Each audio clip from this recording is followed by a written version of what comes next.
Ji Yuning transmigrated back to 1977.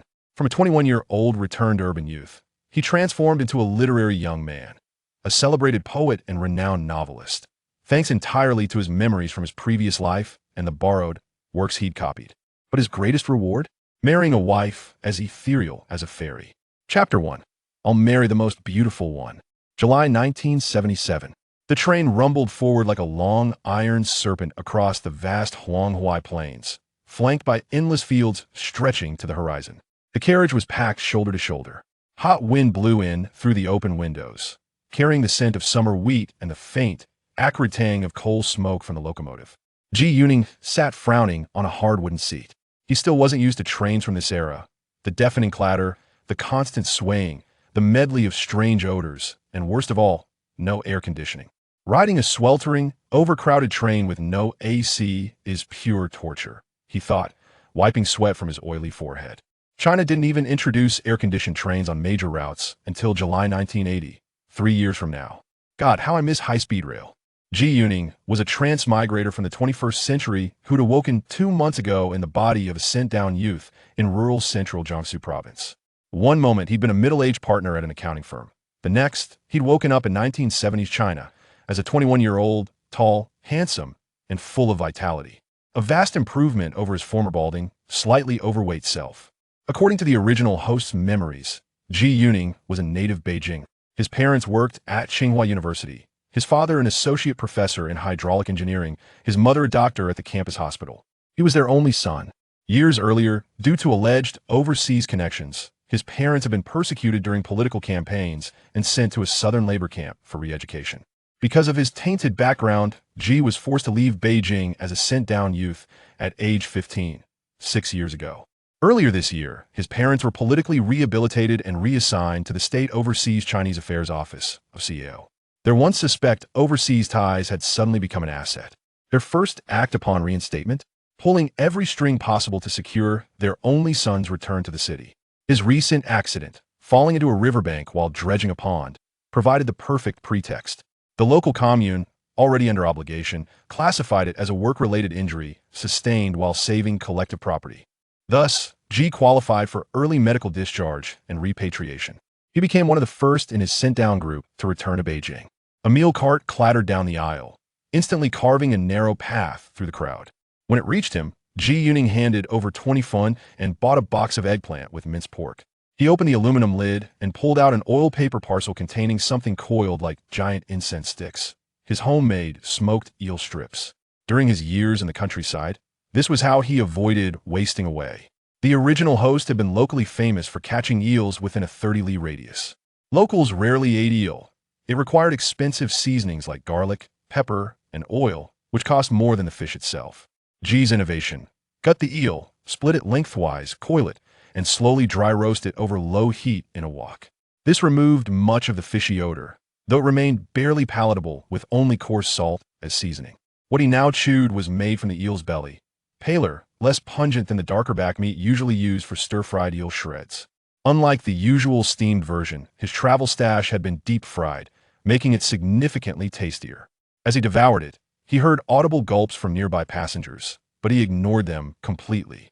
He'd kept to himself since boarding, dressed head to toe in military green, a color that conferred unspoken protection in this era. Few dared provoke someone in army garb.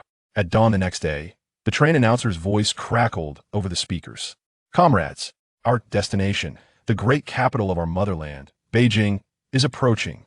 Please remain vigilant, strive diligently." Ji Yuning didn't hear the rest. Pressed against the window, he drank in the sights of 1977 Beijing with hungry eyes. Stepping onto the station plaza, he felt as if decades had passed in an instant. "I'm finally back." As he looked around, many stared back at him. "Ning Ning, is that you, Ning Ning?" He turned to see a middle-aged couple rushing toward him, eyes brimming with tears. His parents. His mother threw her arms around him, sobbing. His father's eyes were red-rimmed. Those 6 years had passed, and the boy they'd sent away at 15 was now a 21-year-old man. They recognized him instantly. Ji Yuning called out, "Mom, Dad," and steadied his weeping mother. For a moment, none of them could speak. Such reunions were common at Beijing railway station these days. "Son, let's go home," his mother said, clutching his hand tightly. They crossed the plaza diagonally to a metro entrance, where an old Soviet-made Volga sedan waited, his father's official car. In the back seat, his mother finally calmed, beaming as she studied her long-lost son. "You haven't even tanned much. You never did, even after swimming all summer as a kid. We worried you'd waste away in the countryside. But look, you're healthy. My boy's all grown up." She paused, then added with a smile, "Your dad's already arranged a good job for you. No need to queue at the neighborhood office waiting for assignment." Then, with a conspiratorial glint, "It's time you found a girl. I'll ask around and introduce someone nice." Zhu Lin couldn't help interrupting. "Mom, I'll find my own, and I want the most beautiful one." Chapter 2, Becoming a Projectionist. In his host's memories, the original Zhu Lin had a bit of a rogue streak. Carefree, street-smart, typical of many Beijing sent-down youths, especially those who joined the Red Guard rallies years ago. Ji maintained that persona in conversation, though his modern confidence still shone through unmistakably, enough to surprise his father, who kept glancing back from the front seat. "Mom, where's our new place?" he asked as the car drove north along Nangsiji Street. In his past life, he'd hated this narrow stretch, from Kaohsiung to Dongzhimen, always jammed with traffic. But here in 1977, cars were rare. Bicycles ruled the roads. Congestion didn't exist. Private car ownership was illegal. Almost all sedans belonged to government units, and there were very few. The new apartments on Bikesinkiyo 3rd Lane inside Dongzhimen, right across from the old All-China Federation, a returned overseas Chinese building. Your dad walks 2 minutes to work. My workplace, the Overseas Chinese Hotel, is also on Bikesinkiyo 3rd Lane, even closer. It's a small 3-bedroom, slightly bigger than our old place at Tsinghua. We moved in just this spring. Your room's already set up. In your letter, you said Dad got promoted at the Overseas Chinese Affairs office. How big a leader is he exactly? Ji asked. The question made everyone in the car, including the driver, laugh. Your father is now director of the Hong Kong, Macau, and Taiwan Affairs Department under OCAO, his mother explained proudly. Confirmed just this month. That's a solid, full bureau-level post. He was a level 4 associate professor at Tsinghua, which carried bureau-level to, and had served concurrently at the Federation. With the current staffing shortage, they appointed him directly. Ji was stunned. Promotions in this era weren't like the rigid, step-by-step process of his time. They happened unpredictably, often overnight. Though technically, OCAO is still in its preparatory phase. Official launch won't happen until late this year or early next. Right now, they're using the old Federation building. The Federation itself hasn't been restored yet. When we arrived in January, the entire overseas Chinese system had only a skeleton Wushu team under the Foreign Ministry. Ji recalled that in his timeline, OCAO officially launched in January of next year. He knew China desperately needed foreign currency, and overseas remittances were a major source. Hence, the state now prioritized overseas Chinese affairs. Since late last year, the country had been systematically correcting past injustices. The era of rectifying chaos and restoring order had begun. The drive was smooth, and they soon arrived. Their apartment was on the 5th and top floor. The layout struck Ji as odd. No living room. Instead, a long east-west corridor ran through the unit, connecting kitchen and bathroom, both south-facing. Bright kitchen, bright bath, as they called it. On the east side, 2 connected rooms. One east-facing bedroom for his parents, 15 SQM, and a larger south-facing room with a balcony, 20 SQM, serving as both study and living area. On the west, Ji's own south-facing bedroom, 15 SQM. From his window, he saw only courtyard houses. This building was one of the few multi-story structures in the neighborhood. A bonus, hot water. A boiler room downstairs supplied 2 dormitory buildings. Though today's water was left over from last night, it was still warm enough for a proper shower in summer. He washed thoroughly, emerging refreshed, as if reborn. Dinner awaited, a table laden with childhood favorites. Ji dug in with sparkling eyes, making his parents' hearts ache with tenderness. Afterward, they settled in to share stories of the past years. Ji confessed his greatest hardship in the countryside, the lack of books. All I could read were selected works of Chairman Mao and the Xinhua Dictionary. I've memorized every footnote in the selected works, even the historical allusions. Dad, I want to restart English. I've nearly forgotten everything from middle school, but I believe the country will need foreign language talent soon. Also, our high school math and science education was basically non-existent. I like to find textbooks and self-study. Every year, our commune sent worker peasant soldier students to university, most barely literate. They learn nothing there. All these abnormalities will be corrected. Maybe even the college entrance exam will return. For now, I'll take any job, but someday I want to go to university. That's wonderful, Ning Ning, his mother beamed. Our unit has the old Federation's reference library, like a small bookstore. I'll get you a borrowing card. I'll find high school textbooks and English materials for you. We have plenty, English tapes too. We even own a tape recorder. You can practice listening. Your father and I can tutor you in English. He can also help with math and science. His father added, we discussed your job options.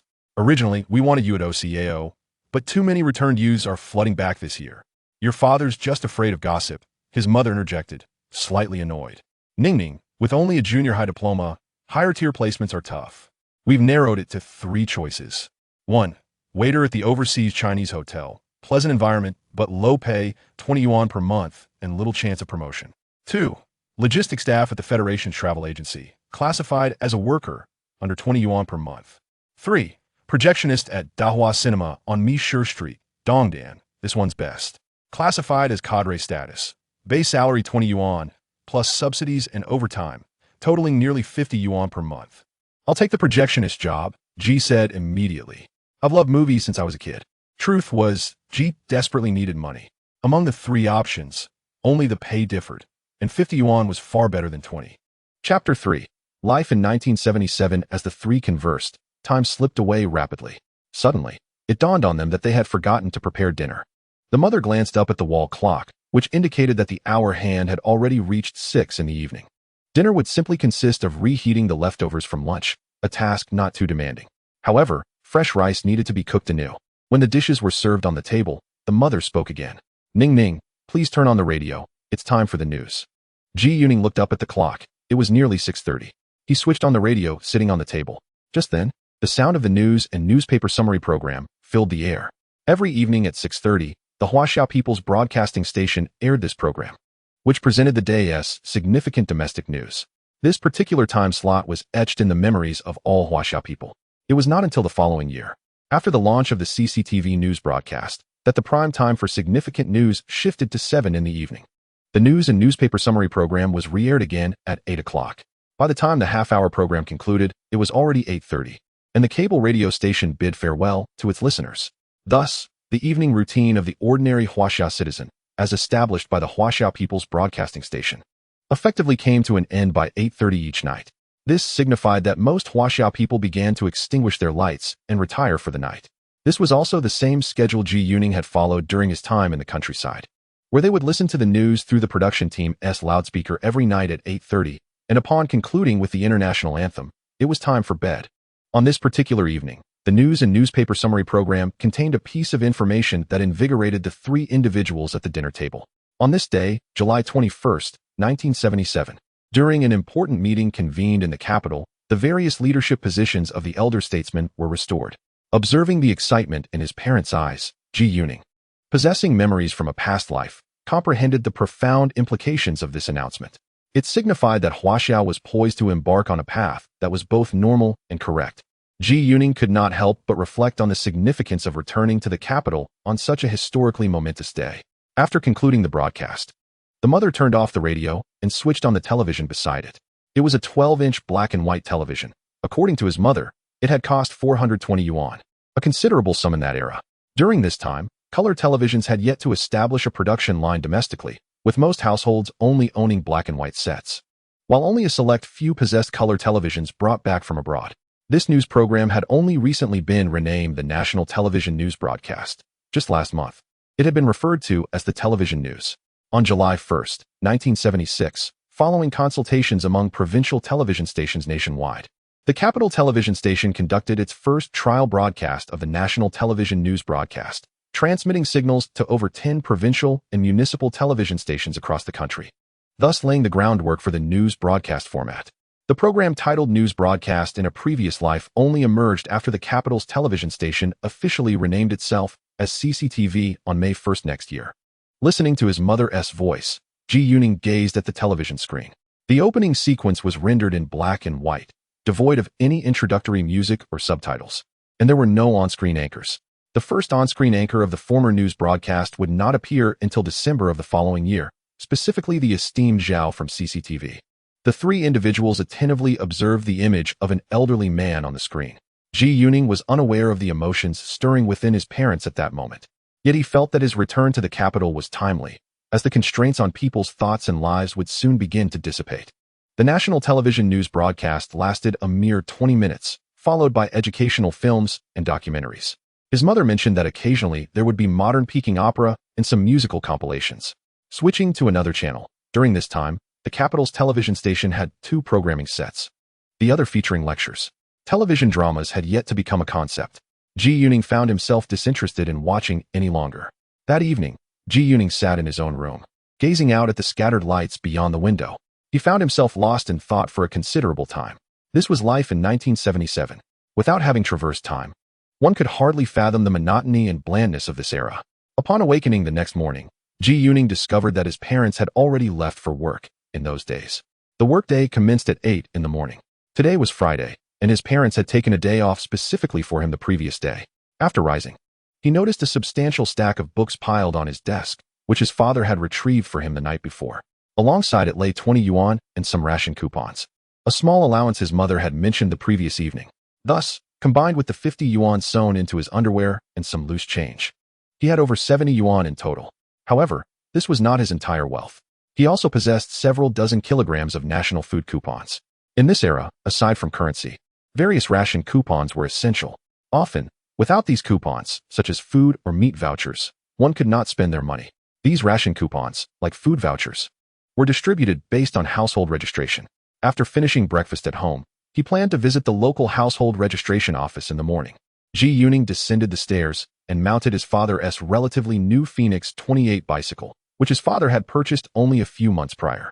Now it belonged to him, as his father could simply walk to work, and he had access to a company car for official matters. The area known as Baixinkyo Santiao fell under the jurisdiction of the Baixinkyo Street Committee, located in a hutong south of Baixinkyo Santiao called Chaoyuan Hutong. At this time, it was still referred to as the Street Revolutionary Committee. It would be renamed the Street Office after December of the following year. Ji Yuning stood in his room, looking southward from the window, where he could see the Street Revolutionary Committee. Thus he arrived within just a few minutes of cycling. At this moment, there were not many people at the street office. Ji Yuning submitted all the materials related to his youth, then followed the normal procedures. In a short time, he received his grain booklet and ticket booklet. The personnel at the Street Revolutionary Committee were quite courteous upon seeing Ji Yuning's documents. They recognized that he resided in the family compound of the National Overseas Chinese Federation in the nearby alley. Being a child of such a large compound placed him on a different social tier compared to the ordinary families in the communal courtyard. Thus, there was no need to complicate matters or cause offense. After completing the household registration transfer and grain relationship procedures, Ji Yuning stepped out of the Street Revolutionary Committee's door, finally exhaling a long sigh of relief. At the very least, his sustenance and basic daily necessities were now assured in this lifetime. The rationing system had only been abolished in 1993, when currency was fully monetized. Therefore, in 1977, he had to adhere to the rules to survive. Chapter 4. Old classmates in a brawl. Upon exiting the Street Revolutionary Committee, Ji Yuning headed straight home. He needed to securely store the grain booklet and related documents, as they were essential for his future sustenance. Once at home, he first made a brief visit to the restroom. In front of the bathroom mirror, he scrutinized his reflection. Alas, his hair had grown a bit long and somewhat unkempt. This was detrimental to his image, and he needed to rectify it promptly. Previously, his thoughts had been consumed by survival and daily living. But now he was beginning to focus on his appearance. As the saying goes, when the granaries are full, one knows etiquette, and the ancients did not deceive. Descending the stairs, he rode his bicycle, turning out of Beijing Bridge Alley, and continued southward to Dongzheimen North Street. While cycling, he scanned the roadside. He recalled seeing a barbershop during his journey yesterday. Upon reaching the intersection of Dongzheimen Inner Street, he noticed the barbershop located on the northwest corner, which was now to his right. The barbershop was not very busy, and after waiting for a minute or two, it was his turn. "Young man, your hair is of excellent quality, dark, thick, and smooth, not overly oily, making it easy to style. What kind of haircut would you like?" The barber, an elderly gentleman, was remarkably nimble and exuded a spirited demeanor, and he was particularly talkative. Before Ji Yuning could articulate his request, the barber spoke up first. "Hello, I don't want a middle or side part. I prefer something that can be slicked back directly. Additionally, please thin it out at the back. It's summer. After all, and I do like to keep it cool." Ji Yuning also noticed that in this lifetime, his previous incarnation's hair was exceptionally dark, thick, and lustrous, and his skin was particularly radiant. Just a moment ago in front of the mirror, he had observed a lustrous quality to his face, reminiscent of jade. He pondered that aside from the incredible phenomenon of transmigration, another reason for his vibrant appearance could be the countless eels he had consumed over the years, certainly at least 1,000. According to traditional Chinese medicine, eels are said to have the effect of nourishing the kidneys and enhancing vitality, often referred to in folk culture as the ginseng of the water. He found that each morning he felt a physiological response, perhaps a blessing from the eels he had indulged in. Moreover, consuming eel can also safeguard one's vision. Its eyes are both dark and luminous, captivating in their gaze. Just as I was rinsing my hair after a haircut, a sudden commotion erupted outside the barber shop, accompanied by sporadic cries that echoed like wails of despair. The patrons within the salon rose in unison, peering through the glass to glimpse the unfolding scene. A penchant for spectacle is indeed a hallmark of the denizens of the capital in this era. Alas, yet another brawl has spilled onto the streets. It appears there are at least 40 or 50 individuals involved. I noticed a young man's brick, stained with blood. Oh dear, even his clothes bore the evidence of conflict. The small barbershop was instantly filled with murmurs of discussion. Young man, you seem to be one of those returning educated youth. Do not emulate those ruffians outside who engage in brawls, leaving their heads bloodied and bruised. If only you would spend that time reading at home. It would serve you far better than wandering aimlessly and seeking trouble. You speak the truth, I replied. Engaging in fights leads only to injury and hospitalization. Winning merely lands one in police custody. Are there many brawls around here? Indeed, there are several each week. Many are returning educated youth, unable to find work, or they are given temporary jobs they disdain. They wander about, uncertain of their purpose, and stir up trouble. The once amiable old man, upon hearing this, exhibited signs of indignation. Ji Yuning understood that the coming years would witness a surge in unemployed youth as a result of the mass return of educated youth. The unemployment rate would reach staggering heights, overwhelming the streets. Consequently, urban security would deteriorate, only improving marginally after the crackdown in 1983. Once my haircut was complete and I was tidied up, even the seasoned barber praised my appearance, declaring me quite spirited. At that moment, Ji Yuning's hairstyle bore a resemblance to that of the heroic character from a past life, with his hair slicked back, dark and glossy, exuding both handsomeness and confidence. He expressed his gratitude and stepped outside to retrieve his bicycle. Just as he mounted the bike, a figure clad in military green approached hurriedly, bearing a bruised visage, dirt-streaked clothing, and sporadic bloodstains. The young man appeared to be of similar age. Hey, you are Ji Yuning, aren't you? Yes, you've returned, he replied, as the stranger halted abruptly, fixing his gaze upon Ji Yuning. Wu Laolu, you have returned as well, Ji Yuning responded. Memories of this individual from a previous life flooded back, though they were far from pleasant. Wu Laolu was an old classmate from Shuimu High School. Though his family was not affiliated with Shuimu University, they resided in Haidian, seemingly connected to the commune. With many siblings, he was the sixth child. Hence the moniker Wu Laolu. Ji Yuning recalled the many times he had cursed him during his misfortunes, and even instances where he had led the charge against him. Thus, Ji Yuning's recollections of Wu Laolu were tinged with disdain and a hint of animosity. Where are you now? What are you doing? Oh, I just returned to Beijing yesterday, and I have yet to decide on my next steps. Weren't you in Haidian? What brings you to Dongqing? Today, I had an appointment with an older gentleman, and I just finished my business with someone else. By the way, Ji Yuning, do you have any money to lend me? Alas, I am currently engaged in serious matters and have no spare change at all. Oh, then can you give me a ride? My car was taken away. I am on my way to someone who is waiting for me and truly have no time. Perhaps you should consider other options. Oh dear, it's getting late. All right, let us meet again later. I must take my leave now. Ji Yuning thought to himself, how audacious of Wu Laolu to greet him and ask for money, even expecting a ride back to Haidian. Such a ridiculous request. It was clear that he would never repay any borrowed money. For someone of his character would treat it as if it were a meat bun thrown to a dog, gone without a trace. Ji Yuning had no desire to engage in further conversation with such a person.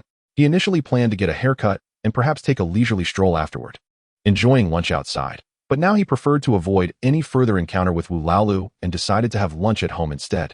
Upon arriving home, he opened the refrigerator located in the hallway. Suddenly, a realization struck him. He understood why Wu Laolu had been so courteous to him earlier.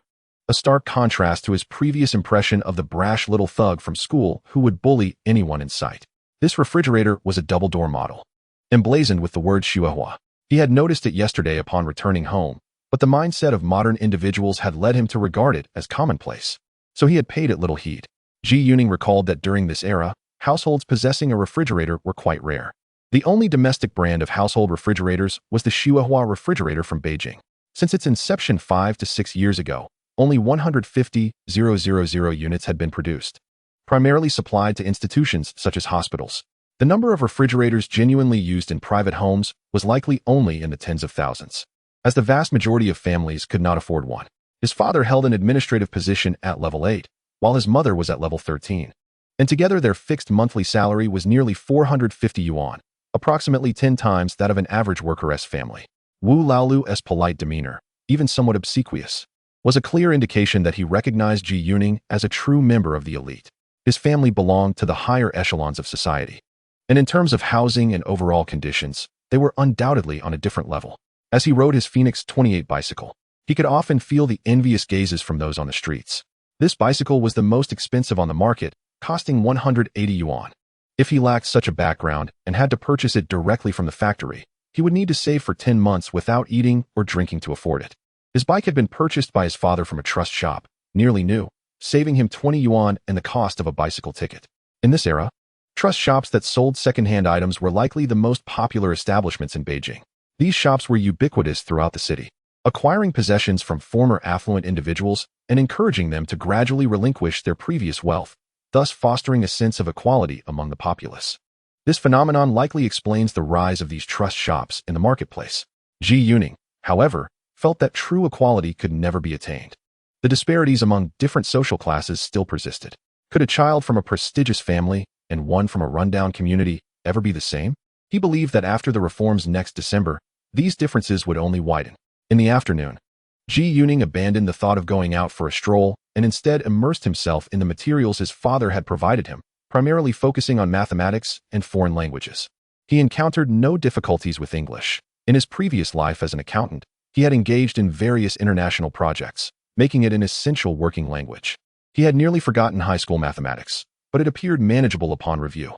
As for physics and chemistry, he had no intention of delving deeply into them since the humanities examinations would only require knowledge of politics, mathematics, history, geography, and language, along with a chosen foreign language. Excluding the sciences, after work in the afternoon, his mother returned home with a duck. Ningning, look, I bought a duck from the kitchen of our restaurant and had the chef marinate it with spices. It's been in the fridge for half a day. Tonight, I'll prepare some crispy duck for you. You need to be well nourished these days, she exclaimed. Fortunately, we bought the duck without needing a meat ration. It's even cheaper at the workplace. She hurriedly mentioned that it needed to be steamed for an hour and a half. The aroma from the marinated duck was delightful, and she remarked on the abundance of spices. Mom, the broth from the steamed duck can be used for making our family's traditional Ning-style noodles, he suggested. Ningning, when I just came in, I heard you listening to an English tape. How is your English coming along? She inquired. It's going well. Back in middle school, we only had 2 English classes a week, and we mostly sang that Oriental Red English song without much actual learning. My real English learning happened during those years when I was sent to the countryside, where I met an elderly man from Shanghai who taught me American English. I learned a bit from him, though not extensively. Ji Yuning quickly sought to justify his grasp of American English in his previous life. Just as the duck was nearing completion, his father returned home, and the news summary program had already begun airing. The fragrant aroma of the frying duck filled the house, nearly making Ji Yuning drool. During the meal, his mother encouraged him to eat more. Ji Yuning felt a profound sense of happiness, moved by the familial affection that transcended this lifetime. On Saturday morning, Ji Yuning, with the library card his father had arranged for him the previous night, arrived at the Overseas Chinese Association building. Upon entering, he made a phone call, and the gatekeeper permitted him inside. His father led him to the library, where he could handle the borrowing procedures on his own before becoming busy with other matters. At that hour, he was the only one there to read and research. When the door creaked open, he looked up to see a 6 or 7-year-old girl entering the room. She was quite charming and stylishly dressed, her face adorned with a mischievous expression. Uncle, what book are you reading? Is it interesting? The little girl asked without the slightest hesitation, approaching his table and tiptoeing to catch a glimpse of the book in his hands, speaking in flawless Mandarin. This is the English version of The Hunchback of Notre Dame. It is a world classic, so of course, it is captivating, he replied. As Ji Yuning beheld the little girl before him, her bright, round eyes fixed intently upon him, he found the moment rather amusing. Just then, the door chimed again, swinging open to reveal a graceful middle-aged woman. Mingqian, you're running around again. Your mother has been looking everywhere for you. The girl's mother, with a gentle demeanor and in her early 40s, possessed an exquisite beauty and charm that, in Ji Yuning's eyes, exuded an air of unparalleled elegance. At that moment, Ji Yuning's father, accompanied by another middle-aged gentleman, entered the study. "This is my son, Ningning, and here are your Uncle Fu and Aunt Sher." Ji Yuning then recognized the couple as the renowned screen duo from the Xiangjiang Great Wall Company. Although they had passed middle age, their allure remained undiminished. Ji Yuning promptly greeted Uncle Fu and Aunt Sher, who regarded him with evident surprise. "Mingqian, this is your elder brother from the Ji family. Quickly greet him." Unexpectedly, the little girl protested. "Wow, so you're the son of Uncle Ji, but you just asked me to call you uncle." Ji Yuning was taken aback, surprised that the little one would turn the tables on him. It was she who had initially called him uncle. He recognized the little rascal as the girl who would later portray Guo Fu. Indeed, her willfulness was apparent even in childhood. As she grew, her indulgence would lead to her squandering her potential. Observing Ji Yuning's momentary bewilderment, the girl appeared quite pleased with herself. "Then I shall call you Brother Ji. Since calling you uncle was a loss on my part, this is my compensation. All right then, I shall call you Sister Fu, and I too shall offer you compensation." Their playful banter elicited laughter from the three middle-aged adults nearby.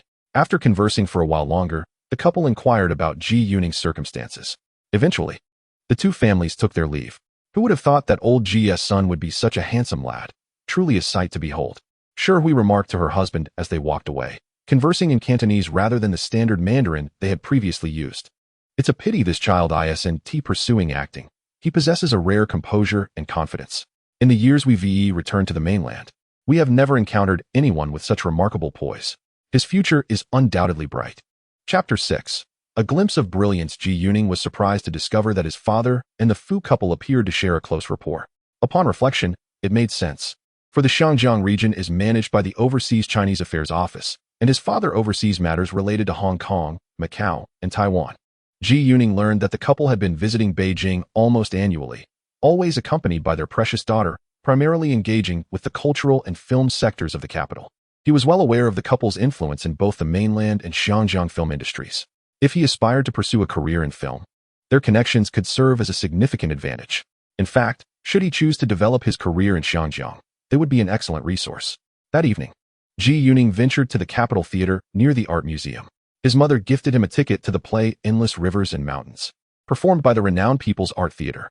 This production, crafted and staged by the General Political Drama Troupe this year, had created quite a stir upon its debut. Numerous theatrical groups in the capital had also taken to staging this play. Having been running for some time now, his parents had already seen it and were disinclined to attend again, thus encouraging him to go alone.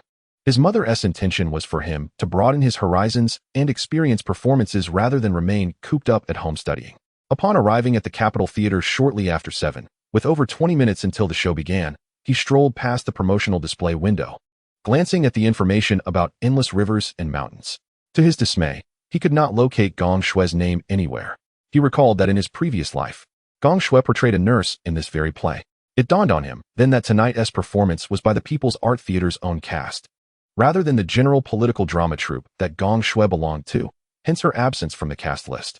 This realization left him somewhat disappointed, for he had rushed over with the hope of catching a glimpse of Gong Shue. Further scrutinizing the promotional posters, he noticed the absence of some classic works from the People's Art Theater, recalling that their revival of traditional plays was not scheduled until the following year. Just as he prepared to enter the venue, he spotted a young woman in her 20s approaching, dressed in the common military green attire of the era.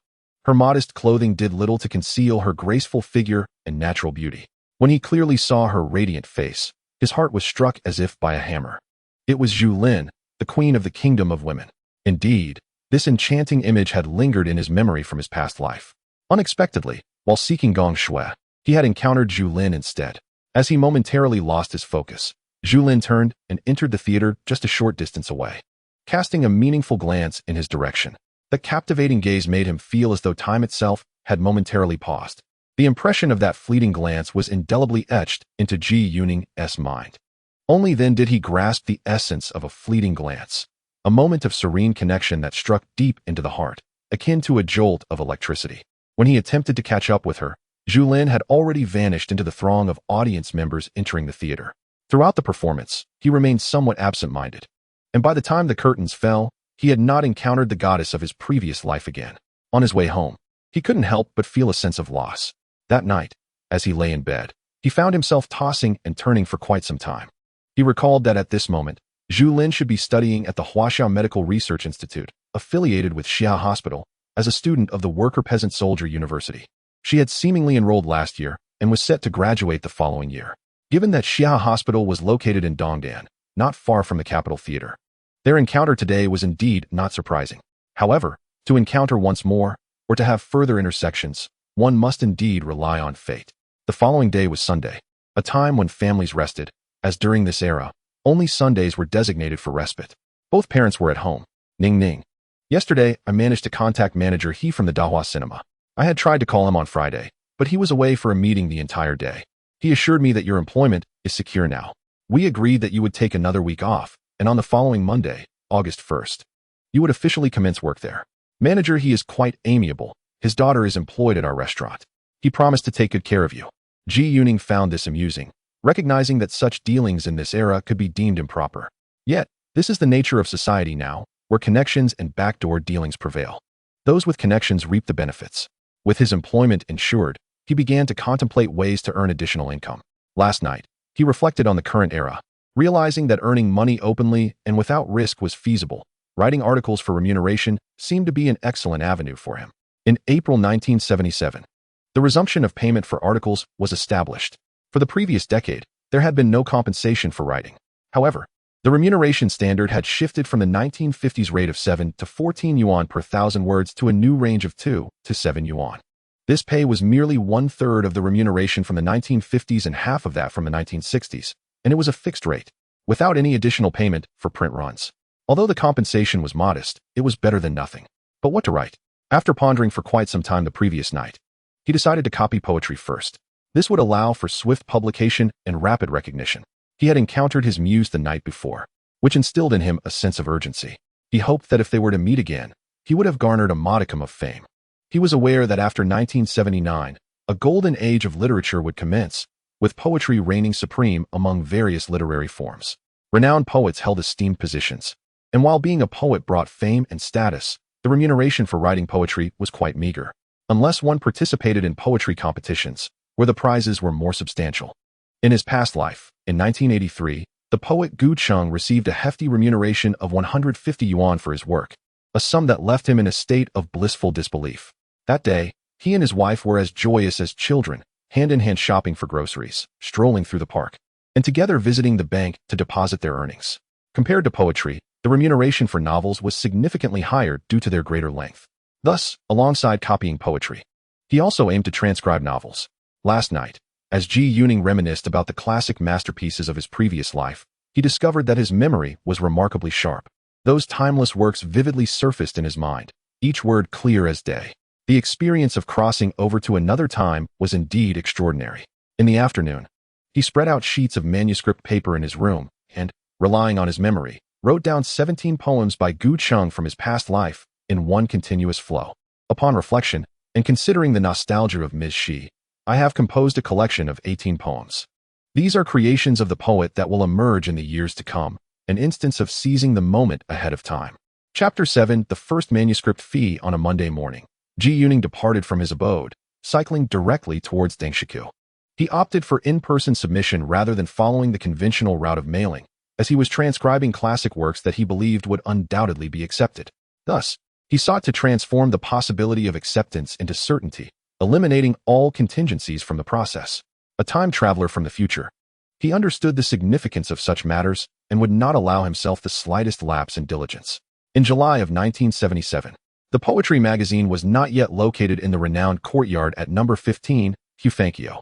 At that time, the magazine resided within the edifice of the National Publishing Bureau at number 85, Dongxi South Street. It was the only official poetry magazine in the nation, having resumed publication in January of the previous year. During this period, literary journals were quite scarce. The proliferation of literary periodicals would not commence until early 1979. Ji Yuning arrived at the security office at the entrance. "Hello, I am here to see editor Li Ji of the poetry magazine regarding the poetry recital. I am with the National Overseas Chinese Affairs Office. We are currently operating out of the former National Federation of Returned Overseas Chinese location. But our establishment has not yet been officially registered. I do not yet possess a work ID. I only have this internal document for access, bearing the official seal of our unit and my name. Please take a look." The guard at the publishing bureau examined the document Ji Yuning presented. All right, please register. And then you may proceed. Editor Li's office is on the second floor, room 212. Ji Yuning ascended the stairs directly to the editor's office. This editor Li was the poet known for the lengthy poem Wang Gui and Li Xiangxiang, soon to be a leading figure in the re-established National Writers Association. However, in this era, such prominent individuals, having endured years of tumult, treated others with great equality, devoid of any airs. Had he traversed to the era he hailed from, he would have been unable to meet anyone, as secretaries would have barred his entry. Good day, are you Editor Li? I have come to submit my own poetry. Ji Yuning announced. My name is Ji Yuning. Upon knocking, Ji Yuning was greeted by a slender elderly gentleman in his 50s or 60s, his hair a mix of white, yet standing upright. You seem quite spirited. Please take a seat, the elder said with a gentle smile, his speech laced with a strong Hunan accent. Let me see your poetry. The elder accepted the manuscript Ji Yuning offered, perusing it while softly reciting the lines. Far and near you at times gaze at me. At times gaze at the clouds. I feel, when you look at me, it seems distant. When you look at the clouds, it feels near. Good poetry, splendidly written. Editor Li remarked, lifting his gaze to scrutinize Ji Yuning before returning to the text. Curves birds swiftly change direction in the fierce wind. The waves rise from their retreating backs. Ah, indeed, quite intriguing poetry, he mused. In the narrow alley, winding and lengthy, devoid of doors and windows. I possess an old key, tapping upon the thick walls. Ah, dear Ji, I muse, this poem could be transformed into the second person. Imagine you, with an old key, rapping against the sturdy walls. Ji Yuning ponders for a moment, then appears enlightened. Indeed, you are correct. Thank you, teacher. In truth, this alley in a past life was you wielding the old key. It was a mere oversight that led to the error. He could not help but admire the keen insight of this venerable poet. Altering to you indeed alters the rhythm and imagery. Particularly, the phonetics resonate more beautifully. Following the leader's words to ascend the ranks is an essential skill in navigating the professional realm, one he has mastered. A guiding hand from a superior is always a joyous occasion.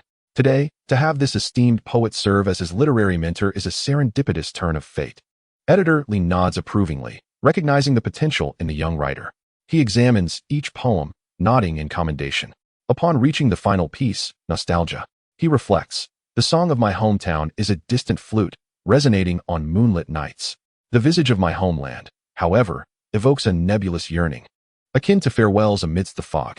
After parting, nostalgia manifests as a tree devoid of rings, eternally youthful. This last poem diverges from the style of the preceding 17. He observes, the first 17 were penned during the tumult of the past. This final piece emerged post my return to Beijing. Written just the other day while perusing the stories of expatriates in the Overseas Chinese Association's library, inspired by their tales of homesickness. These 18 poems, he knows, pose no issues in content, aware that the current era still restricts free thought. They must await the significant discussions scheduled for May next year. Ideally after the pivotal conference at year's end, before many poems can be unveiled, such as a generation. Precisely. Changes in environment engender shifts in sentiment. Hence the language and essence of poetry evolve. Young Ji, it is evident that you possess a remarkable talent for poetry. Your 18 poems demonstrate commendable caliber. We are inclined to publish them. I also hope you will submit more works in the future. Please hold on a moment. Editor Li steps out, beckoning a young man in his mid-20s to enter. This is Editor Zhang. This is Ji, here to submit his work. Zhang, please calculate the word count of these poems and prepare a remuneration slip. Certainly, Editor. Zhang nods at Ji Yuning with a smile, then promptly bends to retrieve the manuscript. He carries an air reminiscent of a soldier. Editor, calculating at 20 lines per 1,000 words, the total exceeds 9,000 words. Therefore, let us consider it as 10,000 words. Ji, I shall offer you 6 yuan per 1,000 words. Is that acceptable? Ji Yuning knows that the highest current remuneration stands at 7 yuan per 1,000 words. Yet, receiving 6 yuan per 1,000 is already considered generous, especially for a novice writer. 18 poems for 60 yuan exceeded his expectations. At this time, poetry was still calculated in the manner of the 1950s, with 20 lines equating to 1,000 characters. He recalled that it was not until the revival of the Star Poem Journal in 1979 that poets were compensated more generously, at the rate of 1 yuan per line. Thank you, Teacher Li. I have signed the payment slip. You may collect the remuneration from the finance department today. The elderly poet discerned that this young fellow had just returned and had taken the initiative to submit his work in person, likely due to financial need. Thus, he permitted him to take his payment immediately. "Thank you. I have just returned and am left with little more than the clothes on my back. I feel too embarrassed to keep asking my parents for money, so I must fend for myself. Your 18 poems will likely be published over 2 or 3 issues, starting from the poetry magazine in August. We will send you a sample copy when it is available. I see you have registered your home phone number. It appears your family is quite well off. Additionally, our poetry magazine hosts regular poetry recitals each month, inviting various figures from the literary community. We hope you can participate, and we will notify you accordingly." Chapter 8. 2 novels. Zhu Lin earned his first payment for his literary endeavors, which greatly encouraged him. 60 yuan was no trifling sum. Upon returning home that day, he resumed his novel writing. His submission of 18 poems was sufficient for publication over 2 to 3 months. However, contemporary poetry magazines now featured various poetic forms beyond modern poetry, including classical poetry and even folk poetry from farmers, which limited the space available for modern poetry. Consequently, he sought to expand his literary pursuits, particularly in crafting longer prose works. The first novel he aspired to write was the renowned Scar, a work that pioneered a new literary genre known as Scar literature. The literary fervor of the 1980s was ignited by Scar literature, followed by various movements such as New Era literature, reflective literature, root-seeking literature, and avant-garde literature, each making its distinct mark. The term Scar literature derives from the title of this very novel. The original work was penned by Liu Xinhua in April 1978. Shortly after he became one of the first university students following the reinstatement of the college entrance examination in 1977, enrolling in Fudan University's Chinese department in March 1978. He crafted this novel just over a month into his studies. Initially published in the school's bulletin, it gained considerable acclaim within the institution. 4 months later, in August 1978, the Wenhui Daily of Shanghai published the piece, which subsequently caused a tremendous stir across the nation. As a result, Liu Xinhua became a favored figure in the literary scene of the early 1980s. However, he did not continue down the path of literature. Instead, he ventured abroad to North America in search of livelihood. The genesis of Scar literature is not the short story Scar, but rather the homeroom teacher. Published in November 1977 in People's Literature, a creation by the Beijing-based writer Liu Xinwu. This, too, is a short story. Liu Xinwu penned the homeroom teacher during the summer of 1977, coinciding with the time when Zhu Lin was contemplating writing some novels. According to Liu Xinwu's recollections from his past life, he submitted this story to the People's Literature magazine via mail that summer. He later spent some time revising it at the magazine office, ultimately leading to its publication in November. It is possible that Liu Xinwu had already submitted this story to the magazine by that time, or perhaps he had yet to complete the homeroom teacher. Therefore, Zhu Lin's intention to write a novel in the genre of Scar literature during this period was not particularly ahead of its time. He dedicated over 3 days to this endeavor, finishing the story by Thursday. This time, he did not merely copy but engaged in a degree of recreation. The original Scar was approximately 7,000 words in length, and like the homeroom teacher, it employed a didactic writing style common to that era, reminiscent of the narrative technique found in Who is Most Lovable? From Zhu Lin's perspective, this style hovered between fiction and propaganda, possessing relatively little literary value. His revised version of the story expanded to around 11,000 words, still categorizing it as a short story. In the present era, the boundary between short stories and novellas is set at 25,000 words, with works exceeding 250,000 words classified as novels. The narrative backdrop remains in the city of Shanghai, where his predecessor had once participated in the Sent Down youth movement in the Su province, notably among the many young intellectuals from Shanghai. Thus, his familiarity with life in Shanghai is quite natural. The content of the story continues to explore the scars inflicted upon a mother and daughter by the era, yet he elevated the theme in his revisions, extending the notion of scars beyond personal and familial suffering to encompass the wounds of the nation and its people. Consequently, his interpretation of scars is imbued with a patriotic essence. He possesses insights that transcend those of individuals from his time. After completing Scar, he proceeded to create another novel titled The Horseman. In his previous life, The Horseman was originally named Spirit and Flesh and was published in September 1980 in a journal from Northwest China. This story can be considered a representative work of reflective literature, emerging almost concurrently with Scar literature. It was later adapted into a film titled The Horseman, which had a significant impact domestically. Originally, this story was a novella consisting of 50,000 words. However, Due to the publication's limitations, the editor reduced it by 2/3, resulting in a length of just over 10,000 words, thereby transforming it into a short story.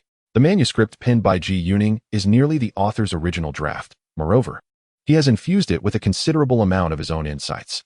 He estimates that the final word count will surpass 50,000. The narrative is set against the backdrop of 1937, featuring the protagonist, Lao Yu, although the complete rectification of his past will not occur until early the following year. Nevertheless, several cases of redress have already taken place over the past 2 years. At this juncture, diplomatic relations between China and the United States have yet to be established, though a significant number of overseas Chinese continue to traverse through Hong Kong back to the mainland.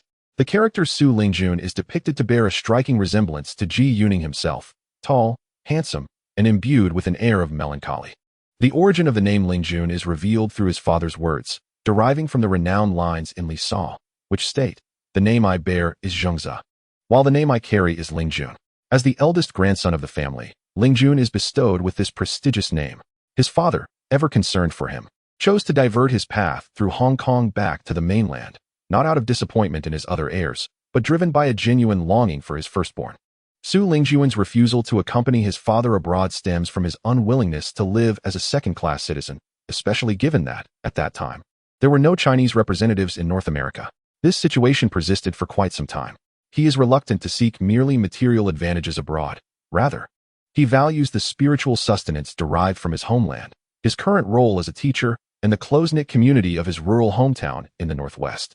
He expresses a firm belief that the people of Huaxia will eventually harness global technology, energy, capital, and talent to foster their own development, no longer relegating themselves to hardship. He envisions a brighter future for his nation, wherein he too will prosper, enabling him to visit his father in North America, and he hopes his father will frequently return to their homeland. The revised version of The Horse Wrangler by Zhu Lin showcases a newfound confidence and perspective drawn from his experiences in the future. Consequently, this novel promises to be even more poignant and profound. Chapter 9. The First Day at Work. August 1st marks Zhu Lin's inaugural day of employment. At this time, his second novel, The Horse Wrangler, has only reached the stage of a story outline and a little over 10,000 words. He anticipates that, moving forward, he will be compelled to write during his off hours. Early that morning, he rode his bicycle to the Dahua Cinema located on Dongdan Mishi Street. Upon arrival, he sought out Manager He, as directed by his mother. Manager He, somewhat portly with a receding hairline and perpetually squinting eyes, wore a constant smile. "You're quite the spirited young man." "Very well, indeed. Our cinema offers a competitive salary for projectionists. If you were to join a factory, your first year would yield merely 18 yuan, and subsequent years would only see you earning in the low 20s.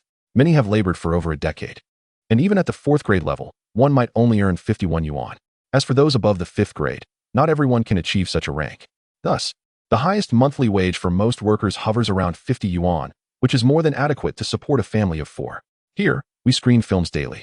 And once the fixed tasks are completed, such as 3 screenings, any additional shows are considered extra, which come with subsidies. Moreover, on Sundays, there is overtime pay. So newcomers like you can expect to earn at least 50 yuan a month. In this day and age, earning 50 yuan a month as a novice is quite rare. And upon your regularization and classification, you can anticipate an additional 10 yuan. Each year, the city organizes training sessions for film projectionists from various cinemas. If you pass the training examination and obtain the Level 4 Projectionist Qualification Certificate, you can be regularized. The training for this year concluded in the first half, so you will have to wait for the next session. Zhu Lin listened attentively in front of the leader. In his previous life, he had seen the average salary in Beijing during the 1970s and 1980s. He recalled that in 1977, the average salary in the capital was just over 600 yuan, translating to an average monthly income of 50 yuan. However, it seems that many now earn below this average, such as farmers in the outskirts of Beijing making roughly 10 yuan a month. New workers in factories and some temporary workers earn merely a dozen yuan. For university graduates, specifically those from worker-peasant-soldier universities, their first-year salary is around 40 yuan, only reaching over 50 yuan upon regularization in their second year. In the novel and midlife, Lu Wenting, who has worked as a resident physician for 18 years, earns only 56.5 yuan. This salary reflects the current remuneration level over the past 2 years. His father holds a position as a bureau-level cadre and has served as a level 4 associate professor. Additionally, several years ago, He was listed as one of the many vice chairpersons in the Overseas Chinese Federation, thus earning a salary based on the slightly higher administrative level 8, typically reserved for deputy ministerial positions, amounting to 2,875 yuan per month. His mother, on the other hand, earns 1,555 yuan at the administrative level 13. If he were to enter the government now, with his middle school education, he could only qualify for a level 8 clerk position, which corresponds to an administrative level 26, earning 33 yuan per month after regularization. To attain a level 7 clerk position, one would need to possess a vocational school diploma. The first-year salary for a level 7 clerk is approximately over 30 yuan, increasing to 37.5 yuan upon regularization in the second year. After listening to manager He Ji-Yuning finally understood why the term 8 major positions exists in this era. Film projectionists are among the coveted iron rice bowls of this time. Manager He personally guided Ji-Yuning through the onboarding process and then introduced him to his mentor in the projection room. Xiao Ji, this is Master Li, our finest projectionist and one of the most esteemed in the entire city. Our Dahua cinema ranks among the top 3 in the capital. I specifically requested him to take good care of you. Since morning, Ji-Yuning has been in the projection room with Master Li, who is his first mentor at work. Master Li, nearly 50 years old, has graying hair and a slender frame, yet he is exceptionally warm towards Ji-Yuning. The projection room is modest in size, housing 2 large projectors and 1 projector, creating a rather cramped atmosphere. In the sweltering heat of August in the capital, the clamor of 2 machines was only exacerbated by the oppressive warmth they emitted. Despite the vigorous efforts of 2 large fans, they could not compete with the heat radiating from the projector. Following the morning's first screening, his shirt was thoroughly soaked. During this era, cinemas in the capital typically lacked air conditioning. The cooling measures within the theater consisted solely of air circulation and the operation of fans, alongside the extraction of cool air from underground air raid shelters, which imparted a damp scent to the atmosphere. It was not until the early 1980s that air conditioning became commonplace in the cinemas of the capital. Master Li continuously instructed him during the intervals between screenings. Each time before the light was projected, it was imperative to focus and make minute adjustments, ensuring that the film was displayed with clarity. Throughout the screening, the projectionist must maintain unwavering concentration. In the event of a film jump, a jam, a blackout, or silence, immediate rectification was required. The projection system of our cinema was subject to quality assessments. Proficient technical skills resulted in superior screening quality. Each reel could be screened continuously for 10 minutes. Films were typically alternated between 2 machines, and as the film from machine A neared its conclusion, a swift transition to machine B was essential. A seamless connection was crucial. Otherwise, a disruption in the viewing experience would constitute a screening mishap. He realized that what appeared to be a simple task in the digital age, executed with the mere press of a button, necessitated a complex procedure during the era of film. This seemingly straightforward occupation became quite hectic when in full swing. The projection room typically accommodated 3 individuals, 1 for managing the reels and 2 for operating machines A and B. Usually, there was an additional person outside responsible for transporting the films. Due to the limited availability of film reels, multiple cinemas often shared a single copy. Generally, a film copy consisted of 10 to 12 reels, each encased in a metal box, with a single reel weighing over 2 kilograms, resulting in a total weight of at least 40 pounds for an entire film copy. The Dahu Cinema, where Ji-Yuning worked, typically shared a copy with the Hongxing Cinema and the Children's Cinema. In terms of scheduling, Dahu would screen first, with the other 2 cinemas staggered by half an hour and an hour, respectively. This arrangement meant that either the Hongxing or Children's Cinema would come to Dahu to collect the film. Typically, 2 reels would be taken at once. Occasionally, if Hongxing screened first, Dahu would dispatch a courier to retrieve the film from there. The personnel in the projection room and those running errands outside were not fixed. They rotated responsibilities. Fortunately, the proximity of the 3 cinemas facilitated this arrangement. During lunchtime, Ji-Yuning, along with his master and a few colleagues, had already become quite familiar with one another. Chapter 10. Such encounters. Ji-Yuning adapted swiftly, within roughly a week. He was capable of independently operating the fixed projector in the projection room. Furthermore, he was able to address some straightforward issues that arose during screenings. Most importantly, his meticulous nature ensured that he made no mistakes. In his master's words, he possessed the patience necessary for such detailed technical work, making him exceptionally suited for the task at hand. Currently, their cinema has no tasks involving rural film screenings. Thus, Ji-Yuning need not learn the operation of mobile projectors, but rather focus on the technicalities of stationary projectors in the screening room. Naturally, He remains somewhat inexperienced in film editing and requires time to accumulate knowledge for the maintenance of various machines. Additionally, a proficient projectionist must possess skills in creating slides, which he presently does not need to learn. Therefore, to genuinely become a competent film projectionist, one must undergo a period of specialized training. During his first week at work, he was assigned to the early shift on the first day, while the remaining days were all late shifts. His mentor also worked the late shift, which included overtime compensation. He found the late shift preferable, as it allowed him to write at home during the day when his parents were at work, providing him with a distraction-free environment. He would leave for work around 5 or 6 in the evening, screen 3 films, and return home past midnight. After a shower, he would retire to bed, sleeping soundly until dawn. During the day, besides continuing to write about the herding horsemen, he also dedicated time to compose various other popular narrative articles, which he submitted to the Revolutionary Story magazine, based in Shanghai. The Revolutionary Story magazine later evolved into the Story magazine, which was perhaps the most widely circulated literary magazine of its time, with sales reaching 7 to 8 million copies per issue in the mid-1980s. In contrast, serious literary magazines, such as the highly regarded People's Literature, could only reach sales of about 1.5 million copies monthly. When crafting popular stories, he wrote swiftly and without hesitation. Unlike the meticulous consideration required for serious novels, most of his narratives were adapted from films, primarily those from the mainland and Hong Kong. Each tale was concise, aligning perfectly with the magazine's submission guidelines.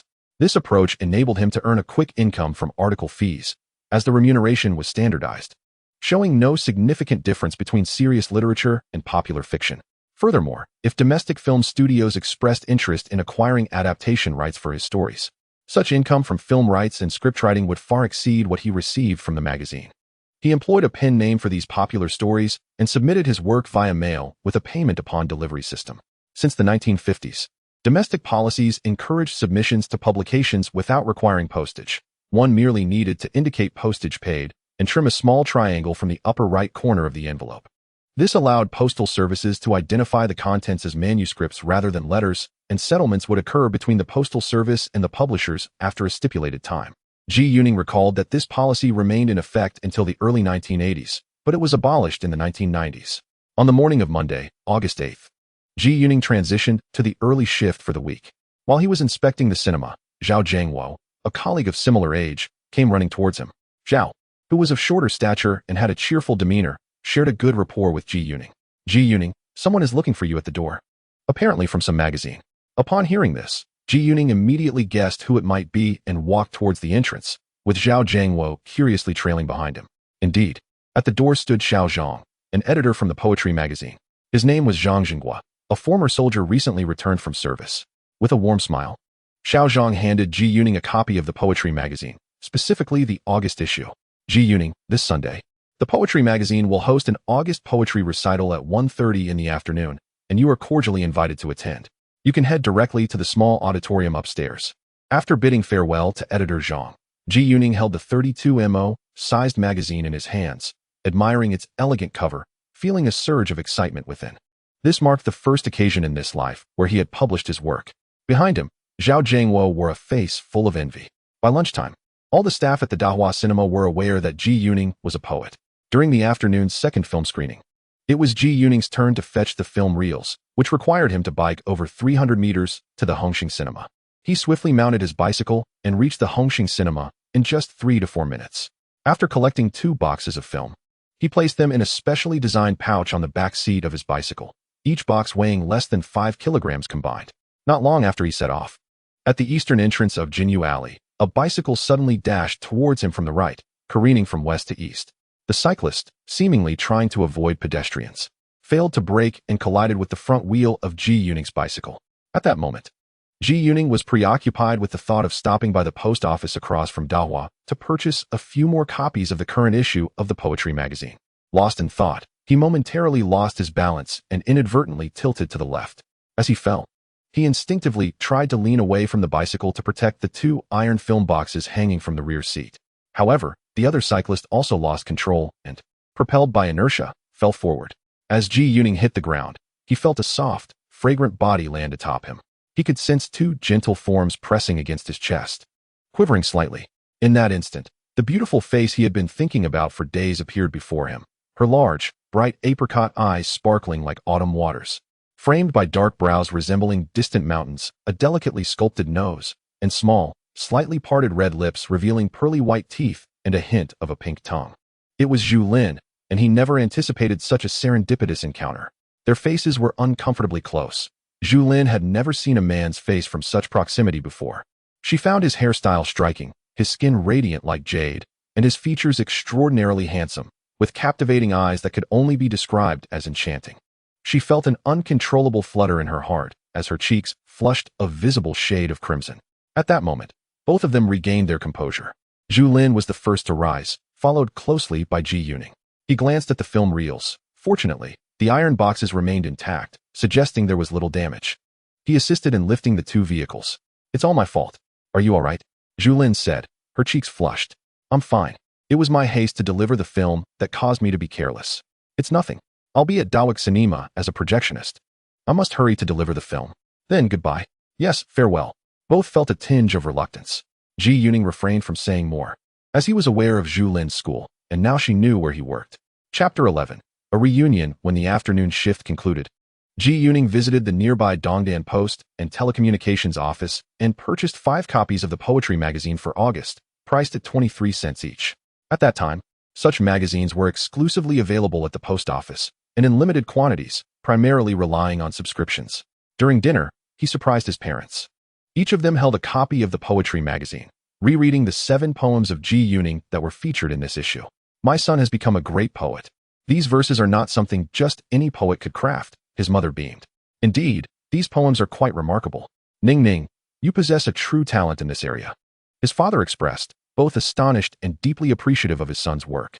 Both of his parents were graduates of prestigious universities from the 1940s and 50s, an era when students were genuine elites. Many were multifaceted, with skills in music, chess, calligraphy, painting, poetry, and song being essential. They could certainly recognize the poetic talent reflected in Ji Yuning's verses, which were indeed classics from a past life. His parents no longer viewed him as merely a child. Their expectations for him had grown considerably. Beginning Tuesday, Ji Yuning altered his route home after work.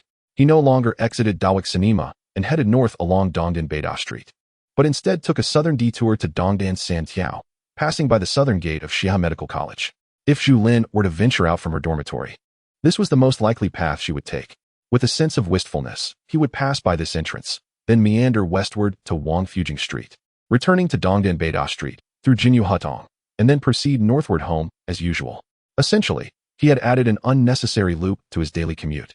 For 4 consecutive days, he engaged in this fruitless effort. On Saturday afternoon, Ji Yuning received a letter from a publication in Shanghai. It was a correspondence from the editorial office of the Revolutionary Story magazine, sent to the address of his workplace, Dawak Cinema. He opened the thin envelope, revealing a page with a payment slip and a letter from the editor. He glanced at the figures on the payment slip, 426 yuan. This substantial sum invigorated him. It appeared the magazine had calculated his payment at the top rate of 7 yuan, as his submissions exceeded 60,000 words the previous week. He unfolded the letter from the editor, which read, "Comrade Ji Ning, greetings. We have decided to adopt all 6 of the story manuscripts you submitted, and they will be published in upcoming issues of our magazine. Several of the manuscripts you provided are part of a series of stories, and I hope you will continue to write for this series, contributing further installments for publication. Our journal will maintain the highest remuneration standards for submissions." Ji Ning is his pen name. He utilizes his real name for submissions to serious literature, while employing his pen name for popular literature. The two names differ by only one character. The cinematic tales crafted by Ji Yuning are predominantly series narratives, featuring sequels.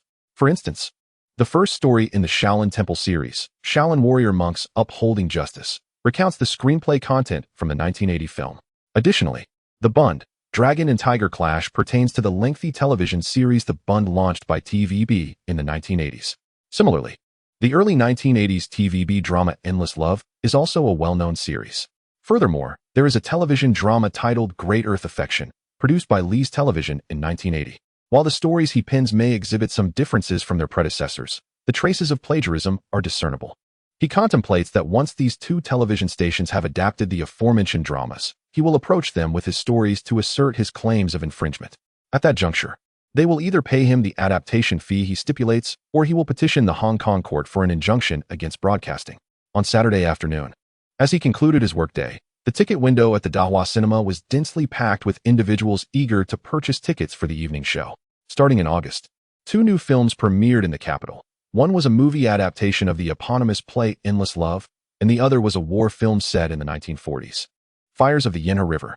Although nearly 2 weeks had elapsed since their initial screenings, the audience's enthusiasm for viewing remained undiminished. During this era, watching films constituted the primary form of entertainment for people, rendering new or popular films exceedingly difficult to secure tickets for in cinemas. Ji Yuning had just completed a handover with the evening shift when he approached the entrance of the cinema, unexpectedly catching sight of the person he had been hoping to encounter again throughout the week. Zhu Lin had no intention of returning home that Saturday evening, as their class had an event scheduled for Sunday morning. Throughout the week, she had been restless, frequently haunted by the visage of that handsome face. Today, instead of retreating to her dormitory to study, she found herself irresistibly drawn out of the campus gates, her heart fluttering with trepidation as she made her way towards the nearby Dahua Cinema. Observing the throng of people gathered at the ticket window, she contemplated retreating back to school when suddenly a voice called out beside her. "Comrade, hello." "Ah, it's you." "Hello." Zhu Lin turned at the sound, her gaze landing on the very handsome face that had been etched in her mind over the past few days. A wave of immense joy surged within her. "Are you here to see Endless Love? There are no tickets left for tonight's show. I can take you inside. Friends and family of cinema staff can enter free of charge." Thank you." Zhu Lin, uncertain of her own thoughts, found herself agreeing to his offer. Ji Yuning escorted Zhu Lin into the hall, guiding her to the last row of seats. This area was typically not open for ticket sales, serving instead as a designated space for internal staff to watch films. At that moment, it was the shift change, leaving the seats vacant. Although Ji Yuning could have clocked out for the day, he chose to remain seated beside Zhu Lin. Initially, an air of awkwardness lingered between them. However, Zhu Lin, being a spirited and vivacious girl from Beijing, soon engaged him in conversation. She quickly learned his name and that he had just returned to the city. Their dialogue primarily revolved around the film they were watching, Waves and Mountains. When they witnessed a scene featuring the character Chen Shaoer, a nationalist officer being captured, they exchanged amused glances and laughter. As the film progressed, their comfort with each other grew. After the movie concluded, Zhu Lin insisted on treating Ji Yuning to a soda at a nearby refreshment stand. "Ji Yuning, tomorrow afternoon, the Poetry Magazine Society at Dengshiku has invited me to attend their poetry reading event, just above the National Publishing Bureau. You enjoy reading the poetry magazine, don't you? Would you care to join me?" Zhu Lin inquired, her eyes sparkling with mirth as she glanced at him. "Sure, I would love to go. Let us make sure we meet again tomorrow," he responded eagerly. After finishing their drinks, he accompanied Zhu Lin back to her school, watching her silhouette vanish through the gates, his heart swelling with joy. Their chance encounter felt like a fated connection. Chapter 12. Poetry reading on Sunday afternoon. Ji Yuning arrived early at the entrance of the National Publishing Bureau building at Dengshiku. He had deliberately donned a new outfit, a distinctive jacket seldom seen in that era, specially tailored by his father for diplomatic engagements. During his days back home, he discovered that his father's outerwear fit him quite well, allowing for a shared wardrobe between father and son. Before long, Zhu Lin appeared, having arrived early herself. She had taken special care in her appearance, and their meeting felt much more natural this time. During their initial encounter the previous day, as they introduced themselves, Ji Yuning had remarked that his name symbolized a universe of tranquility throughout the seasons, while Zhu Lin had described her name as the brilliant red of a precious stone. Ji Yuning had quickly added that her name shone with radiant beauty, just as the world is filled with wonders. Initially, they had both been somewhat reserved. The poetry reading was held in a small auditorium upstairs, and the turnout exceeded Ji Yuning's expectations, with approximately 100 to 200 attendees. This was merely a regular reading organized by the Poetry Magazine, albeit on a smaller scale. In this era, the Poetry Magazine often hosted large-scale readings, typically in stadiums, attracting audiences numbering in the tens of thousands. Many of the performers were broadcasters or actors, and it wasn't long before Ji Yuning heard several of his own poems being recited, pieces published in that month's issue of the magazine. His 7 poems had garnered widespread acclaim within less than a week, elevating his reputation. By the late 1970s, the monthly circulation of the Poetry Magazine could reach an impressive 400,000 copies. During the recitation event, around its midpoint, editor Li specially took to the stage to introduce Ji Yuning, inviting him to perform a recitation as well. "What I have just presented pales in comparison to the professionals. However, my singing surpasses my speaking, so I would like to share a song with you all. Since ancient times, poetry and song have been inseparable in our culture. Poetry was originally meant to be sung, serving both to express aspirations and to evoke sentiments. Inspired by the folk songs in the style of Zinnian penned by teacher Li Ji, I composed a song titled Lust Plateau. He began to sing, his voice resonating with high, clear notes that were particularly enchanting. In his past life, Zhu Lin had enjoyed singing, albeit at an amateur level. Since his arrival in this new realm, he discovered that not only could he write with remarkable fluency, but his singing voice was also significantly improved, capable of soaring highs and deep lows.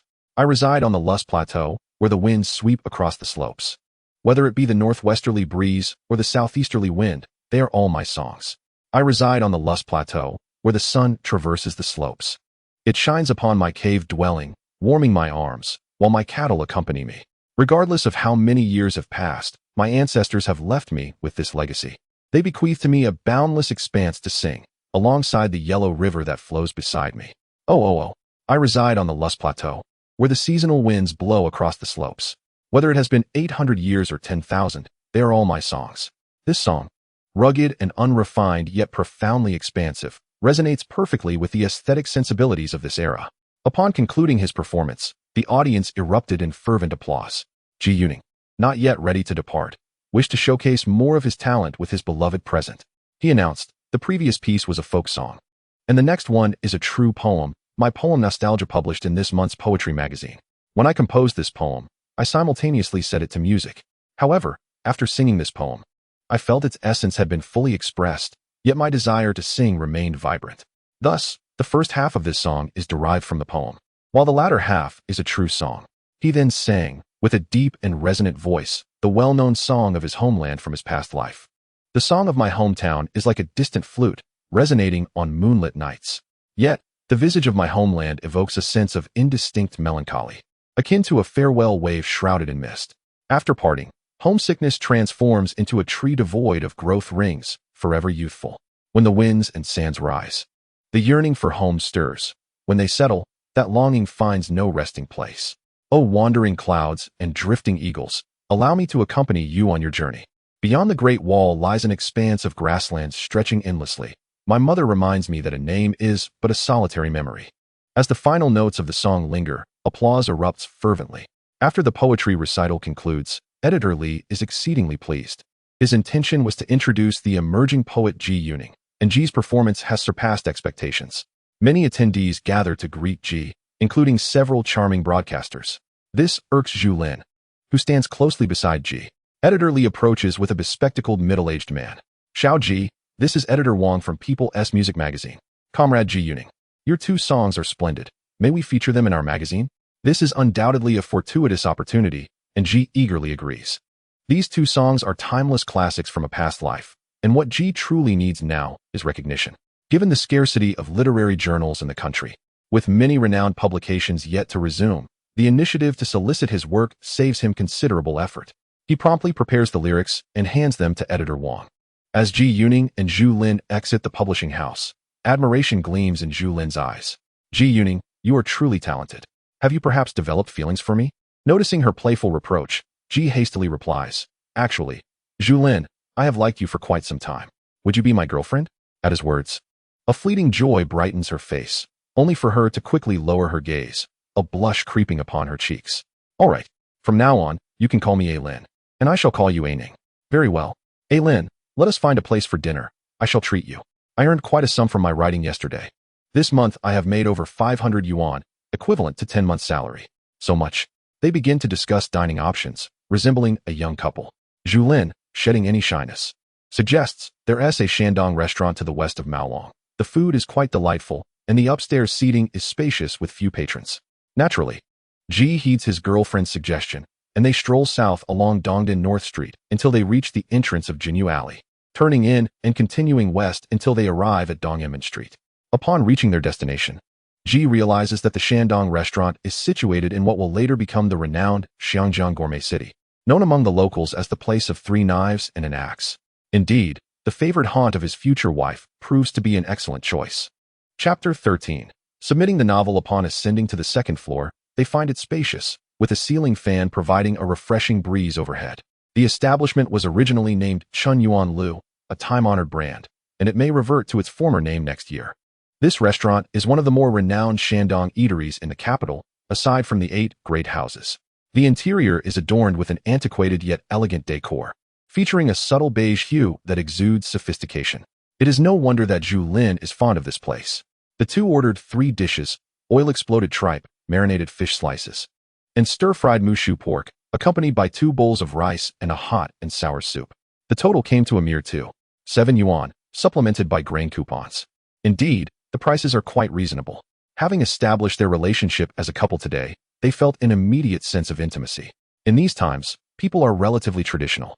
Relationships are pursued with the intent of marriage, and once there are no objections from the parents, preparations for a wedding commence.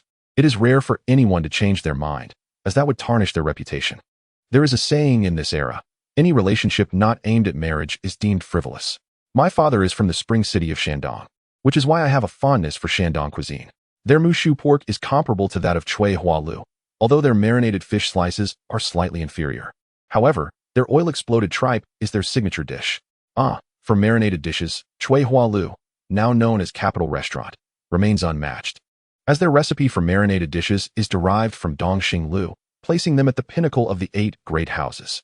The knife skills, cooking time, and seasoning of this oil-exploded tripe are commendable. It would be even better if they could prepare oil-exploded double crisp, enhanced with chicken gizzards for added flavor. The two shared a mutual understanding when it came to their culinary preferences. Ji Yuning did not anticipate that the former king of the daughter kingdom would also be a foodie, yet he finds it endearing. Ning, you can compose music too? The melodies of the 2 songs you sang today were truly delightful. My ability to compose is merely at the level of reading sheet music. Just simple notation. I am not proficient with staff notation. I used to play the flute and could read guanche notation. Earlier, I wrote some lyrics in simple notation, which the chief editor of People's Music, who is a professor at the conservatory, even revised slightly. For arranging these 2 songs, one must seek out professional talent. In fact, I can sing that song about my hometown. I used to serve as an artistic soldier in the military. Then give it a try? But this song is best sung by a mezzo-soprano. Although Zhu Lin's family had arranged for her to study medicine in her past life, she ultimately pursued a career in the performing arts. From a young age, she had a passion for singing and dancing, having studied dance, practiced gymnastics, and even played basketball. In this life, with Ji Yuning's presence, Zhu Lin may find herself entering the artistic realm even sooner. In the 3rd week of August, Ji Yuning returned to the evening shift at work. However, on his way to work, he would arrive more than an hour early to wait for Zhu Lin at the school gate. They would meet, converse, and then she would accompany him to the Dahua cinema. This is the customary manner in which young couples engage in courtship during this era. To ensure he would not delay their meetings, he even purchased a wristwatch. In these times, a watch is a significant item, a symbol of status. However, his purchase was motivated by his desire to court. Originally, his father intended to procure an imported watch for him, but he deemed it unnecessary. The watch he chose is a Zhongshan brand from Jinling, produced by the Jinling Purple Mountain Watch Factory. This watch may be the most affordable domestic timepiece currently available for sale in the capital, retailing for just over 30 yuan. In contrast, the Shanghu brand watch, renowned for its luxury among domestic timepieces, commands a price of 120 yuan. The watch he purchased, a Zhongshan model, was acquired without utilizing the watch vouchers provided by his family. He stumbled upon this nearly pristine second-hand watch while exploring a trust company that specializes in exchanging pre-owned timepieces, and he promptly secured it for 27 yuan. After a day's use, he discovered that it gained approximately 1 minute every 24 hours. It is said that the finest Shanghu watches of that era only gained a minute every 72 hours. However, he remained unconcerned. For him, as long as the watch did not fall behind, a slight gain was of no consequence. On Tuesday, August 16th, he completed his novel, The Horseman. The final draft totaled nearly 60,000 words, surpassing the original manuscript by almost 10,000 words. The additional content included narratives of the protagonist Su Lingjuan's early experiences and psychological insights, as well as accounts of his father's overseas endeavors. The original author of the previous work lacked a comprehensive understanding of overseas Chinese tycoons, while Ji Yuning, coming from a later era, was well acquainted with figures like Su Lingjuan's father. This enriched content rendered the entire narrative more robust and the main characters more vivid. On Wednesday, August 17th, in the morning, Ji Yuning, with his manuscript in hand, rode his bicycle directly to the editorial office of the People's Literature magazine. The revived magazine was no longer located at 166 Chaonai Street, within the premises of the People's Literature Publishing House. but had been relocated to the former building of the Drama Research Institute at 52 Dongxi 8th Alley. It was said that the higher-ups at the publishing bureau disapproved of this location. Thus, the Humanities Publishing House merely took over the publication and distribution duties of the magazine. Ji Yuning, adhering to his previous method, utilized his internal library card from the Overseas Chinese Association to gain entry into the Drama Research Institute building. Ascending to the second floor, he found the room marked with the sign of the novel group of People's Literature magazine. Upon entering and expressing his intent to submit his work, he was unexpectedly greeted by a middle-aged woman, around 50, who smiled and said, "You must be Ji Yuning." Seeing him momentarily taken aback, she continued, "I attended the poetry reading event at the Publishing Bureau last Sunday." She then turned to the others in the room. "This is the Ji Yuning you've all been talking about, the author of the poem Far and Near." At that moment, a slender man in his 40s chimed in, "Yes. The one who wrote the Lust Plateauan song of my hometown. We've been singing the Lust Plateau every day in this building." Ji Yuning's two songs had not yet been published in the People's Music magazine, yet he was taken aback to learn that they had already spread through the cultural circles of the capital alongside his 7 poems. The editorial office of People's Literature magazine was already aware of his poetic and musical renown. After exchanging pleasantries, Ji Yuning learned that the woman with a Hangzhou accent was the leader of the novel group, her surname being Su. The gentleman, approximately in his 40s, bearing a pronounced Xiangnan accent and surnamed Wang, serves as the editor-in-chief. Alongside him is a middle-aged man, the deputy head of the novel group, whose surname is Tuesday. The next step involves manuscript review, with each leader cradling a work by Ji Yuning. Editor Su, having read through the story Scar, passed it to the nearby editor Xiao Wang. She glanced earnestly at Ji Yuning and remarked, "Xiao Ji, please hold on for a moment. Shortly, I shall present this manuscript to our magazine's deputy editor Liu." Ji Yuning was aware that the chief editor of the People's Literature magazine is surnamed Zhang, a renowned poet and the lyricist of the Yellow River Cantata. However, editor Zhang is usually absent from the editorial office, with deputy editor Liu overseeing the routine operations. Chapter 14. A Sense of Regret Before Long. Editor Xiao Wang had completed reading Scar, his face alight with excitement. Su immediately seized the manuscript and departed for the chief editor's office. At that moment, Tu had also finished reading The Horseherder, his expression one of solemnity. He commented, later, "Let Ji Yunqing have a look as well." The other editors in the room understood that old Tu's demeanor indicated his strong endorsement of the novel. In the chief editor's office, Lu Ji Yunqing set down the manuscript he had been perusing, his heart still stirred with emotion. He turned to Su Yi, who sat before him, and remarked, "This piece Scar is exceptionally well written. The characters and structure exhibit none of the rigid formulas and conventionality prevalent among many contemporary authors. Furthermore, the prose is exquisite, possessing a certain mastery of language. At such a young age, this is truly remarkable. I did not anticipate that this Xiao Ji, known for his poetry, would also excel in novel writing. The content of this story is profoundly insightful and rather incisive, albeit somewhat sensitive, especially in the current context. It may require old Zhang's final approval. We should report back to him afterward. Old Liu, that Ji Yuning has also penned a novella. Old Tu was just reviewing it. Based on his expression, I suspect that piece is commendable as well. Oh, I shall take a look at it later. By the way, I have some fine tea here. Do not neglect our guest, as I wish to meet him in person." Rest assured, that young man is engaged in lively conversation with Wang Qiaoying. This Xiao Ji is quite adept at various dialects. He can even speak the Xiangnan dialect from Wang Qiaoying's hometown. His accent in our native Hangzhou dialect is also remarkably authentic. It seems he spent several years in Su province during the down to the countryside movement. That explains why the backdrop of Scar is set in Shanghai, with dialogues also articulated in the local dialect. As they spoke, old Tu from the novel group entered, holding Ji Yuning's manuscript of The Horseherder. "Old Liu, take a look. This novella is truly exceptional." Lu Ji Yunqing smiled and, unperturbed, picked up the manuscript to begin reading. As he progressed, his expression grew increasingly earnest. Upon finishing, he exhaled deeply, set the manuscript down, and addressed the 2 heads of the novel group. "This Horseherder resonates even more profoundly than Scar. I believe it has the potential to become a classic. The short story Wounds, if anything, elicits greater societal attention, articulating the innermost thoughts that many dare not express and reflecting the most acute issues of our time. In contrast, the novella The Horseman possesses a more substantial literary merit." As he spoke, he rose and picked up the manuscript from the table. "Come, let us meet the esteemed comrade Ji Yuning, who has brought us such delightful surprises today."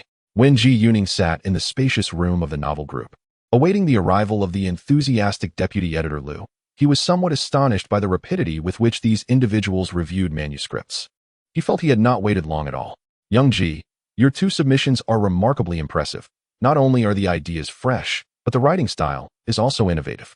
However, the content of the novels touches upon some sensitive issues at present. Therefore, the editorial committee will need to discuss further before making a final decision." Editor Zhang has been preoccupied with preparations for the Writers' Association and seldom visits the editorial office. "We will need to report to him. Should we proceed with your works? There may be a requirement for revisions." Lu Jianxing paused before continuing. "I have read the 7 poems you published in this month's poetry journal, and they are indeed exceptional. Our People's Literature magazine also encompasses poetry. In addition to the novel group, we have sections for poetry, prose, and literary criticism. Thus, your poems could certainly find a place in our magazine. Moreover, I find your writing to have a grand style, and you might consider penning more essays for submission to our publication. This is the privilege of being solicited for contributions." Ji Yuning felt a surge of joy in his heart. Typically, when an editor reaches out for contributions, it signifies that one has attained recognition as a writer, especially coming from the deputy editor of a prestigious publication like People's Literature. In the following days, inspired by deputy editor Lu's encouragement, Ji Yuning composed several essays. Generally, essays are confined to under 10,000 words, and he found the process to be quite effortless. With the wealth of material stemming from both his past experiences and his 6 years of service in the countryside in this life, he had much to write about. However, he chose not to submit directly to People's Literature, but rather to other literary magazines, acknowledging the limited capacity of any single publication. It is rare for a magazine to feature 2 pieces by the same author in a single issue, let alone a top-tier literary journal like People's Literature. The magazines to which he submitted included Beijing Literary Arts, which had revived in the early 1970s and is reputed to be one of the earliest literary magazines to resume publication in the country, and Jiangsu Literature, which re-emerged in 1975 and later became known as Yuhua Magazine, along with Zhujiang Literature, which eventually changed its name to Donghai Magazine. Writing essays not only allowed him to work swiftly, but also offered the advantage of requiring fewer revisions compared to novels, which often undergo extensive editing, particularly in stringent publications such as People's Literature. On August 19th, an advertisement for a film appeared in the People's Daily, announcing the screening of the Yugoslav film Walter Defends Sarajevo, which would commence nationwide on August 20th, 1977. This was the first newspaper advertisement that Ji Yuning encountered in his rebirth year of 1977, a time when commercial advertisements were virtually non-existent in newspapers. Yet he unexpectedly came across a film promotion.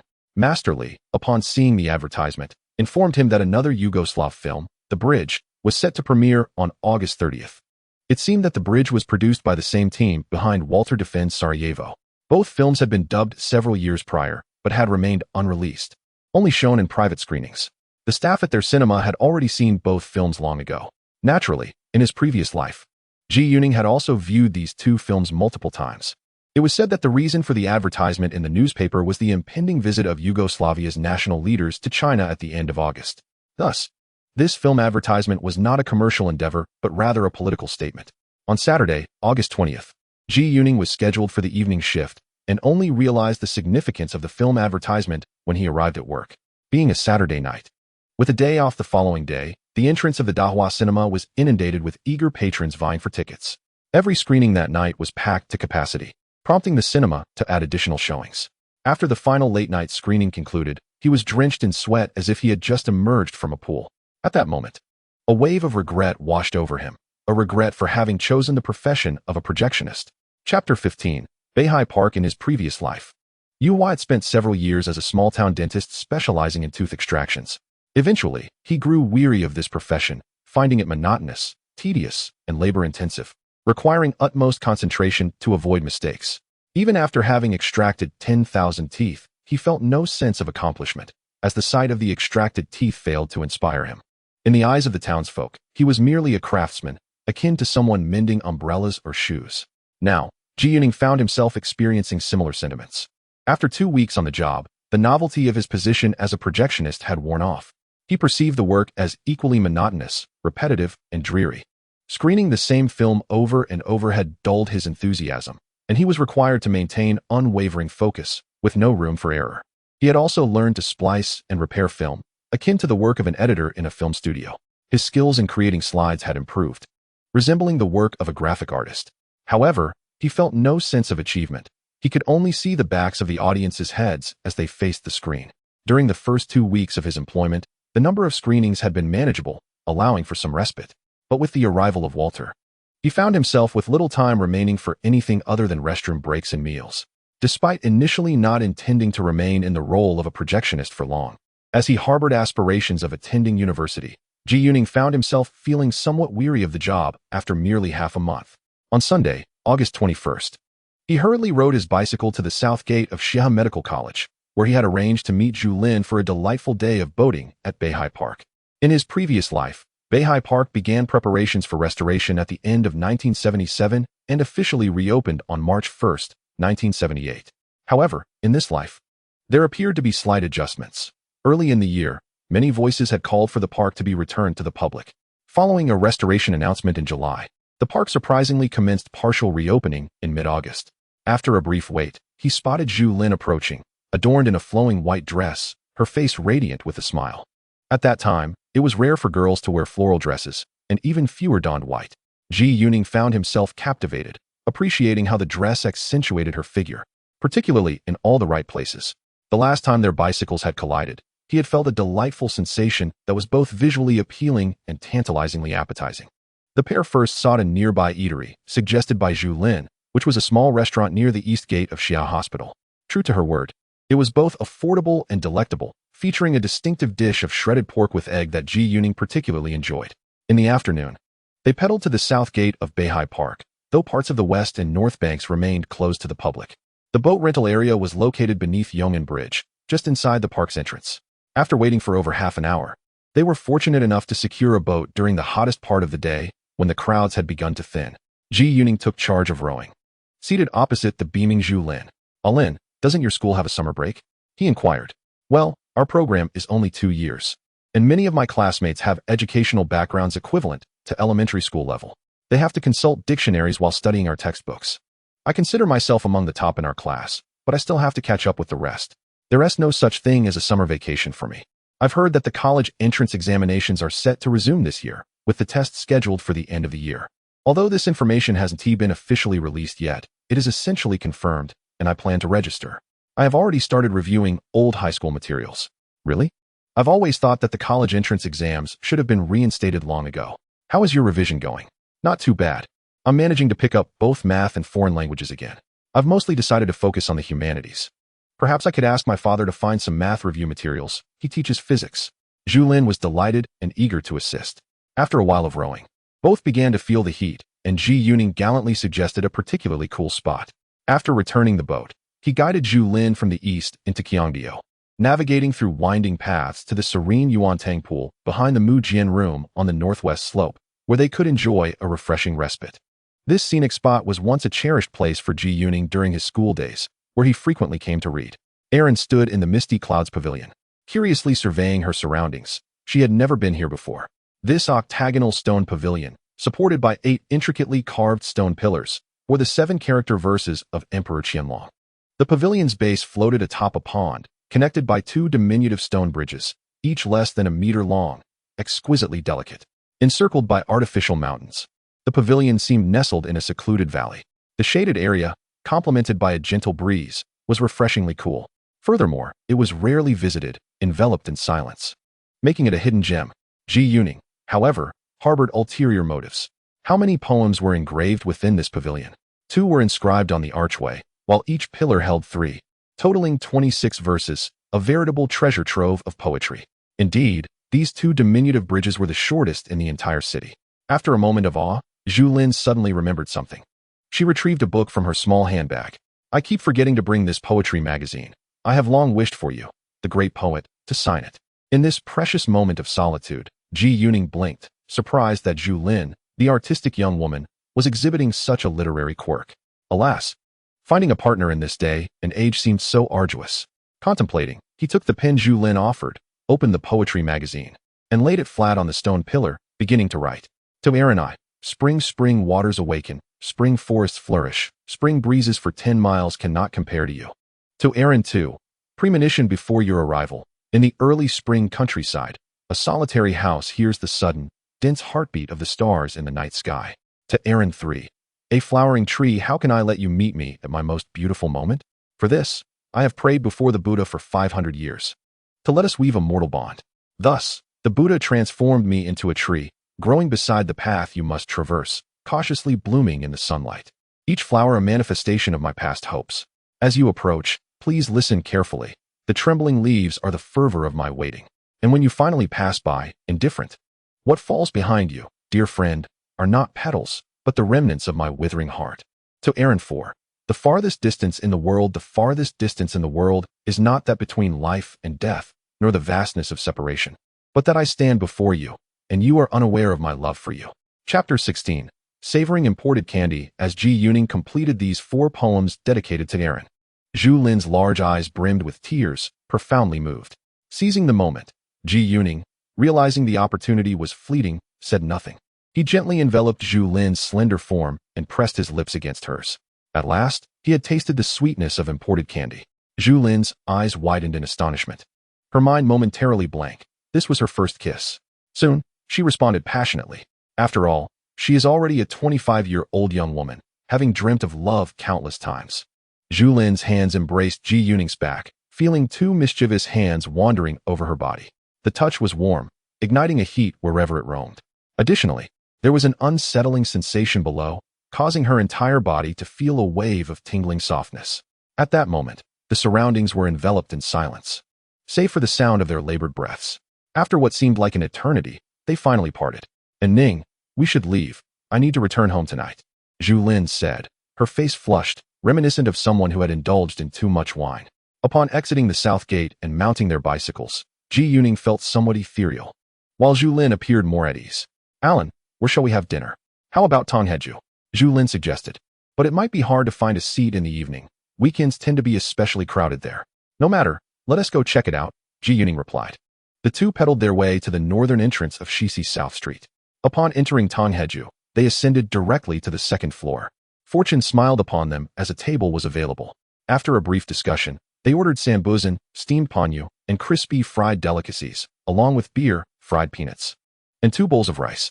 When the dishes arrived, surprisingly, the dessert, sambuzan, was served first. However, such is the state of restaurant service these days.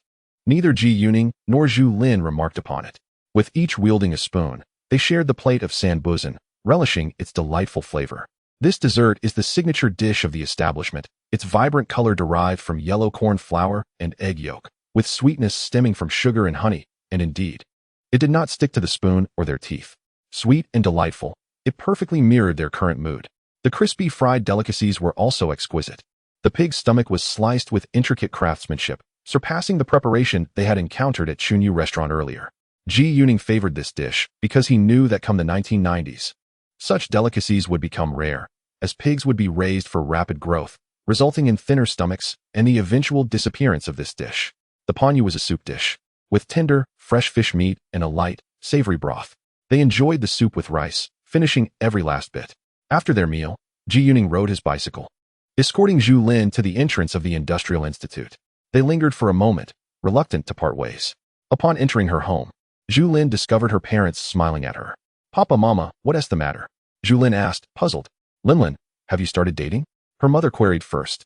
I saw that tall young man at the school gate earlier, but I couldn't quite see his face before he rode away.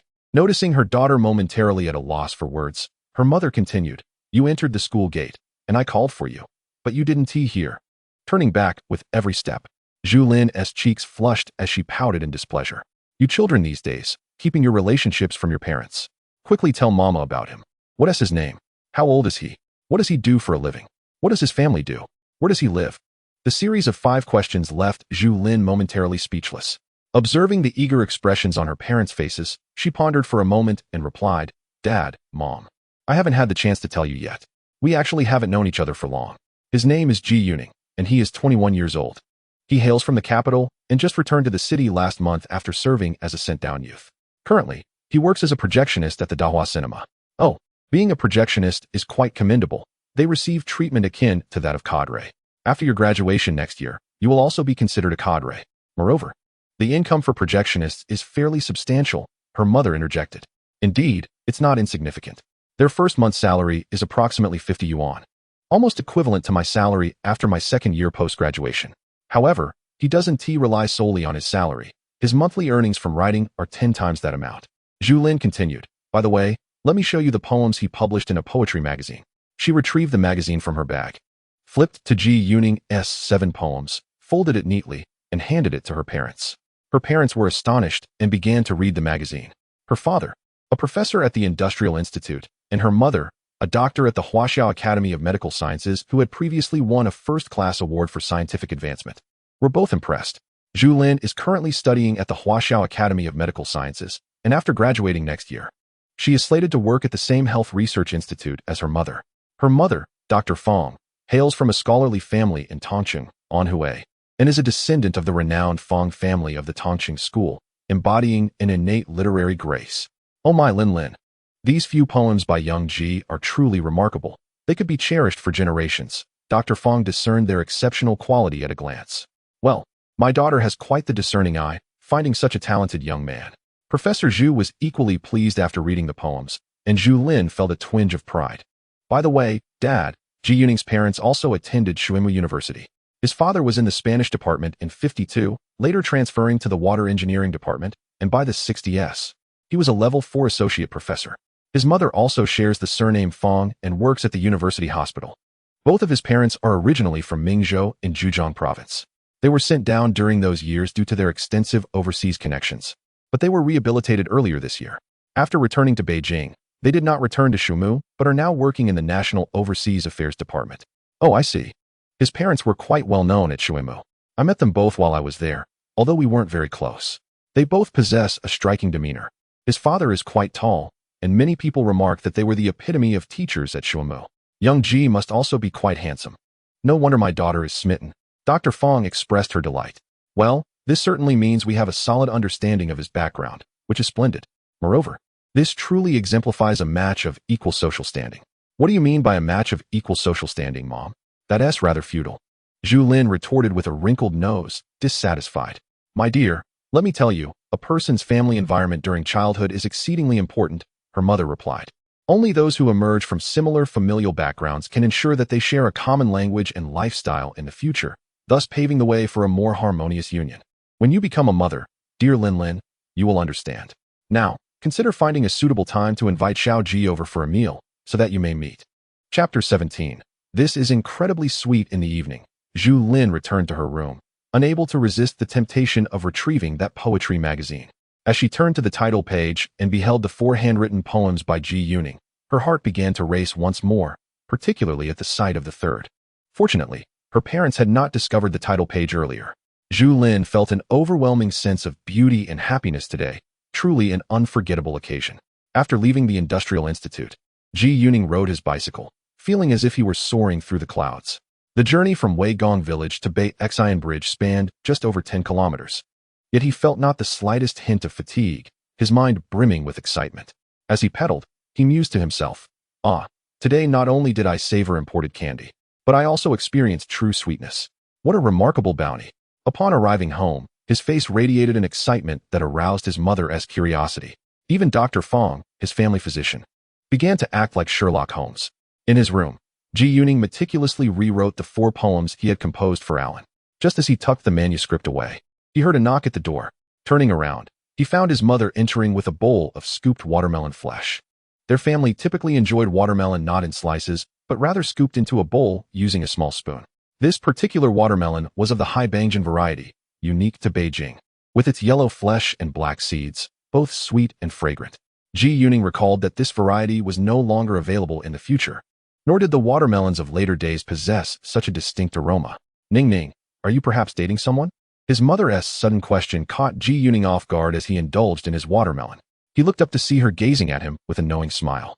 Following her gaze, he suddenly realized a long strand of hair was sticking out from his shirt pocket. It must belong to Alan. Not only did he return home with a telltale expression, but now he bore evidence as well. There was no escaping his mother's discerning eye. He had no choice but to confess. He elaborated on Zhu Lin's situation, describing her as resembling a celestial being, possessing a delightful temperament, and currently a student at a university. She hailed from a family of physicians, with her father being a professor at the Industrial Institute. His mother's smile widened upon hearing this. when she learned that Zhu Lin's father had also been affiliated with Shuimu University. She pondered for a moment before summoning Ji Yuning's father. His father reflected and recalled that Zhu Lin's father was indeed a member of the physics department at the School of Science at Shuimu University. Although they were not well acquainted, he certainly recognized the name. Both parents were elated and urged Ji Yuning to seize the opportunity without delay, and to consider when he might bring the young lady home for them to meet. Once his parents, satisfied, retreated to their room, Ji Yuning resumed his writing. For this was indeed his source of income. Before long, the door chimed once more, and his mother entered, bearing a bowl. This time, it contained a sweet concoction of boiled eggs and syrup. "My dear son, do savor it while it's warm," she urged. Ji Yuning hastily accepted the bowl and took a sip.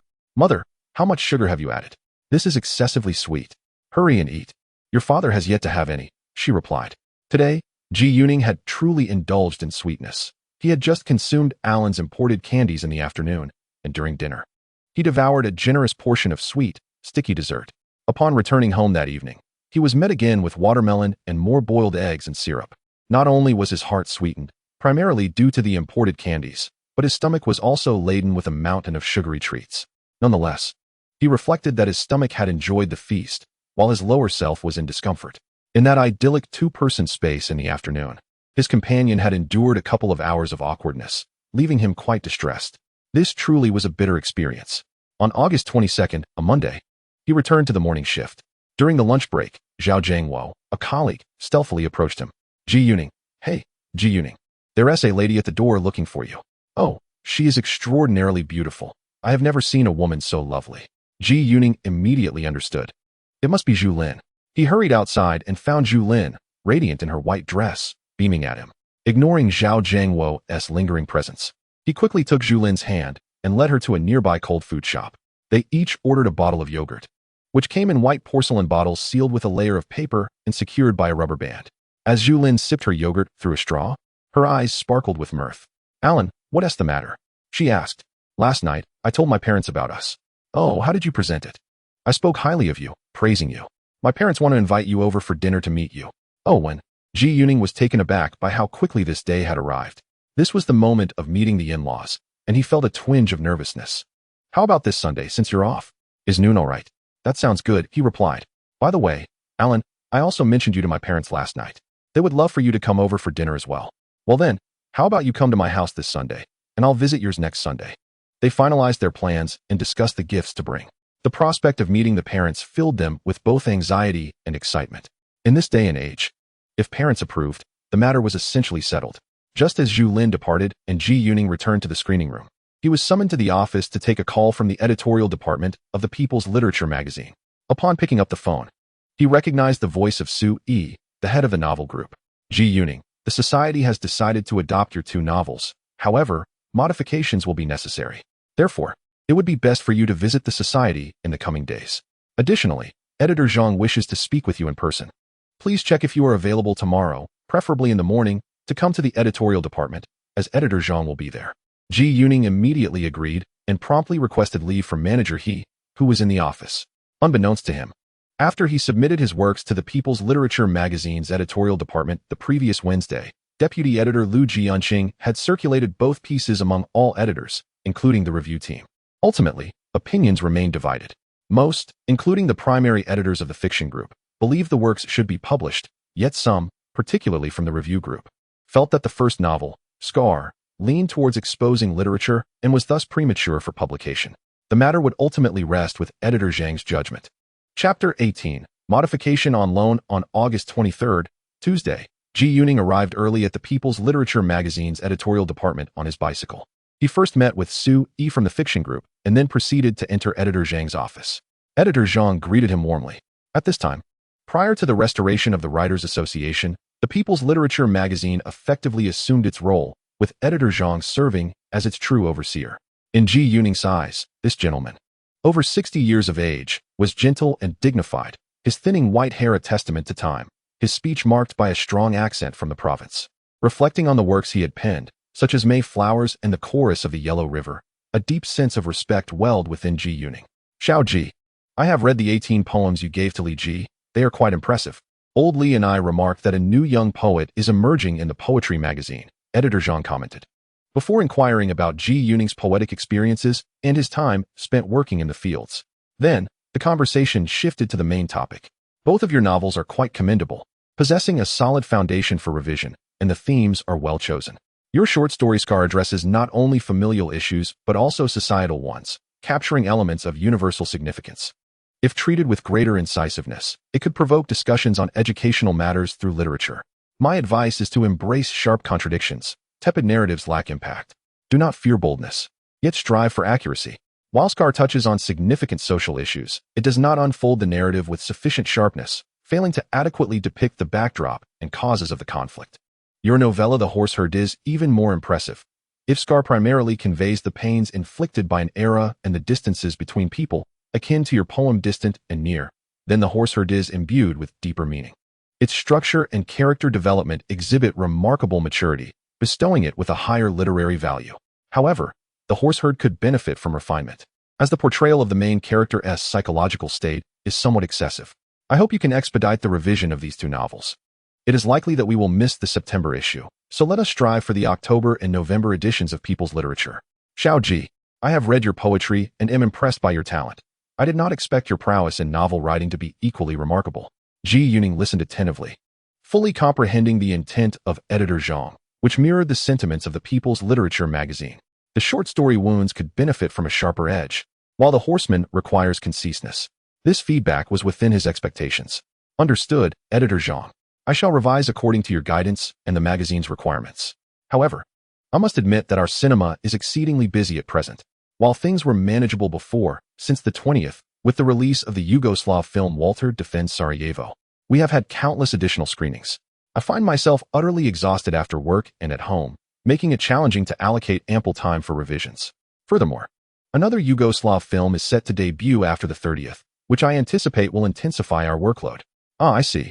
Your cinema, the Dahua cinema, is indeed part of the cultural sector. In that case, I shall issue you a temporary transfer letter for manuscript revision from People's Literature magazine. You will be able to take time off to revise here. However, the magazine is currently situated in the borrowed premises of the Opera Research Institute, which consists of only 5 rooms, 2 large and 3 small, leaving little space for books. You may also revise at home. Should any issues arise, you can come to the magazine. Additionally, during the revision period, the magazine will provide you with a daily stipend. Ji Yuning's eyes brightened at this news, as the temporary transfer for revision suited him perfectly.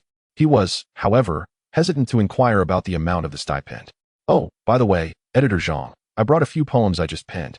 During my last visit to the magazine, Deputy Editor Liu expressed a desire for me to submit more poetry and prose. I believe the 18 poems I submitted to the Poetry Journal will suffice for several months, so I decided to bring these to our publication.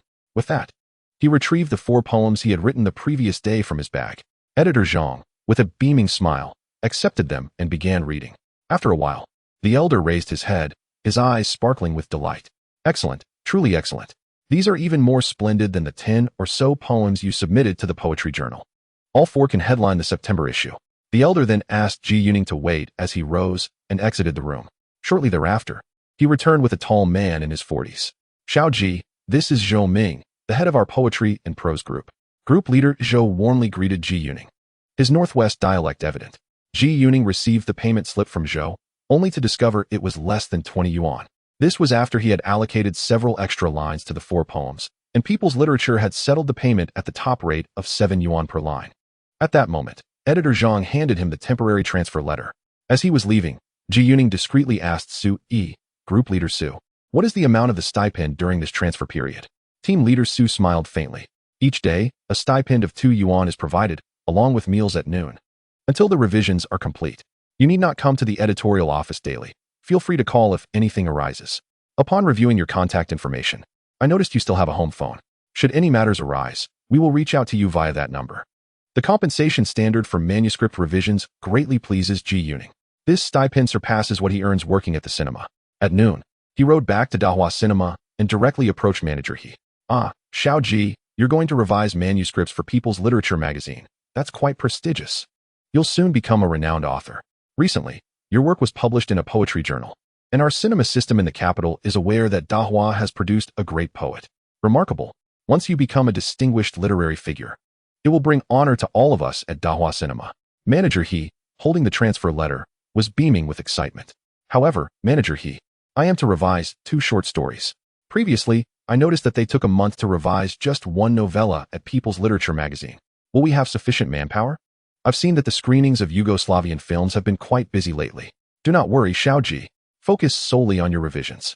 A month or 2 will suffice. Recently, we had an older employee who joined our cinema alongside your mentor, Master Li, and he has just returned from a brief leave, so we are adequately staffed.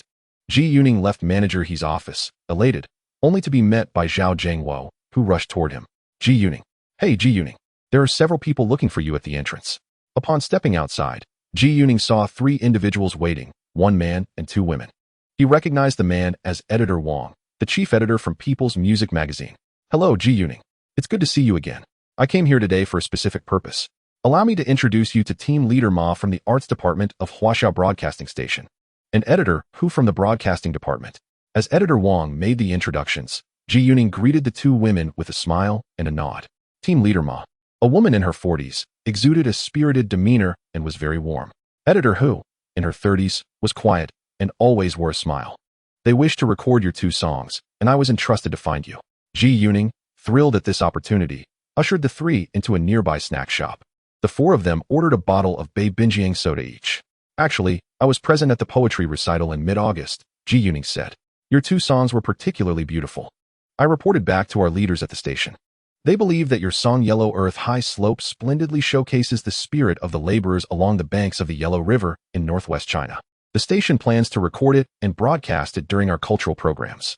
I obtained your contact information through Editor Wang, who expressed that your rendition of Huang Tu Gao Pa lacks the requisite vocal nuances, yet possesses a distinctive character, complemented by your exceptional vocal qualities. Consequently, we would like to invite you to the station for an initial audition to ascertain whether you will be the one to perform it. Furthermore, the song Hometown is ideally suited for our broadcasting department, which primarily targets audiences in Hong Kong, Macau, Taiwan, and overseas expatriates. We are currently in great need of songs that evoke nostalgia, and your piece is remarkably beautiful, prompting immediate enthusiasm from the broadcasting department to feature it. Oh, that is splendid. I am more than willing to perform my own composition of Huang Tu Gao Pa. By the way, have you decided on the vocalist for Hometown? I believe it would be best sung by a female voice. We are still in the selection process and have yet to finalize a female singer. Xiao Ji, do you have anyone in mind to recommend? I have a friend studying at Xiahe Medical College who enjoys singing. She previously served in the military as a performer and has studied both dance and singing. I have heard her sing Hometown, and I think she does quite well. That sounds promising. You can bring her along for the audition. What is the specific timing? The sooner, the better, of course. You are quite busy at work, I presume? Ah, that is not an issue. We have indeed been quite occupied lately. However, I just received a letter of assignment for revisions today. I submitted 2 short stories to the People's Literature magazine, which have passed the final review and have been accepted, but they require modifications. I informed the magazine today that my current workload makes it difficult to allocate much time for revisions. Therefore, People's Literature issued me a letter of assignment for the revisions, and our unit has already approved it. Starting tomorrow, I will have the flexibility to arrange my revision schedule. Ah, it seems we have come to see you at just the right moment. Can you come tomorrow afternoon at 1 o'clock? It will be at the Broadcasting Building in Fuxingmen. We start work at 1 in the afternoon. Sure, that works perfectly. See you tomorrow afternoon. After finishing their sodas, the 4 bid farewell. Ji Yuning hurried to Xiahe Medical College to find Zhu Lin. It was precisely her lunch break. He waited at the South Gate's reception for a while, before seeing Zhu Lin walking briskly towards him. He hurriedly relayed the details of the radio station matter. Alan, can you take a leave tomorrow afternoon? If you can't, I'll go first, and then arrange another time to accompany you. Zhu Lin promptly made a phone call from the reception, spoke a few words, and then hung up. It's all set. I've secured my leave. Ji Yuning then realized that Zhu Lin, like him, could navigate her work schedule with ease. The following noon, Ji Yuning arrived at Xiahe Medical College to pick up Zhu Lin. They had a light meal before heading to the Broadcasting Building in Fuxingmen. Upon arriving at the radio station, Sister Ma came down and led them directly to the recording studio. Ji Yuning began his audition. The arrangement and accompaniment for Huang Tu Gao Pa had already been completed, crafted by Editor Wang. In this era, the professional requirements for singers are not particularly stringent. Moreover, the pop singing style embodied in Ji Yuning's song is one that many still find challenging to master. However, the arts department specifically invited a vocal instructor from an orchestra, primarily due to concerns about Ji Yuning's professional capabilities. After warming up with the accompaniment, The vocal coach, Mr. Jean, approached him with a smile and remarked, "Your vocal cords possess exceptional talent, and your singing style is remarkably innovative. However, your foundational skills require improvement, which stems from a lack of professional training." He proceeded to point out Ji Yuning's unprofessional aspects regarding enunciation, breath control, and other elements. After another attempt, the results were surprisingly impressive. Ji Yuning's innate ability to grasp concepts swiftly delighted Mr. Jean. Following a third trial, everyone present gently applauded.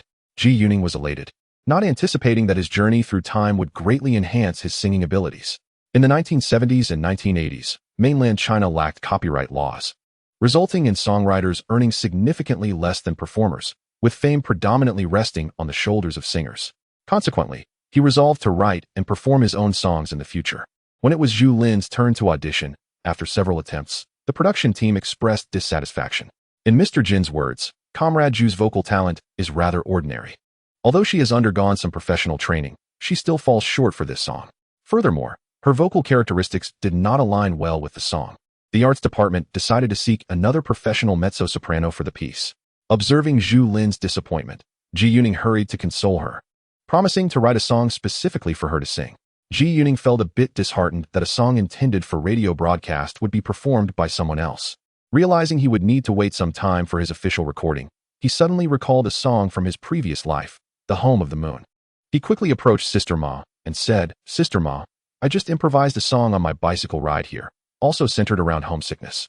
I believe this song is even more melodious than that previous piece." Upon receiving a nod from team leader Ma, he turned to Mr. Jean, saying, "This song employs a bel canto style, which I am certainly an amateur at. I would appreciate your guidance and oversight." By now, he recognized who Mr. Jean was. In his previous life, Mr. Jean had a distinctive teaching method and singing style, with many of his students becoming renowned singers. He was still with the Huaxiao Orchestra, but would soon transition to teaching vocal music at the National Music Conservatory.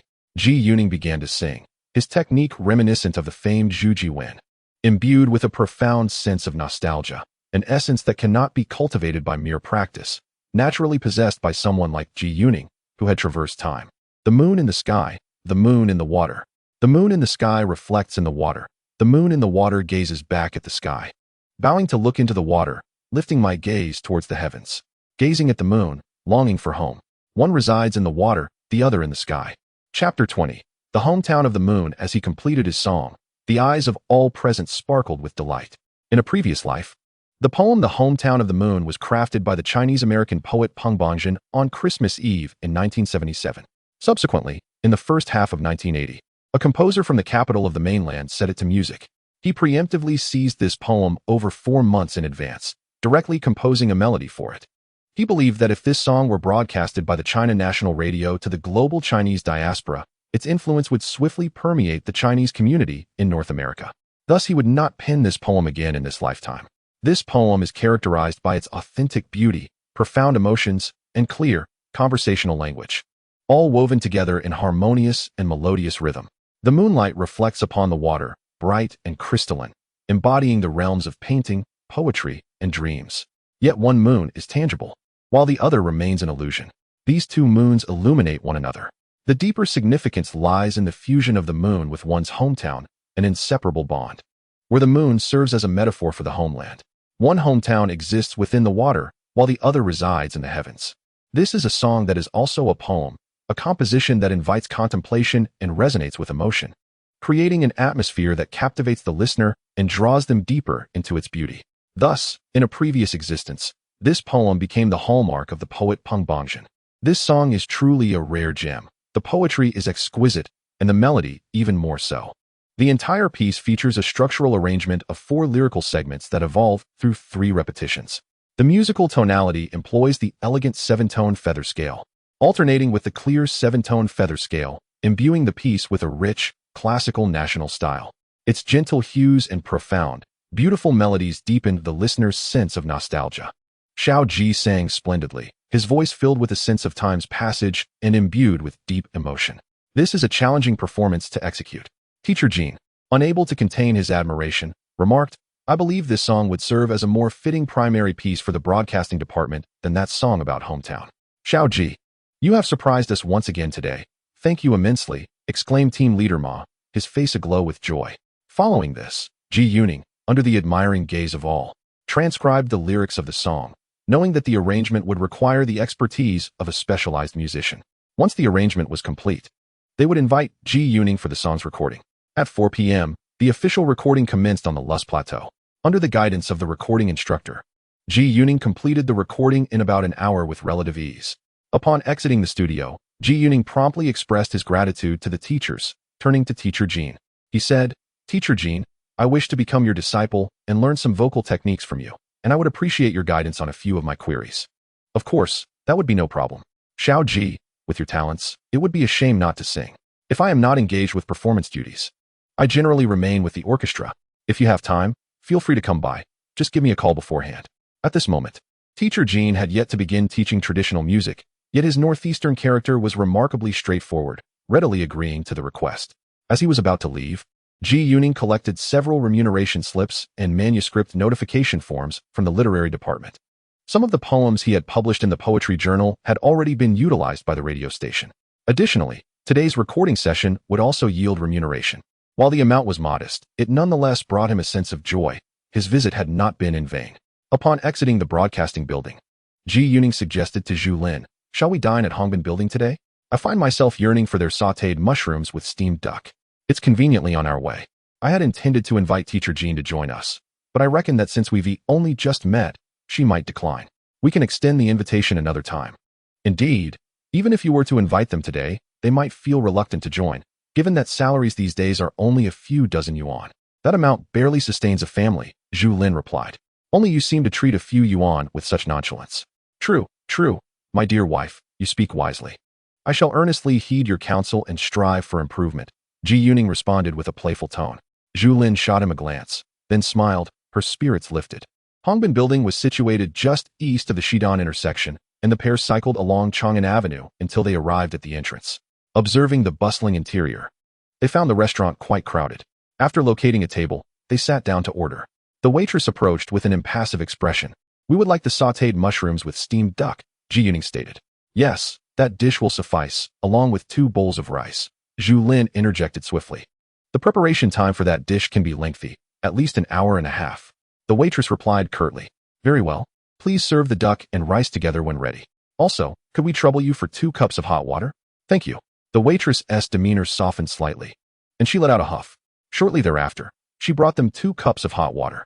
"Aning, back when I was with the cultural troupe, they felt my singing voice was too sweet, not befitting a female warrior, so I primarily focused on dance during that time.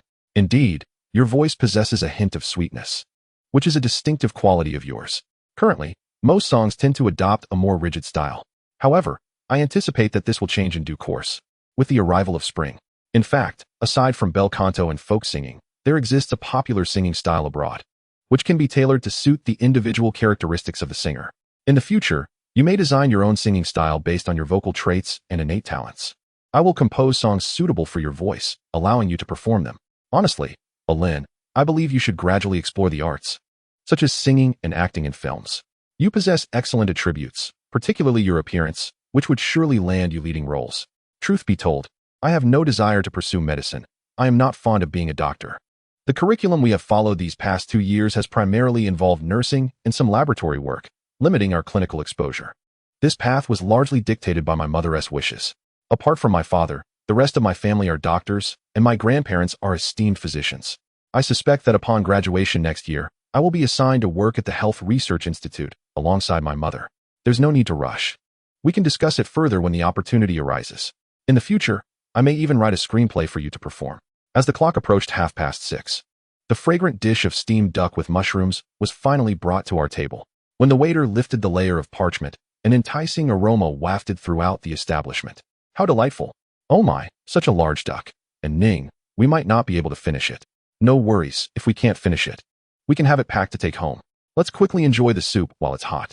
This soup not only soothes the throat, but also nourishes the body. I want to eat the duck head. You enjoy the duck head, do you? Oh, so you love that part, Zhu. You always talk nonsense. Hurry up and eat before it cools down. Chapter 21. The Poet of Headlines on Thursday, August 24th. Zhu Lin arrived early at the editorial office of the People's Literature magazine. He was there to discuss the specific revisions of 2 short stories with the novel team editor. Although editor Zhang had provided some broad suggestions the day before, those were merely guiding points. The finer details needed to be deliberated with the specific personnel involved. Upon seeing him, Su Iji, the head of the novel team, greeted him with a smile, saying, "Little G, congratulations. Your poem is going to be featured as next month's headline. You are now a headline poet. Do you realize how rare it is for poetry to be the lead piece in our magazine after so many years? It seems that since our magazine resumed publication, this has never happened. You have truly broken new ground." Zhou Ming has indeed stumbled upon a great fortune, without any prior indication. It turns out that the headline in question is for the entire magazine. Ji Yuning could hardly contain his joy upon hearing this. Initially, he thought that editor Zhang was referring to the headline of the poetry section. He never imagined that it would be the headline for the entire magazine. In this era, the lead articles in People's Literature predominantly feature report literature and novels, and the authors of these articles are usually well-known writers. To have an article published in such a unique national magazine is already a remarkable achievement. To become the author of a headline article is even more challenging. Generally, headline authors are established literary figures. The esteem and affection that this senior poet, editor Zhang, has shown him deeply moved Ji Yuning. Sister Su, this is wonderful news. Today, I brought another poem to submit. Ji Yuning said with a beaming smile. Great, little Ji. I thought you had come to revise your stories today. But it seems you are here to submit poetry instead. Are you trying to tease me? Su, still wearing a smile, responded. Haha, Sister Su, actually. I came to discuss some thoughts on revisions with our novel team. The poem I brought today was inspired by my recent experience at the broadcasting station, where I recorded a song, The Lust Plateau, which I sang myself.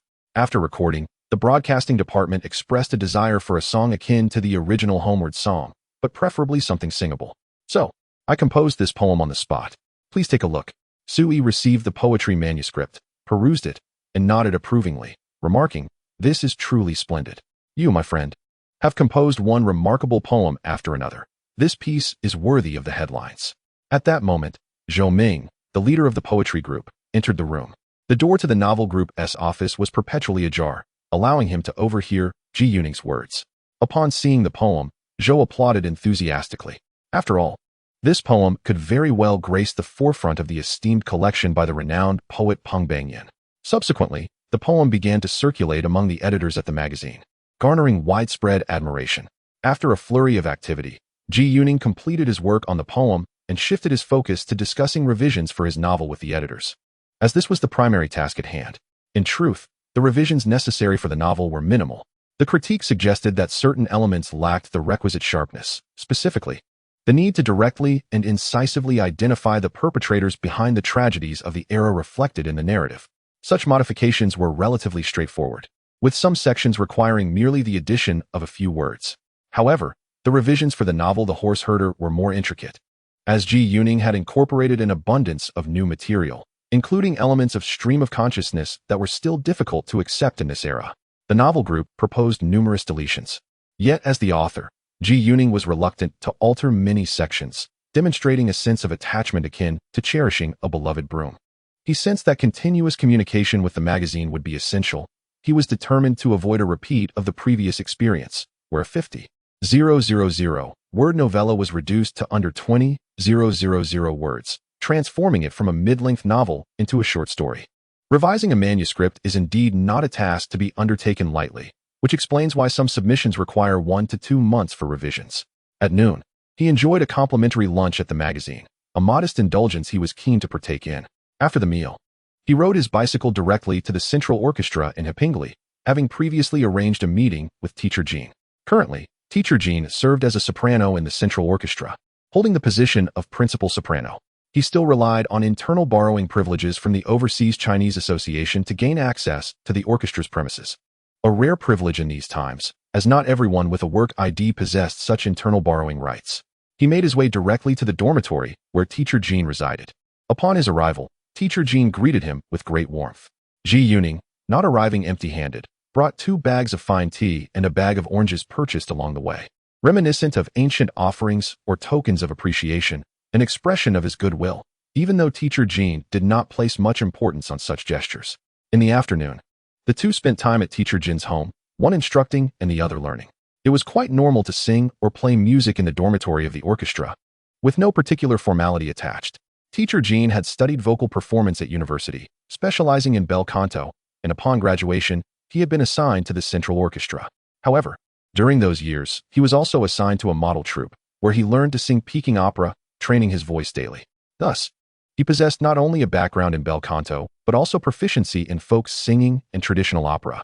At this juncture, he had yet to embark on formal teaching, though he harbored his own experiences and insights. At this moment, he had yet to formulate the core philosophies of his later teaching method, known as the Golden Method, which encompassed the 4 essences and the 7 principles. The esteemed Master Jean later articulated that the 7 standards of national vocal music are voice, emotion, lyrics, flavor, expression, cultivation, and imagery. He also asserted that the national vocal music of Huaxia should embody scientific rigor, ethnic identity, artistic merit, and contemporary relevance. When these concepts inadvertently emerged from Ji Yuning's lips during a discussion, they astonished Master Jean immensely. He had not anticipated that this student, whom he had taught, not only grasped the lessons with ease but also demonstrated an ability to extend theoretical understanding, enriching Master Jin's own insights in the process. This deepened Master Jin's regard for Ji Yuning. From Master Jean, Ji learned that the song Hometown of the Moon was in the process of being arranged for broadcast, with the arrangements being handled by editor Wang. It is noteworthy that editor Wang was not the chief editor of the People's Music magazine, but rather the head of a specific section within the publication, akin to the role of a group leader in the fiction department of the People's Literature magazine. Similarly, group leader Su could also be referred to as the chief editor of the fiction group. Concurrently, editor Wang was also a composition instructor at the Central Conservatory of Music, conveniently located near the broadcasting building, which allowed him to frequently contribute arrangements and scores for the station's literary department. In the afternoon, Master Jean provided more detailed guidance to Ji Yuning regarding Hometown of the Moon. Chapter 22. The Jade Emperor poses a challenge that evening. The literary department of the Huaxiao People's Broadcasting Station aired Ji Yuning's rendition of the song Lust Plateau. Ji Yuning unexpectedly heard his own voice emanating from the radio while casually listening, much to his astonishment, as the program had only been recorded the previous Wednesday afternoon and was broadcasted the very next Thursday evening. Such a rapid turnaround was quite remarkable. He recalled that after finishing the recording on Wednesday, Sister Ma had merely mentioned that it would be aired soon, without specifying an exact time. There had been no prior notification regarding the broadcast, a reflection of the era's practices. Eager to share this delightful news, Ji Yuning hurriedly called his parents to listen together, and the 3 of them joyfully tuned into the program. "Son, when did you start singing so beautifully?" exclaimed his mother. "Oh my, your voice rivals that of professional singers," she added, clearly delighted, occasionally humming a few lines along with the broadcast. His father listened intently, focusing more on whether there were any issues with the lyrics of his son's song. In an age where exceptional artistic works were few and far between, many artists were often hindered by their own fears of making mistakes, stifling their creativity. However, Ji Yuning, with his knowledge of future developments, harbored no such reservations. The following day, Friday, Ji Yuning made his way to the southern gate of Xiehe Medical College at noon.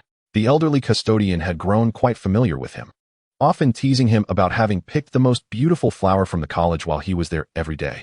Ji Yuning was indeed there frequently, as pursuing a romantic relationship often meant that absence was felt keenly, especially when 2 individuals were in the throes of affection.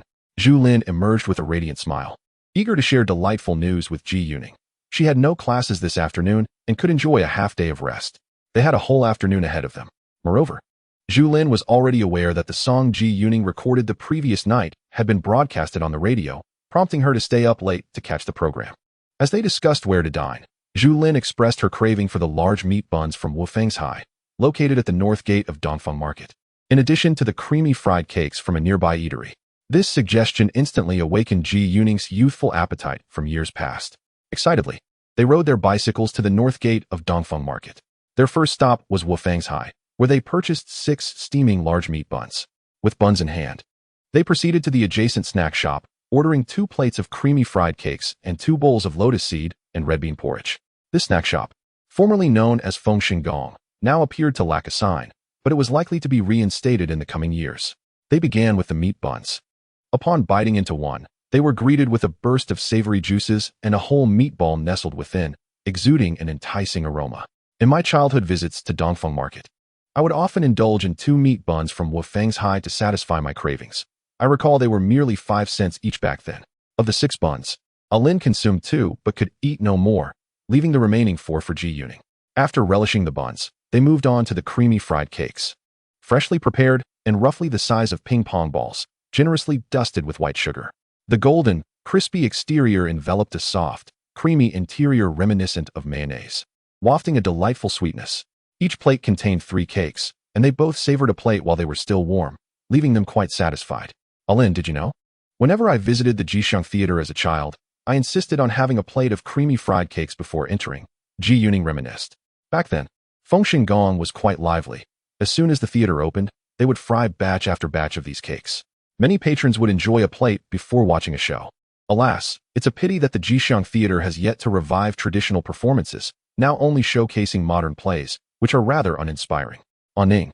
I've heard that the People's Art Theater might be bringing back traditional dramas, particularly Kaiwenji. I've heard rehearsals are underway, so we might be able to see it early next year. What shall we do this afternoon? Ji Yuning pondered, gazing at Zhu Lin's exquisite, flawless face, which sparked delightful thoughts in her mind. Why don't we head to my place? My family ascent home. In fact, my mother has been eager to meet you. I told her you resemble a fairy. Ning, let us wait until next Sunday to meet your parents. I still need to prepare a gift. Noticing Zhu Lin's slight embarrassment, Ji Yuning contemplated before adding, by the way, during the radio program last night, they introduced me as a young poet and singer, Ji Yuning. It's perfect. When we get to my house, I can guide you in singing. My parents want to be back until after work. My mother is particularly wary of people at her workplace commenting on her leaving early. So, you need not worry.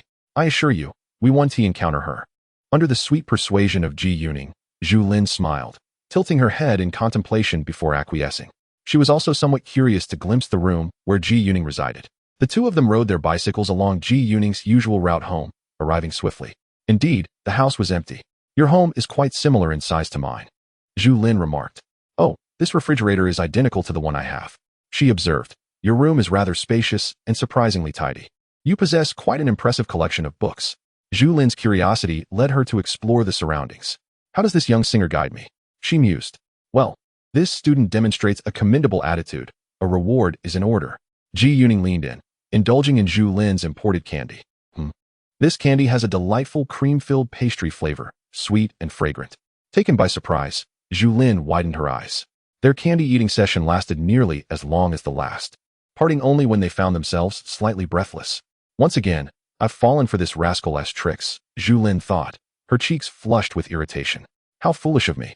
This little lamb, to be led into the den of the big bad wolf. Pouting, she raised her small fist and playfully tapped Ji Yuning twice. What kind of fairy resorts to hitting? He teased. Humph, just for you. You've been naughty, knowing I'm a fairy. Do you even realize who my parents are? Ah, could it be the Jade Emperor and the Queen Mother? Well, consider yourself astute. The day after tomorrow, when you visit my home, my father has prepared plenty of review materials for you and will even personally set math problems. I'll ask him to make them challenging, just to ensure you stop bullying me. Wow, the day after tomorrow, my future father-in-law, the Jade Emperor, will set me math problems? They'll be quite difficult? No way. This fairy is attempting to intimidate me. You shall be punished. Ji Yuning leaned in again. Regardless of reward or punishment, the outcome remained the same, savoring Zhu Lin's imported candy. He continued until Zhu Lin felt utterly weak, finally relinquishing his hold. Faced with the inability to frighten him, Zhu Lin began to plead softly, Ning. Please don't be like this. Let us be serious, shall we? They indulged in their intimacy until 4 p.m. without singing a single note. Zhu Lin remained apprehensive about encountering her future mother-in-law, prompting Ji Yuning to escort her back to the medical school. Chapter 23. Commission August 27th, Saturday. Today, Ji Yuning planned to spend the entire day at home writing. On the way back from escorting Zhu Lin yesterday, she mentioned that she would be returning home for lunch today. Thus, he need not report to the south gate of Xia Medical College. They had already discussed the time of his visit for Sunday. Zhu Lin informed him that her mother had prepared an abundance of delicious dishes to welcome him. Her future son-in-law, for the first time. This filled Ji Yuning with a mix of nervousness and heightened anticipation. In the morning, the home phone rang unusually twice. Both calls intended for him. The first was a long-distance call from Shanghai, where a slightly aged female voice resonated. Despite the distinct Shanghai accent, her speech was crisp and decisive, embodying a rare strength typically absent in women. The other party introduced herself as the deputy editor of the Shanghai Literary and Art magazine, surnamed Ru, with the character for RU composed of the grass radical and if. During the phone call, editor Ru announced that the original Shanghai Literary magazine is set to resume publication in October, with the first issue of the revived magazine scheduled for release that month. The revived Shanghai Literary Magazine will be renamed Shanghai Literary and Art. She is currently soliciting contributions for the upcoming issue. She mentioned that in August, she had read 7 poems by Ji Yuning in a poetry publication and was profoundly impressed by the high caliber of his work, expressing her astonishment at his poetic talent. Consequently, she earnestly hopes that Ji Yuning will submit his work to the soon-to-be-revived Shanghai Literary and Art. This, in essence, was editor Ru's invitation for him to contribute. Ji Yuning, holding the phone, felt a slight tremor in his hand. He had not anticipated receiving such an invitation from the magazine so swiftly. Previously, when he visited the People's Literature magazine to submit his work, Deputy Editor Lu Jianqing had also encouraged him to submit more in the future. At that time, Ji Yuning did not perceive it as an active solicitation from the magazine, but rather a courteous gesture following their meeting. Invitations to submit are typically privileges reserved for renowned authors. If one agrees to such an invitation, it obliges them to submit work to the magazine.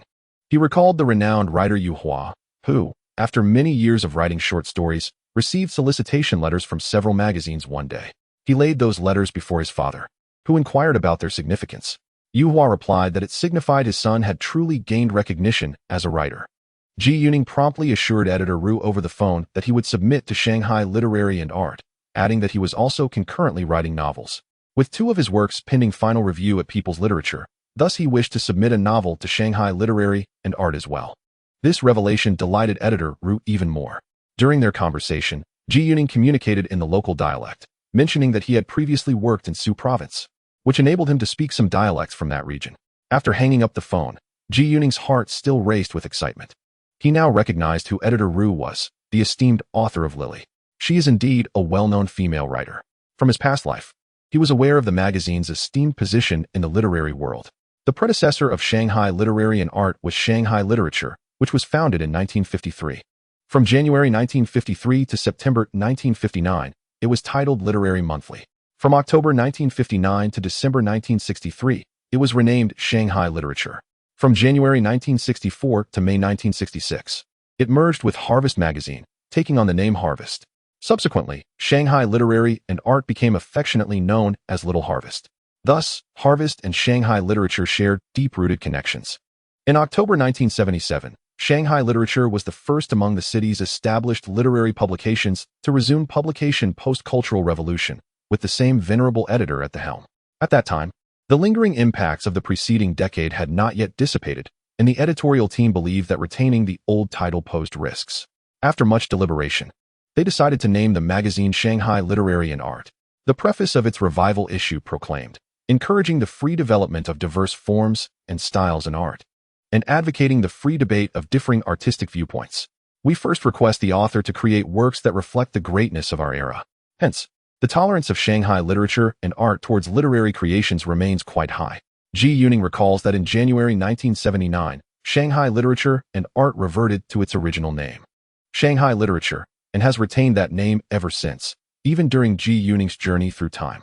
While Ji Yuning was contemplating which novel to submit to Shanghai Literature and Art, the second phone call of the morning arrived. This call was from the capital city, specifically from Beijing Literature and Art. The caller, an elderly woman who introduced herself as Zhou Yanru, the head of the novel group at Beijing Literature and Art, was similarly reaching out to solicit contributions. She informed Ji Yuning that his 2 essays submitted to Beijing Literature and Art had been accepted for publication.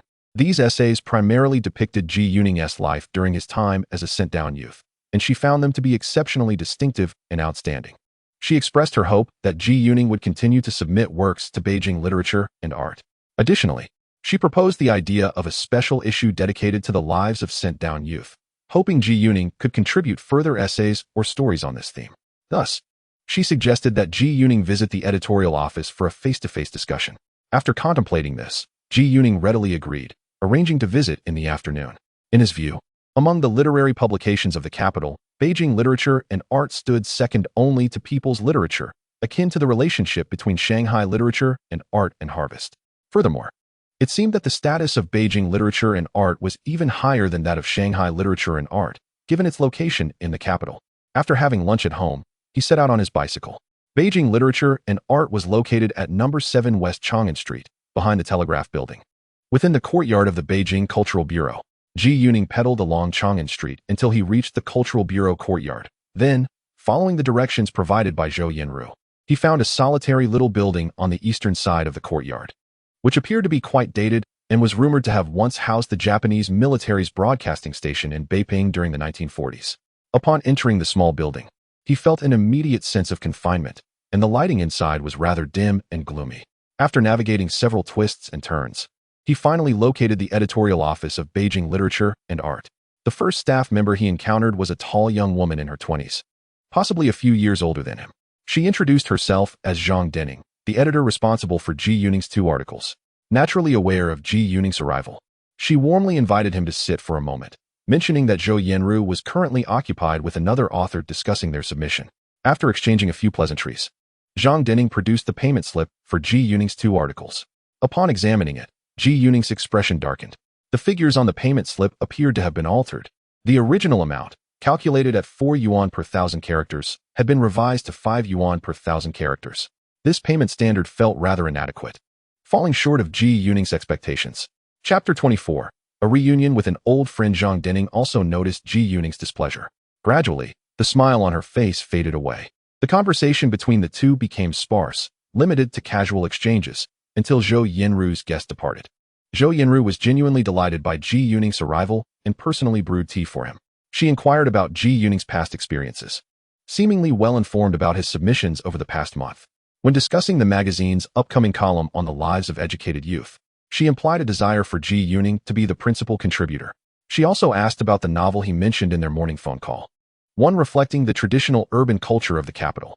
Ji Yuning briefly elaborated, stating that the novel would depict the lives of the once privileged 8 Banners youth before the liberation, highlighting their parasitic mentality and lifestyle, inevitably carrying a critical undertone. He intended to preemptively capture the essence of a novella penned by Mr. Deng Yume in 1982, aware that Mr. Deng would finally be vindicated next year. This novella is often regarded as Deng Yume's finest work, and its 30,000 words would undoubtedly pose no issues within the current context. In conclusion, Ji Yuning mentioned that the remuneration he received was disappointingly low, significantly beneath the rates offered by other magazines. Zhou Yanru was taken aback by his forthrightness regarding finances. After some contemplation, she replied, "Very well. I will revise the payment terms. For these 2 articles, the remuneration will be adjusted to the maximum rate of 7 yuan per 1,000 words. Furthermore, as long as your future novels meet our standards, they will also be compensated at this rate. However, G, the novel you mentioned is a formal commission. As is the column on educated youth, you must submit your work accordingly." After Ji Yuning departed, Zhang Denning, who had been present during their conversation, expressed indignation to Zhou Yanru. "How can someone in their early 20s be so audacious? I've never encountered anyone so brazenly direct about money." Xiaozhong. You might not be aware, but Ji Yuning's 2 sets of poems submitted to the People's Literature magazine are set to headline next month's September issue, and it's a double feature. They told me that securing a headline spot for poetry is exceedingly rare, especially this time with a double feature. A decision strongly advocated by editor Zhang. The poems are indeed remarkable. Additionally, he submitted 2 more pieces this month, 1 novella and 1 short story, which have passed final review and are currently being revised. Both are outstanding. The People's Literature magazine values these works highly, and editor Zhang even convened all the editors to discuss them. There is a good chance they could also headline, so offering him the top rate of 7 yuan is entirely justified. Team leader Zhou paused, glancing at the young editor beside him. "You must not underestimate his youth and categorize him merely among young authors, applying that standard to his remuneration. At present, our magazine has encountered a dilemma with the submissions from authors, including some seasoned writers and even renowned literary figures, who seem to struggle to produce commendable works. Many are ensnared in their established formulas, unable to innovate, while others hesitate, paralyzed by self-doubt. Conversely, the younger generation of writers often lacks the requisite skill, resulting in unsatisfactory compositions. It can be quite exasperating, as even after extensive revisions, the output remains subpar.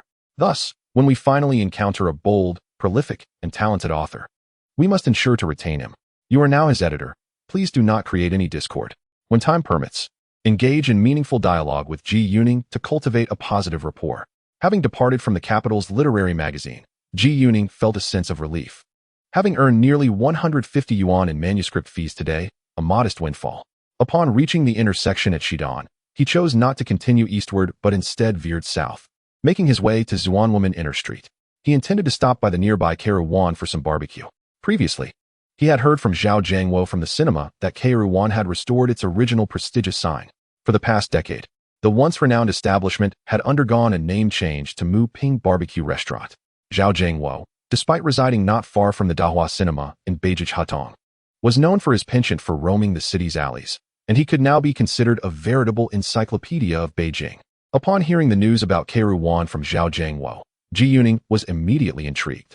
As he passed through the Shidong intersection today, he remembered to indulge in a barbecue meal. When he arrived at the entrance of the barbecue restaurant, the enticing aroma wafted through the air, and a multitude of bicycles were parked outside. Upon entering, he discovered that the establishment was bustling with patrons. After a careful search, he identified a table with a bit of space available and decided to share it. "Is there anyone here?" he inquired. Opposite him sat a young soldier, deeply engrossed in his meal. Without a moment to look up, the soldier merely raised his left hand in a gesture of negation. Understanding the hint, Ji Yuning promptly seated himself. The interior of Kairouan was filled with a slight haze, reminiscent of delicate white mist emanating from the large barbecue grill. It appeared that the concept of self-cooking had faded, with employees now assisting in the grilling process, serving the perfectly cooked dishes at the tables. In the capital, two venerable barbecue establishments are most renowned. One is Kairouji near Shikahai, and the other is Kairouan. Kairouji specializes in lamb, whereas Kairouan is famed for its beef. Ji Yuning favored the grilled beef. In a short while, his order of barbecue and sesame pancakes was served. He eagerly dove into his meal, transforming into a voracious eater. Oh, the barbecue of this era was even more tender and flavorful than what he had experienced in his previous life. In his past existence, he had always believed that Beijing's grilled barbecue was unrivaled, the best in the world. After such a long time returning to this world, he finally savored barbecue once more. For pancakes, and a portion of barbecue vanished as swiftly as a whirlwind. Contentment washed over him as he lifted his head, resting his hands above his stomach, embodying an attitude of arrogance as if he were the master of a sumptuous feast. Coincidentally, the soldier across from him finished his meal, raised his gaze, and their eyes met, both exclaiming in surprise. It was Jian Junhe, a childhood companion, with whom he had shared the same class from elementary to middle school. Arguably his closest friend. He pondered, why did that voice sound so familiar? After finally swallowing the morsel of meat, he looked up to see a head nearly buried in the plate. He chuckled inwardly, attributing it to the low table designed to encourage diners to eat quickly and vacate their seats, lest they hinder business. Chapter 25. The son-in-law visits Jianjun. He hailed from a military family. His father held a prominent position within the general political department. A few years prior, misfortune had befallen them, yet their connections within the military allowed Jianjun and his brother to enlist. In those days, joining the army was considered a favorable choice, far superior to being sent to the countryside, as at least one would not go hungry. Recently, I heard from a classmate that you seem to have returned from your time as an educated youth. I searched for you everywhere, even inquiring at Shuimu University, where I learned that after your parents were rehabilitated earlier this year, they did not return to school, but instead went to some foreign affairs office. Perhaps something related to overseas Chinese affairs. Who told you that? Was it Wu Laolu? I responded, recalling how on my second day back, I encountered Wu Laolu and his gang brawling on the street, covered in blood. He recognized me and approached to greet me, shamelessly asking to borrow money and my bike. I declined, citing my own pressing matters, leaving me no time to escort him home. If I see Wu Laolu again, I might just give him a beating. Back then, my brother, you, and I had all suffered at the hands of that gang. I remembered how our math teacher, Mr. Li, had his eye injured by one of them, while Wu Laolu seemingly faced no repercussions. They claimed to have been misled and victimized. Do you truly believe in naive spirits? Jianjun, I'm used. Now, Wu Laolu was brawling across districts in the capital, and I speculated that in a few years, none of them would meet a favorable end. My words proved prophetic, as in 1983, Wu Laolu, his younger brother Xiaoba, and an older sibling were all executed simultaneously.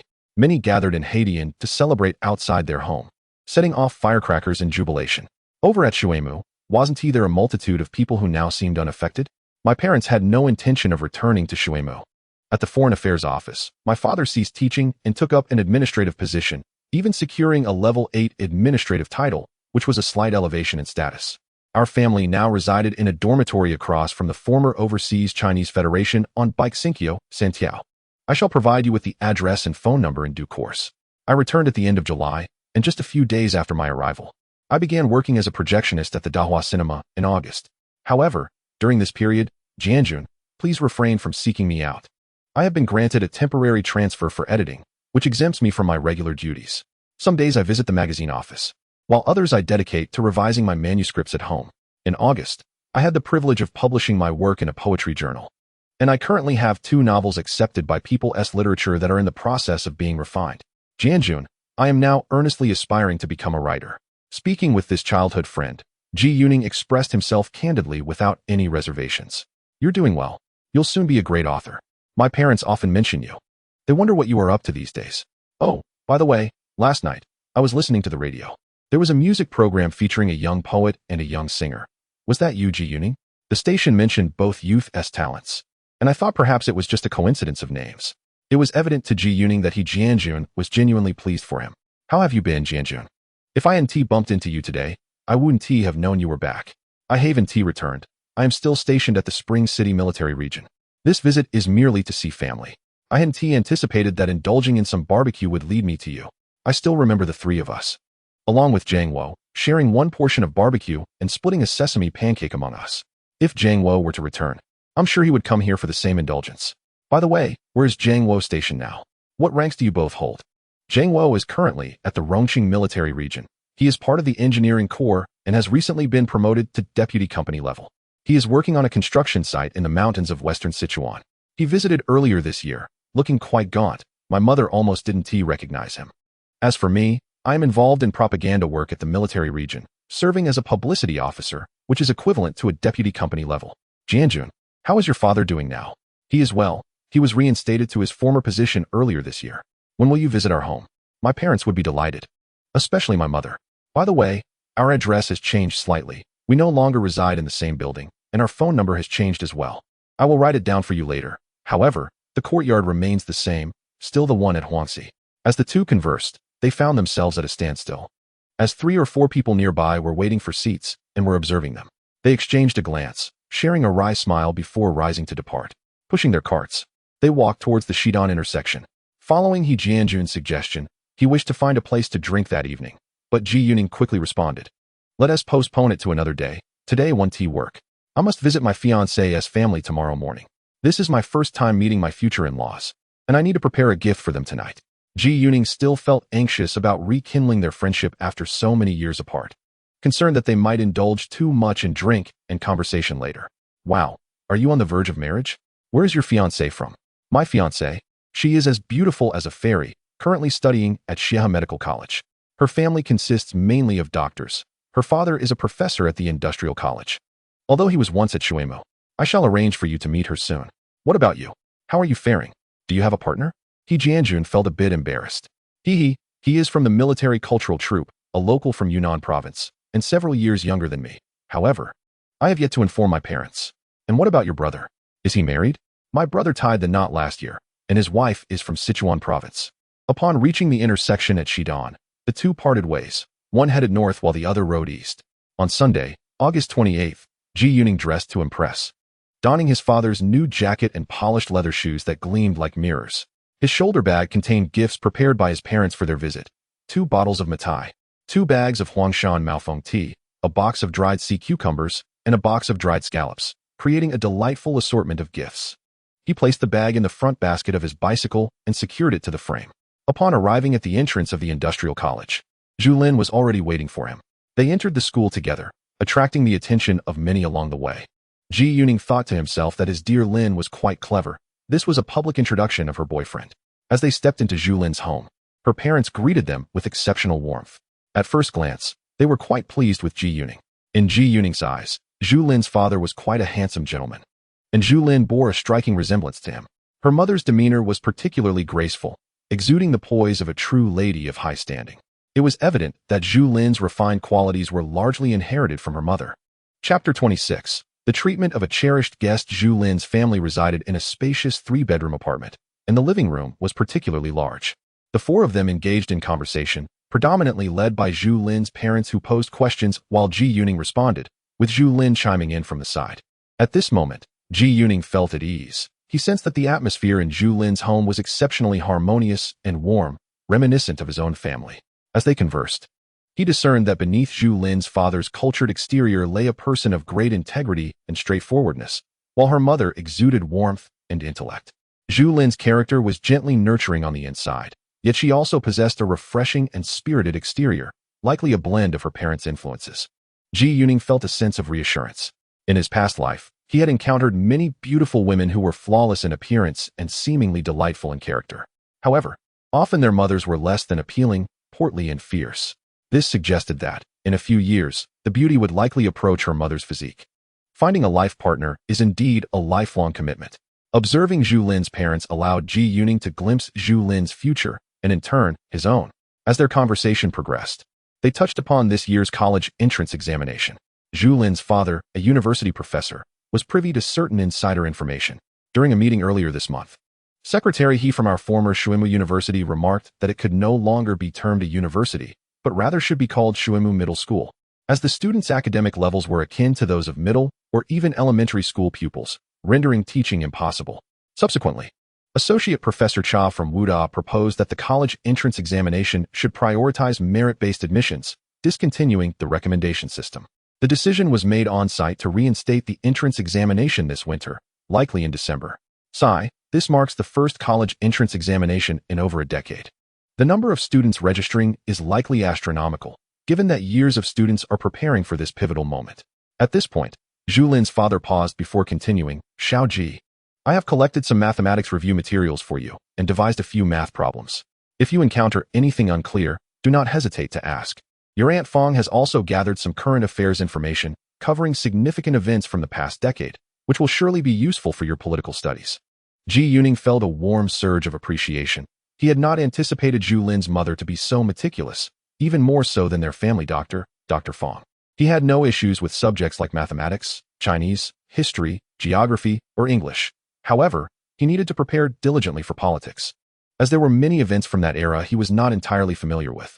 He accepted the materials handed to him by Zhu Lin's father and scrutinized the math problems closely. Uncle Zhu, I've been preparing for a while now, and I can handle mathematics and English quite well. I feel confident about these math problems. I can solve them all. Oh, what about the last two questions? Do you find them challenging? Not particularly. I can approach the final two problems with 3 different methods. Ji Yuning had excelled in advanced mathematics during his previous life, making high school math appear trivial in this era. All right, let's see you tackle the last question. Show me your solutions. Ji Yuning swiftly pinned down 3 different approaches on paper and handed it to Professor Zhu, who was watching with bright eyes. Xiao Ji, your problem-solving approach is commendable. The third method can indeed be deemed the optimal solution. You have no issues with mathematics. Why not opt for the sciences? I suspect that the majority of students registering for this exam will choose the humanities. There will be fewer opting for the sciences. Uncle Zhu, we haven't studied physics or chemistry in high school at all. If I were to revisit those subjects, time would be quite limited. Moreover, I aspire to enroll in the foreign language program of the humanities. I wish to pursue the English major at Capital University. Oh, how is your current proficiency in English? Zhu Lin's mother interjected. I can manage daily conversations and business communications without significant issues. However, I am eager to explore English literary writing. The faculty at the English department of Capital University includes many renowned professors, such as their director, Professor Li Funing. I had thought you would choose the Chinese department at Capital University, Zhu Lin remarked, surprised by Ji Yuning's choice of the English major. Currently, we are unaware of which departments are open for enrollment at Capital University. We'll have to wait and see. I presume one can apply for multiple programs. At lunchtime, Zhu Lin's mother prepared an extravagant spread of dishes. In this era, where material supplies are relatively scarce, preparing such a feast may require several days of planning. Unlike Ji Yuning's previous life, where one could easily procure anything they desired. On the table, there lay a delightful dish of braised mandarin fish, the origin of which from Zhu Lin's home remained a mystery to Ji Yuning. The method of preparation reminded him of the culinary techniques from Huizhou. In contrast, the preparation of braised pork was reminiscent of Hangzhou's style, not that of the north, culminating in a steaming finish. The meat, rich and crimson, was fragrant and tender, melting effortlessly upon tasting. What astonished him most was a bowl of duck meat soup, exceptionally delicious. Zhu Lin's mother explained that this dish was a specialty of Tongqing, traditionally prepared for ancestral worship or significant events, albeit somewhat labor-intensive. Fortunately, in the capital, ducks were readily available without the need for meat ration tickets, and the quality of the stuffed ducks was remarkably high. At the dining table, Zhu Lin's mother continually served Ji Yuning, which sparked a twinge of jealousy in Zhu Lin, who had once been the princess of the household. Today, it seemed her mother hardly attended to her at all. Ji Yuning relished the treatment befitting a new son-in-law. After lingering a while post-meal, he bid farewell, with Zhu Lin accompanying him as they strolled through the campus, their faces radiant with excitement and pride. His visit had been a resounding success, and he had successfully navigated the initial parental approval. Upon returning home, he recounted the details of his visit to his parents with great enthusiasm. Just as he was reveling in the joy of the day, He Jianjun arrived unexpectedly. Without prior notice, carrying a colossal ham upon his shoulder. He announced that it was Xianwei ham, also known as Yun ham, one of the two notable hams alongside Jinhua ham, which he had specially brought from Yunnan province. He had brought 2 hams on this visit, neatly packed. And with his return to the military scheduled for the following week, he was eager to deliver one to Ji Yuning's family that very Sunday. Ji Yuning hefted the impressive ham, which weighed over 20 pounds. His mother beamed with joy upon seeing He Jianjun, her smile widening. She and Jianjun's mother shared a close friendship, and during their childhood, He Jianjun and his brother often stayed at Ji Yuning's home, while Ji Yuning frequently visited theirs, solidifying a strong bond between the families. In a previous life, Ji Yuning had once received an authentic Xianwei ham as a gift, even larger than the one He Jianjun had brought, weighing approximately 15 kilograms or 30 pounds. He had personally learned to process the ham, first scorching the skin with fire, then scraping off the blackened exterior. After rinsing it clean, he would slice it apart with a large knife.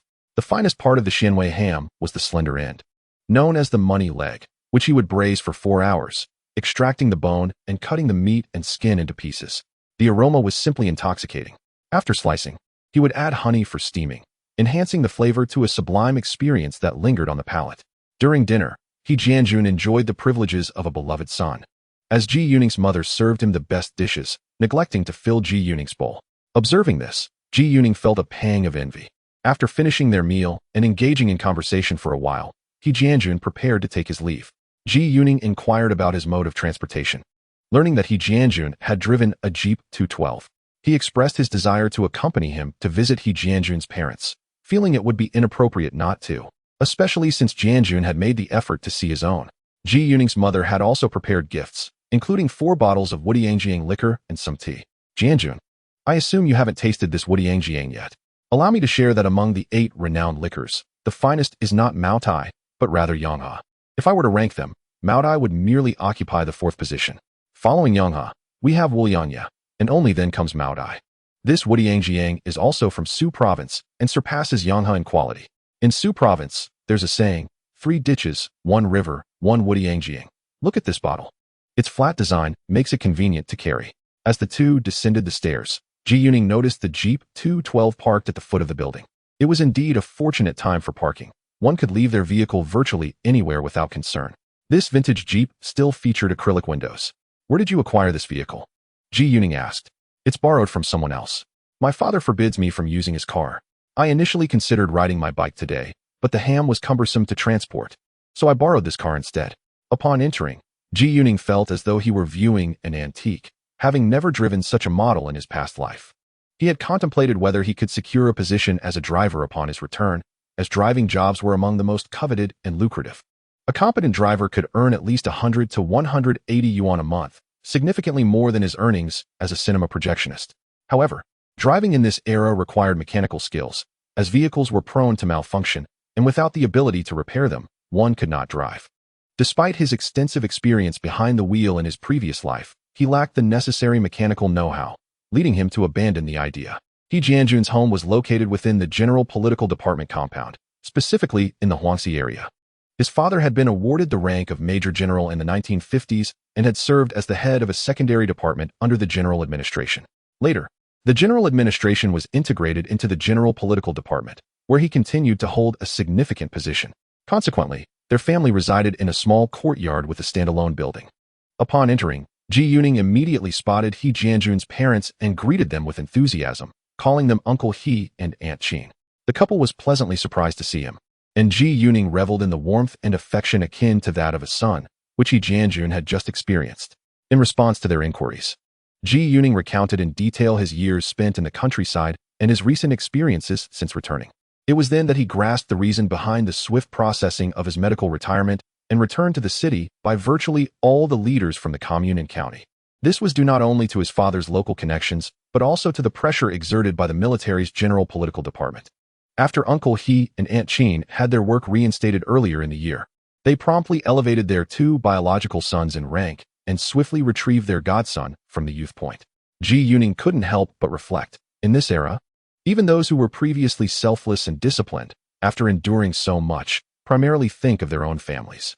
In the evening, it was again He Jianjun who drove his 212 to escort Ji Yuning home. On August 29th, a Monday, Ji Yuning continued his writing at home, diligently working to complete his commission piece for the Shanghai literary magazine. He placed great importance on the upcoming October revival issue, having already conceived the content he wished to contribute. He prepared a poem, the first of a series written by the renowned poet Shi Murong in June 1979. This particular poem is well known, concluding with the poignant line, "Youth is a book too hastily written." In this poem, Shi Murong was the first to employ the metaphor of a book to symbolize youth, and Ji Yuning intended to become the pioneer in this metaphorical representation as well. In addition to this poem, he had also prepared two short stories. The first was the famous work of Chun Village, penned in the first half of 1980, titled I Once Lived Here. This story was widely regarded in the past as one of the finest youth novels of that time. The second was another short story written later by Chun Village, called For My Son. These two narratives could be seen as a series on youth or a reflection of the life of the educated youth. Ji Yuning felt these three works resonated profoundly with the current era and were particularly suitable for the Shanghai literary magazine, as their settings could all be associated with the southern regions, particularly the Jiangnan area. Ji Yuning essentially transcribed these three works with minimal alterations, which allowed him to progress rapidly with his writing in the morning, completing nearly half by lunchtime. At noon, he prepared a light meal for himself. In the afternoon, around 2 p.m., Ji Yuning ventured alone to the broadcasting building outside Fuxing Gate. He was there to record a song, Hometown of the Moon. In the recording studio, he encountered Sister Ma from the radio station's literary department, as well as several leaders from both the literary and broadcasting departments. Since last Thursday, when Huaxia Broadcasting Station aired his rendition of Yellow Earth Ridge, the audience's response had been overwhelmingly enthusiastic, and the media had lauded his performance. In just a few days, over a dozen other radio stations had requested to broadcast his song. Of course, broadcasting rights and tape purchases incurred costs. This payment would go to Huaxia Broadcasting Station, but they would also compensate Ji Yuning as a fee for granting authorization. Chapter 28. Barbecue season in this era, within Huaxia. The most prominent and primary source of entertainment news was the radio station, which had achieved complete coverage across the country. Not only do administrative institutions at various levels across the country boast their own radio stations, but even certain larger state-owned enterprises have established their own broadcasting facilities. Ji Yuning is confident that his songs are now being aired by more than a dozen radio stations, and he anticipates that this number will continue to grow. Soon, he will achieve nationwide recognition. In the recording studio, he encountered editor Wang from People's Music magazine, who was responsible for the arrangements. Additionally, he met his newly appointed teacher, Mr. Jean from the Central Orchestra, who had come specifically for this occasion. The attention bestowed upon him by the radio station this time surpassed that of his previous visit last Wednesday for recording. The session proceeded with remarkable ease. It officially commenced at 3:40 p.m. and concluded by approximately 4:50 p.m. The station formally informed him that his song Hometown of the Moon would premiere the following day, Tuesday, August 30th, during the evening broadcast program. Furthermore, starting September 1st, it would also be featured on the Huaxia radio station's broadcasting department. The International Broadcasting Division of Huaxia Radio, which later became the International Station, expressed keen interest in the song as well. Thus, Hometown of the Moon will be played for all overseas Chinese audiences. Upon leaving the radio station, Ji Yuning hastened to ride his bicycle towards Xia Medical College. Upon reaching the southern gate of the college, it was just past 5:30 p.m. when Zhu Lin emerged. She remarked that she had just been about to wash her lunchbox when someone informed her that her companion had arrived. She had initially thought Ji Yuning would be recording late into the evening. The two then proceeded to a small eatery near the eastern gate of the hospital to enjoy wontons and soup dumplings. Following Zhu Lin's suggestion, Ji Yuning, having sung all afternoon, opted for something light. "Oh, by the way, Ning, we have clinical practice all day tomorrow, and time might be quite tight. If you come by, I may not even be able to step out," she mentioned. "All right, then I want tea come tomorrow. By the way, He Jianjun is returning to the army this weekend, and he expressed a desire to see you. I was thinking we could find a day in the next few days, preferably at noon, to treat him to a meal." "That sounds good. How about Wednesday at noon?" "Sure, I'll bring He Jianjun along. And we can find a spot nearby. What do you think of Tsuehua Tower?" They are usually fully booked in the evenings, but lunch might be better, if necessary. We can make a reservation. On August 30th, Tuesday morning, Ji Yuning continued his writing at home. By around 10:30 a.m., he completed 3 pieces intended for submission to Shanhu literature, comprising 1 poem and 2 short stories totaling just over 11,000 words. The novel titled I Once Lived Here was approximately 10,000 words, while the story for my son was about 1,000 words, qualifying as a micronarrative. Just as Ji Yuning finished sealing the 3 works in an envelope, Jianjun arrived. The two had arranged to go out for a meal today, and this time they opted for barbecued lamb. They cycled directly toward Shikahai. As they passed by the post office, Ji Yuning dispatched his submission letter. The barbecue restaurant, once known as Karuji, was situated along the eastern bank of Qianhai, adjacent to Yingding Bridge, in a quaint 2-story building. At this moment, the establishment had been renamed Jingqing Barbecue, yet nearly all the old residents of Beijing still referred to it by its original name. In a previous life, this restaurant wouldn't reclaim its historic title until August 1980, a full 3 years later than its equally renowned counterpart, Kairouan. Ji Yuning speculated that the delay was due to the relatively quiet and serene atmosphere of the Shikahai area at that time, devoid of any notable establishments or dining options. Meanwhile, Kairouan, located near the bustling Xuanwu Gate, thrived in one of the city's most vibrant commercial districts, boasting numerous time-honored brands. Which is why it regained its status in 1977. The two ascended to the second floor of Karuji, opting for a table equipped with a grill, indicating their intention for a hearty meal. The tables were now round, and the grill was modest in size, the smallest variant available. Originally, Karuji had employed square tables surrounded by long benches, allowing patrons to perch their feet atop the benches while dining, but now, such seating was absent, and diners stood to eat. Karuji featured a large grill, akin to an expansive tabletop, designated for those who preferred a more refined dining experience. The pair chose a window-side table, facing the drum tower and bell tower, offering a clear view. Ji Yuning stood by the table, engaging in casual conversation with Jianjun while observing the waiter ignite the grill. Soon, bowls brimming with marinated lamb slices, soaked in soy sauce and shrimp oil, along with small dishes of sweet garlic and cucumber strips, were arranged around the outer edge of the table. The lamb, sourced from a specific breed native to the region, was exclusively cut from the hind leg and shoulder, and once frozen, it was pressed to ensure exceptional tenderness, dubbed as soft as tofu. The slices were smaller, thinner, and more translucent than those typically served for hot pot. In addition to the meat, spring onions and cilantro were finely chopped to accompany the grilling. Shortly thereafter, freshly grilled sesame pancakes would arrive. Jianjun retrieved 2 bottles of wine from his satchel, precisely the kind of flat bottle of Wudiang Jiang that Ji Yuning had brought for his father 2 days prior. They exchanged knowing glances and shared a mischievous smile. Jianjun and his brother Zhang Wo had previously developed a habit of pilfering their father's liquor, a vice they had yet to mend.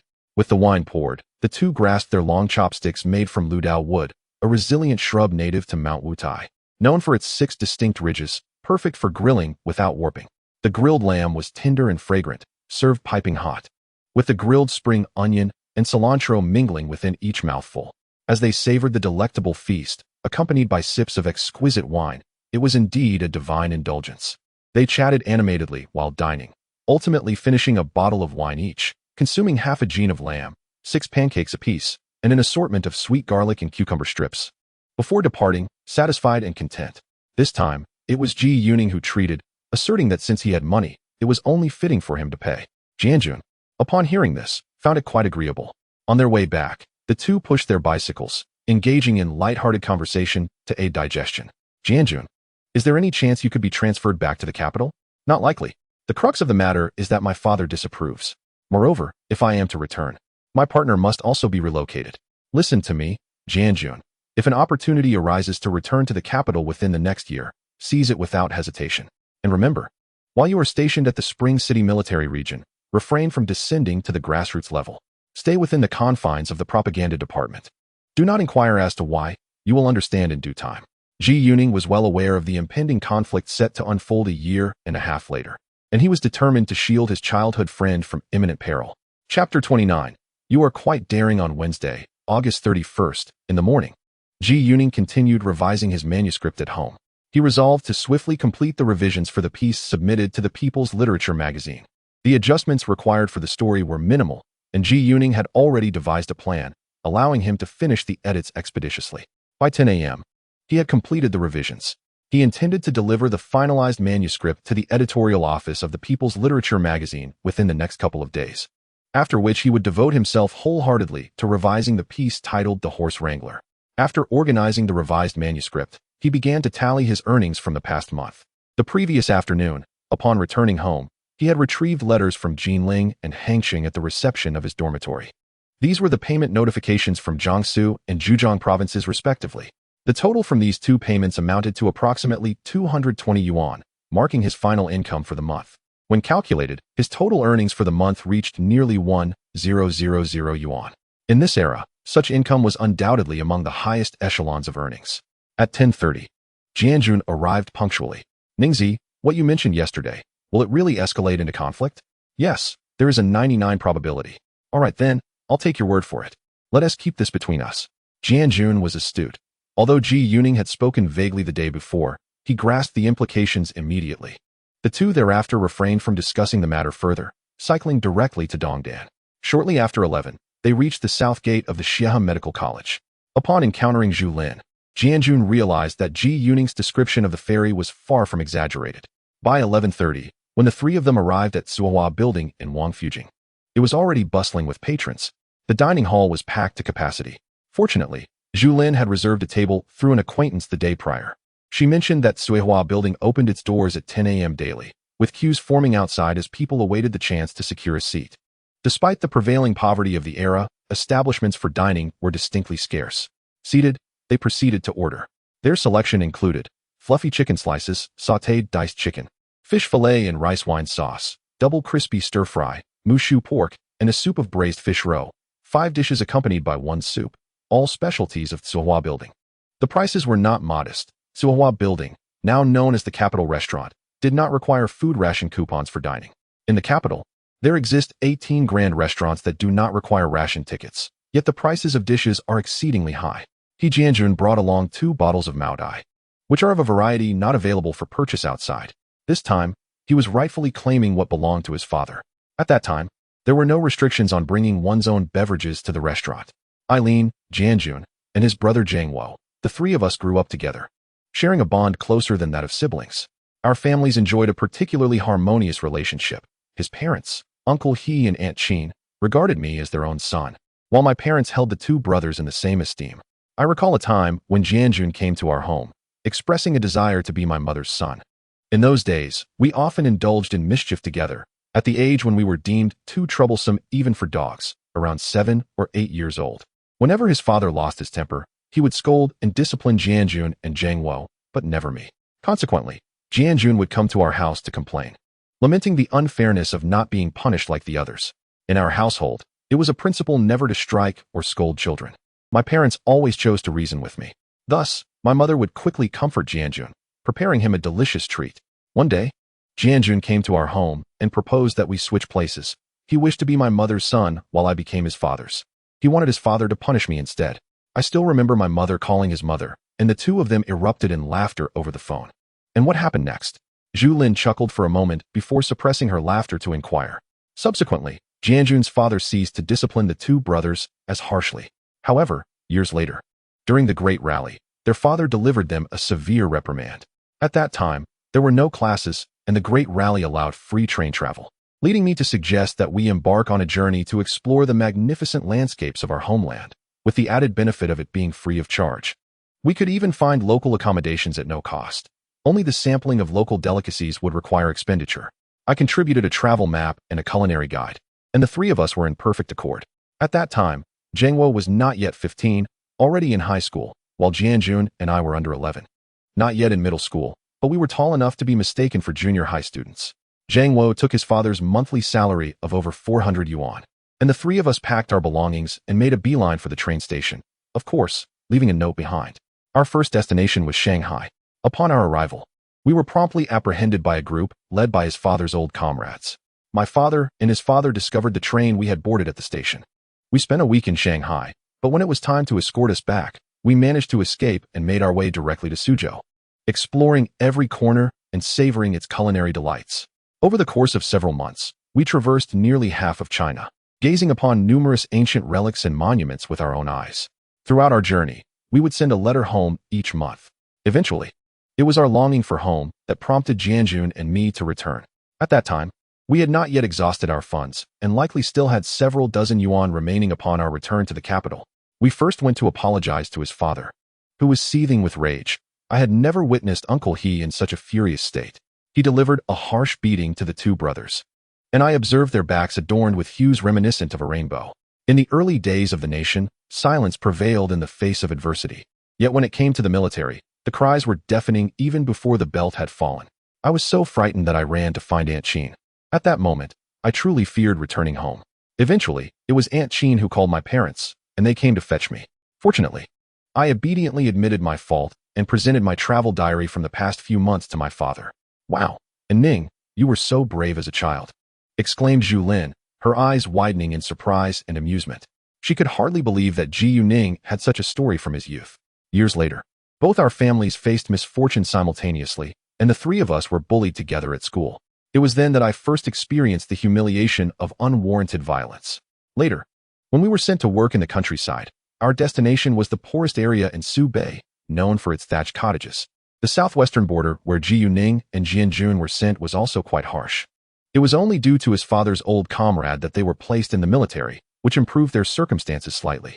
The three of us chatted while eating, continuing until 1:30, finishing 2 bottles of Mao Tai, with Zhu Lin even having a few small cups. Zhu Lin had a decent tolerance for alcohol, given her father was from Shandong. After the meal, Ji Yuning, Zhu Lin, and he Jianjun parted ways at the door. As Zhu Lin had classes in the afternoon, "Lin, come to our home this Sunday afternoon. We also need to visit Uncle He and Aunt Chin in the evening. It's actually closer to pass by our house. A few days ago, I visited Uncle He and Aunt Chin, and they insisted that I bring you home to meet them." Chapter 30. The talented Ji. After escorting Zhu Lin back to Xia Medical College, Ji Yuning did not go to the People's Literature magazine in the afternoon. Instead, he returned home. Having consumed a fair amount of alcohol, he felt that appearing in such a state would be rather impolite. Upon returning home, Ji Yuning chose not to continue revising his novel The Horseherder, but rather contemplated submitting to other magazines. During this era, the number of literary journals was still quite limited, most having only resumed publication in recent years. In his previous life, the resurgence of literary magazines in the country peaked after 1979, leading to an explosive growth in domestic literary publications.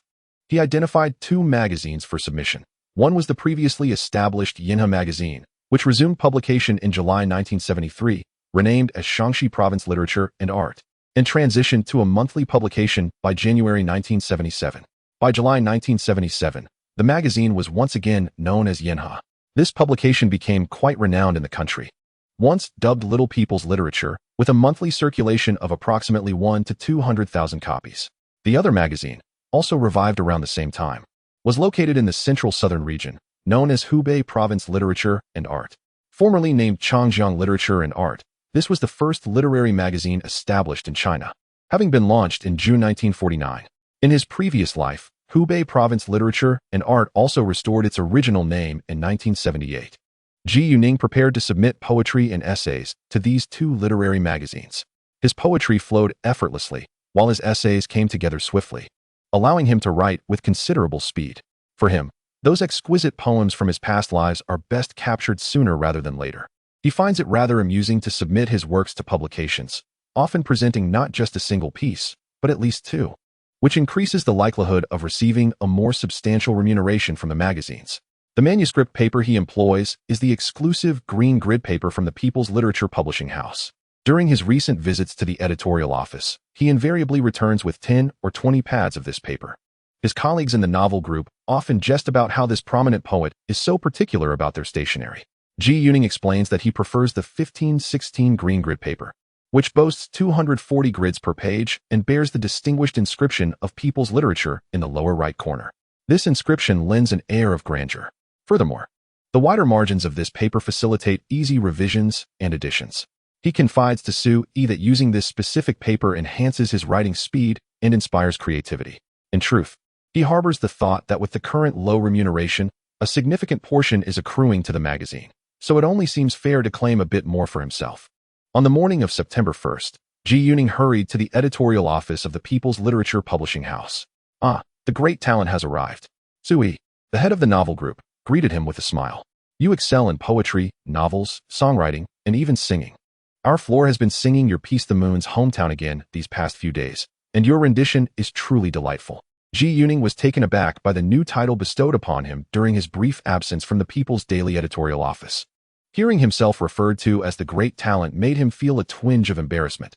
He believed this title should be reserved for those proficient in poetry, literature, painting, calligraphy, chess, and more. While he had dabbled in these arts during his youth, the tumultuous times had deprived him of his literary possessions long ago. Today, you aren't bringing yet another poetry manuscript, are you? Su, the chief editor, teased. Ah, you've guessed correctly. I have indeed brought a considerable number of poems to submit. The moment I thought about coming to our people's literature publishing house, the poetic inspiration surged forth like an unstoppable spring. Indeed, you've really brought poems.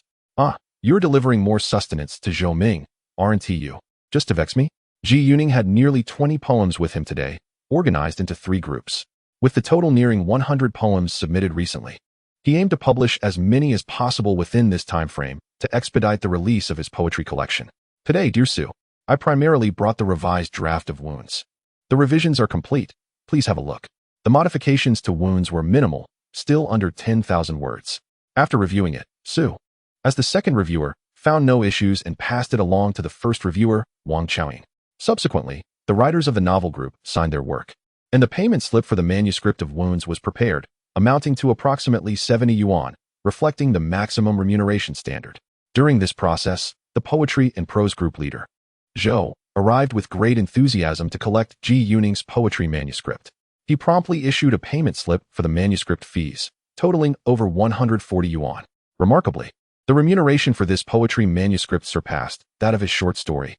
Additionally, since the revisions for the novel Scar had been completed, the magazine also settled a revision subsidy of 20 yuan for 10 days of editing work. The novel group expressed their satisfaction with the pace of revisions. Ji, the talented writer, had indeed saved the magazine considerable expenses.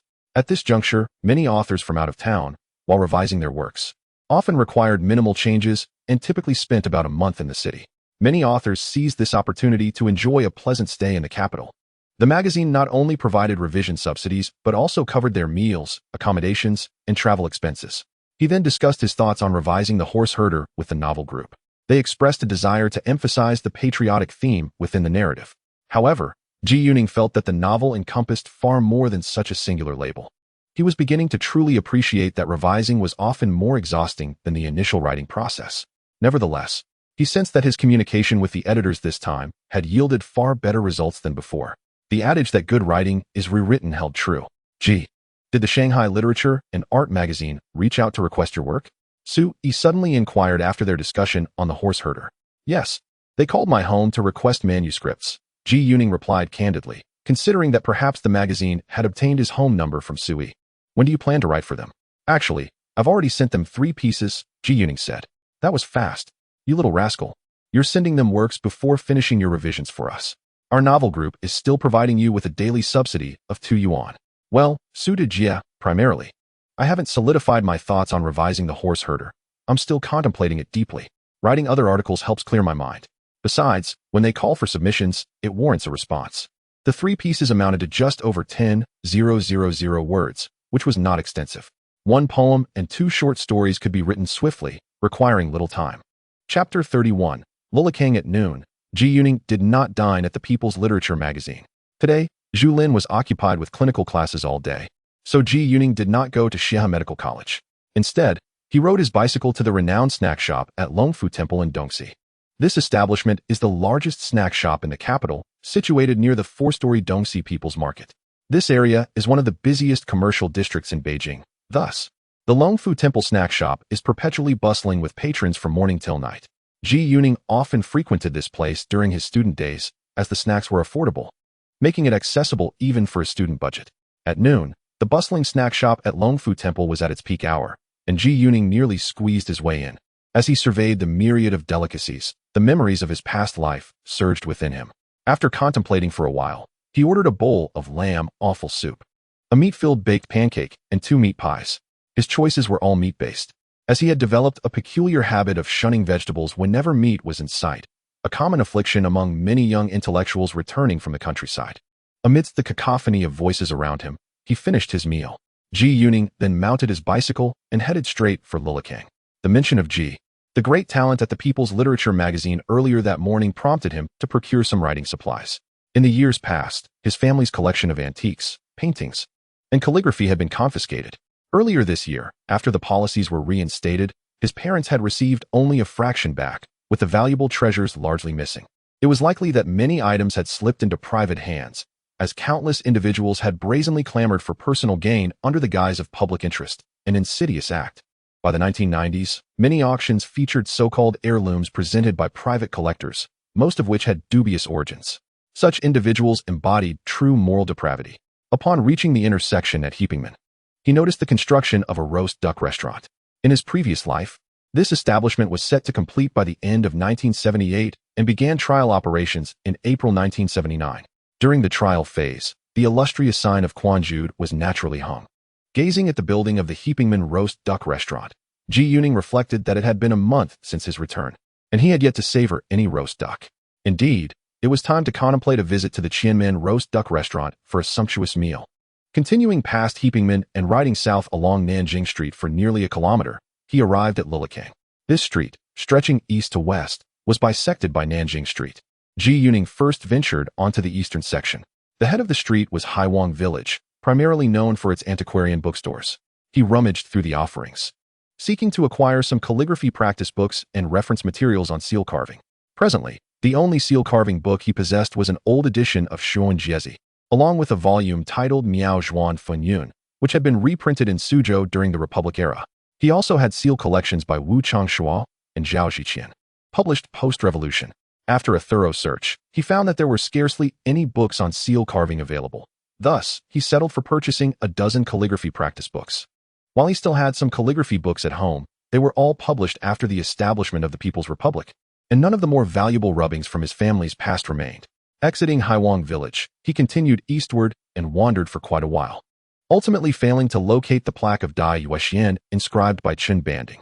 Suddenly realizing his oversight, he found the storefront of the Shanlian brush factory, which was indeed the right place. Most of the brushes at home had long since disappeared. He consecutively purchased numerous brushes here, ranging from the largest brush to the smallest red-haired brush, encompassing various lengths of goat hair and different types, including the purple hair and the 7 purple 3 goat hair, as well as the 3 purple 7 goat hair. He noticed that the prices of brushes were quite reasonable. After acquiring the brushes, he discovered a shop nearby selling Xian paper, reminiscent of the esteemed stationery store from his previous life. He bought a bundle of quality Jiajiang Xian paper at a remarkably low price, along with several sheets of lianshi paper intended for printing and some tracing paper, a type of transparent mechanical paper suitable for double tracing onto stone.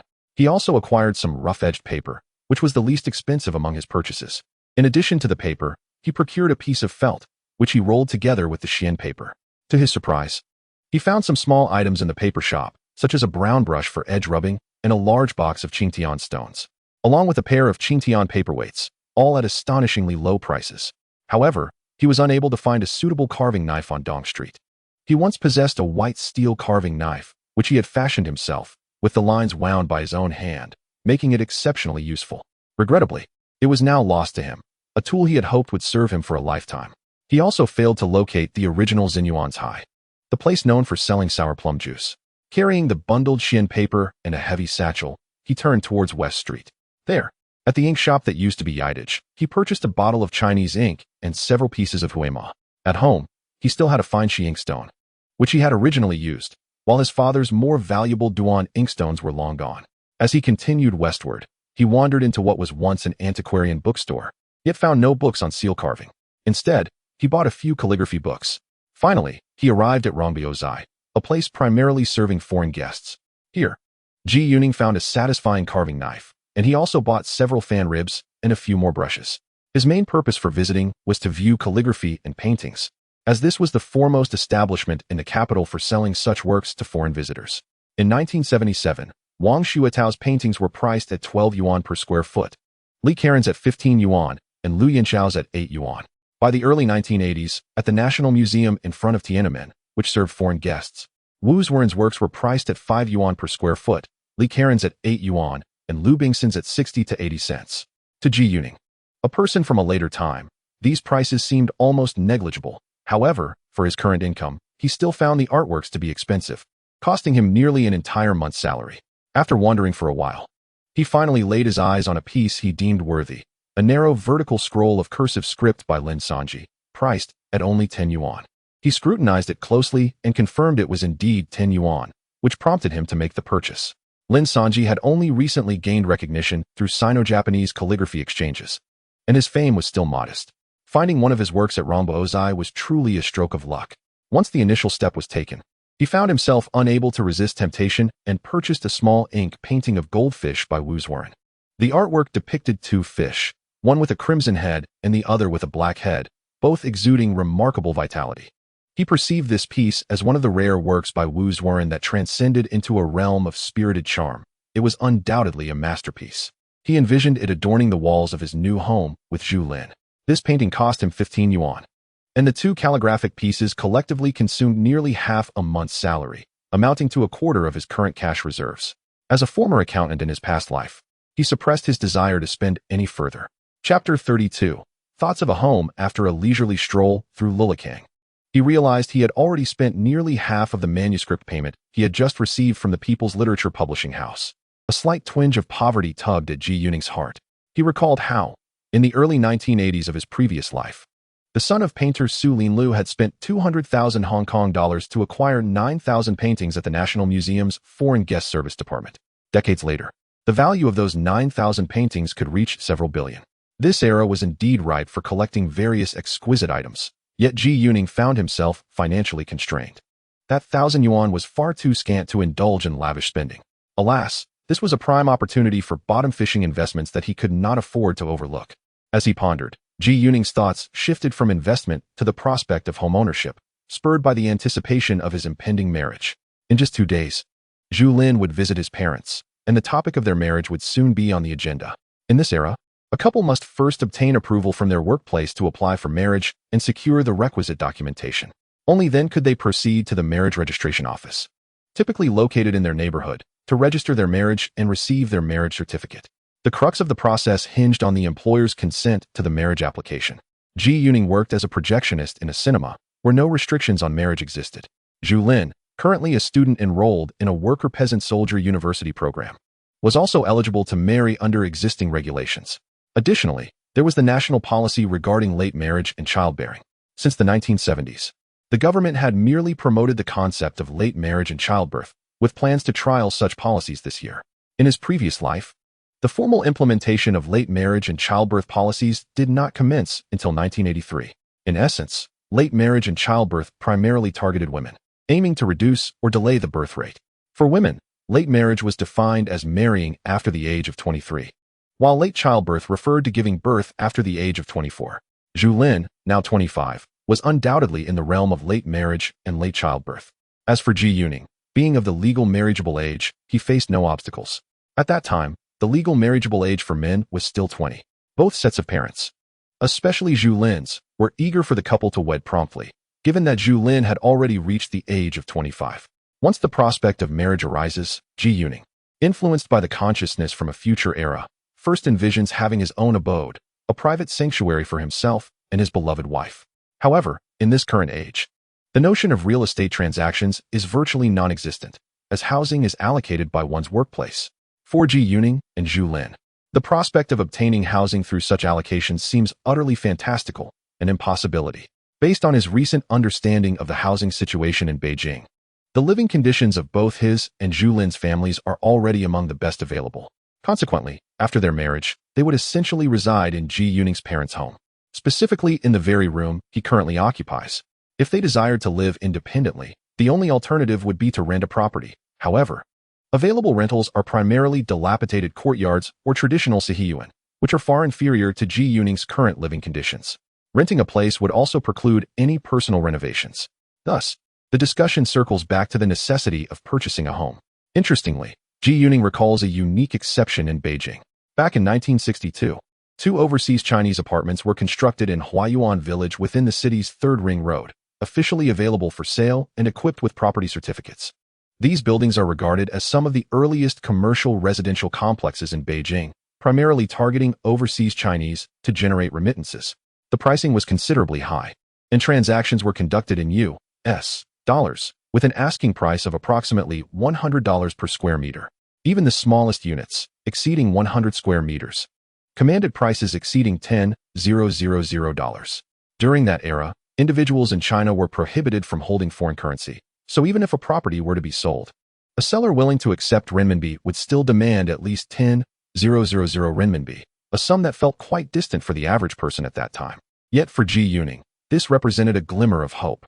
Earning over 1,000 renminbi a month, the 10,000 renminbi would equate to about 10 months of his salary. Of course, the crux of the matter remains that someone must be willing to sell such a property.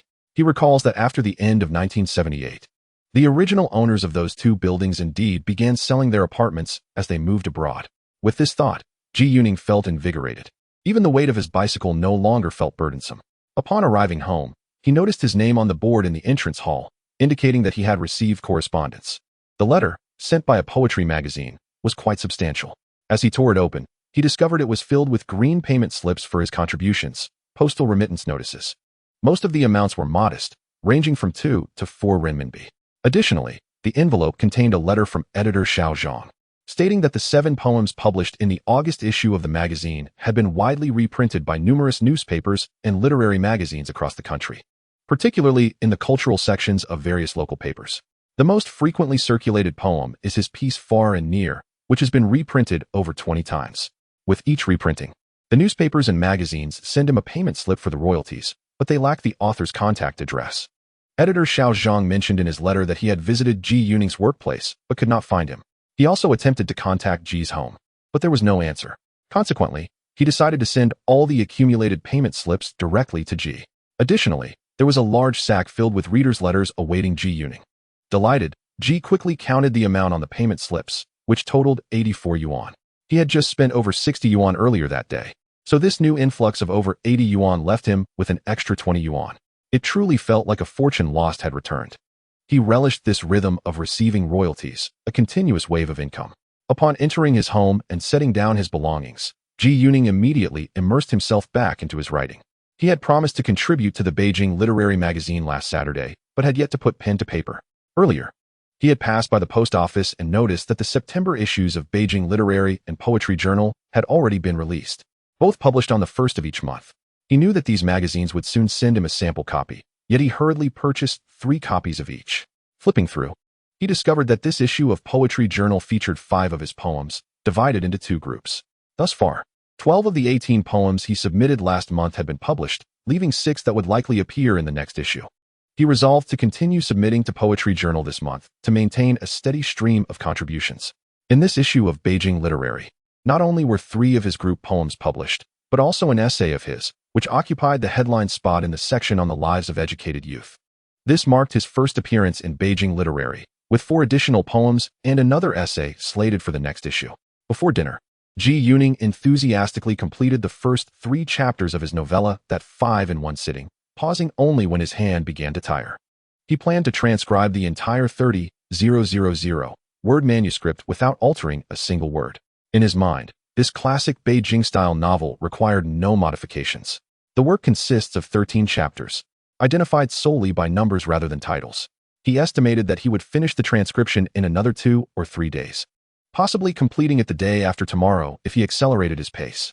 In a previous life, the fastest novelist was likely Mo Yin, who set a record of 17,000 words in a single day through handwritten creation. Mo Yin once remarked that each of those words was precious, as his inspiration flowed faster than his hand could keep up. Ji Yuning, now solely engaged in transcription by hand, found his pace dependent on his writing speed. At this moment, a callus had formed on the middle finger of his right hand, and he longed for the days of typing on a keyboard. During dinner, Ji Yuning excitedly recounted to his parents his purchase of 2 calligraphic artworks from Rongbozai that day. After dinner, with everything tidied up, his parents eagerly entered his room to admire the 2 pieces he had acquired today. Ning Ning, this goldfish painting by Wu Zuoren cost you 15 yuan. Mr. Wu is a close friend of your father. Last month he promised to paint a large camel for him to hang in our living room. Upon hearing this, Ji Yuning thought, well, today as 15 yuan was wasted. I had no idea. If I had known Mr. Wu was a family friend, why would I spend money on it? Earlier this year, He and his father had visited Mr. Wu's residence in Huayuan Village, which was quite splendid and spacious. He had moved there in 1972, having purchased it with his own funds. Over the years, Mr. Wu had painted for the country, earning substantial foreign exchange, with most of his artworks being sold to overseas Chinese. His father had previously worked for the Overseas Chinese Association, which is how they became acquainted. We get along well. We can all speak Suzhou dialect. Indeed, this goldfish painting is remarkable, not merely a social obligation piece. It is a rare gem among Mr. Wu's goldfish paintings. My son has a discerning eye. This cursive script by Lin Sanji is even better. There are very few works by this old gentleman left in the capital. His cursive script is unparalleled in the country. It's a pity he usually resides in Jinling and seldom comes to Beijing. I can't believe you managed to acquire one. His father was quite taken with both pieces. After examining the scholar's tools Ji Yuning had purchased in the afternoon, he nodded and returned to the room to fetch a box of ink paste.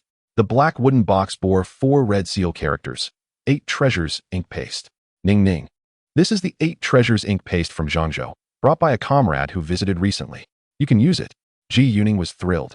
He had not bought ink paste in Lilikang that afternoon, as he already had a box of Qingquan ink paste from the Shilling Seal Engraving Society in Hangzhou, which was also quite precious. However, it had been left for some time and had dried out a bit, so he would need to find some castor oil to restore it. The 8 treasures ink paste from Zhangzhou is considered the finest in the country, as the area produces the best mugwort fluff, making the ink paste exceptional. He opened the box for a closer look. This was likely the highest grade of 8 treasures ink paste, exuding a fragrant aroma. Ji Yuning carefully stored the box of ink paste and presented today's literary and poetry journal to his parents, giving each of them a copy. From now on, he planned to gift them a copy of any magazine that featured his work as a gesture of filial piety. On September 2nd, Friday, Ji Yuning spent the entire day at home writing his novel. Zhu Lin and her school had resumed classes on September 1st, marking the beginning of the school year, and it seemed she would only have time to go out on weekends. By dinner, Ji Yuning counted the manuscripts in his hands. He had already copied over 20,000 words of the novel. Excluding the 3,000 words written yesterday, he had written nearly 19,000 words that day, setting a personal record. On September 3rd, Saturday, the 9th issue of the People's Literature magazine was published. The publication date of the People's Literature magazine is set for the 3rd of each month. By noon, the postal offices in the capital have largely completed their distribution. Many individuals, upon seeing the dual-header poetry featured in this issue's table of contents published in the morning's People's Daily, flocked to the post offices to purchase the magazine. During this era, the table of contents for each issue of People's Literature was simultaneously published in the People's Daily on the day of release, serving as a form of advertisement, albeit one befitting this esteemed national publication. Upon acquiring the magazine, readers would swiftly peruse the few poems, with many promptly turning back to buy additional copies. This word of mouth spread rapidly, and by the afternoon, as closing time approached, numerous post offices in the city center had already sold out of this issue. The following day, Sunday morning, many people ventured early to various post offices in search of the magazine, but by noon, the entire print run of 1.5 million copies had been completely sold out. Ji Yuning set a remarkable record during this time, achieving a sellout of People's Literature in just one day. A similar record was previously established by Zhang Xianliang, who published the famous story Half of a Man is a Woman in the 5th issue of Harvest magazine in September 1985. That issue, with a circulation of 1.2 million copies, also sold out within a day. Zhang's story was met with fierce criticism from many female writers who deemed it indecent. Its popularity stemmed from the intense curiosity of the public, who were intrigued amidst a climate of restricted thought. Conversely, Ji Yuning's poetry resonated deeply with the era's yearning for a beautiful life and love. Notably, the poem The Farthest Distance in the World became an overwhelming sensation, moving many readers to tears upon reading it. This poem was originally penned by a female writer surnamed Zhang in the 1990s, who attributed it to the protagonist of her novel, claiming it was written by Tagore. Consequently, many mistakenly believed it to be Tagore's work, though he never authored such a poem. The only mention in his collected works that somewhat relates to this poem refers to the distance between birds and fish. Yet the essence remains entirely different. This poem can be regarded as one of the most commercially valuable pieces of poetry, as it has been exploited by countless media and various literary forms, showcasing its immense impact. When this poem emerged in an era marked by cultural and spiritual monotony, the resulting uproar was beyond imagination. In addition to this poem, another notable work from the past, A Flowering Tree by Shi Murong, also garnered widespread societal attention. partly due to its significant literary value and its references to Buddha and the Buddha. Chapter 34. Meeting the in-laws at this juncture. People's Literature transcended its role as merely a literary magazine. It had become a national publication, with the articles it showcased reflecting the prevailing political climate. Thus, public interest in it stemmed not solely from the literary merit of the works, but rather from the political attitudes and directions these literary pieces conveyed. When Ji Yuning submitted his collection of poems, Zhou Ming, the head of the poetry and prose section at People's Literature, harbored some reservations. He inquired of editor Zhang whether the terms Buddha and Buddhist teachings might pose a problem. However, Zhang, who wielded substantial influence over the National Writers Association, was well aware of the shifting dynamics at the upper echelons. He understood that not only would organizations like the Literary Federation be reinstated the following year, but that religious institutions would also be revitalized. In his eyes, the terms Buddha and Buddhist teachings were of little consequence. In an era rife with doubt, few possessed the audacity of Ji Yuning, for none shared his profound connection to a past life. Besides the remarkable poem A Flowering Tree, the other three poems, Feng Tang's Spring, He Tao's Premonition, and Peng Bongzhen's Hometown of the Moon, were representative works of their respective authors and epitomized the pinnacle of poetic expression of that era. In the current social atmosphere, still tinged with remnants of oppression, these exceptional poems emerged like blossoms blooming out of season, not only dazzling in their brilliance, but also diverse in form and style.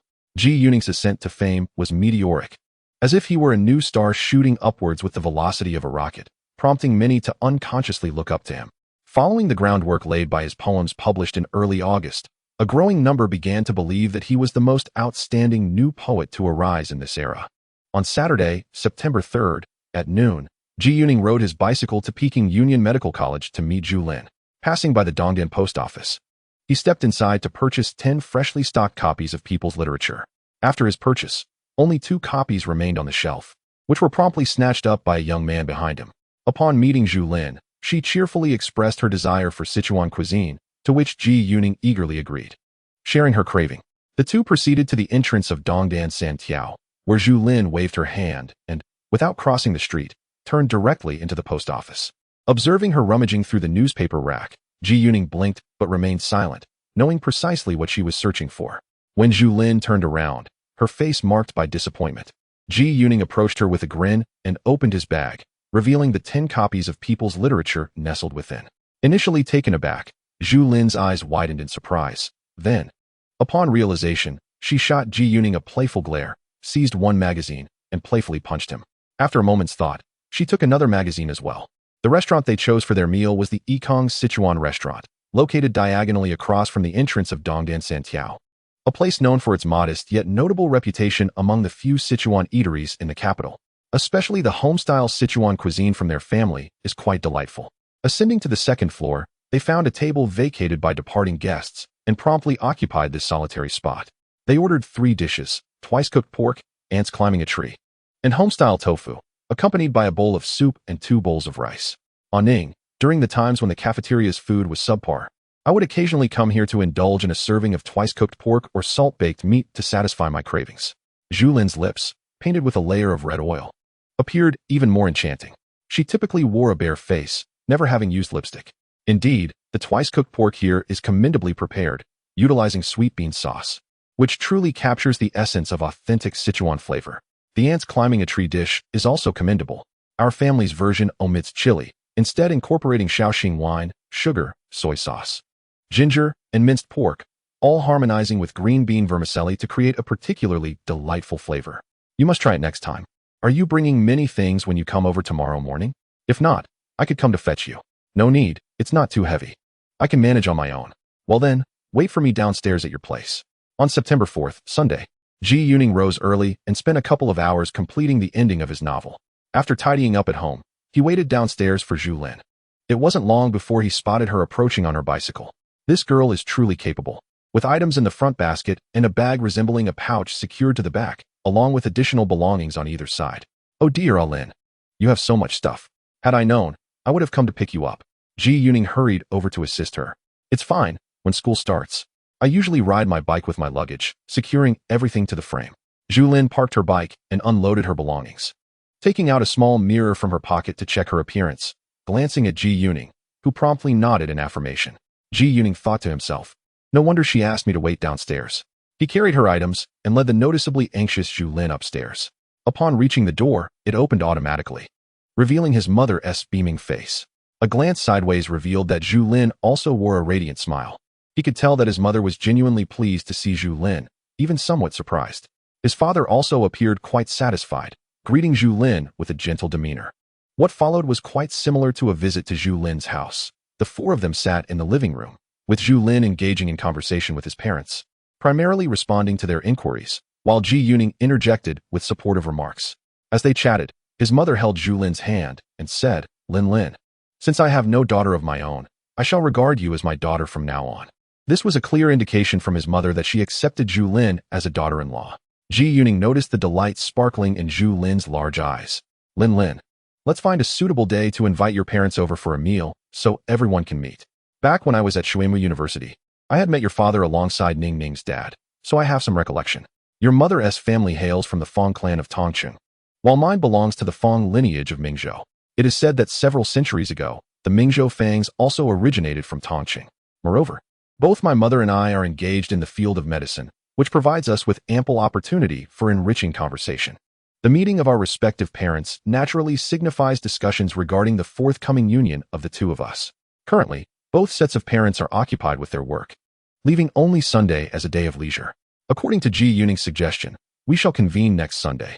During lunch, Ji Yuning's mother prepared an extravagant feast, having dedicated her morning to its preparation. After a brief chat with Zhu Lin, the two women busied themselves in the kitchen. Ji Yuning was pleasantly surprised to discover that Zhu Lin had indeed won his mother's affection. The array of dishes on the table included many ingredients sourced from a local restaurant frequented by overseas Chinese, purchased at a cost, as these ingredients are typically unavailable elsewhere. One dish in particular, cheese shrimp balls, was a favorite of Zhu Lin's. Observing his mother continually serving dishes to Zhu Lin while seemingly neglecting her own son, Ji Yuning felt as though Zhu Lin had transitioned from being a prospective daughter-in-law to a cherished daughter, while he himself had transformed from a son into a son-in-law. After the meal, Zhu Lin assisted Ji Yuning's mother in tidying up the kitchen, already exhibiting the demeanor of a future wife. It appeared that his prospective spouse was quite virtuous.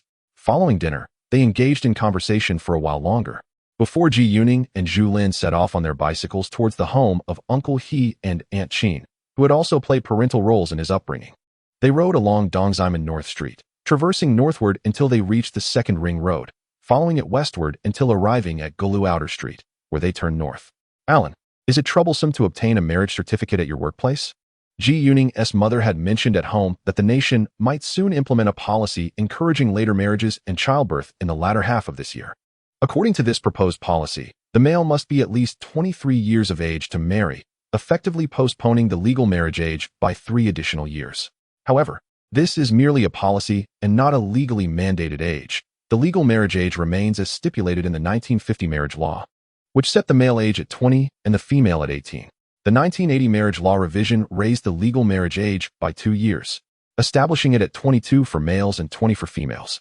During that time, the actual age for marriage, in accordance with the later marriage policy, required males to be 25 and females to be 23. Though Ji Yuning is currently 21, thus meeting the legal marriage age, the potential enforcement of the later marriage policy raises concerns. In the present context of the country, the execution of policies and laws often intertwine, making it plausible that Ji Yuning may not receive approval for a marriage certificate. This could result in a delay until the following year for obtaining the certificate. And in the worst-case scenario, he might need to wait until he is 25. By then, it would be 1981, and Zhu Lin would be 29. In 1982, the country began to enforce its most stringent family planning policies, which would limit Zhu Lin to a single child, necessitating the use of contraception. Ji Yuning contemplated the circumstances surrounding his time travel. The nation he found himself in was already encouraging procreation. In this era, life sometimes felt unbearably tedious, even devoid of interest. Although he struggled to adapt, his parents and Zhu Lin's parents had long since acclimated. Thus, his mother had suggested that, since both families were in agreement, they should promptly submit their marriage application at work and obtain the necessary marriage certificate. As for the wedding, that could be planned later, once both families met and discussed arrangements. It wouldn't be a hassle. He simply needed to approach the youth league committee at their school to file the marriage application. As a woman of a more mature age and one of the top students of her cohort, She believed that marriage would not impede her studies, so there should be no issue. Moreover, her mother had already made the necessary introductions. As for Ning, he hoped there would be no complications at the cinema. Ji Yuning grasped Zhu Lin's intent. Her situation was settled, and it was time for him to act swiftly. No problem. I will visit Manager He tomorrow morning for the required stamp. I am certain there will be no issues there. His daughter works at my mother's unit. If all goes well, I will bring the household registration and marriage proof to you by noon tomorrow. And in the afternoon, we can head to our local office to obtain the marriage certificate.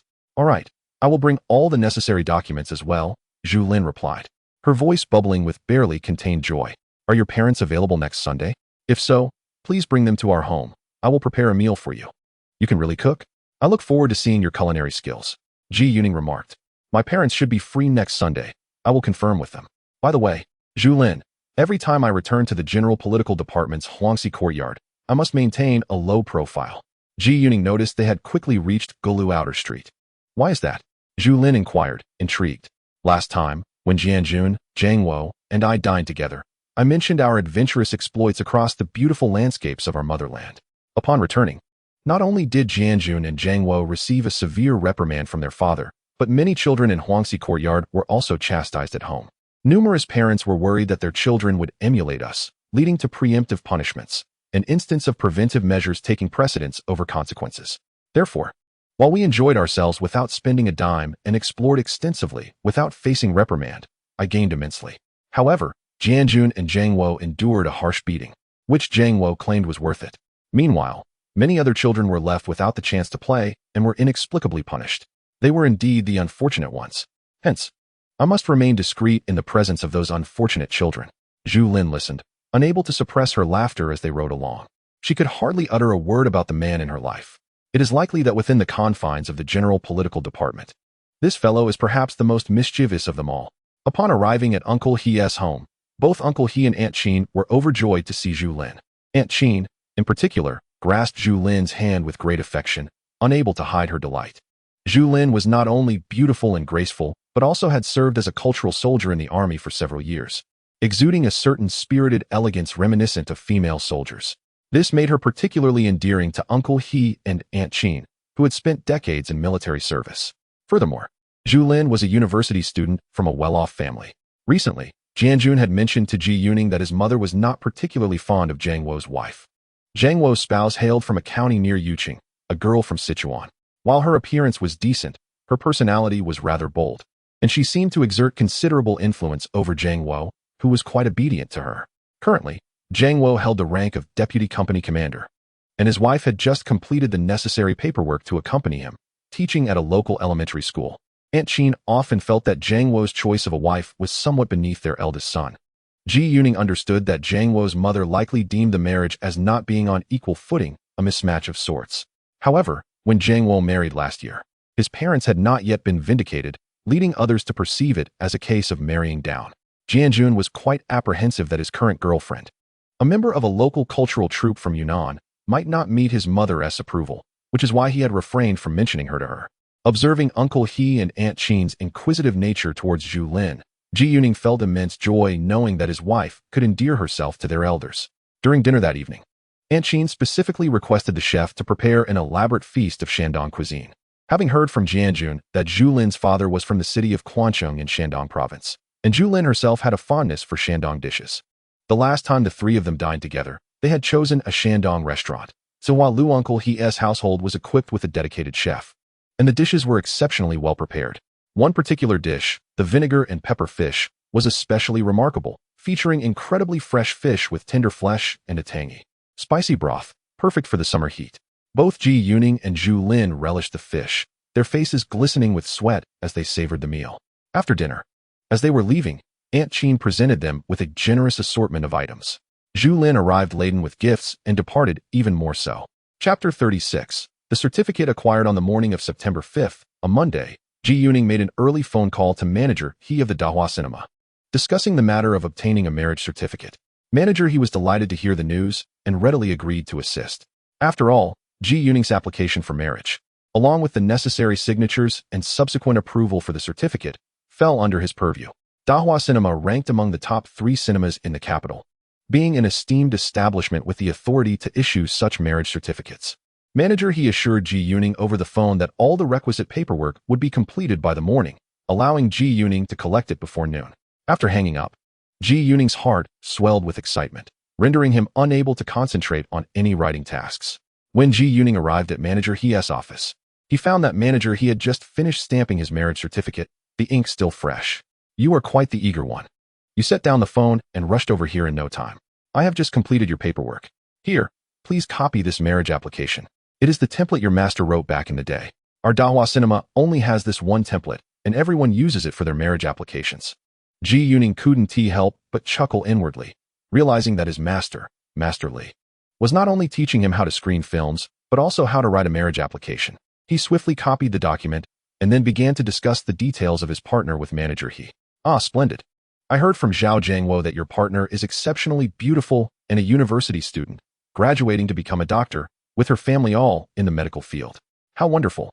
If you marry early, you can focus entirely on your career," Manager He remarked, sighing. "Just a moment ago, while preparing your marriage certificate, I received 2 calls, one from the department and another from our city's cultural bureau, both inquiring about your situation. It seems they are eager to transfer you. I had anticipated that you wouldn't remain with us for long, but I didn't expect it to happen so swiftly. However, even if you are transferred, it will still be within our cultural sector. Manager He, that is still uncertain. As long as I am here, I am one of your subordinates. No matter where I go in the future, I will have once been your soldier," Ji Yuning replied eloquently, earning satisfaction from Manager He. In a previous life, he had expressed such flattering sentiments more than once, and he had plenty of experience in that regard. Manager He then inquired about the wedding arrangements. Ji Yuning responded honestly that the families had yet to discuss the details. However, weddings nowadays are not lavish. Ostentation is discouraged. Generally, they are simple affairs, often just a family meal. As they spoke, the door swung open. Manager Zhao Jiangwo had a mishap at the theater and twisted his ankle. He refuses to go to the hospital, saying he'll just apply some ointment at home since his family has medicine. By the way, who will take him home? In walked a projectionist who was on duty that day. Zhao Jiangwo was also a projectionist, and if another person from the projection room went to escort him home, there wouldn't be enough staff left. "Is the injury severe?" Manager He quickly inquired. "Not too serious, but he will need to rest for a few days." Ji Yuning glanced at the clock. It was not yet 9:30. Zhu Lin would finish her class around 11:30, leaving him with 2 hours to spare.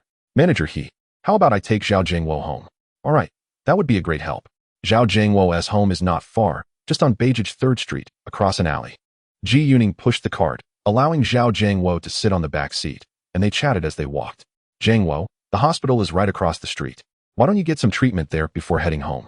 My grandfather is a traditional healer specializing in trauma treatment, and my mother also possesses these skills.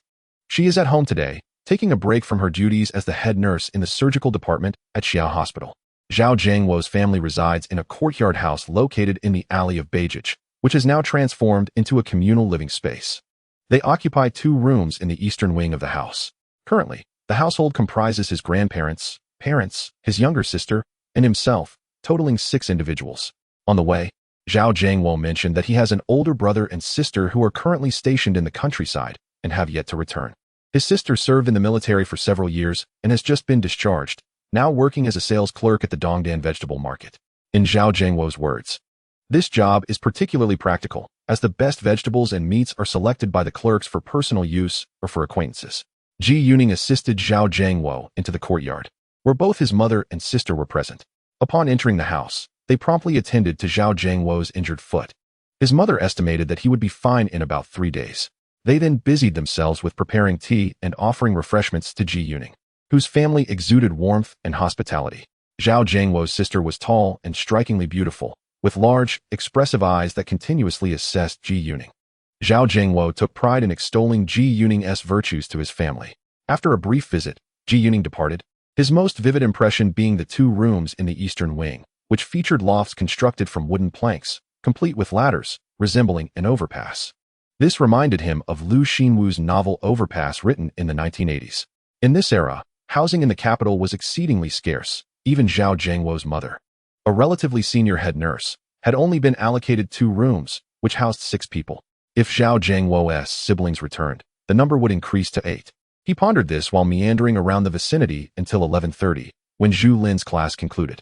"All in, I have completed all the necessary paperwork," he exclaimed upon seeing Zhu Lin, eager to share the good news. Yes, all my documents are in order too, she replied, her face aglow with smiles.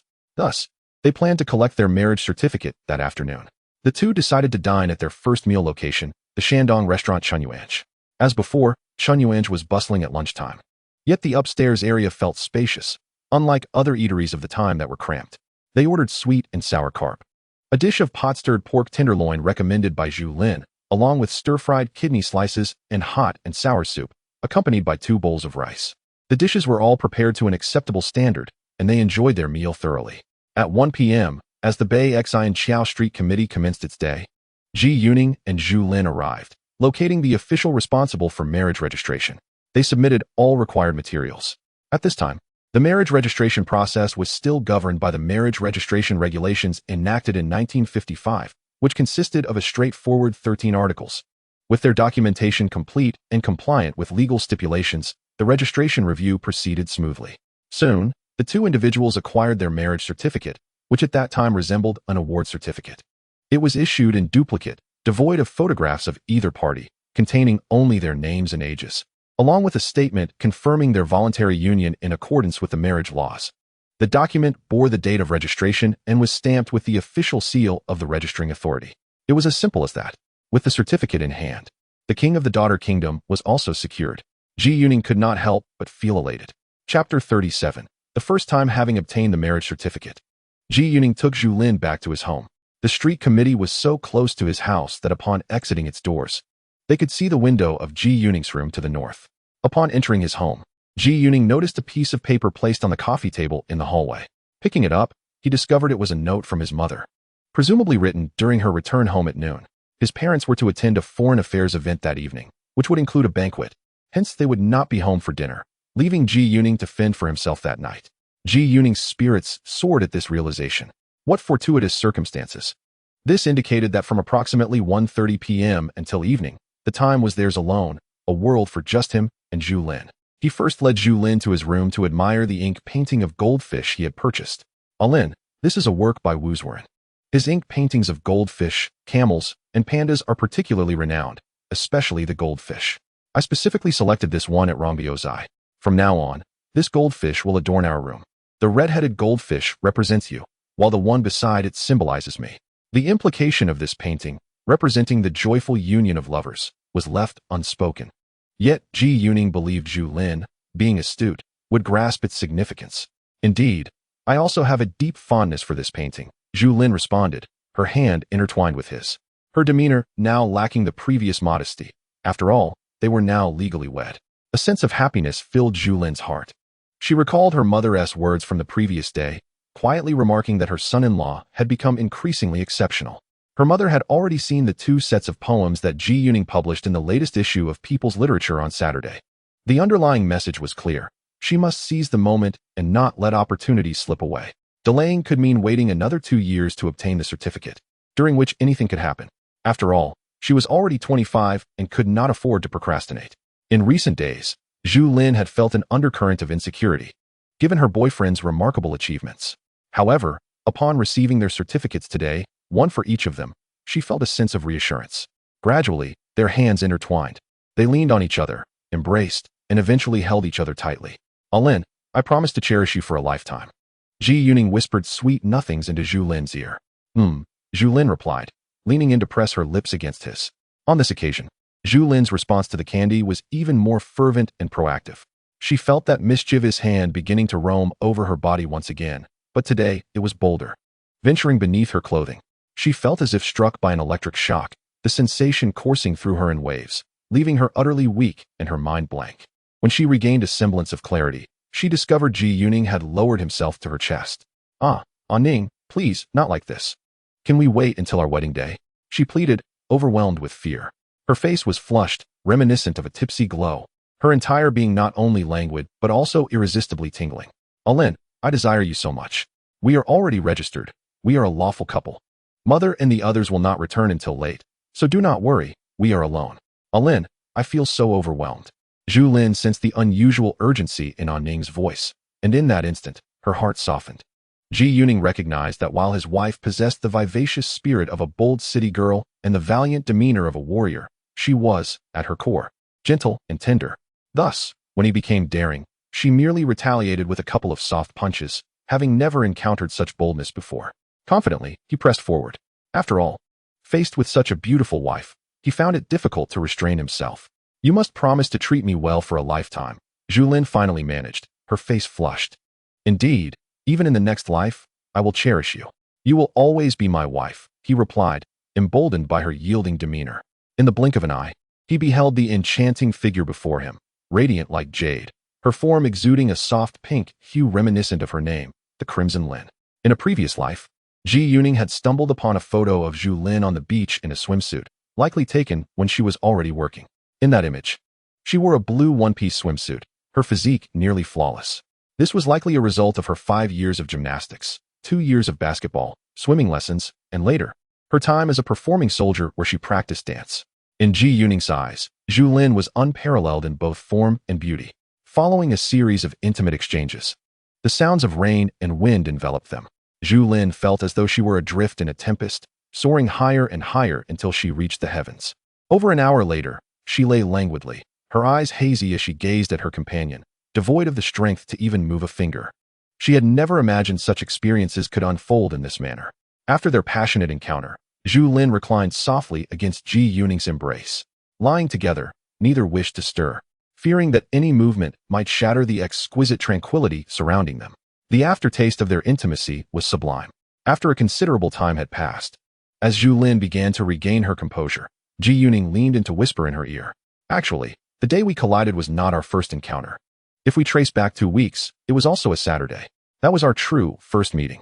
I recall the evening of July 23rd, when I attended the play Mountains and Rivers at the Capitol Theater. Standing by the outer entrance, gazing through the display window, you passed by and cast a fleeting glance my way before entering. In that moment, I felt as though I had encountered a celestial being descending to earth, and I stood there, entranced, for quite some time, only to find that you had vanished. Ji Yuning believes that recounting that moment of our brief encounter now adds to its allure. No wonder I felt a sense of familiarity during that car accident. I simply could not place you. In truth, that day at the theater, I was quite a distance away when I noticed a particularly handsome gentleman with an exquisite hairstyle. Yet I regrettably lacked the courage to steal a second glance. Zhu Lin widened her eyes in astonishment as she looked at Ji Yuning. In the subsequent 2 weeks, I frequently visited the bustling scene at the northern entrance of Dongfeng Market, where Fengxing Gong sold creamy fried cakes. I imagined that such a stunning fairy would surely have a fondness for sweet treats like those. Perhaps fate would grant me a second encounter. I even neglected the delectable meat buns from Wufang Zhai, my favorite. Truth be told, I did occasionally indulge in those meat buns during that period. The two shared a hearty laugh. Chapter 38. 3 Encounters and 1 Date. The essence of my poem, The Most Distant Distance in the World, captures the sentiment of our first encounter. The piece A Blooming Tree reflects the second encounter, the one when you collided with me while riding your bicycle. What are you saying? It was clearly you who ran into me. My dear, you are being unreasonable now. Very well, let us say I transformed into a blooming tree, planted at the intersection of Jinyu Hatong and Dongdian North Street. I obstructed the traffic on the road, blocking your path, which led to our collision. This was entirely my fault. Zhu Lin chuckled at this. That day, I caught a whiff of the scent of a hospital on you, that distinct smell of disinfectant. I surmised you were most likely a doctor from the nearby Xia Hospital. Thus, as I departed, I mentioned I worked as a projectionist at Dahua Cinema. Hoping to convey to you where I was employed, I was certain there would be a third encounter. Following that day, I began to linger near the ticket counter in the lobby of our cinema during the late afternoon hours. To my surprise, within a few days, my premonition materialized into reality, echoing the feelings expressed in my poem about sudden, intense heartbeats. And what about the first poem? Zhu Lin's eyes sparkled with curiosity. That one was about our first date, the poetry recitation event, which occurred the day after we watched a film together, on a Sunday. It could be regarded as our initial date, during which you agreed to be my girlfriend. Hence, the line in the poem, "Spring breezes 10 miles cannot compare to you," emerged. At that moment, I felt as though summer had suddenly transformed into spring, and the area around Dongdan and Wangfujing had blossomed into a realm of gentle spring breezes. These 3 encounters and 1 date indeed felt like a fate orchestrated by the heavens. Ji Yuning's words infused their first encounter with boundless romance and sweet memories, drawing upon the art of charming young women that he had mastered in a previous life. After a brief respite, Zhu Lin suggested they rise. Let us hurry up, for we are both drenched in sweat. The hot water in the pipes is merely the remnants from last night's boiler. Enough for just one wash before it turns cold. Let us bathe together. But you must not act mischievously. I am still in a bit of discomfort. The pair arose and swiftly made their way to the bathroom for a quick rinse. Zhu Yuning was mindful not to squander any more time. They hurriedly dressed. And Zhu Lin, with a blush adorning her cheeks, playfully punched Zhu Yuning, recalling his earlier indiscretions in the bathroom. They then commenced a proper discussion regarding the arrangement of their new home. Alan, the furnishings here are quite antiquated. I see a few pieces of Ning-style furniture, including one that my father brought from Mingzhou in his youth. These pieces are crafted from fine wood, primarily mahogany. That canopy bed is particularly heavy. It makes no noise, no matter how one may frolic upon it. At this juncture, Zhu Yuning caught a disapproving glance from Alan, causing his cheeks to flush as he realized his indiscretion in recalling their earlier activities on that very bed. In truth, Alan, I quite relish this antiquated ambience. These vintage furnishings bring me a profound sense of comfort. The bed is centrally positioned on the widest wall, obscuring the bookshelf nestled in the corner by the window, creating a quaint path reminiscent of a secluded lane. However, this room, merely 16 or 17 square meters, feels somewhat cramped and cannot accommodate much more. Our home may require adjustments in the future. My mother remarked that the standard of the house we currently reside in is clearly beneath my father's former status. Alas, we have no choice. Housing is exceedingly scarce. The original Overseas Chinese Committee courtyard is diagonally opposite our building, known as Number 1 Courtyard. My father's office is currently located there. They have only just reclaimed a portion of it, while much still remains in the hands of the municipal government, with many unwilling to vacate. After all, the Overseas Chinese Affairs Office has yet to be officially established, and the Federation of Returned Overseas Chinese has not yet resumed operations. Should everything be reclaimed, our family might have to move into that Number 1 Courtyard. It is quite spacious, offering us a more ample living space. The belongings we have at home were partially returned earlier this year after my parents were vindicated, yet most remain unaccounted for. Numerous items from my childhood are still missing. I recall that our family used to receive a substantial number of remittances every year, allowing us to purchase many goods from the overseas Chinese shops, which were classified as unscheduled supplies, entirely unavailable in the market. Consequently, many were envious during those years. After my parents fell from grace, many at Shuimu University were all too eager to take advantage of their misfortune. During that time of confiscation, many openly seized possessions. Alas, it is futile to dwell on the past now. It seems that overseas connections are no longer viewed as a disadvantage. Indeed, these relationships are becoming increasingly valuable, particularly as our nation faces a shortage of foreign currency. In the past, remittances from overseas Chinese accounted for nearly 70 to 80% of our foreign exchange. My parents were fortunate to have their reputations restored early on. Otherwise, I might still be toiling in the countryside, unable to return and see you. By the way, Alan, do you think we need to add anything to this room? Or is there any furniture you wish to replace? They discussed for a while and concluded that the wardrobe might be a bit small for two people's clothes. This wardrobe is of a style from before the Republic, known as a top box cabinet, crafted from fine wood. However, purchasing furniture now requires furniture coupons, and large cabinets are particularly difficult to acquire. After some more conversation, Zhu Yuning glanced at the time. It was time to prepare dinner. He intended to make Alan a heartfelt meal. There was some old duck soup in the refrigerator, which he heated up as it would provide nourishment for Alan. Of course, Zhu Yuning also needed to replenish his strength, as both had expended considerable energy that day. He prepared 4 small dishes: moonlight meat, a dish made in the style of Mingzhou, scrambled eggs with tomatoes, sautéed bok choy with dried shrimp, and sweet and sour chicken cubes, a dish rarely found in restaurants. While he cooked, Zhu Lin watched with her head tilted, a smile playing at her lips. They had shared many meals together, and Zhu Yuning had come to understand his wife's tastes and preferences. Thus, the meals he prepared were met with her enthusiastic praise, especially the sweet and sour chicken and moonlight meat. After dining, the two tidied up together. Zhu Lin expressed her desire to return to school. Alan, how about I ride your bike and take you back? If tomorrow doesn't work, just ask for a leave of absence and rest in the dormitory. Zhu Lin responded with a hum. She still felt a lingering pain, all thanks to that rascal. Chapter 39. Uncle Lu. Zhu Yuning rode Zhu Lin's bicycle all the way back to the school and then took the 106 bus home. By the time he arrived, it was already past 8, and darkness had settled in. Upon entering the house, he found that his parents had returned and there seemed to be a guest. Ning Ning. Come, meet your Uncle Lu, his mother called out. Zhu Yuning hurried into the living room and immediately spotted a lively and elegant elderly gentleman seated on the sofa directly facing the entrance. The old man appeared to be around 60, his face radiant and his hair impeccably styled. Beneath his thick brows, a pair of bright, expressive eyes sparkled with warmth as he smiled at Ji Yuning. "Uncle Lu." Ji Yuning greeted the elder respectfully. "Old Lu, this is my son, Ji Yuning, who is 21 this year," his father chimed in with a broad smile. Ji Yuning took a quick glance and noticed that both his father and mother looked particularly joyful. "When I arrived a couple of days ago, I heard Mr. Liao mention that the son of the Ji family is a talented young man. Seeing you today, it certainly holds true. You are a spirited young lad. I just read the 2 sets of poems you published in People's Literature. They are truly remarkable, worthy of acclaim. Moreover, the song you composed, Hometown of the Moon, has now transcended borders, resonating with the sentiments of the overseas Chinese community. It appears that our Mingzhou is poised to nurture yet another prodigious talent. This gentleman, Uncle Lu, possesses a robust voice and speaks with great authority." Ji Yuning seems a tad bashful under the praise. "Ning Ning," he continues, "Uncle Lu is a venerable elder from Mingzhou, the very same Uncle Lu I previously mentioned, known widely among the Chinese diaspora. He is a legendary figure. Indeed, prior to liberation, much of our party's funding was secured through his efforts." His father seamlessly took over the conversation, speaking in a dialect that epitomizes the fortitude of Mingzhou, known locally as stone-boned and iron-hard. This dialect carries a grandeur that is palpable upon utterance. Uncle Lu had initially spoken Mandarin, perhaps out of concern that Ji Yuning might not be fluent in the Mingzhou dialect. Upon hearing him, Ji Yuning instantly recognized Uncle Lu as the cousin of the king of chartering ships.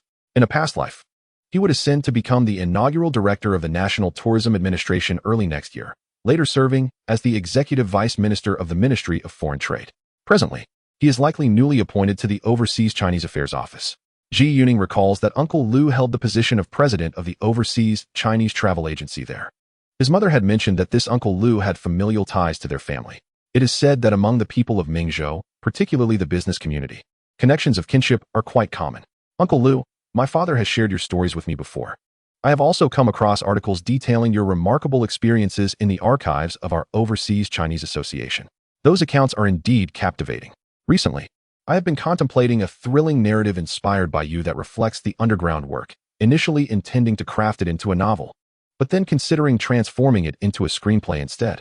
Ji Yuning began to revert to the Mingzhou dialect, as all 4 individuals in the room were fluent in it.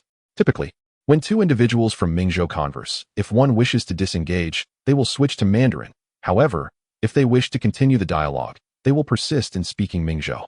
The story Ji Yuning refers to is the film Dealing with the Devil, produced by Zhuing Factory in 1980, which was adapted from a play of the same name performed by the Shanghai Youth Drama Troupe in 1979. The protagonist of that film was modeled after Uncle Lu.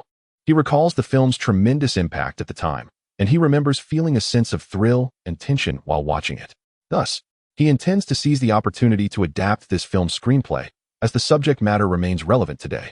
Given the current climate, many themes are deemed taboo, making it challenging to find a compelling story. Furthermore, writing a screenplay yields far greater financial rewards than penning a novel. The remuneration from film studios significantly surpasses that offered by magazines or newspapers.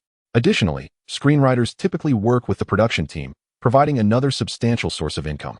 In a previous life during the 1980s, the most coveted means of earning a living for writers was to pen novels, which would subsequently attract the attention of film studios, leading to adaptations into screenplays and a transition into screenwriting.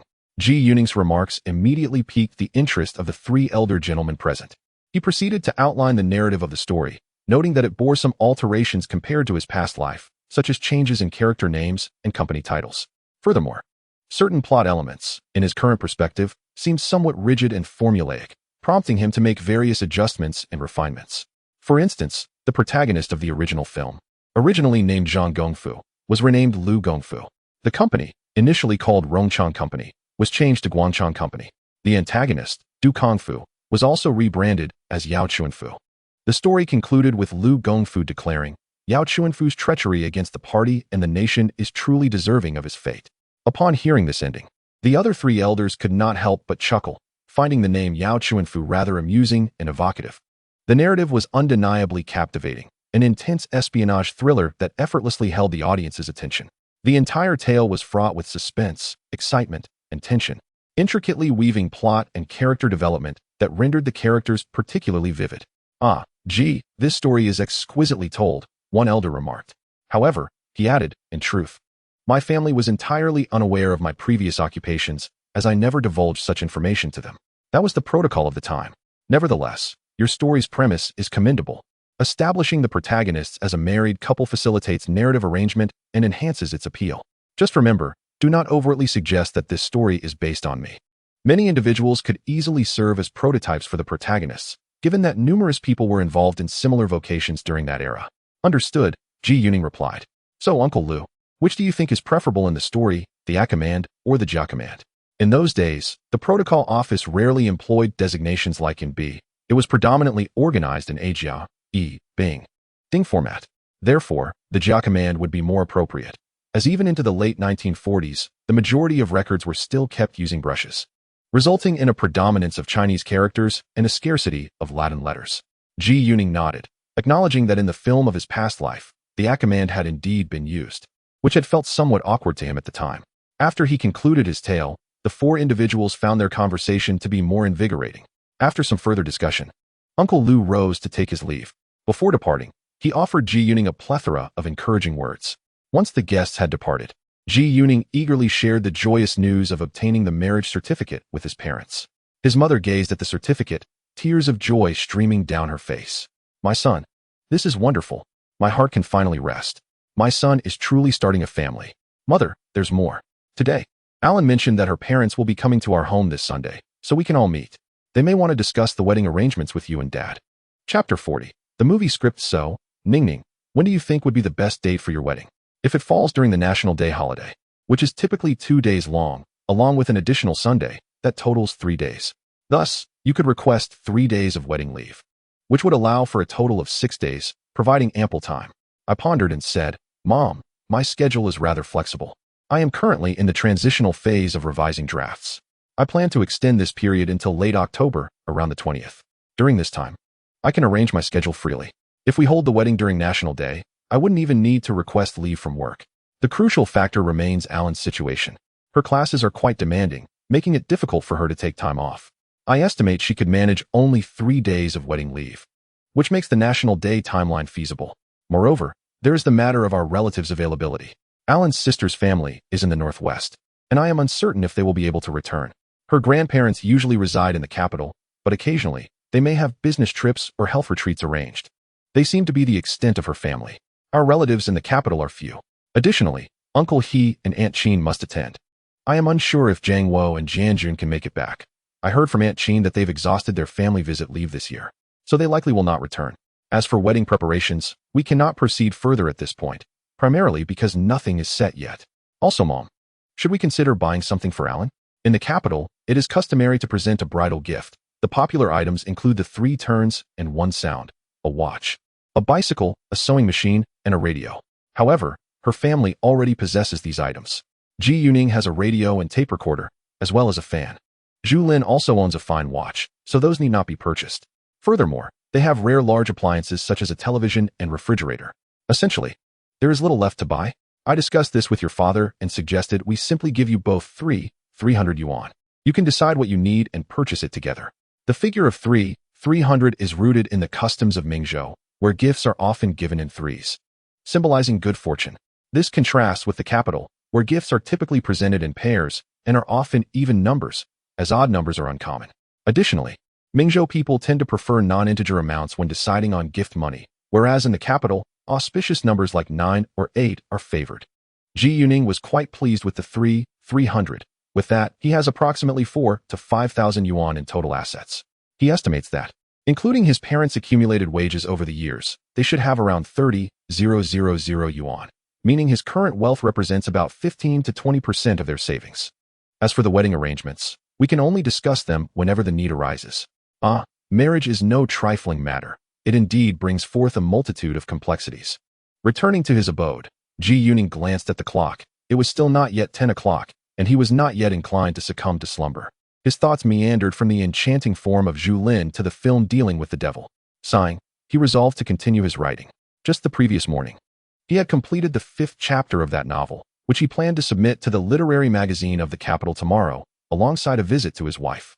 Yes, today his wife could be considered to have suffered an occupational injury, and it was imperative that he offer her some heartfelt consolation. As for the other essay for the literary magazine, there was no urgency. He could submit it at the beginning of next month. However, the screenplay for Dealing with the Devil needed to be written promptly, as he had already made a commitment. Given the film's length, the script would likely exceed 30,000 words. Yet, writing a screenplay was considerably easier than crafting a novel. The vivid images of past cinematic scenes danced in his mind, facilitating a swift flow of words. The crucial dialogues from the film required no contemplation on his part. Once the screenplay was completed, he could submit it to the Beijing Film Studio. However, at present, the studio's magazine for film creation had yet to be published. It seemed that the magazine resumed its circulation only in 1979. In truth, the literary magazine of the capital could also publish screenplays. Works like Harbor of Films and Entrepreneurship had found their way into its pages. Tomorrow, he could inquire further with Zhou Yinru. After some contemplation, Ji Yuning spread out his manuscript paper and inscribed on the first page, Dealing with the Devil. He wrote fervently, producing over 3,000 words before he began to feel weary. Only then did he take a bath and retire to bed. The following day, September 6th, a Tuesday. In the morning, Ji Yuning resumed writing the screenplay at home. By 10:30 a.m., he had nearly completed 8,000 words. Setting down his pen, he was about to take a break when the phone rang. He walked into the living room to answer it. It was a call intended for him. From Sister Ma of the arts department at Huaxia radio station. Sister Ma informed him that they had initially intended to invite the principal female alto of the central orchestra, Luo Tianshan, to perform the song Hometown. However, due to unexpected performance obligations, Luo Tianshan would be away for an extended period, necessitating the search for another vocalist. Editor Wang and teacher Jean believed Ji Yuning could also sing this song, as his vocal quality was commendable, and a male alto rendition would yield a pleasing effect. Consequently, Sister Ma inquired if he could come to the radio station tomorrow afternoon to record Hometown. Ji Yuning readily agreed, not anticipating that, after all the deliberations, the song would ultimately be performed by its very creator. After concluding the call, he realized he needed to depart immediately to meet his wife. Upon seeing Zhu Lin emerge from the school gates, he perceived that her discomfort from the previous day had seemingly dissipated. The young woman possessed remarkable resilience, recovering swiftly. Zhu Lin, with a playful demeanor, now exuded an added touch of maturity and charm, akin to a blooming peony. Her eyes sparkled with warmth as they met Ji Yuning's gaze. He quietly inquired about her condition, to which she shook her head, assuring him that the pain had significantly lessened. The conversation then turned to where to dine. According to Ji Yuning's suggestion, he wished to take Zhu Lin to a Western restaurant, specifically the Mo Dai Lin establishment at the eastern entrance of Dongdan Santiao. Ning, let us not go there. Just the two of us. A meal at a Western restaurant would cost at least 80 or 100 yuan. It's hardly worth it. Furthermore, I find Western dishes rather mediocre. Why don't we revisit the Chun Yuan Lu from yesterday? Ji Yuning pondered for a moment, realizing the validity of his wife's perspective. At noon, he once again rode his bicycle with her, returning to the Shandong restaurant they had visited the day before. Chapter 41. During their meal, the topic of marriage resurfaced, an unavoidable subject in recent times. My sister and brother-in-law surely cannot return, as they are stationed in the northwestern provinces. They are key personnel at their unit, and it's virtually impossible for them to take leave. Moreover, the journey back to the capital by train is quite lengthy and cumbersome. Previously, my sister made 2 trips back, utilizing the commanding officer's private aircraft, which incurred no costs and was remarkably swift. Yet now, if one were to purchase a plane ticket, it would cost several hundred to over 1,000 yuan. Who could afford that? It seems the only attendees at our wedding will be my parents and my grandparents. Adding Uncle He and Aunt Chin, that totals merely 10 people. Ji Yuning had not anticipated that his wedding would attract fewer than 10 relatives, which felt rather lackluster. After all, isn't the essence of marriage to celebrate with a lively gathering? Ning, if it comes to that, we can simply have the meal at your home. Your living room is spacious enough to accommodate everyone, allowing for a pleasant gathering to meet and converse. I believe that would suffice. Isn't that how weddings are nowadays? In our workplace, many have had weddings where everyone gathers joyfully, creating a cheerful atmosphere, sharing drinks and sweets, and that's that. Those who host lavish banquets outside often face criticism for embodying bourgeois ideals, extravagance, and wastefulness. Ji Yuning recalled that this was a time to continue the revolution. Those slogans had yet to be revised. However, he soon realized that this era had its merits. One could marry such a beautiful wife without incurring expenses and even receive a monetary gift from their parents. How fortunate indeed. In his previous life, he had never encountered such a stroke of luck. By the way, Lin, yesterday my mother mentioned that there wasn't much to purchase at home, so she simply decided to give us 300 yuan, allowing us to buy whatever we wish. In our hometown, it's customary to gift money in multiples of 3. as it is considered auspicious. Hence, the sum of 300 yuan. My mother also told me yesterday to give us 3,000 yuan for whatever we desire. It was amusing that both their mothers had come to the same conclusion, even echoing similar phrases. No wonder they both were called Dr. Fong. As they spoke, they exchanged knowing glances, sharing a quiet laugh. Around 2 p.m., Ji Yuning arrived at the editorial office of a literary magazine in the capital. He entered the building in darkness, taking hesitant steps forward. When he finally caught sight of a glimmer of light, it was the rather uninteresting Zhang Denning who appeared before him. It's you, Ji Yuning. You must be here to submit your manuscript, she said, her face adorned with a broad smile, exhibiting an unexpected warmth. Ji Yuning nodded in acknowledgement, yet the subsequent words made him feel somewhat awkward. Then please hand it over to me. Observing the outstretched hand of the young editor, Ji Yuning couldn't help but think that she truly lacked the ability to articulate her requests properly. He felt as if he were merely a laborer, while she, the senior editor, assumed the role of a landlord. It all seemed reminiscent of a landlord collecting rent. I still need to speak with team leader Zhou about something, Ji Yuning said with a smile, deliberately ignoring Zhang Denning's small hand as he stepped toward Zhou Yanru's office. Zhang Denning could only follow reluctantly behind him. Team leader Zhou was delighted by Ji Yuning's arrival, as editors are perceptive and understood that he was surely there to submit his work. Today I am here to submit the piece I mentioned last time, the Beijing-flavored novel. Please take a look, Ji Yuning stated. Zhou Yanru took the manuscript he handed her and began to skim through it rapidly. In a matter of moments, she had finished the 30,000-word novella. Raising her head, her eyes sparkled with barely concealed excitement. This is splendid. It has been years since I have encountered such an excellent Beijing-themed folk novel. Your storytelling flows effortlessly, akin to a gentle stream, while at times it rises and falls with complexity. Despite its calmness, it exudes a natural sense of humor. Little G. This story bears a striking resemblance to the works of the late Mr. Lao Shi. The character of Wu is exceptionally well-crafted, serving as the axis of a grand narrative, revealing the diverse array of characters from old Beiping through his wandering life, encapsulating the vibrant historical tapestry of the ancient capital. This narrative style is quite ingenious, reminiscent of the perspective found in along the river during Qingming Festival. I would say this tale of Wu could be seen as a reflection of the lives of the Manchu aristocracy. Furthermore, it carries an undercurrent of critique, so even though it recounts stories from before the liberation, it remains relevant and meaningful even today. Team leader Zhou spoke at length, her throat becoming dry. She took a sip from her teacup and casually passed the manuscript to the eagerly watching Zhang Denning. Little G. I never anticipated that your submission would yield such a high-caliber novella. It appears your talent for storytelling and fiction is on par with your poetic prowess. I believe this tale of Wu could easily be the headline for our next issue. Thank you for your praise, Team Leader Zhou. When I wrote this piece, I didn't think too much about it.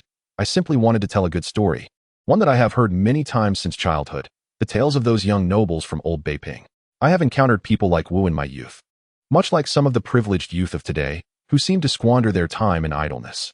In the capital, there still exist those so-called obstinate individuals, who treat life as a mere game, as if their frivolous pursuits were worthy of a career. Such behavior is both disgraceful and pitiable. Thus, the narrative I am crafting, although set before liberation, serves as a cautionary tale for today's readers. Indeed, you are correct. This story holds significant relevance even in contemporary times. By the way, Director Zhou, may I inquire if our literary magazine in the capital has the capacity to publish screenplays? Xiao Ji, indeed, our magazine has previously featured screenplays, such as those from the films Harbor and Entrepreneurship. Have you perhaps written a screenplay yourself? Director Zhou suddenly grasped the situation and fixed his gaze on Ji Yuning. Yes, I am currently developing an idea for a story centered on underground struggles prior to liberation. A relative visited the other day and shared some of his experiences as an underground worker engaged primarily in economic affairs. The tales he recounted were thrilling and suspenseful, filled with vivid imagery, which inspired me to transform them into a screenplay. I have already drafted a portion of it, and if we can publish screenplays here, I would like to submit it for consideration, hoping for formal publication. Of course, I also plan to send the script to the Beijing Film Studio to see if they are interested in producing such a film, which falls under the genre of espionage thrillers. Chapter 42. An unforgettable song. Ji Yuning recalled the film The Black Triangle, released by the Beijing Film Studio in 1978, which gained immense popularity as a thrilling anti-espionage film. He was particularly struck by the character of the elderly woman selling ice pops. Thus, espionage or anti-espionage films still hold a significant market in this era. His desire to publish the screenplay in our literary magazine is not solely for the modest remuneration, Over 200 yuan is quite a considerable sum, but also to secure copyright for his work. Although copyright law does not yet exist, publication in a magazine serves as a valid proof of originality. At this moment, editor Xiao Zhang, having finished reading the 5 chapters of the novel, looked up at Ji Yuning and remarked, "It seems you haven't completed this yet.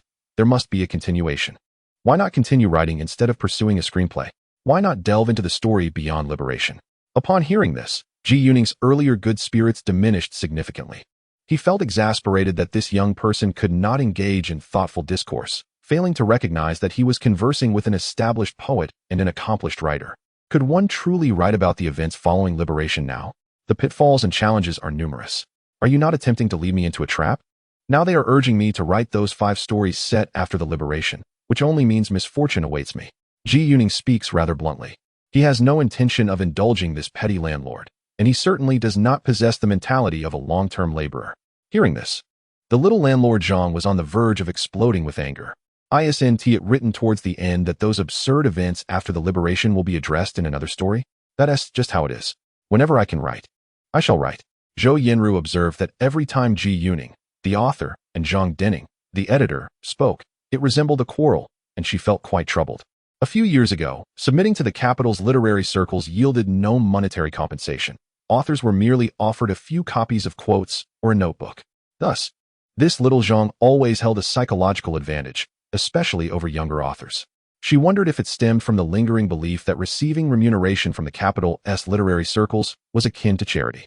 Zhou Yanru cast an unhappy glance at Zhang Denning. She had already warned her last time, and yet here she was again. This won't do. We should change the editor.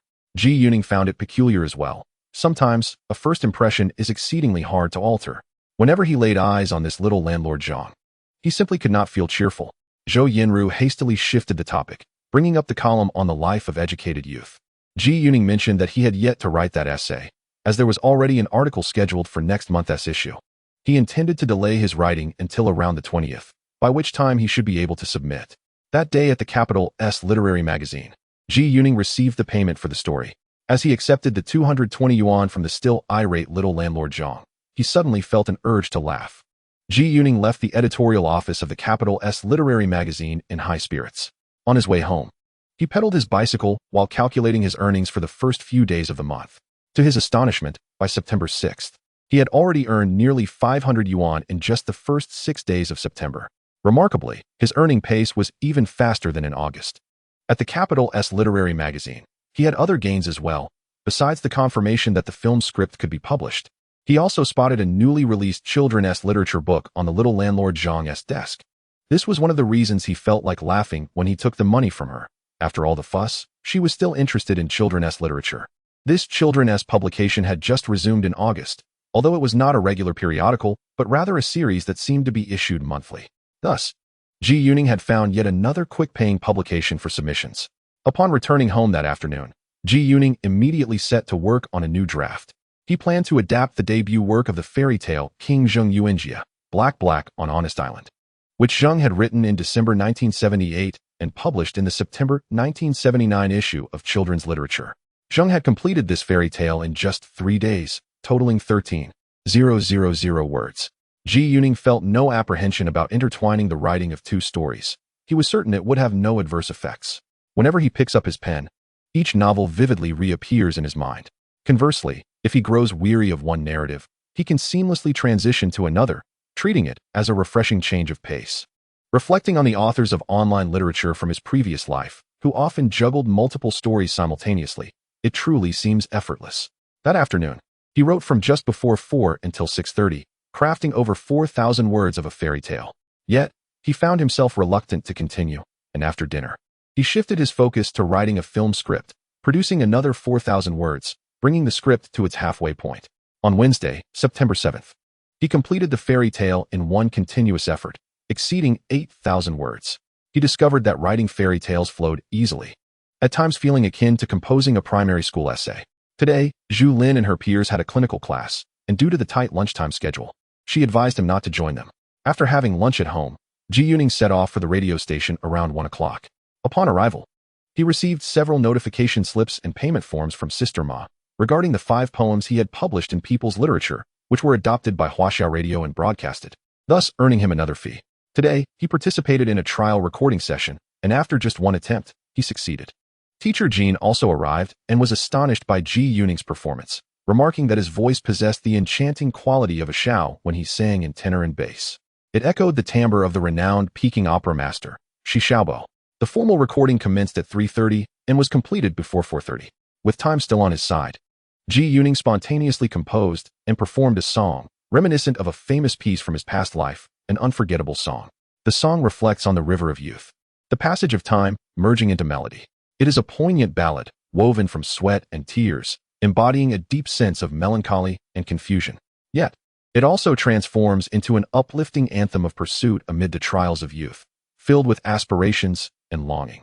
Ultimately, it becomes a heartfelt song, resonating with joy and happiness, capturing the essence of unforgettable memories. In Chapter 43, A Debate, Ji Yuning made several modifications and adjustments to the lyrics of this unforgettable song. In his previous life, the theme song of the television series, Wasted Years, featured only one stanza in the main part, which was the deeply emotional section. However, Ji Yuning expanded it by adding 2 more stanzas, transforming it into a trio, with the preceding segments being a somber song and an uplifting song. He had always felt that while the melody was profoundly moving, the lyrics were overly simplistic, failing to encapsulate the essence of the narrative's themes. Thus, he enriched the main section with 2 additional stanzas. This enriches the profound, ample essence that the song seeks to convey. Youth is imbued with melancholy and confusion, aspirations and yearnings, as well as happiness and joy. The song of youth is both somber and uplifting, infused with deep emotion. When Ji Yuning performed this piece live, he fully showcased the exquisite beauty of his vocal timbre. Originally, this song was sung by a contralto, and it was through this very piece that Guan Muchuan rose to fame. Although there have been male renditions of the song, they invariably fall short compared to the contralto's interpretation. Upon concluding his performance, the audience was deeply moved, many with tears glistening in their eyes. At that moment, a deputy director from Huaxiao Broadcasting Station approached Ji Yuning, expressing, "Comrade Ji Yuning, your rendition was truly moving. The very first line captured everyone's heartstrings.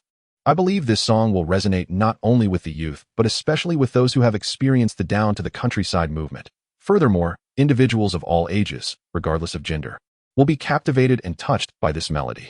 I heard you were coming today, so I made a special trip to the recording studio. You have consistently delivered a remarkable song each week. It seems you are becoming our Song of the Week artist.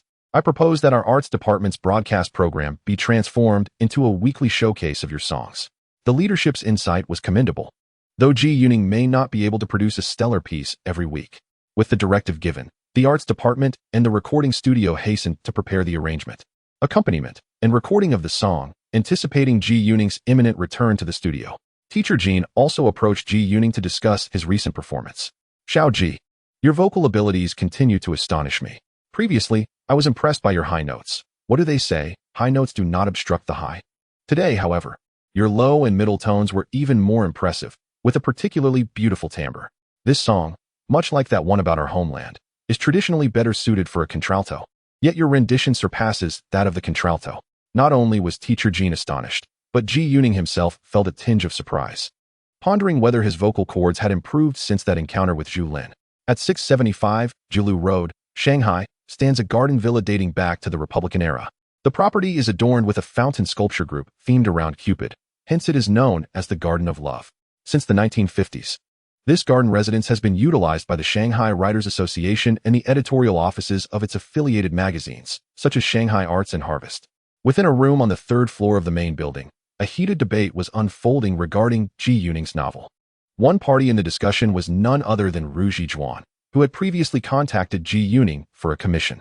"Old Ru, I concede that the poem entitled Youth is exceptionally splendid, and I have no significant objections to its prominence as a headline piece. However, that short story, The Place Where I Once Lived, possesses an overall tone that feels excessively cold. Upon finishing it, I was enveloped by an overwhelming sense of melancholy, which I find to be rather pessimistic. Moreover, placing it as the headline in our inaugural issue, or even including it in the table of contents, seems rather inappropriate. In fact, I believe that among Ji Yuning's 3 pieces, the one you mentioned, The Place Where I Once Lived, stands out as the finest. It is, without a doubt, the best portrayal of the experiences of educated youth I have encountered in recent years, unparalleled in its excellence. To be candid, When I received Xiao Ji's submission last week and read this story, I could not contain my tears. I was reminded of my family, particularly Annie, who at such a tender age, incapable of caring for her own life, was sent to such distant and harsh lands for agricultural work. I thought of her generation, who have lived lives that resonate profoundly with the narrative depicted in this story. This is the most authentic and moving representation of life. What makes this short story exceptional is its unique perspective, which diverges from the grand narratives often found in many contemporary works about educated youth. Instead, offering a glimpse through personal experience. It does not undertake the task of evaluating the value of this movement or critiquing society. Rather, it focuses on the individual, those insignificant, obscure lives whose joys and sorrows unfold in the vast, indifferent sweep of history. The gravity of existence does not spare them. They still confront profound matters of love, survival, and death. This narrative provides a distinct lens through which to examine the lives of educated youth. Though its focus may be narrow, it is profoundly deep, immensely so. It is precisely this depth that renders it deeply moving. The chilling desolation you mentioned, that sense of coldness, I too felt while reading this novel. Yet, this should not be a reason to refrain from publishing it in our magazine. Our publication's mission does not solely encompass warm narratives. We do not limit ourselves to only uplifting, enthusiastic, or positive articles. Furthermore, the accompanying short piece, a micro-narrative written for his son, exudes warmth and heartfelt emotion, equally poignant. We could present these two stories in tandem, first the cold, followed by the warm, thus providing our readers with a profound experience. However, in doing so, we risk featuring 3 pieces by a single author in our inaugural issue. Is this appropriate? In preparation for the revival of our magazine, we sought submissions from various sources, and many veteran writers have contributed works, such as the piece by Mr. Ba and another by Comrade Yang Lin. Will this conspicuous, or rather, overt promotion of a young author, one whose work has yet to grace our pages, alienate our esteemed elder writers? Their support will be crucial for the future publication and distribution of our magazine. The multitude of editors in the room essentially hold these two divergent opinions. Ultimately, the discussions have not reached a consensus. Let us proceed this way. Since a consensus seems unattainable, we shall submit this matter to Mr. Ba for his resolution. As he is the esteemed editor of Shanghai Literature and Art, allow me a moment to contact Mr. Ba and ascertain a suitable day for us to visit his residence, where we may present a dedicated report to him. Although Mr. Ba holds the title of editor, it is somewhat nominal, for he rarely frequents the editorial office of Shanghai Literature and Art. Instead, he typically engages in his writing at his home on Wukong Road. Chapter 44, Beijing Film Studio, Thursday, September 8th. On this day, Ji Yuning devoted the entirety of his time to writing at home. He did not visit Zhu Lin and her peers at the medical college. Ever since they obtained their marriage license, his wife had expressed her discontent with his daily visits, arguing that dining out each day would cost them over 2 yuan, whereas a meal in the cafeteria would only amount to a few jiao. Thus, she took a stance on frugality that left Ji Yuning at a loss for words, compelling him to obediently remain at home to write. Before dinner, he finally completed the screenplay titled Dealing with the Devil. The previous night, he had penned 5,000 words, and throughout the majority of the day, he composed an additional 10,000 words. The screenplay was written on carbon copy paper, commonly referred to as blue-tinted paper in this era, to enhance the replication effect. He employed a plastic backing, which made the writing process somewhat slower. He had observed at his father's workplace that domestic electrostatic copiers were now available, yet he felt he lacked the stature to request the copying of a screenplay exceeding 100 pages. After dinner, he presented the 2 bound copies of the screenplay to his parents for their preliminary review. Son, this script is truly remarkable. It is a pity that Uncle Lu is not in the capital at the moment, as he seems to be in Guangdong province and cannot view it first. If Uncle Fu Chi were here in the capital, he could introduce you to Director Wang at the Beijing Film Studio, as they share a close rapport. His mother was the first to read through it, and naturally provided the highest praise. Yes, it is well written, and I see no issues within the content.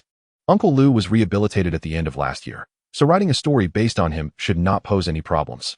If Uncle Fu Chi were in the capital, it would be best if he could take you to see Director Wang, although I am also quite acquainted with him. He hails from Hangzhou in our Zhejiang province. We met just a few days ago. I have his phone number. I shall call him shortly. He is quite passionate about film, and if the script is good, he does not concern himself with who authored it. At that point, you can take this script to him and see what he thinks. If he is satisfied, then Beijing Film Studio will undoubtedly consider production. Director Wang has been at the helm of the studio since the 1950s and enjoys immense prestige. If he wishes to proceed, others typically do not oppose.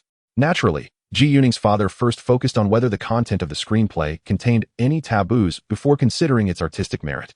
And he was indeed very pleased with the script. After a brief interval, estimating that the time was appropriate, Ji Yuning's father picked up the phone and dialed the number. Once the phone call was connected, the voice on the other end resonated with such volume that Ji Yuning could discern it from several meters away. The tone exuded a remarkable exuberance. After a brief exchange of pleasantries, his father swiftly addressed the matter at hand, and without any hesitation, the other party readily acquiesced. The phrase "let him come" resonated distinctly in Ji Yuning's ears. On Friday, September 9th, Ji Yuning set out early on his bicycle, heading straight for the North 3rd Ring Road.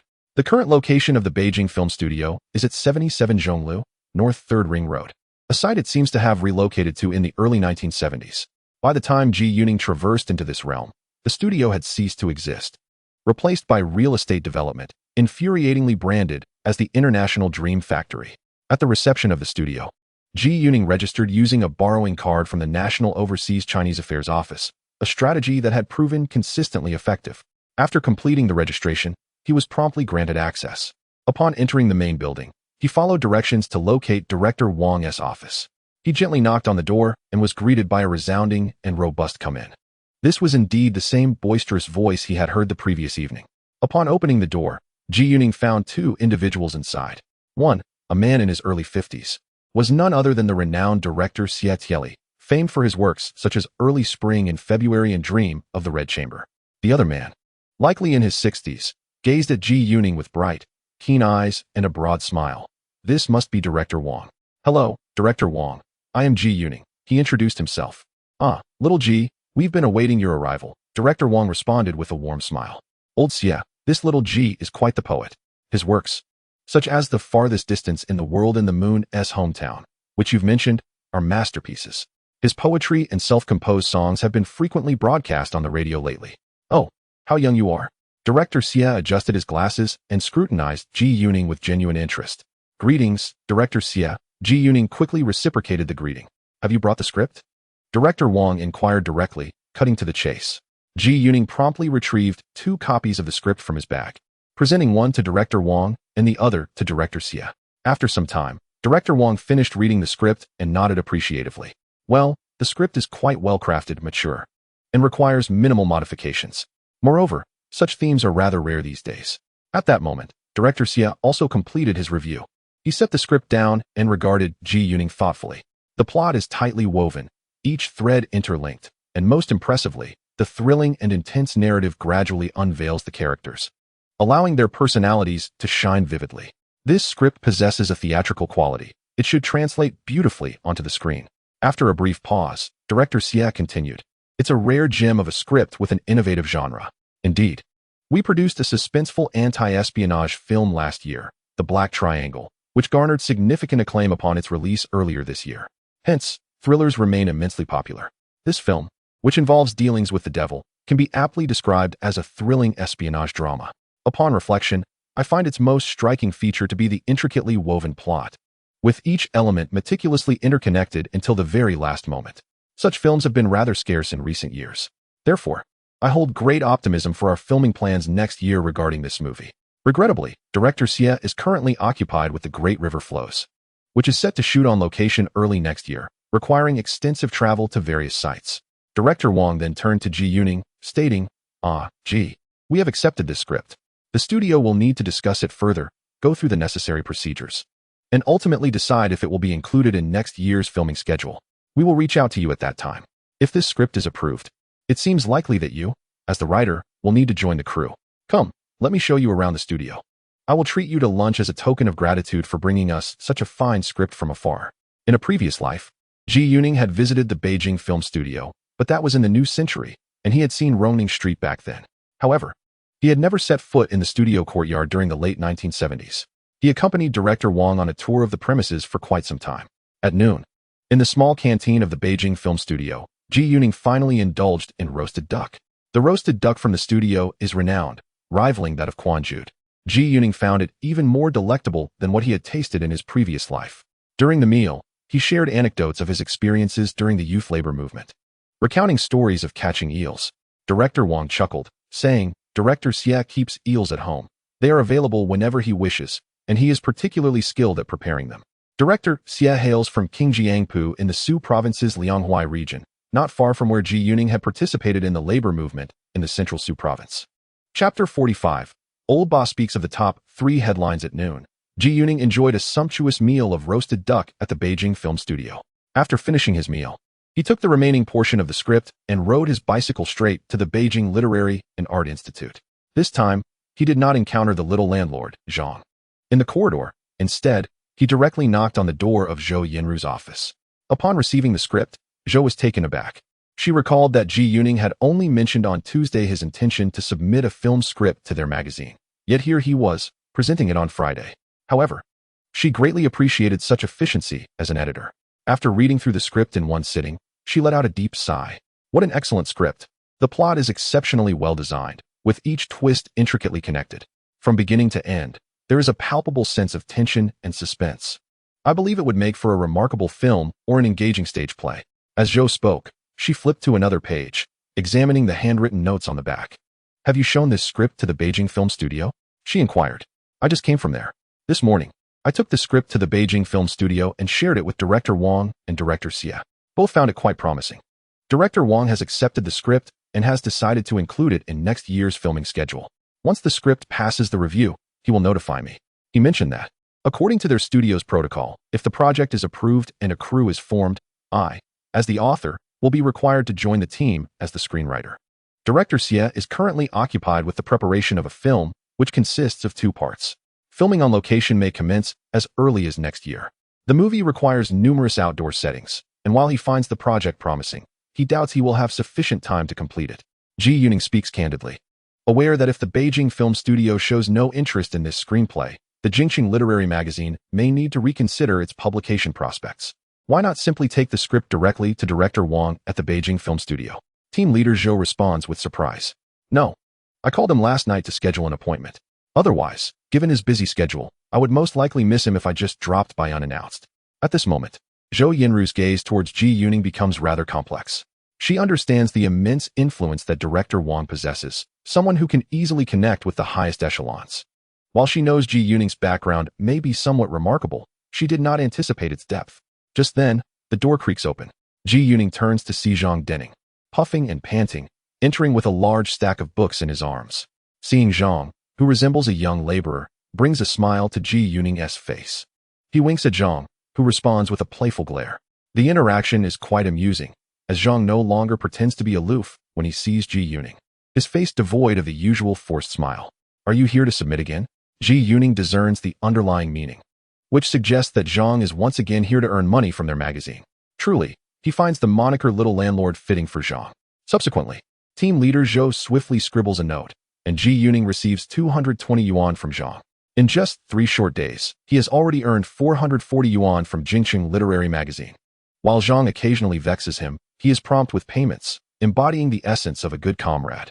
Thus, Ji Yuning subconsciously elevates the magazine's standing in his mind. As he joyfully rides his bicycle home, in a city 1,000 miles away, a group of editors convenes to discuss him. This gathering takes place in a garden villa located on Wukong Road. A circle of editors surrounds an elderly gentleman seated at the center, his hair fully white, adorned with black-rimmed glasses, and a gentle smile gracing his face. This venerable figure is Old Master Ba, the owner of the villa. In the annals of modern Chinese literary history, there exists a multitude of illustrious writers, among whom 6 stand at the pinnacle: Lu, Gua, Mao, Ba, Lao, and Xiao. Of these, only Gua, Mao, Ba, and Xiao remain alive, as Mr. Lu Sun and Mr. Lao Shi have passed on. Old Master Ba hails from Chengdu, Sichuan, and is a rather intriguing individual. Since the liberation, he has ceased to receive a government salary, instead relying solely on his personal income from royalties. Since moving into this villa in 1955, he has been responsible for a monthly rent of at least 140 yuan.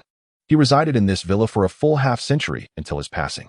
In a previous life, this garden villa has been transformed into his memorial exhibition hall, which Ji Yuning had the opportunity to visit. Moreover, the esteemed Mr. Ba is proficient in at least 15 foreign languages, a rarity among contemporary writers. While quietly listening to the remarks of those around him, he occasionally glanced at the manuscript in his hand. Only after the discourse concluded did he slowly lift his head. This poem of youth, likened to the hurried strokes of writing, serves as a metaphor for the fleeting nature of youth. Such imaginative comparisons are a sight I have not encountered in many years. He is truly a genius poet. I have read the poem published by Comrade Zhu Lin in the Poetry magazine in August, as well as those released in early September in the People's Literature, which were remarkably well crafted. I never anticipated that our nation, having endured so many years of hardship, could swiftly give rise to such a young and exceptional poet, indicating that our literary endeavors are in capable hands. Mr. Ba paused momentarily, scanning the crowd. The short story I once called Home was also splendidly written, employing a telegram style that possesses a rhythmic and melodic quality, which I greatly admire. The themes of the narrative and his character portrayals concerning the life of educated youth are seldom matched at this level in contemporary literature. Although the story evokes a sense of melancholy, the subsequent micro-narrative addressed to his son radiates warmth and heartfelt sincerity. Only a poet's mind could conceive of such a poignant dedication to his future child. I believe these three works, a poem and two short stories, constitute a series, deserving recognition as a cohesive piece. Most comrades earlier expressed no dissent regarding the poem, with many believing it worthy of being featured as the headline in the inaugural issue of our revived Shanghai literature. Hence, we can indeed present these three works as a complete series, with three headlines for the upcoming issue. As for my article, Comrade Zhu Lin, it can be positioned at the end. Mr. Ba's remarks astonished everyone present, with many momentarily believing they had misheard him, suggesting three headlines. This was simply unbelievable. Chapter 46. What excitement! In a previous life in 1985, when editor Wang, who later became Minister Wang, took the helm of the People's Literature magazine, nearly every issue back then featured dual headlines. This strategy allowed the People's Literature in Beijing to gain a competitive edge over the Harvest magazine in Shanghai. During that time, the rivalry among major literary magazines, or rather the behind-the-scenes competition, was indeed quite fierce. As one of the only two pure literary magazines in the country with a monthly circulation exceeding 1 million, it was not immune to the prevailing trends. The fierce competition of that era was notably marked when the magazine Harvest published Zhang Xiliang's story Half of a Man is a Woman in its 5th issue in September 1985, leading to an unprecedented sellout in a single day, a monumental achievement that momentarily turned the tide. Following this, it became a commonplace occurrence for literary magazines to feature dual headlines in each issue, establishing a new norm. The 1980s saw Chinese literature flourish during the golden age of print media. With the populace lacking the means to purchase televisions or attend films, of which there were few, they turned their attention to novels. The long-suppressed feelings of despair, confusion, struggle, and aimlessness among the Chinese people gushed forth like a flood once the dam was breached, fervently seeking outlets for expression throughout the decade. At this juncture, the initially liberated pure literature, with its refreshing and socially resonant themes, seamlessly filled the void of spiritual desolation. The era was characterized by a magazine boom, with publications being incredibly affordable, accessible even to the average worker. During this time, even works of mediocre quality could see print runs of tens of thousands. Not to mention the esteemed literary magazines of the day. People's Literature boasted a circulation of 1.5 million, Harvest 1.2 million, October 800,000, Contemporary 600,000, Flower City 600,000, and Poetry Magazine 500,000. These astonishing figures would have been unimaginable in the era of Zhu Lin's passage through time. In late 1970, a young author receiving the treatment of three headlines was noteworthy, particularly in the inaugural issue of Shanghai Literature, a publication often referred to as Little Harvest. Even in the fervent literary climate of the 1980s, this was remarkable. At this moment, Zhu Lin was unaware that in early October, his name would grace the headlines of several major literary magazines across the nation, creating an immense stir in the cultural sphere. Returning home from the literary scene in the capital, Zhu Lin felt invigorated after a day spent delivering a film script, anticipating an income of at least 1,000 yuan. His thoughts drifted to another film script, that of Look at This Family, produced and released by the Beijing Film Studio in 1979. This film was a rare comedic gem of the era, causing quite a sensation at the time. Most of the actors gained fame through this production, notably Liu Shaoqing, who played a supporting role, won the Best Supporting Actress award at the 1980 100 Flowers Awards, marking her true entry into the public's consciousness. The narrative of the film mirrored the lives of ordinary people in the capital at the end of 1977. He recalled a line spoken by the father character, Chen Chang, which echoed the slogan of the time, "Grasp the key to governing the country." Thus, the script posed no issues of being ahead of its time. This was yet another rare type of film from the Beijing film studio, and with his past life memories, he consistently managed to seize the opportune moments. This family film has a runtime of less than 100 minutes, resulting in a script of under 30,000 words. The content of the script is quite lighthearted, predominantly featuring the everyday vernacular of the capital. In its previous incarnation, this screenplay was penned by an electrician from the Beijing film studio. Thus, it is likely that Ji Yuning will write it at an even swifter pace. On that particular afternoon, he commenced work on his second film script. On September 10th, a Saturday, he set out to pick up his wife just before 11 a.m. Zhu Lin had no classes that afternoon, which made Ji Yuning feel an unbearable anticipation. After a few days apart, Zhu Lin appeared even more enchanting, her gaze towards Ji Yuning so tender it seemed it could almost weep. When discussing their lunch destination, Zhu Lin expressed a preference for a quiet place with fewer patrons, where the food was affordable yet delicious. Ultimately, they decided on Chunyulu. After their meal, the couple rode their bicycles home, naturally heading to Ji Yuning's residence. As soon as they entered the house, they embraced fervently. Having tasted the delights of intimacy, they found themselves rather impatient. Ji Yuning lifted Zhu Lin and made a beeline for his sturdy wooden bed. Below, Zhu Lin transitioned from a prospective medical worker to a perceptive partner. They remained entwined on the bed for over 2 hours. Eventually, even the antique bed, which had never made a sound, began to creak. The sweat that covered their bodies was akin to having emerged from water. At that moment, one could only describe their experience as utterly exhilarating. Everything flowed seamlessly, as if it were meant to be. They nestled together for a while until their breathing steadied. Only then did they venture to the bathroom to freshen up. As Ji Yuning applied soap to their bodies, he found himself unable to resist. It was not until Zhu Lin was so weak that she could hardly stand that he finally relented. After rinsing off and drying themselves, they quickly changed clothes. It was only after they dressed that their previously tense demeanor relaxed. The thrill was truly exhilarating. Ji Yuning had never experienced such pleasure in his past life, where the hot water supply was limited. Of course, the key factor was his wife's gentle nature. They leaned against each other while sitting on the sole double redwood hook chair in the room. How wonderful it would be to have their own little haven in the future. Despite graduating and working at the Health Research Institute, the organization did not provide housing. Many employees had been there for over a decade, and multiple generations were crammed together. Nowadays, securing accommodation through work was certainly out of the question. The painting of the goldfish on the wall was created by Mr. Wu Zuoren, whose family resides in the overseas Chinese apartments in Huayuan Village, a property he purchased himself. That may well be the only property in the capital available for sale. I know that location. It requires someone willing to sell, and we must be able to afford it. Originally, the price was set at $100 per square meter, with even the smallest unit costing over $10,000. If we were to resell within the country, transactions could only be conducted in renminbi. According to this year's official exchange rate, $1 equates to 17 renminbi, and it is projected to drop to 15 renminbi next year. The minimum amount must exceed 150,000 RMB. We currently possess approximately 8,000 in cash, which has already surpassed half of the required sum. By that time, we may indeed afford it. Chapter 47. A display of skill. Such matters are still uncertain. By then, you may wish to purchase, yet there may be none willing to sell. In truth, our family's housing is quite satisfactory, and we benefit from a daily supply of hot water. By the way, your parents are visiting tomorrow. How will they arrive? Would you like me to drive and pick them up? When Jianjun departed, he introduced me to a friend from the General Political Department's driver team, who mentioned that I could reach out if I needed transportation. You can drive?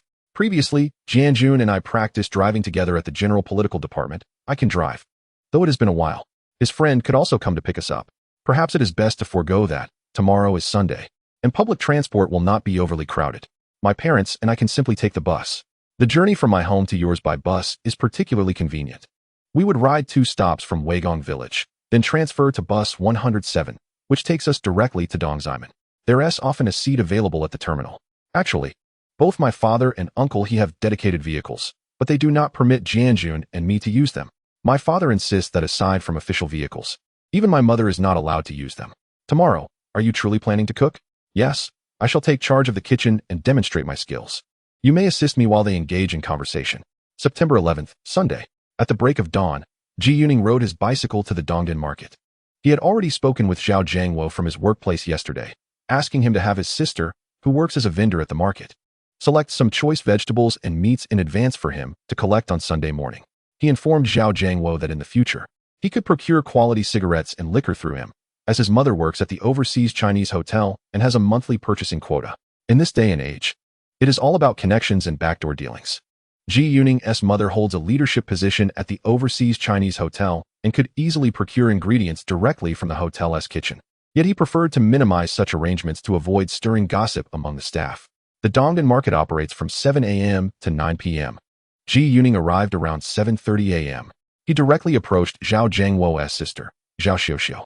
He had met her once at Zhao Zhengwo's home and found her reminiscent of a movie star, possessing a pure and innocent demeanor, which seemed a pity for a sales role. Upon seeing Ji Yuning, Zhao Xiuxiu's large, expressive eyes sparkled with delight. She had already prepared the items for him. Ji Yuning inspected the offerings. 8 large hairy crabs, each weighing over 4 ounces. Such crabs are only available early in the morning at the market, and it takes an acquaintance to procure them, which was the primary reason he sought Zhao Zhengwo's assistance. In Beijing, the seasonal delicacy of crabs is observed in the 7th and 8th lunar months, differing from the southern regions. As it is still the 7th month in the lunar calendar, it is the time for male crabs. At this point in the lunar calendar, the hairy crabs from the Ba County region of Shangfang are in their prime. Additionally, there was a lively grass carp, flopping energetically, which Ji Yuning requested to be killed on the spot. A substantial piece of exquisite pork belly, nearly 5 layers thick, is nearly unattainable without the right connections. Several chicken legs accompany it. In this era, the Dongdan vegetable market allows for the sale of chicken meat in portions. Ji Yuning selected some spiky, slender cucumbers and a few petite tomatoes.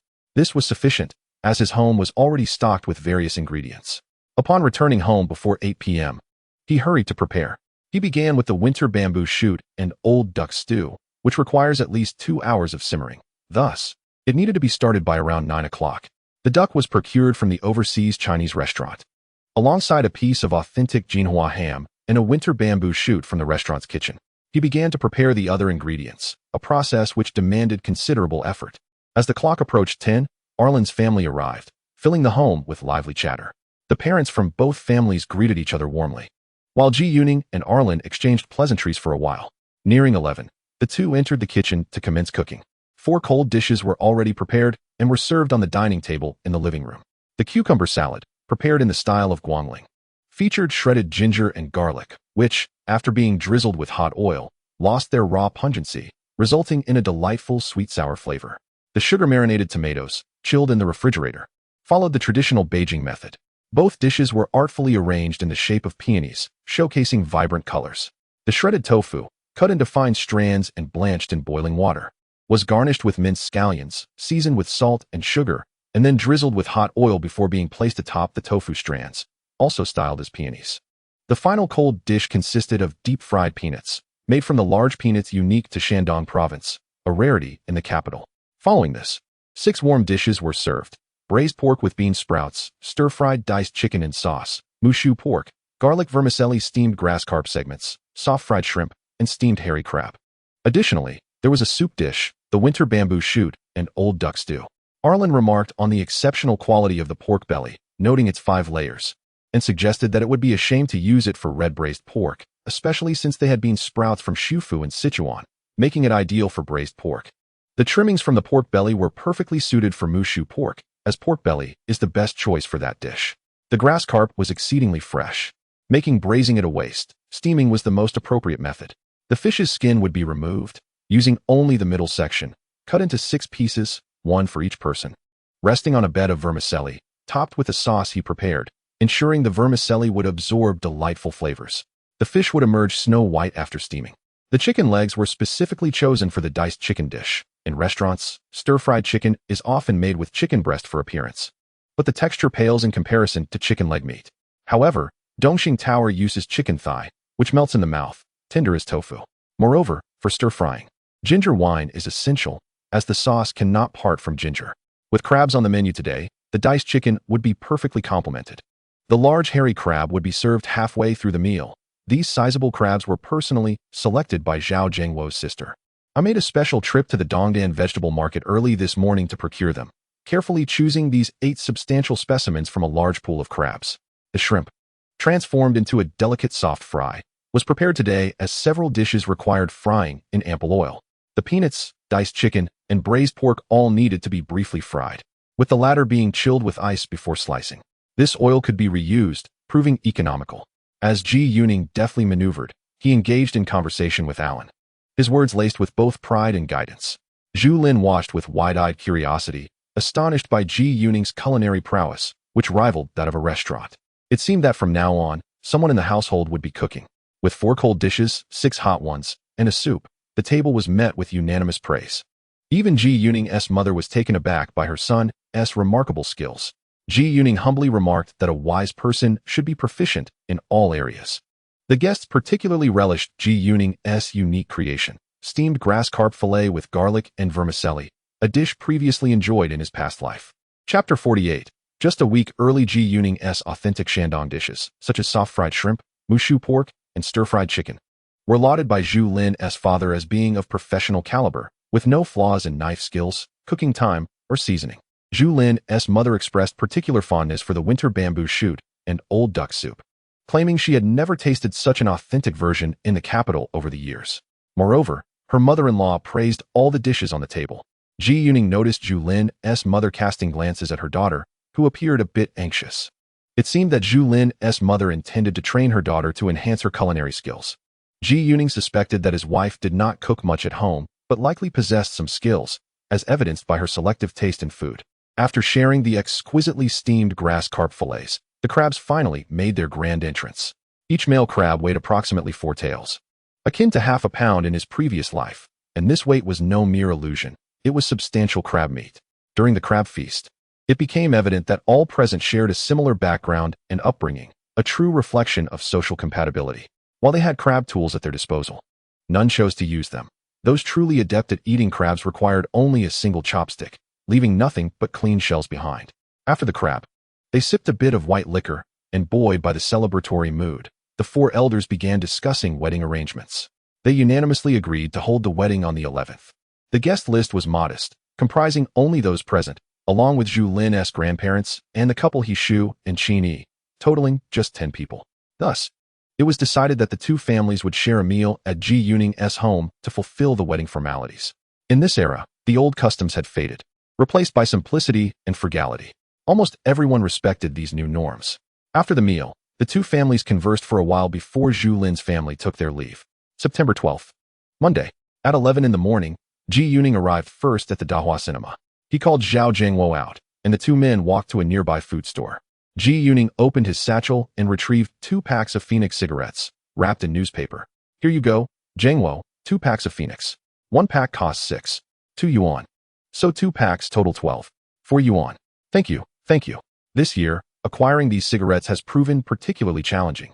Those available have seen a significant price increase. I have already prepared the money. Here it is.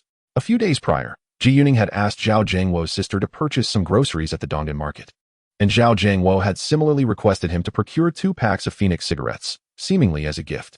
Thus, Ji Yuning brought the cigarettes today as a gesture for Zhao Zhangwo. In this era, the prices for cigarettes are as follows. A pack of Zhonghua is 0.75 yuan.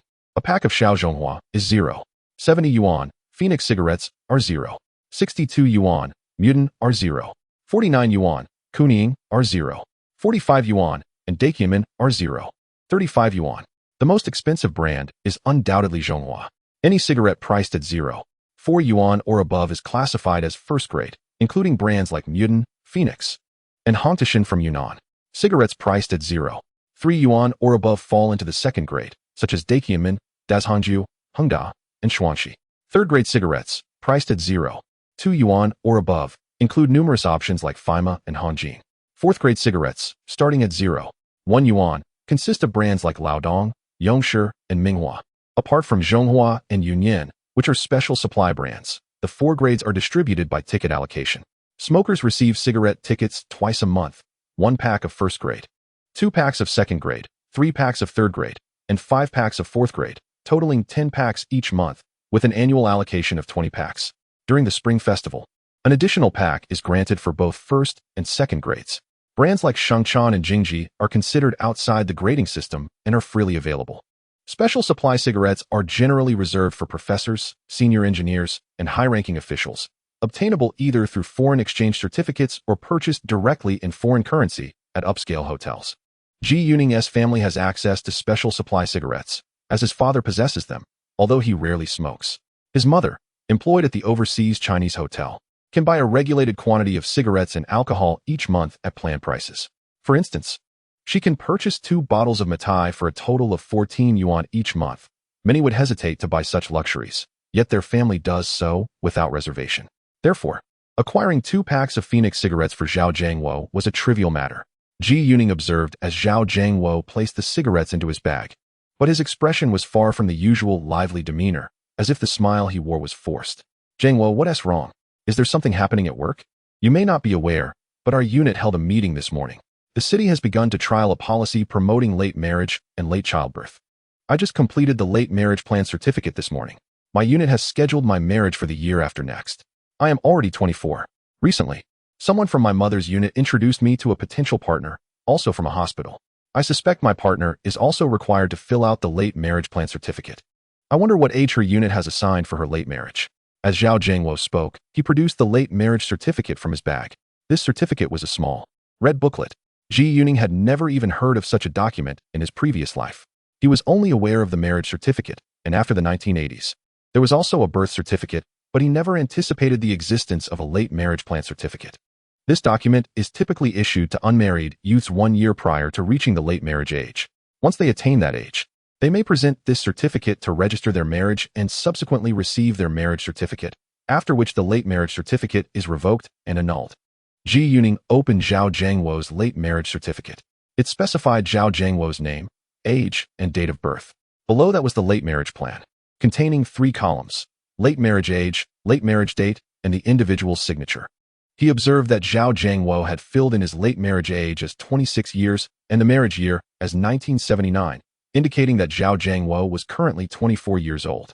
There was also Zhao Jiangwo's signature beneath. The right side of the folded document noted that the late marriage age for unmarried youths in the city required males to be at least 25 years old and females to be at least 23 years old. The late marriage age that Zhao Jiangwo filled in was not arbitrary. It required coordination and approval from the leadership within his unit, as well as discussion among the community, culminating in the leadership's endorsement. Essentially, the Dewatching Cinema approved Zhao Jiangwo's marriage at 26, and marriage prior to this age was prohibited. As for the marriage law, it elicited a sardonic chuckle. Regarding the state's late marriage policy documents, he merely scoffed. Holding the crimson certificate, Ji Yuning felt a sudden chill surge from his feet to the crown of his head, even a coolness settling in his heart. In this era, one's destiny seemed hardly within individual grasp. Marriage was but one of life's significant events that similarly eluded control. In contemporary society, the emphasis remained on the collective and the nation rather than the individual. Personal rights were virtually non-existent. It was a matter of unconditioned obedience to authority. He was abruptly overcome by a sense of bleakness, realizing that his fate was not his to command. This, indeed, represented the greatest tragedy of life. He was fortunate to have secured his marriage certificate, albeit a mere week earlier. Nevertheless, he felt no joy. Perhaps this era was truly ill-suited for him. Chapter 49. So many letters during lunch. He recounted the details of Zhao Jiangwo's late marriage certificate to Zhu Lin. Zhu Lin, having attended class that morning, was not fully aware of the situation, but upon hearing it, a sense of unease washed over her. Aining, if your late marriage age is set at 26 like Zhao Jiangwo's, we would have to wait 5 more years to marry, and by then, I would be 30. Fortunately, we acted swiftly. Zhu Lin placed her hand over her heart, her expression tinged with trepidation. But why was this decision so sudden? Was it published in the newspaper? Zhao Jiangwo replied, it seems there was a meeting last weekend, and the newspaper reported it this morning. You might want to check the People's Daily. I haven't looked at the paper myself. I heard that other regions have already implemented it, and although they call it a trial, in practice, it's indistinguishable from full implementation, with layers of additional restrictions imposed. Originally, late marriage was to be 3 years beyond the legal marriage age, but in reality, the unit's leadership controls the number of marriages within the organization, preventing individuals from marrying regardless of whether they reach the appropriate age. Even upon reaching the appropriate age, should one fail to meet the regulatory standards set by the organization, marriage remains an elusive prospect. Take Zhao Jiangwo, for instance, at 24. He is ostensibly of an age where late marriage is expected. Recently, a potential partner was introduced to him, and it is said that their rapport is quite promising. He had been contemplating the idea of obtaining a marriage certificate in due course, yet now, for the next 2 years, such aspirations are rendered unattainable. One cannot help but wonder if his partner is willing to wait for him during this indefinite period. In the mind of Ji Yuning, the image of Zhao Zhangwo's dejected demeanor continually resurfaces, starkly contrasting with the jovial persona he typically embodies. It dawns upon him that he has underestimated the severity of this era and the harsh realities of his surroundings. The prevailing ideologies of this time are undeniably harsh for someone from a later generation. After dinner, he escorted Zhu Lin back to school and then rode his bicycle to the poetry magazine office at Dengshiku. "So many letters," he exclaimed, staring in astonishment at the two large sacks of reader correspondence handed to him by editor Xiao Zhang. Last week, editor Xiao had called him, insisting that he make time to retrieve the letters sent by readers. However, he never anticipated such an overwhelming response. Indeed, the fervent reactions to the poems you published in the August issue have garnered a significant number of letters, Xiao Zhang explained. The poems featured in the September issue released at the beginning of this month have also attracted considerable attention. Were it not for the limited space we have borrowed from the publishing bureau, I wouldn't have rushed to contact you about retrieving your letters. I can only foresee your correspondence increasing in volume. There is a burgeoning audience of young poetry enthusiasts. Just look at the wall at the northeast corner of the Shidan intersection, plastered with countless poems, predominantly modern works penned by individuals themselves. The daily foot traffic there is substantial. Hearing this, Ji Yuning was struck by a memory from his previous life. It was next year when the spontaneous poetry publication in Beijing would emerge. He recalled how the group of misty poets would disseminate their mimeographed magazine, often affixing it to that very wall at Shidan intersection. It seems that the current era indeed boasts a plethora of poetry aficionados, which explains the deluge of letters he has received. By the way, Xiao Ji, we also have several payment slips for the reprints of your poetry in various periodicals, as well as numerous radio programs that have utilized your works. All of them have been sent here. Ji Yuning's eyes gleamed with excitement. More income was on the horizon. After counting, he found the slips amounted to a considerable sum. Although each individual payment was modest, collectively, they likely totaled several dozen yuan. He secured the 2 sacks of letters to the sides of his bicycle's rear seat and pedaled toward the editorial office of the People's Literature magazine. A few days prior, he had received a call from his editor, Wang Qiaoyin, urging him to come and collect his reader correspondence, mentioning that the volume was becoming unmanageable and was still growing. Upon his arrival, Wang Qiaoyin pointed to 2 large sacks by the door and said, "These were brought over last week by our poetry and prose team. I had to call you. If you don't come soon, we simply won't have space to accommodate them." As Ji Yuning observed, these 2 burlap sacks were noticeably larger than the 2 he had previously collected from the poetry magazine, initially containing 3 sacks of letters. He had anticipated that they would be cumbersome for you to carry, so he procured 2 larger sacks and repackaged them. "Oh, I have just come from the poetry magazine office, having retrieved 2 burlap sacks filled with letters. How on earth am I to manage these?" Wang Qiaoyin, being quite helpful, assisted him in hauling the 2 sacks down. Upon noticing the 2 burlap sacks in Ji Yuning's vehicle, he promptly returned to fetch 2 lengths of rope, securely binding all 4 sacks to the back seat, 2 on each side. Watching this unfold, Ji Yuning felt an overwhelming admiration welling up within him, akin to the ceaseless flow of the Yangtze River. "Pedal a bit slower," he advised. "Though these 4 hefty sacks may appear substantial, they are not particularly heavy." Ji Yuning cautiously rode home, acutely aware that if he were to hang a scale from his bicycle, he would resemble a rural farmer entering the city to sell local produce. Fortunately, his journey was uneventful. Many cyclists who passed him instinctively turned their heads to glance at him, wondering what he might be transporting or selling. As Ji Yuning pedaled, he pondered how, in just over a month, he had accumulated such an abundance of letters. What would the future hold? He recalled the renowned children's author Zheng Yuanjia, who, in order to accommodate his readers' correspondence, had purchased 10 residences in the capital city, allowing him to store all those letters. When he bought the properties at a mere 1,000 yuan per square meter, their value later skyrocketed to several tens of thousands. As a result, the fairy tale king inadvertently became a property speculator. Upon reaching the dormitory's reception, Ji Yuning noticed his name prominently displayed on the board. He hesitated to dismount, knowing that getting back on would be cumbersome, and instead wheeled his bicycle to the entrance of the building. He dashed back to the reception to collect the letters. There were 2 envelopes. The larger one was sent from Shanghai, originating from the Revolutionary Story magazine, while the smaller one had been mailed locally from the Children's Literature magazine. He first opened the envelope from Shanghai, which contained 2 copies of the latest issue of Story magazine and a note from the editor urging him to continue submitting sequels to his stories. The smaller envelope held a payment slip, which was quite gratifying. The fairy tale he had submitted the previous Wednesday, titled Black Island of Honesty. had been accepted by the children's literature magazine and would be featured in the upcoming issue.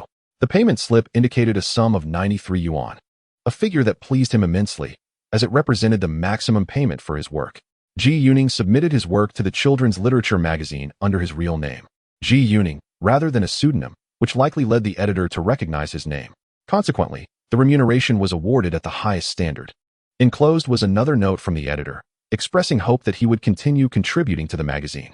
Ji Yuning carried the 4 burlap sacks of letters upstairs in 4 trips, placing them on the balcony of the living room, where they occupied a quarter of the available space. Gazing at the 4 sacks, Ji Yuning felt a sense of urgency. He began to fret about how he would manage should even more letters arrive in the future, estimating that his correspondence from readers would only continue to grow. Chapter 50. Who will play the role? The multitude of letters from readers, which Ji Yuning estimated to number in the thousands, overwhelmed him. With such an abundance of correspondence, he surmised he would scarcely find the time to peruse them all. He decided to set them aside for the moment, and should the volume become unmanageable, he would address it then. Putting aside the matter of the letters, Ji Yuning resumed his scriptwriting, with a film script currently taking precedence. He had commenced writing the screenplay for the family drama last Friday, and by today, he was merely a conclusion away from completion. Just before dinner, he finally finished the script. At the dinner table, Ji Yuning recounted the situation regarding Zhao Jiangwo from their unit to his mother. She listened with an air of nonchalance, clearly already aware of the matter. Our overseas Chinese restaurant is also implementing the late marriage initiative today. There were originally numerous young couples planning to marry, including servers and young chefs in the kitchen, many of whom were already preparing for their weddings. However, with the new regulations, they will be unable to obtain marriage certificates for the next few years, thus postponing their nuptials. This is unavoidable. The restaurant's late marriage quota is limited, necessitating a systematic approach to manage it. This has become a pressing issue, as the rapid population growth in previous years has now exerted considerable pressure on our nation's economic development. Consequently, we must endure the repercussions. Fortunately, you and Lin managed to secure your certificate last Monday. Otherwise, it would have been quite troublesome. You might be able to delay, but Lin, being 4 years your senior, cannot afford to wait. In the future, measures to enforce late marriage and childbirth, along with population control policies, will undoubtedly become increasingly stringent. As she spoke, her demeanor was grave. It was evident that managing a bustling establishment filled with youth was no simple task. As a leader, her responsibilities weighed heavily upon her. After dinner, returning to his room, Ji Yuning found himself haunted by thoughts of Zhao Jiangwo. He could not shake the feeling that had he delayed obtaining his marriage certificate last Monday, Zhao Jiangwo's current predicament would have mirrored his own. This line of thought led him from late marriage and childbirth to considerations of family planning, reminding him of a film from his previous life that depicted the issue of population control, the 1979 release Sweet Career, produced by the Beijing Film Studio. This film had been conceived in 1978, at a time when family planning had garnered nationwide attention, prompting the studio to create a cinematic portrayal of the subject. Directed by the esteemed Xie Tian, this film became one of his more successful works, resonating deeply with audiences across the country upon its release. Ji Yuning recalled that 2 theme songs from the film had achieved remarkable popularity. Our Tomorrow is Sweeter Than Honey and Our Life is Full of Sunshine. In the early 1980s, these melodies could be heard echoing through the streets. The film also featured a breathtaking high-speed photography sequence of a boy pursuing a girl, capturing the audience's attention with its slow-motion effects, a technique that had not been previously witnessed. This time, it served as a reminder for Ji Yuning, who could once again seize the opportunity to acquire a film script. That very night, he commenced the creation of his 3rd movie script. He began to draft the screenplay, which, in reality, was a brief endeavor, with a runtime of less than an hour and a half, resulting in a script of just over 20,000 words. As a comedy, it was relatively easier to write compared to the more historically rigorous scripts like those dealing with the devil. Thus, he wrote with remarkable speed, completing over 5,000 words in one sitting, nearing a third of the script's total length. On the morning of September 13th, a Tuesday, Ji Yuning first placed a call to Director Wang of the Beijing Film Studio, having previously acquired his office number. During the conversation, he mentioned that he had written a new film script, a comedy, and inquired whether Director Wang was available that day to receive the script. In this era, it was uncommon for individuals to arrange appointments in advance. Typically, one would simply show up unannounced. However, Ji Yuning, being a person of modernity, was unaccustomed to such practices and preferred to schedule an appointment. Arriving without prior notice would be considered impolite, akin to being an unwelcome guest. Director Wang, on the other end of the line, remained as warm as ever. He boisterously invited Ji Yuning to come over immediately, assuring him that he was available in his office that morning. After hanging up the phone, Ji Yuning set off without delay. The journey of over 8 kilometers took him more than half an hour to traverse. Upon knocking and entering Director Wang's office, he discovered another woman present, approximately in her 40s, engaged in conversation with Director Wang. Upon spotting Ji Yuning, Director Wang welcomed him eagerly, gesturing for him to take a seat, and addressed the woman beside him, saying, "Xiao Wang, I believe this script is still immature. Please communicate further with their screenwriting department afterward. Don't leave just yet. Xiao Ji has brought another script for you to review as well." Subsequently, Director Wang briefly introduced the two. Ji Yuning then learned that this woman was Wang Haowei, also a director. Upon hearing her name, Ji Yuning recalled that she was the director of the film A Family Affair, which was her first solo directorial venture in his past life. What a remarkable coincidence. Ji Yuning hurriedly produced the film script, providing 2 copies to the individuals in the room. "Director Wang, I believe our studio is currently in need of more comedic films. So I have written a comedy that reflects the lives of ordinary people in the city. This falls under the category of contemporary drama. Please take a look. You write scripts with the speed of a charge. How do you manage to be so swift?" Director Wang chuckled as he accepted the script. After a while, it was Director Wang who finished reading the script first. He lifted his gaze and regarded Ji Yuning with sincerity. "Very well done. The structure of the film is excellently designed, and the grasp of comedic effect is precise. The story is imbued with a rich sense of life and a strong sense of the times. It is rare for our studio to encounter such a fine comedic script. Xiao Ji, you have indeed filled a gap for us." Director Wang Haowei had just finished reading the script when she lifted her head, her face radiating excitement. "This script is truly remarkable, Factory Chief. Please entrust it to me for filming. I am certain I can do it justice. You promised me that I could independently direct a film, and this is the one." Without waiting for team leader Wang to respond, she turned to Ji Yuning and inquired, "Xiao Ji, who do you think would be most suitable to portray the father and son, Lao Hu and Jiechi, in this script?" Ji Yuning blinked, noticing Factory Chief Wang's silent smile directed at him. "I believe it would be fitting for teacher Chen Chong and his son, the younger one in their family, to play this father-son duo. Although teacher Chun has never acted in a comedy and is known for his portrayals of antagonistic roles, I sense he possesses a comedic flair that has yet to be unleashed. Their younger son, if I recall correctly, is named Chen Paisai. I recently watched him in a film titled Wanshui Qianshan, where he played a small nationalist officer, and he was quite humorous." Chapter 51. Come to our Beijing studio. Ji Yuning's suggestion sparked interest in both Factory Chief Wang and director Wang Haowei. The idea of a real-life father and son portraying a father-son duo in the film was inherently captivating. Furthermore, considering their physical resemblance, it promised to be comically effective. "You, young man, have quite an intriguing idea," Factory Chief Wang remarked with a smile. "Then, Chief, you agree to let me direct?" Director Wang Haowei pressed eagerly. "All right, you can take the script. As you mentioned, we will present it at the meeting, and Xiao Ji, you, the screenwriter, must accompany us," Factory Chief Wang replied decisively. Even during the meeting, it was expected that everyone would respect his opinion. Having served as the head of Beijing Studio since the 1950s, Factory Chief Wang held unparalleled prestige within the studio, earning the respect of all. He was a polymath in the realm of cinema, possessing an extensive knowledge that few could rival. There was once a term, film entrepreneur, that seemed to have been used solely in connection with his name. Overjoyed, Wang Haowei felt a surge of elation. After years of working as an assistant director or co-directing with others at Beijing, she was finally able to stand out and direct a film independently. She looked at Ji Yuning with a beaming smile. "Xiao Ji, since you wrote the script, who else do you think would be a suitable actor for this role?" Director Wang had already begun her work as the film's director. "Well, there is a character named Zhang Lan, and I believe that a Sichuan girl would be apt for this role. Director, do you remember the film Nanhai Chongqing from 2 years ago? The actress who played the sweet girl, what was her name? Lu Xiaoqing. How do you feel about her? She is indeed from Sichuan, specifically from Yuzhou." Ji Yuning recalled that Nanhai Chongqing was Lu Xiaoqing's first film, and he believed she was currently working on a project related to the lives of sanitation workers, presumably a production from Zhuing Studio.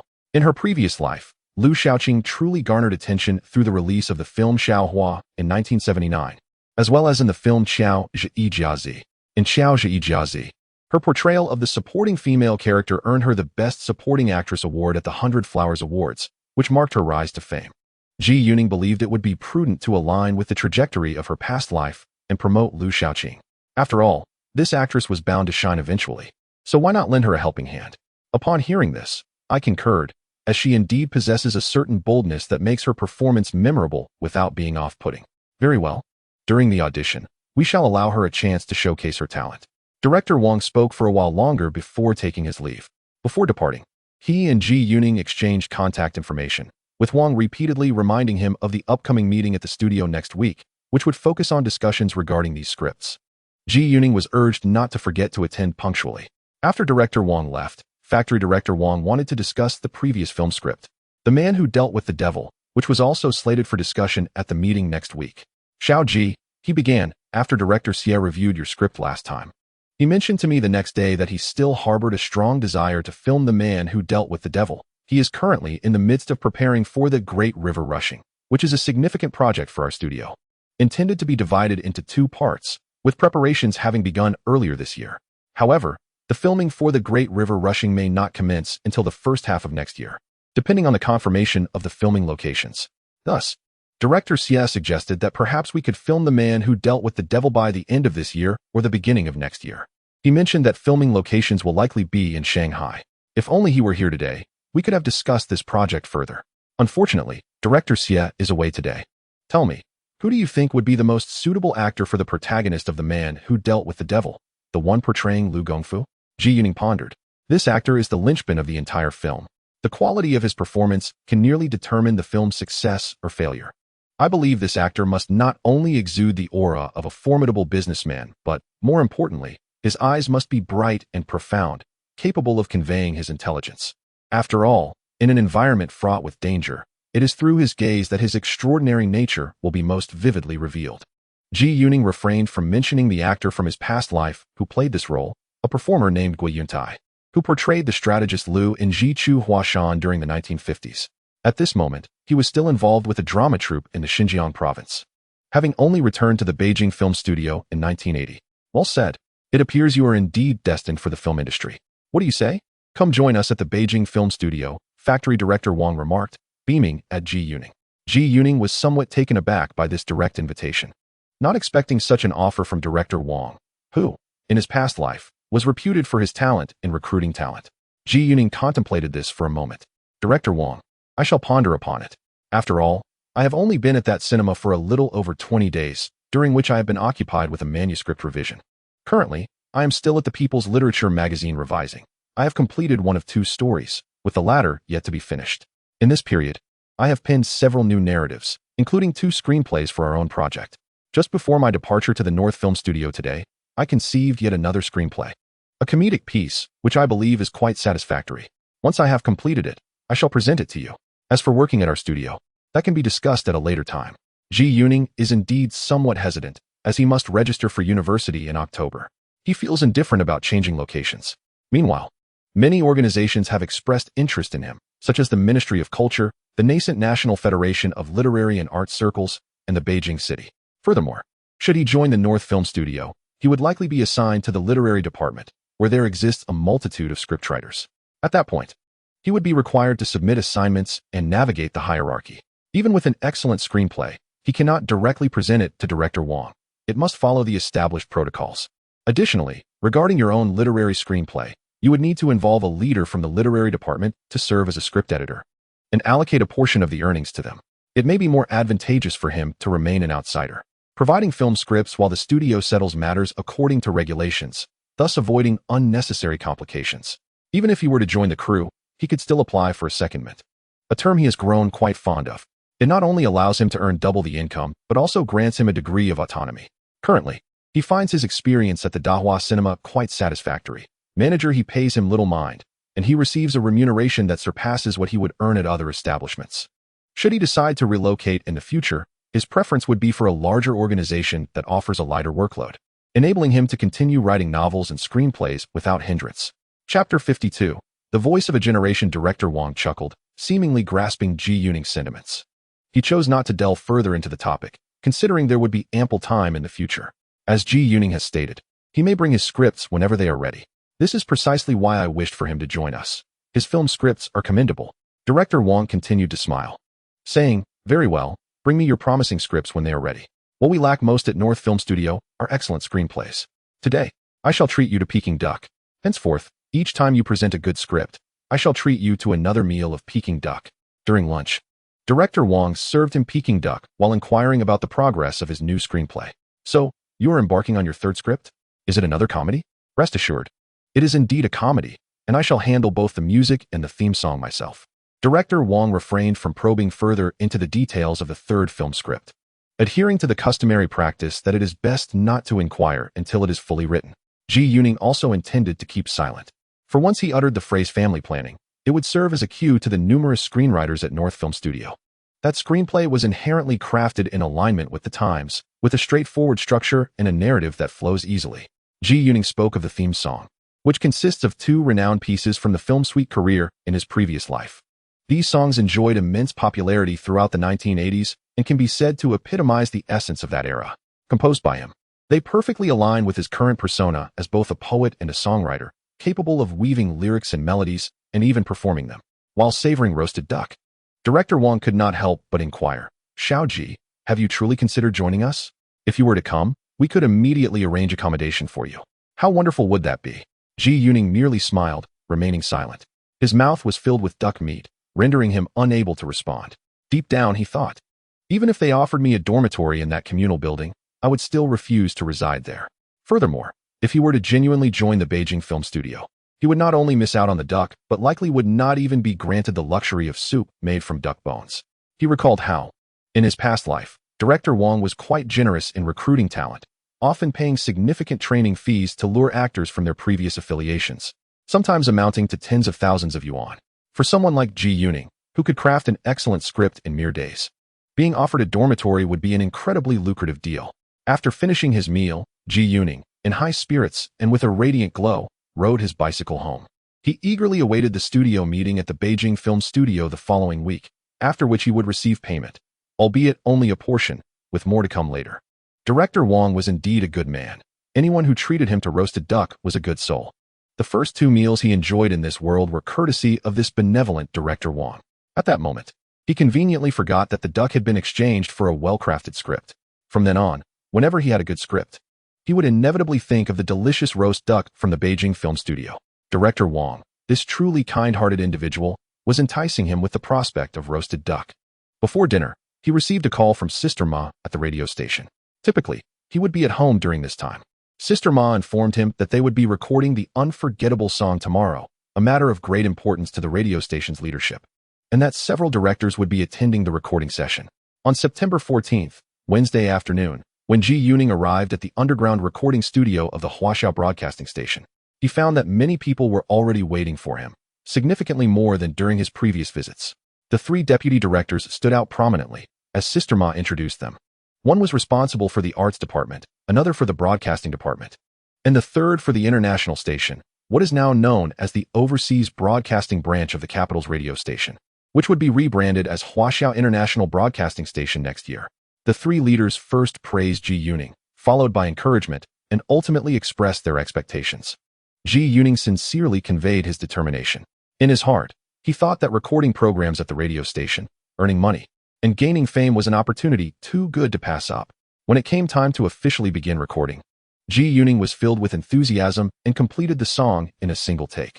His understanding of the performance was that technique was secondary. The crucial aspect was to fully express the inner emotions through his voice, something that many singers often fail to achieve.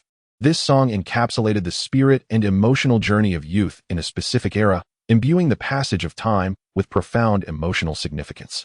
The melody of the song is gentle and fluid, imbued with profound emotions that evoke a sense of melancholy and a quest for meaning. The lyrics liken the passage of youth to a river, with the flowing waters transforming into a song that resonates deeply, ultimately concluding with an unforgettable refrain that encapsulates the poignant experiences and reflections on the fleeting nature of time. This composition articulates the innermost thoughts and feelings of Ji Yuning, reflecting his experiences during his years of rural service. For Ji Yuning's generation, their youth was almost entirely consumed, serving as fuel in a fervent blaze that, once ignited, could not be extinguished, leaving them to scatter their remnants across the countryside in a state of deprivation. This generation is perhaps the most unfortunate, as many faced unemployment later in life. During a time when knowledge should have been their pursuit, they instead endured hunger and re-education in impoverished regions, returning to urban life devoid of skills.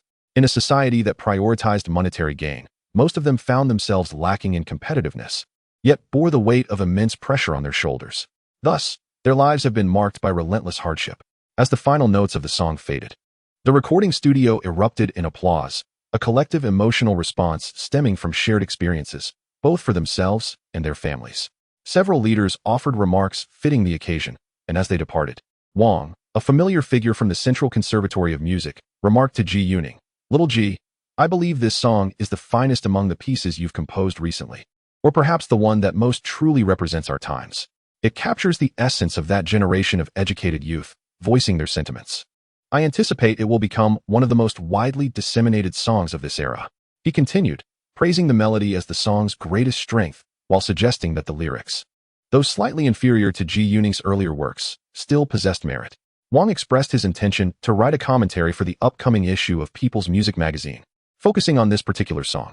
Ji Yuning felt a profound resonance with these words, recalling a famous musician's assertion that the success of a song largely hinges on its melody, with lyrics and the performer contributing only a fraction. He sensed that, after penning 4 songs, he had finally captured the pulse of an entire generation with this 4th piece. Chapter 53. Watching a play. Upon leaving the radio station, Ji Yuning rode his bicycle directly to Peking Union Medical College. Having not seen his wife for 2 days, he found himself missing her. As fortune would have it, the route was fortuitous. Upon arrival, he discovered that Zhu Lin had yet to eat dinner. "Ning, I had intended to visit that spring roll shop at the east entrance for some fried spring rolls," she said. "But since you just recorded this afternoon, let us refrain from eating anything fried. Oh, by the way, someone gifted my mother 2 tickets to a Beijing opera performance tomorrow night at the Jishang Theater. The performance of Biting Up the Beam by the Capital Peking Opera Troupe is currently the sole traditional Peking opera not rooted in modern themes. Since you have an affinity for traditional Peking opera, I procured 2 tickets, especially since my mother has no desire to attend." "Ah, splendid. Let us go together tomorrow evening." Who is starring in this production? The role of Lin Chong is portrayed by Li Chongshan, a distinguished elder of the Tan school. Indeed, I am aware that he is a protege of the esteemed Tan Fuiying, known for his powerful voice. I have previously witnessed several of his performances. This play was staged once before in May at the Zhongshan Park Music Hall, commemorating the 35th anniversary of the speech given at the Literary Symposium. My parents and I attended, and many remarked that because it was a tribute to that anniversary. The prior assertion that Peking opera could only feature modern plays was swiftly forgotten. No one uttered a word, and the authorities seemingly turned a blind eye. It is said that this production will be performed again during the National Day festivities next month, marking a pre-holiday presentation. The repetition of this singular non-traditional piece feels rather monotonous. Lin, I suspect it will not be long before traditional Peking opera repertoire is reinstated. Presently, some choose to feign ignorance, while those below are merely testing the waters, uncertain of the upper echelon's intentions. As the trials continue, the true motives remain ambiguous. Some individuals remain oblivious, preoccupied solely with their own positions and the security of their chairs, while others play the fool, enduring each day as it comes.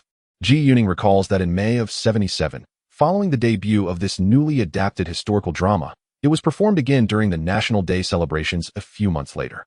By November, not far from here in Tianjin, the heartland of Peking opera, the play was staged once more, leading to a gradual understanding among the audience. By the end of the year, the Tianjin Peking Opera Troupe had also begun to present a similarly reimagined historical drama, The Red Lantern. Come early '78, the National Peking Opera Troupe and the Capital Peking Opera Troupe collaborated on the newly adapted historical drama, The Banner of the Rebel King.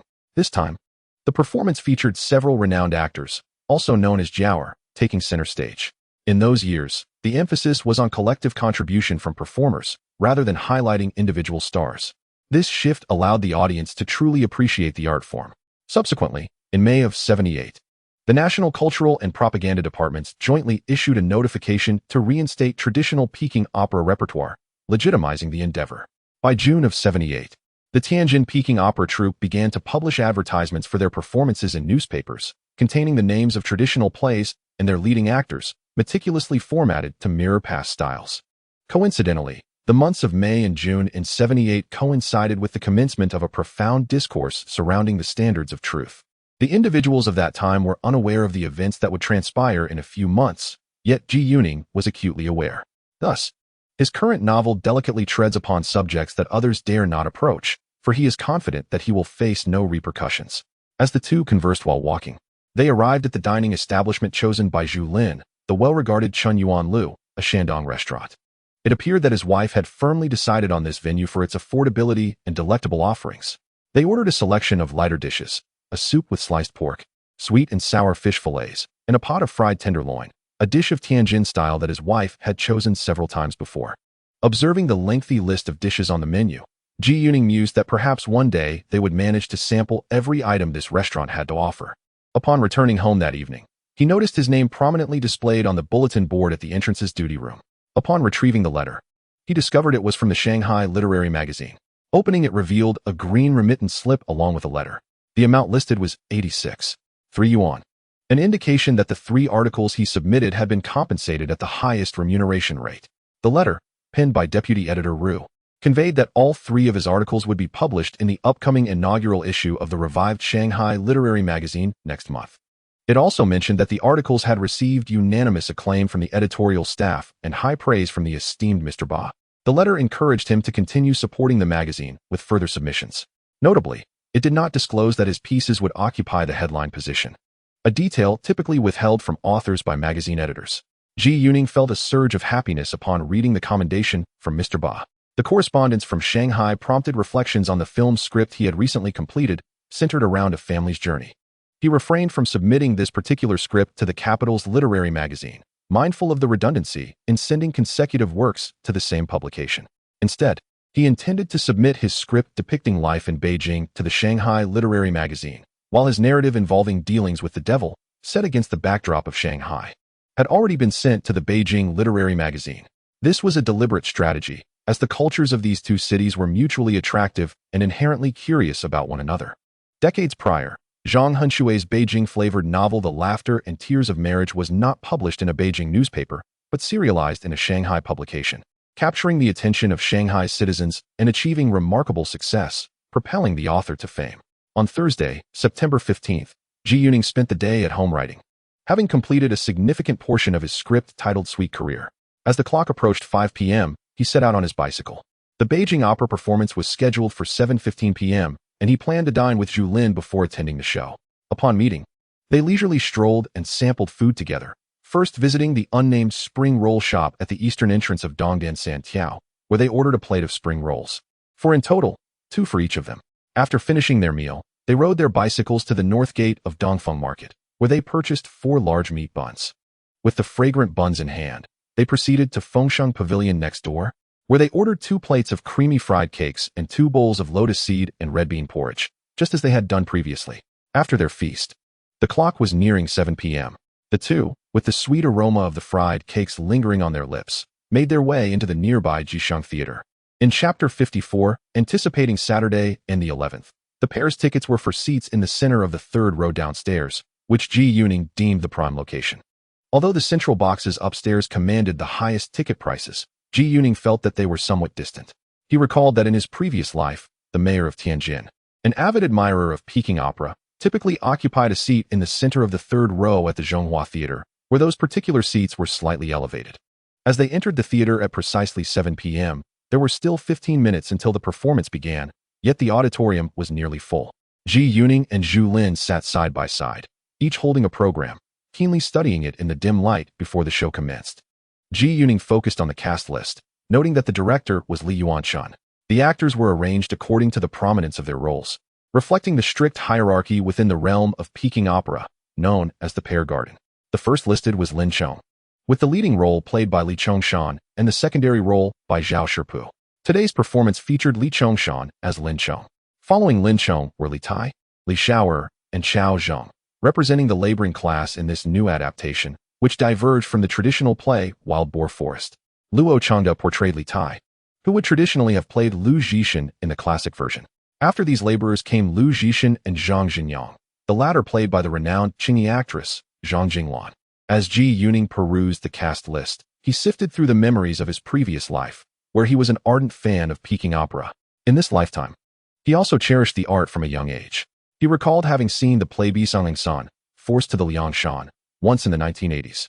Though he couldn't remember the exact year or the actors, Geng Qichong, Lu Xiurong, and Zhou Hetong, while he had only witnessed this new rendition once.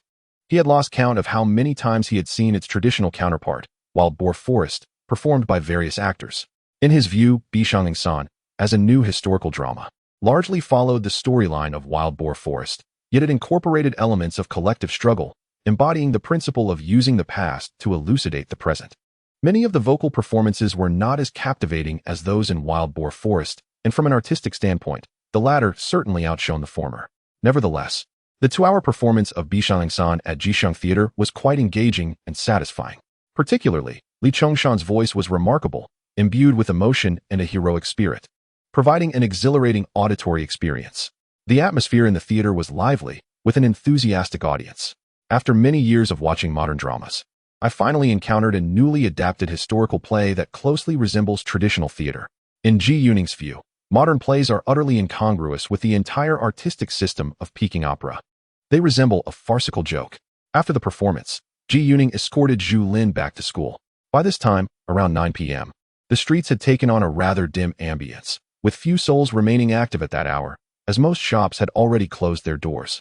During the intermission, he noted several young couples, yet none were holding hands or exhibiting any affectionate gestures.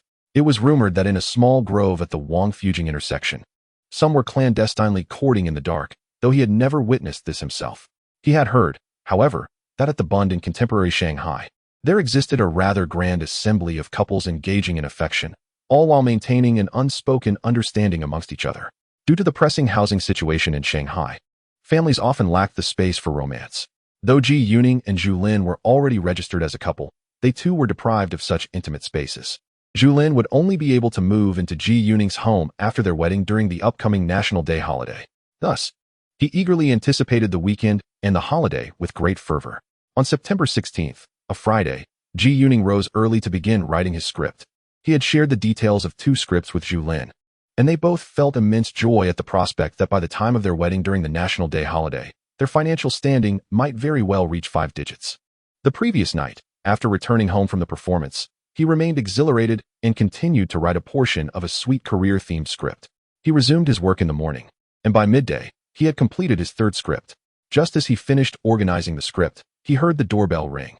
To his surprise, his mother had returned, accompanied by a young technician. It turned out that their refrigerator had malfunctioned. The technician was the repairman responsible for electrical appliances at the restaurant where his mother worked, specifically summoned for the task of fixing the refrigerator. In this era, home appliances seldom had the luxury of on-site repairs. If something broke, one had to hire a cart to transport the appliance to the repair shop, which was typically a state-owned enterprise. Repairs could take several days, necessitating another hired vehicle for the return trip. The quality of home appliances during this time was far inferior to what Ji Yuning had experienced during his previous life. The notion of a warranty was nearly non-existent. Simply acquiring a functioning appliance was considered fortunate. At this juncture, home appliances were prone to frequent malfunctions, often suffering from minor issues. Their refrigerator appeared to have a defrosting problem, with a thick layer of ice accumulating in the freezer compartment. The technician conducted a thorough inspection, determining that there was no significant fault, just a need for more diligent defrosting. He advised removing the items from the refrigerator, cutting the power, and allowing the ice to melt completely before returning the items inside, thus concluding the repair. Ji Yuning observed the entire process, and once the technician departed, he began assisting in cleaning the floor of the entryway, which was now soaked with water. "Ning Ning, the gas tank is empty. Hurry and help me replace it," commanded my mother. Ji Yuning responded promptly, quickly detaching the gas tank, grasping the empty cylinder along with a rope, and descended the stairs.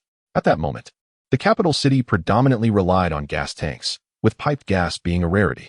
In their neighborhood, particularly around Beijing Bridge, piped gas had yet to be installed. The gas supply station was conveniently located not far from their home, right at the opening of Beishao Street. One would head east for 3 streets from Beijing Bridge, then turn north, walking along Beishao Street until reaching the second ring road, where a right turn would lead directly to it. Riding a bicycle would take no more than 5 minutes. During lunchtime, the supply station was relatively uncrowded.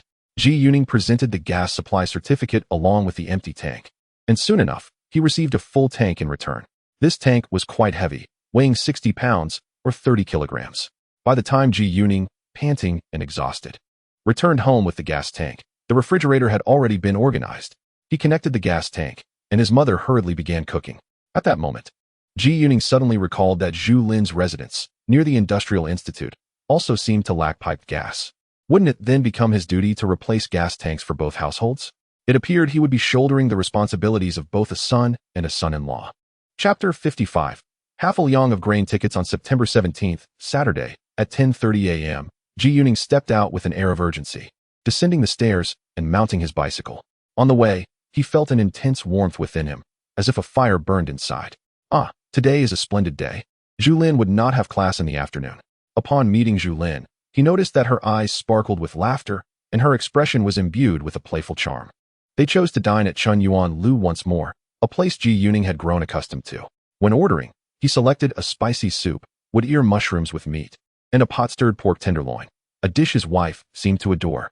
Just yesterday, she had inquired if he could prepare that dish. Ji Yuning remarked that making it resembled performing acrobatics, involving a large spoon that he feared he might mishandle, causing both the pot and the food to tumble to the ground. In his past life, Ji Yuning found the chefs in Tianjin amusing, particularly when preparing dishes like the pot-stirred pork tenderloin and southern fried meatballs, which required a grand sweeping motion of the spoon, as if the ingredients might soar into the heavens. After finishing their meal, the couple joyfully rode home together. As soon as they entered the house, Ji Yuning could hardly contain his excitement. He first embraced his wife and offered her some candy. "Ning, I'm not feeling well today, if you know what I mean," Zhu Lin said, her cheeks flushed. Just as Ji Yuning was preparing to take the next step, her words felt like a bucket of cold water splashed over him. This wife of his was quite mischievous. Why hadn't she mentioned this earlier? It felt as if she was playing a prank on him. He recalled the meaningful smile she had worn throughout their journey. Hadn't they calculated their safe days on previous occasions? Zhu Lin laughed heartily before teasingly saying, "Well, my dear, today we cannot proceed with our plans." Ji Yuning pouted, contemplating, my wife's attitude today is quite questionable. I shall have to educate her next time. Since we cannot engage in that task, we must embark on another. Alan, today there exists an important assignment that requires our collaboration." He tugged Zhu Lin to the balcony, gesturing towards the 4 large burlap sacks. "These are the letters from readers that I retrieved a few days ago from the Poetry Journal and the People's Literature magazine. They can no longer accommodate my correspondence. Just look at this multitude. How many letters could there possibly be?" Zhu Lin gazed in astonishment, estimating there to be several thousand letters. "How will you ever read them all? Do you intend to reply? Let's begin by sifting through some." Focusing on those envelopes with neat handwriting, he suggested, "I have heard that some readers include money or food coupons in their letters. Is it conceivable that someone might have enclosed 10 yuan or 10 jin of food coupons in their correspondence to me?"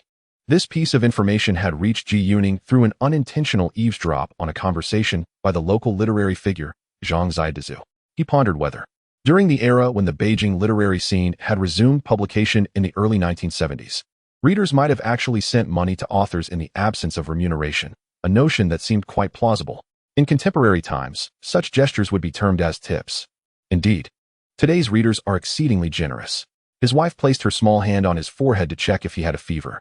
Today, she was determined to indulge in some mischief. "Do you realize how much 10 yuan and 10 jin of food coupons amount to? That could sustain a person for over half a month. At our school, many students receive stipends of merely 10 yuan, which covers an entire month." Zhu Lin tilted her head, looking at him with amusement. "Let us not dwell on that. We should open the letters. Alan, you handle cutting the envelopes, and I will search for the money and food coupons." They each found a stool and settled on the balcony, Zhu Lin cheerfully wielding the little scissors, diligently slicing open the envelopes. Ji Yuning took a letter and emptied its contents without reading it, his focus solely on the prospect of money and food coupons. After opening around 50 or 60 letters without success, he instead discovered several photographs of young women. "Are these the images you were seeking?" Zhu Lin interjected, snatching up the photos before he could examine them closely. She was quite displeased that someone, thousands of miles away, was competing for her husband. How could she tolerate this? They engaged in a brief tussle over the photographs. Ji Yuning noted that the images sent to him were not particularly appealing. Thus he lost interest and continued his search for money and food coupons.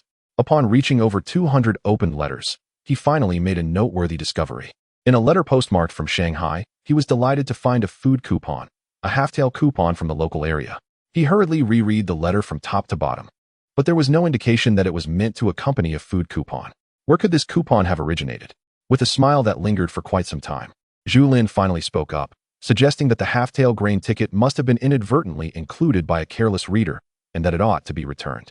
Ji Yuning cast an indignant glance at his wife, feeling instantly deflated, and resolved to refrain from opening the letter any further. "Ning, Is there truly a half-tail grain ticket? He mused. It is my first encounter with such a diminutive denomination. Indeed, a half-tail grain ticket seems to exist only in Shanghai. She replied. The locals there are exceedingly particular about their food. A half-tail grain ticket is precisely enough to purchase a bowl of wontons.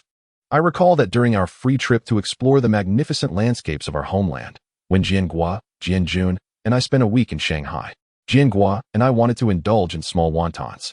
When we approached the cashier, we requested half a jin of wontons each. We had brought ample grain tickets for our journey, and yet, every time we spoke of food, it was always in terms of half a jin.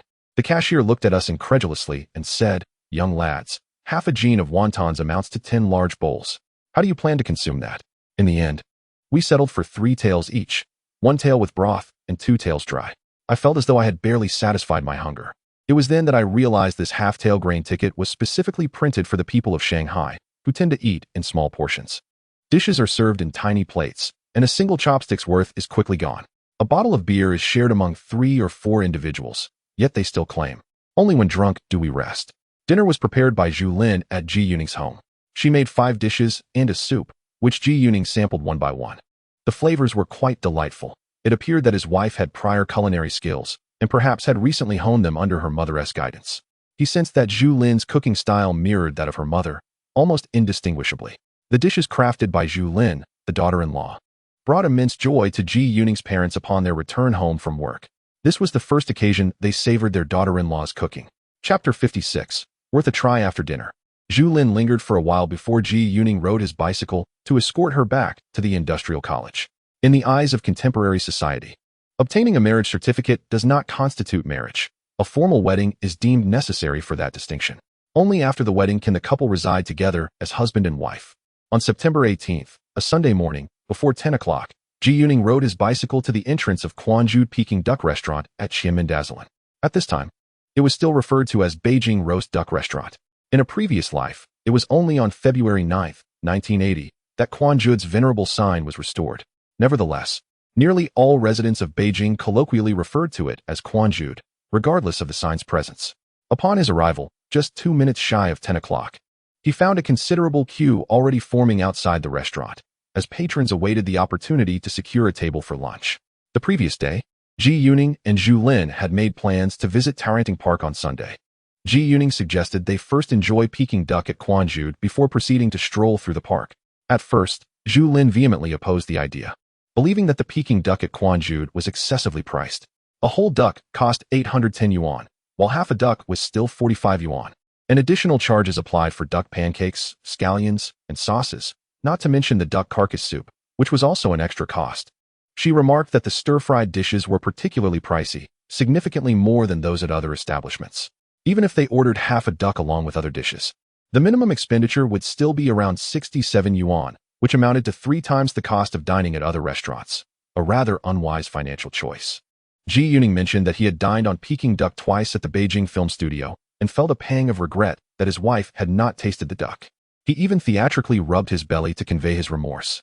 Zhu Lin seemed touched by his feigned sentimentality and eventually relented. At precisely 10 o'clock, as the doors of Quanzhou swung open, Ji Yuning dashed inside, eagerly securing a table. By 10:20, Zhu Lin arrived, and the couple commenced ordering. Half a duck was priced at 45 yuan, a medium bowl of duck carcass soup at 0.4 yuan, 2 portions of scallion sauce at 0.4 yuan, and 4 pieces of lotus leaf pancakes at 0.2 yuan. Their total expenditure amounted to a mere 5 yuan. Look, a ning. The deep-fried pork tenderloin here costs 2.1 yuan, and the mushu pork is 0.95 yuan, both more expensive than at other places. Zhu Lin remarked as she perused the menu, still feeling a twinge of financial concern. After placing their order, Zhu Lin requested the waiter to take away the half-duck carcass. However, when the meal concluded, the waiter presented them with an entire duck carcass packaged in a plastic bag. Since many diners at Quanzhou were tourists and some patrons did not take their carcasses home, the staff often disposed of them. Noticing the couple's amiable demeanor, the waiter generously handed them the entire carcass.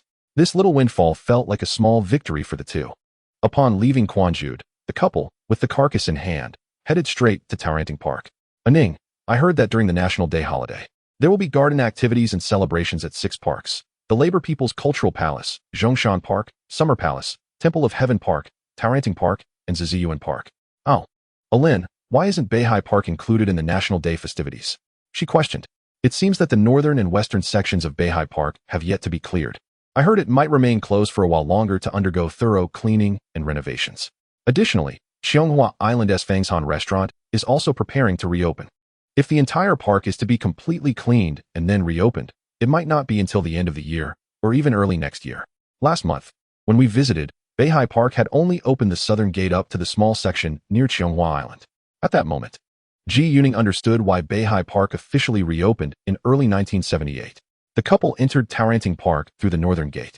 The park was quite crowded, especially on a Sunday. You know, Lin, the script I've written for Look at This Family features an outdoor scene set right here, Ji Yuning remarked, animatedly recounting that particular segment from the film. A group of individuals were rowing in Taoran Pavilion Park, and unexpectedly, Chen Xiaoer, who could not swim, bravely leaped into the water to rescue someone. As he floundered in the water, a crowd rushed to save him. Eventually, the park's administrator shouted 3 words, "Stand up." Upon hearing this, Chen Xiaoer stood up, discovering that the water was only waist-deep. This sight elicited a fit of laughter from Zhu Lin. "Ning, your script is quite amusing," she remarked. In reality, 2 years prior, during the casting for the film Hai Xia, Zhu Lin had been shortlisted and the director had high hopes for her. However, she ultimately declined the role, and the actress who was chosen was 2 years her junior, a former Peking opera performer. When she later watched the completed film, she felt a pang of regret, realizing she had forfeited a significant opportunity. Zhu Lin's words sparked a memory in Ji Yuning, recalling that Zhu Lin had indeed declined the role during the casting for Hai Xia. In her previous life, Zhu Lin first graced the silver screen in 1980, portraying a doctor in the film Traitor. Subsequently, she formally embarked on an acting career. Actually, Lin, if you still harbor aspirations in the performing arts, be it acting, singing, or dancing, you should certainly pursue your dreams, Ji Yuning encouraged. You are quite suited for acting. If you genuinely wish to act in a film, there is a role in this family that would be a perfect fit for you. The character Ji Yuning referred to was the same role previously played by Fang Shu, known as Xiao Hong, who worked as a salesgirl at Xinhua bookstore and eventually became involved with Chen Xiaoer. The film's protagonists were the Chun Chong father-son duo. But among the female roles, Fang Shu's character was notably more prominent than the supporting role played by Liu Xiaoqing. In her youth, Fang Shu had portrayed a young lad in the film Eternal Life in the Flames, and in her previous life, she had entered Beijing Film Academy after her college entrance examinations, subsequently gaining recognition through this family. The director chose Fang Shu for her innocent appearance, which Ji Yuning believed his wife embodied even more so, perfectly aligning with the character's essence. The film boasted several renowned actors, including Zhang Jinling, one of the 3 flowers from Beijing Film Academy, and male supporting roles featuring the later famous Chen Yuda and comedian Ma Ji. Therefore, if Zhu Lin wished to enter the film industry, this was indeed a rare opportunity. Lin, if you're truly interested in this role, I can assist you, Ji Yuning offered, as I am the scriptwriter for this film and will certainly be involved with the crew. Additionally, if you decide to audition for this character, I could request Director Wang to consider me as her assistant or associate director. Director Wang, known for being amiable, is directing this film for the first time, and we communicate well. She often expresses gratitude for the excellent script I provided. Given these favorable conditions, you should definitely consider trying out for the role. Chapter 57, featured in the People's Daily. Upon hearing this, Zhu Lin felt a twinge of hesitation, still grappling with a lack of confidence. In her past life, the first film she starred in was The Traitor, released in 1980. Initially, she harbored concerns about her performance, but it was the unwavering encouragement and support from the director that ultimately steered her towards accepting the role. During the casting process, the director was captivated by a photograph of Zhu Lin in a white lab coat displayed in the window of the largest photography studio in Wangfujing. He chose her for the lead role, recognizing her striking resemblance to the character of a female physician. Ji Yuning believed that rather than allowing Zhu Lin to wait until she was 28 to enter the film industry, it would be far more advantageous for her to debut earlier. After all, she was destined to pursue a career in film, and an earlier start would yield more resources and greater achievements. In the future, Ji Yuning could incorporate characters that resonate with Zhu Lin's image in the scripts he wrote, and he himself could also step into the film industry. In fact, he had already begun his journey as a screenwriter for several film crews at the Beijing Film Studio. However, as a screenwriter, why shouldn't he also explore the role of a director? After all, the leader of a film crew is typically the director, not the screenwriter. He could even take on the role of an actor, perhaps even star in a film, as he had no issues with his appearance. Currently, he was pursuing music by writing lyrics, composing melodies, and performing. Similarly, He envisioned a future where he could write scripts, direct, and act, with his wife by his side. This was essentially paving the way towards establishing a film company. With memories of the future, he was aware that the film industry would prove to be the most lucrative, contrasting sharply with the struggles of novelists and the dire poverty often faced by poets. In his past life, Zhang Xianliang had once remarked that literature and art are the second productive forces, referring primarily to cinema. Ji Yuning had not anticipated that his conversations with Zhu Lin would also inspire his own creative thinking. As he glanced at Zhu Lin, who remained indecisive, he found it amusing. In his previous life, under similar circumstances, any actor would have made a resolute decision. With such abundant resources and favorable conditions, only a fool would shy away from acting. He understood his wife well. Zhu Lin was often passive in most matters, rarely taking the initiative. It was a rarity for her to independently decide to pursue a film role at the age of 28. A significant step away from the path laid out by her family, particularly her mother. Nevertheless, Ji Yuning had a plan. When the film crew was established, he would ensure that Zhu Lin was involved. The couple spent nearly an entire afternoon enjoying each other's company at Taranting Park. They resolved to have dinner out, after which Ji Yuning escorted Zhu Lin back to Xia Medical College, as she had classes the following day and would not be returning home. He took the duck carcass back with him. September 19th, Monday. On the morning of that day, the People's Daily published an article in a corner of its front page, titled An Unforgettable Song of Youth, a critique of the song An Unforgettable Song. The article articulates that this melody encapsulates the emotional journey, struggles, and spirit of an entire generation of youth. The Qingchun of that era was marked by confusion and melancholy, dreams and aspirations, as well as joy and happiness. The song's melody is both poignant and profound, evoking deep emotions. Consequently, within less than a week of its debut on Huaxia Radio, the song garnered nationwide attention and won the affection of the populace, particularly among the younger generation. The article mentions the author and performer of the song, Ji Yuning, describing him as a poet-singer. This 5-character assessment echoes a similar introduction made by a host at Huaxia Radio during Ji Yuning's program. However, the acknowledgement in the People's Daily carries a weighty significance, reflecting the recognition and esteem from the state or official circles. Since his name graced the front page of the People's Daily, his stature and fame soared dramatically, akin to the legendary Monkey King soaring through the clouds. This news came as quite a surprise to Ji Yuning, as he had not closely followed the subsequent broadcasts of Huaxia Radio since recording the song the previous Wednesday. He hails from a different era, one where mobile phones and the internet dominated, leaving him unaccustomed to the practice of listening to radio broadcasts, a stark contrast to the ordinary individuals of this world. For the contemporary populace, listening to the radio constitutes a primary form of entertainment. Currently, domestic radio reaches every corner of the nation, encompassing hundreds of millions of people. Ji Yuning has now become a well-known and beloved youth across the country. Many who read the article in the People's Daily could not help but feel admiration and envy towards him. In the capital city, at number 51 Dongxinglong Street, outside Chongwenmen, stands a small 3-story building. On the 3rd floor resides the literary editorial department of the capital city People's Publishing House. A man in his 30s is engrossed in reading the article about Ji Yuning's song in the People's Daily. After finishing, he lets out a heavy sigh. A nearby colleague, noticing, curiously inquires, "Xiao Lu, what's wrong? Why the sigh?" "Oh, it's nothing." The man referred to as Xiao Lu quickly deflects. This is Lu Xinwu, who recently transitioned from his position as a Chinese language teacher at the 13th Middle School to a literary editor at the capital city People's Publishing House. Due to some familial upheavals, he has been somewhat reclusive since childhood, often avoiding communication with colleagues. He prefers to engage in solitary writing, having previously published several small articles in newspapers and journals, which has granted him a sense of accomplishment. Thus, he harbors a deep passion for writing. The recent sigh he let out stemmed from his recollection of the previous day's endeavor to submit his manuscript. Some time ago, he had penned a short story entitled The Homeroom Teacher, which recounted various experiences from his high school days. Although the narrative contained sensitive themes, he believed it was a commendable piece of writing. On Sunday, he ventured to the post office to mail his submission, feeling a pang of anxiety as he made his way there. Upon arrival, he was met with the rather unpleasant demeanor of the postal staff. When he identified his package as a manuscript, he was questioned about whether it contained a letter, which heightened his unease and led him to abruptly decide against sending it. Now, he sighed in regret, convinced that the story deserved to be sent forth into the world. Chapter 58, the theme song at the end in the afternoon. Lu Xinwu departed from his workplace and traveled to a more distant post office, where he resolutely submitted his short story once more. This time, He opted to affix postage as if it were a letter rather than a manuscript. This experience mirrored the submission journey of his previous life story, the homeroom teacher.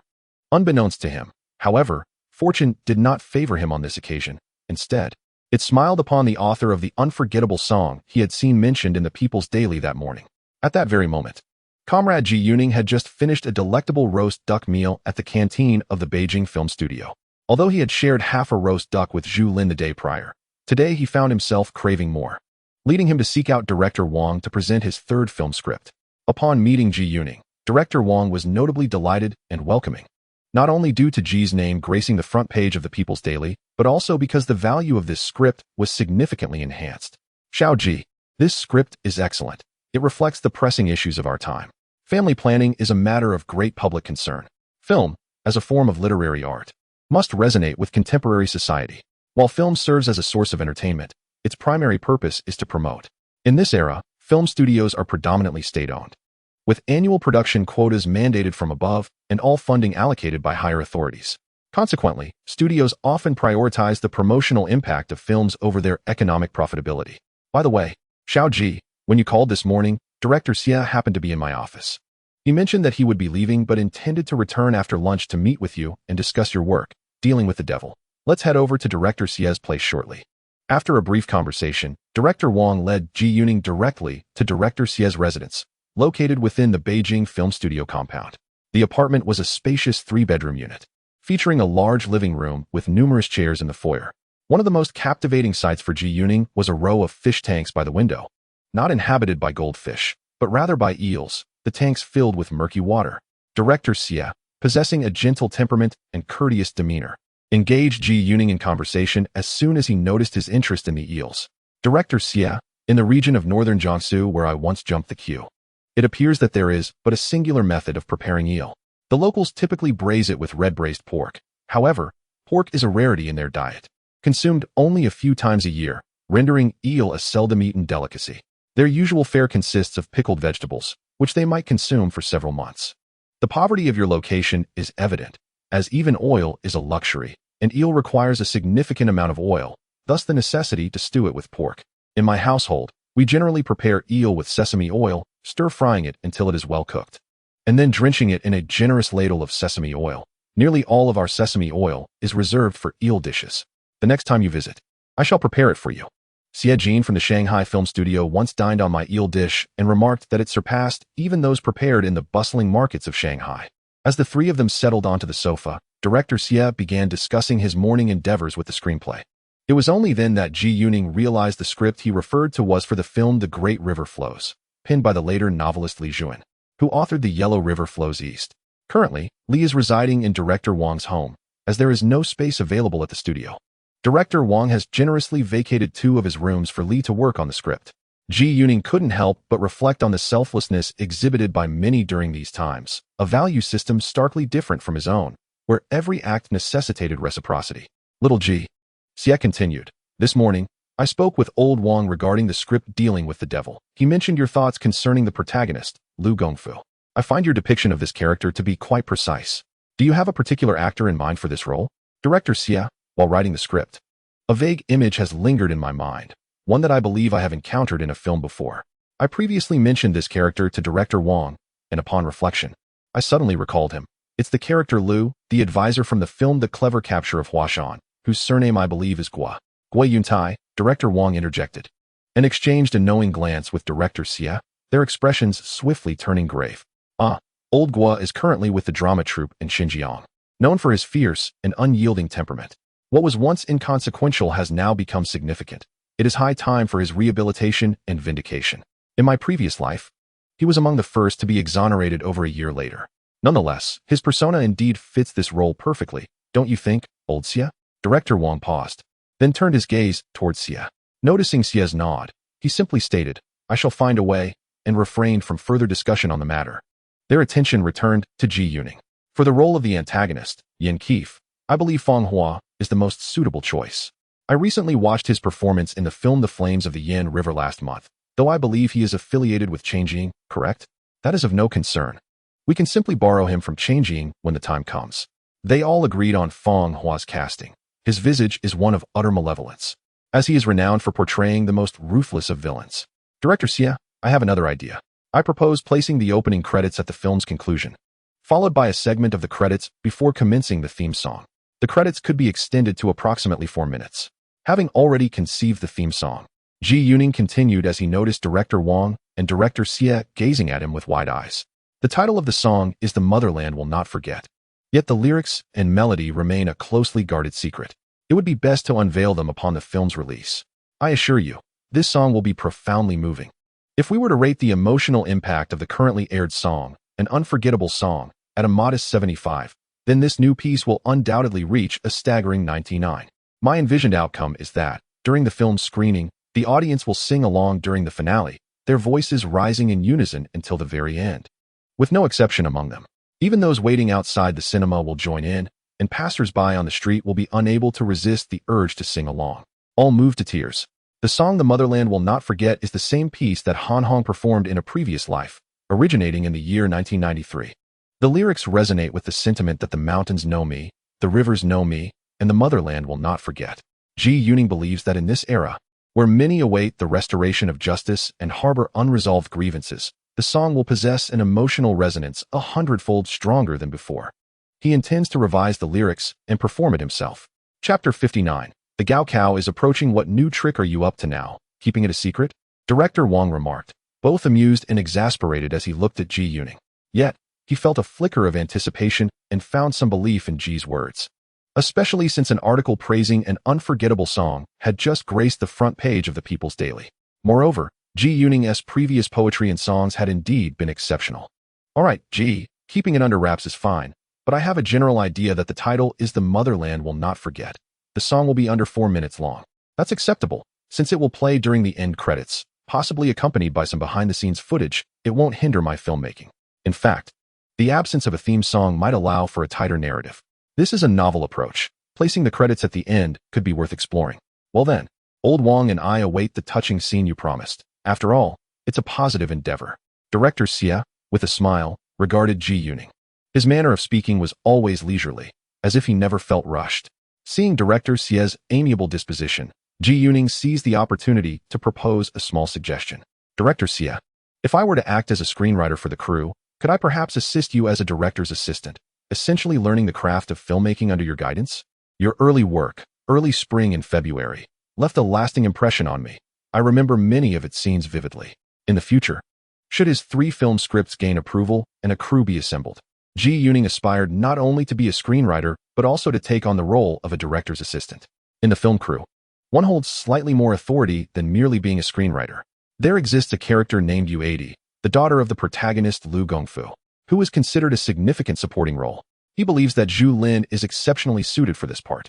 In the previous life, this character was portrayed by a relatively obscure actor whose performance was rather mediocre. By contrast, Zhu Lin's image is far superior.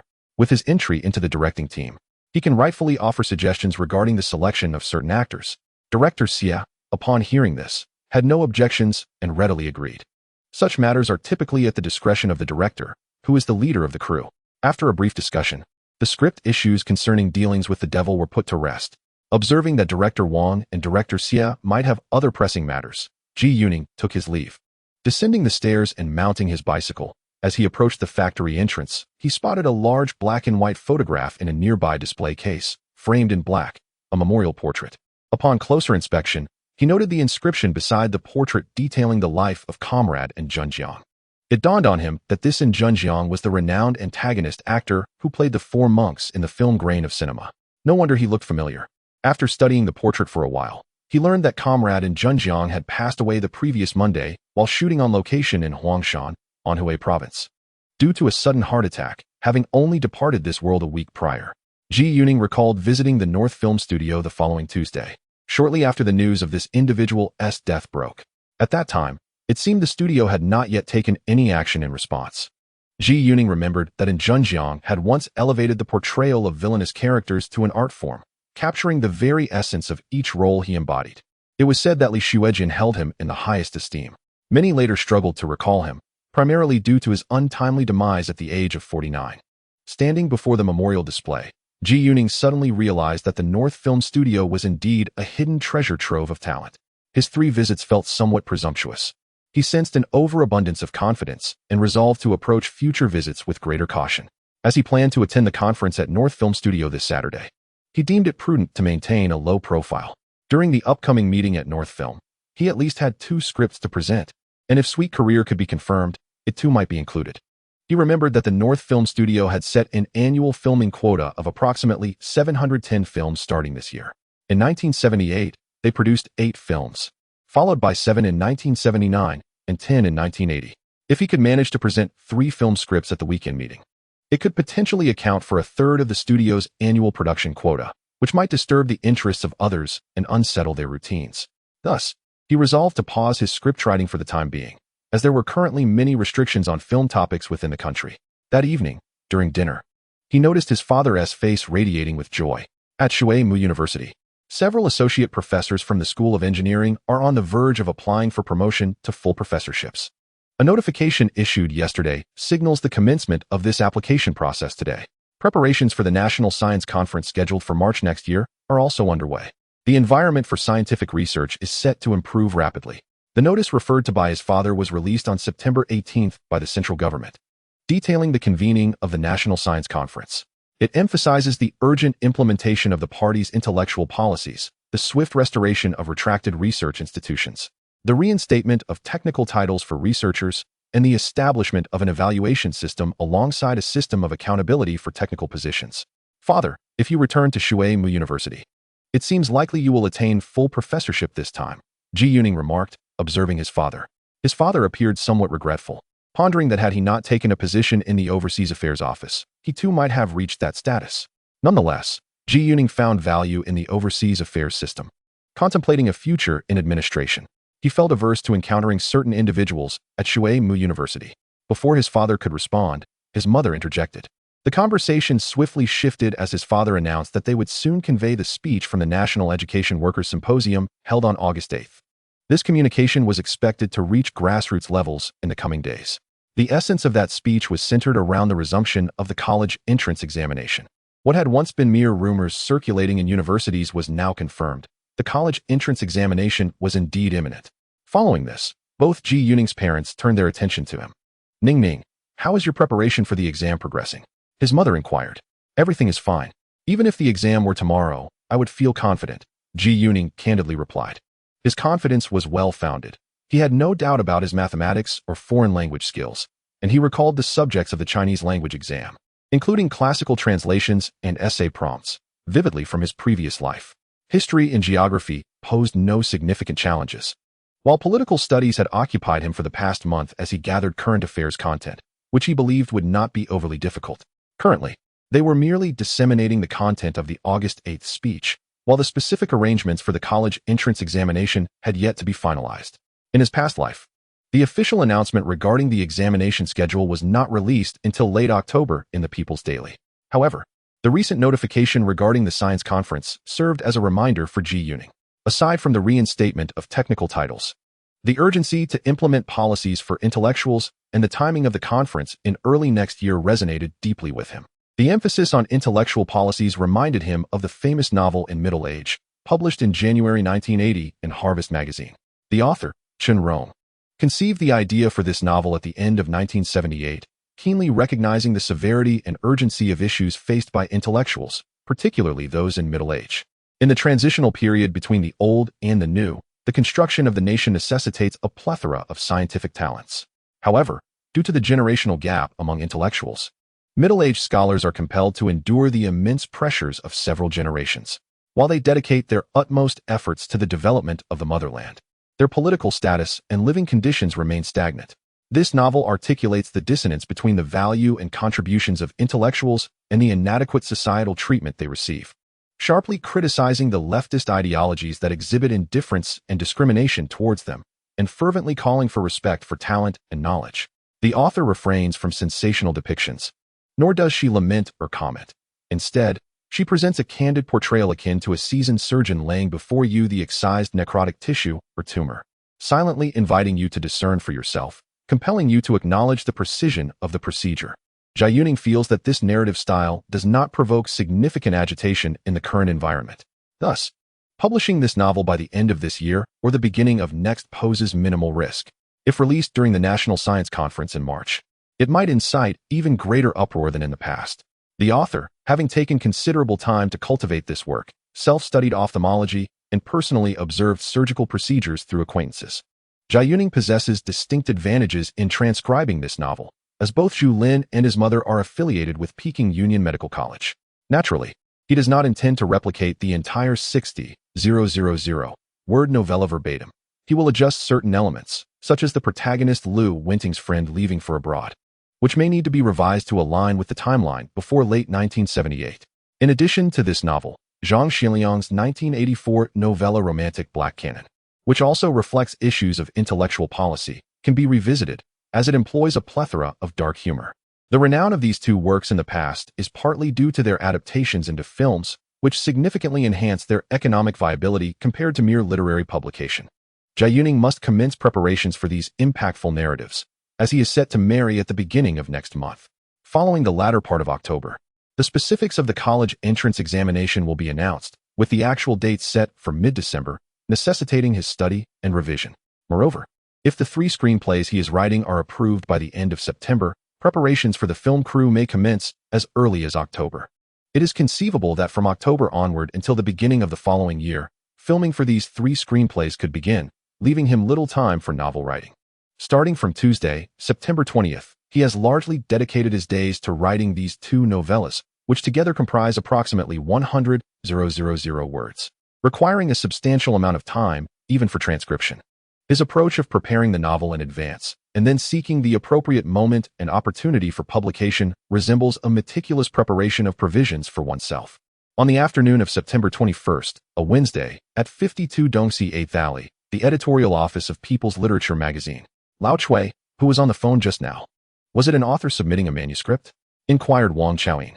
This was an author I had previously been in contact with, one who had written children's literature and seemed to have been a teacher, instructing Chinese at a secondary school. Earlier this year, he submitted a novella, which was rather lackluster. He had just called to say that he had sent a new piece a couple of days ago, which he believed to be satisfactory.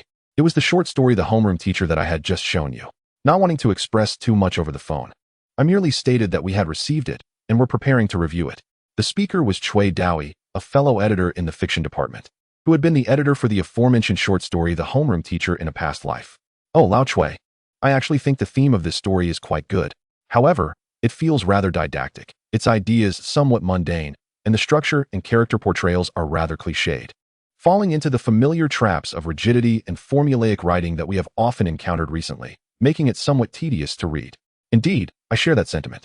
Compared to Zhu Lin's story Scar, this Homeroom Teacher appears rather ordinary. The theme is appropriate and addresses sensitive content, yet it lacks the freedom in thought and execution. If it weren't for Scar, we might have considered revising Homeroom Teacher since its premise has potential for improvement, but under the current circumstances, it cannot proceed. We will have to inform him of the rejection in a few days. Certainly, we cannot afford to publish any more of these overly sharp and sensitive narratives at this time.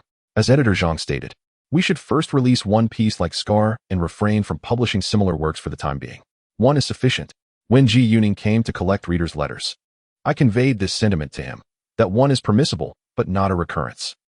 He has also communicated this to him. Ji is quite astute and grasped the message immediately. In truth, even if Wang Chaoyin had not mentioned it, Zhu Yuning would have understood.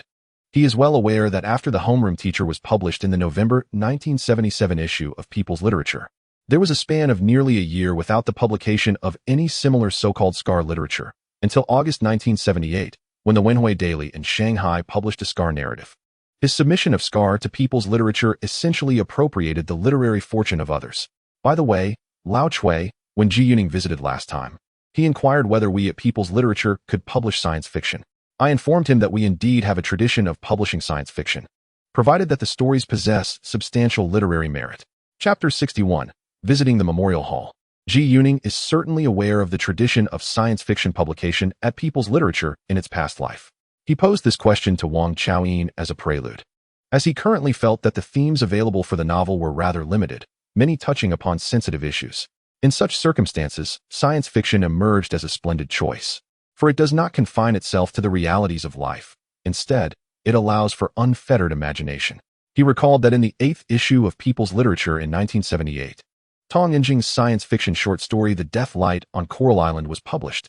This tale was awarded the inaugural National Excellent Short Story Prize in March 1979, marking it as the first science fiction work to receive this honor and subsequently inspiring the first Chinese science fiction film. Following this, in the 11th issue of People's Literature in 1981, Yi Yonglie's science fiction short story Corrosion was featured. In the new millennium, People's Literature magazine also published 4 short stories by Lu Cixin, including Micro Era, Poetry Cloud, Dream Sea, and Supporting God. Among these, Supporting God won the prestigious Ro Shi Short Story Prize. The science fiction novel that Ji Yuning aspired to write was akin to Lu Cixin's representative short stories from his previous life, such as The Wandering Earth and Village Teacher, each exceeding 20,000 words, which he could effortlessly compose within a few days when he felt inclined to submit them. Compared to serious literary works, these science fiction narratives were relatively easier to craft. One could simply replicate ideas without the need for meticulous word choice or constant worry about errors. On Thursday, September 22nd, at 1 p.m., Ji Yuning returned to the Dahua Cinema. That afternoon, their unit was scheduled to organize a group visit to the Memorial Hall of the Elder Statesman. The inauguration ceremony of the Memorial Hall took place on September 9th, marking the commencement of organized visits from various institutions in Beijing. The earliest attendees included central ministries and several military units, while Ji Yuning and his colleagues from the cultural sector were slated to visit after September 20th. This was a political event and a matter of principle. Essentially, no one dared to abstain. Their unit had divided all employees into 2 groups to visit the Memorial Hall over 2 days. Hey, Ji Yuning, did you know? The day before yesterday, on Tuesday morning, just as the early shift began, manager he convened a meeting to praise everyone, especially you. He stated that our cinema must not only excel in film screenings and serve the public well, but as a cultural institution, we also bear the responsibility of nurturing talent. He mentioned that one of our own had made it to the front page of the People's Daily yesterday, highlighting the contribution of Dahua Cinema. Our contribution stands out remarkably among all cultural institutions in the capital. Upon arriving at the unit, Ji Yuning noticed Zhao Jiangwo at the entrance. They were both part of the same group visiting the Memorial Hall that day. Observing the absence of others, Zhao Jiangwo eagerly shared the latest information from their unit with Ji Yuning. He was the well-informed one in their group, with an almost encyclopedic knowledge, and fortunately, he shared a close rapport with Ji Yuning. Last week, Sister Fan and the others were incessantly murmuring behind your back, lamenting that upon your arrival at our cinema, you scarcely performed any duties before being reassigned elsewhere. They claimed you were undeservedly receiving the unit's salary while also earning your own fees, insinuating that you seemed to stumble upon every fortunate opportunity. Consequently, manager he overheard their disparaging remarks and admonished them severely. However, this past Monday, your feature on the front page of the People's Daily rendered Sister Fan and her cohorts mute. The Sister Fan mentioned by Zhao Jiangwo is a middle-aged woman from the ticket office, known for her penchant for gossip. Interestingly, over the past fortnight, it seems that various individuals from other organizations have inquired about your situation, including the director of our district's cultural center, alongside personnel from several municipal and departmental offices. Just yesterday, it appears a journalist came looking for you, though I am unaware of their affiliation and they were unable to locate you. A few days ago, during a meal, I asked manager he about you. He expressed his belief that you would not remain with us for much longer, noting that several prominent organizations are likely seeking to transfer you directly, particularly from human resources departments. Since you have been absent from the office, those who came in your stead did not encounter you. Manager he remarked that you were busy revising manuscripts at the People's Literature Publishing House. So, Juning, if you decide to leave our unit, where do you envision your next destination? Zhao Jiangwo's face was a canvas of envy and curiosity as he began to probe into Juning's prospective future, to which Juning replied, I am uncertain at this moment. Perhaps I shall contemplate it further down the line. This was indeed the truth. During this period, he had received several direct invitations from various entities, including Director Wang from the Beijing Film Studio, a deputy director in charge of the arts department at Huaxia Radio, and representatives from the nascent National Federation of Literary and Arts Circles, among others such as the People's Literature Publishing House and Poetry Magazine. Typically, he responded with a cautious, let me think it over, as he had yet to solidify his plans. Additionally, there were inquiries made to understand his circumstances, reportedly from the Ministry of Culture, the State Administration of Radio, Film, and Television, and several units within the cultural system of Beijing. However, he had not met these entities in person and was unsure if they would directly issue him a transfer notice. For now, he could only wait and see. After all, he felt no urgency. If college entrance examination information is announced next month, His primary focus would be on pursuing higher education, regardless of where he goes. With his current academic qualifications and experience, his remuneration would likely be comparable across the board. After conversing with Zhao Jiangwo for a while, other employees from the unit arrived, and they gathered at the entrance of the Dahua Cinema to await the shuttle bus. This bus is responsible for transporting employees from several cinemas to the Memorial Hall. Once Jiuning boarded the bus, he realized he had become the center of attention among everyone. From Zhao Jiangwo's earlier comments, he understood that he had become a well-known figure throughout the entire cinema system in the capital. The bus halted near the front gate of the Arrow Tower, and they proceeded from there to the Xingyangmen City Tower. Upon arriving at the Xingyangmen, Jiuning was taken aback by the sheer magnitude of the crowd gathered for the day's visit. A sea of people stretched before him. As they beheld the Memorial Hall, an instinctive silence fell upon the throng. From the entrance of the northern gate of the Memorial Hall, a crowd of 4 marched in a row towards the southeast, proceeding to Xingyangmen before returning to the monument, circling the northern side of the monument, then heading southwest to Xingyangmen again, and finally retracing their steps northward into the Memorial Hall. The entire procession stretched over 3 kilometers. Ji Yuning felt as though he had traversed an extensive distance and spent a considerable amount of time before stepping into the hall. The moment he entered, he sensed that everyone around him collectively held their breath, with only the faint sound of footsteps breaking the silence. He had visited this place once in a previous life, also organized by his workplace. In this life, when he beheld the crystal coffin once more, he felt as though he was witnessing an entire era. This era represented the time when all Chinese people stood up, united in purpose. Yet, in this era, China remained impoverished and backward. Suddenly, a lyric from a future song came to his mind. We sing of the East as red, standing up as the masters of our own home. In that instant, his eyes, like those of everyone else, grew moist. Chapter 62. The Merit of Roast Duck. On Saturday, September 24th, Ji Yuning set off early on his bicycle, heading straight for the Beijing film studio. The night before, director Wang Haowei had made a special call to his home, reminding him not to be late this morning. The director indicated that today marked a significant occasion for the film studio, one that captured the attention of everyone involved. In recent years, film production at the studio had been largely stagnant, with many seasoned filmmakers not having worked on a project for years.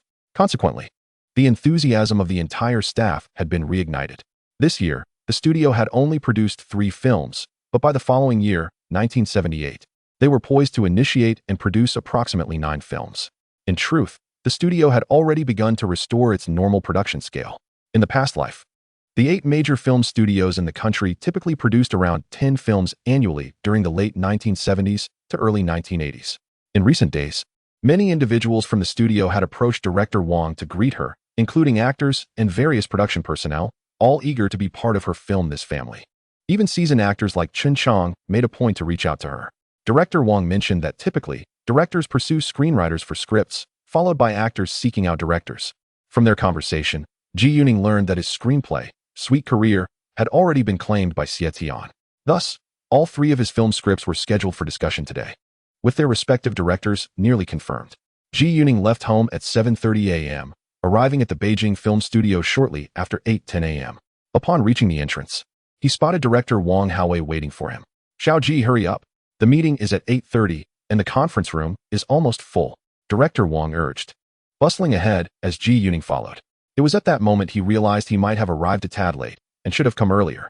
The main building of the Beijing film studio comprises 3.5 stories. The first floor accommodates production, publicity, and finance. The second floor houses the factory office, security department, human resources, and factory leadership. The eastern half of the third floor is designated for the literature department, while the western half is reserved for directors' offices. The remaining half-story serves as an attic, which is the archive of the studio. The grand conference room is situated on the second floor. Upon entering the conference room, Ji Yuning discovered that dozens of individuals were already present. Director Wang ushered Ji Yuning to a row of chairs against the wall. The row of chairs in front of him was adjacent to the conference table, suggesting that those seated there were entitled to participate in discussions and speak. In contrast, he and Director Wang were merely observers. This meeting appeared to be an expanded factory committee session, as the script was up for review. Consequently, the scriptwriters, as well as key members of the future production team, including directors and lead actors, were in attendance. As he settled into his seat, he noticed the esteemed Chen Chang approaching him. Director Wang stood to introduce Ji Yuning. Ji Yuning promptly rose as well. "Ah, Ji, I have read your script This Family, and it is indeed splendid. Thank you for recommending me for the lead role in this comedy film. This will be my first portrayal of a comedic character. Ji Yuning observed the 60-year-old teacher Chun, known for his roles as the notorious Huang Shirin and Nan Batten, smiling amiably as he spoke, which felt somewhat surreal. He perceived a stark contrast between the elder's menacing on-screen persona and his current geniality. Sir, I believe your performance as this comedic character will be even more captivating than your previous portrayals of antagonistic roles, Ji Yuning complimented hastily. Oh gee, what led you to consider casting me alongside our dear Paisai as the father in this script? Well, Teacher Chun, while writing the script, I was suddenly reminded of a comic I read in my childhood, Father and Son, illustrated by the German artist Prawn. The father's character in that comic felt strikingly familiar, and after much contemplation, I thought of you. At this juncture, Ji Yuning heard a chuckle emanate from behind him. Turning around, he found it was Xie Tian, who, at 63, wore a cheerful expression as he regarded him. So you are Ji. Your delightful script has now become mine. It's a wonderful piece, and I must extend my gratitude to you. With that, Xie Tian turned to Chen Chong. Old Chun, I have long recognized your innate talent for comedy. It seems you have meandered down the wrong path in the first half of your life. However, it is never too late to mend one's ways. Old Chen merely smiled in response, remaining silent. Ji Yuning was aware that in his past life, Xie Tian was the most humorous and light-hearted figure in the domestic film industry, renowned for his jovial demeanor. Ji, the script you provided to old Xie, featuring dealings with the devil, is particularly exceptional. Alas, why did I not seize it first? Ji, you have now gifted our studio with 3 outstanding scripts. Pray tell, how do you manage to conjure such remarkable scripts as if by magic, one after another? Well, Director Xie, Factory Director Wang interjected. I promised to treat him to a roast duck if he brought in a good script. Thus, I acquired 3 remarkable scripts and enjoyed 3 sumptuous meals of roasted duck at our factory, which is a testament to the prowess of our establishment's culinary offerings. While others may bait fish with mere worms, we proudly dangle a roasted duck. The words of Ji Yuning elicited hearty laughter from Xie Tian, amusing everyone nearby. At that moment, Director Wang and a few others entered the conference room. Ji Yuning noticed that Director Xie Tian was also among them. He, too, held a leadership position at the factory. With the arrival of the factory leaders, the jovial chatter ceased, as everyone prepared for the meeting. Xie Tian promptly took a seat at the table in front of Ji Yuning, as he was indeed entitled to do so. This esteemed Director Xie is renowned as one of the illustrious 3 Xies in film history, comprising Xie Tian, Xie Tieli, and Xie Jin. While Xie Tian is primarily a director, he is also a celebrated actor, renowned as a versatile performer in the annals of Chinese cinema, having portrayed a myriad of characters with remarkable finesse. Ji Yuning's most vivid recollections include his portrayal of Boss Lin in Lin's Family Shop and the villain Ma Jinlong, adorned with intricate floral tattoos, from Gate Number 6. Once Director Wang took his seat at the head of the table, he commenced the discussion. This year, our factory plans to produce 3 films: Endless Journey, Battlefield Yellow Flowers, and the recently completed Black Triangle. For the coming year, we have set a target of 9 films. Among these, including the already commenced Giant Waves and the film The Great River Flows, which has been approved and is currently in preparation. These 2 will be our focal projects for the upcoming year. Furthermore, the film Kai Wenji, which Mr. Guo is eager to produce, is to be filmed in a theatrical style, and it has been decided that Fang Qian will direct it. Therefore, our discussion today will revolve around Director Chang's self-penned and self-directed Brother's Tale, as well as CFA's self-authored and directed Firechild, and Zhu Xuming's script Spring in the Southern Land. Additionally, we have the 3 scripts brought forth by Ji Yuning, This Family, Dealing with the Devil, and Sweet Career.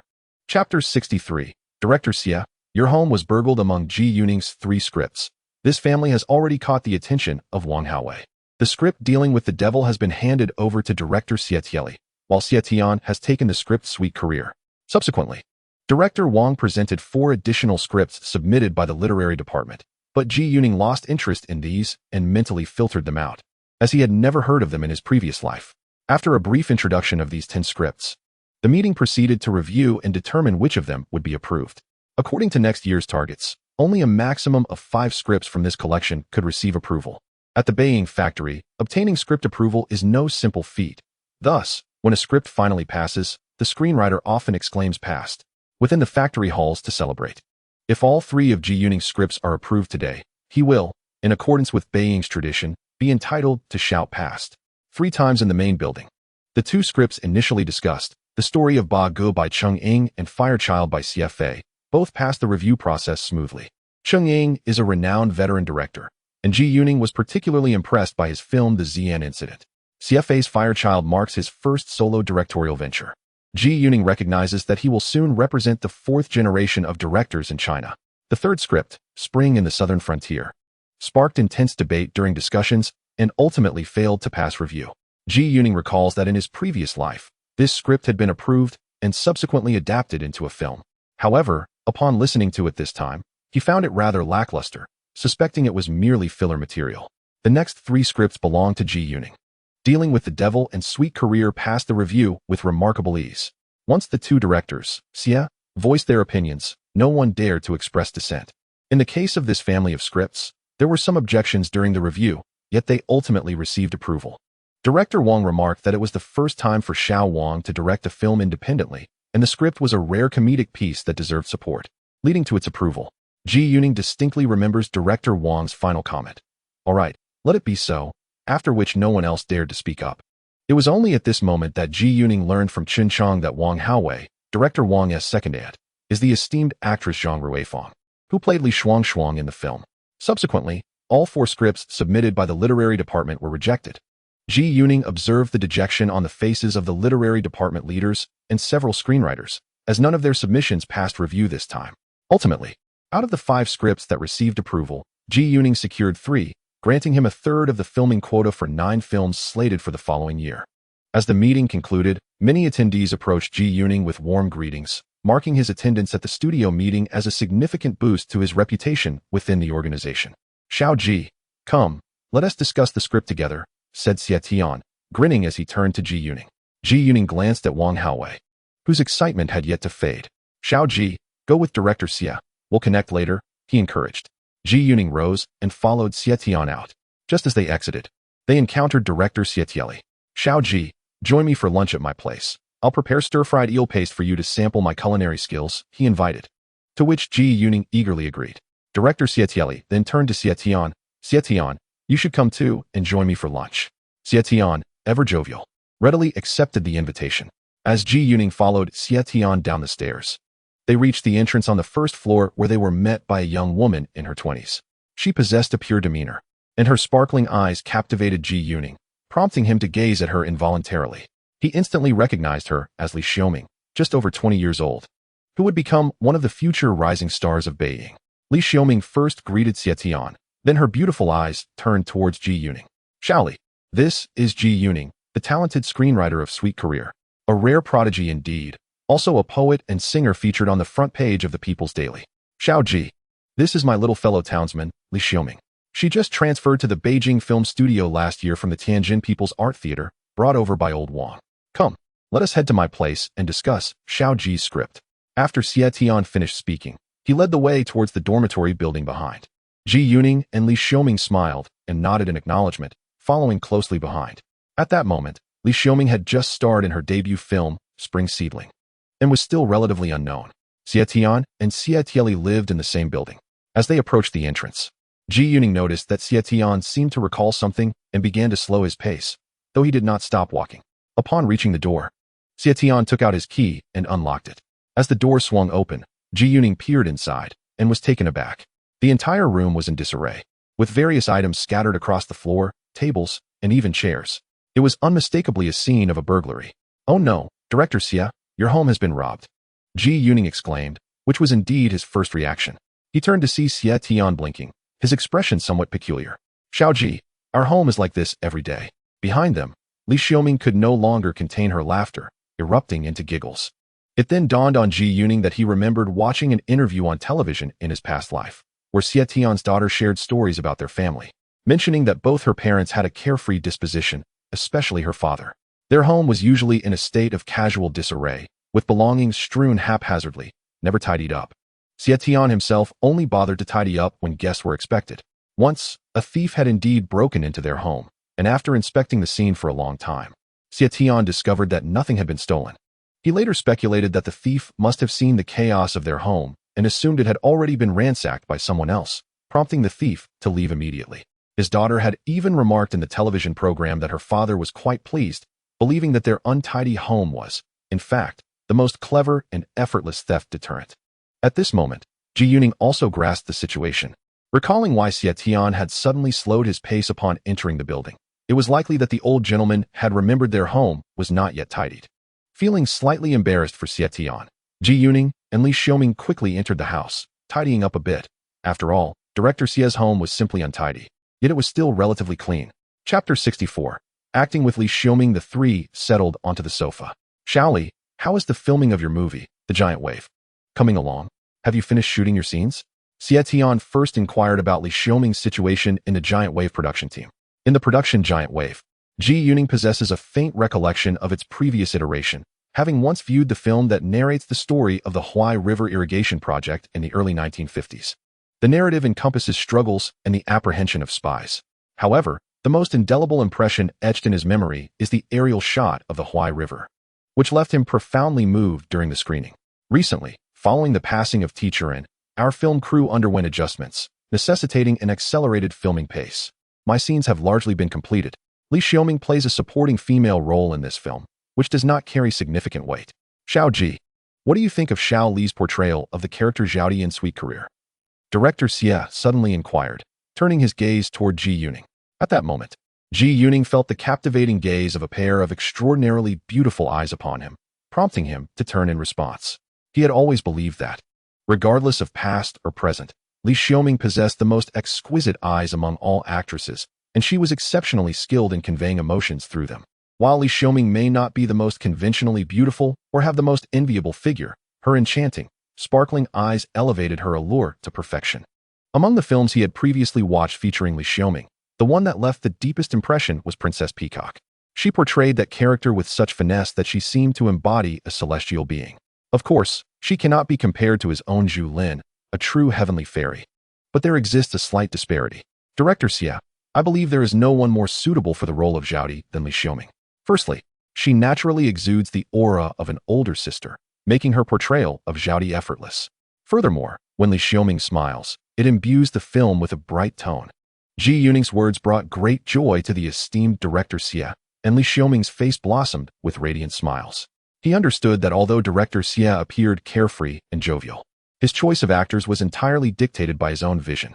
This is a common trait among directors. Seasoned filmmakers like Xie Jin and the older Cui Wei select their actors based solely on personal judgment, making it difficult for others to influence their decisions. Director Wang Haowei, still under 40 and directing a film for the first time, affords Ji Yuning the opportunity to express his suggestions. Unlike other renowned directors, Xie Tianli possesses a gentle temperament and is more procedural in his selection of actors, relying on recommendations and filtering through layers before making a final decision. Thus, Ji Yuning felt entirely at liberty to recommend actors to Xie Tianli. He also discerned why Xie had brought Li Xiaoming to discuss the script with him. It was evident that Li Xiaoming had already been confirmed as a principal actor.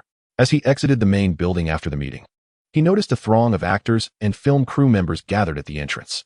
They were awaiting the chance to communicate with the director or screenwriter regarding the projects. He surmised that by the time the meeting concluded, these individuals had already learned which scripts had been approved and who the directors and screenwriters for those scripts were. Who holds the power of voice in the future film crew? In this regard, the present era bears no distinction from the time to which he has traversed.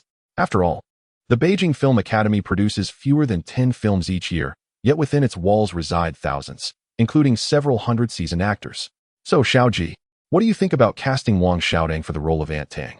In the previous life, director Xie Tian initially approached Wang Xiaodong, but she declined due to concerns over her image. Director Xie, I believe that would not be feasible. Her long-established persona is hardly suited to portray a homemaker who has borne 6 children. I would wager she is likely to refuse. However, I do have an idea. I recall a film from last year titled Pearl at Sea, featuring a protagonist named Ling Yanzi, played by an actress who previously performed opera. I believe her name is Ma Lin. That actress seems quite fitting. She possesses large, expressive eyes. I once watched her perform in Chaoyang Ditch and found her character both vivacious and humorous, which aligns perfectly with the role in the script. Indeed, Xiao Ji, you have a keen eye. Old Master Xie exclaimed, striking his thigh. He was well versed in opera, having directed a film about it in his past life. Thus, upon hearing Ma Lin's name, he immediately approved. At that moment, his gaze towards Ji Yuning brimmed with admiration. Xiao Ji, why not take a role in this production? I think you would do splendidly as Tian Wubao, sharing scenes with Xiao Li. How about a duet performance? Old Master Xie regarded the two before him. believing they would make a fitting couple on screen. In his previous life, the actor chosen for Tian Wu Bao was Li Lianxing, a role that ultimately failed to gain popularity. Ji Yuning glanced at Li Xiaoming, who smiled radiantly back at him, causing his heart to flutter uncontrollably.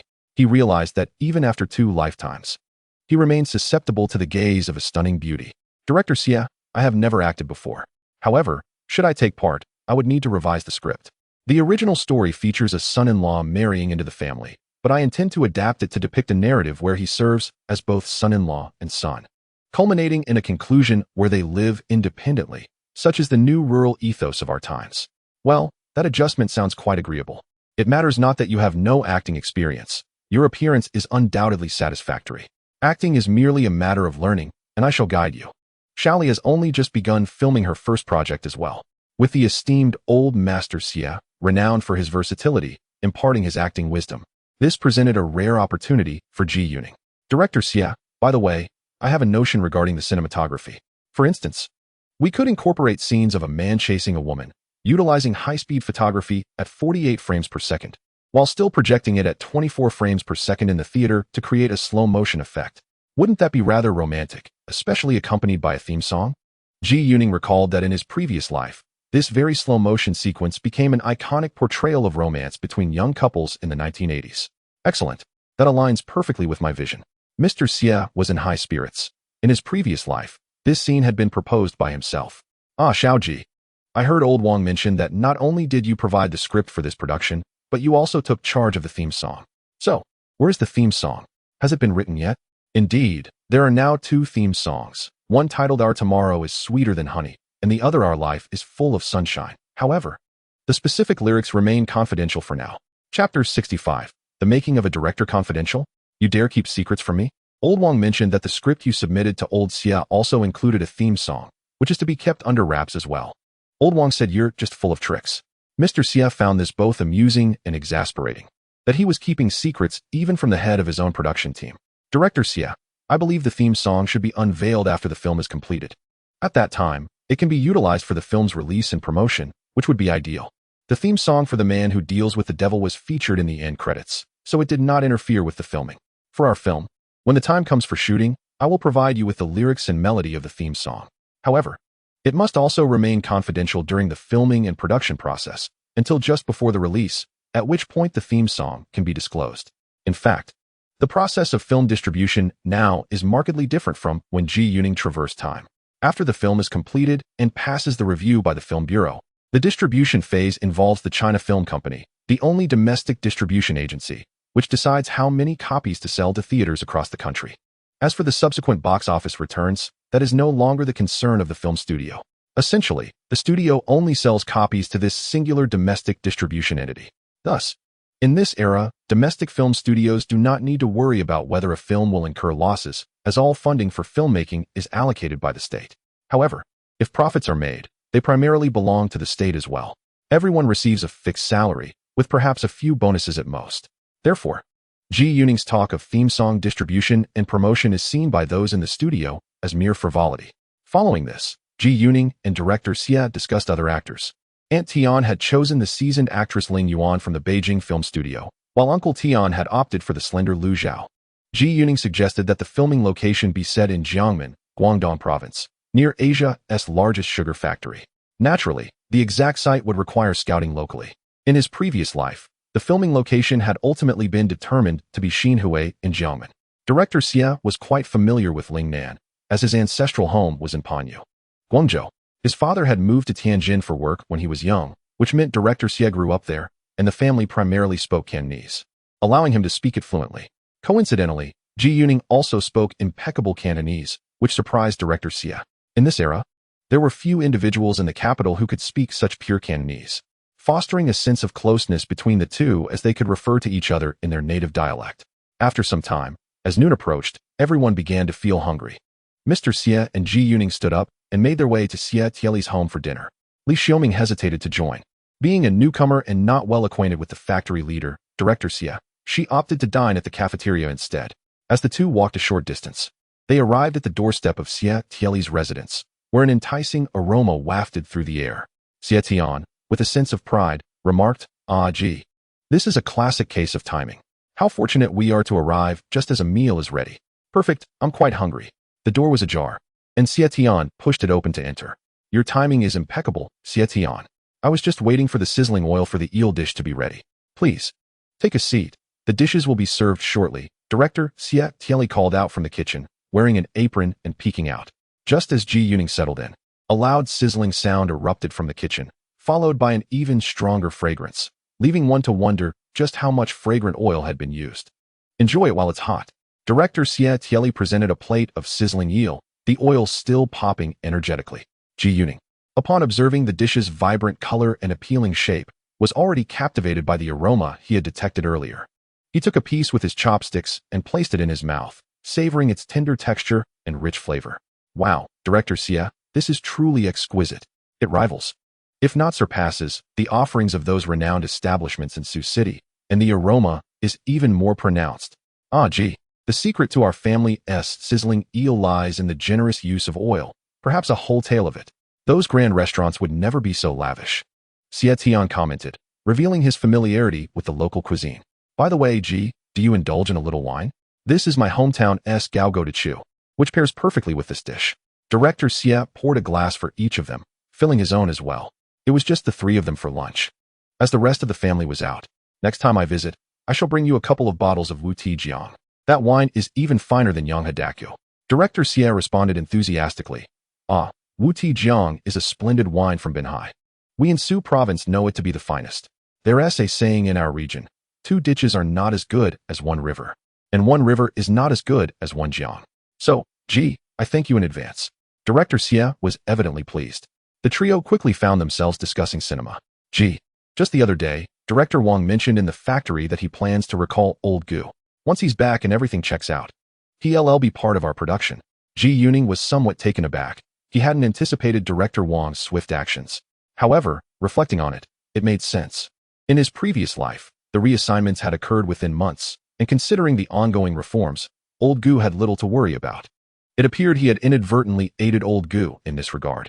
In his past life, Old Gu's exoneration was among the first in 1979, and his return to the Northern Film Studio occurred in 1980. Noticing Xie Tian's confusion, Director Xie Tianli reiterated Ji Yuning's suggestion from Monday about casting Gu Yuntai as the lead. Xie Tian was noticeably surprised by the news. Oh, this truly is a stroke of fortune for the venerable Gua. He has not graced the silver screen in many years, a man who once possessed such promising prospects. The hardships he has endured over the years are beyond measure. The two directors, Xie, shared their sentiments for a while longer. Old Xie remarked, Little G has a remarkable eye for casting. Just recently, for my production, Sweet Career, he recommended a lead actor whom I had not even considered, yet he is indeed exceedingly suitable. After discussing Gua Yuntai, Xie turned his attention to Ji Yuning. Young Ji, it appears you possess the makings of a true director. Not only can you write, but you are likely to excel as a director in the future as well. The fundamental requirements for a director are twofold. Firstly, one must be adept at storytelling, using the lens to convey narratives. Secondly, one must possess the ability to select actors who align harmoniously with the film. However, in this world teeming with directors, few can meet these criteria. Many possess various techniques and ideas, yet they often lack one or both of these essential traits. Thus, to be a good director, it is imperative to have both legs, so to speak. Xie Tianli nodded in agreement. The laudations from these two directors filled Ji Yuning with delight, and he resolved to learn diligently from them during future collaborations. The three dined quickly, each consuming approximately 2 liang of liquor. As Xie Tianli himself stated, he drinks baijiu purely as an accompaniment to his meal, which is a stark contrast to the likes of Xie Jin from Shanghai, who might consume a bottle or 2 in one sitting. Ji Yuning concurred that a modest indulgence in baijiu is indeed best enjoyed in a state of mild inebriation. After their meal, the trio continued their discussion of the screenplay. Chapter 66. At last, a wealthy household. After some time, Director Wang arrived. He appeared quite familiar with Xie Tianli's household, serving tea and pouring water with ease. Wang's arrival meant that all directors for Ji Yuning's 3 scripts were now present. Little G, once the funding is approved, we can promptly establish the production team for these 3 screenplays. The filming locations are rather intriguing. For this family, the shooting will primarily take place in the capital. My project, Dealing with the Devil, will largely be filmed in Shanghai, while Xie Tian's Sweet Career will be set in Guangdong Province. The geographical span from north to south is considerable. necessitating coordination among the three production teams regarding their start dates. Zhu, well-versed in all three scripts, first contemplated the matter of Ji Yuning serving as the sole screenwriter for three projects. Noticing the gazes of his companions upon him, Ji Yuning pondered before responding. Among these three scripts, this family predominantly features summer scenes, so if we do not expedite the shooting this year, we may very well be looking at next summer. Dealing with the Devil is also on a tight schedule. Director Xia, Your Great River is expected to commence filming around April or May next year. Fortunately, our film has relatively few scenes in a more concentrated setting. I believe that if we seize the opportunity, we can complete all the filming for this movie before the commencement of the Great River. In fact, we might even finish the post-production in time. As for the delightful project filmed in Lingnan, there is no rush for that. However, it would be prudent to avoid shooting during the scorching summer, as the heat there is quite unbearable. Ji Yuning, as a screenwriter collaborating with three production teams, doesn't seem to mind at all. After all, each team is obliged to provide him with a stipend, which is reportedly quite generous. Unlike the employees of the Beijing Film Studio, who do not receive additional compensation while shooting since they are already on salary, Ji Yuning, being an external hire, is entitled to remuneration according to the regulations. The script for The Great River has undergone extensive revisions over the past 4 years, and it has now been condensed to nearly half its original length, totaling around 100,000 words. This should be the final draft. Upon reviewing it, I noticed that there are an overwhelming number of exterior locations, making it difficult to create a storyboard. Therefore, we will need to produce a practical guide for the director to follow, filming sequentially at the numerous exterior sites. Once production begins, it will be a continuous process. Thus, it is imperative that the film The Devil's Deal is completed within the remaining 3 months of this year and the approximately 4 months of early next year. The script for The Devil's Deal resembles that of a stage play, with concentrated scenes and relatively few key shots. Consequently, once the production team is prepared, the shooting will proceed swiftly. Xie is quite confident, which is why he accepted this script. Little G, your 3 scripts are widely regarded within the studio as exceptionally mature and require no further modifications. You see, many scripts from past productions were still undergoing changes right up until the start of filming. Sometimes, a large group would have to pause for significant rewrites mid-production. A well-crafted script reduces the time from filming commencement to completion, resulting in a superior finished product. The selection of actors follows the same principle. Choosing the right cast contributes significantly to the success of the filming process. When actors resonate well with the film, their performances flow seamlessly, allowing for quicker shooting.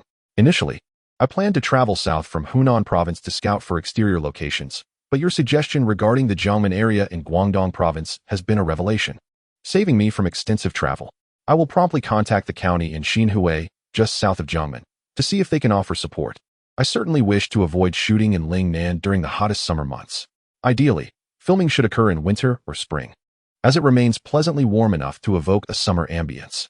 Old Master Xie speaks with unwavering confidence, and Ji Yuning perceives him as perpetually nonchalant.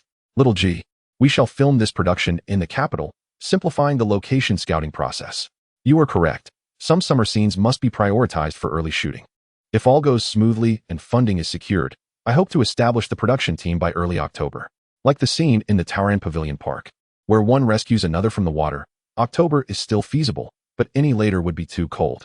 Fortunately, our production has secured its 2 leading actors, and teacher Chun, along with their family member Paisai, has commenced preparations.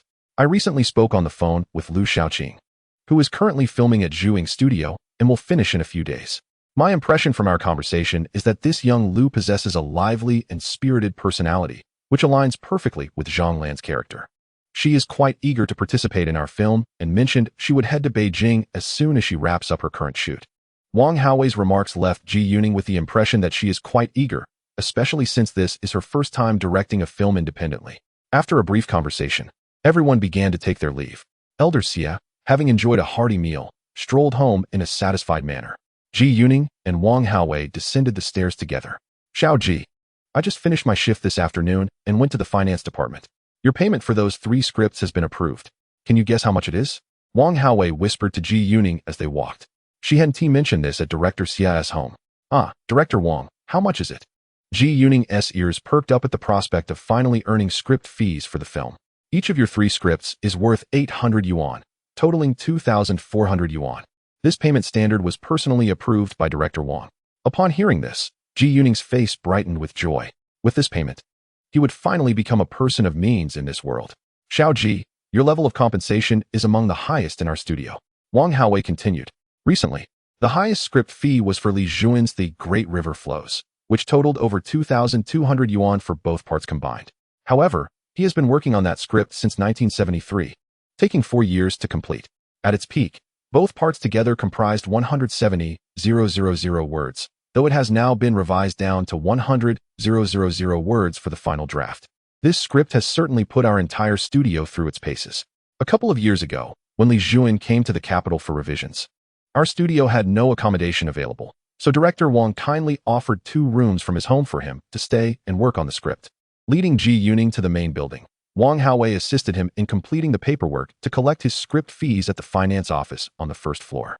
A large manila envelope contained 240 notes of 10 yuan each. The thick stack brought immense satisfaction to Ji Yuning, as this was the largest sum of cash he had encountered since his arrival in this world. Chapter 67. Zhu Lin's grandparents. Ji Yuning recalled reading a memoir by an author who stated that in the mid-1980s, the script fee standards at the Beijing film studio ranged from 1,500 to 4,000 yuan. In comparison to that standard, he had received 800 yuan per script roughly a decade in advance of that era. This payment level aligned closely with his expectations. September 25th, a Sunday. In the morning, Ji Yuning and Zhu Lin set out to visit Zhu Lin's grandparents. The previous night, Zhu Lin had not returned home, opting to stay in her school dormitory. Ji Yuning first rode his bicycle to the south gate of the Xia Medical College to pick up his wife, and together they pedaled northward along Dongdin Beida Street, passing the West Headquarters Alley next to the Dahua Cinema, until they reached the intersection with Diplomacy Street. Zhu Lin's grandparents reside within the villa district of Xia Hospital, located on Diplomacy Street. This villa area, also known as the North Courtyard, is situated south of the Beiji Pavilion, while another villa district belonging to Xia Hospital is referred to as the South Courtyard. The entrance at number 59 Diplomacy Street features 3 arched doorways. Zhu Lin greeted the attendant at the entrance, and the couple proceeded directly inside. Ji Yuning was taken aback by the vastness of the compound at number 59, which is home to approximately a dozen villas. In the midst of the bustling city, such an expansive villa district felt both surprising and enigmatic to him. In fact, this location was originally the first Xia Medical College, established in 1901 and later renovated after the Boxer Rebellion. At that time, due to 2 flagpoles at the entrance, locals colloquially referred to it as the Double Flagpole Hospital. In 1915, the North American magnate Rockefeller acquired all the assets of the medical college, along with the Prince of Yu's residence, to construct Xia Hospital. It is said that upon purchasing the estate, Rockefeller discovered a hidden treasure of gold, silver, jewels, and antiques in the cellar, making the transaction remarkably profitable, as the law dictated that everything beneath the prince's estate also belonged to him. In 1918, to address housing concerns for the esteemed professors at Xia Hospital, Rockefeller transformed the original medical hall, now the site of number 59 Diplomacy Street, into a staff housing compound. The entrance opens onto Diplomacy Street, and the courtyard extends northward towards a side alley, Dongtangzi Alley. The entire staff compound was completed in 1921, comprising 14 villas, including 2 townhouses and 12 detached villas, all designed in the North American eclectic style. The architectural aesthetic eschewed ostentation in favor of simplicity, with a plethora of trees and flowers adorning the grounds, alongside a circular flower bed, creating a serene environment. These villas are not only visually appealing, but also remarkably sturdy, with reports suggesting that even the red bricks were custom-made. Zhu Lin recounted that during the Tangshan earthquake last year, despite the tremors affecting the capital and damaging many buildings, these villas remained unscathed. At that time, she and her parents sought refuge with her grandparents. With a sense of urgency, Zhu Lin led Ji Yuning to a detached villa. They had arrived. Zhu Lin's grandparents are both distinguished doctors affiliated with Xia Hospital and members of relevant expert departments within the Ministry of Health, thus enjoying substantial benefits, including the privilege of residing in this villa district. Having spent much of her childhood at her grandmother's side, Zhu Lin is intimately familiar with this compound. She now occasionally refrains from returning to her parents' home on weekends, sometimes choosing to spend a night at her grandmother's house to keep her grandparents company. There remains a room for her here. Upon entering the 59th courtyard, Ji Yuning perceived that Zhu Lin instantly radiated vivacity, resembling a little girl. As she knocked on the door, it swung open to reveal an elderly lady with silver hair and a gentle, benevolent expression. "Grandma!" Zhu Lin exclaimed joyfully, and Ji Yuning promptly echoed her. Once inside, Ji Yuning spotted an elderly gentleman, his head crowned with silver hair, who was beaming at the two of them. This was Zhu Lin's grandfather, exuding an air of elegance that was also reflected in Zhu Lin's mother. The four of them settled in the living room, where Grandma served freshly brewed coffee. Zhu Lin had previously mentioned that her grandparents had studied abroad, and their hospitality leaned towards American customs. Recently, the elderly couple had been away for therapeutic care and had just returned home. They had taken the time to learn about Ji Yuning's background and were quite pleased with their renowned granddaughter's fiancé. They would also be attending the wedding next Saturday. During their conversation, the grandparents asked few questions, and Ji Yuning spoke sparingly, while Zhu Lin chattered away, her small mouth animatedly sharing stories, predominantly about Ji Yuning. She resembled a child proudly showcasing her hard-won treasure. This was the first time Ji Yuning had witnessed such a side of his wife, and he could not help but find it amusing. The grandparents watched their youngest granddaughter with indulgence and occasionally cast affectionate glances at Ji Yuning. He sensed their remarkable openness, serenity, and composure. In both his past and present lives, he seldom encountered elders with such a mindset. To remain so tranquil and unruffled after enduring numerous life experiences was truly remarkable. He felt that if he and Zhu Lin could navigate their old age together with such peace, hand in hand until their hair turned white, it would be the greatest happiness of his life. At noon, the housekeeper returned from grocery shopping and prepared an authentic huizhou meal. Most of the dishes on the table were brothy, and the rice was cooked to a soft tenderness. This seemed to reflect the couple's usual dietary habits. After lunch, they spent some time conversing with the grandparents before rising to take their leave. Walking through the courtyard, Ji Yuning was struck by the unusual tranquility of this large compound, which felt like a paradise amidst the bustling commercial area of Dongdan. Today, visiting Zhu Lin's grandparents bestowed upon him a half-day of peace and serenity. All the residents of this courtyard were doctors from Xia Hospital, and many families, like his own, had 3 generations working as physicians there. For instance, Professor Li, the dean of Xia Medical School, and Grandma Lin, the head of obstetrics at Xia Hospital, renowned as the most distinguished obstetrician, resided in a nearby villa. As Zhu Lin spoke, she pointed out which villa belonged to which famous doctor. There are many renowned physicians here, such as the esteemed Lin Xiaoji, as mentioned by Zhu Lin and Ji Yuning, who were both celebrated in their previous lives. And Ning, did you know? My grandparents never quarreled throughout their lives. My parents have also never had a heated argument, Zhu Lin remarked, tilting her head as she observed Ji Yuning. Actually, my parents have never raised their voices either. I have never witnessed them in conflict. They always resolve matters through discussion. I believe this trait can indeed be inherited. I suppose you and I will never argue or raise our voices throughout our lives. Ji Yuning stated with conviction, his wife's smile illuminating his heart. He silently wished for her laughter to remain as vibrant as a blooming flower, never fading through the years. Chapter 68. Job transfer. In his previous life, Ji Yuning married after the age of 30 through an introduction. At that time, he felt it was time to marry. And presumably, his wife shared a similar sentiment. She was quite pleasing to the eye, with a commendable figure, and worked as a civil servant, possessing a commendable temperament. Their life was rather ordinary, neither exceptionally good nor bad. Occasionally, they would argue, but these disputes were short-lived. Their son was relatively obedient, performing adequately in his studies. His wife's job was stable, with fixed working hours, while he frequently traveled for work projects. Out in the world, he had developed a habitual tendency towards dishonesty. The temptations of society were abundant, and at times, he found himself yearning for such allurements. However, he lacked the courage to pursue anything beyond mere flirtations. He believed that most men of that era were similarly inclined. Ji Yuning had resigned himself to the notion that this life would be his lot. Yet, given the chance to live anew, he considered his greatest fortune to be encountering the woman of his dreams, a revelation that stirred the perfectionist within him, a desire he had harbored both in his past and present existence. Thus, he cherished this life deeply. In the afternoon, Ji Yuning and Zhu Lin strolled along Wangfujing Street once more. They had nearly completed their preparations for the essentials of their wedding, leaving little left to acquire. Additionally, Zhu Lin had begun to gradually move some personal items into Ji Yuning's home, eagerly anticipating her move-in after their wedding day. Of course, there were still minor items and odds and ends to procure, which they could purchase as needed. Their purpose for shopping today was to determine if there was anything else they required. After an extensive afternoon of wandering, Ji Yuning's car was laden with numerous items, and he felt the strain in his back and legs. In contrast, Zhu Lin remained radiant and invigorated throughout, exhibiting no signs of fatigue. Ji Yuning found himself perplexed by the question of why men tire so easily while accompanying women on shopping excursions, a mystery he could never unravel, whether in this life or the last. After dining outside, Ji Yuning first escorted Zhu Lin back to school and then rode home, carrying all the treasures they had collected during their afternoon shopping spree. Upon reaching the dormitory building's reception, he noticed yet another letter awaiting him.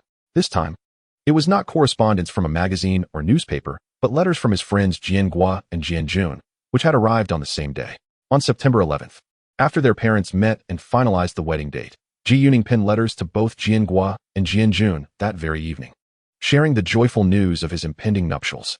He secretly hoped that they would be able to attend his wedding on the national day.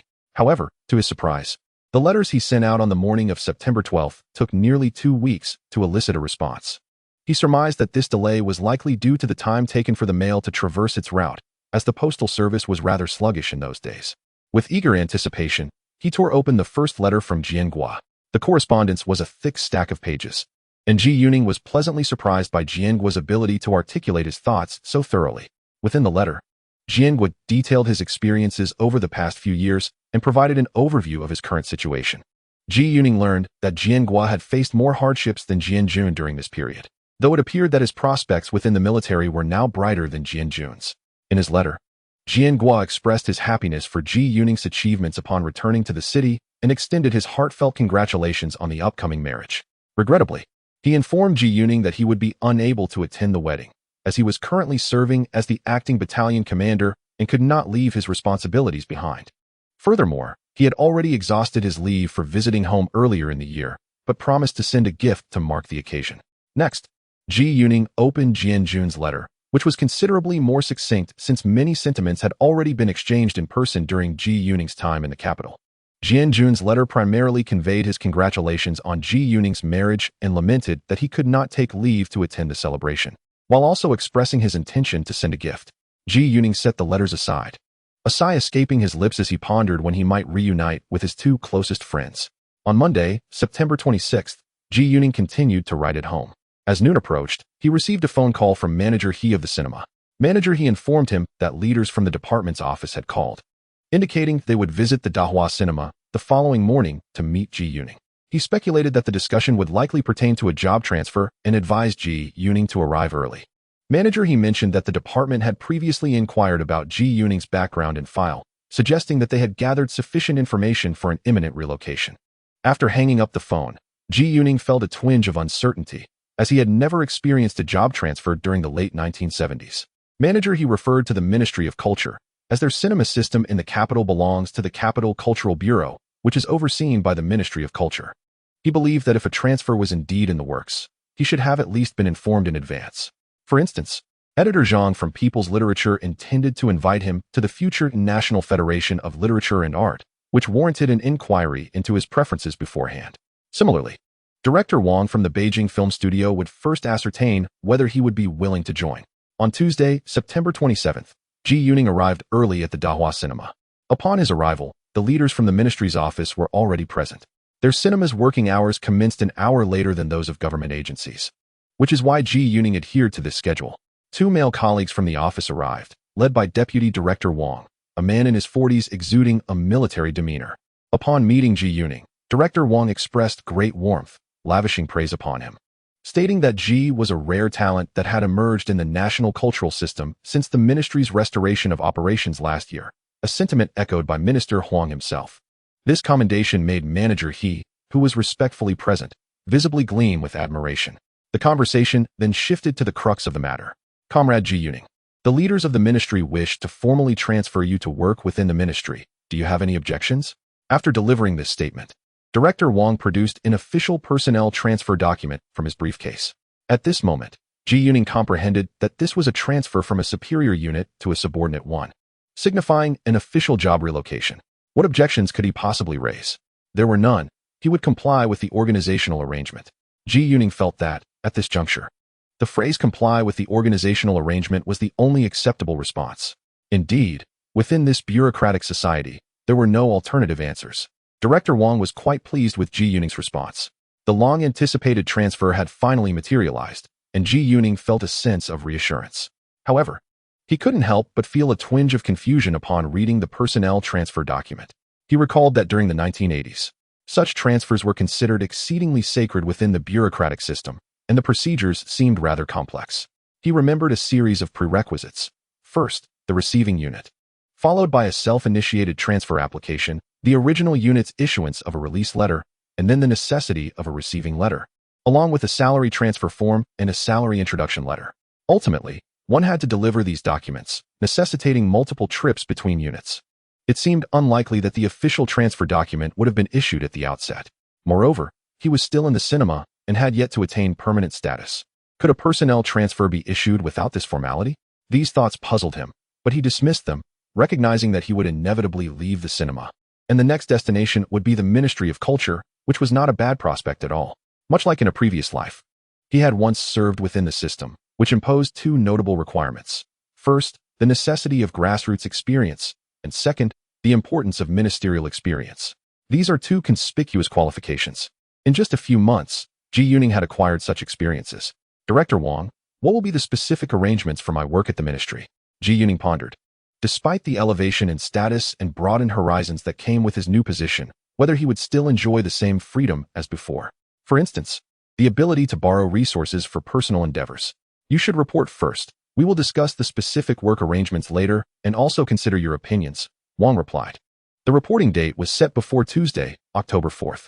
However, Zhu Lin mentioned his wedding scheduled for the 1st of November. Upon hearing this, Director Wang promptly adjusted the reporting date to before October 7th. This way, Zhu Lin's actual wedding leave could extend from October 1st to October 6th. Not wanting to overstep, Zhu Lin felt hesitant to bring up his current secondment with the People's Literature magazine or the borrowing arrangements with the 3 film crews from the Beijing film studio. Those matters could be addressed in due time. Subsequently, Zhu Lin filled out the necessary paperwork for the job transfer and personal information as required. He noticed manager he had prepared the salary transfer forms and other related documents. Before long, all the procedures were completed. Zhu Lin accompanied manager he to see off Director Wang and his companion. Little G, once you arrive at the ministry, you will be a cadre. In the future, you will be a significant leader. Make sure to stop by our Dahua cinema when you pass by, manager he remarked, filled with sentiment.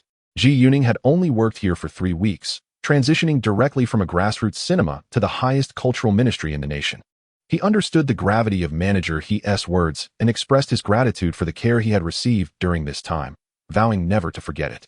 Following that, Zhu Lin bid farewell to each of his colleagues at Dahua Cinema. They all sincerely congratulated him on his advancement.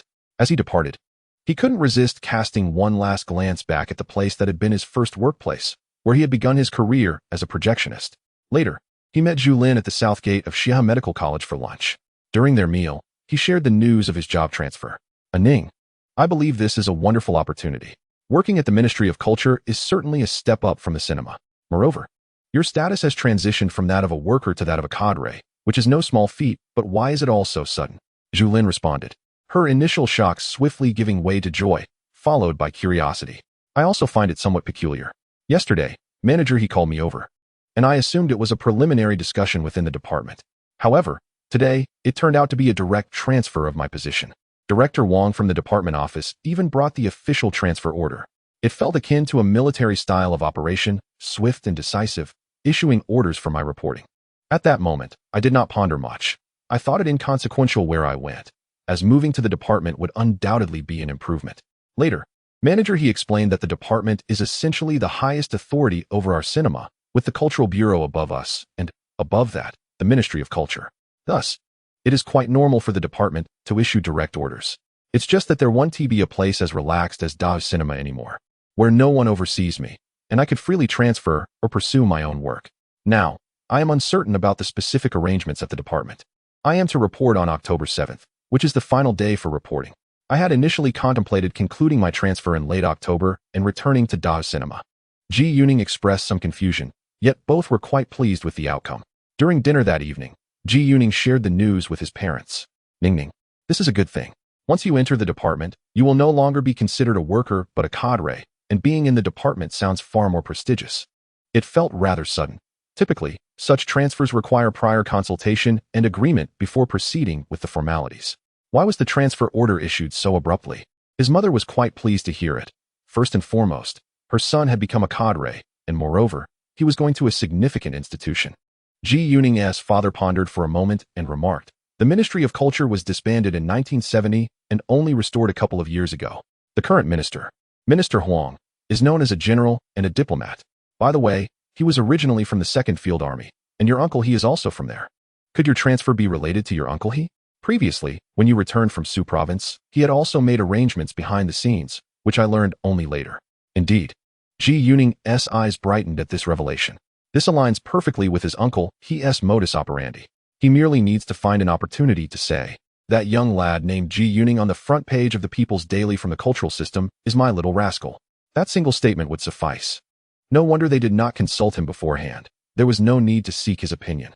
It is no surprise that the deputy director of the department's office was the one who arrived. Perhaps manager he and others were well aware of the situation. Ji Yuning now realized, through his father's words, that his reaction had been rather slow. It seems he is not suited for a career in politics. Otherwise, he might not even understand how he would meet his downfall in the future. Originally, the Ministry of Culture was located on Keonei Street. After its disbandment, that building was allocated to the Ministry of Foreign Affairs, which still occupies it. Upon the ministry's restoration, they are now operating from the building of the Red Flag magazine under the Central Propaganda Department, sharing the building with the magazine. In reality, the Ministry of Culture and the Central Propaganda Department are not distinctly separate, as Minister Huang also concurrently holds a position within the Central Propaganda Department. Simply go there, speak as little as possible, and focus on action. At present, you have yet to be assigned to a specific unit within the ministry, and it would be prudent to avoid the main office. Beneath the Ministry of Culture, there exist various subordinate agencies that do not operate within the main building, which is already insufficient to accommodate numerous departments.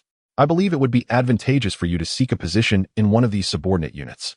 Chapter 70. The youth filming team. Noticing his father's serious demeanor, Ji Yuning nodded in agreement, recognizing the validity of his father's counsel. In this era, the core department of propaganda and culture is akin to the eye of a storm, fraught with potential turmoil. Moreover, the critical aspect is that working in the same building as the ministry's leadership places one under constant scrutiny, should he need to take leave or attend to personal matters. It would prove rather inconvenient. He anticipates that over the next 2 years, his engagements in film and literature will be abundant. Therefore, it is wise to find a position in a subordinate unit where there are fewer responsibilities and minimal oversight from superiors. Ning Ning. The young man from our restaurant will be able to bring over the large round table, chairs, and utensils for the wedding banquet on Saturday. Are you truly planning to cook for the wedding feast? Aunt Qin mentioned that you could easily ask the chef from their home to assist. He is skilled in Shandong cuisine and has maintained a good rapport with your uncle he. Earlier this year, after your uncle he and Aunt Qin resumed work, they brought him over to prepare meals at their home. On that day, you will also need to pick up Lin Lin's family in the morning and then prepare the dishes, as you will be the groom.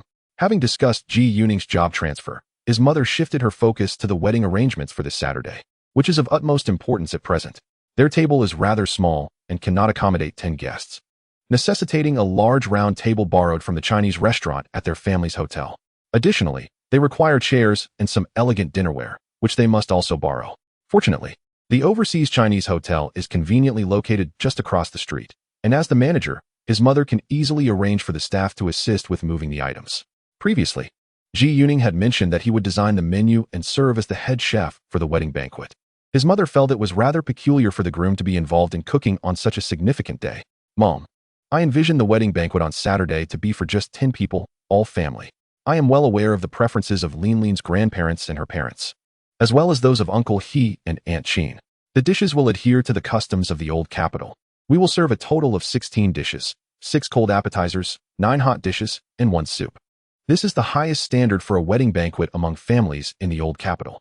Among the 9 hot dishes, this is typically the maximum one would find at a banquet. As for the soup, I consulted Alan, and she believes her parents and grandparents would enjoy the winter bamboo shoots, ham, and old duck stew. That will be the soup. The 6 cold dishes are straightforward. As for the 9 hot dishes, each person can prepare a few, and we should be able to assemble the complete menu. The wedding banquet is quite straightforward. I will design the menu and prepare several dishes myself. Mother, you, along with Lin Lin's mother and Aunt Qin, can each contribute 1 or 2 signature dishes. Lin Lin can also cook, so we should encounter no difficulties. On the day of the event, a head chef will oversee the preparations with 4 assistants, creating a lively atmosphere in the kitchen. This arrangement alleviates the need to trouble others, especially since the chef from Aunt Qin's family specializes solely in Shandong cuisine, which may not cater to everyone's tastes. Most of the ingredients are already procured, and I believe we will be ready in time. We can begin processing the raw materials early Saturday morning, making the cooking process swift by lunchtime. Additionally, Uncle He's driver will pick up Lin's parents and grandparents, who need not attend the banquet, and a generous red envelope for the driver will suffice. The banquet will accommodate 10 people, all family members, essentially making it a family gathering with just one outsider present, which might make the driver feel uncomfortable. Furthermore, our living room has limited space. In the afternoon, Uncle He will call, and the driver can return to take everyone home. Thus, the wedding on Saturday appears to be rather uncomplicated. Ji Yuning feels that the wedding seems more like a gathering of 3 families for a meal rather than a formal ceremony, reflecting the diminishing traditions of modern times. However, his mother insists on the significance of the occasion, often overthinking the arrangements. Nevertheless, she concedes to his suggestions after some contemplation. On September 28th, Wednesday morning, Ji Yuning received a phone call from Wang Haowei at home. Wang's voice was filled with excitement. "Little Ji, Director Wang has just approved the funding for our production team. The total filming budget is 220,000.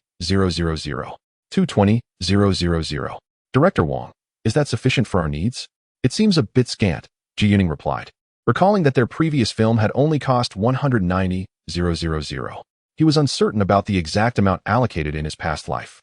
He remembered the preparations for this film began in the summer of 1978 when multiple crews were filming simultaneously at the Beijing Film Studio, aiming to contribute to the 30th anniversary of the National Day in 1979, which strained the availability of filming equipment. Their crew lacked a dedicated camera and had to wait for others to become available. In this life, the filming schedule has been advanced, and while he is unsure of the final costs, he feels that 220,000 is rather low. "Little G, we estimate that this budget is about right, though it may be a bit tight. The studio is quite frugal. Today, our crew is officially established. Can you come over this afternoon? You are the screenwriter, and I have also added you as an assistant director." Ji Yuning promptly agreed, surprised that his first script to form a production team was indeed this one. After finishing lunch, Ji Yuning rode his bicycle straight to the Beijing Film Studio. Upon arrival, he sought out the office of the production team as directed by Director Wang. At that moment, most of the crew members were present, and Director Wang hastily introduced everyone to one another. Ji Yuning, however, required no introduction, as he was already a well-known figure among the staff. "Young Ji," Director Wang began, "our crew is called the Youth Production Team, as apart from teacher Chen Chong, everyone else is under 40. This is considered quite young around here." He gestured towards the cinematographer, Li Chunxiang, who is also his spouse. This marked Li's first venture as the sole cinematographer. Next, the art designer, Hao Jingyuan, was introduced. This was also his debut in independent art direction. Lastly, there was the assistant director, Du Min. Soon, teacher Chen Chong and his son, Pai Sai, would arrive, and Lu Xiaoqing, who had just returned from Guangzhou, would be coming in as well. Ji Yuning greeted each person courteously. Among them, the youngest was assistant director Du Min, a woman in her early 30s, while the others were all under 40. In Chapter 71, aptly titled Like a Family, Ji Yuning inquired about the crew's arrangement, learning that they had a fixed camera. Unlike his previous life, where they had to wait for equipment availability, the crew was still in the process of selecting actors and scouting locations.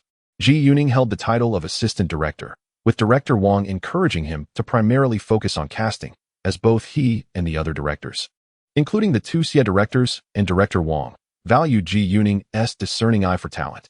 The actors he chose often matched the characters in the script he had penned, allowing him to have his own insights into the roles. As they conversed, Lu Xiaoqing arrived, currently residing in the studio's guest house. She had married the previous year, her husband being a violinist in a troupe under the general political department, with the surname Wang. However, her marriage seemed troubled, as she frequently found herself away from home for filming. This time, she had come directly to the Beijing Film Studio from Guangzhou without returning home. Lu Xiaoqing's arrival enlivened the room instantly. Her cheerful disposition was evident as she greeted everyone with warmth and courtesy, despite not yet being widely recognized. She expressed her appreciation to Ji Yuning, already aware that her role had been recommended by him. Additionally, she had gathered information about Ji Yuning's background while at the studio, sensing a particular interest from her side towards him. Her character, that of Zhang Lan, was essentially confirmed. After a short while, Chen Chong arrived with his son, Chen Pai Sai, who was 23 years old and an actor at the August 1st Film Studio. He had joined the studio in 1973 and had previously appeared in a film that Ji Yuning had seen, where he played a minor role as a bandit. At this moment, Chen Pai Sai was still relatively inexperienced in acting. This film, Take a Look at This Family, was, in fact, his very first cinematic endeavor. Upon joining the crew, he felt a slight sense of nervousness. As soon as Ji Yuning laid eyes on Chen Pai Sai, He realized that his earlier notion of casting Zhu Lin as Lin Xiaohong, the character opposite Chen Paisai, was no longer feasible. The reason being, compared to the present Chen Paisai, Zhu Lin appeared excessively beautiful. Not only was she stunning, but her aura did not complement Chen Paisai at all. In the previous iteration of the film, Lin Xiaohong was portrayed by Fang Shu, who, while not conventionally beautiful, exuded a sense of purity and even a hint of youthful innocence, thus making her a suitable match for Chen Paisai. Fang Shu had entered the Beijing Film Academy several years prior.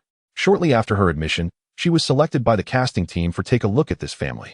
At this moment, Fang Shu's whereabouts were unknown. Ji Yuning recalled that his mother was a teacher at the Central Conservatory of Music. However, he could not mention Fang Shu at this juncture. It would be inappropriate to suggest that the actress who played Xiao Luobitu would be a better fit, as that was a role from Fang Shu's childhood. As for the character of Hu Xin'er, after discussing with teacher Chen Chong, they tentatively decided on Huang Ling Huang. A classmate of teacher Chen from the Beijing Film Academy's Advanced Studies program in the 1950s would likely have good chemistry with him, and her appearance was also fitting. They had already contacted Huang and would conduct a final audition upon her arrival. Director Wang first addressed the actress portraying Hu Xin'er and presented some information regarding Huang Ling. This actress bore no differences from her previous incarnation, and in the subsequent comedic series of films featuring Chen Paisai and Chen Chong, she portrayed Chen Paisai's mother. Next, the casting for the role of Old Hu's eldest daughter was discussed. Director Wang initially turned to Ji Yuning for suggestions. He proposed an actress named Zhang Jinling, who had been borrowed from the Dahu Benlu production crew and was associated with the Hubei drama troupe. Ji Yuning vividly recalled her performance as Captain Liu in the recent remaking of Crossing the River Reconnaissance. Furthermore, he noted that in Take a Look at This Family, there was a scene featuring a family portrait, and he believed Zhang Jinling, along with Chen Chong and teacher Huang Ling, bore a striking resemblance when they smiled, making them appear as a true family. Ji Yuning's remarks elicited laughter from everyone, causing them to unconsciously glance at Chen Chong and his son, Chen Paisai. The prominent feature shared by the father-son duo was their pronounced cheekbones. At that moment, both Chen Chong and Chen Paisai chuckled, their cheeks becoming even more pronounced, as if to provide a live demonstration for the crew, which only added to the amusement. Lu Xiaoqing, standing nearby, could hardly contain her laughter. Subsequently, for the role of the old patient, Ji Yuning recommended Chen Yuda, who had also been chosen for this role in the previous version of the film. Chen Yuda is currently part of the cast of the film The River Flows, portraying the character Si Quan. Subsequently, the narrative of the film was adapted into the television series The Yellow River Flows East, in which he reprised the role of Si Quan. It was indeed after his portrayal of Si Quan in the television series that he gained significant fame domestically. At that time, his son's classmates affectionately nicknamed him Little Audi due to the overwhelming popularity of his father's character. As for the role of Chen Paisai's partner, Lin Xiaohong, the casting has yet to be finalized, pending additions and subsequent selections. Similarly, the actress portraying Lao Hu's eldest daughter's partner remains undetermined, as there is no consensus on the choice. This process requires adherence to standard protocols, involving additions followed by a selection process before a final decision is reached. In the afternoon, the crew engaged in discussions that lasted over 3 hours. At the conclusion of the meeting, Ji Yuning informed director Wang that he would be getting married this Saturday and would likely be quite busy in the coming days, making it difficult for him to attend. Director Wang nodded in understanding, allowing him to focus on his wedding preparations, suggesting that other matters could wait until after the 11th. Upon returning home, still before dinner time, Ji Yuning received a phone call from manager He of the Dahua Cinema. Manager He relayed that a reporter from the Beijing Daily had come to interview him the previous week, but had left without finding him, as Ji Yuning was not at work. Today, the same 2 reporters had returned. Manager He did not provide Ji Yuning's home number to them, but first called Ji to ascertain his willingness to accept the interview. Ji Yuning understood that the interview was to be conducted at the Dahua Cinema. Since he had not yet reported to the Ministry of Culture, he could still be considered affiliated with the cinema, as his salary would be disbursed until the end of the month. He promptly agreed. Chapter 72. The interview. If Ji Yuning were to conduct the interview at Dahua Cinema, it would serve as a notable achievement for manager He, hence Ji Yuning's amicable compliance. Moreover, he preferred this arrangement to avoid the possibility of the reporters coming to his home. On Thursday, September 29th, Ji Yuning arrived at Dahua Cinema promptly when it opened. He had confirmed the interview time with manager He over the phone, scheduling it for that morning in manager He's office. The reporters from the Beijing Daily arrived quite promptly, around 9:30 a.m. There were 2 reporters, a man in his 40s, surnamed Jiang, who wore glasses and exuded a composed demeanor, with a camera slung around his neck. Ji Yuning observed that it appeared to be a Seagull 4 Type 120 dual reflex camera, though he could not discern whether it was a 4A or 4B model. The other reporter was a young woman in her early 20s, surnamed Fong. She was quite graceful, reminding Ji Yuning of Zhao Zhengwo's sister, bearing a resemblance to Zhao Xiuxiu. Ji Yuning felt that the girls of this era seemed to possess a beauty surpassing those of previous generations. Notably, during this time, cosmetics were scarce.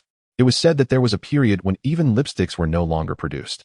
Yet, the girls of this age exuded a natural charm, akin to the purest lily emerging from clear waters, untouched by artifice. Manager He was exceedingly hospitable, having prepared not only tea but also an array of snacks such as sunflower seeds, peanuts, and fruits.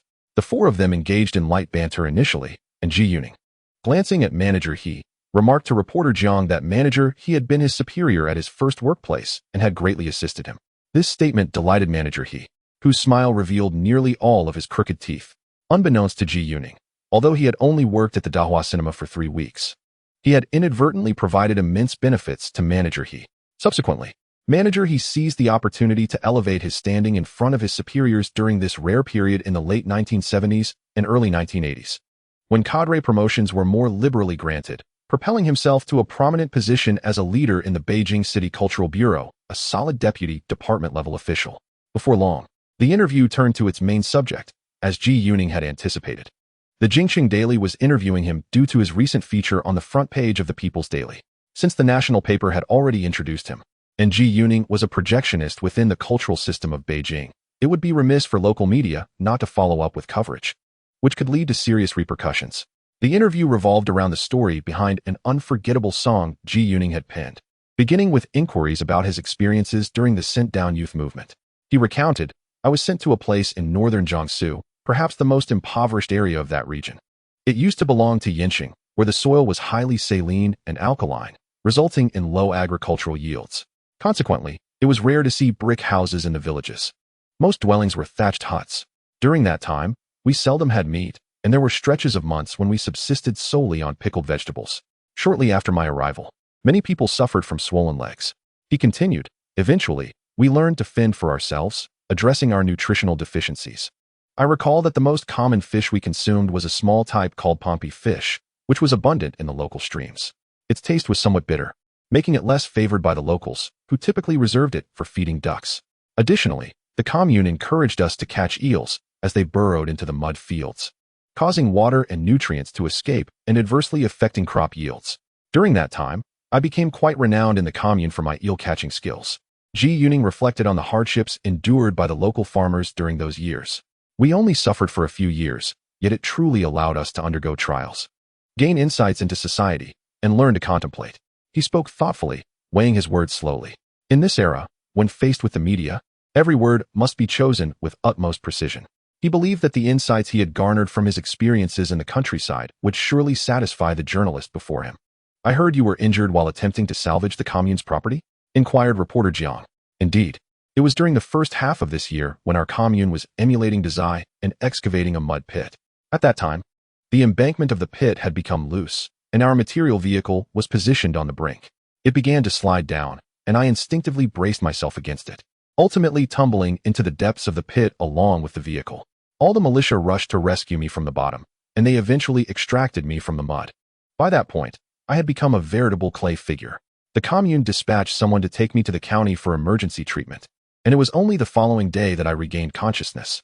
I lay in the county hospital for quite some time, and each day from my hospital bed, I could hear the loudspeaker broadcasting calls for others to learn from my experience. After my discharge, I was no longer able to engage in strenuous labor, and the county and commune decided, in accordance with policy, to allow me to retire due to illness and return to the city." Ji Yuning had, in fact, been swept down by that material vehicle. However, the county was quite anxious at that time, particularly the personnel from the military affairs department, since Uncle He was overseeing all military cadres. Consequently, the county classified his injury as one sustained while salvaging the commune's assets, which naturally led to his retirement and return to the city. The mention of his injury as being related to the endeavor of emulating Dazai symbolized a correct direction, as the country was still in the midst of this initiative. "How is your health now?" inquired the young reporter Xiao Fong with genuine concern. "After returning and taking some time to recuperate, my health has gradually improved," Ji Yuning replied. having spent so many years in the countryside. What do you foresee for its future? Reporter Jiang, seemingly oblivious to the implications of his question, asked this. We are currently focusing on governance through principles. And I firmly believe that both industry and agriculture will progressively thrive, resulting in an improved quality of life for farmers. Ji Yuning responded with unwavering composure. Though inwardly he was cursing, finding it outrageous that this Jiang fellow would pose such a loaded question. It seems that regardless of their past or present, journalists exhibit a consistent nature. Historically, the rural sectors and farmers only began to improve after the implementation of the household responsibility system in 1979, with significant changes not occurring until after 1980. Prior to this, rural life was stagnant. As long as the enthusiasm of the farmers remained unkind-led, there would be no fundamental transformation in agricultural production. Presently, the rural landscape still offers little hope. Thus, to pose such a question to Ji Yuning was indeed unethical. Following this, reporter Jiang refrained from further inquiries, recognizing that although the interviewee appeared youthful, he was not easily swayed. Ultimately, the response to that question mirrored what would be printed in the newspaper. Next came the photographs, naturally set against the backdrop of Manager He's office. This would mark the first occasion that Ji Yuning's image would grace the pages of the era's newspapers. He watched as the young reporter Xiao Fong fiddled with the camera. And at that moment, he noticed the model. It was a Type 4A. Chapter 73. Let your sister audition. After bidding farewell to the two journalists, Ji Yuning returned to the Dahu cinema, hurrying to seek out Zhao Jiangwo. Zhao Jiangwo was surveying the theater when Ji Yuning approached him, saying, Hey, Jiangwo, I need to discuss something with you. They found a secluded corner of the theater. Jiangwo, let me ask you, does your sister have an interest in acting in films? Jiangwo paused momentarily, then replied, Absolutely, she adores movies. Every time a new film is released, I take her to watch it. She buys every issue of the People's Film magazine just to gaze at the large photographs of the movie stars. Since childhood, she has loved singing and dancing. And she even dabbled in acting. In her teenage years, she was specially recruited by the army to join the artistic troupe, but unfortunately, that troupe disbanded, and she had to return home. After sharing this, Zhao Jiangwo looked eagerly at Ji Yuning, anticipating further conversation. Ji Yuning understood that Zhao Jiangwo was particularly fond of his sister and had a close bond with her. Listen, Jiangwo, I've written a film script, and we're currently shooting at the Beijing film studio. The crew has been established, and I am serving as both the screenwriter and assistant director. We're in search of a key role and holding auditions, and I immediately thought of your sister. I believe she would be quite suitable for the part. Wow, Ji Yuning, I didn't know you were a screenwriter. That's impressive. Thank you for considering my sister for such an incredible opportunity, Zhao Jiangwo exclaimed, his eyes lighting up with gratitude. Ji Yuning contemplated for a moment, then took Zhao Jiangwo by the arm and headed straight to Manager He's office. They knocked and entered, finding Manager He enjoying fruit while chuckling to himself. Manager He, I need to make a call regarding Jiangwo, Ji Yuning stated. Manager He smiled in agreement and invited Zhao Jiangwo to indulge in the fruit. Ji Yuning dialed the phone number of director Wang Haowei at the Beijing film studio. Wang, I have a perfect candidate for the role of Lin Xiaohong. She is the sister of a friend of mine who spent a few years in the army's artistic troupe and has just returned to civilian life. Currently, she is working as a sales clerk, which aligns with Lin Xiaohong's character. Her name is Zhao Xiuxiu, and she is 20 years old. She is also trained in singing and dancing and has performed in model plays. She possesses an innocent appearance and a down-to-earth demeanor, with a touch of youthful naivety that aligns closely with the character's profile.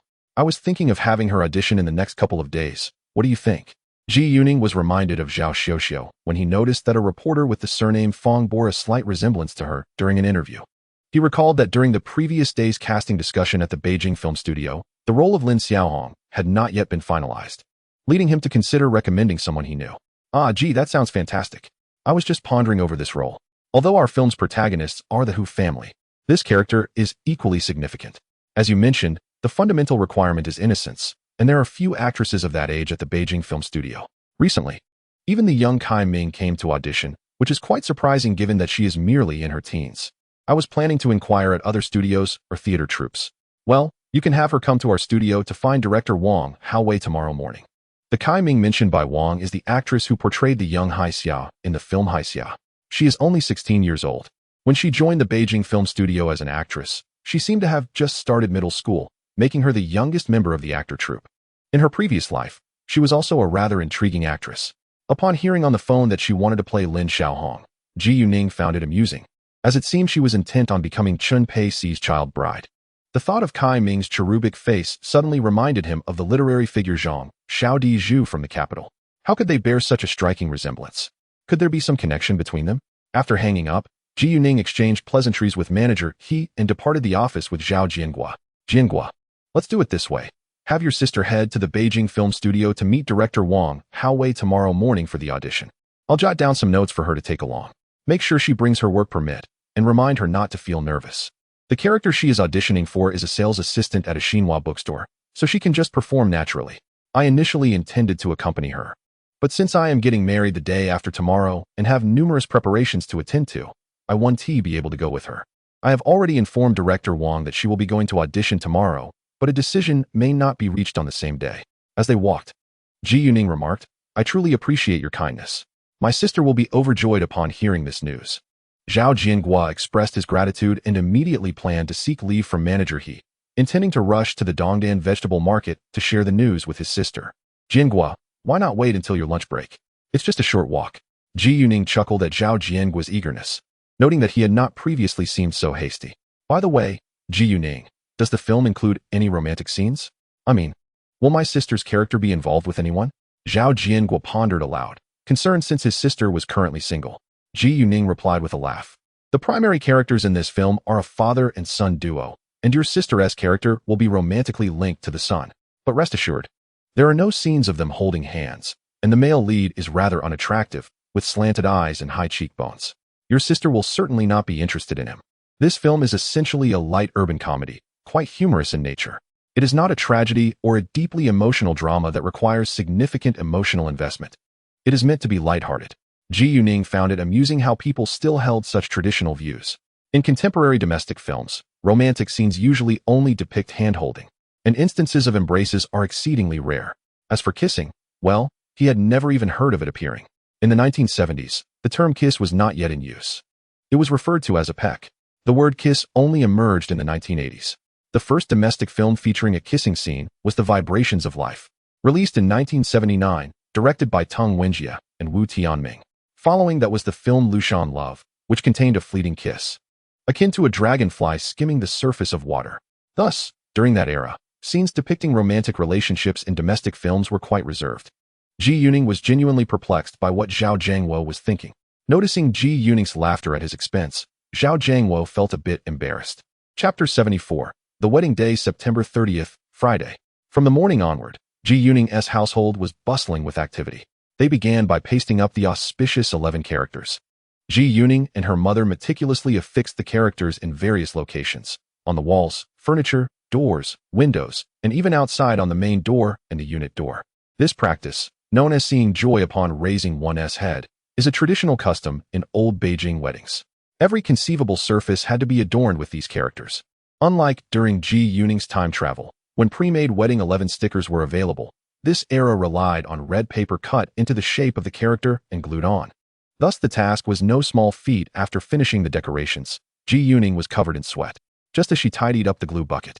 The delivery from her mother's workplace arrived, bringing a dining table, chairs, and utensils. Several young men from different restaurants carried a massive round tabletop up to the 5th floor. Ji Yuning estimated the diameter of the table to be over 1.8 meters, likely a standard table for 10. The tabletop was equipped with a lazy Susan, a feature that was probably found only in restaurants at the time, as such tables were rarely available in stores. Fortunately, her mother worked in a foreknown restaurant, which allowed them to borrow this large table. Following this, the dining chairs and utensils were also brought upstairs. Ji Yuning inspected the sizes of the plates. There were 7-inch, 8-inch, and mostly 11-inch large plates. She had to prepare the ingredients and the quantity of dishes based on the plate sizes. At this point, she already had a clear plan for the wedding banquet scheduled for the following noon. The staff from her mother's workplace performed admirably, arranging the dining table, chairs, and utensils neatly, ensuring everything was spotless before receiving their celebratory cigarettes and candies, leaving in high spirits. By the afternoon, the chefs from the Chinese restaurant delivered the final batch of ingredients, meaning the preparations for the wedding banquet were essentially complete. At this juncture, everything was set for the wedding, awaiting the arrival of the bride's family. Ji Yuning took a moment to inspect her new home, which was also nearly ready. The most prominent feature on the wall was their wedding photograph taken at the largest photography studio in Wangfujing. The photographer, who spoke with a Shanghai accent, expressed hope that their photo would be displayed in the studio's window, in exchange for a large, colored version of the photograph as a complimentary gift. The window of this photography studio is adorned year-round with portraits of the leaders. After some contemplation, Ji Yuning and Zhu Lin agreed. Ji Yuning was taken aback by the exorbitant prices of photography these days.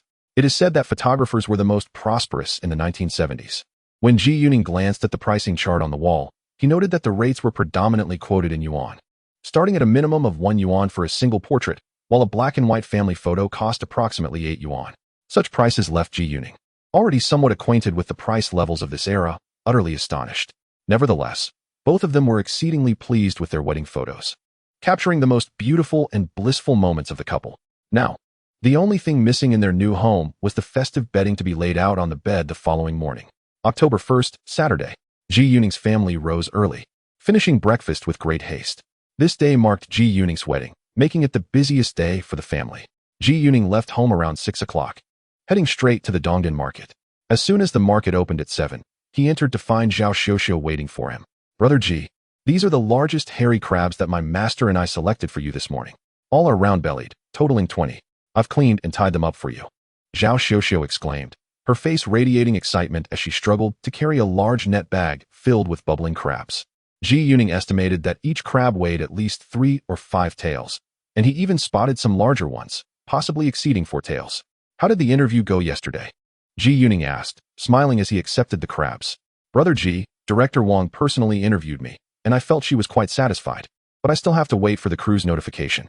Director Wang and Director Du mentioned that if I am confirmed, I might be reassigned to the Beijing film studio for filming. I even met teacher Qin Chang at the studio yesterday, and we had a brief chat," Zhao Xiuxiu replied, her eyes sparkling with enthusiasm. She now called Ji Yuning Brother Ji, reflecting their closer relationship. "Well, that sounds promising. I'll inquire with Director Wang, and if there is any news, I will let you know immediately. If you join the crew, as a screenwriter and assistant director, I will certainly look out for you," Ji Yuning assured her. "Oh, here are some wedding candies for you and your brother." He retrieved 2 large bags of wedding candies from his satchel and handed them to Zhao Xiuxiu. After exchanging a few more words, Ji Yuning hurriedly left the market and returned home, arriving before 8 o'clock. His mother was already in the kitchen, preparing ingredients.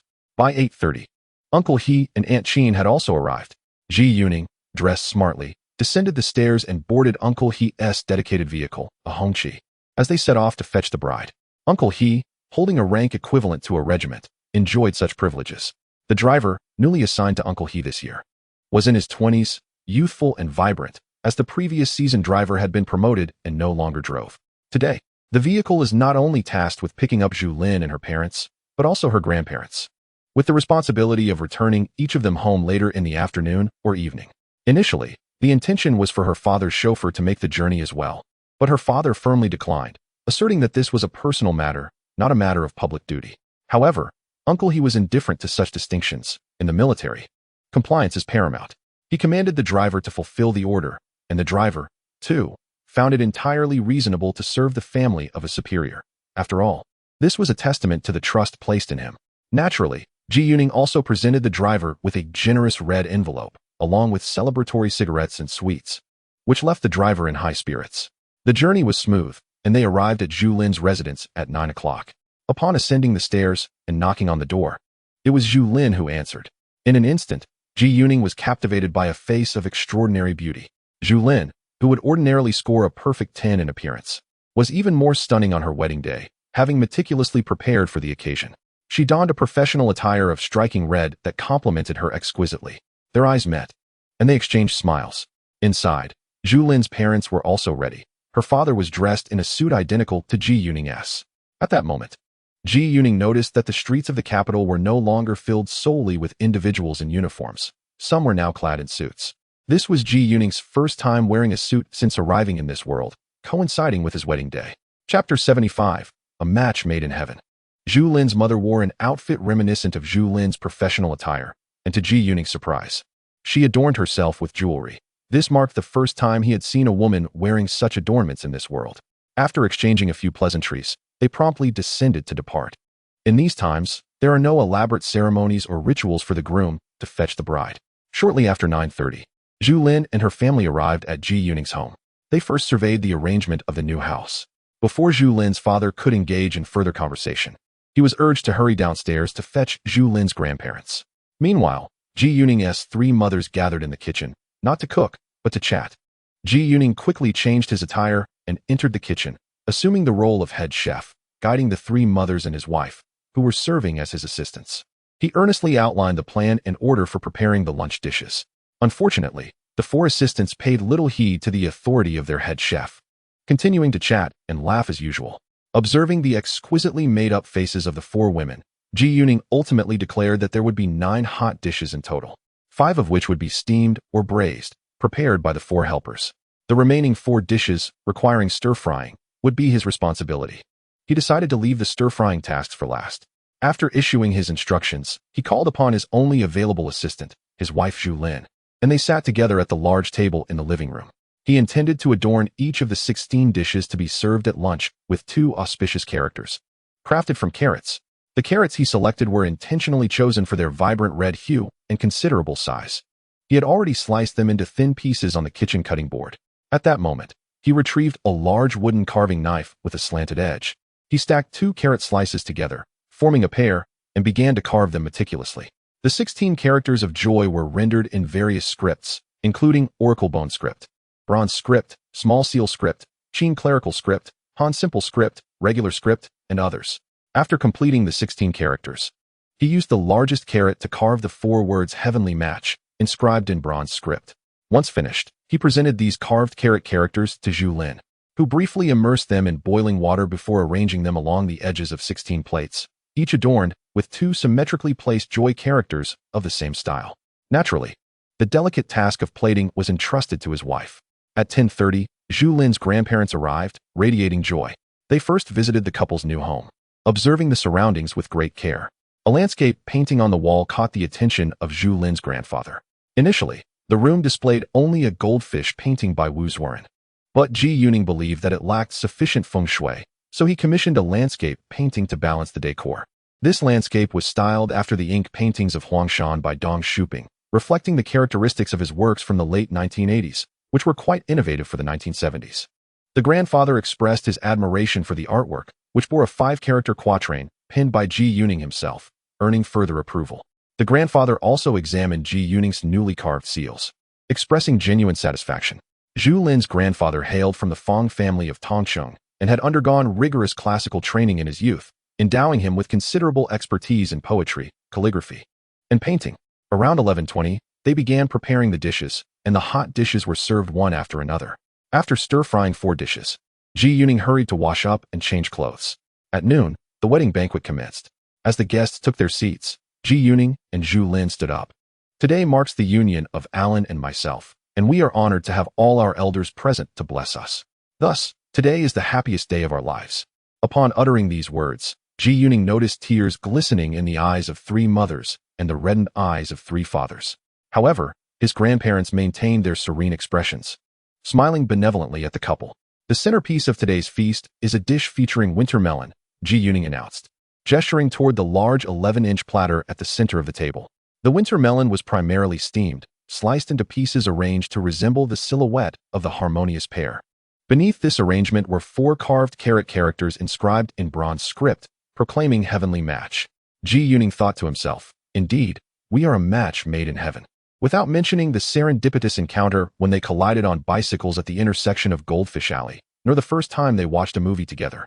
It is equally remarkable to reflect on the circumstances surrounding their families. Both of their fathers are university professors, having once been colleagues at Shuimu University. Moreover, their mothers are both physicians, intriguingly sharing the same surname, Dr. Fong. Such coincidences are indeed quite extraordinary. As the saying goes, they are a match made in heaven, perfectly suited for one another. Neither of us was introduced by anyone. It was only after 3 chance meetings that we initiated our first date. The 4 poems I composed for Alan chronicle these 3 encounters and our initial rendezvous. In the capital's tradition, it is customary for a matchmaker to be treated to a bowl of winter melon soup after a marriage is arranged, but in our case, it seems that fate itself served as our matchmaker, making the very first dish a presentation of winter melon. The guests gazed at the 2 figures crafted from winter melon. Could they be the harmonious deities? They appeared rather plump, eliciting laughter among the attendees. Additionally, I carved 16 different styles of the character for happiness, placing them around the plates of the 16 dishes. These varied fonts range from the ancient oracle bone script, spanning 3 to 4 millennia, to the contemporary vernacular. The gathering of these characters at a single table created a vibrant atmosphere. The 16 characters for happiness indeed contributed to the celebratory ambience of our wedding. After Ji Yuning's speech, a sense of amusement permeated the table. It is rare to witness such a loquacious groom at a wedding. Typically, one expects the newlyweds to appear bashful and enveloped in bliss, yet today, the groom exuded an almost mischievous charm. Unbeknownst to everyone, Ji Yuning's age, combining his previous life and this one, is comparable to that of Zhu Lin's grandfather. Zhu Lin remained silent, her face radiant with happiness, uncertain of what to say, as Ji Yuning had voiced all that needed to be expressed on their behalf. The bride, however, maintained a demeanor befitting the occasion. Following this, the elders took turns offering their blessings, sharing words of goodwill as they dined.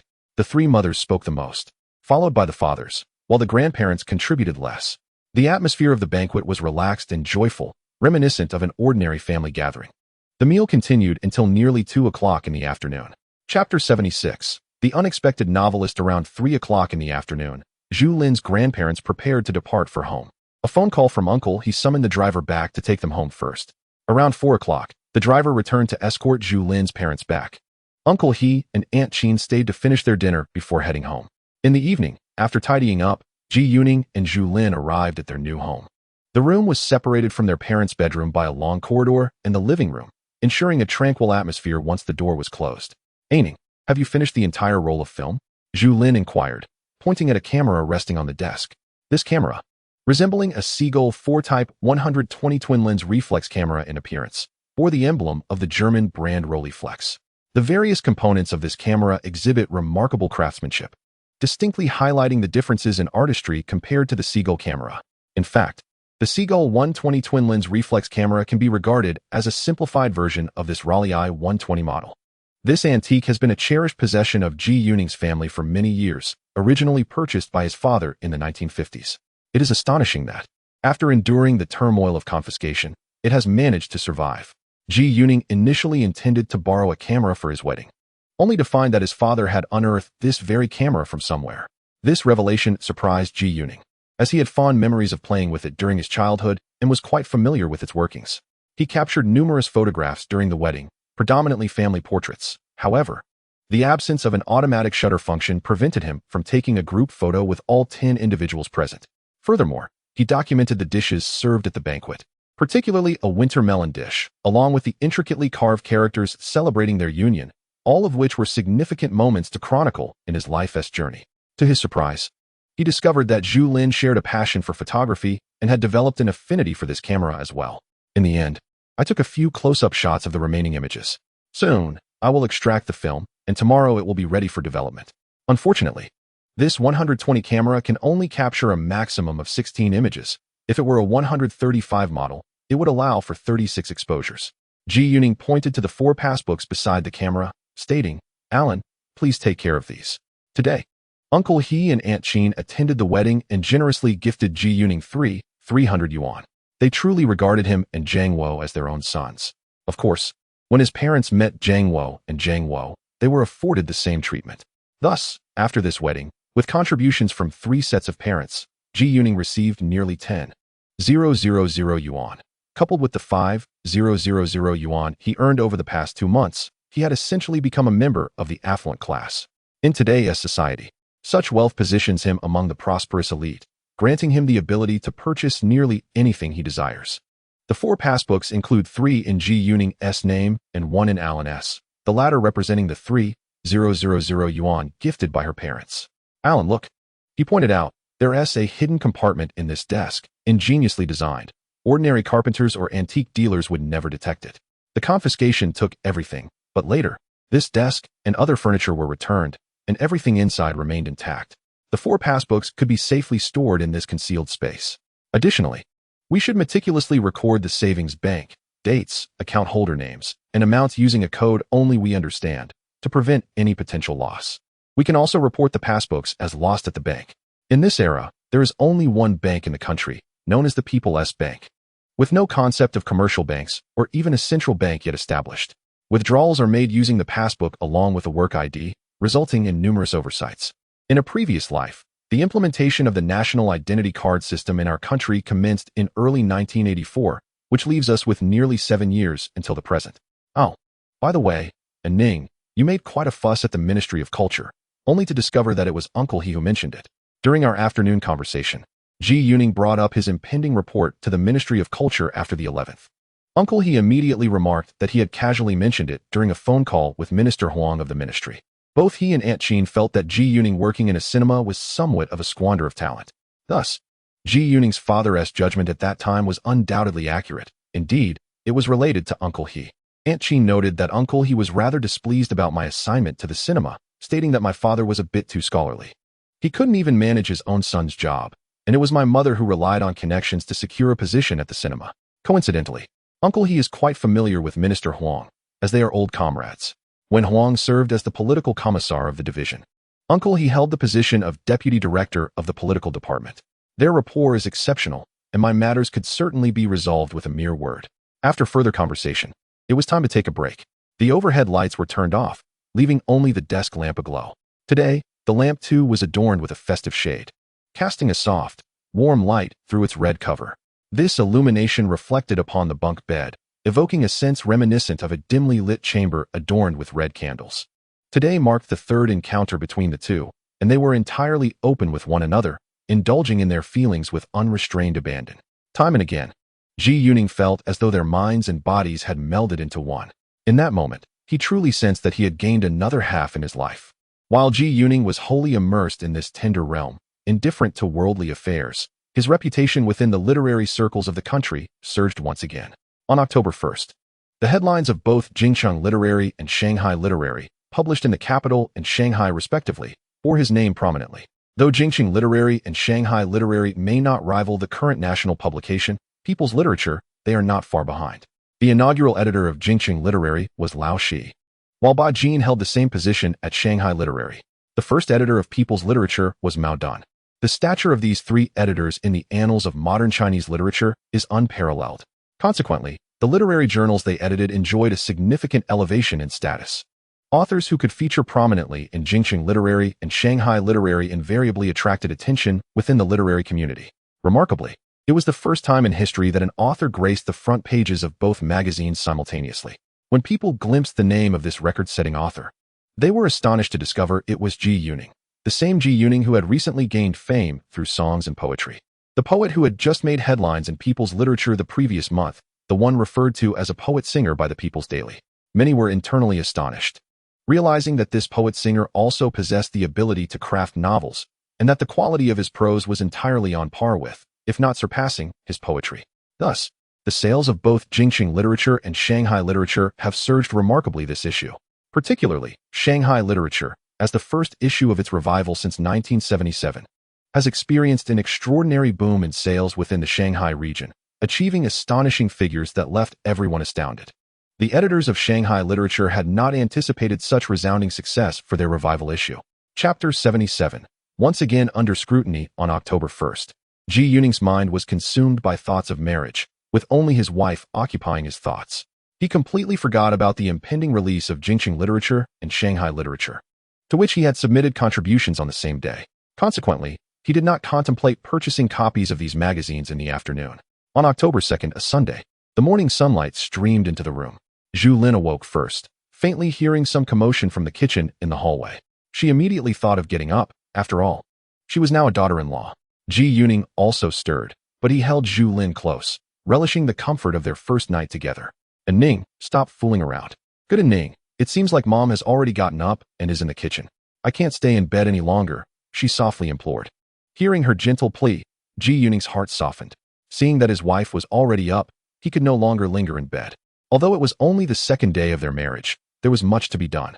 After breakfast, he hurried to tidy up the borrowed dining table, chairs, and utensils from the restaurant. Around 9 o'clock, several young employees from the overseas Chinese hotel arrived, the same ones who had come 2 days prior to deliver the dining items. They were there to retrieve the tables, chairs, and utensils. Ji Yuning then assisted in restoring the living room to its original state.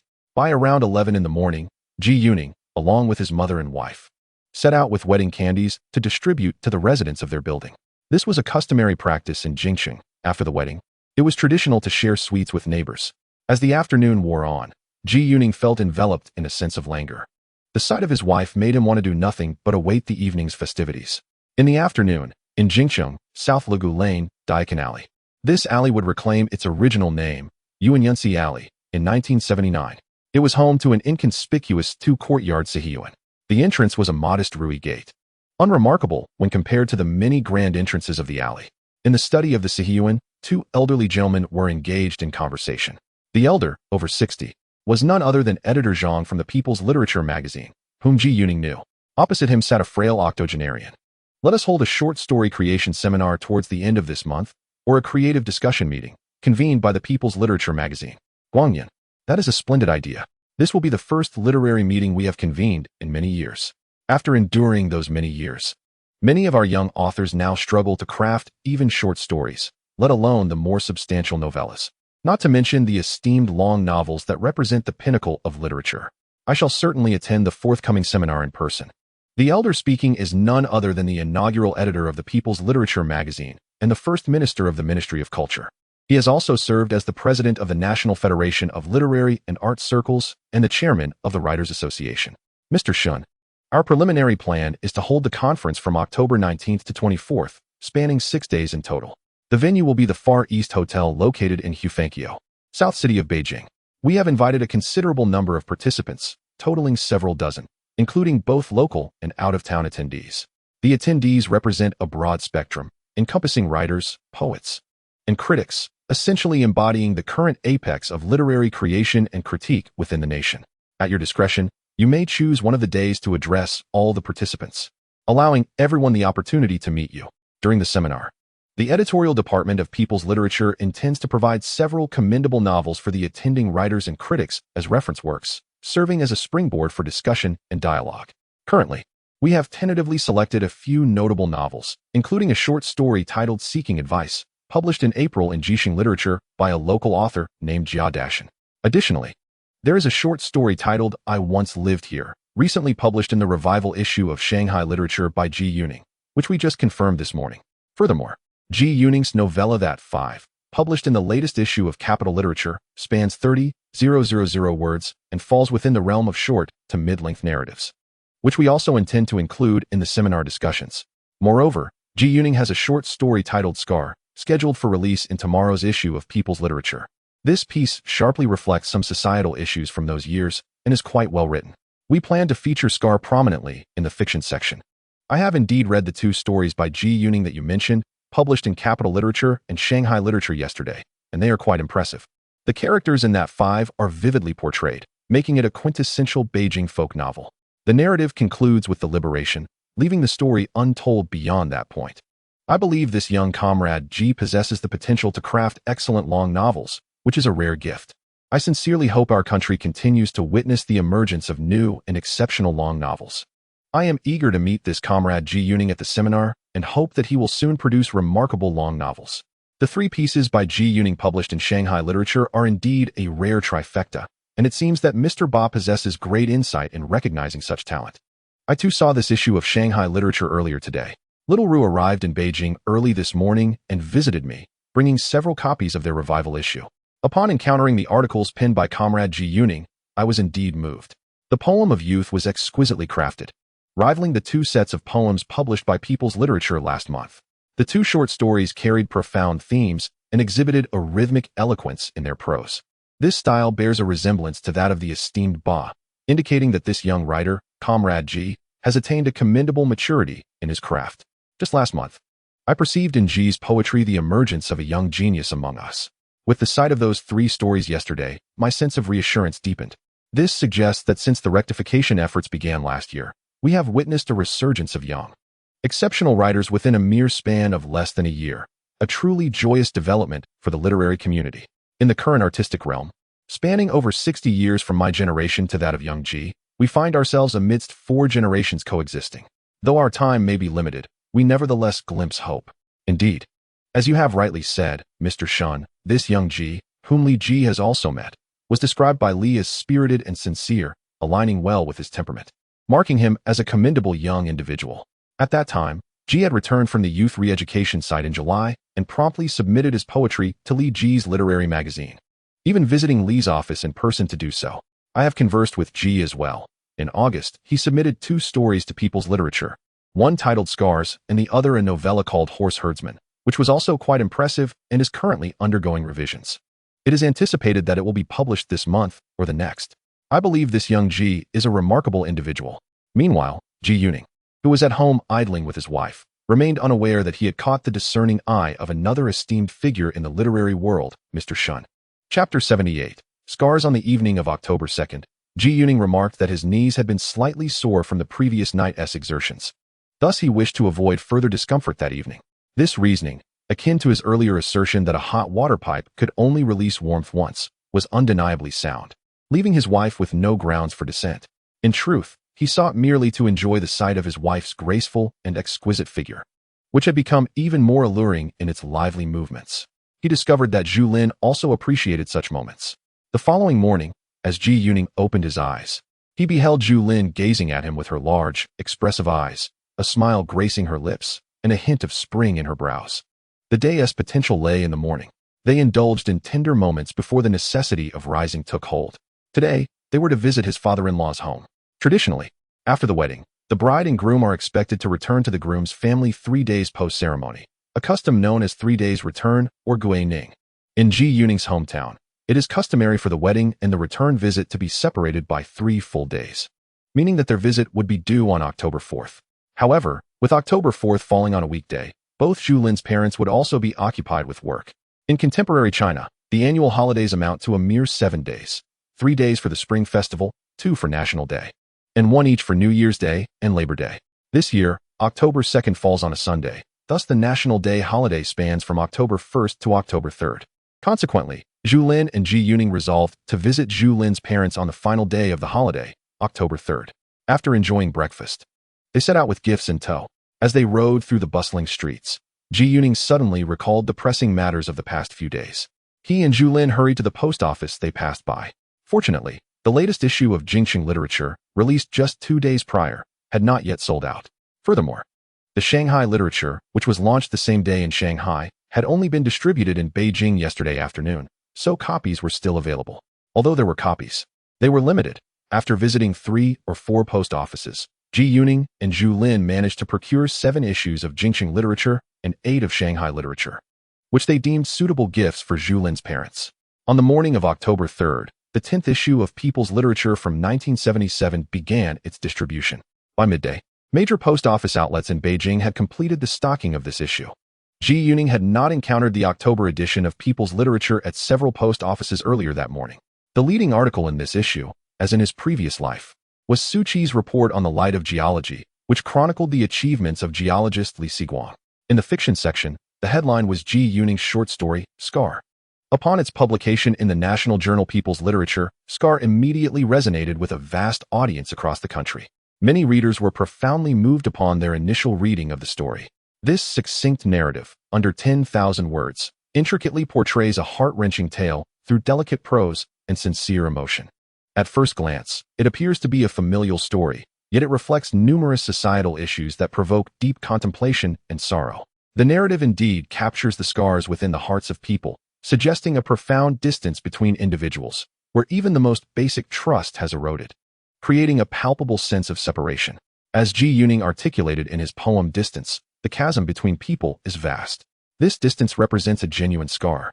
The plot unfolds like a sharp blade, piercing the hearts of countless readers, evoking intense resonance, and allowing them to experience the accompanying sadness and anguish. Each passage reads like a meticulously crafted gem, shimmering with the brilliance of humanity, ensnaring readers in its depths. This potent emotional impact has rendered Scar a profoundly influential work, indelibly etched in the hearts of its audience. Many readers finish the story with tears in their eyes, only to revisit it time and again, remaining deeply moved. It is precisely this profound impact that led to an unprecedented societal response to the emergence of Scar. Many readers who acquired the People's Literature magazine on that day found their own sentiments echoed within the pages of this novel, subtly sensing the shifts occurring in literary fiction. From the very first day of the publication of Scar, the response to this novel has predominantly been affirmative, commendatory, and enthusiastic. Numerous individuals purchased the magazine on its inaugural release and, after reading, promptly penned letters to People's Literature to express their thoughts. Although there were some who secretly criticized Scar, most of these dissenters opted for anonymous correspondence, lacking the courage to openly voice their objections. Their reticence stemmed from the fact that the novel was featured in the People's Literature magazine, prominently positioned at the forefront of the fiction section, which undoubtedly signified a stance. Had Ji Yuning recalled his initial submission conversation with editor-in-chief Zhang of People's Literature, he would have remembered Zhang's expressed desire for the narrative to tackle social issues with incisiveness and precision, to strike at the heart of the matter without hesitation. Consequently, Zhang's suggestions for revisions urged Ji to adopt a sharper approach, unafraid of sensitive themes. Ji Yuning adhered to this guidance, emboldened by his foresight of the future. He envisioned that on October 3rd, following the release of the October issue of People's Literature, there would be significant repercussions, granting him another opportunity for prominence. However, he remained unaware that the previous day, during a discussion with Mr. Shan, editor Zhang had already designated his short story as one of the reference works for the upcoming short story symposium scheduled for late October. This positioned the novel to become a landmark piece in literary history. In the late 1970s of his previous life, the first literary genre represented by Scar emerged, followed closely by reflective literature, literature of the new era, and root-seeking literature. By 1985, the so-called avant-garde literature emerged. In this life, the formation and evolution of these literary genres mirror those of his previous existence. However, the distinction lies in the fact that this genre of novel began with Ji Yuning. His short story, published in the October 1977 issue of People's Literature, heralded a new literary writing style. Chapter 79. Reporting in at this moment, Ji Yuning, unaware that he was on the verge of establishing a new literary school, was preparing a dish at Zhu Lin's parents' home. He merely demonstrated a recipe for diced chicken in soy sauce. On the day of their wedding, he had served as the head chef, preparing 4 dishes, while the others were crafted by his 3 mothers-in-law. Among the 4 dishes he prepared was the very same diced chicken in soy sauce. When Zhu Lin's parents first visited Ji Yuning's home, he had also made this dish, which her father has always praised. Thus, upon returning to her parents' home, her father requested that he prepare this dish once more. After the wedding, he sensed a subtle shift in the demeanor of his father-in-law and mother-in-law towards him. Their attitude was no longer as distant. Instead, they treated him with a warmth akin to that of a son. This sentiment stirred a deep emotion within him, prompting a resolve to contribute to the family, acknowledging that he had taken their precious daughter as his bride. With only the 2 of them remaining at home, he felt a sense of responsibility towards his in-laws. After dinner, Ji Yuning expressed his willingness to assist his in-laws with any household tasks, such as replacing the gas cylinder. This declaration brought joy to Zhu Lin's parents, who were already elated by their daughter's union with Ji Yuning. Not only could he now bring happiness to his wife, but he also delighted his in-laws. That day, Ji Yuning and Zhu Lin lingered until they had finished dinner before departing. From October 4th to 6th, Ji Yuning and Zhu Lin took a brief honeymoon. During these 3 days, they mostly stayed at home, embracing the intimacy of their new life as a couple. They savored the sweetness and happiness akin to honey in their newlywed existence, though it was unfortunate that their leave lasted only 3 days. Zhu Lin was scheduled to return to school on October 7th, while Ji Yuning was to report to his new workplace.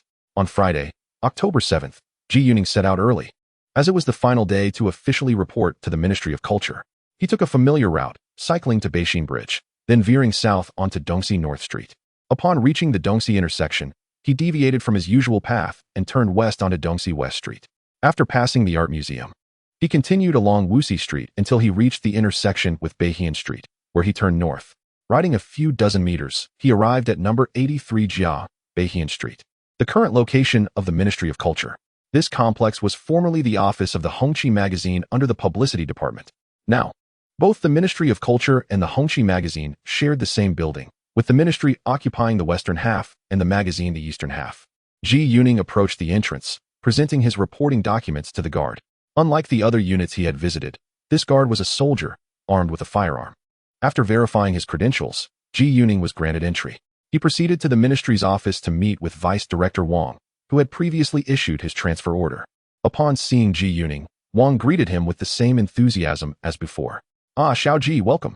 Let me take you to the personnel department to complete the necessary formalities. Today marks your official appointment to the ministry." He continued. Minister Huang did not specify which department you would be assigned to. He mentioned that once you arrived, you should meet with him to discuss your preferences. Subsequently, Vice Director Wang escorted Ji Yuning to the personnel department to finalize the paperwork. Drawing from his past experiences in governmental departments, Ji Yuning noted that the processes in this era were considerably more straightforward. First, the transfer of his personnel records and salary had been completed, and subsequently, his official appointment as a cadre was finalized. The personnel department assigned him an administrative level of 24, class 6 clerk, with a salary of 43 yuan. This level is just below that of administrative level 23, which is designated for university graduates, yet above administrative level 25, which is assigned to vocational school graduates. He is considered a unique case. However, Ji Yuning understands that in governmental institutions, one must progress step by step. Even a grand poet and esteemed writer like himself must commence his journey as a clerk, as he is not yet a section chief. After completing the personnel procedures, Deputy Director Wang approached him. He intended to take Ji Yuning to meet Minister Huang. Noticing there was still ample time, he guided Ji Yuning on a brief tour of the half of the building they were in. Ji Yuning's initial impression was that this place hardly resembled a ministerial office building. It appeared quite rudimentary. In addition to its simplicity, it was also rather cramped. Many offices were densely populated, which reminded Ji Yuning of the editorial office at the People's Literature magazine.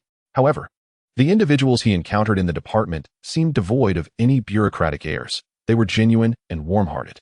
The two exited the building, traversed the square, and headed towards the northern courtyard, which served as the minister's office area. This courtyard, also known as Jimin Hall, was originally the residence of the Song family.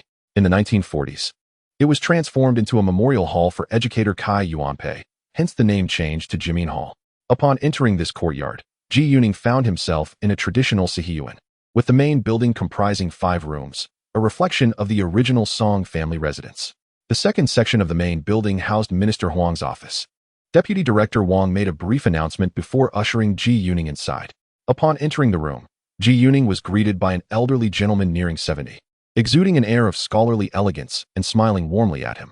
The elder's hair was meticulously styled, and though his eyes were not particularly large, they sparkled with vitality.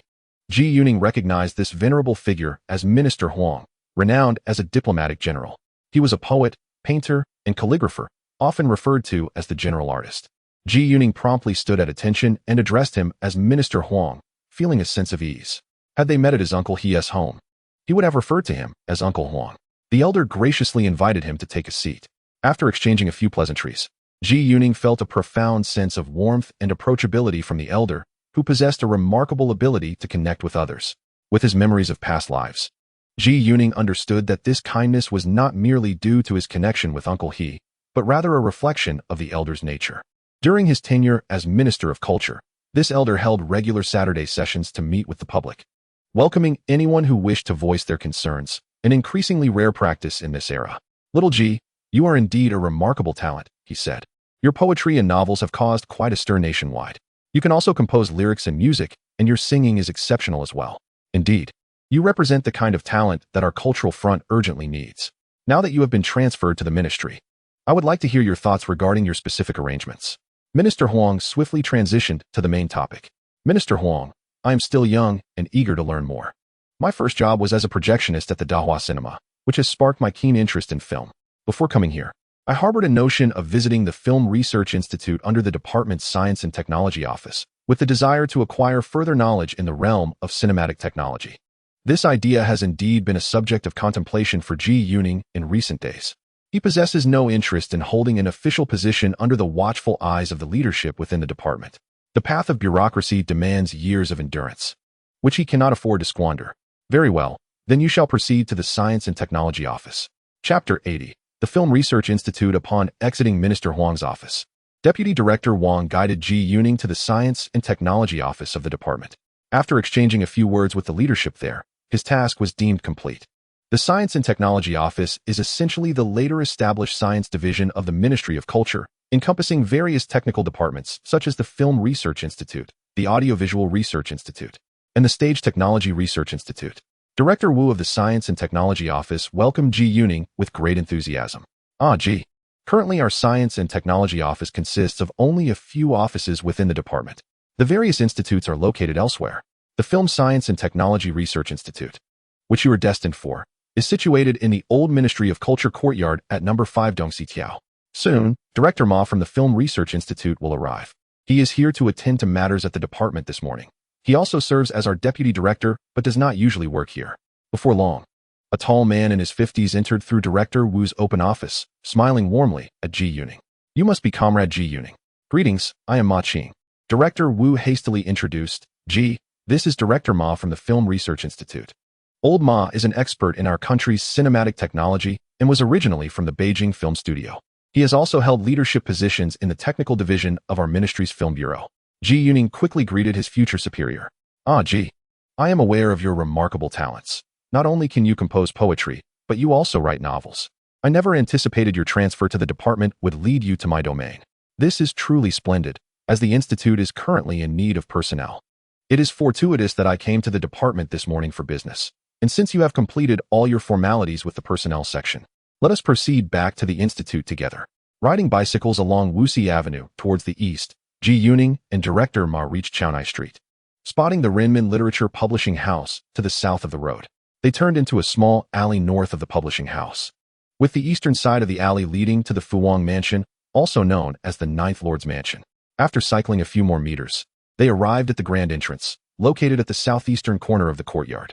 This area, once designated as number 5 Dongxi Tiao in the 1950s, was renamed No.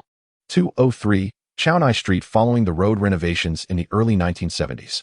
Upon entering the courtyard, they rode directly to the front of the main building.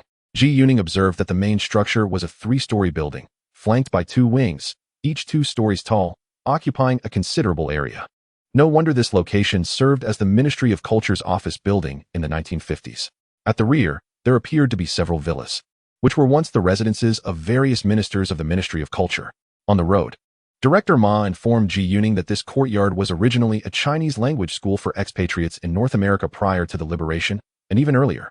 It was the site of a royal garden from the Qing dynasty.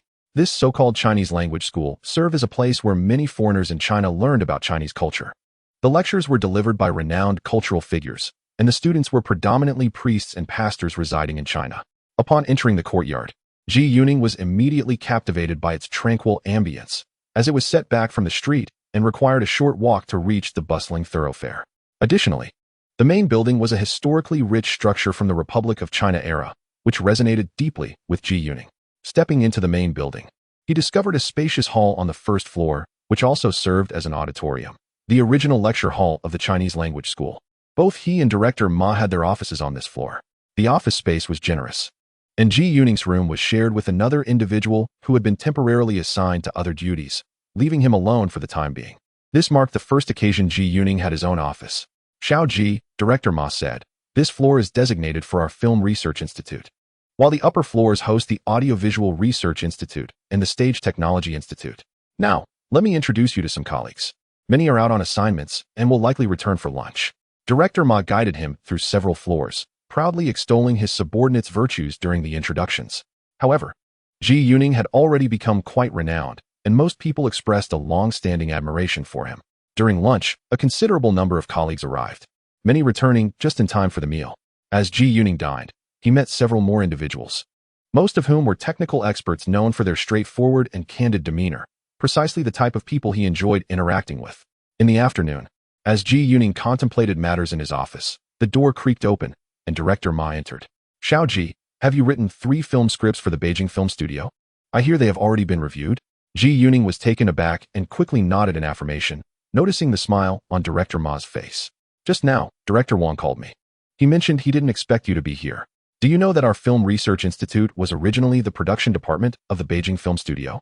I used to be the head of that department, working under Director Wang. Later, I transitioned to the technical department when the Film Bureau was established, and subsequently founded this research institute. Director Wang mentioned he had intended for you to join the Beijing Film Studio, but you surprisingly declined. Director Ma chuckled at the memory. Director, the truth is, my transfer to our department was directly issued by the ministry. I had no inkling I would end up here. Later, Minister Huang consulted me about my preferences for departments. I expressed a desire to learn more, particularly about film technology, which is why I chose our Film Research Institute. Little did I know that Director Wang would be so well informed. He seemed to know of my arrival almost immediately. Pray tell, why do you not venture to the Beijing Film Studio? The director, Ma, expressed both curiosity and amusement. I intend to visit the literary department there. If I go to the literary department, to whom shall I submit my script? It would be far more advantageous for me to present it directly to Director Wang. He mentioned that should I provide him with a commendable script, he would treat me to a fine roast duck. Moreover, if I were indeed transferred to the Beijing film studio, I would be fortunate to even savor a mere broth from the duck carcass. Upon hearing this, Director Ma erupted into laughter. Seasoned with an understanding of his superior's forthright nature, Ji Yuning returned with him, feeling compelled to speak candidly. I never anticipated that you, of all people, would craft screenplays. Director Wang informed me that all 3 of your scripts have been approved and that production teams have been assembled. 2 of these scripts are to be directed by Xie Tieli and Xie Tian. You truly excel in this endeavor. Indeed, Wang's call implied that you, as the screenwriter, must accompany these production teams, necessitating your temporary transfer from the Beijing film studio. I agreed over the phone, assuring you that when the time comes, you need only provide me with the transfer letter. That shall suffice. Chapter 81. Days of Tardiness and Early Departures. Ji Yuning recalled that during the late 1970s and early 1980s, transfers among various units were exceedingly common. However, he did not foresee that his current Film Research Institute would have such ties to the Beijing film studio, being comprised of the original production team from there. This connection would undoubtedly simplify any future transfers for filming at the Beijing film studio. Nevertheless, he discerned a hint of displeasure in Director Ma's tone, stemming from the fact that this transfer arrangement was communicated by his former superior, Director Wang, rather than by Ji Yuning, his newly appointed subordinate. Thus, he felt compelled to clarify.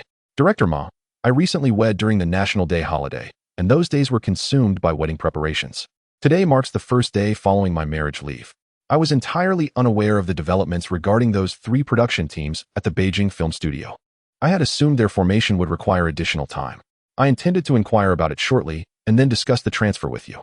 Ji Yuning's explanation regarding his marriage was sufficiently persuasive. Very well, henceforth, whether for film shoots or any literary activities, simply inform me. That shall be sufficient. Director Ma nodded in satisfaction and departed. Ji Yuning reflected on the fortunate timing of his explanation. Otherwise, merely presenting the transfer letter would have implied a different level of treatment altogether. After a brief interlude, Director Ma returned, holding a book entitled Film Technology. Young Ji, he began, I understand that you are also serving as an assistant director on these production teams. Director Wang mentioned your desire to learn from the esteemed Xie on the craft of directing. This book, compiled by our research institute, will serve you well during your spare time. While creativity is essential in filmmaking, the production process ultimately hinges on technical skill, which is indispensable. Ji Yuning promptly accepted the book, expressing his gratitude to Director Ma. He was aware of the standardized techniques in the cinematic arts of the past, particularly those developed by the esteemed Film Research Institute, such as the dye transfer process for color films and the innovations in widescreen stereophonic cinema. Leading the charge in this technological research was none other than Director Ma, who stood before him. At this moment, he felt truly fortunate. Previously, he had the opportunity to work under 2 renowned directors at the Beijing film studio, and now, he had the privilege of learning from a preeminent domestic expert in film technology. Throughout the afternoon, he immersed himself in a book on film technology. As he perused the pages, he heard voices in the corridor. Glancing at the clock, he noted it was still before 5 o'clock. Those from the sound studio and stage department were trooping downstairs, seemingly ready to conclude their workday. He stepped outside to check on Director Ma's office, only to find it empty as well. Thus, he decided to leave promptly. On his very first day at work, he found himself leaving early alongside his colleagues. Observing that many arrived just before lunchtime, he felt a sense of delight at this casual tardiness. He relished the notion of leaving early and appreciated the opportunity to be on secondment, allowing him to earn dual salaries. Not only could he collect 2 paychecks, but he could also secure additional income on the side. Today, he discovered that Director Ma was quite approachable, rivaling their manager, Mr. He, in amiability. He anticipated that when he worked on personal projects in his office, he would likely go unnoticed. With a cheerful demeanor, he mounted his bicycle and made his way home, feeling as though the journey from the Film Research Institute was even shorter than his trip to the Dahua cinema. Upon returning home, he was the first to arrive. Shortly thereafter, Zhu Lin also came home. Nowadays, she typically returned daily, a change prompted by their recent marriage and the proximity of Ji Yuning's residence to Xia Medical College. Less than 4 kilometers away, a mere 20-minute bike ride. Previously, while living in the school dormitory, he often yearned for the solitude of independent living.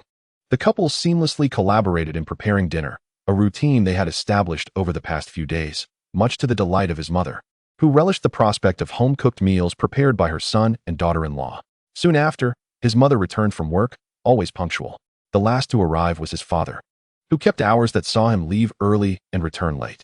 During dinner, his mother inquired, Ning Ning, how was your reporting at the ministry today? Did you meet Minister Huang? Where have you been assigned? Yes, today went quite smoothly. They assigned me to an administrative level 24 position with a salary of 43 yuan. He replied, that's commendable.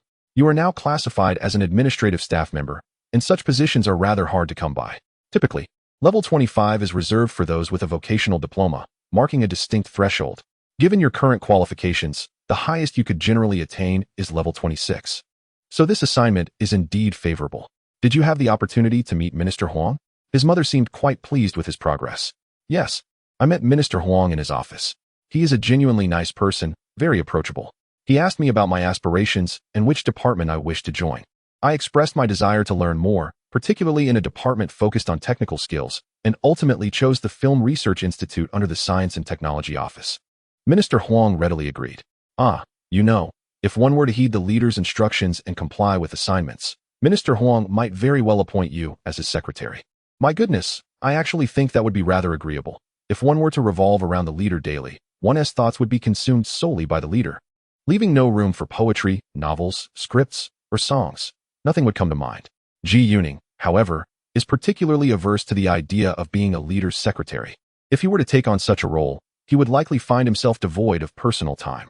Well, I actually find the Film Research Institute quite appealing. It is not located within the ministry, is it? This was interjected by my father, who believes the Film Research Institute is quite admirable. The institute is situated in the old Cultural Ministry compound, specifically at number 5, Dongxi Studio. Today at noon, I accompanied the director of the Film Research Institute, who is quite amiable and previously worked at the Beijing Film Studio as a technical expert. This makes it considerably easier for me to handle transfers, whether for revisions or film shoots. In a moment of absent-mindedness, Ji Yuning inadvertently revealed the truth at the dining table, causing the other 3 individuals present to exchange puzzled glances. Just then, the phone rang, and Ji Yuning hurriedly answered it. It was a call from Su Yi at the People's Literature magazine, who had yet to finish work. Over the phone, Su Yi conveyed 2 pieces of news. The first announcement was that the People's Literature magazine would be hosting a short story seminar from the 19th to the 24th of this month at the Far East Hotel in Hufangqiu, Nanjing. At this event, 3 of Ji Yuning's stories, including his 5, The Place Where I Once Lived, and Wounds, would be discussed as reference works for all attendees. Therefore, it was imperative that Ji Yuning attend. His presence was non-negotiable. The second piece of news was that following the publication of the October 3rd issue of People's Literature, a considerable number of letters from readers addressed to Ji Yuning had begun to flood in starting October 4th. Over the next 4 days, 4th, 5th, 6th, and 7th, thousands of letters had already accumulated, nearly overwhelming the editorial office. Su Yi urged Ji Yuning to visit the office promptly to collect the letters before they multiplied further. Chapter 82. Quite aligned with my temperament upon hearing of the multitude of letters, Ji Yuning felt a throbbing headache. Yet he could only acquiesce to Su Yi's request to retrieve the letters as soon as possible. He recalled how, after the publication of his novel class teacher in his previous life, he experienced a similar influx of correspondence starting from the second day of the magazine's release. Additionally, during the call, he informed Su Yi of his recent job transfer to the Ministry of Culture, where he was assigned to the Film Research Institute, located in the old Cultural Ministry compound at Dongxi Studio, merely a kilometer away from their current residence at number 52. Dongxi Tiao. Su Yi expressed delight at this news, as the proximity was now greater and the working hours more stable. Regarding the short story seminar mentioned over the phone, Ji Yuning acknowledged that his attendance was essential. He recalled that this upcoming seminar would be the first national literary conference in many years, with numerous prominent figures expected to participate. Moreover, Su Yi mentioned over the phone that there are a total of 6 referenced works at the seminar, 3 of which are his own creations, making it imperative for him to attend. He intends to observe the current state of the literary scene in the country. Just as he ended the call with Sister Su, the phone rang again, this time from Wang Haowei of the Beijing Film Studio, calling for Sister Wang.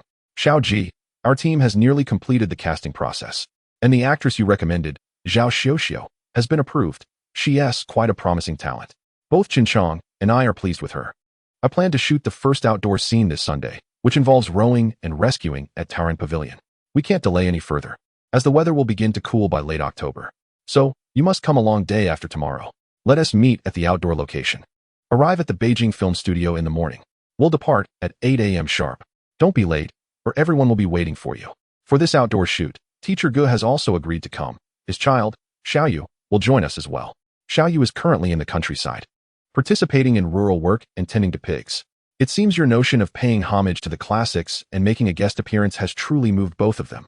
Even old Wang has heard about it and remarked on your clever ideas coming one after another. After a brief pause, Wang continued, You know, Gui Yuntai returned today. He arrived in Beijing this morning and went straight to the studio. They announced to him that he is completely in the clear. Old Guo broke down in tears. You should have heard it. His cries echoed down to us from the ground floor. Alas, after nearly 20 years of hardship in the Northwest, he has endured unimaginable suffering. He is truly a resilient man. Everyone at the studio is saying that it was you, Xiao Ji, who helped him immensely. Otherwise, it wouldn't have been so easy for him to return. Director Wang. The key factor lies with Director Wang and the studio's attitude. I merely mentioned it in passing. Ji Yuning thought to himself, refraining from admitting his role in assisting teacher Gua. Of course, he did not mind if others believed so. On October 8th, Saturday, Ji Yuning arrived at the office before 8 a.m. and found himself as the second person there. The first was a female accountant named Wang, who lived nearby. It wasn't until after 8:30 that several researchers from the building began to arrive. Director Ma had yet to come, as he was rumored to be at the ministry. Ji Yuning now had a clearer understanding of the schedule ahead. He exchanged pleasantries with accountant Sister Wang before stepping outside. He made his way through the narrow alleys, riding to number 52, East 8th Street. This time, he entered the courtyard with a work permit from the Ministry of Culture. As he now possessed two permits, one from the Ministry of Culture's Science and Technology Office, which allowed him direct access to the Ministry's compound, and another from the Film Research Institute, which he used most frequently. Su Yi, upon seeing him, pointed to the two large sacks of letters beside the table and remarked, Xiao Ji, all these days, it's been nothing but your letters. If you don't hurry over, we might soon find ourselves working atop these sacks. Su Jia, I received your call just last night and came over this morning, Xiao Ji replied. By the way, why hasn't that piece of yours been published in our people's literature? The story is truly exceptional. Here you are, receiving reimbursement for revisions while writing for the capital's literary scene. Humph, when will that piece Muma Rin be finished? Su Jia, it will be completed very soon. I'll submit it shortly. You see, revising is quite taxing. Sometimes, I feel it would be easier to write an entirely new piece. That Na Wu was commissioned, and I felt it would be impolite to refuse. Besides, Na Wu is a Beijing-style narrative, and I believe it would suit the publication well. And what about it? Tell me. Xiao Ji, haven't you written 3 film scripts for the Beijing Film Studio? I hear they've already convened and seem to have formed a production team. If you have time for that, why not contribute more to our people's literature? We are in dire need of submissions. Your debut novel was published here. Just look at how well everyone has received you, especially our editor Zhang. Ji Yuning thought to himself, it seems there are no secrets in the literary circle. He quickly affirmed, Yes, Su Jia, you are absolutely right. I hold a deep affection for our publication. I am currently conceptualizing a novella featuring a doctor as the protagonist. I am even self-studying medicine and have contacted a major hospital for practical experience. Additionally, I have outlined 2 science fiction stories, delving into astronomy and physics. It's quite arduous. I intend to submit all these pieces to our publication. Upon hearing this, Su Jia's expression finally softened. After a flurry of words, Ji Yuning hastily stuffed over 20 sheets of specialized manuscript paper from people's literature into his bag, hoisted the 2 large sacks of letters, and departed. He rode back to the Film Research Institute with the 2 sacks. Upon entering his office, he found it spacious, a suitable place for reader correspondence. Just as he brought the letters inside, Director Ma entered behind him. Director, these are the reader letters I just retrieved from people's literature. I have no room at home to store them. I've already carried over 4 or 5 sacks before. I'm just temporarily placing them here for now. That is fine. Just keep them out of the way. Make sure to process them promptly. Xiao Ji, I heard you played a part in bringing Gui Yuntai back. The people at the Beijing Film Studio say you were instrumental in his return. Director, I merely mentioned to Director Wang that the actor who played Liu Kanmu in Ji Chu Huashan would be quite fitting for my script as protagonist. Wasn't it the Beijing Film Studio that facilitated his return? Ji Yuning blinked, responding. Director Ma scrutinized Ji Yuning before saying, It is truly wonderful that old Gua is back. He is a true man. Xiao Ji, you are quite agreeable and in tune with my temperament. Chapter 83. The first shoot. Ji Yuning mused to himself that it appeared Director Ma was indeed a man of substance. Many at the Northern Film Studio expressed profound sympathy for teacher Gua. Unbeknownst to him, his unintentional act had reignited a career in the performing arts for teacher Gua that had been stagnant for over 2 decades. Moreover, it had earned him a unique regard from his new superior. It seemed that such benevolent deeds should be frequently repeated. This was what one might call winning hearts through virtue. Seizing the moment, Ji Yuning promptly informed director Ma that the crew of this family would commence shooting the following day. Primarily due to an outdoor scene requiring a water rescue, any delay would risk the cooling weather. Additionally, there were several summer scenes that needed to be filmed without delay. Understood, Director Ma replied. You may proceed with the shoot and simply provide me with the transfer letter later. I anticipate you will be quite occupied with transfers during this period. But do make time to return occasionally. We don't want everyone to miss your presence for too long. Ji Yuning nodded in acknowledgement, recognizing that the office was not solely comprised of Director Ma. That afternoon, Ji Yuning found himself alone in his office, beginning to write the science fiction tale The Wandering Earth. This piece, spanning over 23,000 words, fell into the realm of short to mid-length science fiction literature, and he intended to largely replicate it. Naturally, he decided to alter the name of the protagonist's wife, a Japanese woman named Kadai, transforming her into a Chinese woman named Zhu Xiaolin. The narrative held no reservations. It merely depicted humanity within a science fiction context, with little concern for the intricacies of human nature. As he immersed himself in writing, the tranquility of his surroundings enhanced his creative flow. Upon reaching 5,000 or 6,000 words, he became aware of the significantly diminished footsteps in the corridor, signaling the end of the workday. On October 9th, a Sunday, Ji Yuning and Zhu Lin set out early, cycling directly to the Northern Film Studio. The previous evening, Ji Yuning had informed Zhu Lin of the day's outdoor shoot at Taoranting Park, piquing her curiosity as she had never witnessed a film shoot in person before. Thus, Ji Yuning brought her along. It was, after all, his first experience on set as well. Arriving at the studio before 8 a.m., Ji Yuning spotted director Wang Haowei and several crew members already gathered outside the building, with vehicles for transporting equipment and crew parked nearby. Upon meeting them, Ji Yuning introduced Zhu Lin to director Wang and others. "My dear Zhu," exclaimed director Wang, "you are truly stunning. Young Ji has told us tales of your beauty, claiming you are a celestial being unmatched on this earth." He was not mistaken. Such beauty was indeed rare within the studio's confines. Previously, Ji Yuning had regaled director Wang about how exceptionally beautiful his wife was, likening her to a fairy. While conversing with director Wang, Liu Shaoqing and Zhang Jinling approached them. They resided in the studio's guest house. In no time, these two future luminaries of the Northern Film Studio engaged Zhu Lin in lively conversation. The scene featuring three stunning women together is truly captivating, drawing the attention of other crew members intermittently. At this moment, Zhao Xiuxiu hurriedly arrived on her bicycle. Upon seeing Zhu Lin, she affectionately called her sister Zhu Lin. Being the youngest in the crew, she was both sweet-tongued and well-behaved. After a while, the esteemed Mr. Chen Chong arrived with his son, Chen Shower, along with Mr. Gu and his little yo-yo. With everyone gathered, Director Wang commanded, and they all boarded the vehicle, ready to embark. On the journey, Director Wang produced a transfer letter and, with a smile, remarked, "Xiao Ji, I didn't expect you to end up with Lao Ma." Just yesterday, Lao Wang mentioned that he surprisingly lacks the clout of Lao Ma. However, now that you've joined Lao Ma, borrowing you for our production will be much more convenient. He is quite a decent fellow. Listening to this, Ji Yuning thought it would indeed be prudent to clarify matters with factory director Wang. Soon, they arrived at Taoran Pavilion Park. At the entrance, the extras, including a little girl and her family, were already waiting. Once at the location, the crew swiftly got to work, first establishing the performance area and maintaining order. The public present in the park today was remarkably cooperative. Following this, they conducted a brief walkthrough, and upon finalizing the positioning, they began the lighting setup. After the lighting was completed, the actors commenced their formal rehearsal, making adjustments as per the director's instructions. Meanwhile, various departments, such as lighting and cinematography, were making fine-tuned adjustments. Once satisfied with the rehearsal, they officially began shooting. Everyone was busy, except for Ji Yuning and Zhu Lin, who stood observing. This was Ji Yuning's first time witnessing a complete filming process. While some aspects were clear to him, others remained a mystery that he needed to learn gradually. In his previous life, he had been to filming sites and only understood when the director shouted shoot or cut, with little comprehension of the rest. The filming was conducted sequentially, starting with scenes featuring Liu Shaoqing and her partner, along with Chen Paisai, as they rowed a boat. Liu Shaoqing donned a floral dress and sheltered herself with a parasol, engaging in lively conversation and laughter, portraying her role with remarkable ease.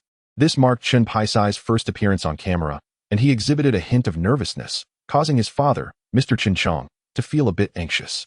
Fortunately, they only needed to redo the shot once. Next, it was Zhao Xiuxiu's turn to perform, accompanied by the little girl, and this segment proceeded smoothly as well. Although Zhao Xiuxiu's role was minimal, she delivered her performance quite naturally. Following this, it was time for Chun Paisai to dive into the water, a scene that tested his acting skills, requiring him to splash about in waist-deep water, creating the impression of being in a river. He managed to do so convincingly, much to the amusement of Ji Yuning and Zhu Lin. At this juncture, Mr. Gu and his little yo-yo took the stage, surrounded by a group of temporary extras. Mr. Gu held a bamboo pole, gazed intently for a moment, then raised his right hand palm up while exclaiming, "Stand up, stand up." His son, Yo-Yo, mimicked this action, echoing the same words. This is what Ji Yuning refers to as a tribute to the classics. The action mimics the gestures of the character Keaton, played by the venerable Guyu in the film Little Soldier Zhangga Keaton, holding candy, gestures with his right hand while calling out, "Hey, children, children." Ji Yuning imagines that in the years to come, someone might juxtapose these two scenes online, and he finds the prospect of witnessing both visuals amusing. When Chun Paisai and his companion rise from the water, laughter erupts among the onlookers. This scene concludes, and by the time the filming wraps up, it is already past 1 in the afternoon, having taken nearly 5 hours in the outdoor setting. Everyone, feeling famished, boards the vehicle to return to the studio for a meal in the canteen, a choice made to economize. Chapter 84. I have faith in you on the bus. Ji Yuning and Zhu Lin occupy the second-to-last row at the back. He notices Guyu seated in the last row behind him. On the way, Guyu had also sat in the back, remaining largely silent, exuding a demeanor of shyness and introversion. Throughout the shooting process at the Taranting location, Guyu displayed a similar reticence, seldom engaging with others. During the filming of the rescue scene, he had a brief conversation with his son. Yet when it came time to shoot, Guyu performed flawlessly in one take, avoiding the need for a retake, as the requirements for that shot were not particularly demanding. Throughout the morning, the rest of the crew paid little attention to Guyu, but Ji Yuning remained observant. He was taken aback by how cautious and meticulous this former luminary was at the age of 20. Guyu is currently stationed in the outskirts of Beijing, having been sent to the countryside last year, where he is now tending to pigs in a production team. Due to his slender build and inherent affinity for animals, he enjoys a good rapport with the pig herder. To partake in today's filming, he specifically requested leave to return to the city. After completing this single shot, he would promptly return to the production team to continue his work with the pigs. Earlier in the morning at the Beijing film studio, Guyu greeted Ji Yuning and exchanged a few words. At that moment, Guyu smiled and nodded at Ji Yuning, likely aware that it was Ji who had recommended him for the role. Observing Guyu and Chen Chong engaged in conversation ahead, Ji Yuning decided it was an opportune moment to converse with Guyu, recognizing the potential of this future star. He turned to Guyu and initiated a dialogue. "Guyu, how long have you been in the countryside?" "Oh, Ji Gu, I have been sent down since last year. It has been almost a year now." In the morning, Guyu had been instructed by his father to address Ji Yuning as Ji Gu, since Ji was a year his senior. "Well, I have been in the countryside for 6 years. I returned only this July. I was placed in a particularly impoverished area in northern Jiangsu province, where all the houses were made of thatch. It is far worse than the places you have been in the outskirts of Beijing. Are you returning to your posting soon?" "Yes, Ji Gu, our production team leader told me that if I don't head back soon, the pigs I have been caring for will start missing me. Do you ever think about those pigs? At this moment, I find myself craving meat." Guyu's humorous remark elicited laughter from those around him, as they all felt the pangs of hunger, perhaps longing for a hearty meal. "Guyu, I must say, you possess a remarkable talent for acting. In the future, you could undoubtedly pursue a career as a film actor. However, when I attempt to act or perform in front of others, I become exceedingly anxious, utterly overwhelmed. Even a simple gesture beside my father made me feel incredibly tense. Ji Gu, I was genuinely concerned that the director might ask for a retake, fearing my father would scold me. It was merely a small action accompanied by a couple of lines, yet I practiced for a considerable time at home, and still, my father was not satisfied." Ji Yuning recalls that in his previous life, Guyu initially grappled with profound self-doubt. In 1979, he returned to the city to audition for various performing arts schools, but he met with no success. It was only after he participated in a recruitment for a cultural troupe that he finally entered the film industry. During that audition, he performed a skit about feeding pigs. He began his cinematic journey with minor roles in films, none of which garnered much attention. It seems that it was after his role in the film Wanju that he experienced a significant breakthrough. This exemplifies the notion of late-blooming talent. Your self-doubt is understandable, but with time, you will cultivate confidence. Many actors accumulate experience gradually, eventually reaching a moment of epiphany that propels them to greatness. Furthermore, I believe the archetype of the male protagonist will evolve, presenting new opportunities for you to emerge as a leading figure. Observing Guyu lost in thought, Ji Yuning continued, "Consider the 3 film scripts I have penned. The principal actors are all those I have recommended, and they have achieved success. Therefore, I am confident in my discerning eye. I assert that you have the potential to be a remarkable actor, perhaps even a star. You should trust my judgment." Ji Yuning's words astonished Zhang Jinling, Lu Shaoqing, Zhao Xiuxiu, and Zhu Lin, who were present.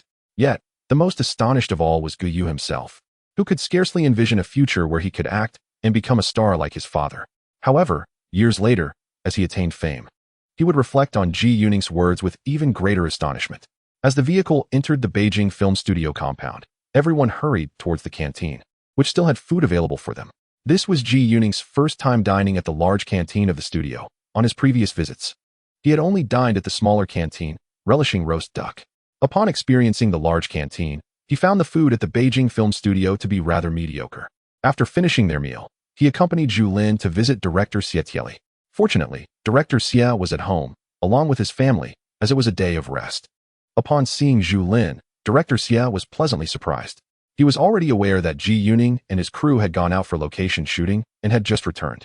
Additionally, director Xie had learned that Ji Yuning had recently joined the Film Research Institute. Ji Yuning retrieved 2 bottles of Wutai liquor from his bag, a deliberate choice he made before setting out that morning. These bottles, shaped in a flat design, were discreetly tucked away in his satchel. "Director Xie, this is the Wutai liquor I mentioned I would bring you last time. Today, I returned from shooting outdoor scenes with Director Wang's crew, so I thought to bring it along."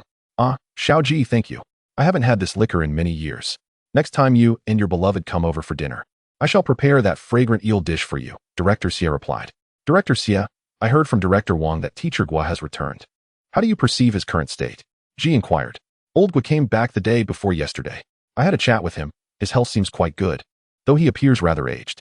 Alas, he is not yet 50, Director Xie lamented. However, he carries a sense of experience, and having spent these years performing in the Army's drama troupe, he possesses a stronger presence, making him well suited for this film. Our crew has been formed and has commenced casting. Xiao Ji, as the assistant director, you will also participate in the casting process. Currently, aside from Old Gua, who is confirmed, Fang Hua has been contacted and will be borrowed directly from Changjing Factory without issue. The role of manager you has been assigned to Wang Xing'an, who has also agreed. Zhao Yibiao, Wang Yisong, and Yao Chuanfu are still under consideration for the 3 antagonists, but the selections thus far have not been particularly ideal. Director Xie, my perspective is that this play inherently possesses a theatrical quality. Thus, the number of shots may be limited, allowing for fixed angles and extended takes, which, in turn, raises the bar for the actors' performances. The 4 principal antagonists, Yin Kaofa, Zhao Yibiao, Wang Yisong, and Yao Chuanfu, must each exhibit distinctive traits while possessing comparable skill, ensuring a harmonious interplay that yields a compelling performance. Therefore, as you noted, selecting these antagonistic actors can be quite challenging. I believe we should consider drawing from some theater troupe actors. Zhao Yibiao's appearance bears a resemblance to a character actor, epitomizing his name's essence. Zhao the monk, bald, with a broad face, thick brows, and an intimidating demeanor. His character embodies traits of coarseness, foolishness, and greed, and he hails from a local warlord background. In my script, I've indicated that he speaks with a Shandong accent, as Shandong was notorious for its bandits during the Republic era. Ji Yuning recalled the film Dealing with the Devil, where the most memorable antagonist was portrayed by the actor playing Zhao Yibiao. This actor, seemingly a leader from a military drama troupe in Guangdong, was named Lu Shuren and hailed from Shandong. In his scenes opposite Fang Hua's Yin Kaofa, he not only held his ground but appeared to dominate the performance. Thus, the character description Ji provided earlier mirrors Lu Shuren's persona. When the time comes, as the assistant director involved in casting, he can retrieve Lu Shuren's information. Additionally, the actors for Wang Yisong and Yao Chuanfu are also local talents from Guangdong. The actor portraying Wang Yisong appears to have the surname Fu, and he is a veteran performer from the Zhuing studio. The role of Yao Chuanfu is played by an actor from a military cultural troupe in the Yangqing region.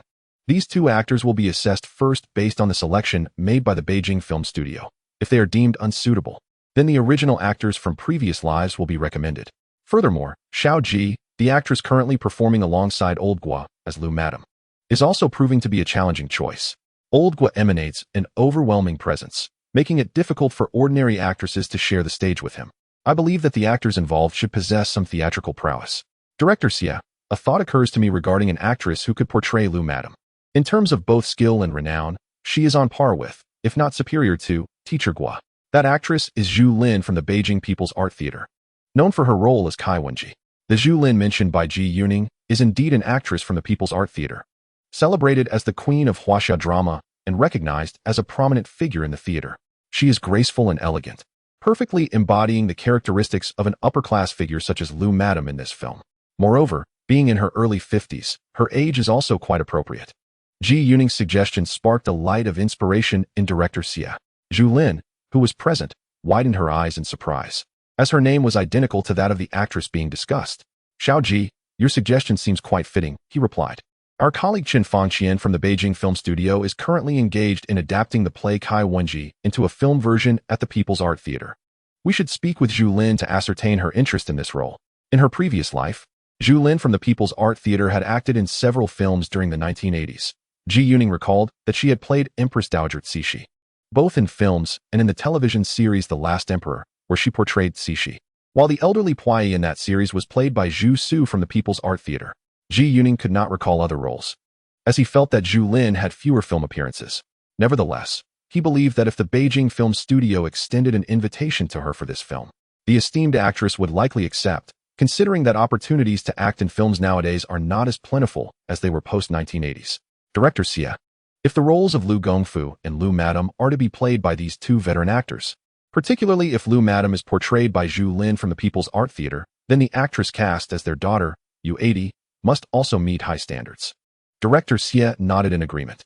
How about this Zhu Lin sitting beside me for the role of Yu80? Prior to attending medical school, she spent several years with a military cultural troupe. At this moment, Ji Yuning revealed the primary purpose of his visit. Director Xia appeared somewhat surprised, but then scrutinized Zhu Lin closely before nodding. Xiao Ji, you have a point. Your partner would indeed be quite suitable for this role. Her aura bears a striking resemblance to that of Zhu Lin from the People's Art Theater, making them a fitting match for a mother-daughter dynamic. Oh, how interesting that both actresses playing the mother and daughter share the name Zhu Lin, he mused. At that moment, Zhu Lin, standing beside Ji Yuning, wore an expression of astonishment. Prior to their visit to the Beijing Film Studio, Ji Yuning had mentioned to her that director Xia's film, which involved a character who converses with the devil, had a role that seemed quite suitable for her, and that he would recommend her to the production team. Zhu Lin felt a flicker of anxiety upon hearing this, yet she refrained from declining, as deep down, she harbored a genuine desire to act in films. A few years prior, she had regrettably missed the opportunity to star in the film Haixia, and the pang of remorse lingered within her over the years. However, what astonished her today was the realization that the actress recommended by her husband to portray her mother was none other than Aunt Zhu Lin from the National Theater, a figure she had idolized since her childhood when she first watched their plays. Haha, Director Xia, I hadn't anticipated this at all. When you spoke of the formidable presence and profound skills of Teacher Gua, I immediately thought it essential to have a female actress who could match his caliber. That thought naturally led me to Aunt Zhu Lin, the great Qingyi from the National Theater. Moreover, the coincidence of their identical names, Zhu Lin and her own name, Alan, was rather amusing. Yet, this was not a concern. Rather, it added an intriguing twist to our film. When it is released, this unique aspect could serve as a promotional highlight. Two Zhu Lins. One, the esteemed Aunt Zhu Lin, and the other, the younger Zhu Lin, perfectly cast as mother and daughter. It would be impossible for audiences to overlook this connection. In truth, Ji Yuning had orchestrated this deliberately, believing that if Zhu Lin were to portray this character, with the renowned Zhu Lin from the National Theater playing her mother, it would undoubtedly elevate their family's visibility. Consequently, this would mark Zhu Lin's debut film, ensuring that audiences would remember her, a crucial milestone for a budding actress. Additionally, the film boasted a plethora of distinguished actors, all immensely talented. The opportunity for Zhu Lin to share the screen with such esteemed performers would undoubtedly be advantageous for her future. If she secured this role, her entry into the film industry would commence at a remarkably high standard. Chapter 86. You are quite the talker upon listening to Ji Yuning. Director Xia found his reasoning profoundly compelling. After discussing Zhu Lin, Director Xia transitioned to the arrangements for the future of the production. Little Ji, your family's project will essentially be shooting in the studio next week. Xiao Wang has already reserved the film studio. Xiao Wang has indeed acted swiftly, preparing the storyboard in advance, and the casting process is also progressing rapidly, with most actors confirmed. Next week, when you join their production team, you can also assist with the casting work here. As for the outdoor scenes, Director Zhao has already gone to Shanghai for location scouting. Thus, during this period, our primary focus will be on the casting process. Director Zhao, mentioned by Xie, is his assistant director, a talented female director named Zhao Yuan. The film Dream of the Red Chamber was a collaborative effort directed by both Xie and Zhao, although Xie remained the principal director. Alright, I'll be at the studio next week, so I'll join you for the casting auditions. Today, Director Wang has already provided me with the transfer letter. Our director Ma mentioned that it would be acceptable to present this letter to him later. I had a discussion with Director Ma yesterday, and starting this week, I will be temporarily assigned to the Beijing Film Studio for filming, working alongside the production team. He is aware that I will be collaborating with 3 different crews. Indeed, Director Ma is quite amiable. Yesterday, the cast for Xie Tian's sweet career drama was also established. Xie Tian personally went to Guangdong province to scout locations. I estimate that it will take some time before his crew truly begins to operate. Therefore, your current focus should primarily be on our 2 production teams. Just then, Director Wang arrived. He shares a good rapport with old Xie and frequently visits. Upon seeing Zhu Lin, Director Wang greeted her warmly and then turned his smiling gaze towards Ji Yuning. You, young man, I called you to the studio, yet you chose to run off to old Ma's. You are not showing me any consideration, he remarked. Director Wang, you have wronged me. I was suddenly reassigned by the department, and it was a direct personnel order. I didn't expect it at all. Upon arriving at the department, Minister Huang inquired about my preferences for which department I wished to join. After reflecting, I thought about my imminent collaborations with 3 crews at our Beijing Film Studio. So constant transfers would be necessary. I believe that joining the Film Research Institute under the Technology Office would be quite convenient for managing my future assignments. This institute is not located within the main department, but in the old Cultural Ministry compound, making it even more accessible. When I selected the Film Research Institute, I was entirely unaware of the specific work involved there, nor did I know Director Ma. It was only later, when I visited the Technology Office, that I realized Director Ma was indeed from our Beijing Film Studio. You see, my decision to join the Film Research Institute was fundamentally motivated by considerations for the work at our studio. This truly honors you, Director Wang. Ji Yuning smiled as he defended himself. Humph, you are quite the talker, aren't you? Fine, I'll concede that you have some good intentions and show me respect. Henceforth, you must continuously provide us with excellent scripts. Do you hear me? Ji Yuning nodded vigorously, thinking to himself that it seemed Director Wang was primarily concerned about quality scripts, while the rest was merely for show. After some more conversation, Ji Yuning understood that Director Wang must have business to discuss with Director Xie, so he promptly took his leave. On the way back, Ji Yuning sensed that Aaron felt both anxious and excited. Aaron, does this mean that my role in that project dealing with the devil has been confirmed today? Zhu Lin inquired, turning her head as she rode her bike. Well, it's nearly settled, but there's still a procedure next week for an audition. I'll inform you in advance when the time comes. However, you need not worry. I am merely the casting director's assistant, and Director Xie is the one who ultimately decides on the cast.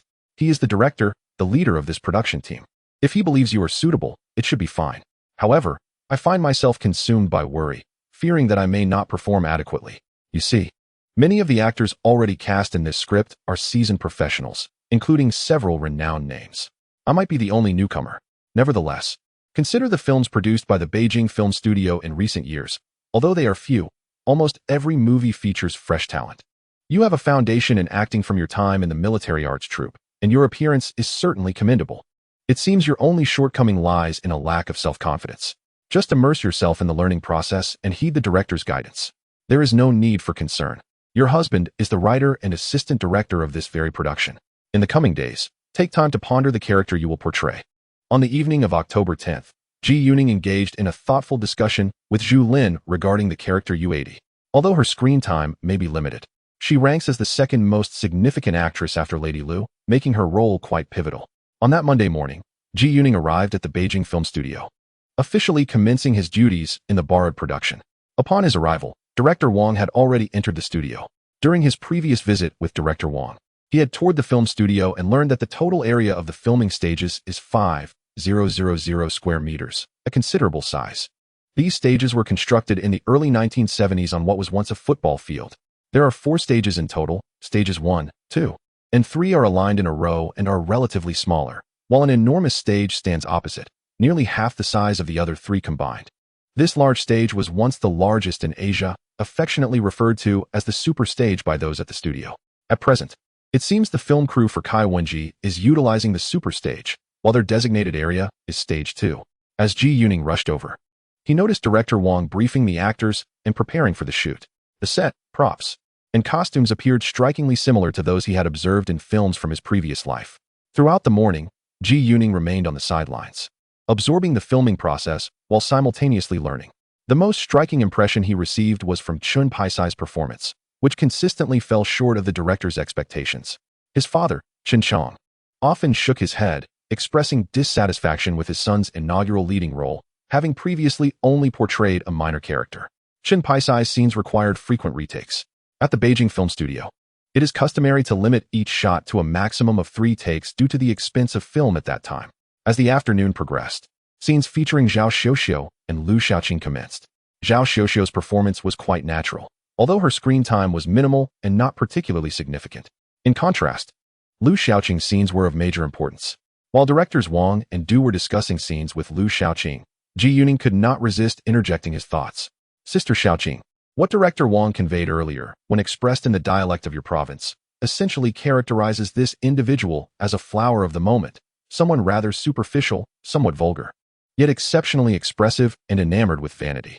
However, this character must not evoke outright disdain from the audience. At this juncture, Lu Xiaoqing had only completed 2 films. Despite her keen insight, she had yet to reach the level of embodying her roles completely. Occasionally, her performances veered slightly into excess, reminiscent of the instances when Chen Paisai, during his performances, would occasionally overact.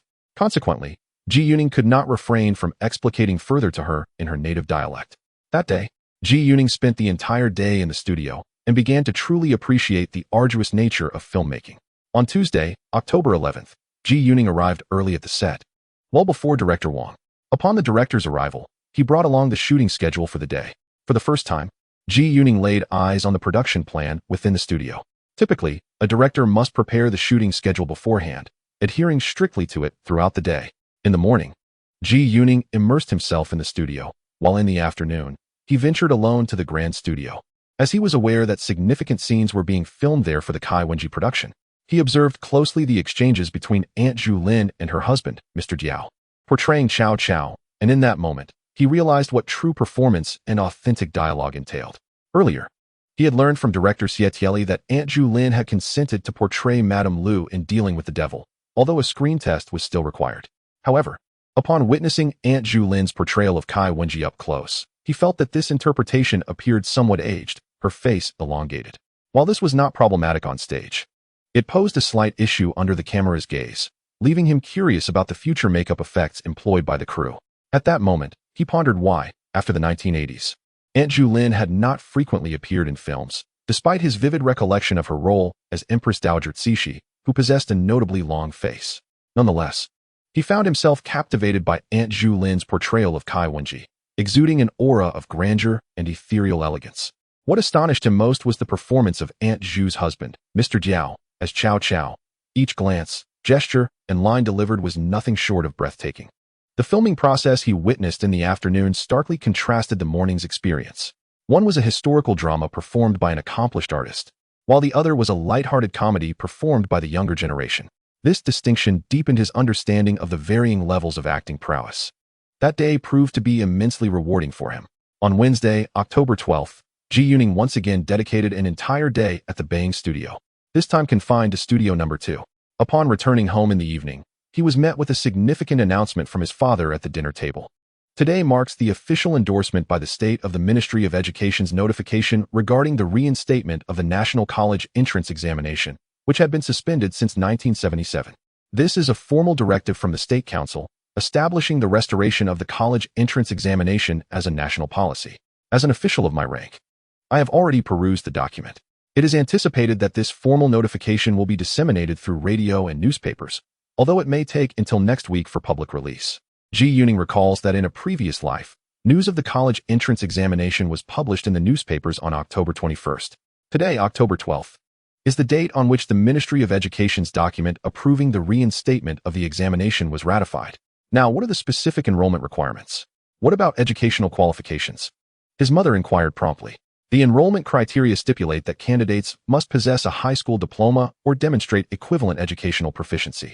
It is worth noting that the most debated issue at that time revolved around how to address the students from the 6 cohorts between 1966 and 1968. Ultimately, The decision was made that all students from these 6 years would be eligible to take the examination, irrespective of the certificates they held. Ji Yuning, born in 1968, belongs to one of these cohorts and possesses a high school diploma. However, he did not participate in the rural work initiative during that year. He and Jianjun were also dispatched to the countryside only after obtaining their diplomas, despite having fundamentally completed only a minimal portion of their high school education. Their actual academic level was akin to that of junior high school graduates. Ji Yuning's formal secondary education comprised merely the 2 years of junior high school, as he did not complete a full year of high school. Consequently, his mother often regarded him as a junior high school graduate. During that period, both junior high and high school consisted of 2 years, contrasting with the 3-year system in place during Ji Yuning's time travel. Thus, it can be calculated that a total of 13 years of students will participate in this year's college entrance examination, an unprecedented number in history, not seen even abroad. In the previous life, over 20 million students registered from these 13 academic years. Some provinces conducted preliminary examinations to filter candidates, and ultimately, 7 million individuals participated in the final examination. The youngest candidates are the current high school students, those who graduated either this year or last year. In the first year of the reinstatement in 1977, the youngest successful candidates were merely 13 years old, while the oldest approached 40. It was not uncommon for fathers and sons to attend the same school, even as contemporaneous students.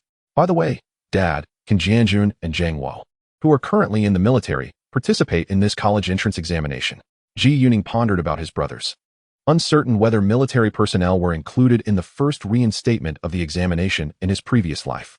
The enrollment targets for this reinstated examination encompass workers, farmers, educated youth who have gone to the countryside, demobilized soldiers, officials, and current high school graduates. Zhang Wo and Jianjun, being active duty soldiers, may apply to enroll in military academies. However, such applications require approval from the military's political departments, and the allocation of slots for each military unit is quite limited. Should they wish to enroll, it is likely that Uncle He could secure a spot for them. However, I believe that Zhang Wo might find it quite challenging, as he is currently swamped with commitments and lacks the time. Although he is keen to take the examination, there will undoubtedly be ample opportunities in the future.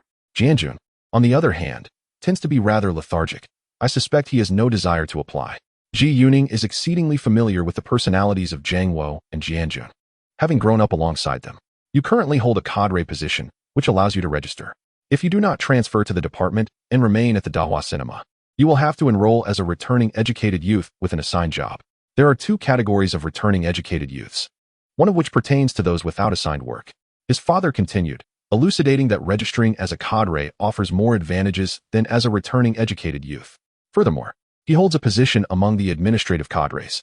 Although Ji Yuning did not fully grasp the specific advantages of registering as a cadre versus a youth, he was aware that many educated youths only learned about the college entrance examination when the announcement appeared on the front page of the People's Daily on August 21st, whereas he had been informed as early as the beginning of August. On Thursday, October 13th, during lunchtime, Ji Yuning exited the photography studio and, after finishing his meal in the canteen, hurried to the entrance of the Beijing film studio. Shortly thereafter, he spotted Zhu Lin pedaling her bicycle with great urgency towards him. This afternoon, Zhu Lin was to audition at the studio. A few years prior, she had auditioned for the film Haixia and had been successful, but she ultimately chose to withdraw. The 2 of them proceeded to the office of the production team for dealing with the devil. During the audition, Zhu Lin performed adequately, displaying minimal nervousness thanks to her prior experience. The outcome was favorable. She passed, with director Xia expressing his approval on site. The other members of the crew raised no objections. Naturally, the principal factor was that Zhu Lin was recommended by Ji Yuning, who is also her partner. Such occurrences are commonplace within film studios, whether in this era or in the past, exemplifying the adage that those closest to the source reap the earliest rewards. Following Zhu Lin's audition, another actor arrived to audition. This newcomer was a tall, dignified, and gracious middle-aged gentleman. Sporting glasses, his eyes crinkled into slits of mirth upon seeing Ji Yuning.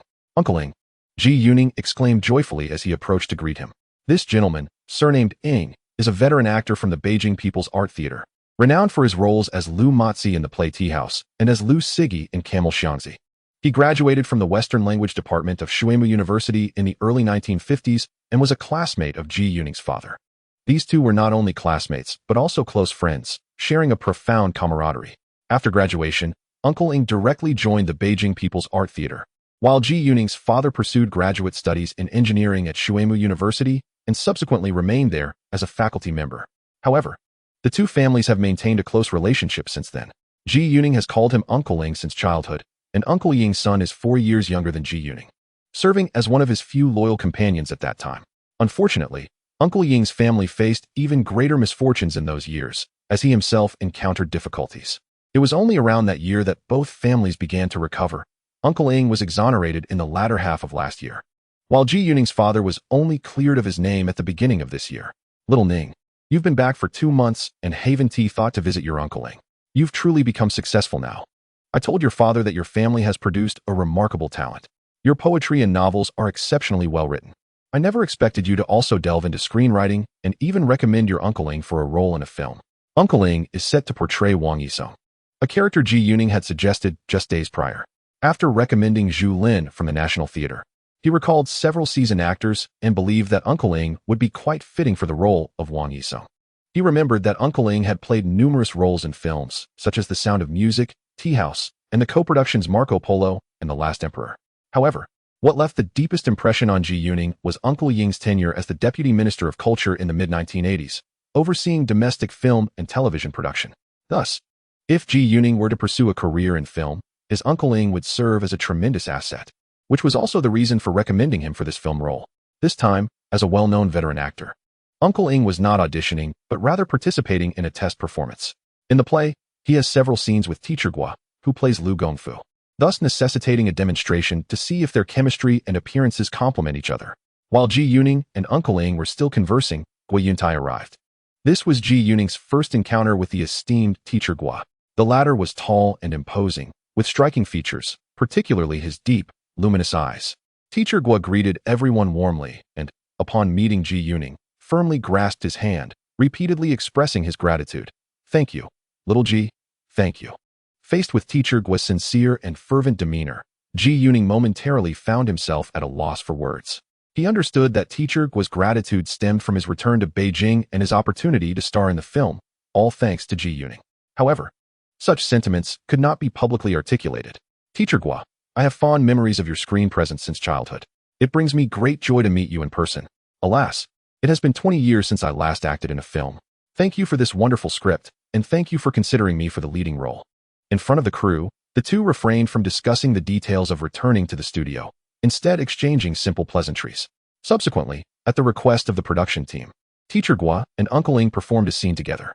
In Ji Yuning's eyes, Uncle Ying's portrayal of Wang Yisong felt even more compelling than that of the original actor from his past life, whether in terms of acting skills or physical appearance. Particularly regarding height, he finds himself more suitable for the role. He recalls that in his previous life, the character was portrayed by an older actor with the surname Fu from the Zhu Lin film studio, who played the role of the rotund character in the film's 72 Tenets of Prosperity. However, this actor was somewhat diminutive in stature, while Teacher Gua hails from Heilongjiang, embodying the robust physique of a northeastern man. Consequently, in the earlier rendition of the film, the scenes featuring Wang Yisong and Zhang Gongfu often made Wang appear somewhat shorter. Uncle Ing had rehearsed this scene, and director Xie Tieli promptly decided that this role was meant for him. At that moment, Aunt Zhu Lin from the People's Art Theater also arrived, having come directly from filming her scenes as Kai Wenji in a large studio. Aunt Zhu Lin had not had the chance to remove her makeup, so upon arriving at the set, the makeup artist quickly assisted her in removing it, and then crafted a simple look for Madame Lu. Once the transformation was complete, everyone in the crew nodded in approval, with Ji Yuning feeling that Aunt Zhu Lin appeared far more refined than the long-faced version he had seen previously in the studio, especially in terms of her demeanor. She perfectly embodied the characteristics of Madame Lu. After removing her makeup, Aunt Zhu Lin approached, already aware of the presence of a young Zhu Lin. Upon meeting Ji Yuning's Alan, Aunt Zhu Lin was particularly fond of her, immediately taking her hand and affectionately calling her little Zhu Lin. Chapter 89. Submission of the Horseman. Ji Yuning was pleasantly surprised to discover that this esteemed actress from the People's Art Theater had such a delightful personality, finding a wonderful rapport with his Alan. In no time, the two Zhu Lins, old Zhu Lin and little Zhu Lin, had grown as close as the mother and daughter in the script. Ji Yuning also approached to converse with Aunt Zhu Lin for a while. Later, there were several auditions for the roles of Zhao Yibiao and Yao Chuanfu, but it appeared the production team was not entirely satisfied with the selections. The casting process for these two roles would need to continue. Returning home that evening, Zhu Lin was still brimming with excitement. Aning, I never imagined Aunt Zhu Lin would be so kind. I have loved watching her portray Kai Wenji since I was little. I've seen it countless times. I remember that the actress's name in the credits was exactly the same as mine. Oh, I can't believe I will be acting alongside Aunt Zhu Lin. When this film is completed and released, I bet the credits will read Zhu Lin, big, and Zhu Lin, little. If we go to Shanghai to shoot exterior scenes, you can learn a great deal from Aunt Zhu Lin. The veteran actors at the People's Art Theater deliver performances of exceptional quality, with a solid foundation. They are not like ordinary actors. They have the potential to become true artists. Seeing Zhu Lin nod, Ji Yuning continued, Today, you met Uncle Ing. He graduated from Shui-Mu University in the early 1950s and pursued an audition at the People's Art Theater to become an actor. My father mentioned that during his time at school, Uncle Ing was particularly enthusiastic about forming a drama troupe. However, during the audition at the People's Art Theater, they deemed his acting skills inadequate and assigned him as the director of the materials room. Subsequently, Uncle Ing studied numerous books on performance in the materials room, which greatly enhanced his acting prowess. At that moment, everyone at the People's Art Theater was utterly astonished. This segment of history, when seen through the eyes of Ji Yuning in a previous life, struck him as rather amusing. It bore a curious resemblance to a scene from the legend of the Condor Heroes, where a character, after perusing the entirety of Taoist scriptures, conjures a unique martial art. Ah, Ning, is there truly such a phenomenon? Zhu Lin held a very favorable impression of Uncle Ing today. Yet, she could hardly fathom that Uncle Ying's acting prowess was honed through such a method of study. Indeed, Uncle Ing graduated from the Spanish department of Shui-Mu University, excelling in foreign languages. He is also a translator. Upon joining the People's Art Theater, he excelled in acting as well. Thus, performance was not particularly arduous. With a little learning, one could master it. Zhu Lin listened intently, deep in thought. On October 14th, a Friday, Ji Yuning did not attend the film crew at the Beijing Film Academy. Instead, he went directly to the editorial office of the People's Literature magazine.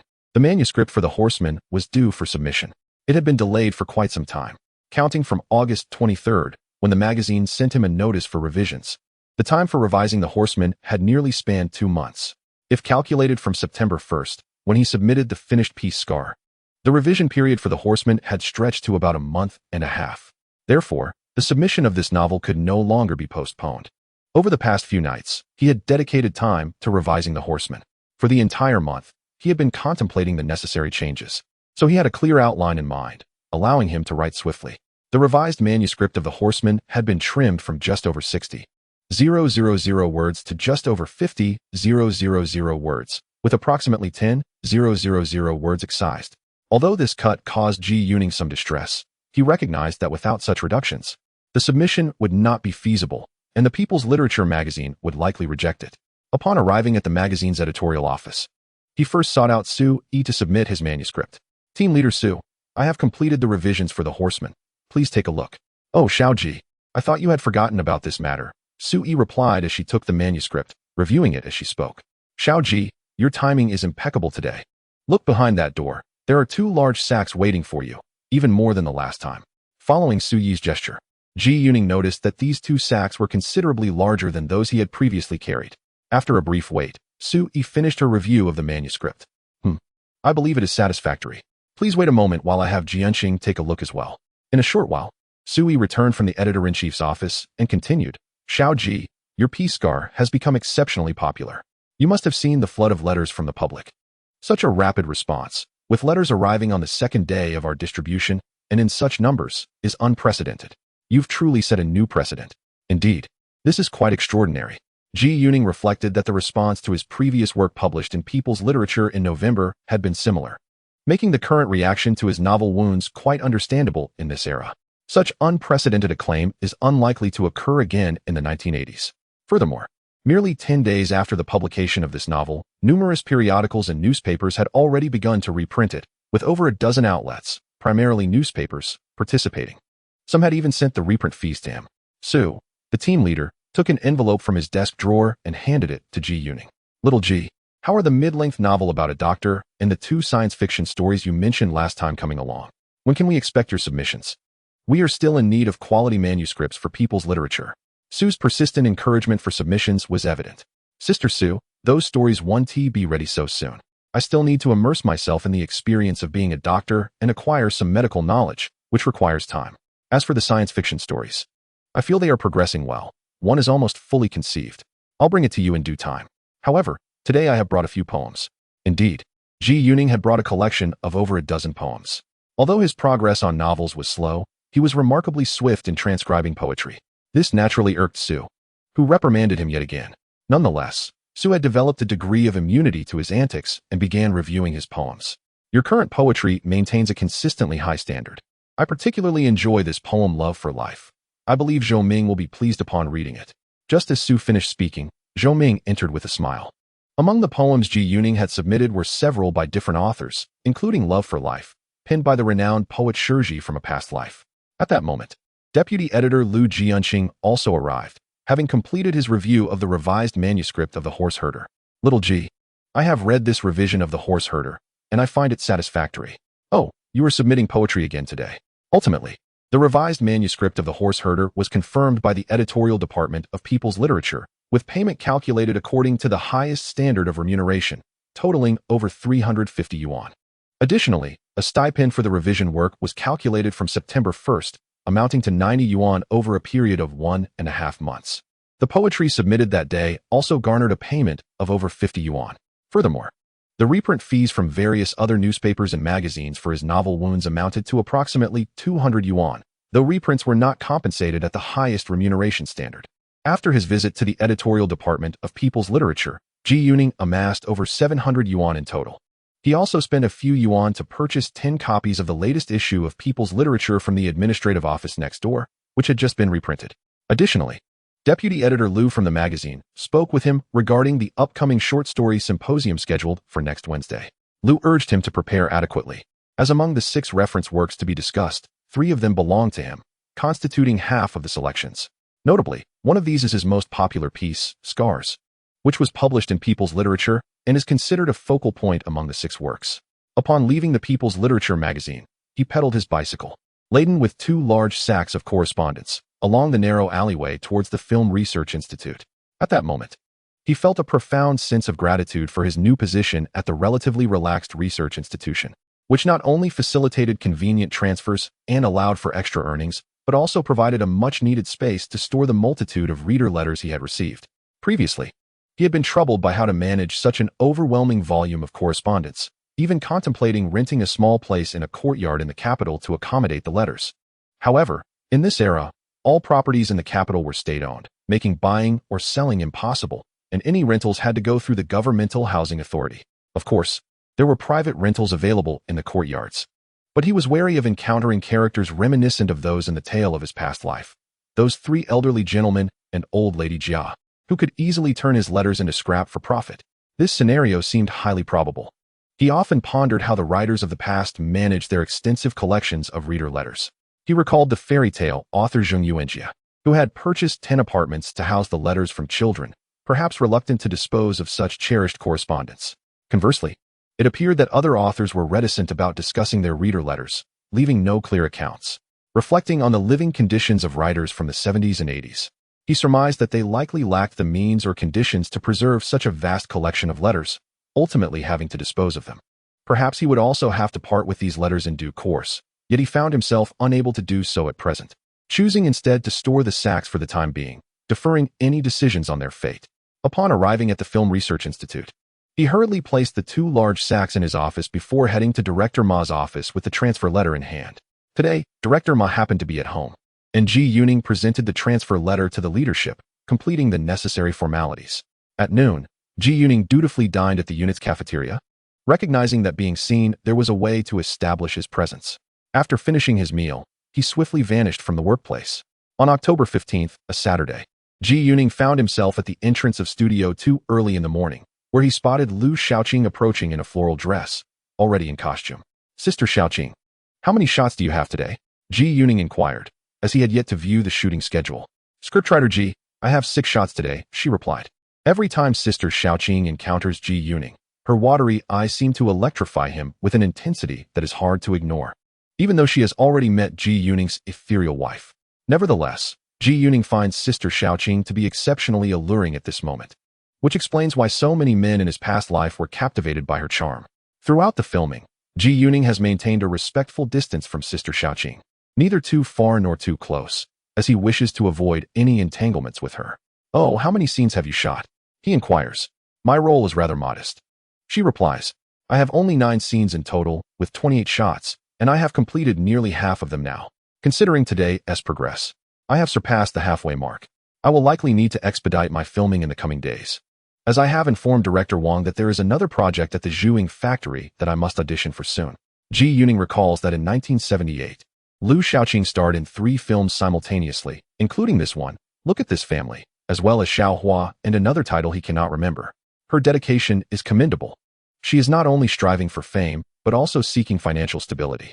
Currently, she is affiliated with the Chengdu Military District Drama Troupe, and filming provides her with a subsidy. Within this production, Liu Shaoqing is regarded as an exceptionally talented actress.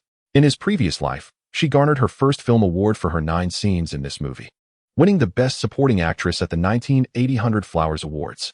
At that moment, assistant director Du Min approached, holding the shooting schedule for the day. "Wow, Sister Du, we have 23 shots to film today. That's quite a lot," Ji Yuning remarked after reviewing the plan she handed him. At this time, the standard filming pace in domestic film studios was 12 shots per day. However, there were instances of rapid filming. For instance, in his past life, Yu Yang managed to shoot 75 shots in just 2 days for his film The Handcuffed Traveler. Such speed was indeed frantic. Director Wang has indicated that we need to accelerate our filming pace, as we may need to rush through the latter part of the project. If other crews commence their work, we may not have access to a fixed camera anymore. At that point, we will only be able to use whatever equipment is available, she explained. After all, we are part of the youth production team, and we cannot compete with those seasoned directors. Ji Yuning understood the urgency behind the accelerated schedule. During this era, seniority in domestic film studios was particularly pronounced. Among the 3 crews he was involved with, the disparity was striking. In director Wang's crew, the team comprised primarily young individuals. It was his first time directing a film solo, and the cinematographer and art team were also taking on their roles for the first time. In contrast, the crew of director Xie Tieli was composed of seasoned professionals, encompassing cinematography, art, costumes, makeup, and assistant directors, all of whom had extensive experience within the studio. This difference in personnel configuration was evident, and when it came to other resources like funding and equipment, the advantages were even more skewed towards established directors. Typically, to become a director in domestic film studios, one had to spend 3 years as a script supervisor, 3 years as a director's assistant, 3 years as an assistant director, shoot 9 films, and endure a decade of apprenticeship before earning the title of director. Chapter 91. Expanding the casting scope. Ji Yuning is currently listed as an assistant director on 3 film sets, yet his primary role remains that of a screenwriter. The title of assistant director is largely nominal. The aspiration to ascend to the position of director at the Beijing Film Studio seems a distant dream, one that may require many years of perseverance. However, Ji Yuning holds no false hopes, fully aware of the Beijing Film Studio's esteemed standing within the domestic film industry. He believes that the studio likely commands approximately 1/3 of the influence among the 16 film production companies in the country. This is akin to the fact that among the 22 prominent film stars selected post-establishment of the Huaxia Nation, 7 hailed from the Beijing Film Studio. During lunch in the cafeteria of the Beijing Film Studio, Ji Yuning sat conversing with director Xie Tieli and deputy director Zhao Yuan. Old Xie. The casting for the roles of Zhao Yibiao and Yao Chuanfu has yet to yield satisfactory results. "We still have not settled on anyone particularly suitable," Ji Yuning remarked. "We have already sifted through the actors from domestic film studios and even auditioned several from drama troupes, but none have quite met our expectations." The speaker was Zhao Yuan, one of the co-directors of the film, effectively serving as deputy director to Xie. A seasoned veteran of the Beijing Film Studio, she is married to Zhu Jinming, the studio's chief cinematographer. This film is fundamentally an ensemble piece, not solely focused on the leading roles. The significance of the supporting antagonists cannot be understated, with characters such as Yan Keefe, Zhao Yibiao, Wang Yisong, and Yao Chuanfu playing pivotal roles. Hence, we must continue our search. Casting is undoubtedly a laborious task. Reflecting on past experiences, Ji Yuning recalled how, during the production of Little Soldier Zhang Jie, it took 3 months just to find the right actor for the role of Zhang Ga. Nearly half the studio's personnel scoured the streets of Beijing in search of a mischievous child, ultimately discovering the perfect candidate in Inner Mongolia. Director Xie, known for his unhurried demeanor, responded thoughtfully, "Perhaps we should consider broadening our casting parameters. Let us explore the photographs of all the performing arts troupes and drama companies from recent years. It would be prudent to assess them visually. as both Zhao Yibiao and Yao Chuanfu have specific character traits that need addressing, particularly Zhao Yibiao. At this juncture, Ji Yuning interjected, recalling that in a previous life, the actor for Zhao Yibiao hailed from a cultural troupe associated with a naval unit in Guangdong province, while the actor portraying Du Kongfu was from an Air Force cultural troupe in the Guangzhou military region. At that time, neither actor was particularly renowned. It was only through their performances in this film that they gained a modicum of fame. He understood that he could not simply name these two actors. He would need to search for photographs from all performance groups to identify them. All right, G. How about you and director Zhao visit the archives on the 3rd floor this afternoon to conduct your research? Xie suggested. However, you will need a signed approval from Old Wang to access the archives. After we finish lunch, I will speak with him to obtain his signature. Shortly after the meal, Ji Yuning and Zhao Dajie received the signed approval from director Xie, delivered by the ever-diligent Wang. Two individuals hastened towards the 3rd floor and a half of the main building at the Beijing Film Studio, where the archives were located. The main structure of the studio comprised 3 full levels and a half, with the latter serving as the archives, an area of great significance, inaccessible without the signature of director Wang.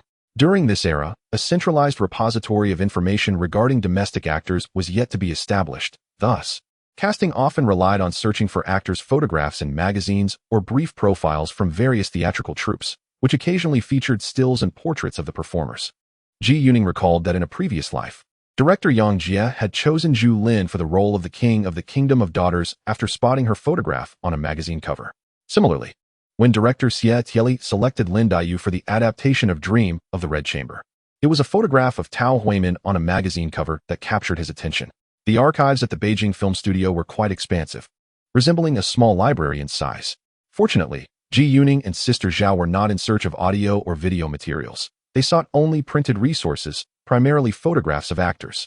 It was essential for the two actors to possess a foundation in drama, so they focused on individuals with theatrical backgrounds from art troupes or drama companies. After an afternoon of searching, Ji Yuning was unable to locate the information he remembered about the 2 military art troupes from Guangdong province and eventually returned home. On October 16th, a Sunday, the film crew continued their shooting. Within domestic film studios, it was customary for the crew to work without breaks, rendering Sundays just another day of shooting. Ji Yuning arrived at the studio in the morning and entered the second sound stage, where he spent the morning observing. Zhu Lin accompanied him, as she had no particular plans for the day and had never witnessed a shoot in the sound stage before. Today, Liu Shaoqing had 6 scenes to film, 2 of which involved a confrontation with Zhao Xiuxiu, who had 4 scenes in total. Their performances together showcased a striking contrast. One exuded kindness and gentleness, while the other was brash and mercantile, creating a delightful comedic effect. Ji Yuning was pleasantly surprised by Zhao Xiuxiu's natural performance. She held her own remarkably well alongside Liu Shaoqing, a naturally gifted actress, in the same frame. This made him regard Zhao Xiuxiu with newfound respect. It seemed his judgment was indeed astute, as she might very well carve out a niche for herself in the film industry. In the previous life, during the 1970s and 1980s, many actors were fleeting stars, quickly fading into obscurity, yet he sensed that Zhao Xiuxiu possessed considerable potential. After lunch, he returned to the archives, only to find them locked and devoid of personnel, as the archive administrator was off that day, rendering his inquiry impossible. Reluctant to disturb anyone in the studio's dormitory, he had no choice but to abandon his search. On October 17th, a Monday, Liu Shaoqing had just 5 scenes remaining to film. Upon completing these, her own role would be wrapped. As Ji Yuning observed in the studio, director Wang spoke highly of Liu Shaoqing, praising her not only for her acting prowess, but also for her resilience. She endured rigorous and intensive filming without any complaints, a rarity among actors. In the afternoon, Ji Yuning continued his research alongside sister Zhao in the archives. After sifting through a mountain of materials, he finally located his targets. One was L.V. Shuren, an actor, director, and screenwriter from a naval cultural troupe in a city in western Guangdong province. And the other was Chu Min, an actor from an Air Force cultural troupe in the Guangzhou military region. He presented their photographs and information to sister Zhao, and after a discussion, they resolved to send telegrams inviting these 2 actors to Beijing for auditions. Chapter 92. What is the literary world like? During the late 1970s and early 1980s, the primary means of communication was still via letters and telegrams. In that era, urgent matters warranted telegrams, while less pressing issues were conveyed through letters. Ji Yuning was particularly struck by the inefficiency of long-distance phone calls during this period. The waiting time was lengthy, costs were exorbitant, and the sound quality was dismal. one would often find themselves hoarse after making a long-distance call. Furthermore, long-distance communication typically occurred between major cities. For instance, he could communicate with Shanghai from the capital, but reaching smaller towns posed significant challenges. The two actors they identified were not located in a large city like Guangzhou, but rather in smaller military outposts, complicating the possibility of a phone call. Thus, during this time, the swiftest means of communication across regions was to send telegrams, which generally could be received the same day or, in many cases, within a few hours. As for concerns regarding the authenticity of the telegram, people of that era were generally quite sincere, and such matters were not typically fabricated. When venturing out, one would carry a letter of introduction, and the official seal on such documents was rarely counterfeit, lending credibility to one's identity.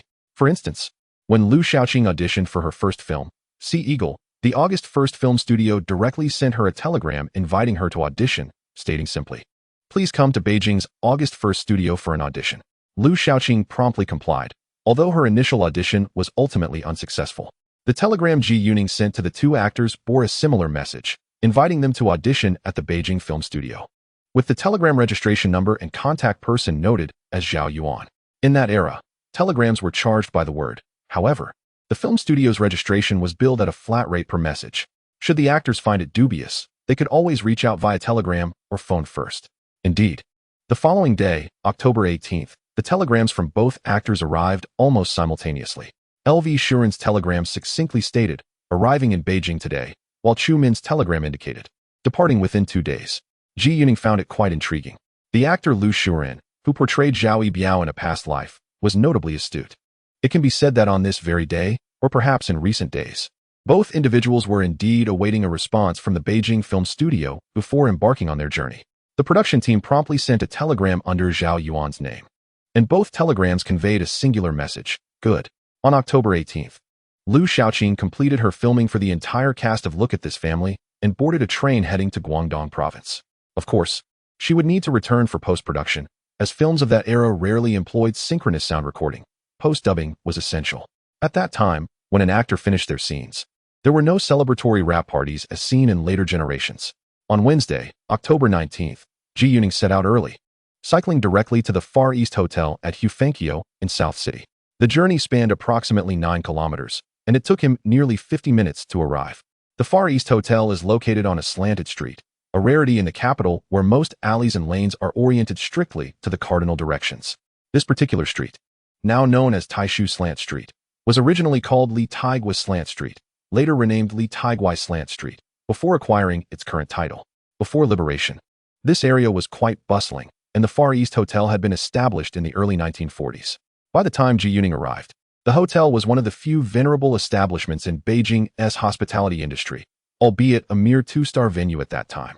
When Ji Yuning received the notification from Su Yi, he could not fathom why the People's Literature magazine chose such a remote and dilapidated hotel to host a national literary conference.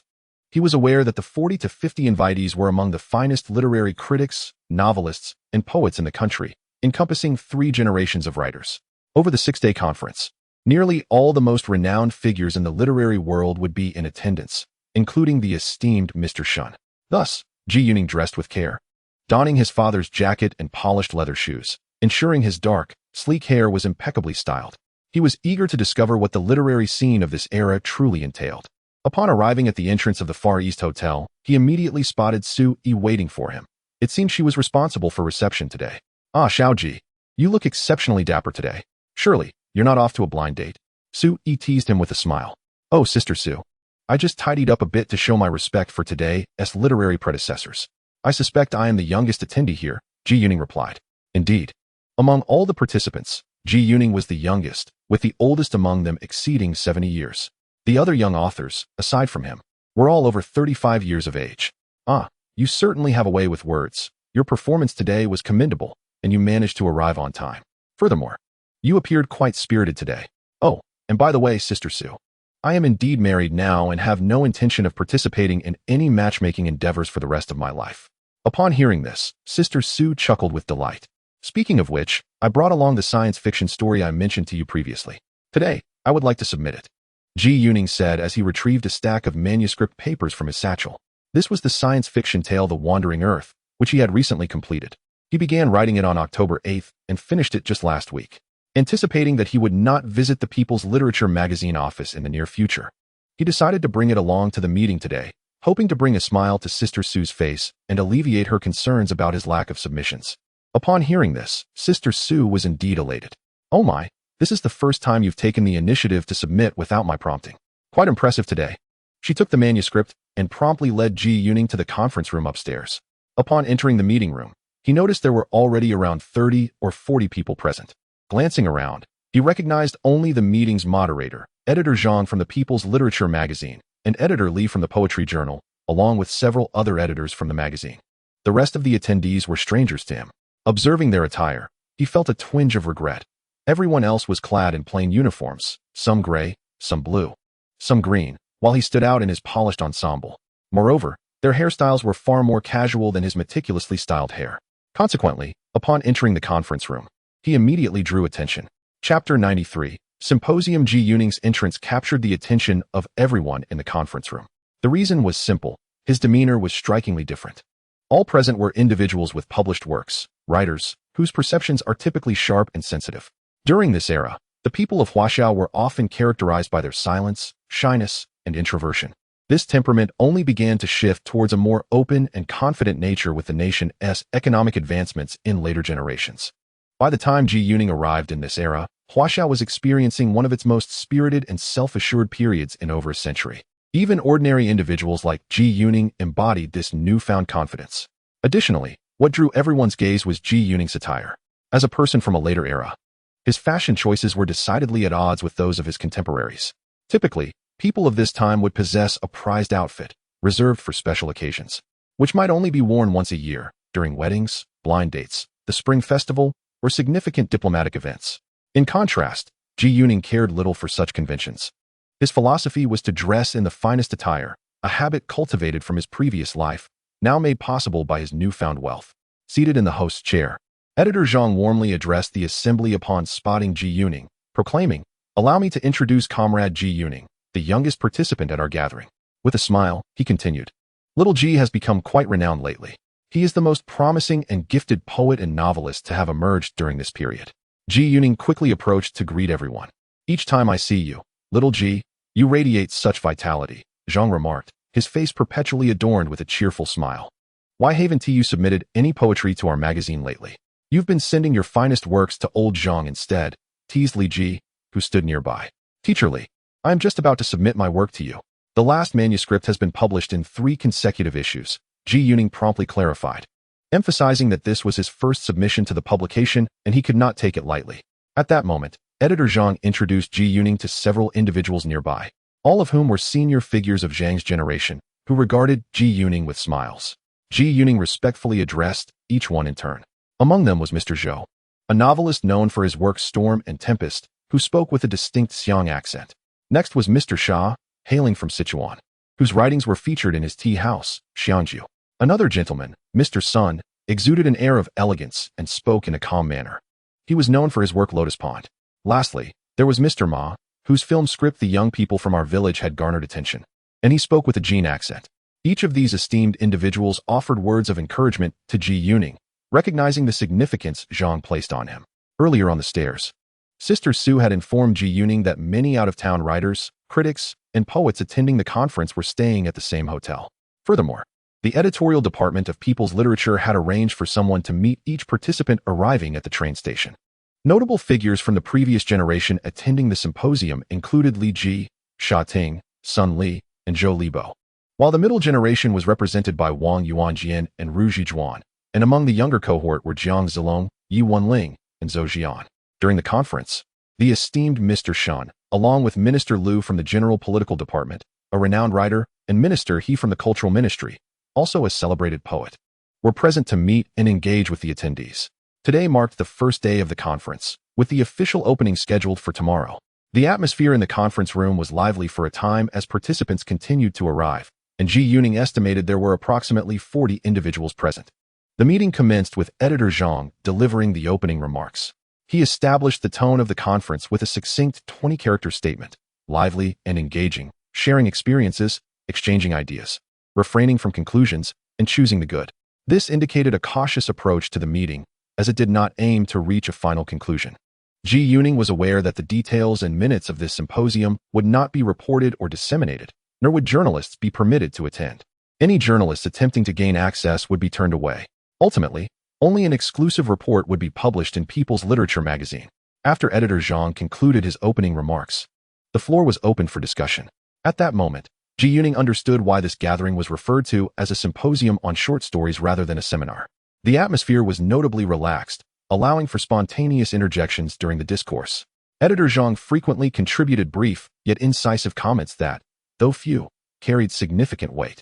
Ji Yuning sat alongside Sister Su, with editor Ru from the Shanghai literary magazine nearby. Editor Ru had previously reached out to him for contributions, and they corresponded thereafter, so her approach to greet him was quite natural. It appeared that she shared a close rapport with Sister Su. Ji Yuning had only exchanged pleasantries with the senior attendees present and had not yet made introductions with others when the meeting commenced. However, throughout the discussions, Sister Su and editor Ru quietly provided him with the names and identities of the speakers. Initially, the meeting focused on various theoretical aspects of literary creation, with the speakers predominantly comprising established figures possessing authority in this realm. Ji Yuning listened attentively, though he did not invest much emotional energy into the theoretical debates, as he believed that even if a consensus were reached on a particular issue, it would ultimately be of little practical significance. His attention was more captivated by the attendees themselves. The conversation had meandered through general discussions on literary creation. The People's Literature magazine had submitted 6 stories as reference works for this symposium. Participants were encouraged to share their thoughts and inquiries regarding these 6 pieces. The works included Seeking the Sutra by Comrade Jia Dashan, published in the 4th issue of the Hebei Province Literary Arts this year, Danmei by Comrade Yi-Wenling, featured in the 3rd issue of People's Literature, and Voices from the Heart by Comrade Xiao Yuxuan, appearing in the 4th issue of People's Literature. The remaining 3 pieces were authored by Ji Yuning, including his short novella That 5, published in the October issue of Capital Literary Arts, the only novella among the 6 works. His short story I Once Lived Here was published in the October revival issue of Shanghai Literary Arts, and another short story, Scar, has garnered significant acclaim, featured in the 10th issue of People's Literature. Editor Zhang's remarks shifted the direction of the symposium. Among the 6 works mentioned, 4 authors were present, with Jia Dashan absent. Ji Yuning had already noticed that Xiao Yuxuan and Yi Wenling were seated beside Wang Chaoyin, the editor responsible for their respective works. The discussion then turned to the novel Seeking the Sutra, the author of which was not in attendance. Ji Yuning had not previously read this novel. Coincidentally, the deputy editor of Jixing Literature was seated next to chief editor Ru, and thus he borrowed a copy of that issue of Jixing Literature from him and began to read. The novel in question, titled Seeking Experience, depicts rural life. In Ji Yuning's view, the style of this novel closely resembles a literary school from Jincheng province that emerged a few years prior, characterized by its authentic portrayal of rural existence. The structure of the narrative is intricate. However, apart from that, Ji Yuning found little else noteworthy. Once he finished reading Seeking Experience, the discussion surrounding the novel came to a close, and the focus swiftly shifted to Ji Yuning's currently most popular work, Scar. Soon, the author was requested to share his insights on the creative process behind this novel. Scar, I wrote, fundamentally explores the distances between individuals, akin to a line from my poem, Far and Near, which reflects how you appear distant when you gaze at me, yet close when you look at the clouds. This sense of distance is etched into the hearts of people, proving difficult to heal. I deeply felt this sense of distance during my time in the countryside. Back then, there were always figures akin to the kitchen god, who could at any moment ascend to the heavens to perform good deeds on your behalf. Such feelings of distance and distrust have persistently accompanied me. The estrangement and distance between the mother and daughter in the novel mirror the ordinary sense of distance experienced by people in general. This is where our deepest pain resides. The content of the novel primarily serves to showcase the anguish wrought by such distance. However, I believe that one novel is sufficient for this exposition. There is no need for continual reiteration. In the future, I aspire to delve deeper into reflection. This reflection could be broadened significantly. In terms of depth, it could span millennia, given our rich history of thousands of years. In a broader context, we must consider the entirety of the world. Humanity has experienced both brilliant epochs and times of dimness, a reality that resonates with every nation and every ethnicity. Ji Yuning's remarks left everyone in thoughtful contemplation. After sharing his insights on Scar, the discussion quickly transitioned to Ji Yuning's other 2 novels, That 5 and The Place Where I Once Lived. Ji Yuning then continued to elaborate on his creative process. Firstly, regarding that 5, nearly everyone present accorded this novel high praise, particularly the esteemed elders in attendance, who regarded it as a rare gem of quality Beijing literature, a classic literary work. The conception of that 5 was swift, as it weaves together stories I had heard multiple times during my childhood in the capital, unlike my other novels, which require thorough contemplation of the story's backdrop and the writing context, such as Scar, which is set in Shanghai and employs the local dialect. This piece flowed more naturally. The backdrop of this narrative is set in the riverside regions of Anhui province, particularly along the banks of the Yangtze River, interspersed with local dialects. I have discerned that when it comes to selecting the linguistic style for the novel, a Beijing-flavored narrative holds significant sway. Initially, this story was conceived as a lengthy composition, akin to the grand tapestry of the Qingming Shanghe, allowing the protagonist to traverse through decades. However, the narrative abruptly concludes at the liberation, as I found myself at a loss for how to proceed. During discussions about this piece, many present believed it possessed the structure of a lengthy narrative, ripe for further exploration. Yet, Ji Yuning's assertion of being unsure how to continue left everyone speechless. Indeed, her words resonate with profound truth. We then turned our attention to her work, The Place Where I Once Lived. Comrade Wu Taichong inquired whether the life scenes depicted within the novel take place by the Huai River or the Yangtze River. I can now clarify that my time spent in the countryside was within the Huai River basin. Although I have visited the riverside areas of Anhui, my understanding of rural life there remains superficial, while I maintain a keen interest in the cities along the river. Much of what is portrayed in the novel reflects the life from my own placement, and the decision to transpose it southward to the Yangtze River basin stems from a deeply personal connection. At the tender age of 15, I was sent to the countryside and did not reunite with my mother until I was 21. During this period, my parents were also sent down for re-education. I regard the Yangtze as my mother river, hence the line in the novel, "We live as the Yangtze flows, youthful and eternal." Additionally, Editor-in-Chief Ru remarked that upon completing the novel, she felt a chilling sensation that penetrated to the bone. I too experienced this profound chill upon finishing the narrative. This marks the second occasion I have felt such a way. The first was when I was in middle school, moved by the depiction of Mr. Wang Jing'an casting himself into the waters before the Yuzhou Pavilion, an empathetic response to the fate of our nation and people. In contrast, my immersion in the era described within this novel reflects a contemplation of personal destiny and future. Upon completing the novel, I felt the coldness deeply, prompting me to pen a subsequent micro-narrative intended for my son. I aspire for the future to be bright, and I believe the next generation should be aware of our experiences and grasp the essence of all we have endured. Furthermore, these 3 works form a series, and I contend that the absence of the final piece would render it incomplete. After Ji Yuning concluded, the host, Editor-in-Chief Zhang, posed another query. Ji, your insights regarding the creation of these 3 works are profoundly insightful and beneficial to us all. I have gained much from your reflections. I have one more question. What thoughts and insights do you have regarding literary creation? Or what characteristics do you believe distinguish your process in literary composition? I perceive this as a question steeped in pure literature. The topic of literary creation is rather expansive. At this moment, to provide an answer or engage in discussion feels somewhat beyond my capacity. Yet, my understanding is this: a rich intellect and abundant energy foster a vigorous spirit, while precision in language stands as the sole requisite. Whether I compose poetry, craft novels, pen essays, write screenplays, or create songs, I relish the process of allowing my ideas to flow seamlessly, which I refer to as a vigorous spirit. Regarding linguistic precision, beyond the inherent meanings, I also contemplate the nuances of dialects.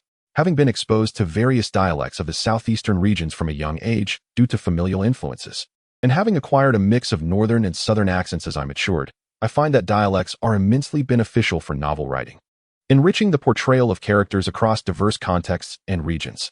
In Chapter 95, the impending publication is mentioned, as Ji Yuning specifically addresses the issue of dialects during his speech to lay a foundation for his future endeavor of transcribing novels from different regions.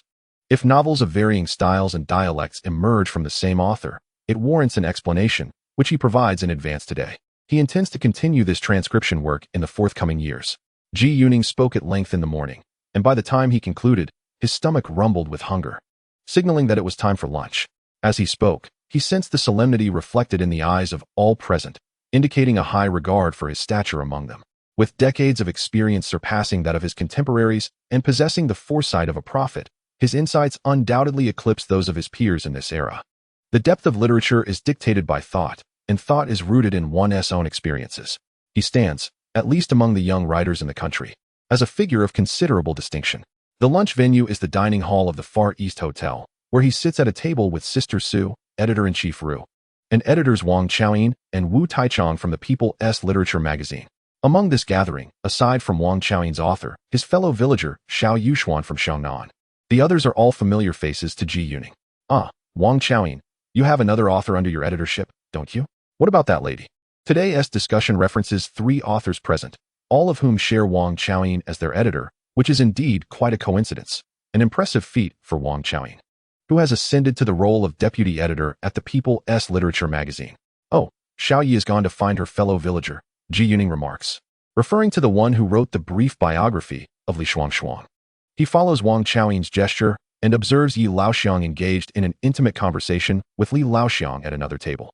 Ji Yuning turns back to exchange a glance with Wang Chaoyin, both seemingly understanding something unspoken.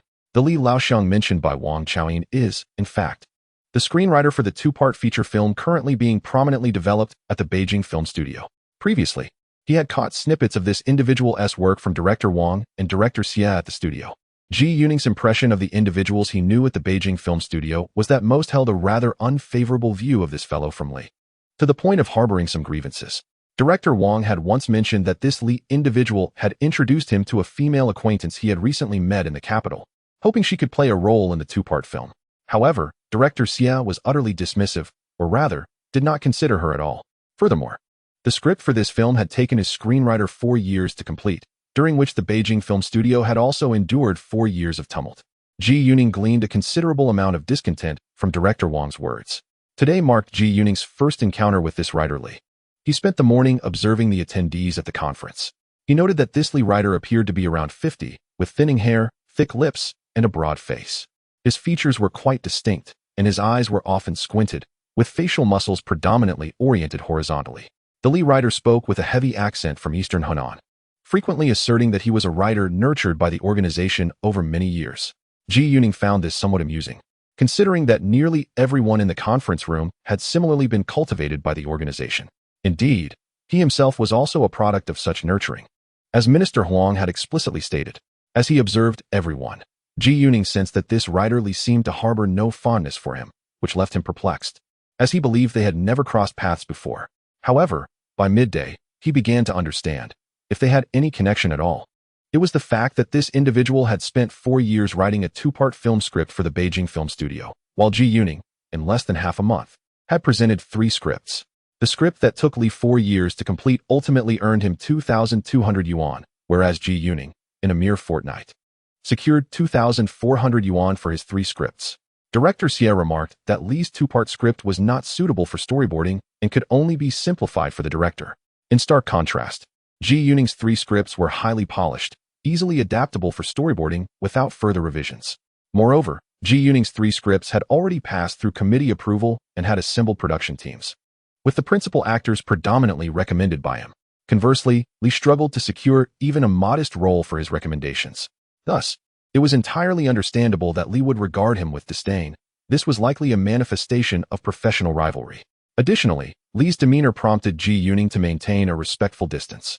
He recalled that in his previous life, this Li writer had later become known as the screenwriter for the films The Horse Thief and Furong Town, which were arguably his most renowned works.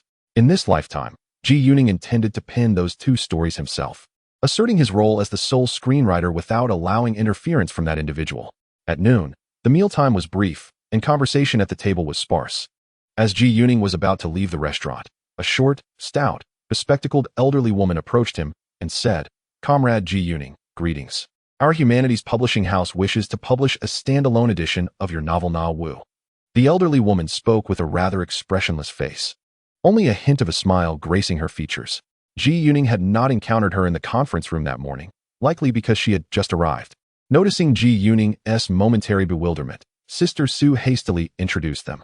"Xiao Ji, this is our chief editor from the People's Literature Publishing House, Editor Wei." Upon hearing this, Ji Yuning realized that this was the renowned Editor Wei of the Humanities Publishing House. No wonder her manner of speaking and interacting was so distinctive. He promptly returned the courtesy. "Hello, Editor Wei. I have no objections to the publication of Na Wu." Ji Yuning felt a surge of joy within. This was his first book. Although in this era, publishers did not offer royalties based on print runs, only a fixed initial payment akin to the compensation standards of magazines and newspapers, it still marked a significant milestone. Furthermore, she inquired, "How many poems have you published in periodicals so far?" "If it approaches around 150. Our publishing house is also interested in releasing a collection of your poetry." Editor Wei maintained her characteristic demeanor as she continued her inquiry. "Oh, Editor Wei, I believe I may have surpassed 150 poems, though I haven't kept an exact count." He added, "I have no objections to publishing a poetry collection. The prospect of another book is certainly a delightful one, especially since it is a collection I have long wished to publish." Ji Yuning had no reservations about this. "Very well, after this seminar concludes, our humanities publishing house will reach out to you." The elderly lady nodded and turned to leave without any unnecessary words. Ji Yuning watched her, blinking in astonishment. This lady indeed spoke with purpose, devoid of superfluous chatter. Sister Su beside him stifled a smile. During the afternoon seminar, the writer from Hunan, Li, proved to be quite lively, raising the topic of supporting the growth of female writers. Chapter 96. I have never read such a science fiction novel. Li remarked, "Our generation of writers has been cultivated through organization. The older writers have nurtured us, and with each step we take forward, they rejoice. When we falter, they worry." Comrade Xiao Yi writes well, "If a critic were to analyze her novel, it would not only serve literature but also foster talent. Otherwise, a new generation of writers, especially female writers, may emerge without anyone to critique, pay attention to, or support them, potentially leading to their demise. Therefore, we require a national literary review publication akin to the former Literary Gazette. The work of criticism must be authoritative. Such review publications are needed not only by writers, but also by readers." Ji Yuning exchanged a knowing smile with Wang Chaoyin, seated beside him. Indeed, the impact was immediate. Interestingly, the young author Xiao Yi was not from Hunan, but from Zhujiang, specifically the eastern region. She simply worked at a local factory in eastern Hunan and was still a worker. Today, a number of young authors in attendance are predominantly laborers, toiling diligently in their daily occupations. They dedicate their leisure time to the art of writing. Take for instance Jiang Zilong from Tianjin, a worker in a steel mill. If Ji Yuning had not been transferred to the Ministry of Culture, he too would have been a laborer at the Dahua Cinema, albeit enjoying the privileges of an official position. This era is distinctly different from the time when Ji Yuning traversed through the past. Even if one produces works of national renown, be it articles, songs, or poetry, one remains a worker, merely designated as a worker writer without any additional benefits. The words of writer Li sparked considerable discussion among the attendees, with particular attention directed towards his subsequent assertion regarding the necessity for a nationwide literary criticism publication. He referenced a female author present, consequently drawing the audience's focus towards her as well. It seems that Comrade Li possesses a remarkable ability to elevate young female writers, enabling them to stand out in the literary arena sooner rather than later, which in turn greatly benefits Ji Yuning. Simultaneously, it renders him increasingly reluctant to engage with writer Li. The afternoon symposium began to pivot towards the pressing issue of how to dismantle the rigid constraints present in the literary creation process. Ji Yuning perceived a palpable caution among the participants as they deliberated. For the first time today, he realized the multitude of demands and restrictions inherent in literary creation. Contemplating such matters could render the writing process exceedingly burdensome. As he listened, memories of his previous life, specifically his quest to explore the gardens of Sioux City, flooded his mind. In his past existence, he had harbored a profound fascination for the gardens of Sioux City, which numbered over 170, scattered throughout the region, yet only about 60 remained intact, with merely 19 accessible to the public. Naturally, Ji Yuning was not content with merely visiting these 19 ticketed gardens. He yearned to explore the others that were not open to the public. He recollected numerous instances of boldly trespassing into places like the Huansui Mountain Villa, home to the Sioux City Embroidery Research Institute, which was closed at the time. He ventured in to photograph the artificial hills, only to be met with admonitions from the institute's staff, chiding him that the area was off-limits and photography was prohibited. The local dialect of Sioux City was soft and melodious, lending an intriguing charm to the admonitions. Ji Yuning feigned ignorance, and the gatekeeper, witnessing his indifference, ceased their protests and effectively turned a blind eye. After capturing his photographs and surveying the area, he departed without incident. Subsequently, he employed the same strategy at numerous other inaccessible Sioux City gardens, almost always with success, except in cases where the gardens housed residents, in which he would courteously request entry. He believed that the gentle disposition of the local populace would deter any aggressive responses, thus allowing him to prevail in his endeavors. He found a parallel between the discussions occurring in the conference room and his experiences in Sioux City from his previous life. In truth, one can often disregard the opinions of others. Once your creation is unveiled, should anyone voice their discontent, simply feign ignorance, and such individuals will eventually fade into silence. Of course, these remarks are merely whispered to oneself. Upon attending the first day of the symposium, Zhu Lin discerned that the event bore little significance for him. His primary purpose for attending was to familiarize himself with the attendees. As the clock neared 5 in the afternoon, the inaugural session finally drew to a close. Just as Zhu Lin was about to depart, Sister Sue called out to him, "Xiaoji, do not leave just yet. I have just finished reading the science fiction novel you gave me this morning, The Wandering Earth. It is remarkable and profoundly moving. I have never encountered such an innovative approach to science fiction. I never anticipated that the genre could be crafted in such a manner. This narrative exhibits an epic vision with a grand structure. Although it comprises merely over 23,000 words, being a short story, its ambition rivals that of a full-length novel. Your talent for writing is truly astonishing. Why not stay for dinner before returning? We can discuss this novel further." Sister Sue had received the manuscript prior to the morning meeting and managed to read a portion during lunch, finishing it only during the afternoon session. "Xiaoji, do you know why our People's Literature magazine is hosting a symposium on short story creation? It is because short stories serve as a crucible for writers. New authors, in particular, find it easier to hone their craft through short narratives. This practice can propel them toward success in longer works. Editor Zhang has often expressed that the esteemed Mr. Shen hopes to see exceptional long novels emerge in this era. He believes that only long novels can epitomize the pinnacle of literary creation for a given time. In fact, I believe Your Wandering Earth could easily be expanded into a full-length science fiction novel." Zhu Lin recalled that in his previous life, Lu Cixin had condensed this story into a short to mid-length piece due to a lack of market for long science fiction novels at the time. Sister Sue, the original concept of this narrative resembles a historical account of Earth's journey from a personal perspective. I too believe it possesses the potential for a long novel. However, I worry that if I were to write it as such, I might face challenges in finding a publisher. Wouldn't that be a futile endeavor? For instance, would you dare to propose a long science fiction novel to a publishing house? It is indeed quite challenging for any publisher to accept long works in this genre at present. You raise a valid point. It is indeed difficult to find a publisher for long science fiction novels nowadays. Nevertheless, I will first present this short story to Editor Zhang. Your work can initially be published in our People's Literature magazine. With the upcoming National Science Conference preparations underway, the publication of a science fiction story aligns perfectly with current demands. Chapter 97. College Entrance Examination Registration. The following morning, Zhu Lin arrived early at the Far East Hotel once again. Today marks the official inauguration of this short story symposium. Yesterday served as a day of preparation prior to the opening. During this morning's meeting, Editor Zhang delivered an inaugural address, which was notably more formal than the opening remarks presented yesterday. In his speech, he summarized the 5 key topics that this symposium will explore, all pertaining to the realm of literary creation, a discourse of pure professional inquiry. Zhu Lin anticipates that the discussions over the next 3 to 4 days will revolve around these 5 aspects of creative writing. During lunch, as Zhu Lin took his seat, he noticed Editor Zhang beckoning him to come over. "Xiaoji, last night, Sue showed me your science fiction story The Wandering Earth. I was utterly astonished. I never expected a science fiction narrative could be so captivating." At that moment, he happened to be in Old Shah's room, who later also glanced at the story and remarked that it was immensely enjoyable.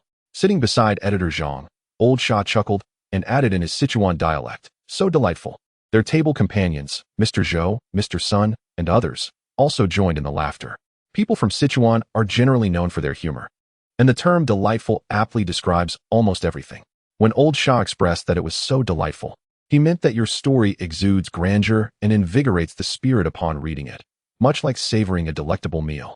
Editor Lu further clarified that the term "so delightful" is predominantly used by the people of Sichuan to describe the exquisite taste of food. If one were to say it after a meal, it signifies that the dish was extraordinarily delicious, providing immense satisfaction and authenticity. I believe your science fiction story is indeed suited for expansion into a novel, as it inherently possesses the qualities of a long-form narrative. However, as you mentioned to Sue yesterday, publishing a science fiction novel can indeed be cumbersome. As a short story, it could very well be featured in our magazine. When time permits, I think you should consider developing it into a full-length work. Recently, I visited Old Shen, who remarked upon your novella. suggesting that it possesses the structure of a longer narrative, affirming your capability to craft an outstanding novel. In 2 days, Old Shun will join our symposium, and he will have the opportunity to meet you. Xiaoji, you consistently submit to Old Zhang and the others. Did you bring the poetry manuscript you mentioned wanting to submit to our poetry journal? Li Ji interjected with a smile. Oh, Teacher Li, I didn't bring the poetry manuscript yesterday, but I made a special effort to bring it today to submit to you. Li Ji made room for Ji Yuning to sit down. All right, the dishes haven't arrived yet. Let me take a look at your poetry manuscript. Ji Yuning hastily retrieved the manuscript from his satchel and handed it to Teacher Li. The manuscript contained over a dozen poems, similar in quantity to his previous submission to the poetry journal. In this context, he added a second and third part to the youthful poem he wrote for the revival issue of the Shanghai Literary Arts. This mirrors the 3 poems by Ms. She from a previous life, all centered around youth. Additionally, among the collection of over 10 poems, there lies a representative work of Ms. Shi, entitled The Heart's Concerns of the Lotus. Ji Yuning recalls that this poem was created in the 1980s and subsequently featured in university literature textbooks. As Li Ji perused the poems, softly reciting them while nodding in acknowledgement, he passed the reviewed manuscripts to others at the table. Ji Yuning noticed the usually expressionless and stern teacher Sun smile upon reading the poem The Heart's Concerns of the Lotus. Ah, Xiaoji, your poem The Heart's Concerns of the Lotus is truly commendable, exuding a classical charm, much like your piece The Hometown of the Moon, commented Teacher Li Ji. This poem is written from a female perspective, just like the second and third parts of Youth, which also adopt a feminine voice. I am currently conceptualizing a novella centered around a middle-aged female doctor whose inner self resembles a lotus. This poem will be woven into the narrative, expressed through the protagonist's reflections on her youthful days akin to summer lotus blooms. The novella contains numerous nostalgic segments. Oh, Xiaoji, Su Yi has mentioned your endeavor in crafting a novella. How is the development progressing? Inquired Editor Zhang with keen interest. Editor Zhang, I am still in the gestation phase of this novella, as it involves a plethora of specialized medical knowledge. I am currently delving into various medical texts, including internal medicine, anatomy, ophthalmology, and so forth. I suspect I shall need to study for a while longer, Ji Yuning replied. Moreover, I wish to reach out to several hospitals, particularly major ones, to observe surgeries firsthand and witness the surgical processes. Oh, would you like us at the People's Literary Magazine to provide you with a letter of introduction? It could facilitate your experience in the medical field. Ji Yuning had not previously considered this. If he could contact the hospitals, such as Xia Hospital, under the auspices of the People's Literary Magazine, it would undoubtedly be far more convenient. After all, the level of attention from the hospitals would differ significantly depending on whether he approached them personally or with an introduction letter from a reputable institution. That would be splendid. I intend to contact Xia Hospital. Having a letter from the People's Literary Magazine would make the process much easier. On October 21st, a Friday, the day of the Double Ninth Festival, the People's Daily published on its front page the announcement of the restoration of the college entrance examination system. Alongside an editorial titled Ensuring Successful University Admissions is the Hope of the People. This news sent ripples through society, marking the revival of the college entrance examination that had been suspended for a decade, ushering in a spring of hope for countless youths. Ji Yuning encountered this news in the conference room during a symposium that morning. Certainly, he possessed memories of his past life and was already aware that this day would arrive. In the afternoon, he briefly mentioned to Su Yi that he would leave the meeting room early. He hastily pedaled his bicycle towards the Film Research Institute, anxious that the leaders might have already departed. Fortunately, when he arrived at the institute at 4:30 p.m., Director Ma was still in his office. Ji Yuning promptly approached him to discuss the matter of his college entrance examination registration. Director Ma, without any unnecessary words, immediately provided him with the required documentation. Observing that there was still ample time, Ji Yuning swiftly rode his bicycle to the street committee of Bikesenkyo. He arrived at the committee before 5 p.m., and the staff had yet to leave for the day. The personnel at the examination registration office were still present. He quickly produced his unit certification, filled out the registration application form, paid the registration fee, and completed the enrollment procedures. In a few days, he would return to collect the admission materials and declare his preferences. Chapter 98. Group Photo. Ji Yuning promptly completed his college entrance examination registration. After finalizing the procedures, he exited the door alongside the committee staff, who were concluding their workday. The number of individuals registering that day was relatively low, but he anticipated that starting tomorrow, the influx of registrants would be significant. After all, he recalled that in his previous life, the number of candidates registering for the 1977 examination had exceeded 20 million. The deadline for this registration appeared to be November 15th, with the examination scheduled from December 10th to December 12th. The period from the first day of registration until the conclusion of the examinations was approximately 50 days, a notably tight time frame. On October 22nd, Saturday, the symposium convened only in the morning. After lunch, everyone began their journey to Lisher Hutong in Dongqing, where Mr. Shun and others were to meet all participants of the symposium. Due to the limited capacity of the bus providing transport, Ji Yuning and his companions rode their bicycles. He rode alongside Wang Chaoyin, Wu Taichong, and a few others, engaging in conversation as they made their way. Wu Taichong, a member of the critique group at the People's Literature magazine, hailed from the riverside region of Anhui province and was known for his forthright manner, making him quite compatible with Ji Yuning. Lisher Hutong is a west-east alley not far south of Chaonai Street, previously known as Lusha Hutong. It derived its name from the local donkey, mule, and horse market. The name was later changed to its current euphonious title due to concerns over its unsavory connotation. The group soon arrived at a courtyard in Lisher Hutong. The main gate was grand, flanked by walls elegantly adorned with brick carvings. This courtyard previously housed the embassy of a Southeast Asian country. In recent years, it had become the office of the Policy Research Office of the Ministry of Culture. In his past life, this courtyard would again become the editorial office of the resurrected literary newspaper. The courtyard was quite upscale. Ji Yuning had visited it several times. Consisting of two parallel Sihiyuan courtyard houses, the main room of the eastern courtyard had once served as the office of the Minister of Culture, complete with a bathroom that boasted a bathtub. In the rear, there lay a modest yet spacious garden. Upon entering the eastern courtyard, Wu Taichong introduced Ji Yuning. Mentioning his prior visits, Ji Yuning observed the corridor adorned with intricate carvings, while the main building, with its front porch and rear structure, exuded elegance and refinement. Stepping inside, he was greeted by lavish decor, featuring light-hued carpets that imparted an air of sophistication. This was the most opulently decorated courtyard Ji Yuning had ever encountered. The others had already arrived, prompting Ji Yuning and his companions to quickly find their seats. Shortly thereafter, the sound of footsteps and voices heralded the arrival of Elder Shun and his party. Ji Yuning noticed Editor Zhang accompanying a slender, elderly gentleman who leaned on a cane. The elder, with a beaming smile, greeted each attendee warmly. As he approached Ji Yuning, Editor Zhang introduced them. Comrade Ji Yuning, greetings. I have read your poetry and your novels. Your poetry displays remarkable talent, and your novels reflect a commendable maturity. I believe you have the potential to craft outstanding long-form narratives in the future. I eagerly anticipate your forthcoming works. When the frail hands of the octogenarian Shun clasped Ji Yuning's, he felt a surge of emotion and fervently replied, I shall strive to do my utmost. The elder before him was among the most revered figures in the literary realm over the past century, deserving of both respect and admiration. Today, Elder Shun was in high spirits, delivering an impassioned speech to all present. His concluding remarks resonated with hope.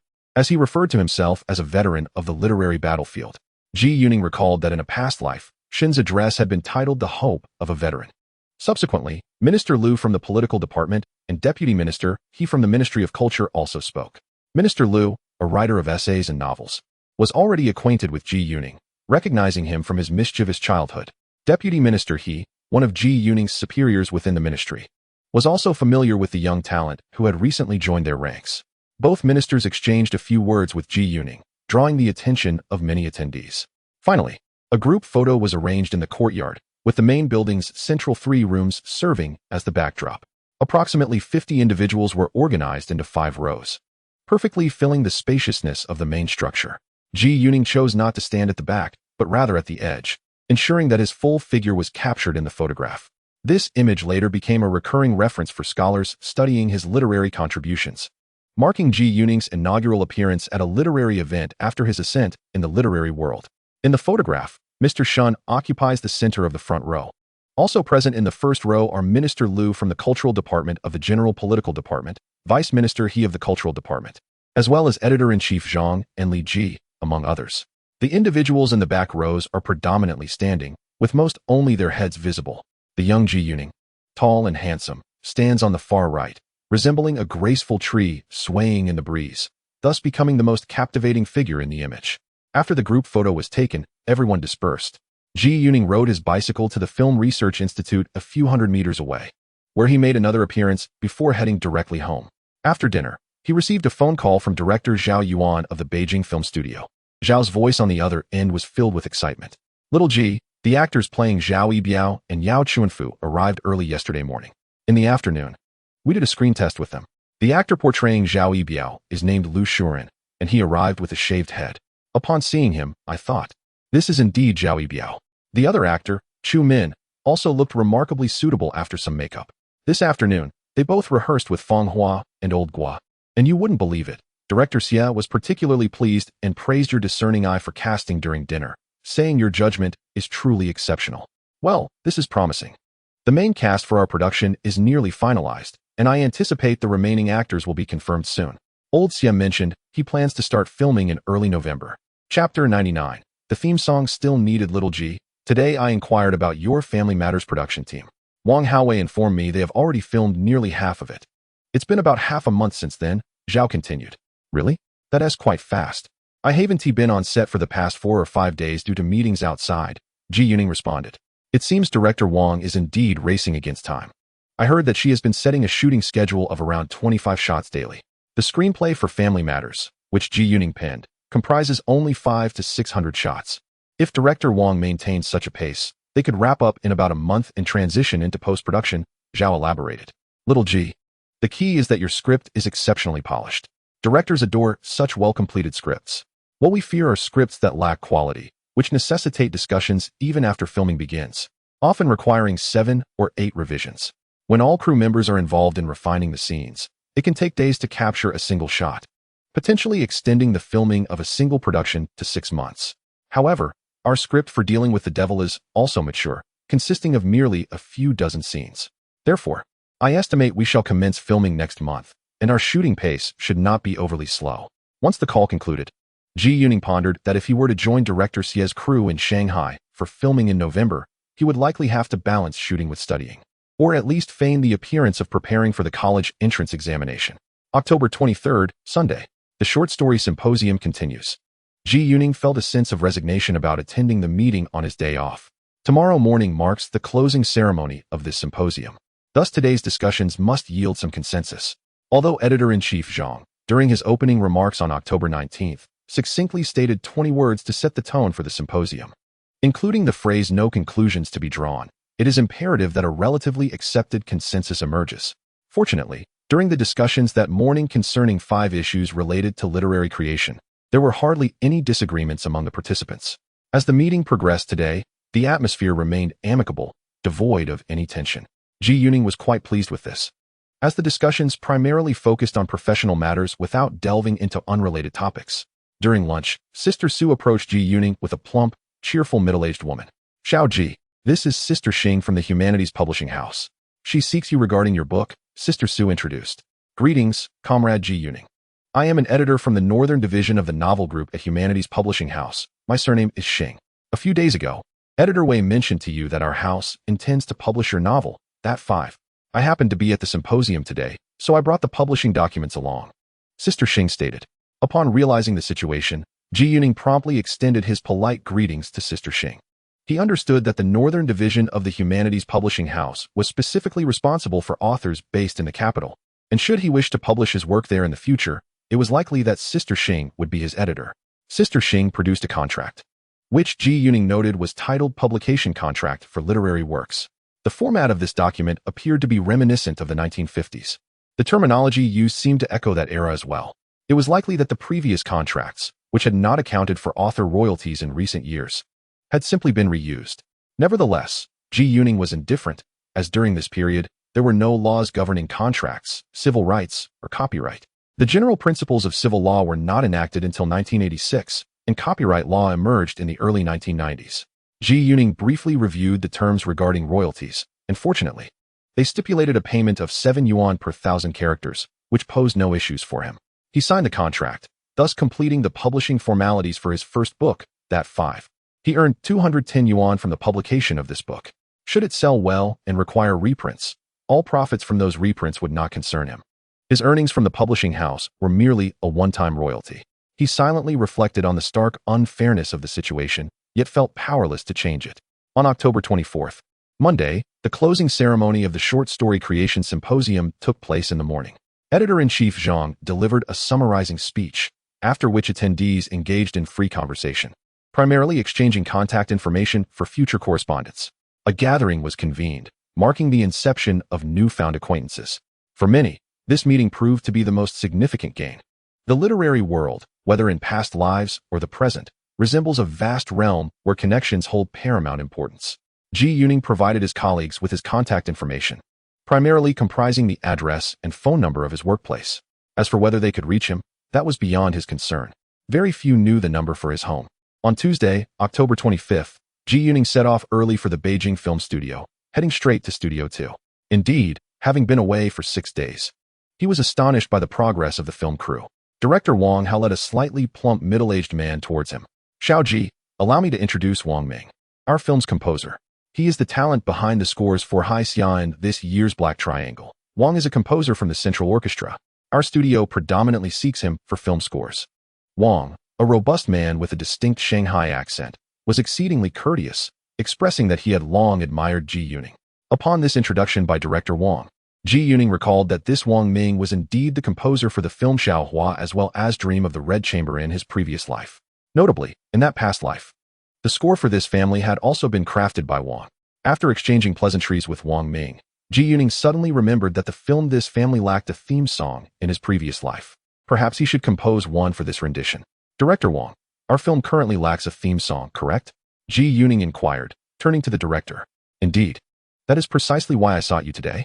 The scripts you provided to Director Xie contain both the screenplay and the theme songs. The script for Xie Tian includes 2 theme songs. Furthermore, all 3 of your songs encompass both lyrics and composition. Thus, the task of writing the theme song for our film naturally falls upon you," Director Wang asserted confidently, which resonated well with Ji Yuning. "Very well. I shall compose a song," Ji Yuning replied readily, already envisioning the melody. Before long, he penned a song in the studio, the very piece he had created in 1981. Titled Golden Shuttle and Silver Shuttle, he single-handedly wrote both the lyrics and music. In his previous life, the song Golden Shuttle and Silver Shuttle was first performed by Zhu Fenghua, who rose to fame through it. However, many other artists, including male vocalists, also sang this song. Ji Yuning contemplated having Zhu Lin attempt the piece. After completing the song, he presented the lyrics and score to Director Wang and Wang Ming. Golden Shuttle and Silver Shuttle weave day and night, as time flows like water urging you and me. Young ones, do not squander, cherish today as fine days. These lyrics align perfectly with the script's content, aptly reflecting the story of a textile factory. The words are exceptionally well crafted. "Xiao Ji, your speed in songwriting is truly remarkable." Director Wang was pleasantly surprised. She was aware of Ji Yuning's swift writing abilities, yet she did not anticipate such rapidity. Indeed, he is a gifted talent, and a prodigy at that. At this moment, Wang Ming also hummed the melody, expressing his approval. "This song is quite delightful. Xiao Ji, your songwriting is exceptional." The lively tune of this theme song perfectly aligns with the musical tone of the film. With that, the film's score will be a breeze to compose. In the afternoon, Ji Yuning departed from the studio slightly earlier than usual. Upon reaching the street committee on Beijing Bridge, he found that the staff had not yet finished their workday. His purpose for visiting today was to collect relevant enrollment materials. These materials primarily contained introductions to the various departments and programs that schools would be offering for the upcoming college entrance examination. Ji Yuning needed to fill out his application based on this information. The reason for the pre-application process in the college entrance examination of 1977 was due to a nationwide reform, implementing a unified examination and enrollment system by province. Under these circumstances, candidates were required to submit their choices in advance, allowing the admissions departments to allocate students based on their scores and preferences following the examination. This method is referred to as provincial unified testing and admissions. By submitting their choices early, candidates could clearly define their goals and directions before the exam, thereby enhancing their preparation efficiency and performance. In the 1977 college entrance examination, there was no distinction between key and non-key universities. Furthermore, examination scores were not released after the tests. Each candidate was allowed to select only 3 preferences. The examination slogan was a heart of red, 2 preparations, ready to be chosen by the motherland. During dinner at the table, Ji Yuning spoke up, "Dad, Mom. Today I went to the street committee and brought back the enrollment materials and brochures. I took a look." His words drew the attention of the other 3 at the table. "Oh, Ning Ning, which school are you planning to apply to?" His mother inquired eagerly. "I am still planning to apply to Capital University. This year, Each person can choose 3 preferences for the college entrance examination. I intend to apply exclusively to Capital University. What does the enrollment brochure say about the number of departments and programs available at Capital University this year? His father, being a university professor, asked with keen interest. They have a total of 14 departments offering enrollment this year, Ji Yuning replied, handing the 3 enrollment brochures of Capital University to his father, mother, and wife, Zhu Lin.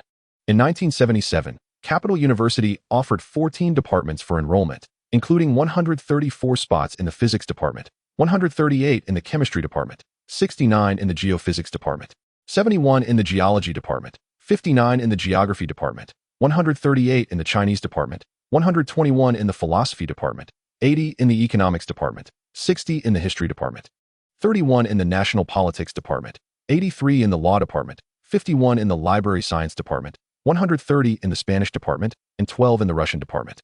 Among these, 5 departments offered several specialized programs. For instance, the Chinese department enrolled 48 students in literature, 20 in classical texts, and 70 in journalism. The Spanish department has enrolled 55 students, while the German department has admitted 28 individuals, and the French department has welcomed 47 scholars. In the geophysics department, the geophysics program has accepted 46 students, and the space physics program has enrolled 23. The geology department's mineralogy and geochemistry program has taken in 35 students, alongside the paleontology and stratigraphy program, which has accepted 36. The geography department's natural geography program has enrolled 36 students, with the landforms and quaternary geology program admitting 23. In total, the 77th cohort of Jingxing University has welcomed 177 undergraduates. Ningning, which programs are you considering? My father inquired further. Father, mother, I have given it much thought. For my first choice, I intend to apply to the English major in the Spanish department at Jingxing University. My second choice will be the Chinese major in the Chinese department, and my third choice is the economics department, which they refer to as the political economy department. Upon hearing this, my parents expressed mild surprise. However, Zhu Lin had already been privy to Ji Yuning's intentions. Oh, Ningning, what are your specific thoughts on this? My mother pressed. These 3 majors pique my interest, and importantly, they all have esteemed professors at Jingxing University whom I admire. For instance, the English major in the Spanish department is led by Professor Li Funing, the department head. I aspire to deepen my understanding of English, as my future literary endeavors may not be confined to the Chinese language. Thus, I have selected the English major as my primary choice. The English major Ji Yuning refers to in the Spanish department is formally known as the English and American Language and Literature program. His second choice, the Chinese major in the Chinese department, is influenced by Professor Wu Zuxiang, the department head. I have previously read several of his works on literature, and in discussions with various literary figures, many, including alumni of Jingxing University, have praised Professor Wu for his captivating lectures. Ji Yuning's selection of the Chinese department is essentially a backup, as he believes this option would be relatively accessible should he not be admitted to his first choice. He perceives the likelihood of acceptance into his second choice as quite favorable.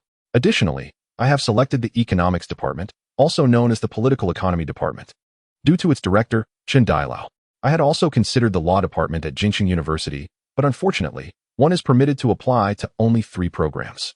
The reason I placed the economics department as my third choice is that I am aware of the stricter political scrutiny and higher security levels associated with the law and political economy departments. This entrance examination entails navigating 3 hurdles: a cultural exam, political scrutiny, and a physical examination. Ji Yuning feels confident about the cultural and physical assessments. However, the political scrutiny poses some challenges for him, given his family's extensive overseas connections. Although his parents have resumed their work, he suspects that for certain programs, such as philosophy, economics, and law, he may be at a disadvantage regarding political scrutiny. This is simply the way things stand at present. In his previous life, he was acutely aware that the current college entrance examination was more about the school selecting the major for you, rather than you choosing the major from the school. It was often the case that you would be admitted to your second or third choice. Chapter 101. The Thoughts of My Wife Ning Ning.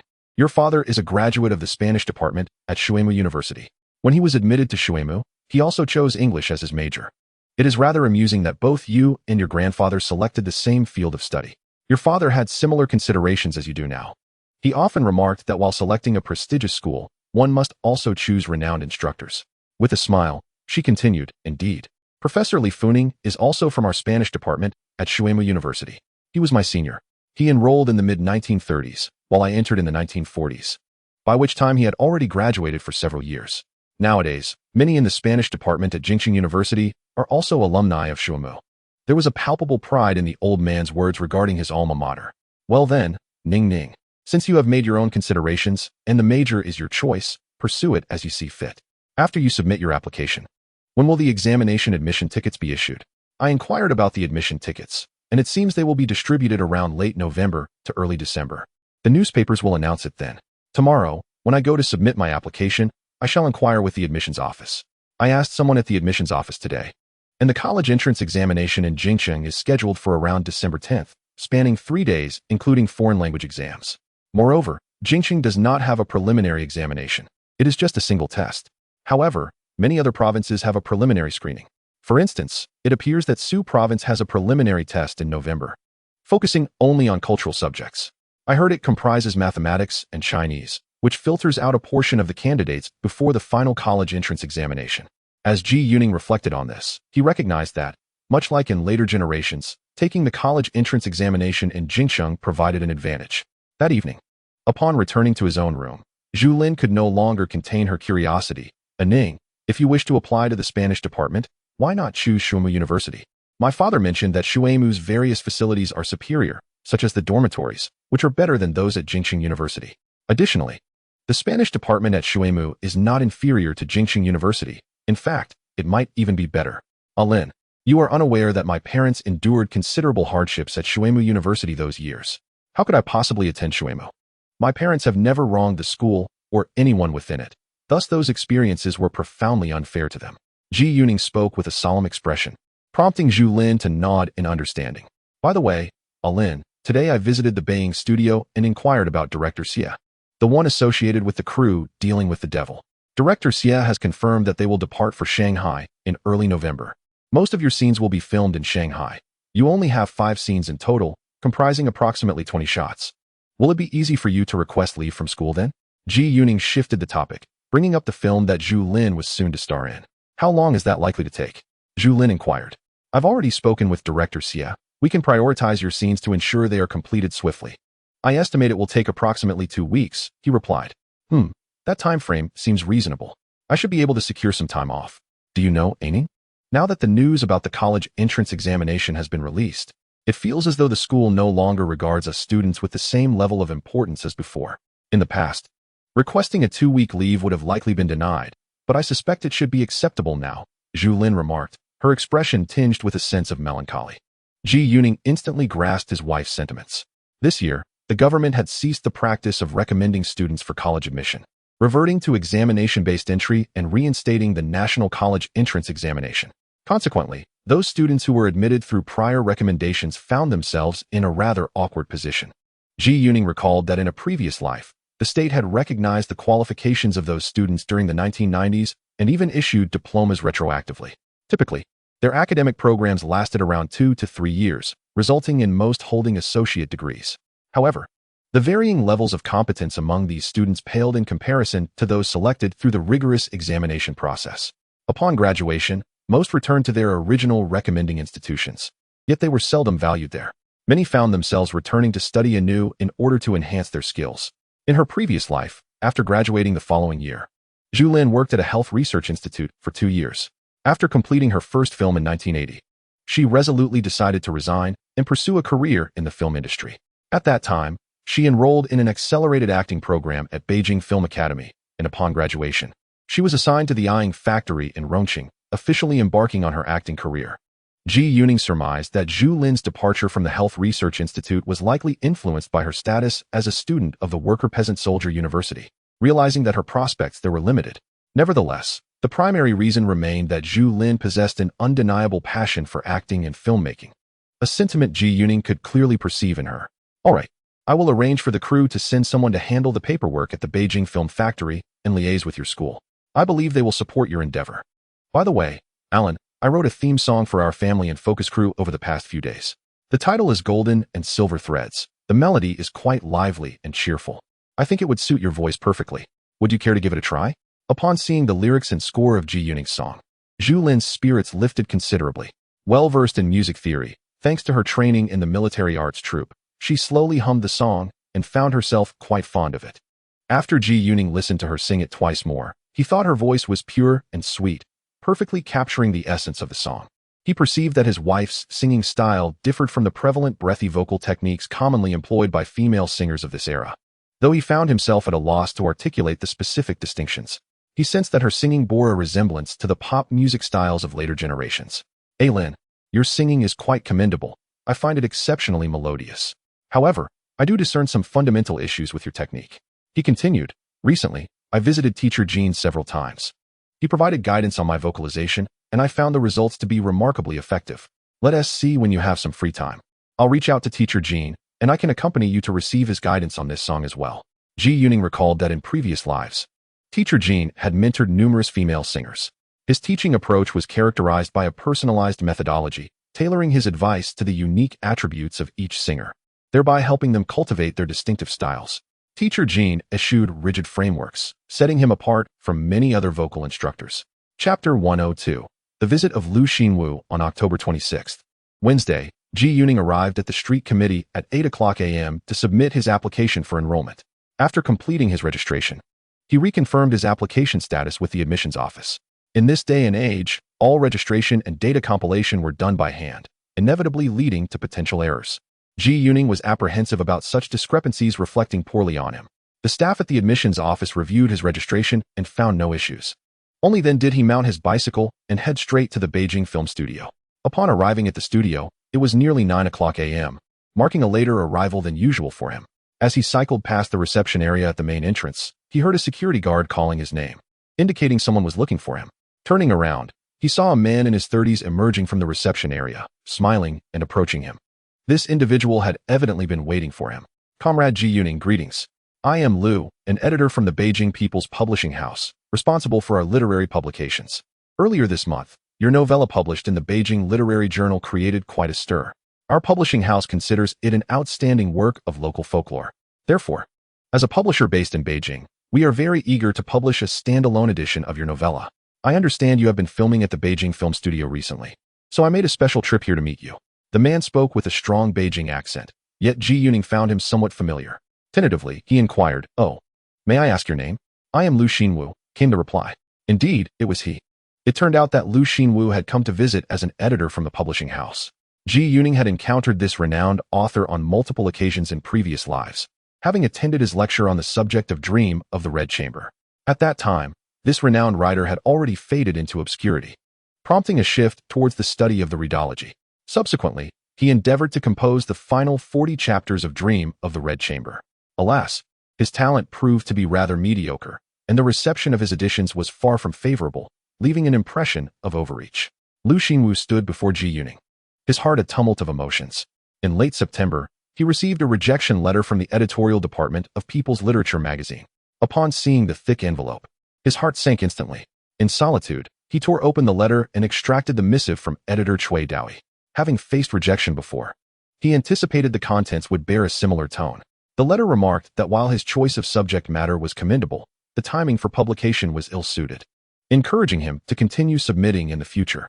After reading the letter, Lu Xinwu felt an electric surge at the nape of his neck, cold sweat trickling down his back. He was an exceedingly sensitive individual. Typically, rejection letters from editors would include suggestions to submit to other magazines. However, this particular correspondence contained none such advice. This absence was telling, indicating that his manuscript was indeed taboo at this juncture. That day, filled with anxiety, Lu Xinwu returned home.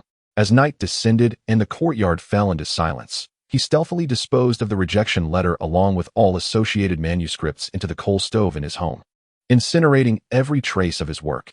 As he watched the papers ignite in the fierce flames of the stove, beads of sweat formed on his forehead. At that moment, he resolved never to submit to People's Literature magazine again. In the ensuing days, sleepless nights plagued Lu Xinwu, often haunted by nightmares depicting the dreadful consequences stemming from his novel. On October 3rd, when he beheld Ji Yuning's story scars published in that issue of People's Literature, confusion washed over him. He perceived the content of this piece to be equally sensitive. Why then was his own manuscript deemed untimely? His gaze towards Ji Yuning became complex, a swirl of unexpressed emotions. Nevertheless, he felt a certain warmth in the kindness extended towards him, bringing him a measure of comfort. "Oh, comrade Lu Xinwu, A few days ago, the People's Literature Publishing House approached me regarding the publication of my novella. I have signed a contract with them. This is my first book publication. I wonder if I can also sign a contract with your publishing house for this novella? Oh, Comrade Ji Yuning, it is as follows. Currently, publishers issue books as one-time deals. Therefore, after signing with People's Literature Publishing House, you may still enter into a contract with us. It will not interfere. Certainly. We can delay a bit longer. We shall publish after the People's Literature Publishing House has released it, Lu Xinwu promptly clarified. Ji Yuning recalled that in the copyright law of his previous life, there existed a provision for one-time publishing contracts, meaning that if the copyright holder entered into such an agreement with a publisher, once published, other publishers could also engage with the copyright holder. At this juncture, there was no copyright law in place, and the contract Ji Yuning signed with the Humanities Publishing House, namely the People's Literature Publishing House, did not contain any special stipulations. The terms were quite straightforward. Thus, it did not hinder him from signing another publishing contract with the Capital People's Publishing House for the same book. Oh, then there is no issue, Ji Yuning replied. I recall that the contract I signed with the People's Literature Publishing House was rather simple. As far as I remember, aside from the remuneration standards, there weren't many other clauses. You are absolutely correct. Publishing nowadays is indeed a one-time affair. And there is no longer the concept of remuneration based on print runs as in the 1960s, making the publication of books quite straightforward. Subsequently, they signed the publishing contract brought by Lu Xinwu. Furthermore, Ji Yuning and Lu Xinwu agreed that once the book from the Humanities Publishing House was published, the Capital People's Publishing House would then proceed with its publication. Of course, the remuneration would be paid in advance, and the payment slip would be sent to Ji Yuning's home address. Ji Yuning earned a sum of 210 yuan from the publication of his novel that 5. After bidding farewell to Lu Xinwu, Ji Yuning felt a myriad of emotions swirling within him.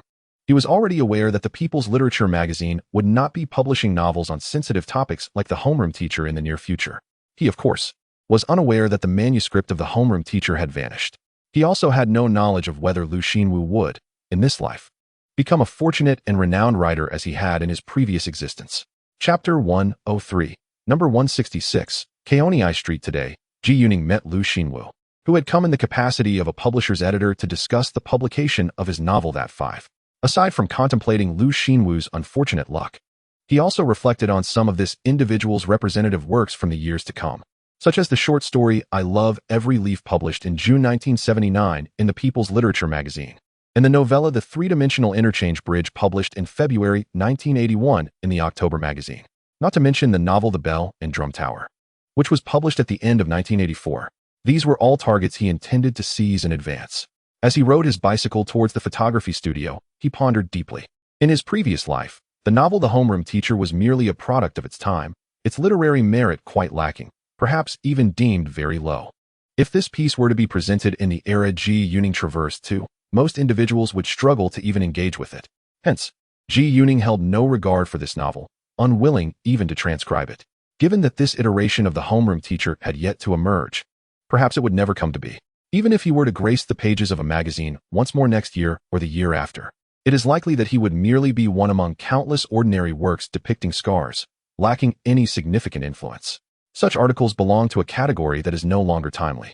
Ji Yuning entered studio number 2 and, at first glance, beheld Ma Ji and others illuminated by the lights. Today, Ma Ji had 2 scenes to shoot, each comprising several takes. In this film, Ma Ji's role is limited to these 2 scenes, which occur at both the beginning and the conclusion, capturing a family portrait. In these scenes, Ma Ji portrays a photographer at a studio, a role recommended to him by Ji Yuning. His performances in these 2 scenes proceeded smoothly, as he had previously acted in films and thus appeared quite at ease before the camera. Observing Ma Ji's beaming smile, Ji Yuning was reminded of some of the comedic works he had penned in his past life over the subsequent years. Notably, the crosstalk piece Multi-Layer Restaurant, created in 1979, and his apprentice Jiang Kuan's work Such a Photograph, also from 1979, both of which are considered classics. The 1980s marked a golden era for crosstalk, a time when nearly all artistic performances were intertwined with this genre. Certain crosstalk pieces enjoyed an extensive reach, surpassing even some literary works in popularity. At this moment, Ji Yuning felt a stirring within him, for some crosstalk works, like Such a Photograph, might have taken several months to compose back in the day. Yet he could encapsulate this piece in mere minutes through his writing now. Moreover, works such as Such a Photograph and Multi-Layer Restaurant from the same period possess a refined quality, devoid of crudeness. Should Ji Yuning, a prodigious talent, create such crosstalk works? It would indeed be fitting, as they fall within the realm of folk literature. Previously, the esteemed Lao Shi had also written commendable crosstalk pieces. Ma Ji completed his 2 scenes by midday. While dining at the cafeteria of the Beijing Film Studio, Ji Yuning and Ma Ji shared a table. Ma Ji was already aware that Ji Yuning was the screenwriter of this film and that his role had been recommended by this young playwright. Moreover, Ma Ji had long admired Ji Yuning, having listened to his songs and read his poetry and novels, which made him particularly enthusiastic in their conversation. Seizing the opportunity, Ji Yuning engaged him in discussions about crosstalk, revealing that he was a child of the capital, having grown up immersed in its art. Ma Ji currently resided in the Central Broadcasting Station's storytelling troupe, located within the courtyard of the broadcasting building at Fuxingmen. He knew that Ji Yuning frequently visited the basement recording studio of the broadcasting building to record songs, and thus warmly invited Ji Yuning to visit him next time. Although it was their first meeting, the two conversed joyfully. In the afternoon, upon returning home before 5 p.m., Ji Yuning was the first to arrive. As he stepped through the door, the phone rang. He answered, discovering that the call was intended for him. The caller was an editor from the Poetry and Prose division of the People's Literature Publishing House, named Yang, who introduced himself as Yang Guangman.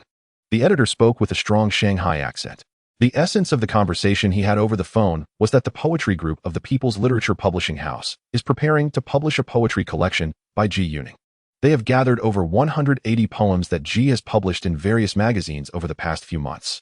The quantity of these poems is sufficient to compile a poetry collection. Therefore, they hope Ji Yuning can visit the publishing house in the next couple of days to discuss the matter.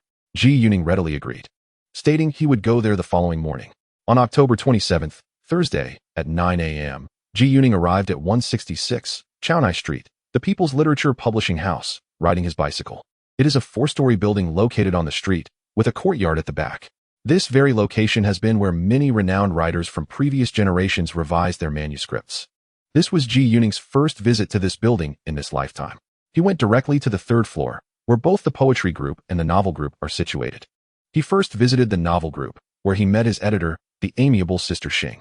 She greeted him warmly and happily introduced him to the other members of the novel group, including the head of the Northern Novel Group, Head Xia.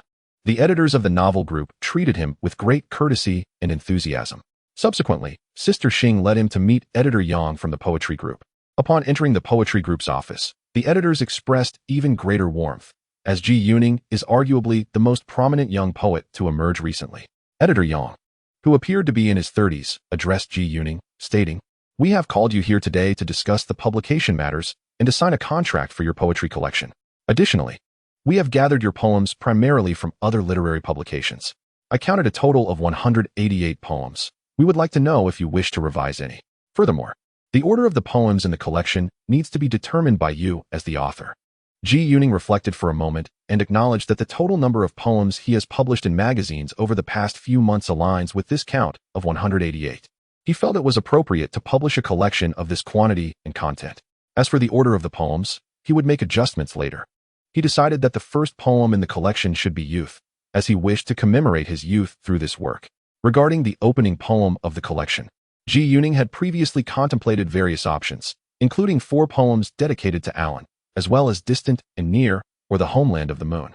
Ultimately, he resolved to place youth at the forefront, believing it to be the most fitting choice. Additionally, he expressed a desire for this collection, being his first, to feature a preface written by a literary elder. In Chapter 104, Ji Yuning, from the office of the poetry group, made a call to the chief editor, Li Ji, at the poetry magazine. At that moment, Li was in his office. "You rascal, what made you suddenly think of calling me?" Li Ji exclaimed, pleased to hear from Ji Yuning. "Editor Li, I wish to share that the People's Literature Publishing House is preparing to publish my poetry collection. Over the past few months, I have penned approximately 180 poems, many of which have been published in various journals. Consequently, the publisher believes it is time to release a volume of my work. As this is my first submission, I am grateful that you, esteemed editor, assisted me with the review and offered invaluable suggestions. Thus, I would be honored if you could write a preface for my inaugural collection. Additionally, I feel that this volume is rather slim, and your preface would certainly add substance to it. Furthermore, having your preface at the forefront would undoubtedly enhance the radiance of my poetry collection." In conversation with editor Li, Ji Yuning speaks quite casually, viewing him as a mentor, especially since this is his first submission. Editor Li has previously provided modifications to his poems, even if it was merely a single word, which renders him a significant influence. You, my friend, are not merely asking for a preface, but seeking to increase your word count. Ji Yuning chuckles, feeling a mix of amusement and exasperation. Yet he bears no ill will. In fact, he feels quite pleased. Ji Yuning, a burgeoning poet he has discovered, is indeed a talent he takes pride in nurturing. The idea of having Ji Yuning pen this preface aligns perfectly with his aspirations. Ji Yuning understands that Editor Li can be aptly described as a peasant poet. A straightforward conversation is more fitting than a formal discourse. Very well, I shall write a preface for you. I have reviewed nearly all the poems you have published recently. With Editor Li's prompt agreement, Ji Yuning continues, furthermore, there is another matter. The People's Literature Publishing House is also set to publish my novella, the standalone edition of my novel, and I would like to request a preface for it as well. I hope to ask Editor Zhang from the People's Literature to write this preface. Typically, he is not present at the office of the magazine. Could you possibly convey my request to him? Ji Yuning recalls that his novel still lacks a preface, and he genuinely hopes Editor Zhang can fulfill this role. Editor Zhang is expected to take on a prominent position overseeing the Writers' Association and Literary Federation, while Editor Li holds a similar stature. The endorsement of both would undoubtedly benefit Ji Yuning as an author, as future literary critiques would consider their contributions. You, my friend, are treating me as a messenger. Very well, I shall have a word with old Zhang. Is there anything else? Ji Yuning replies, yes, Teacher Li. Neither of the books has been inscribed with titles yet. You rascal, who have you set your sights on for calligraphy this time? I must tell you, my handwriting is rather unremarkable, and old Zhang's is even less so. Ji Yuning suggests, I genuinely admire the calligraphy of old Shun, but I feel too shy to mention it. You may feel shy, but you are perfectly comfortable bringing it up with me, I see. Very well, I can either speak to old Shin myself, or have old Zhang do so. By the way, do not forget to continuously submit your poetry to our journal in the future, understood? Ji Yuning eagerly agrees. After hanging up the phone, he felt a sense of solidity. The prefaces for his 2 books had been penned by others, and the titles inscribed by notable figures, all esteemed veterans of the literary world. This was indeed a source of great pride. It appeared that his first 2 published works would fare exceptionally well. Li Ji had readily agreed over the phone, and his efficiency in action was equally impressive. Within a week, the prefaces by him and Editor Zhang, along with the titles written by Elder Shin for the 2 books, were all finalized. Editor Li even called to ask Ji Yuning to collect them. Elder Shin had written a total of over 10 title inscriptions for Ji Yuning to choose from. At this moment, Editor Yang, standing before Ji Yuning, wore an expression of envy. It was indeed remarkable for a young author like Ji Yuning to possess such connections, evoking admiration from the editors. Comrade Ji Yuning, you could also write a preface for your 2 books to place after those of the other 2, Editor Yang suggested. I intended to mention this to you today. Oh, Editor Yang, you are right. I shall compose 2 self-prefaces to add some substance to these works. After discussing the poetry collection with Editor Yang, he proceeded to the novel department, where he also touched upon the publication issues with Sister Xing, noting that his standalone novel would include 2 prefaces. After bidding farewell to Sister Xing, he ascended to the 4th floor. He recalled that on the 4th floor were the departments of foreign literature and classical literature, along with a large room where authors revised their manuscripts. While scanning the area, he did not recognize anyone familiar. He continued his ascent. As the rooftop lay just above the 4th floor, the rooftop was a terrace. He took a moment to enjoy the breeze and surveyed his surroundings before descending with satisfaction. Today, he finally made a visit to the long-admired number 166 Chaunai Street. Exiting the gates of number 166, directly across the street was the Film Research Institute, where he decided to make an appearance at his workplace. After having lunch at the Film Research Institute, he rode his bike home. The following Friday and Saturday, he returned to the Beijing film studio to clock in. Wang Haowei observed that the production progress of this family drama was exceedingly smooth. Director Xie Tieli's crew for Dealing with the Devil was also preparing for their upcoming departure to Shanghai the following week. What struck him as odd was that director Xie Tian's crew for Sweet Career had yet to conclude their location scouting and casting, leaving the start date uncertain. However, this was fortuitous for Ji Yuning. In fact, the 3 crews he was involved with had already established a sequence in terms of timing. Wang Haowei's family drama was now on the verge of wrapping up, with expectations to transition into post-production by early to mid-November. Meanwhile, Xie Tieli's Dealing with the Devil was scheduled to embark on their Shanghai shoot in early November. The slight delay of the Sweet Career crew was perfectly timed to avoid any overlap. On Sunday, October 30th, in the afternoon, seizing the opportunity while Zhu Lin took a break, the 2 of them visited Teacher Jin from the Central Orchestra. In Teacher Jin's home, he remains the sole occupant. However, Upon the arrival of Ji Yuning and his partner, a wave of joy washed over him. He provided Zhu Lin with exceptionally professional guidance regarding her articulation, breath control, and pronunciation, leaving her with a profound sense of enrichment. Moreover, teacher Jean offered insights into Zhu Lin's vocal technique, suggesting that her resonance was somewhat lacking. He opined that adopting the prevalent breathy singing style of contemporary female vocalists would not allow her to fully express the uniqueness of her timbre. Ji Yuning observed that the singing method recommended by teacher Jean bore a closer resemblance to the popular singing styles of later generations. Chapter 105. You're just a meat bun a ning. I feel immensely enriched by teacher Jin's brief guidance just now. I have previously trained in a military arts troupe, yet I never realized I had so many flaws in my singing. Zhu Lin exclaimed with excitement as she rode her bicycle home. Teacher Jean is truly remarkable. He is quite renowned in the Central Orchestra. When he was admitted to the Music Academy in Shin City, he was the only one accepted into the vocal department. Furthermore, he is exceptionally skilled at playing the flute and is proficient with all wind instruments. I even took a few lessons with him on the flute, and although I thought I played decently, he pointed out numerous faults in my technique. Ji Yuning, reflecting on this, felt a sense of gratitude. In the realm of film and music, having a distinguished mentor truly makes a world of difference. Moreover, Ning, I've visited Aunt Zhu Lin a few times recently. She has been mentoring me on acting, including how to walk, stand, and every subtle movement. I feel like I've gained a lot from her. His wife and Aunt Zhu Lin seemed to share a strong rapport, and at times, Zhu Lin would visit the nearby dormitory of their school to seek Aunt Zhu Lin's advice. Is that so? That's wonderful. Old mister. Xia even mentioned he would teach me acting, but I haven't seen him lately. Previously, he had confided in Zhu Lin that he would portray a character in Xie Tian's romantic drama, involved in a relationship with Li Xiaoming. He mentioned that it was Mr. Xia who insisted he take on the role and promised to guide him in his performance.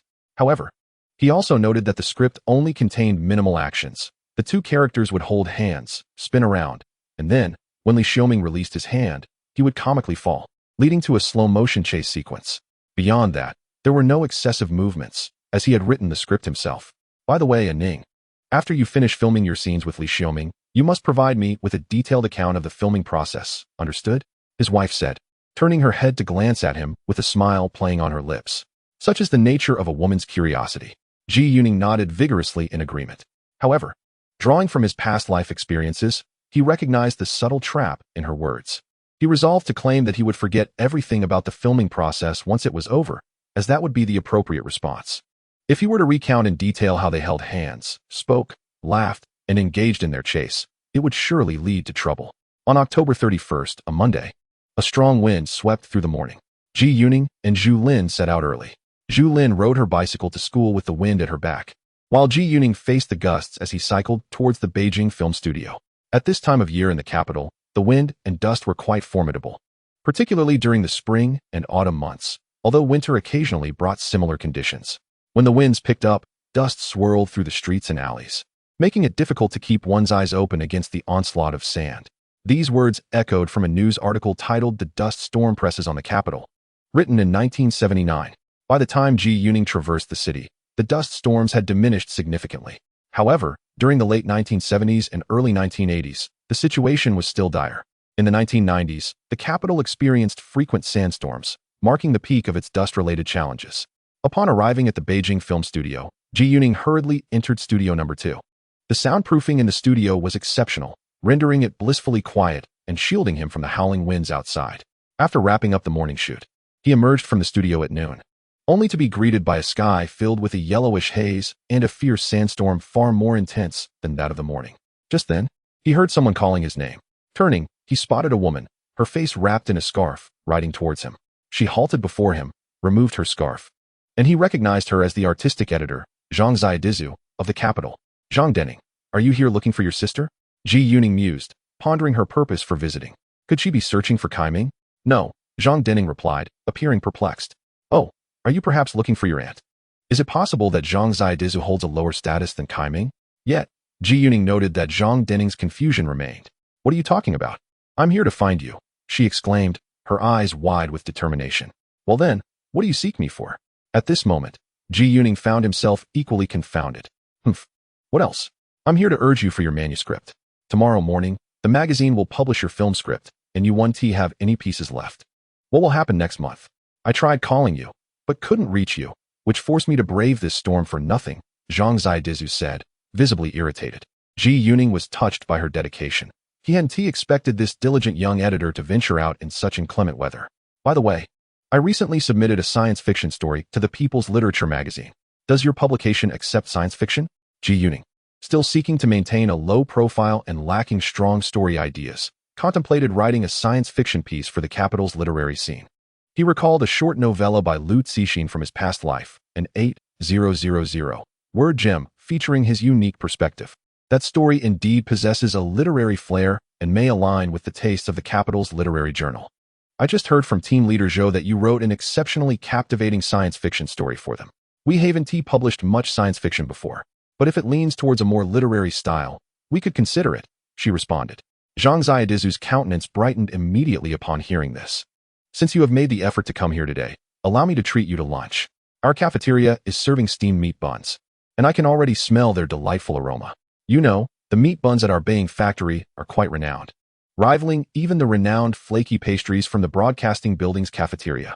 Ji Yuning led Zhang Denning to the large dining hall, where his eyes quickly fell upon the person he was particularly eager to see, Kai Ming. Little Kai Ming was in line, puffing out his cheeks like a meat bun. Ji Yuning hurried over and called out to Kai Ming. Kai Ming, do you know her? He gestured toward Zhang Zidizu.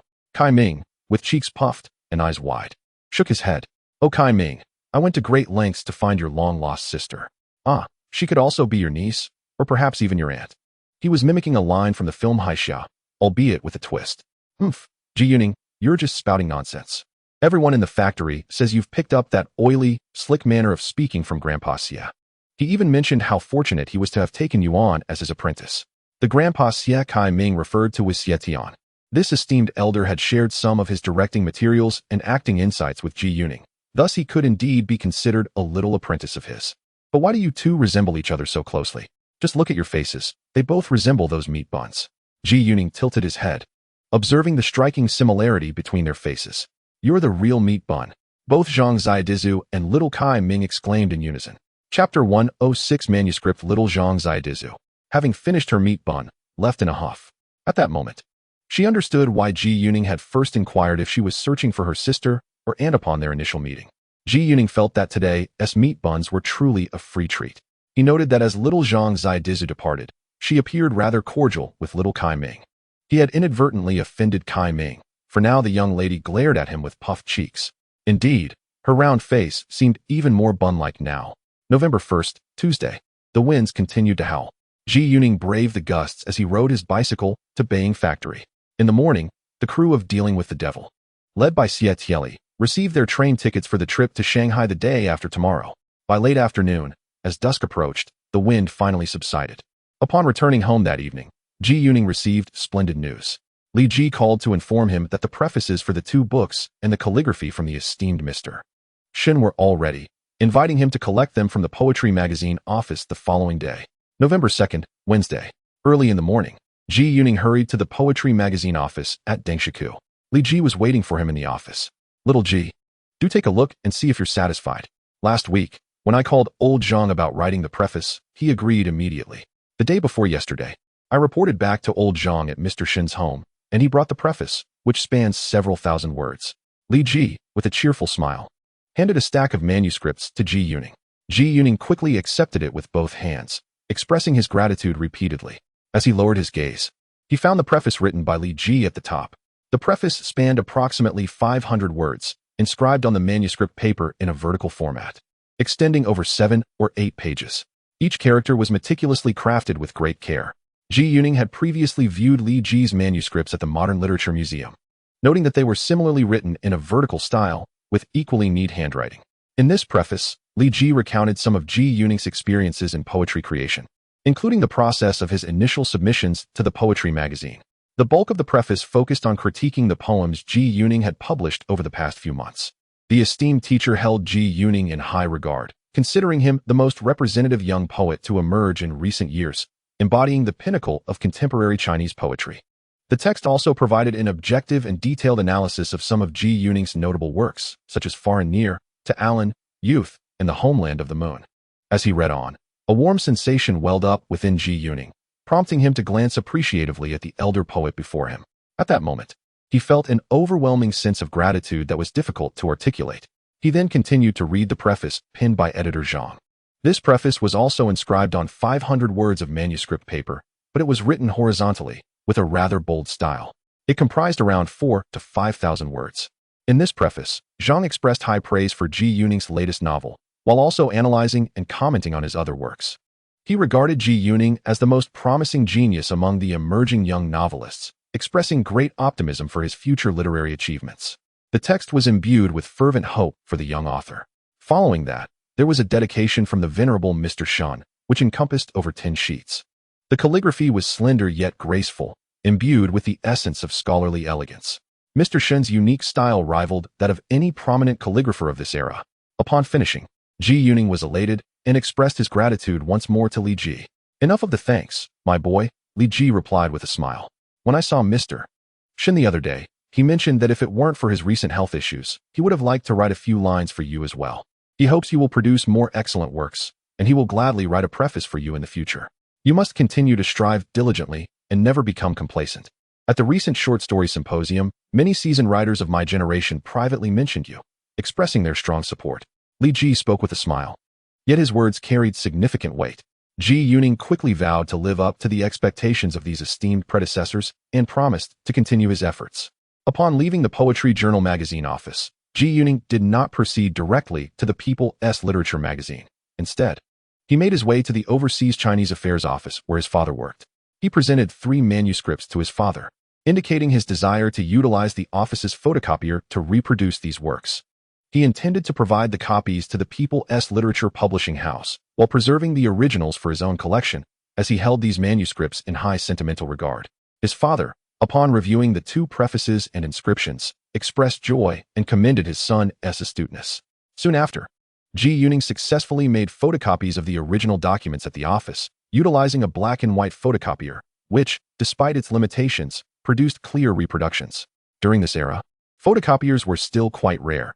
He recalled that even the Beijing Film Studio and the People's Literature Publishing House seemingly lacked such machines. Before noon, he hurried to the People's Literature Publishing House, where he met with the 2 editors responsible for his books. He handed over the photocopies of the prefaces by Li Ji and editor Zhang, along with the originals of his autobiographical pieces and the photocopy of Shun Lao's inscription. Subsequently, the publishing house would proceed with typesetting, proofreading, and cover design for his 2 books. Additionally, the publisher planned to hire an illustrator for the novel, reputedly enlisting the well-known Shanghai illustrator He Youji. On Thursday, November 3rd, Zhu Lin and Zhu Lin set off for Shanghai with the crew of Dealing with the Devil. They spent the morning packing before stepping out in the early afternoon, dragging their wheeled travel bags. They took a bus directly to the Beijing train station to meet the larger group.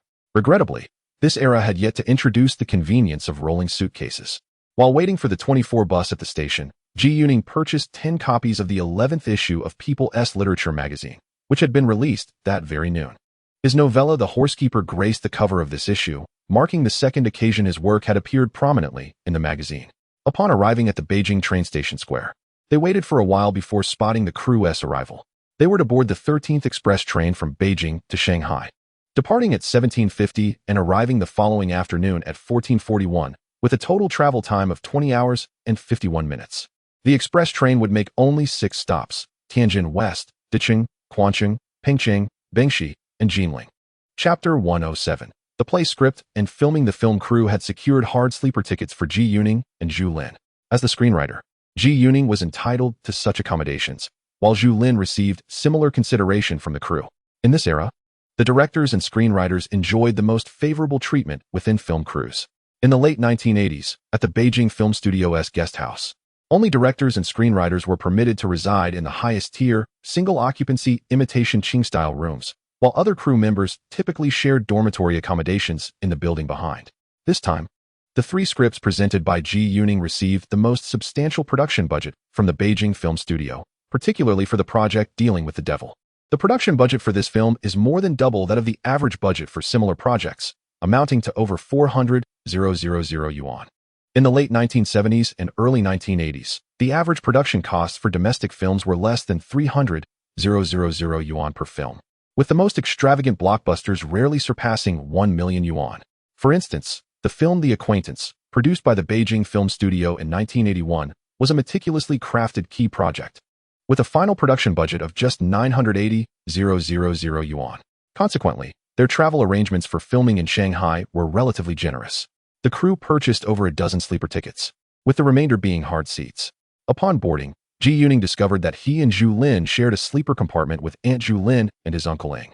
The two esteemed veteran actors from the People's Art Theater occupied the lower bunks of the same compartment, while Ji Yuning and his wife Zhu Lin took the two middle bunks above them. The individuals surrounding them were also part of the same crew, with director Xian nestled right next door. The journey was quite lively, providing Ji Yuning with a perfect opportunity to seek acting advice from the two seasoned performers. During their conversation, Aunt Zhu Lin shared an intriguing piece of news with Ji Yuning. "Little Ji," she began, "I wanted to mention something. Recently, I spoke with your Uncle Ing and several of our old colleagues from the People's Art Theater about your script. We believe that dealing with the devil would be quite suitable for adaptation into a stage play. Currently, the theater company is reviving the traditional drama Kaiwenji, but we are still in need of good scripts. Therefore, the troupe has asked me to inquire if you would permit us to adapt your script into a play of the same name." Ji Yuning found this notion rather fascinating. In his previous life, Dealing with the Devil had initially been a stage play, first rehearsed and performed by the Shanghai Youth Theater in 1979. Following its debut, it created a tremendous sensation across the country, prompting numerous theater troupes to stage the 10-act play. Due to the high level of interest in the play, in 1980, the Zhu Film Studio adapted Dealing with the Devil from a stage play into a film of the same name. The film adaptation also received a remarkably positive response, consistently ranking among the top 5 in the Best Feature Film category at the 100 Flowers Awards and the Golden Rooster Awards over the subsequent 2 years. This time, unexpectedly, the project had begun as a film and was now set to be adapted back into a stage play. "This is certainly no issue at all, Aunt Zhu Lin," Ji Yuning replied. "I will undertake the adaptation of the stage play myself. In fact, when I was writing the film script, I had considered creating a corresponding stage play. My initial concept for the play comprised 10 acts, similar to the recently popular 10-act drama Mountains and Rivers. I was also contemplating which of our esteemed veteran actors from the People's Art Theater would portray the characters in this production." Ji Yuning was aware that at this moment, the name of the People's Art Theater had yet to be restored. Currently, Aunt Zhu Lin and his Uncle Ing were part of the Beijing drama troupe. This Beijing drama troupe was essentially the former People's Art Theater under a new guise. In his previous life, on April 6th of the following year, the name was reverted back to the original Beijing People's Art Theater. In this lifetime, the play that dealt with dealings with the devil would premiere at the Beijing People's Art Theater, which would likely create an even greater sensation than before, possibly becoming a signature production of the theater. For Ji Yuning, this was highly advantageous, as it meant he could once again write play scripts. The stature of a playwright who can craft stage plays is significantly higher than that of a screenwriter who pens film scripts, as one is referred to as a playwright while the other is called a screenwriter. Additionally, having his play premiered by the People's Art Theater offered another benefit. According to the theater's tradition, any time the play was performed in the future, he, as the playwright, would receive a portion of the earnings. This implies that he could sustain himself through this work indefinitely. Even if the remuneration was modest, it would provide a steady stream of income. Ji Yuning recalled that it seemed only the People's Art Theater in the country operated in this manner, which closely resembled practices in Hollywood. During their conversation, director Xia occasionally approached him to discuss script-related matters. However, Xia spent most of his time engrossed in Ji Yuning's recently published novella, The Horseman, featured in the People's Literature magazine. After dinner, director Xia finally finished reading the novella. "Xiao Ji," he said, "I just finished your novella, The Horseman, published in People's Literature. It is quite well written. I believe this story could be adapted into a film. It's an excellent source material for adaptation." Ji Yuning couldn't help but nod inwardly. Director Xia, being a renowned director, possessed a keen sensitivity to storytelling. In his past life, when The Horseman was adapted into a film, it became a sensational success. Yes, the core of this novella is still about promoting patriotism, but some of its narrative backdrop might be challenging to film right now. I estimate it will require a couple more years, as literary works differ from films, which demand more stringent criteria. Director Xia nodded in agreement, deep in thought. Director Xia, do you know what my greatest realization was during my month at the Beijing Film Studio? Ji Yuning shifted the topic, capturing the interest of the 4 individuals seated in their hard sleeper compartment, all turning their attention to him. "My realization is akin to a line from Zhuge Liang's memorial on the expedition : This is the gathering of the elite from all directions over decades, currently at the Beijing Film Studio. Whether among actors, directors, or production personnel, they are all at their peak. Just when we boarded, Teachers Wang Xingang and Guo attracted so much attention. But how many more years can they act? Therefore, I believe we should seize this moment at the Beijing Film Studio to produce more epic films, particularly historical ones. Only by creating historical epics can we truly showcase the unparalleled production capabilities of our studio. The production costs of the 3 film crews I follow are as follows. Director Wang Haowei's family drama amounts to over 200,000. Xie Tian's crew exceeds 300,000, while our own group stands at over 400,000. I believe that for an epic historical film, the production cost should ideally be around 1 million. Chapter 108. In Shanghai. When Ji Yuning mentioned this 1 million production cost, laughter erupted among the others. In this day and age, 1 million is a staggering figure. I imagine that those present were thinking, to spend 1 million on a film, this kid truly dares to dream. At this time, domestic films are exclusively distributed by China Film, the sole film distributor in the country. The maximum acquisition price offered by China Film for a movie barely reaches 700,000. And here you are proposing a production cost of 1 million. That truly seems a bit fanciful. At this moment, filmmakers in the country cannot fathom the grand productions that would later require investments in the hundreds of millions of dollars. Even the substantial budgets of major Hollywood productions are mere fairy tales for our domestic industry. Ji Yuning's mention of a 1 million production cost was inspired by a film produced by Beijing Film Studio, Jin, which he would come to know in over 2 years. He had seen teacher Wang Xingang, who portrayed Kai Yi in that film, while sitting next to Ying Shu, the actor who played Yuan Shikai. Jin is a quintessential large-scale production. Although its final production cost was only 980,000, many implicit costs were not accounted for. For instance, the Beijing Film Studio could easily borrow genuine props, including antiques and even national treasures. Additionally, filming in ancient buildings such as the Forbidden City and Summer Palace, which are not open to the public, incurred no costs. Furthermore, the scenes depicting the troops in the Kai Yi's national protection movement featured thousands of soldier actors who volunteered without any remuneration. In Ji Yuning's memory, the most striking aspects of major productions like Jin and Dream of the Red Chamber, produced by Beijing Film Studio, were the authentic antique props as well as the costumes and makeup design. The expertise in costume, styling, and makeup at Beijing Film Studio is arguably the strongest in Chinese cinema, not just domestically. Thus, Ji Yuning hopes that in this lifetime, Beijing Film Studio will produce more historical epics akin to Jin and Dream of the Red Chamber. Furthermore, the studio continues to submit annual filming plans, receiving funding from the state. In a few years, domestic film studios will transition to corporate operations, with independent accounting and self-sustaining finances. Studios will resort to bank loans for production funding. At that time, the state will subsidize Beijing Film Studio with 3 million annually, a sum insufficient to complete even 10 filming plans, let alone undertake large-scale productions. The centralized purchasing and distribution by China Film has remained unchanged. Therefore, Ji Yuning feels that now is an opportune moment for Beijing Film Studio to embark on grand cinematic endeavors. As the season unfolded, Ji Yuning found himself aboard a train. While his novella The Horseman, featured prominently in this month's edition of the People's Literature magazine, began to resonate profoundly across the nation. Unlike his short story Scar, published a month prior, which primarily showcased experiences, The Horseman delves deeper into introspection. This novella stands as a representative of reflective literature. Merely a month after penning Scar, Ji Yuning crafted this distinctively styled reflective narrative. During a recent symposium on short stories, he had expressed his sentiment that writing about societal distance, as depicted in Scar, sufficed for him. He intended to explore more introspective narratives, and to his surprise, he fulfilled this promise in less than a month. In a remarkably brief period, he expanded into 2 contrasting literary styles, astonishing many with his creative prowess. Furthermore, the core essence of The Horseman lies in its celebration of patriotism.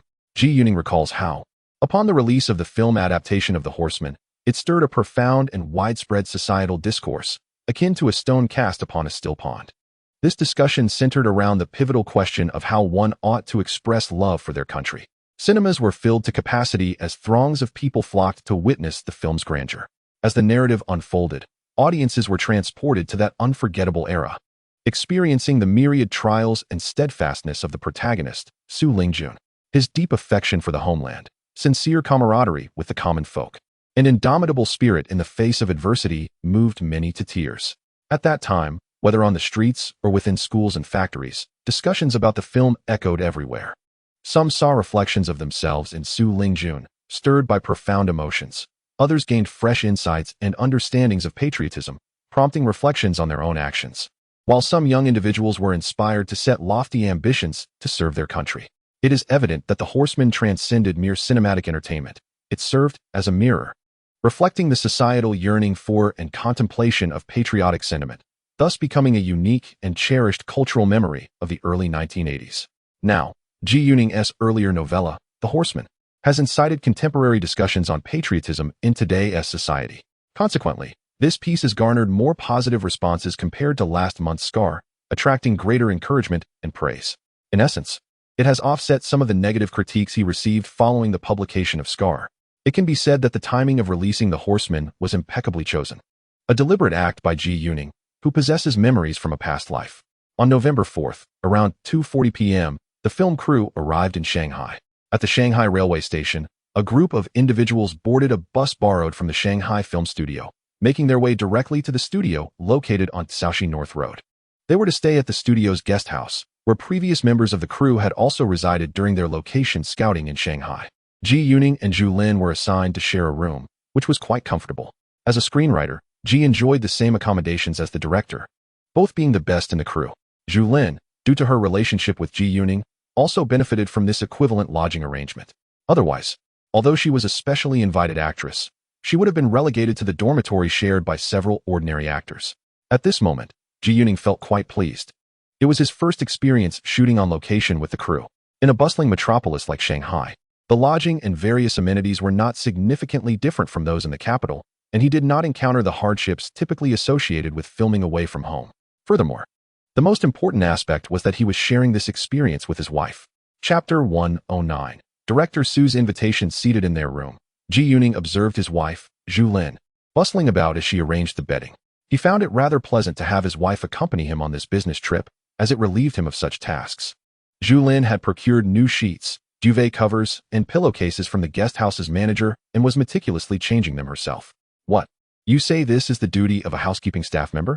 In this day and age, guest houses operate differently. Expecting housekeeping to change linens is unrealistic. It is already commendable that they can provide a new set of bedding. Unlike the hotels from Ji Yuning's previous life, where each guest was afforded freshly laundered linens, contemporary guest houses lack such standards of service akin to high-end hotels. At that moment, Director Xia Tieli entered through the ajar door and addressed Ji Yuning. Xiao Ji, tonight, Director Su from the Shanghai Film Studio has invited us to dinner, specifically requesting your presence. Upon noticing Zhu Lin tidying up, he added, Xiao Zhu is welcome to join as well. At this time, Director Xia was not preoccupied, as the preparatory work was being handled by the assistant directors and other crew members. Once filming commenced, Ji Yuning, as the screenwriter, would find himself less busy, with the director, Xia, taking on the greater workload. With the room organized, Ji Yuning took a shower and rested for a while as mealtime approached.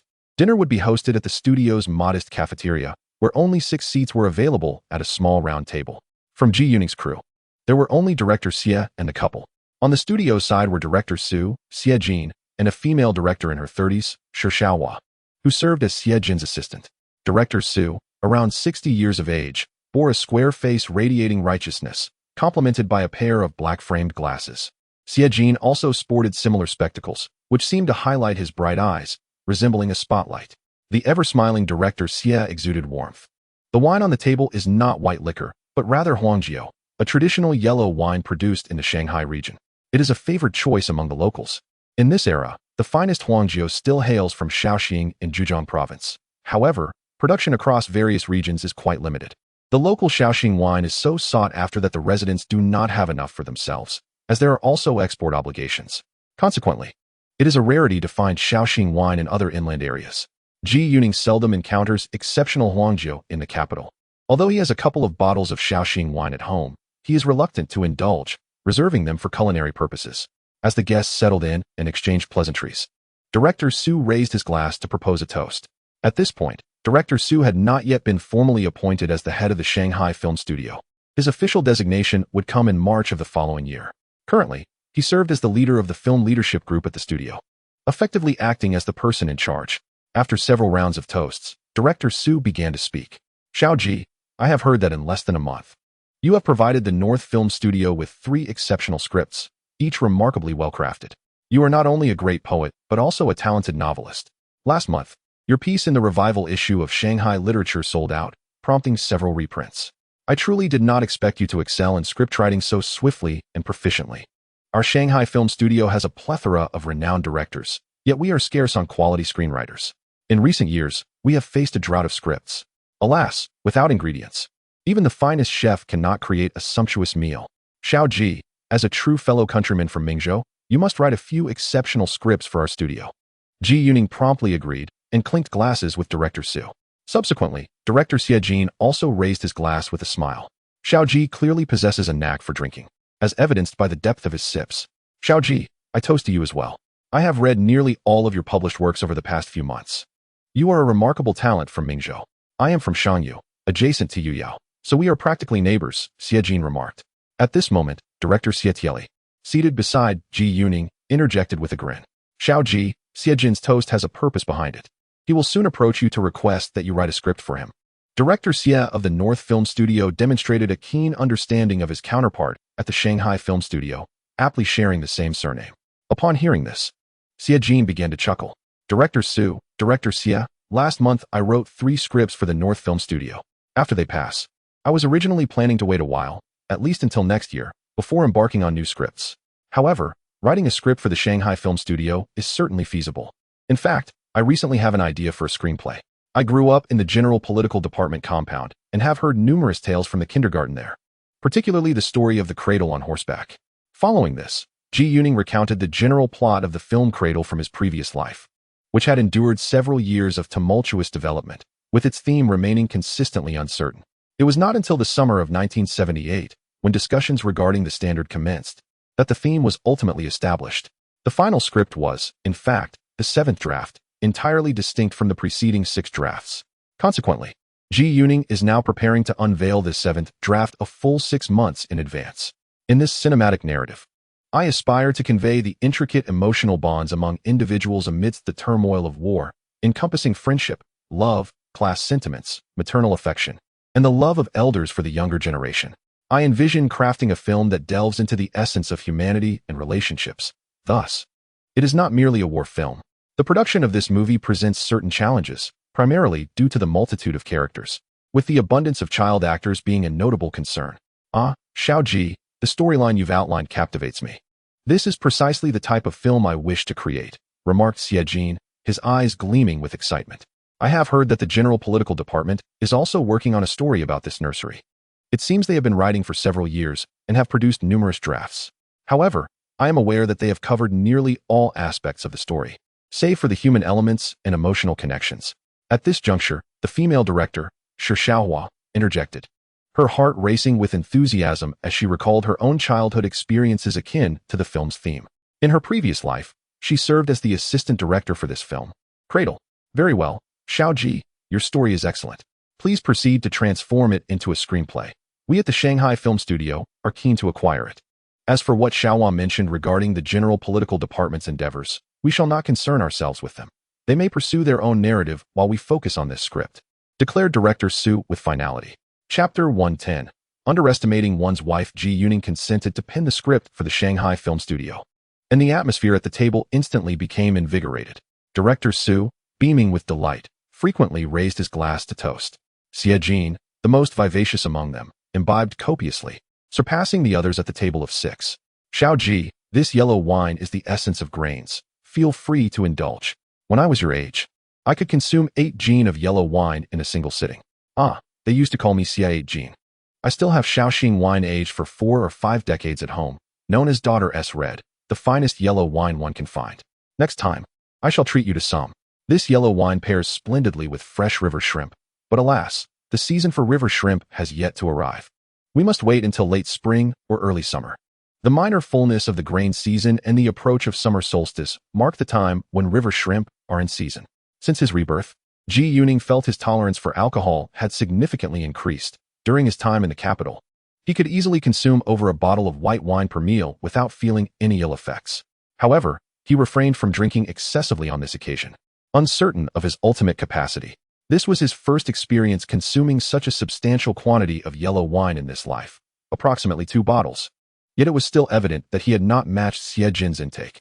The director had likely consumed over 3 bottles without showing any visible signs of intoxication. Nearby, Zhu Lin was also encouraged to drink, likely finishing about half a bottle. Ji Yuning glanced over to see his wife, her face adorned with a slight rosy hue, resembling a beautiful sunset. At this moment, Ji Yuning was suddenly reminded of a line from a Song Dynasty poem. The wine's crimson hue graces her cheeks like the morning glow. Indeed, this phrase perfectly encapsulated his wife at that moment. Director Xie Tieli had likely consumed about a bottle of liquor. However, as the crew had to commence work the following day, he decided to cease drinking. Consequently, Ji Yuning followed suit, believing that 2 bottles of yellow wine had already rendered him pleasantly tipsy. At such a juncture, further indulgence would be superfluous. That evening, Ji Yuning and Zhu Lin returned to their room. Emboldened by the warmth of alcohol, he began to draft the screenplay for the film Cradle, managing to write an opening of approximately 2,000 to 3,000 words. As he settled down to sleep, he embraced his wife, who still carried the lingering fragrance of wine, finding it immensely comforting and delightful. Moreover, Zhu Lin's flushed face, tinted by the effects of alcohol, appeared even more charming. Lin, did you know that director Xie Jin has 4 children, of whom only the eldest is mentally sound? The other 3 struggle with intellectual disabilities. I suspect this is a consequence of his excessive drinking in his youth. Earlier at the table, he mentioned that he could consume over 2 bottles of white liquor in one sitting, and I can only imagine the quantity of yellow wine would be several times that. Director Xie, I believe, has come to understand this now, but alas, it is too late.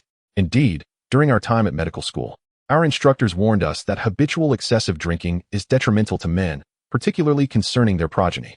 I recall our teachers citing historical figures such as Tao Yuanming, Li Bai, and Du Fu, whose descendants exhibited various issues, often lacking in intelligence, possibly akin to the challenges faced by director Xie's children. Yes, I have perused historical texts, revealing that Li Bai had 4 sons. The eldest was dull, the second foolish, the third simple-minded, and the youngest foolish. I could scarcely fathom that the poet immortalized for his wine-fueled verses would have 4 sons of such limited intellect. Tao Yuanming, too, fathered 5 sons, all of whom were similarly intellectually challenged. I remember a poem he penned titled Responsibility to My Sons, which lamented their laziness and ignorance. Such outcomes are likely a direct result of their daily indulgence in alcohol. Indeed, moderate consumption can be beneficial, yet excess is to be avoided. Zhu Lin was quite pleased with her man. He neither smoked nor drank excessively, reserving alcohol for social obligations. However, he exhibited admirable restraint that day. They enjoyed a restful night. The following day marked the commencement of filming for the crew. It was the official first day of production, primarily set in the Shanghai region, with most scenes being shot on location rather than constructed sets. This was fitting, as many of the story's settings were authentic to Shanghai, with several locations retaining their original appearance from decades past. The initial scenes featured Zhu Lin, whose role was modest, comprising only a few scenes and simple shots. Given that this was her debut in film, the more significant scenes, involving her interactions with Aunt Zhu Lin and Teacher Gua, were slated for later.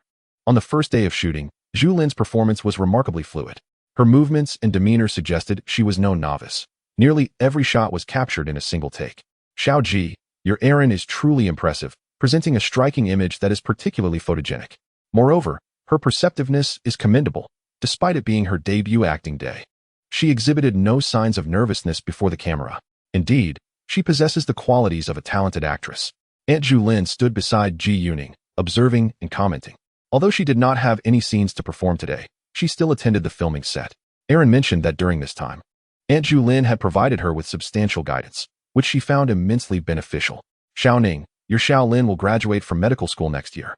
If she aspires to act, she could certainly apply for our actor training program at Rennie. We are currently in need of young actors. The training program at Rennie is affiliated with the Central Academy of Drama and is quite esteemed. I believe Xiao Lin's appearance and temperament are well suited for acting, and she would likely shine on stage. Uncle Ing chimed in, nodding in agreement. Ji Yuning was pleasantly surprised that his wife, Zhu Lin, garnered praise from 2 esteemed performing artists on her first day at the filming site. He realized he may have underestimated her talent. He had accompanied Zhu Lin to the shooting location, concerned that she might feel anxious, as many individuals experience unwarranted nervousness when stepping in front of the camera for the first time. Regardless of how rehearsed one may be, the reality of facing the lens often alters their demeanor. In her previous life, many did not perceive Zhu Lin's acting skills as exceptional. However, Ji Yuning sensed that her abilities were indeed commendable. In her past, Zhu Lin attended a training program at Beijing Film Academy before being seconded to Ying Studio for the film Legend of the Pear Garden. Subsequently, she was directly recruited as a formal actress by the studio's director. At that time, Ying Studio was among the 7 largest film studios in the country, though it did not rival the 4 major production houses, Beijing Film, Shanghai Film, Bai, and Changjiang. Nonetheless, it was on par with Zhu Film and Shi Film Studios. Thus, Zhu Lin was considered a remarkable actress. In this life, should Zhu Lin enroll in the Rini Actor Training Program, it would undoubtedly be an excellent opportunity. This program is renowned, having produced many distinguished actors from each generation. Its caliber surpasses that of the acting program at Beijing Film Academy. Following those initial days of filming, which did not involve nighttime shoots and concluded early in the afternoon, Ji Yuning and Zhu Lin, along with a few crew members, took the opportunity to explore the bustling streets of Nanjing Road in Shanghai. Their residence on Shaoxi North Road was situated in the Suhui district, which, at present, resembles a suburban area of Shanghai, where patches of green farmland could still be seen. As the moment arrived for Ji Yuning to traverse through time, the area had already transformed into one of the most bustling commercial districts in Shanghai. Shaoxi North Road, situated approximately 5 to 6 kilometers from Nanjing Road, was quite accessible via public transport. On Nanjing Road, a throng of people surged forward, flanked by a myriad of shops in close succession. As night descended, the illumination became even more resplendent. Ji Yuning and Zhu Lin engaged in conversation as they walked. This stretch from Nanjing Road to the Bund could arguably be considered one of the most vibrant locales in the nation today. Indeed, it was a hub of commercial activity. Regrettably, upon Ji Yuning's return to Shanghai, he felt that not much had changed since his first visit over a decade ago, just a few days prior. While heading to a filming location early in the morning, they observed families in the alleys still scrubbing toilets and using coal ball stoves. Such scenes remained reminiscent of years gone by. Ji Yuning remarked that the sound of shells scraping against toilets in the Shanghai alleys had persisted for countless years. Historically, such sights began to fade only towards the end of the 1980s, as the city underwent extensive development. The living conditions here are even worse than those in the capital, and they are far more strained, he noted. However, he acknowledged that even in the capital, the conditions in the hutongs were hardly commendable. It was only a few years ago that all the dry toilets were converted to flush toilets. A classmate residing in a hutong recounted the daily struggle of queuing for the public restroom each morning, likening the experience to a battle. Indeed, Alan, we are quite fortunate to have our current accommodations.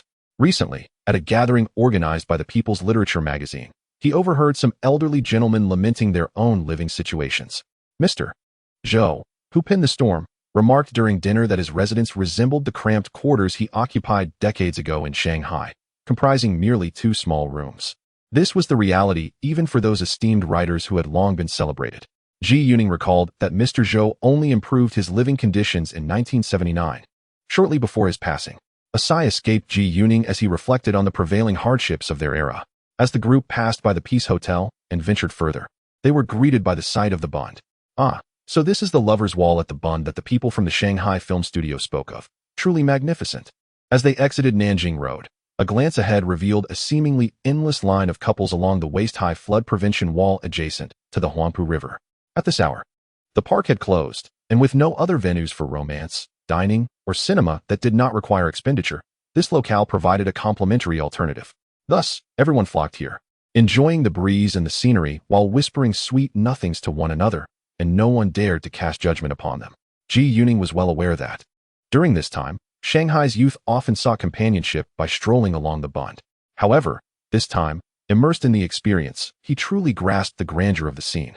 He strolled along the Bund by the Huangpu River, but upon catching sight of the rural-like Pudong area across the river, his enthusiasm for further exploration waned. As he prepared to return, he pointed to the Lover's Wall and remarked to Zhu Lin, "This is the most stunning skyline I've encountered in Shanghai," indicating that in these times, everyone aspires to live well. Upon returning to their lodging, it was just past 8 p.m. Ji Yuning continued to pen his screenplay in the room. Director Xie visited him to discuss matters and noticed a substantial stack of manuscript paper he had written. "You've been quite swift with this screenplay. In just a few days, it seems you've nearly penned 10,000 words. At this rate, I estimate your first draft will be ready in less than a week. Indeed, as Lao Wang mentioned, your screenplay writing speed resembles a charge on the battlefield." Xie picked up the manuscript from the table, flipped through it, and began reading intently. I've glanced at the beginning, and it appears quite promising. This screenplay seems to encapsulate a small perspective with a grand theme. Yes, director Xie, I believe this play originates from a modest nursery, yet aims to portray the essence of our military during the war era, capturing the myriad emotions of that time. It truly is, as you say.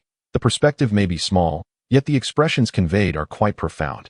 Oh, just before dinner, I spoke with Xie Jin and director Su, hoping they might make cameo appearances in tomorrow's scenes, and they both agreed. Tomorrow's filming will feature the courtroom scene regarding Liang Jinzhai. Since the location is currently the high-ranking people's court in Shanghai, we must shoot this scene in advance to avoid disrupting court proceedings. Ji Yuning then conceived an idea. He wished for the two renowned figures from the film industry, Xie Jin and director Su, to play the roles of judges without lines, thus adding an intriguing element to the film. On the second day of filming, Ji Yuning voluntarily explained the scenes to the three judges.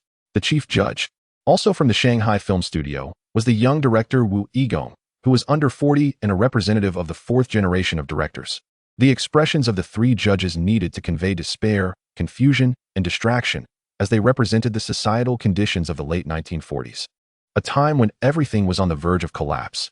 During the lighting rehearsal, Wu Yigong's portrayal of despair was spot on, and his lines posed no issues. Director Su also embodied a look of distraction. However, director Xie's eyes remained bright and alert, completely lacking in disorientation. Ji Yuning devised a plan. How about we offer director Xie a bottle of liquor to help him achieve that disoriented look? Xie Jin, still blinking his bright eyes and chuckling, replied, "Young Ji, if you truly give me a bottle of liquor, you'll be falling into my trap. I'll be even more spirited after a bottle." Watching from the side, Xie Tieli could not help but interject, "One bottle, one tea suffice. Make it two." Ji Yuning suggested. He desires to consume 2 bottles of white wine, and thus the conversation would be interminable. Even without a script, he would inevitably conjure his own lines. Pay him no mind. Xie Jin was merely jesting with you. He has previously dabbled in acting, as Xie Tieli, the director, continued to elucidate. At this moment, Xie Jin's eyes began to glaze over. Chapter 112, Bao wishes to meet you. In Shanghai, at 675, Jilu Road, in the Garden of Cupid. Xiao Ji, what attracted you to our establishment? On that afternoon, Ji Yuning, accompanied by the crew dealing with the devil, arrived at the office address currently utilized by the Shanghai Literary Magazine. They were greeted by Sister Ru, the magazine's editor-in-chief. This garden serves as an exterior location for their production. It was Ji Yuning who selected this site, having referenced the Garden of Cupid Villa in the script. Previously, during a short story symposium held in Beijing, Ji Yuning had directly contacted Sister Ru on behalf of the crew, and upon hearing his request, she readily agreed. As filming here primarily involved a night scene and would not significantly disrupt the magazine's daily operations, the scene depicted a series of dialogues between Zhao Yibiao and Zhong Jiren in the garden. "Ah, Sister Ru, this is actually my second visit to this place. My first was when I was 11 years old, embarking on a free tour of our nation's splendid landscapes, and my initial stop was in Shanghai. The garden villa was quite renowned back then, belonging to some matchstick magnate. I was particularly enamored with the collection of sculptures themed around Cupid in the backyard, which led me to choose this garden as a principal setting for my film script. This time, our crew from the Beijing Film Studio selected numerous buildings from the Republican era in Shanghai for our shoot." Ji Yuning addressed Sister Su as Sister Su and referred to editor Ru as Sister Ru, given that they were of similar age and he had grown quite familiar with both. However, he pondered with amusement whether Sister Ru's daughter, the budding writer Wang Ani, would address him as Uncle Ji upon their eventual meeting. At present, Sister Ru's daughter was just beginning to navigate the literary world, lacking any acclaim. Yet she would later eclipse her mother's fame. "Sister Ru, I must express my envy for the splendid office space of the Shanghai Literary Magazine. Just look at the Beijing Literary Editorial Office. It's an old, dimly lit building. Each time I enter, it feels as though I am trudging through a muddy field. The People's Literature magazine is housed in borrowed space, consisting of merely 5 cramped rooms, overflowing with books. Since 1953, this Garden of Cupid has served as the office for the local Writers Association in Shanghai, and it remains so even during Ji Yuning's transcendence. In truth, this garden villa had evolved into a literary nexus within the region. As Ji Yuning surveyed the scene before him, he felt a surge of emotion. Such a place did not exist in the capital, or if it did, it was not dedicated to literary pursuits. Indeed, we are thoroughly pleased with this location, which is perfectly situated between Nanjing Road and Huaihai Road, embodying a serene oasis amidst the bustling urban landscape. Most importantly, the architectural design exudes a certain elegance. Xiao Ji, How many days will your crew be filming in Shanghai this time? Recently, Mr. Ba mentioned to me that he would very much like the opportunity to meet you. How wonderful. I had hoped to visit Mr. Ba during this trip to Shanghai, but I find myself uncertain about how to broach the subject. Our production team is expected to remain in Shanghai for over a month, though I will likely be here for about 2 weeks. Ji Yuning indeed harbors the desire to visit Mr. Ba during this time. He has already met Mr. Shun, one of the 6 luminaries of modern literature. 2 have sadly passed away, and he feels that he ought to meet the remaining 3 if the opportunity arises in this lifetime. When the revival issue of Shanghai Literature was published, featuring a prominent headline about you, it was truly unprecedented and likely unmatched in the future. During discussions in our editorial department, opinions on your story, The Place Where I Once Lived, were divided, with equal voices advocating for its publication and others against it. Ultimately, it was Mr. Ba who strongly advocated for your work, ensuring that the first 3 articles in the revival issue were yours, with his piece on Comrade Zhu Lin following in 4th place. Others had little room to contest this decision. He resides on Wukong Road, just over 2 kilometers from here. At this moment, Editor Ru shared the inside story of how your 3 submitted articles were accepted for the revival issue, which left Ji Yuning feeling unexpectedly moved. 2 days later, Sister Ru called Ji Yuning to inform him that she had arranged a meeting with Mr. Ba. The following day, under Sister Ru's guidance, Ji Yuning arrived at Mr. Ba's residence on Wukong Road in the afternoon. In the first-floor living room of this garden villa, he met the beaming Mr. Ba, whose hair had turned completely white. Ji Yuning's first impression was akin to encountering Santa Claus. Mr. Ba spoke with a strong accent from Chengdu, Sichuan. Despite being in his 70s, the elderly gentleman displayed remarkable vitality. Ji Yuning recalled that after Mr. Ba suffered a fall, his energy waned considerably. Mr. Ba inquired in detail about Ji Yuning's writing experiences, offering comprehensive commentary on his poetry and novels.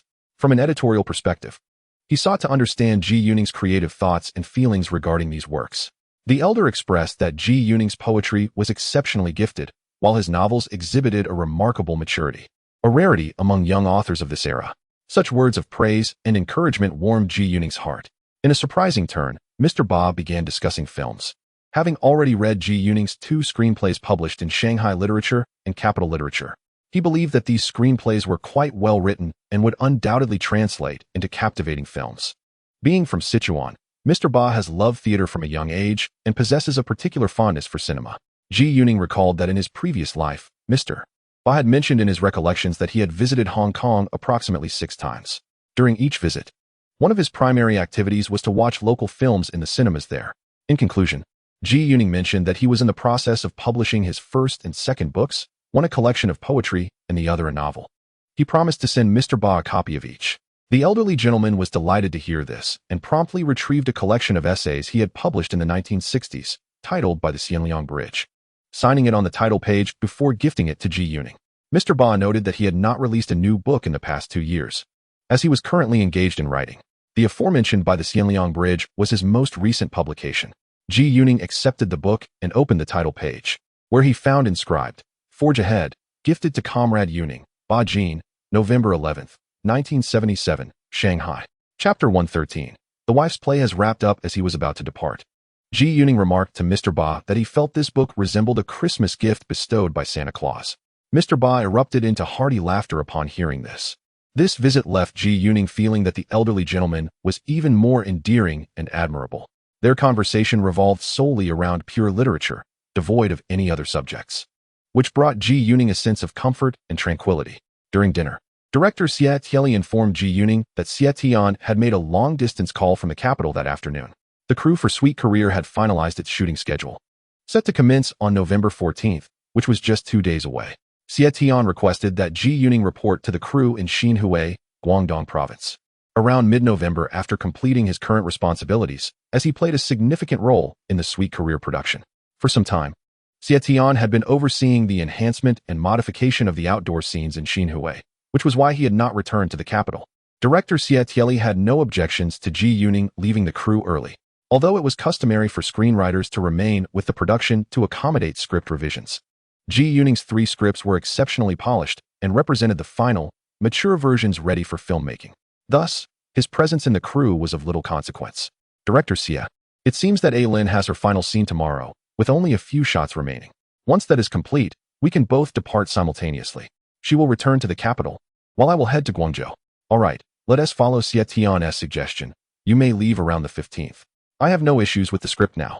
If any changes arise, we can communicate via telegram at that time. However, will your trip to Guangzhou affect your upcoming college entrance examination next month? I didn't have the chance to mention this to Xie Tian over the phone this afternoon. So please inform him of your early return to the capital to avoid any delay concerning the exam. On the train to Shanghai, Director Xie Tianli was already aware of Ji Yuning's imminent college entrance examination.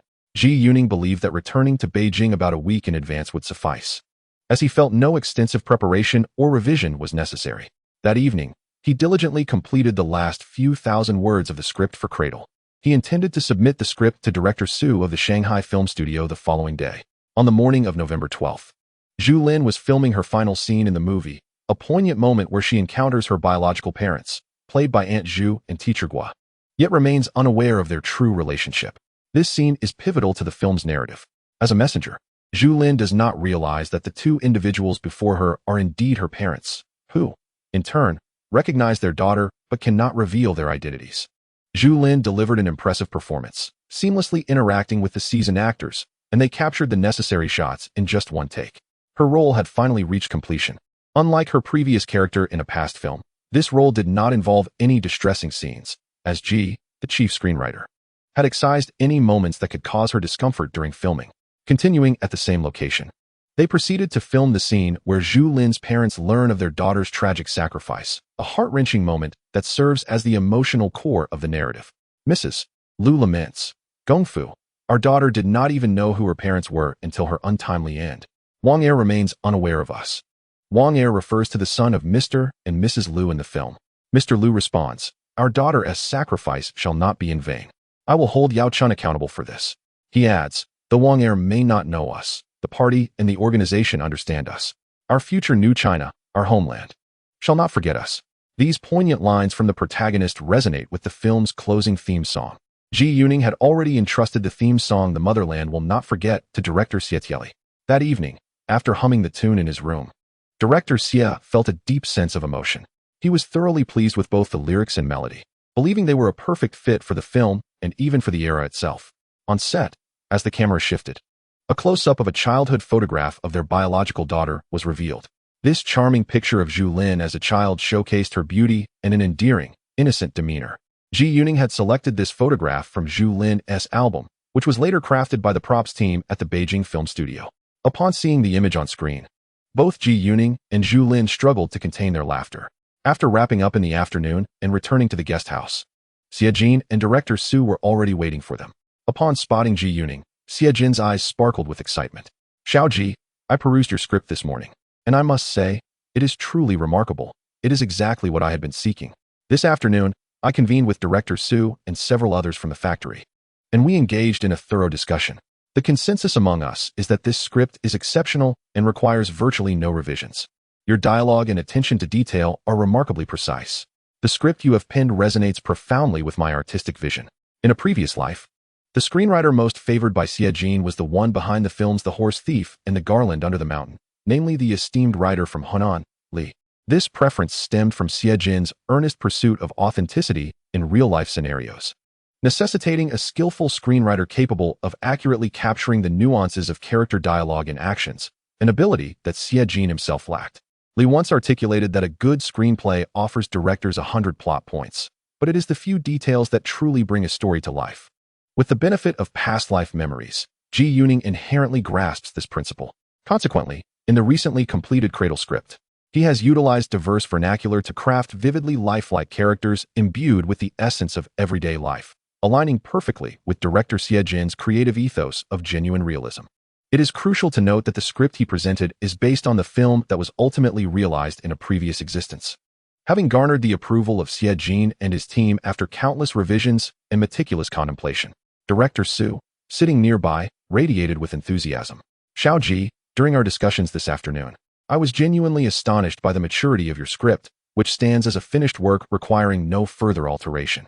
In our factory's deliberations, we unanimously agreed that encountering such a high-caliber script signifies that the film has already achieved a considerable measure of success.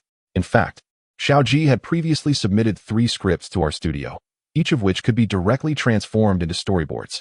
facilitating immediate production and filming without the need for the extensive revisions that were once customary. Moreover, Xiao Ji's speed in scriptwriting is nothing short of remarkable. Lao Wang remarked that his writing process resembles a swift charge into battle. Not only does he write scripts with remarkable rapidity, but he also excels in crafting novels, poetry, and songs with equal alacrity. This young man possesses both a quick mind and nimble hands, truly a manifestation of talent. Director Xie Tai Li, sitting nearby, added a note of clarification. I cannot claim the title of a great talent. However, I believe that the process of conceptualizing and refining a script is the most arduous. What I appreciate most are mature works that truly represent my vision. In reality, I have mentally revised this script countless times already. I continuously run through the screenplay in my mind, akin to reliving a film, often going through it more than 20 times.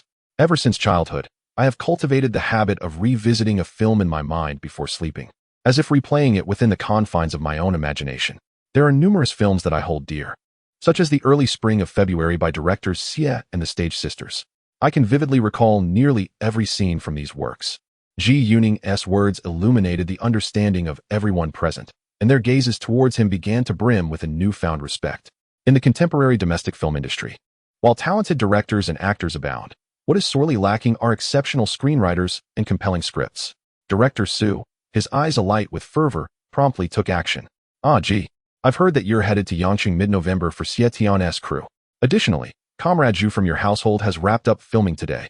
In light of the excellent script you've penned for us, which has truly been a labor of love, we wish to express our gratitude. Why not enjoy a few days in Shanghai? Moreover, there's no need to stay at our guest house. I'll arrange a more comfortable room for you at the Jinjiang Hotel. You and your spouse will find it much more pleasant there, and its central location will make it convenient for you to explore the city. It's a rare opportunity for you to visit Shanghai, so make the most of it. In this era, the Jinjiang Hotel is regarded as the finest in Shanghai, much like the Beijing Hotel holds the same esteem in the capital. Naturally, Ji Yuning was delighted by this news, yet he instinctively turned his gaze towards Director Xie, the true leader of their crew. This matter required the approval of their esteemed director. Certainly, it's no problem, Ji. Now that your spouse's filming has concluded, you two newlyweds can truly enjoy your time in Shanghai. Since Director Su has arranged for your stay at the Jinjiang Hotel, it's best to go there. The accommodations will be superior. Director Xie appeared entirely unfazed, still wearing a cheerful smile. Very well, Director Xie, I shall reside on Huaihai Road for a couple of days. Should you need anything, please do not hesitate to call for me. He added, when you speak to Director Wang, tell him I've been struck by Director Su's sweetened artillery. This remark elicited hearty laughter from everyone present. After the laughter subsided, Director Xie leisurely replied, if I were to relay that to old Wang, he would surely be incensed, eagerly awaiting your return to see how he would handle you. Ji Yuning mused that he genuinely hoped for more of such sweetened artillery to come his way. Having penned a script for the Beijing film studio, he had merely been treated to a roast duck dinner by Director Wang, whereas Director Su's generosity was on an entirely different level. He found himself yearning for more than just a single dinner. In his heart, he silently wished, let the sweetened artillery strike me all the more. That evening, after dinner, Ji Yuning and Zhu Lin packed their belongings and departed from the Shanghai Film Studio's guest house, being transported by the studio's vehicle to the Jinjiang Hotel on Huaihai Road. In this era, the Jinjiang Hotel, also referred to as Old Jin's, serves as a guest house within the city, comprising two main buildings, the Northern Jinbei Building and the somewhat southern VIP Building. The room reserved for him by Director Su was in the Jinbei Building. Ji Yuning stood in the courtyard of the Jinjiang Hotel, feeling that the facades of the Jinbei Building and the VIP Building from this era appeared exceedingly dilapidated. In his previous life, he had also resided in the Jinjiang Hotel, though he spent more time at the Garden Hotel across the street. He preferred the lobby of the Garden Hotel, which had once served as the French Club. However, the Garden Hotel no longer existed, and the building that housed the French Club had aged considerably. During the check-in process, he requested a room on a higher floor with a view of the garden, of course opting for a king-sized bed. He inquired at the front desk whether breakfast was included in the room rate. Zhu Lin looked at him in astonishment, as it was her first time staying at such a high-end hotel. After completing the check-in formalities, he shared with Zhu Lin the history of the 1920s building as they ascended the stairs, as well as the history of the 1930s VIP building and the significant events that transpired in the small auditorium between the two structures.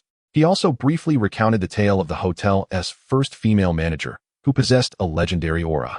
Staying at the Jinjiang Hotel evoked a profound sense of familiarity for Ji Yuning, reminiscent of his previous life. Many people of this era viewed luxurious hotels like the Jinjiang Hotel or the Capital Hotel as if they were in an entirely different realm. Over the next 3 days, he and Zhu Lin explored the old city of Shanghai, visiting distinctive attractions, shopping at malls, and savoring local delicacies. They typically walked or took public transportation. Ji Yuning felt that this was truly akin to a honeymoon experience. While strolling through the streets, he noticed Zhu Lin's keen interest in local Shanghainese cuisine, Jiangsu and Zhujiang snacks, and various Western dishes available in the city.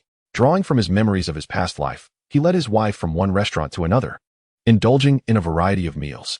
It was during this time that he discovered Zhu Lin could speak a bit of Shanghainese and some Suzhou dialect. Zhu Lin explained that she had learned these dialects from her mother, and her grandfather was also familiar with local dialects. Her mother had studied at a medical school in Shanghai, and her grandfather had similarly received his education there. Interestingly, Zhu Lin did not speak the dialect of her father's hometown, Quancheng. Before long, 3 days had passed, and he and his wife were set to part ways, heading in opposite directions. Their train tickets had been purchased by the Shanghai Film Studio, yet again a sweet gesture from director Su. Zhu Lin's ticket was for the 14th express train from Shanghai to Beijing on November 15th, with a hard sleeper in the lower berth. This train was scheduled to depart at 13:22 on the afternoon of the 15th and was expected to arrive in Beijing the following morning, November 16th, at 9:10. Ji Yuning's ticket was also for November 15th, on the 49th express train heading from Shanghai to Yanqing, departing at 9:30 in the morning. With a total travel time of 32 hours, he would arrive in Yanqing the next afternoon at 15:30, and his ticket was for a soft sleeper in the lower berth. Furthermore, the Shanghai Film Studio arranged for transportation to take both of them separately to the Shanghai train station. Chapter 115, Left-Hand Fist, Right-Hand Pin. November 16th, afternoon, 15:40. Ji Yuning, dragging his luggage, emerged from the bustling crowds at Yanqing train station. In Ji Yuning's eyes, the train station in Yanqing appeared remarkably new at that moment. This station had been completed 3 years prior, contrasting sharply with his recollection of it from a much later time, when it had become quite antiquated. As he stepped out of the station's exit, he spotted Li Xiaoming energetically waving at him from a short distance away, calling out his name. Li Xiaoming's radiant and youthful demeanor instantly captivated the attention of everyone around her. Beside her stood another co-director from the film crew, a female director named Zhang Jing, who was nearing 60 and wore glasses. Presently, at the Beijing Film Studio, there were numerous directors but few film projects, leading to many films being co-directed by 2 or even 3 individuals, with one director usually taking the lead. Ji Yuning hurried over. Director Zhang, Li Xiaoming. When did you arrive? We arrived early this morning, and then Lao Xie took us to the Zhuing factory first.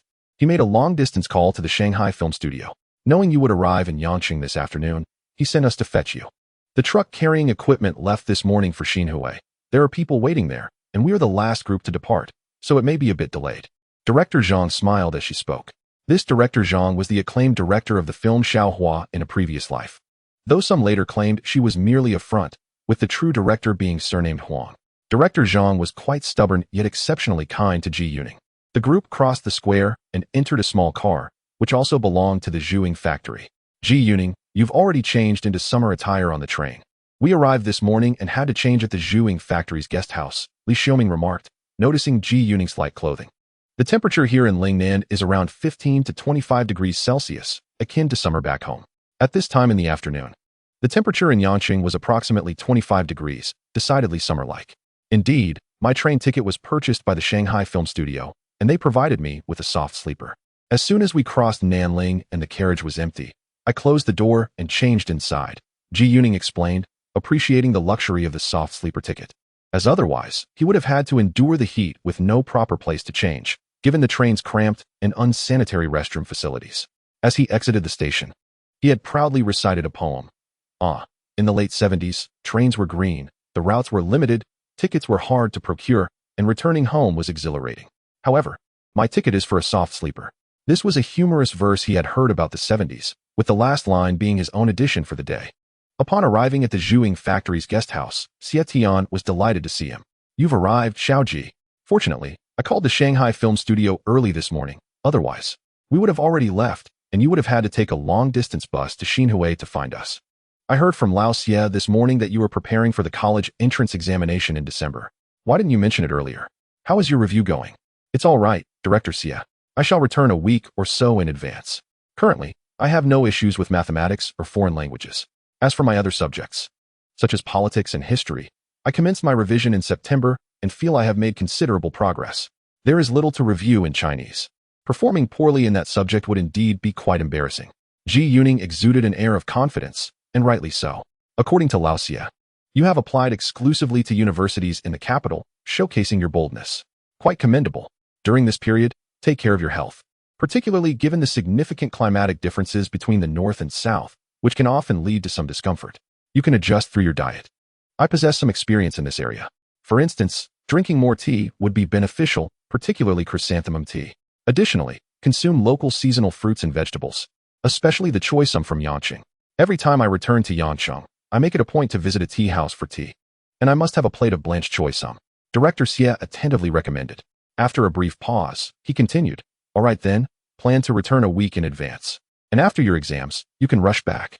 This way, you will be away for approximately 10 days. During this time, we will focus on filming other scenes. Thus, for the next 2 weeks, our crew will prioritize your scenes. Upon concluding, Director Xie turned his attention to Li Xiaoming. Little Li, you and Ji should communicate frequently in the coming days. This is a romantic subplot, and it is essential to develop a rapport to immerse yourselves in the roles. Li Xiaoming and Ji Yuning nodded in agreement. I have summarized the scenes involving Tian Wubao and Zhao Di's romance in the script.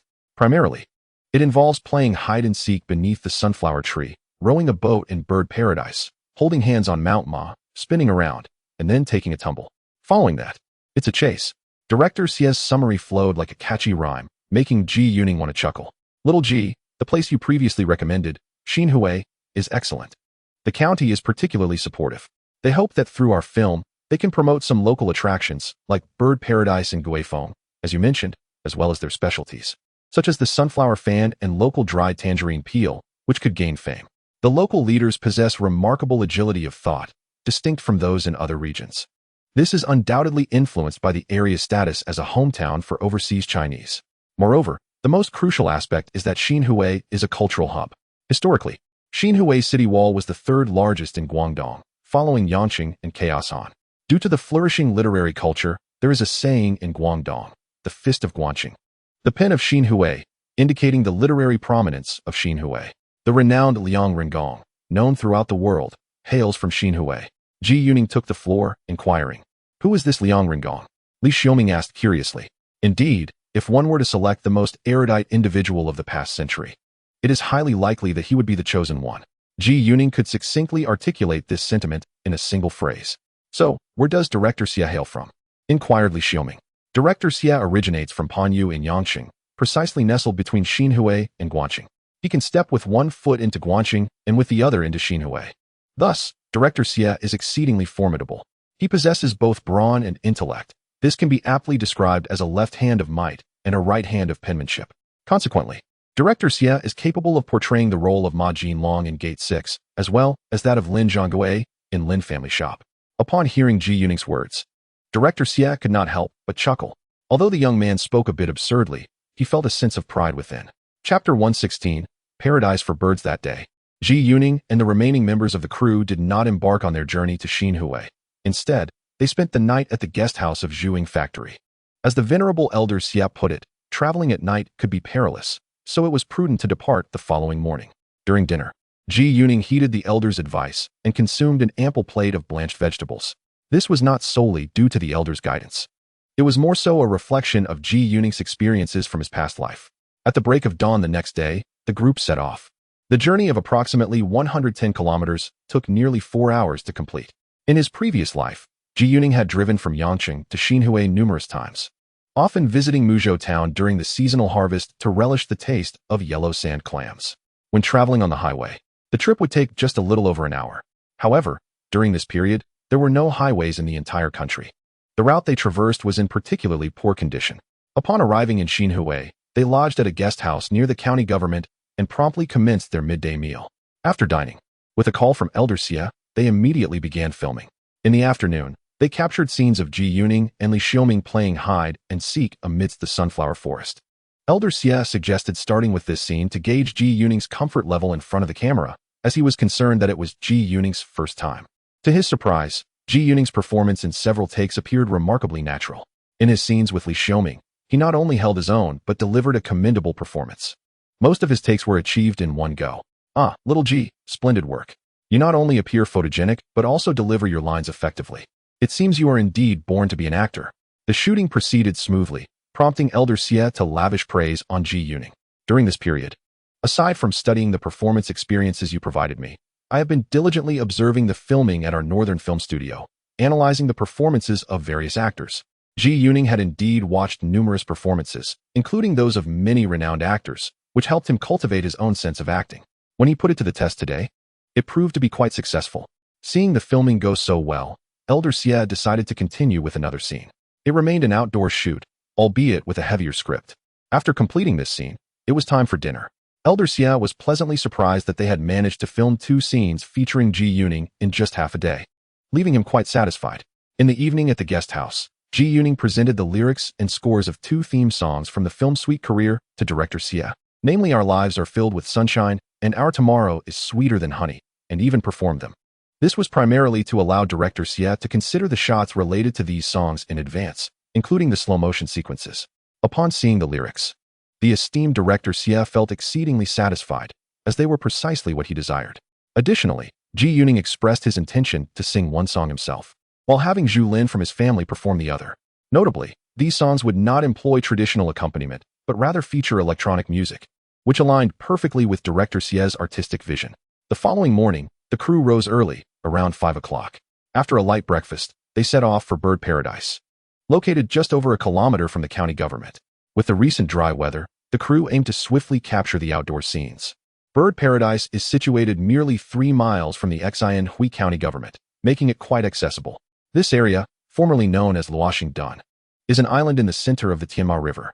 In the 1930s, Mr. Ba visited this locale and subsequently penned an essay titled Bird Paradise, which led to the name becoming widely adopted. The entire forest is comprised of a single banyan tree, thus it is also referred to as the banyan tree paradise. The avian inhabitants here consist primarily of 2 species, the white egret, which departs at dawn and returns at dusk, and the gray heron, which ventures out at twilight and returns at dawn. These birds depart and return in unison. Around 7 o'clock, the crew witnessed the magnificent spectacle of thousands of birds taking flight simultaneously, followed by their grand return. After this, filming commenced. The scenes shot here featured the interactions between Ji Yuning and Li Xiaoming, particularly a scene of the 2 rowing a boat in Bird Paradise. In a previous life, Ji Yuning had visited Bird Paradise, but at that time, he observed from a birdwatching platform without getting as close to the magnificent banyan tree and its feathered inhabitants. Ji Yuning and Li Xiaoming each held an oar, seated side by side in the small boat, carefully navigating beneath the banyan tree, which filled them both with a sense of wonder. Ji Yuning could see the aerial roots dangling like silken threads, yet he struggled to spot any birds among the foliage, unsure of where the recently returned birds had concealed themselves. By midday, they completed the scene without disturbing the resting gray herons within the banyan tree. They returned to the guest house for lunch. In the afternoon, the group proceeded to Mashan, which is also located in Xian Hui County and not far from the guest house. In the future, this area would be transformed into a park within the city, covering a substantial area. As they ascended the mountainside, they came upon the recently constructed Baisha Pavilion, erected to honor the esteemed scholar Chen Baisha. Accompanying county officials provided some background on the pavilion, prompting Ji Yuning to share his thoughts on a couplet inscribed upon it. Later in the afternoon, he and Li Xiaoming filmed a playful scene where they held hands, spun around, and chased one another. The subsequent scenes transition into slow motion, captured through high-speed photography, marking a pivotal moment in the film. In pursuit of a more dynamic chase sequence, Ji Yuning and Li Xiaoming ran countless times, only concluding the shoot once Ji Yuning was drenched in sweat. By the afternoon, after several takes of this scene, Elder Xie expressed considerable satisfaction, as the outcome closely matched his expectations. That evening, the county leadership hosted a banquet for the entire crew who had traveled from afar. During the feast, nearly all the county officials took turns toasting Ji Yuning, the renowned poet, writer, and singer who had graced the front page of the People's Daily. As the banquet drew to a close, a prominent county leader smiled and remarked to Ji Yuning, "Comrade Ji Yuning, this morning, at the small bird paradise you filmed, we plan to construct a bird-watching platform opposite. We would be honored if you, as our esteemed poet, could inscribe a couplet for our platform, and perhaps compose a poem to enhance the scenery." Ji Yuning quickly declined, exclaiming, "Oh, I dare not. Xinhui is a land of exceptional talent and beauty, rich in virtuous individuals. I am unworthy and truly shy to present my humble skills. However, ultimately, he found it impossible to refuse and took up the prepared Miao long brush, crafted from local white grass. He first inscribed a couplet in oracle bone script. A century-old banyan pavilion like a canopy, 10,000 birds dance gracefully in gathering. Following this, he penned 2 verses in the Yijiang lyrical form, written in running script. Silk like a curtain, a lone tree shrouding the village. Countless sparrows swirl around. Bamboo verdant, banyan ancient, green pins of yellow. In the distant waters, at the center, not a sight to be found, the egret still hides among the leaves. Even if all flies away before my eyes, a tranquil heart remains. This is paradise. Behold this splendid scene. The couplet he composed elicited a chorus of admiration, not only for its fitting words, but also for its avoidance of taboo. The key was the calligraphy. Oracle bone script was exceedingly rare in this era. During Zhi Yuning's time, many were familiar with oracle bone script, with reports of some universities requiring students to take notes in it during their freshman year. In fact, there was even an instance during the college entrance examination when a student from Sichuan wrote an essay in oracle bone script. The characters of oracle bone script number in the thousands, sufficiently versatile for daily use. In everyday communication, mastering 2,000 or 3,000 characters suffices. Zhi Yuning recalled that during this era, the most prominent oracle bone calligraphers were Pan Zhulan from Fujian province, and further back, Jian Jingluan, who passed away in Hong Kong in the early 1950s. There were few who excelled in the art of oracle bone calligraphy. Thus, when he unveiled his work today, it astonished all present. The Miao long brush, constructed from white grass, possessed a firm tip, making it particularly suitable for writing oracle bone script. The 2 verses of Yijiang were penned in running script, with the brush naturally achieving a flowing white effect, which pleasantly surprised Zhi Yuning. I am truly humbled. I am not adept at writing ancient poetry.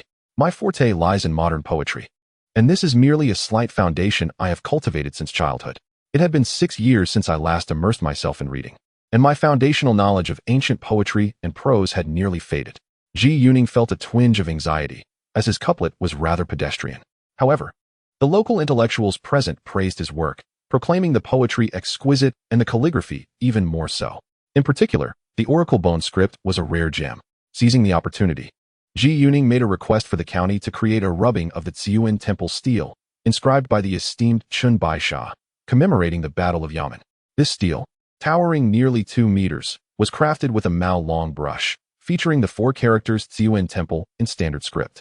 While the inscription was rendered entirely in running script, a truly invaluable artifact. In his previous life, Zhi Yuning had encountered a rubbing of this stele at the Chun Bai Sha shrine, and he had been quite taken with it. At that time, such rubbings were seldom made, as efforts were made to preserve the integrity of cultural relics. Yet, in this moment, no one seemed to mind. To be able to return with a rubbing of the Zhu temple stele from this outdoor shoot would indeed be a significant gain for him. However, the most substantial reward lay in the celebrity inscription at the scenic spot known as Bird Paradise, where his name, Zhi Yuning, would be forever etched. In his previous life, during the early 1980s, it appeared that in 1982, local leaders of Xinhui County had specially invited the venerable Mr. Ba from Shanghai to inscribe the 4 characters Bird Paradise for this site. These characters were subsequently crafted into a plaque, prominently displayed above the entrance to the scenic area. Later, Zhi Yuning's couplet in oracle bone script was also inscribed on the pillars flanking the entrance. His handwritten verses were placed at the birdwatching platform alongside a poem by the renowned poet Tian De. Subsequently, the film crew continued to capture Zhi Yuning's scenes. Elder Xie even contemplated ensuring that Zhi Yuning completed all his filming before returning to Beijing, to spare him the hassle of traveling back and forth. He believed this was feasible, given how smoothly Zhi Yuning's scenes were progressing. During this period, aside from his romantic exchanges with Li Xiaoming, he also had scenes with his on-screen mother, played by the acclaimed actress Ling Yuan from Beijing Film Studio. Since her recent filming in Harbin for the movie Black Triangle, Ling Yuan had portrayed a cunning and malevolent female spy, leaving a lasting impression of terror on the younger audience at Beijing Film Studio. This film had been screened several times in the studio's small theater during the summer, and nearly everyone, including their families, had watched it. Many of the children from the studio, after viewing the film, would avoid Ling Yuan when they saw her, preferring to approach younger vendors for ice pops during the summer. Zhi Yuning himself had reacted similarly after watching Black Triangle in his previous life, particularly haunted by the scene where the female spy peered through a crack in the door with menacing eyes, leaving him with a psychological shadow. It is said that the screening of this film in a previous life led to a remarkable decline in ice cream sales during its showing. However, the venerable Lady Ling Yuan from the current film crew has returned to her usual self, embodying the benevolent and amiable elderly woman she is most renowned for portraying. Ji Yuning must adjust to calling Lady Ling Yuan mother while performing their scenes as mother and son. In this cinematic world, Ji Yuning has gained another maternal figure. His portrayal of the son in several scenes alongside the elderly lady has been commendable, much to the delight of Old Master Xia. After spending some time in Xinhui, many members of their crew have begun to adapt to the local customs. Typically, after finishing work in the evening and having dinner, they do not immediately retire. Instead, they partake in late-night tea, just like the locals. One evening, Ji Yuning shared tea with Old Master Xia. "Ah, Ji, I initially anticipated that I would have to waste quite a bit of film on you. To my surprise, your performance has astounded me. It appears you are not only capable of writing scripts, but also of acting, and I foresee no issues with you directing in the future. This shoot has been remarkably smooth, likely due to the maturity of your script. Today, I heard you penned a screenplay for the Shanghai Film Studio during your first half of the month in Shanghai with Old Xiao's crew. What was it called again? Cradle? I hear it has brought great joy to Xia Jin." Old Master Xia chuckled as he fixed his gaze on Ji Yuning. Ji Yuning was taken aback by how swiftly news traveled within the film industry. Even in this small county, Old Master Xia was already aware of it. "Ji, I must tell you, Old Wang will not be pleased that you wrote a script for the Shanghai Film Studio. Do you realize that among the domestic film studios, the only one that rivals our strength is the Shanghai Film Studio?" Old Wang unconsciously compares himself to them. "Director Xia, I have already written 3 screenplays for our studio. Our annual quota is 9 films, and I have occupied a third of it, so I cannot write any more for our studio in the near future. If I were to write again, it would have to be next year. Otherwise, I would invite resentment. All right, I just wanted to remind you. If you write again next year, don't forget to continue collaborating with me. By the way, I recently came across your novel published in the Beijing literary magazine titled The Five. I found it particularly delightful. I believe if adapted into a film, it would be just as captivating as Tea House. Gee, I am reserving the film rights for this novel, so if any other directors express interest, inform them that I have already claimed it." Chapter 118. The college entrance examination begins. Ji Yuning recalls that in a previous life, The Five was adapted into a television series directed by Xia Tian, seemingly in the late 1980s. But it appears it was never transformed into a film. Xia Tian later directed the film Tea House, as he greatly appreciated the cultural essence of Beijing. Ji Yuning's filming schedule extended until December 1st. Starting from November 17th, he had an uninterrupted 15 days of shooting. When Ji Yuning completed his final scene on the afternoon of December 1st, he had wrapped up all his filming. "Young Ji, you have done remarkably well." The continuous fortnight of shooting proceeded smoothly without any issues. "Initially, I thought you would have to rush back after your exams, but it seems that's no longer necessary. A few days ago, I arranged for a train ticket for you for tomorrow." Indeed, during this period in the film crew, he did not delay a single day. His efficiency was commendable.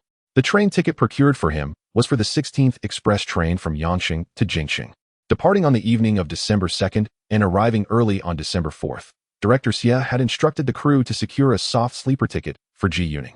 On December 2nd, after lunch, the county of Xinhui specially dispatched a vehicle to take Ji Yuning to Yangqing, a North Benz Jeep 212 assigned by the county leadership. Moreover, the county provided Ji Yuning with a selection of local specialties, including several exquisite palm fans, a set of Malong brushes, dried tangerine peel, and a large bag of snacks, featuring freshly picked Xinhui sweet oranges, local delicacies, and pastries for his train journey. Additionally, they arranged for the stone rubbing of the Ci Yuan temple stele that Ji Yuning had requested, which was too large to be framed and was instead placed in a tube. On the morning of December 4th, the train reached Jingxing railway station. Ji Yuning once again took the bus route 24 home. While passing by the post office at the train station, he purchased the latest editions of People's Literature and Jingxing Literature. Upon opening them, he discovered that both magazines featured one of his science fiction stories. The People's Literature magazine had a dedicated section for sci-fi, showcasing only his work, Wandering Earth. Furthermore, the December 1st edition of Jingxing Literature included his short science fiction piece, With Her Eyes, which he had submitted before his business trip. Upon arriving home, his family had just finished breakfast. It was Sunday, and they were all at leisure. "Oh, Ning Ning, you are finally back. Yesterday, Lin Lin went to the street office and collected your admission ticket."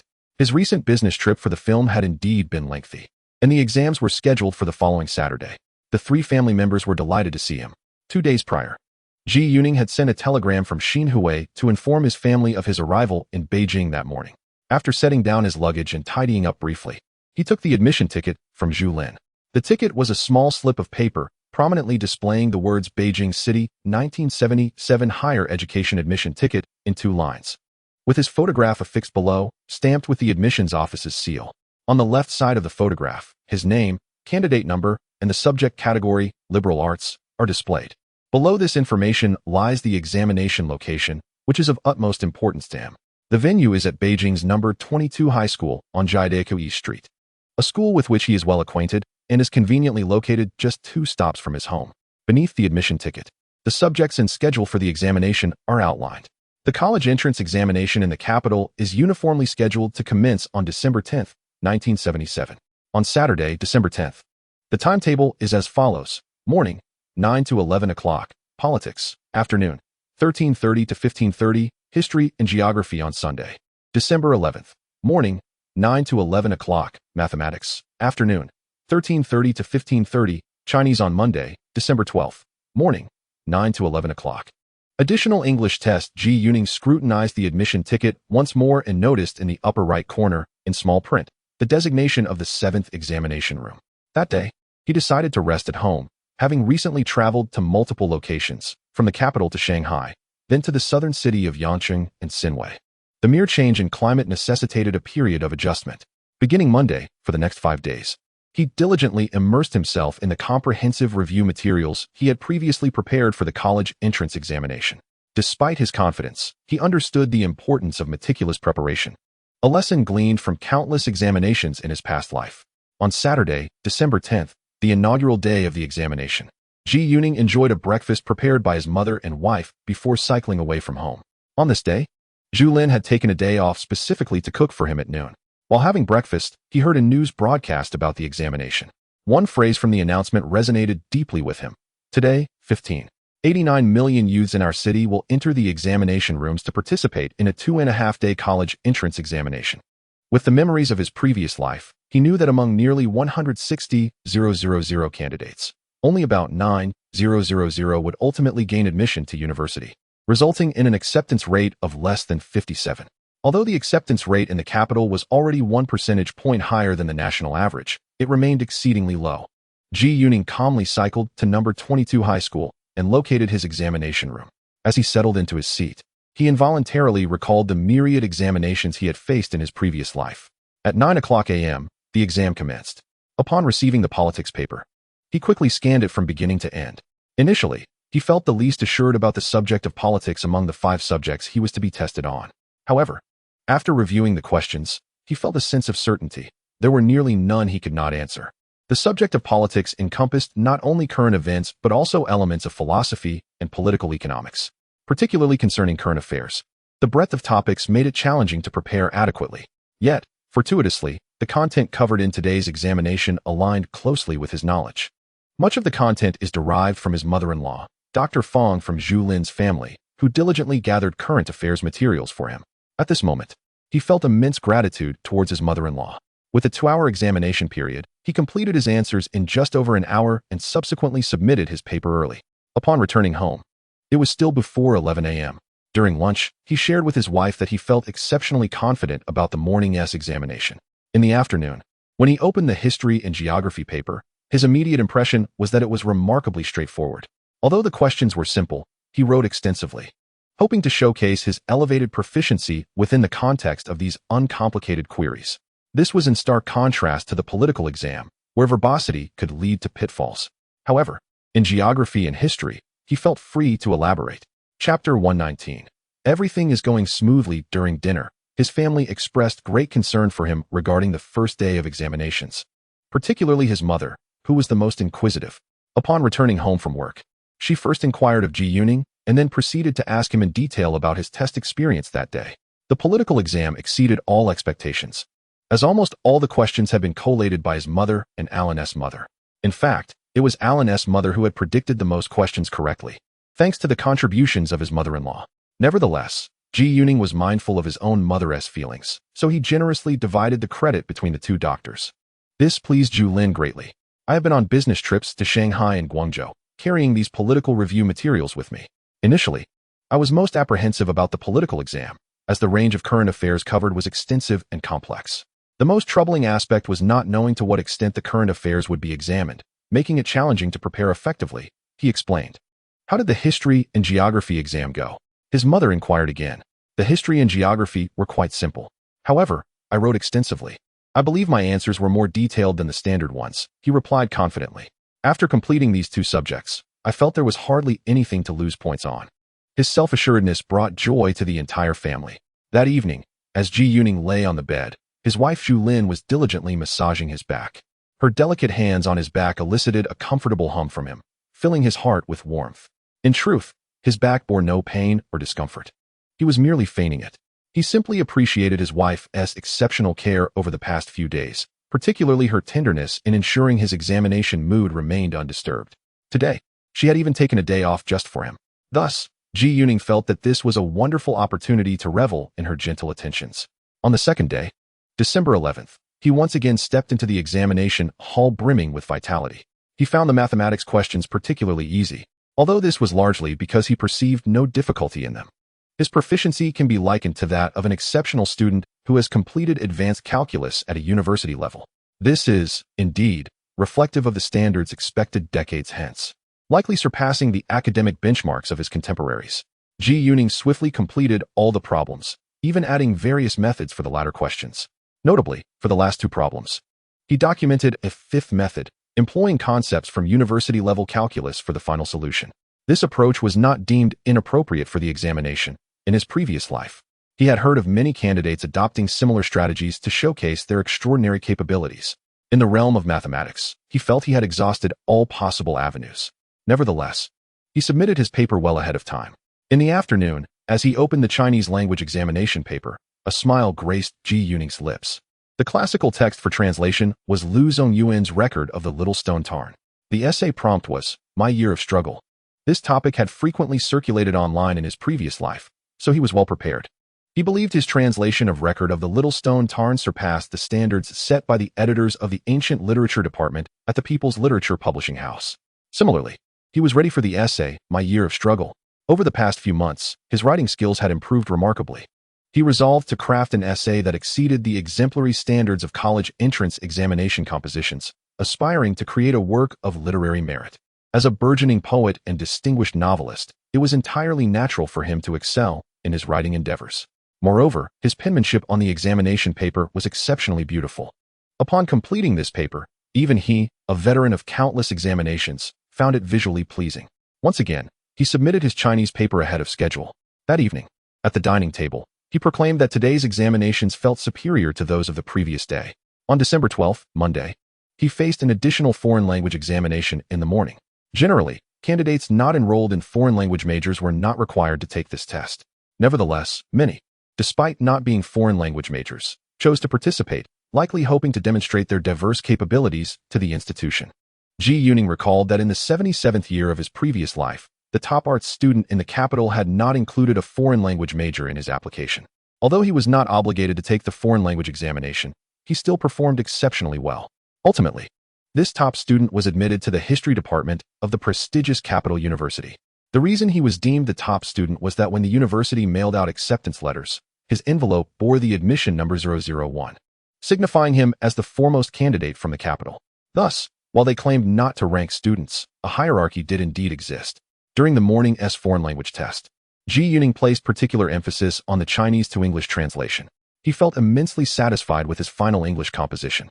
His first choice was the English major in the Spanish department at Capital University. When selecting admitted students, it is likely that they will place considerable emphasis on the candidate's proficiency in English writing. After once again submitting his examination paper ahead of time, he felt an overwhelming sense of lightness throughout his entire being. Finally, the exams were over. These 3 days of testing had proceeded remarkably smoothly. Next, there would be a physical examination over a month later. If he received notification for the examination, it would signify that he had successfully passed the tests. This year's college entrance examination results for the candidates would not be publicly disclosed. Of course, the scores would be recorded on each candidate's examination card, which would remain in their files. In his previous life, many candidates from this cohort were unaware of their final scores, let alone their rankings. Returning home at noon, he found the house empty. Everyone had gone to work. Today, Zhu Lin had not taken a day off. He prepared a meal for himself, and only after eating did he truly feel a sense of relaxation. In the afternoon, he continued his writing endeavors at home. Today, he was composing yet another science fiction story, a commissioned piece from the People's Literature magazine, which had called him the previous week. Just last week upon his return to Beijing, Sister Sue had informed him that his science fiction story The Wandering Earth, published in the December issue of People's Literature, had garnered significant acclaim, prompting the magazine to commission him for another story intended for publication in the upcoming January issue of 1978. The second science fiction story he planned to submit to the magazine was another short to medium-length work by Liu Cixin titled The Village Teacher. This story left a profound impression on Ji Yuning. Its first half depicted a village teacher in one of the most impoverished regions of China, dedicated to passing on the torch of civilization, while the latter half described interstellar warfare capable of annihilating planetary civilizations. This juxtaposition in narrative style created a remarkable contrast and tension that rendered the entire story particularly captivating. Chapter 120. This is what my wife wants to hear. Just as he had written 2,000 or 3,000 words of this approximately 30,000-word novella, the telephone rang. It was Sister Xing from the fiction department of the People's Literature Publishing House. Comrade Ji Yuning, your standalone edition of that novella has been published. You may come to collect a copy of the proof in the next few days. Additionally, we would like to publish a standalone edition of your novella The Horseman. Therefore, when you come, we would also like to discuss the publication details of your next book. After hearing this, Ji Yuning calculated that it had been over 40 days since he submitted the 2 prefaces and the title for the book at the beginning of November. The book should indeed be ready. All right, Sister Xing, I will come by tomorrow. And I have a poetry collection with the poetry department. I wonder if it has been published yet. Ji Yuning recalled that he had another book. Oh, I believe your poetry collection has also been released. It seems the poetry department has not yet had the chance to contact you. If you come by tomorrow, it would be a perfect opportunity to inquire about it. Setting down the phone, Ji Yuning's mind was consumed by thoughts of the 2 books he had recently published. During dinner, his mother and wife had gone out of their way to prepare a sumptuous feast to celebrate the conclusion of his college entrance examination. With the exams behind him, his family, like him, had also relaxed considerably. Later that evening, while he was engrossed in his writing, Zhu Lin approached him with a plate of sweet oranges, cut into bite-sized pieces, and sat beside him. Without requiring his assistance, she deftly skewered the oranges with a toothpick and fed him piece by piece, occasionally indulging herself as well. Before long, they had shared the entire plate of sweetness. And Ning, the oranges you brought back are truly delicious. By the way, how was filming in Xinhui, Lingnan? Did you have good scenes with Li Xiaoming? Last week, upon his return, Zhu Lin had not inquired about this segment at all. Ji Yuning had thought she had forgotten about it, but today, right after his exams had concluded, she recalled it. He couldn't help but chuckle to himself, amused by her perceptiveness.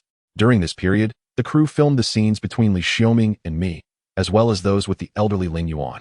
The character I portrayed is a sugar factory driver, somewhat foolish and a bit daft, quite unlike myself. Li Xiaoming's character, on the other hand, is rather boisterous and cheerful, embodying a more boyish demeanor. Her character is named Zhao Di. Our scenes together consist of only a single moment where we hold hands and spin, which felt reminiscent of children playing in kindergarten. Thus, the atmosphere was predominantly lighthearted and joyful. Zhu Lin blinked and contemplated, seemingly agreeing that there wasn't much to it. Actually, I don't think I am particularly suited for that role, Ji Yuning continued. What type of role do you believe I would be more fitting for in Ning?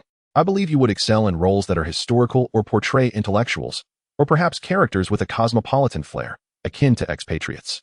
You are not quite suited for roles depicting workers or peasants. In the future, if there are any romantic scenes, it would be best for us to perform as a pair. That way, it would come across more naturally and authentically. Zhu Lin's heart soared at this last remark, for it was precisely what she longed to hear. By the way, and Ning, the theme song for Wang Haoi's play, Golden Shuttle and Silver Shuttle, is likely to be recorded soon at the Beijing Film Studio. Additionally, our project, Sweet Endeavors, also features a theme song. I spoke with director Xia about having you sing it. The song is titled Our Life is Full of Sunshine, and it will be accompanied solely by electronic music. We should also arrange for teacher Jean to listen to your singing. The conversation then shifted to music, and they no longer discussed Ji Yuning's acting endeavors. On December 13th, Tuesday, after finishing breakfast, Ji Yuning hurriedly departed, heading straight for the Humanities Publishing House. He was quite eager to learn how his 2 new books were being received. Upon arriving at the publishing house, he first sought out Sister Xing from the novel department. He received a sample copy of the new book from Sister Xing. Upon seeing the cover design, he felt a sense of satisfaction. The cover, adorned with the two characters who, inscribed by the esteemed Mr. Shun, also featured an illustration, presumably the one previously mentioned by Sister Xing, created by the renowned Hiyoji. Holding the freshly printed book, which still emanated the fragrance of ink, he flipped through its pages with delight. He was particularly fascinated by the illustrations within, as Mr. Hiyoji's line drawings had garnered considerable acclaim in his previous life. This time, Mr. He had illustrated several books for our humanities press, and the illustrations for this volume were completed remarkably swiftly, facilitating the rapid publication of Dawu. Sister Xing, how many sample copies of this book will I receive? He inquired. Oh, our current policy at the publishing house typically allows authors 10 sample copies. If you find that insufficient, you may purchase additional copies at a 20% discount from the distribution department, she replied. Upon hearing this, Ji Yuning let out a silent sigh. The number of sample copies provided to authors was at its lowest during this period. The complimentary copies fell short of his needs, compelling him to purchase more, as he intended to gift books to numerous acquaintances. Fortunately, the book was priced modestly at just a few dimes. After some calculations, he estimated he would need to acquire around 40 additional copies. With the 20% discount, this would amount to a little over 20 yuan, though the sum was not substantial. It represented more than 1/10 of his modest 210 yuan manuscript fee, a stark reminder of the disproportionate relationship between authors' earnings and their labor during an era devoid of royalties. Nevertheless, he chose to set aside such concerns. He and Sister Xing proceeded to sign the publication contract for his novel Zhu Lin, after which he received a manuscript fee of 350 yuan from the novel department. Having completed all necessary matters with the novel group, he transitioned to the poetry department. Indeed, his poetry collection had also been officially published. Editor Yang mentioned that they were preparing to reach out to him. Upon viewing the cover of his poetry collection, he found himself even more pleased than with the design of the novel's cover, as this collection exuded a greater sense of elegance. Editor Yang generously provided him with 10 sample copies as well. Subsequently, Ji Yuning accompanied Editor Yang to the distribution department to purchase books. He acquired 40 copies of each of his 2 books, totaling a substantial 100 copies. The weight of so many volumes was considerable. Fortunately, Editor Yang discussed with the distribution department, allowing Ji Yuning to arrange for approximately 40 of these books to be shipped out through the humanities press.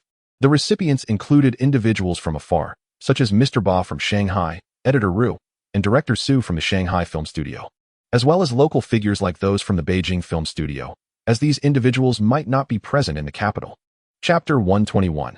Becoming a living lay phone with nearly 60 copies remaining. Ji Yuning loaded them onto his bicycle and leisurely pushed it across the road to the Film Research Institute. His office now served not only as a repository for readers' correspondence, but also as a storage space for his numerous sample copies. Upon arriving at the office, Ji Yuning presented Director Ma with a couple of books. Director Ma, his eyes sparkling with delight, observed as Ji Yuning inscribed in the front page, "To Teacher Ma." With utmost respect, from Ji Yuning. After receiving the books, Director Ma scrutinized them for a moment before beaming at Ji Yuning. "You've become quite the living embodiment of lay foam," he remarked. Ji Yuning was momentarily taken aback. "Last month, when you went to Shanghai for location shooting, you even penned a script for the Shanghai Film Studio. What was it called? Cradle?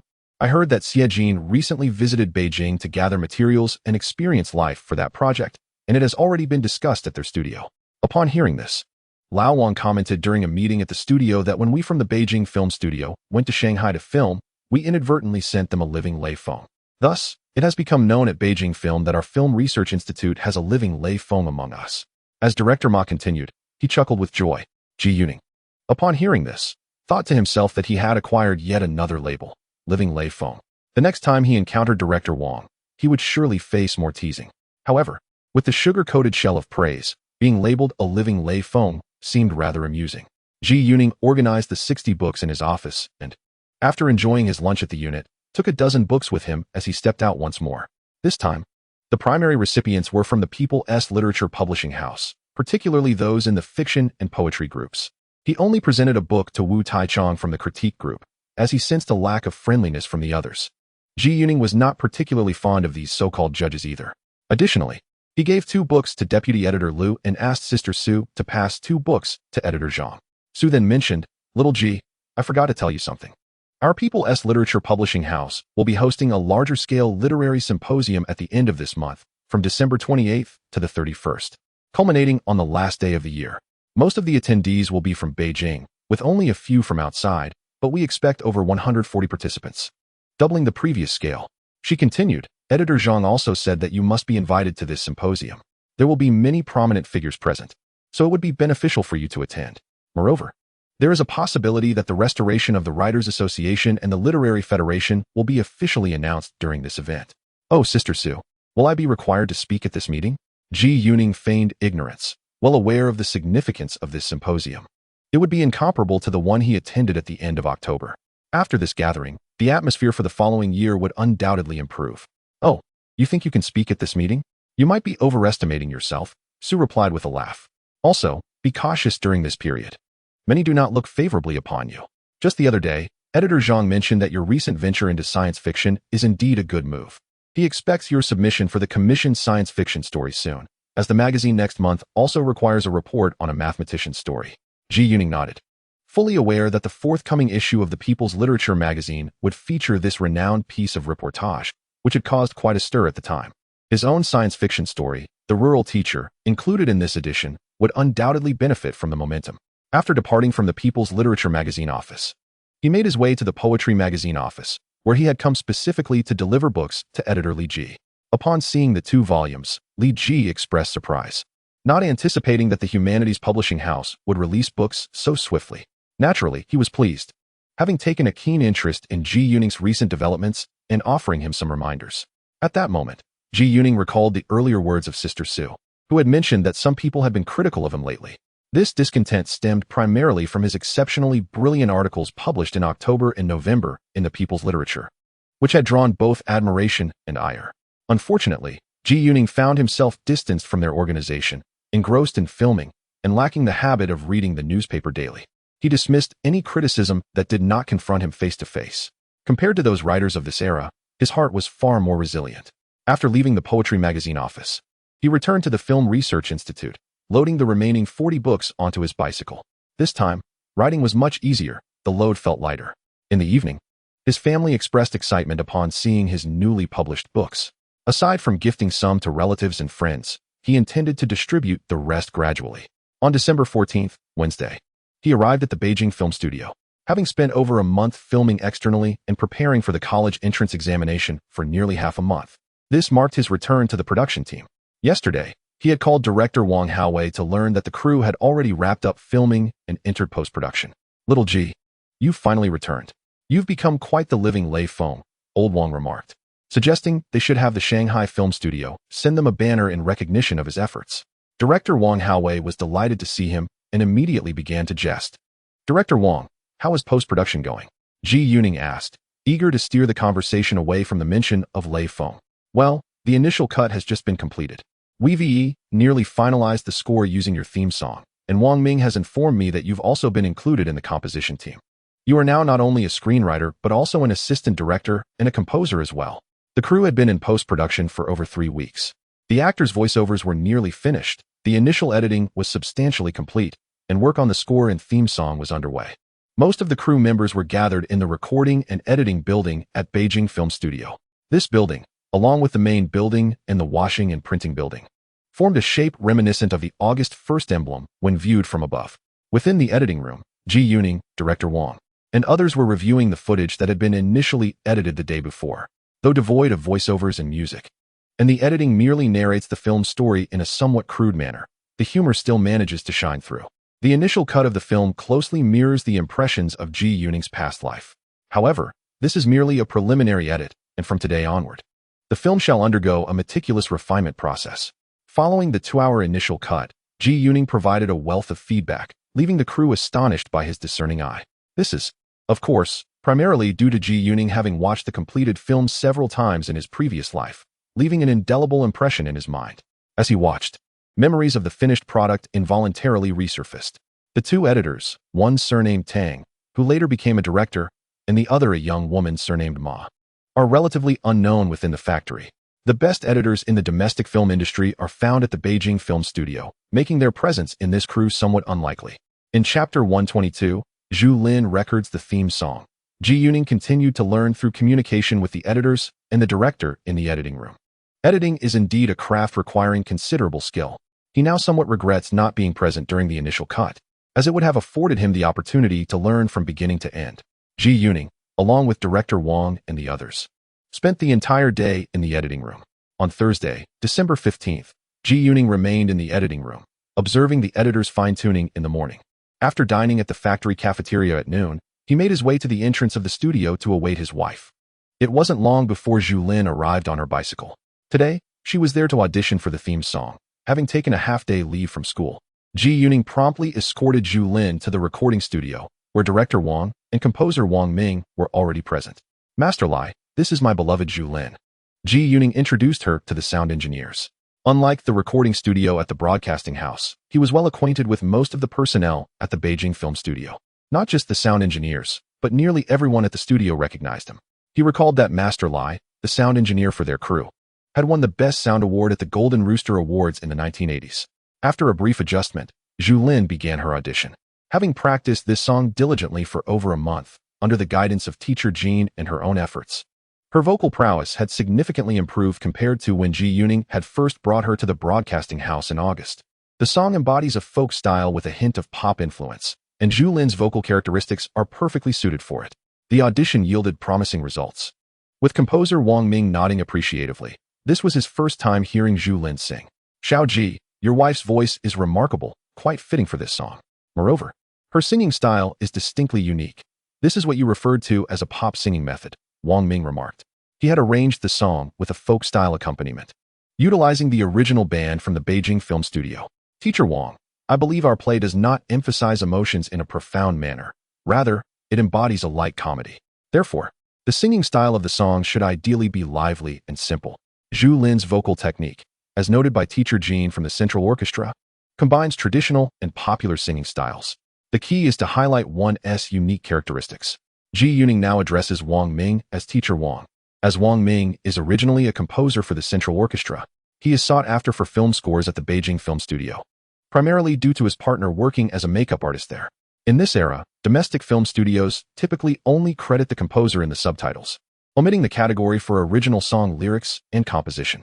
Moreover, domestic awards only recognize the Best Music category, unlike Hollywood's Golden Globe or Academy Awards, which include a category for Best Original Song. Consequently, Ji Yuning, as the lyricist and composer of the theme song, can only be classified under the composer category. Little G, I am increasingly convinced that your song is truly remarkable. The entire composition encapsulates the profound themes of time and life, youth and construction, expressed through vivid literary imagery, rich in philosophical depth, and is also quite catchy.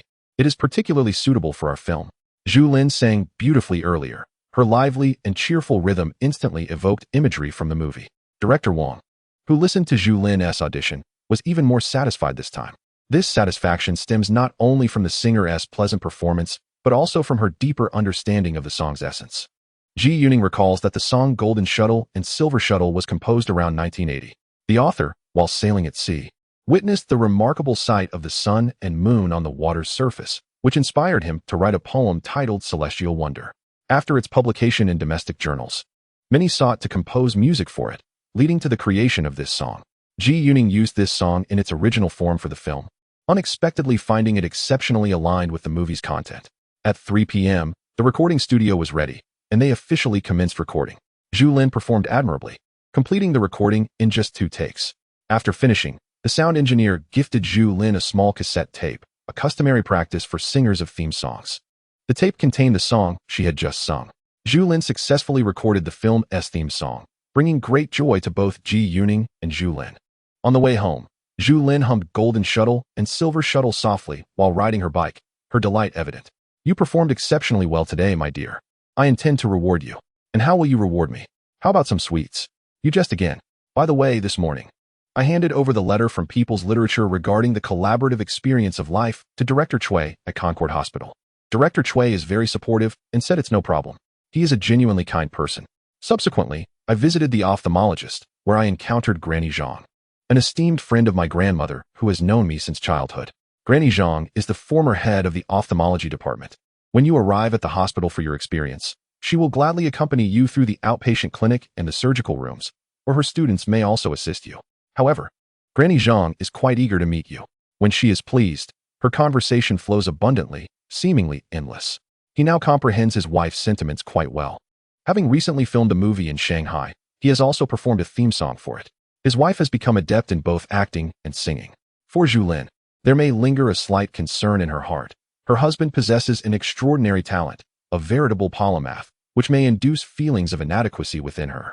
Yet, she finds joy in the fact that she has also begun to cultivate her own talents.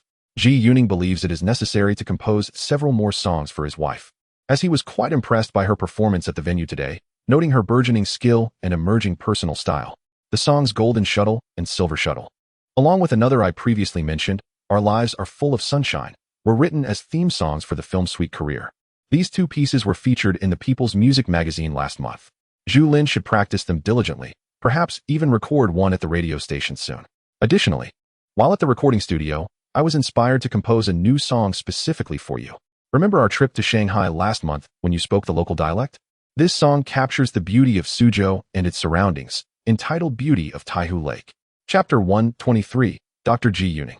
Beauty of Taihu Lake serves as the municipal anthem for Xishan City by Taihu Lake in southern Jiangsu. This song was composed in the early spring of 1978, around April or May, when the lyricists were struck by inspiration while boating on the lake. Thus, Ji Yuning is unveiling this song a few months ahead of time, which is fortuitously timely. Many songs from the past cannot be performed now, as they might incite trouble. However, Beauty of Taihu Lake poses no such issues. Moreover, there are two versions of the song, one in Mandarin and the other in the Suzhou dialect, which Zhu Lin can sing quite well. Her sweet and clear voice lends itself beautifully to this song. Upon receiving the sheet music, Zhu Lin hummed it several times, to Ji Yuning's surprise. Her rendition in the Suzhou dialect was delightful, although her performance in Mandarin truly showcased her sweet, melodious voice. That evening, the anticipated rewards for Ji Yuning arrived. First, a taste of candy, followed by the familiar creaking of their grand mahogany bed, serenading them with its song. December 16th, Friday. On a crisp morning, Ji Yuning set out with Zhu Lin, the two of them destined for Xiao Hospital. Upon their arrival, Zhu Lin guided her husband to the hospital office before heading off to her class. Ji Yuning completed the necessary paperwork for his experiential learning and was provided with a pristine white coat, typically worn by physicians. As he donned the coat, he gazed at his reflection in the mirror, marveling at this novel attire that seemed to transcend both time and identity. Moments later, Zhu Lin returned, adorned in her own white coat, as the medical school was engaged in clinical courses for the day. This was Ji Yuning's first glimpse of his wife in such attire, and he found himself captivated. Despite his intimate familiarity with her, Zhu Lin in a white coat exuded an indescribable beauty, a harmonious blend of intellect and allure. She was utterly enchanting. In a past life, a photograph of Zhu Lin in a white coat had once graced the window of the largest photography studio in Wangfujing, leaving countless onlookers astonished. This moment had even afforded her a chance to step into the limelight. It was rumored that on one occasion, as she strolled through the hospital cafeteria in her coat, she caused several patrons to drop their trays in astonishment. Dr. Zhu Lin, I am the new physician at our hospital. Please call me Dr. Ji Yuning. It's a pleasure to meet you, he said, adopting a theatrical demeanor. Oh, you're the newcomer. Then you shall accompany me. Remember, no wandering around our hospital, she replied, suppressing a laugh while maintaining an air of authority, a true queen. Ji Yuning found this transformation intriguing. Just the night before, she had been delicate and gentle, yet today she radiated a commanding presence. Even taking on the role of an educator, it seemed that she was, indeed, a natural performer. They descended the stairs together, arriving at the ophthalmology outpatient department, where a throng of patients filled the corridors, creating a bustling atmosphere. The head nurse called out names with a voice that resonated like a soprano, ensuring her announcements reached all ears. This chaotic scene starkly contrasted Ji Yuning's experiences in the past, where he had simply made online appointments, arrived at the designated time, retrieved his number from a machine, and awaited his turn in a waiting area. Their first encounter was with Director Zhang, affectionately referred to by Zhu Lin as Grandma Zhang. In her 60s, with her hair a mix of silver and white, she emanated warmth and kindness. Oh my, Lin Lin's husband is quite the sight. I hear you are a gifted scholar and poet. What a delight, she exclaimed, before patiently inquiring about Ji Yuning's areas of interest. He expressed a desire to understand the fundamental cases handled in the ophthalmology outpatient department, the basic processes of patient care, and the current challenges faced by the clinic. Additionally, there is the matter of surgery. Ophthalmic procedures have been mentioned in this narrative set in middle age, such as corneal surgeries and strabismus correction. Ji Yuning expressed a desire to observe these operations firsthand in the surgical theater, wishing to comprehend the procedural nuances of an ophthalmic operating room.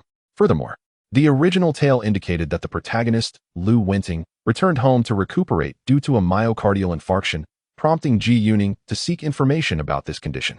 He also inquired with Grandma Zhang regarding the current circumstances faced by certain hospitals in the country, to which she provided detailed explanations. As for the remaining arrangements concerning his experiential learning in the hospital, Grandma Zhang enlisted the assistance of one of her students, possibly even a student of her student, to guide Ji Yuning specifically.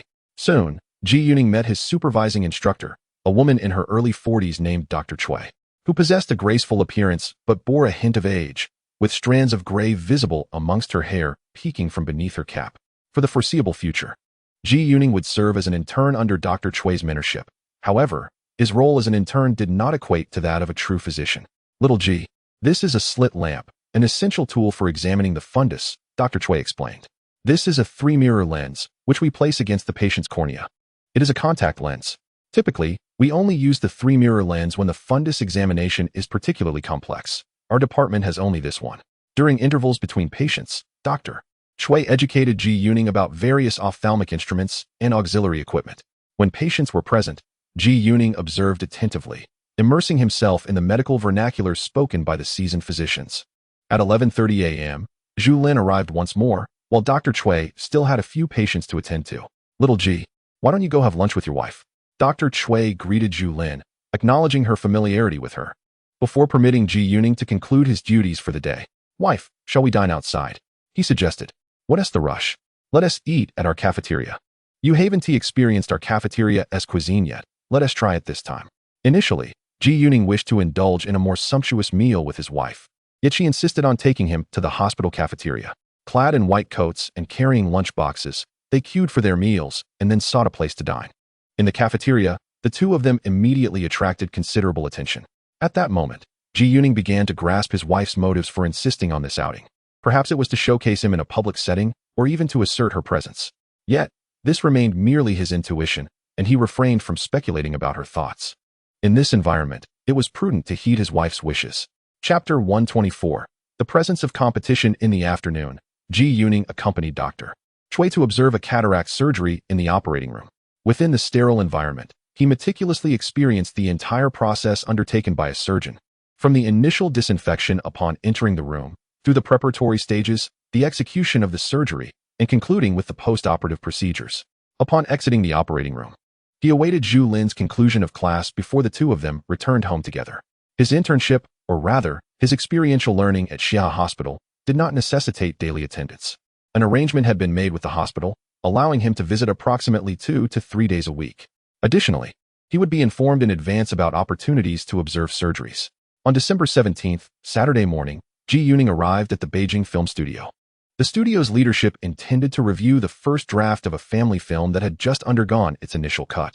This preliminary edit represents a rough version acceptable to the editor, director, and producer, wherein many of the scenes and segments have been addressed, yet it still requires further refinement. This draft faintly hints at the final form of the film. The subsequent fine-tuning involves adjustments to the scene ratios, structure, pacing, and emphasis based on this initial version. Typically, film studios allow this first cut to rest for several days during post-production, enabling all involved parties to approach it with fresh perspectives. The experience of viewing the draft one day and then again after a brief interval can yield distinctly different impressions. Thus, despite Ji Yuning and director Wang having reviewed the initial cut on Wednesday, they were to accompany the studio heads for another viewing today, followed by a discussion of their feedback. As Ji Yuning settled into the editing room, director Wang and other studio leaders arrived. The 2-hour screening commenced, during which everyone engaged in both viewing and discussing the film. At this moment, the focus extended beyond the overall rhythm and structure of the film to the intricate details of each cut. Ji Yuning sensed that the studio leaders were indeed experts, particularly director Wang, whose expertise was notably profound. It was said that there was no aspect of filmmaking that he did not comprehend. Next, they were poised to enter the fine editing phase, which would lead to the final draft. Only after the editing was finalized would they progress to sound design and musical composition. Previously, the composer Wang Ming had outlined the score, and Ji Yuning had penned the theme song, both of which were initially conceptualized.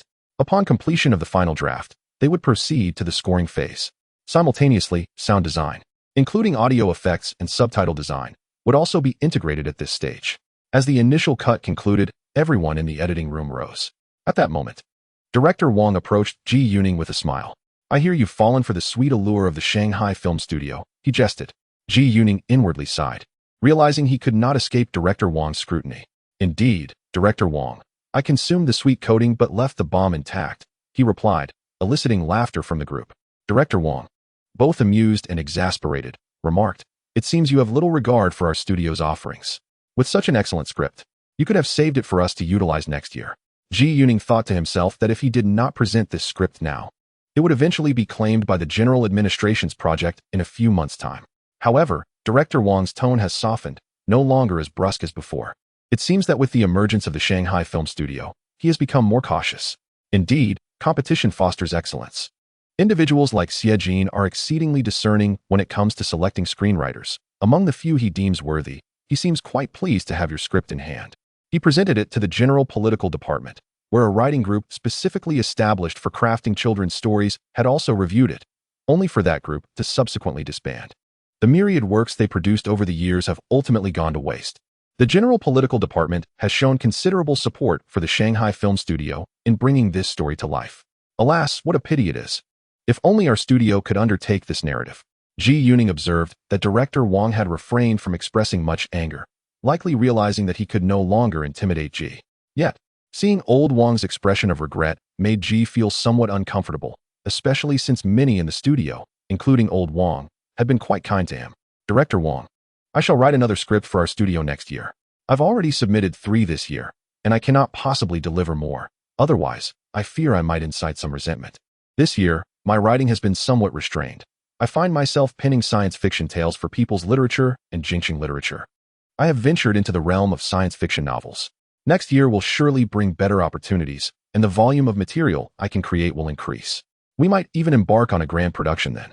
All right, we shall await your excellent script next year. Remember, when you have a good script, bring it to us first. Do you understand?" Director Wang did not indulge Ji Yuning's remarks about grand productions.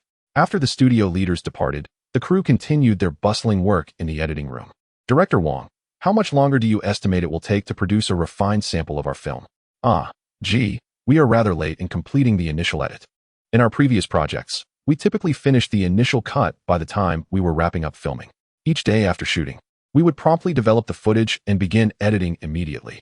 I estimate that we might have a sample ready by the end of the month, and the final draft could be completed by next month, January of the coming year, in fact.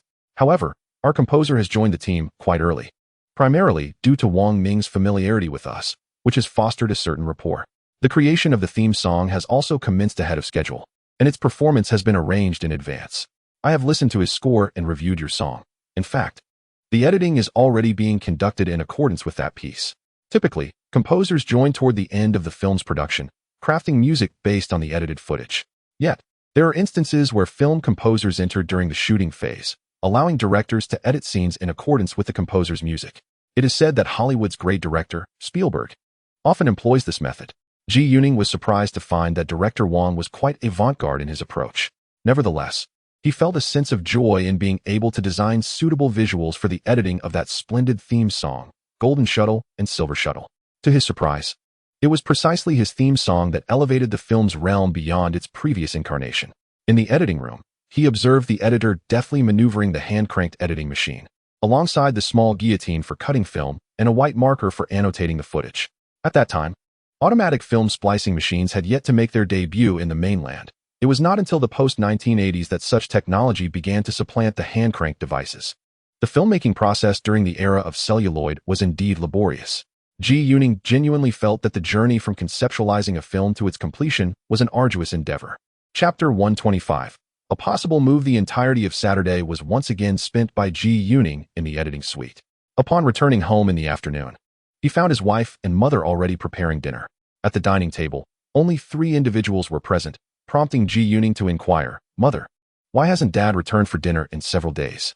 His mother replied, "Your father has been preoccupied with the preparations for the National Conference on Overseas Chinese Affairs, which is set to convene at the end of November and may extend into early next year. It has been confirmed that the office will officially be established next month." Recently, the Secretary General of the Overseas Chinese Affairs Office fell ill, and your father is currently serving as acting Secretary General while also maintaining his role as the director of the Hong Kong, Macau, and Taiwan Affairs Office. This office essentially encompasses foreign affairs, including departments for North America, Europe and Africa, Asia, and so forth. Consequently, your father has been exceedingly busy. Ji Yuning remained puzzled. Why is there a preparatory meeting for the Overseas Chinese Conference that lasts over a month? His mother explained, this conference primarily aims to implement policies, which is quite complicated and multifaceted, thus necessitating a preparatory meeting. In fact, our family has not fully adhered to the policies either. Earlier this year, when your father and I resumed work, we only reclaimed a portion of our previous entitlements, and most matters remain unresolved. Hence, this conference is also about policy implementation. Indeed, things are gradually improving.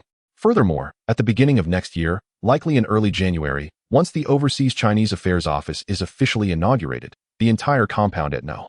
1 Wang Darren Hudong will be returned to the office, which means that the entire area north of the new office building where your father currently works will be handed back. It is anticipated that our family will need to relocate there. We are moving. Ji Yuning and Zhu Lin exchanged glances, both eyes sparkling with excitement. Well, Ning Ning and Lin Lin, we initially intended to inform you later. The residence we currently occupy does not meet your father's housing standards, so an adjustment is inevitable. Your father should have at least a 4-bedroom accommodation, as he holds a ministerial rank, although it is technically classified at the deputy ministerial level. However, proper 4-bedroom, 1-living-room or 4-bedroom, 2-living-room apartments are quite rare nowadays. Thus, we will likely have to find 2 adjoining units within the former Overseas Chinese Committee compound, specifically a 3-bedroom, 1-living-room unit and a 1-bedroom, 1-living-room unit, to accommodate our family. The matter has been largely settled. The building is situated to the south of the original old Overseas Chinese Committee office, directly north of Haiteng Courtyard. To the west lies the small auditorium of the former Overseas Chinese Committee compound, which you, Ning Ning, visited in your childhood. The apartments within that building boast spacious layouts. Both the individual bedrooms and the living room are generally over 20 square meters. Furthermore, the bathrooms and kitchens are quite well appointed, offering ample space as they were previously constructed for the senior repatriated officials. I have discussed with your father, and indeed, the configuration of 2 combined units in Courtyard 1 is quite appealing. One advantage is its proximity to the workplace. Now even closer, your father can simply descend the stairs, cross Haiteng Courtyard, and arrive at his office. Additionally, you and Lin Lin could reside in the 1-bedroom apartment, transforming the living area into a large study, which would serve as our expansive living room during your visits. Moreover, you would have your own bathroom, enhancing convenience. If these 2 units were to be seamlessly integrated, it would effectively become a 4-bedroom, 2-living-room, 2-kitchen, and 2-bathroom residence. That would indeed be splendid. In fact, what Ji Yuning truly meant to convey was that it would essentially amount to 5 rooms and 1 living area. There are also 2 balconies, and not far downstairs, there is a yard gate opening onto Dongzheimen North Street, facilitating convenient access. The news of the move brought immense joy to the 3 individuals at the dining table. That evening, Ji Yuning was writing in his room, while his wife, Zhu Lin, remained in a state of exuberance. Ning, if the 1-bedroom truly measures over 20 square meters, it would amount to around 50 square meters. However, we have too few pieces of furniture to fill the space. She mused, deep in thought. Ji Yuning found her calculations quite amusing. Such matters, like moving, often hold uncertainties until the very last moment. Our family's housing situation will undoubtedly undergo adjustments, yet whether it will be the property mentioned by Mother today is not yet entirely certain. I surmise we shall have to wait until next month's listing to confirm. Until we hold the keys, nothing is truly settled regarding the house. When the time comes to move, we shall need to acquire additional furniture. However, during our recent meal, Mother mentioned that many of the items previously confiscated, which had no subsequent updates, included a substantial amount of furniture, all of which was of the finest quality. I suspect that some of it may eventually be returned, alleviating the need for new purchases. In his past life, Ji Yuning had also experienced the allocation of housing at work, and it was indeed the case that until the keys were received, anything could transpire. Thus, he hurriedly began to impart this wisdom to his wife. Internally, he felt a twinge of anxiety, primarily stemming from his concerns regarding his father. The initial assigned 3-bedroom unit was, in reality, a 2-bedroom, 1-living-room arrangement. Among all deputy director-level officials and above within the Overseas Chinese Affairs system, such housing conditions had never been granted. Even the residences for officials at the director level were generally superior. As his uncle he pointed out, his father did indeed possess a somewhat scholarly disposition. Ji Yuning feared that during this second allocation of housing, his father might once again exhibit his characteristic tendencies. The following day, December 18th, Sunday, Ji Yuning and Zhu Lin visited her parents early in the morning. On Sundays, it has become customary for them to return to Zhu Lin's family home. After enjoying a midday meal there, they proceeded to the residence of teacher Jean from the Central Orchestra. Tomorrow, Zhu Lin is scheduled to record the song Golden Shuttle and Silver Shuttle at the radio station, which has been confirmed as the theme song for a film produced by Beijing Film Academy. A few days ago, during a trial recording at the Academy, they captured a demo version on site. Recently, I composed 2 additional songs for Zhu Lin. One is also a theme song for a film from the Academy titled Our Life is Full of Sunshine, which will feature an electric accompaniment. The other is a folk song in the style of Southern Jiangsu, named Beautiful Taihu. This song has both a Suzhou dialect version and a Mandarin version. I would appreciate your insights on these 2 songs today to identify any shortcomings. All 4 theme songs Ji Yuning wrote for his 3 films were published in last month's People's Music magazine. And the new song Beautiful Taihu for Zhu Lin will be released in the upcoming issue on December 20th. A couple of days ago, Ji Yuning proactively reached out to Sister Ma from the arts department of the radio station, who was already aware of his new songs and readily agreed to let them record, starting with Zhu Lin's Golden Shuttle and Silver Shuttle tomorrow. Chapter 126. The sweetest melodies. Teacher Jean first listened to Zhu Lin's rendition of Our Life is Full of Sunshine. This song is quite well sung, but I feel it would sound even better if sung in the breathy vocal style that contemporary female singers often use. Little G, you mentioned that this song will use electric accompaniment rather than traditional instrumental backing. If that's the case, then this style could work. However, once this song becomes popular, I believe it will be the soprano singers using a folk style that truly shine in their performances. Ji Yuning nodded to himself, recalling that in his previous life, the original singer of this song, as well as those who performed it frequently, were indeed all soprano vocalists. Nevertheless, Ji Yuning only wished for his wife to have the opportunity to perform the original version in the film. The first artist to sing a song typically enjoys a significant advantage, often referred to as the first mover advantage. Zhu Lin's next performance of Beautiful Taihu elicited enthusiastic applause from teacher Jean. It was not only Zhu Lin's beautiful voice that captivated him, but also the exceptional quality of the song itself. Little G, this song truly showcases your beloved's vocal characteristics, particularly her sweet and rich tone. Teacher Jean also expressed admiration for the 2 versions Ji Yuning designed, one in Mandarin and the other in the Suzhou dialect.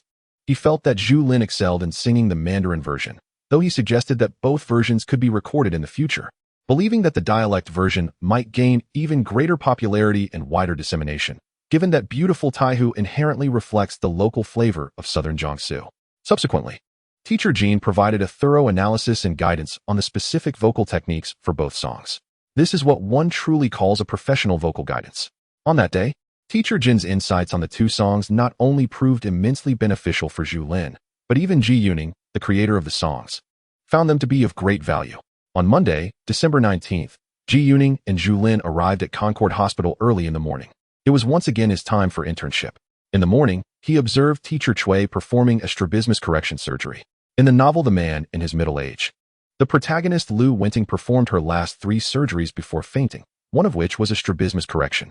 This surgery had been communicated to Ji Yuning by the hospital a few days prior. Before the procedure commenced, teacher Cui provided him with a detailed introduction to the surgical process and key points. Additionally, during the surgery, teacher Cui would periodically explain the progress in simple language, which made it quite easy for Ji Yuning to understand. He felt that he would be able to depict surgical processes in his future novel with greater ease. Upon exiting the ophthalmology operating room, it was already noon. For lunch, Ji Yuning once again dined with Zhu Lin at the hospital cafeteria. After their meal, the 2 departed from the hospital. Zhu Lin had taken a half-day leave, while Ji Yuning originally planned to stay at the hospital for only half a day. In the afternoon, they were to go to the broadcasting building to record songs. Ji Yuning, the songwriter, accompanied Zhu Lin, the singer, for the recording. Upon arriving at the broadcasting building, Sister Ma was at the entrance to greet them as usual. She was particularly delighted to see Ji Yuning again after a long time, especially since he had returned to record his songs. Little G, you are finally here. Those 4 songs you published in People's Music magazine last month were all exceptional.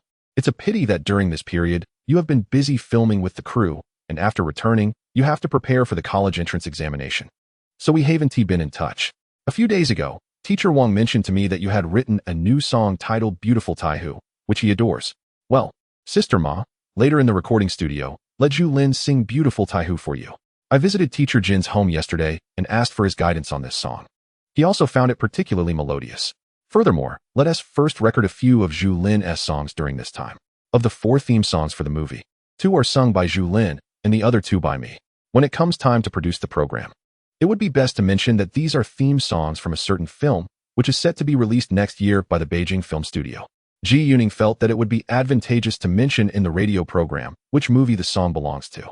Once his 3 films reach the distribution phase, it may help sell more copies. Currently, the distribution phase for films in mainland China is solely managed by China Film Group, which invites representatives from various cinema chains to screen the films. At these screenings, the cinemas determine how many copies to purchase. Therefore, if the theme song from a film has already gained considerable fame, it may encourage cinemas to buy additional copies. Ultimately, the success of a film is closely related to the number of copies it can sell. Although the revenue from the film studio is not directly related, the films produced are exclusively distributed by China Film. However, selling a few more copies certainly adds to one's prestige. In a few years, the focus will primarily be on the accolades this film can garner, such as the Ministry of Culture's Outstanding Film Award, or the 100 Flowers Award and the Golden Rooster Award that will be reinstated in the coming years. Upon arriving at the recording studio, both Teacher Wang and Teacher Jin were present. During the audition, Zhu Lin first performed the song Golden Shuttle and Silver Shuttle. Zhu Lin had been practicing this piece for an extended period under the guidance of Teacher Jin and had previously recorded it in the Beijing Film Studio's recording booth, which allowed her interpretation to be quite refined. She sang with great familiarity and confidence. After finishing this song, Zhu Lin went on to sing Beautiful Taihu Lake. As she sang, everyone present gradually became enraptured by her enchanting voice. The song, imbued with a gentle, melodious, and heartfelt ambience, painted a vivid picture of the stunning landscapes and abundant resources along the banks of Taihu Lake, evoking a profound affection within the listeners. The melody of Beautiful Taihu Lake is exquisite, lyrical, and fluid, embodying the quintessential charm of the water towns. Such expressive tunes are quite rare in contemporary times. Most songs from this era, whether sung by male or female voices, tend to be rigid and forceful, characterized by a vigorous sound. There is a scarcity of such melodious and graceful compositions, and even fewer female vocalists utilize a soft and tender tone for their performances. Thus, Ji Yuning observed that the audience's reaction could be described as breathtaking. The collective sentiment in the room was one of sweet resonance. In the early 1980s, many people in mainland China experienced a similar awe when they first heard overseas pop songs, as they had seldom encountered such lyrical styles and sweet, melodious voices. Nevertheless, Ji Yuning's composition purely celebrates the beauty and affection for one's hometown, rendering the song fundamentally wholesome. Furthermore, such lyrical content ought to be performed in the soft Wu dialect, leaving no room for criticism regarding Zhu Lin's singing style. Ji Yuning felt that he had indeed captured the essence of Beautiful Taihu Lake perfectly. As Zhu Lin performed this song, Ji Yuning could not help but reminisce about Zhu Lin's previous life, where she voiced the Queen of the Kingdom of Daughters in Journey to the West, her utterance of Brother You echoing with soul-stirring allure. Chapter 127. Little Zhu is about to become famous. Watching Zhu Lin sing, Ji Yuning mused that in this lifetime, he might have to assume the role of that esteemed brother himself. His primary concern was that his wife might feel burdened while portraying the Queen of the Kingdom of Daughters. After all, it was merely shaving her head. It was no great matter. Ideally, he envisioned himself as the producer and his wife as the producer's wife, allowing them to portray these 2 roles freely. He could direct as he pleased. Simultaneously, Ji Yuning reminisced about the fervor surrounding Deng Lijun in mainland China during the late 1970s. In a prior life, the emergence of Deng Lijun in mainland China in 1978 was a remarkable phenomenon, far from coincidental. For the preceding 1 or 2 decades, the populace had been accustomed to the rigid and gallant strains of music. Thus, when they encountered the sweet, melodious, and graceful voice of Deng Lijun, they were instantly enchanted. At that time, no one knew the identity of this songstress with the enchanting voice. They were simply taken aback by the realization that music could be so exquisite, having been conditioned to the fervent melodies of model operas. That year marked a turning point, as recording devices were permitted to be brought back to the mainland by overseas Chinese returning from Hong Kong and Macau, albeit within certain limits. Schools were no longer required to adhere to the previous stringent approval processes for obtaining recording equipment. The tape recorder currently in Ji Yuning's home is the very one he employs, having been purchased by his father under the pretense of educational use. In that same year, a delegation from the Domestic Ministry of Commerce was formed to investigate in Hong Kong, where they procured 10,000 cassette recorders from the Conley Company at a price of 93 Hong Kong dollars each. Upon their return to Beijing, these devices were priced at 200 renminbi each. At that time, 3 renminbi was roughly equivalent to 10 Hong Kong dollars. On the first day of sales, the crowd overwhelmed the counters, necessitating a halt to the transactions. Subsequently, an influx of more recording devices from Hong Kong and Taiwan entered the mainland through various channels, marking the introduction of contemporary electronic products into Chinese households. These portable recorders, capable of both playback and recording, could be either stationary or conveniently carried to small public venues. With prices ranging from 300 to 500 renminbi, equivalent to 1 to 2 years' income for an urban resident. Stereo tapes produced with multi-track recording technology also made their way into the mainland, with Deng Lijun's recordings standing out prominently. Thus, the song Beautiful Taihu, crafted by Ji Yuning for his wife, heralded the dawn of sweet melodies. However, Ji Yuning possessed memories from a past existence. He foresaw potential criticism regarding this singing style in the early 1980s. Consequently, he composed the song in an exquisite manner, focusing not on romantic themes, but rather on the beauty of his hometown and his affection for it. He believed that such an approach would shield them from any adverse judgments, as it would be unreasonable to criticize a song that celebrated the beauty of one's homeland. When the recording began, Zhu Lin completed the recording of the song Golden Shuttle and Silver Shuttle after merely 2 attempts.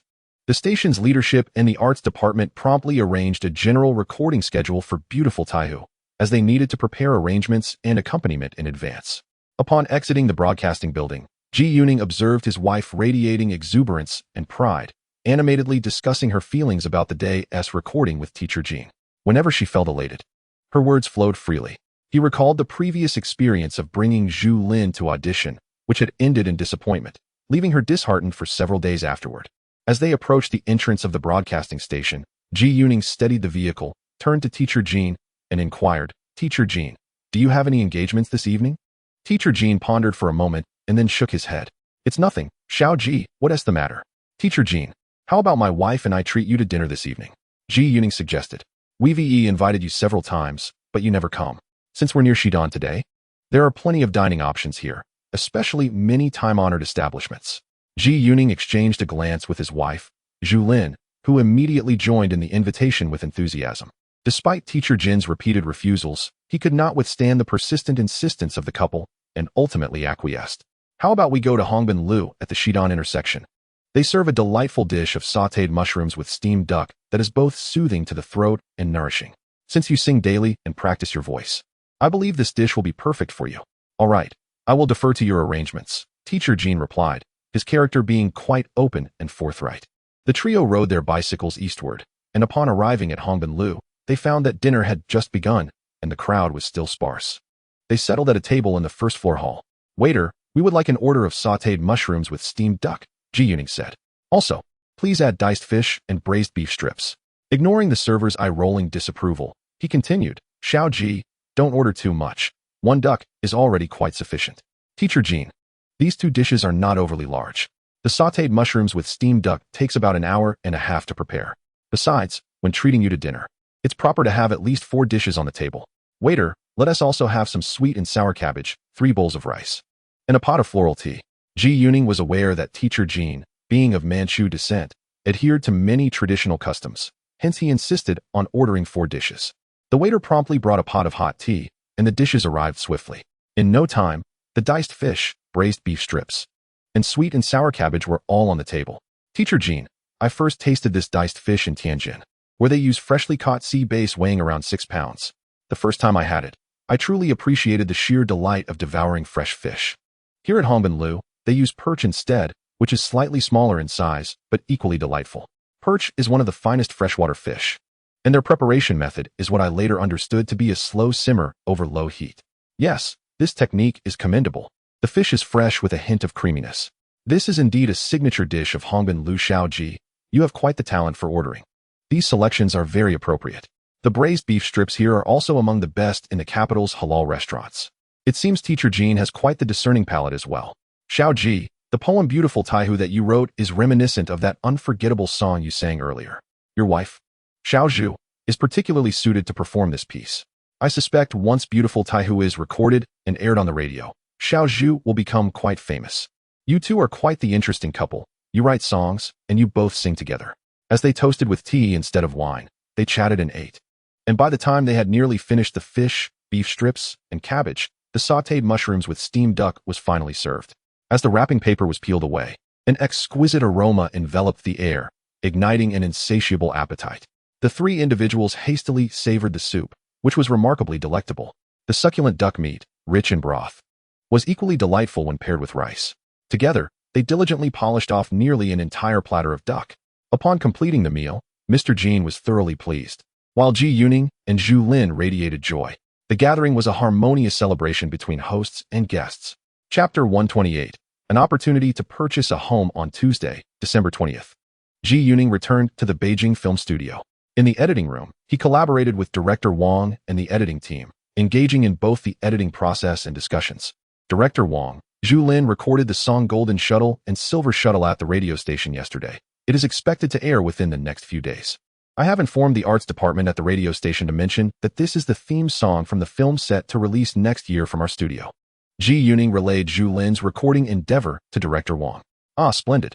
If that is the case, the studio will accelerate the post-production process. I will mention it to director Wang and the others later, replied director Wang. By the way, did you know? Lao Xie and his crew from Dealing with the Devil are returning soon. Yes, they must have completed filming, and during their time in Shanghai, they managed to finish the first cut of the film, Ji Yuning acknowledged. They conducted the washing, printing, and editing at the Shanghai Film Studio, while simultaneously filming. The implication in director Wang's words suggested that he felt their own film's editing was somewhat lagging. Oh, Lao Xie is indeed quite efficient. However, since they began filming on November 5th, it has been about a month and a half now. When I left the crew last month, they were already progressing swiftly. Ji Yuning continued, Lao Xie had a smooth filming experience in Shanghai, thanks to your excellent script, which meticulously outlined the shooting schedule day by day. The entire production was completed in this span of 4 to 5 weeks, as your play contains only a limited number of scenes. Yesterday, Xie Tian also called. They experienced great success filming in Lingnan and aim to finish by early January, he added. Hearing news about the other two crews from director Wang filled Ji Yuning with delight. The shooting processes of the three productions based on his scripts had encountered no issues.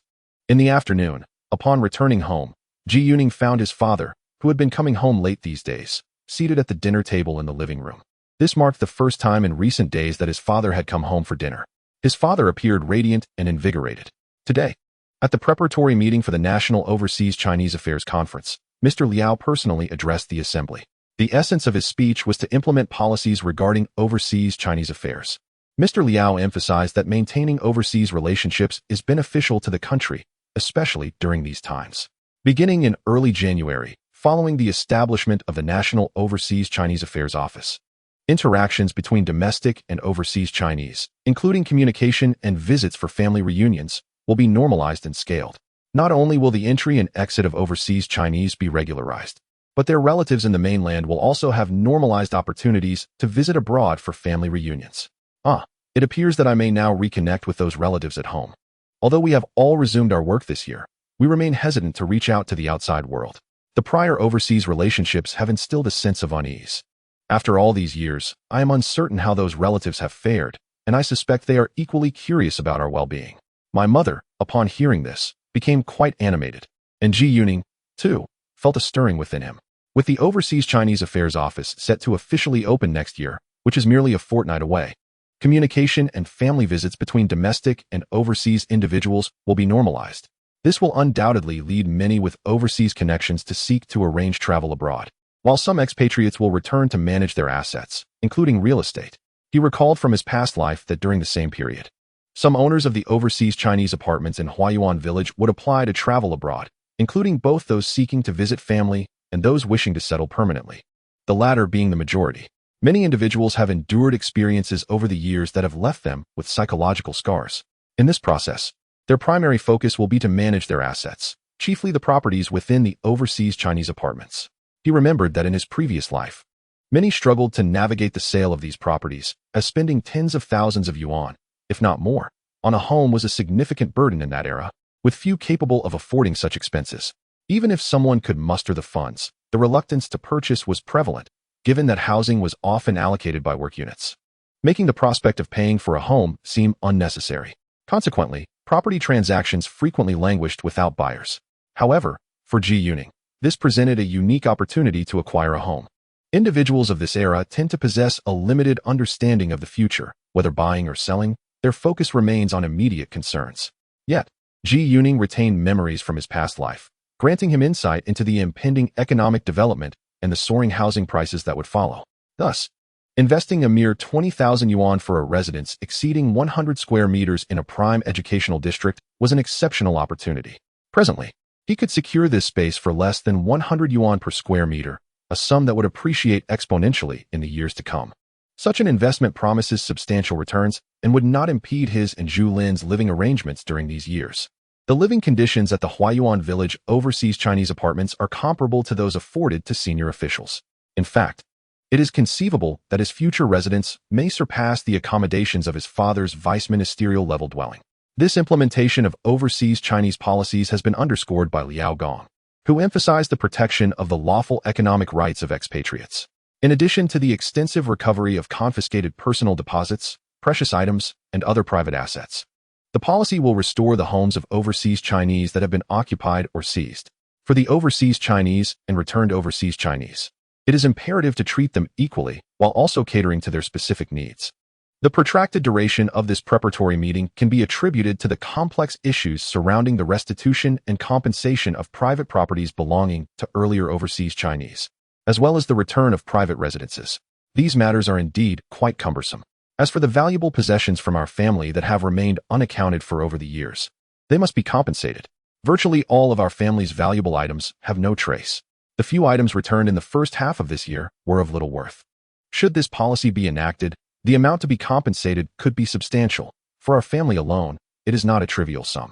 The return of private residences, however, is a more straightforward issue, as the properties are physically present. Even if they have been damaged or demolished, there remains a specific location. In contrast, the restitution of valuable items presents a significant challenge. Zhu Lin felt a sense of solemnity as he considered that many of those precious belongings might be concealed in the possession of certain individuals.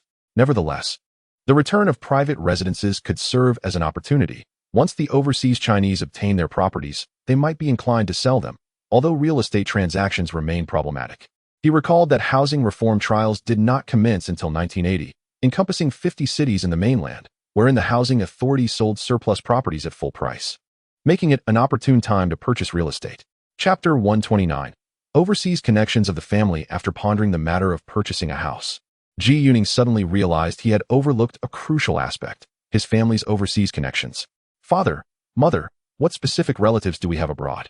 He reminisced about his childhood, recalling an Uncle Lu and an Uncle Chi in Hong Kong, who consistently sent money to their family, resulting in an abundance of remittance coupons.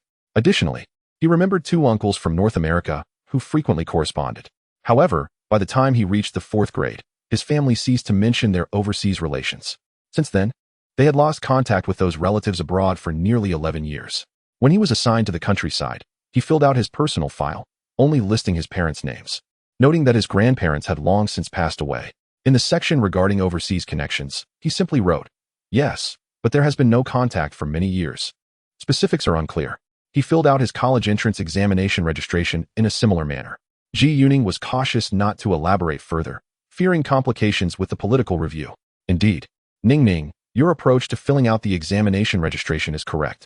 I reviewed your entries.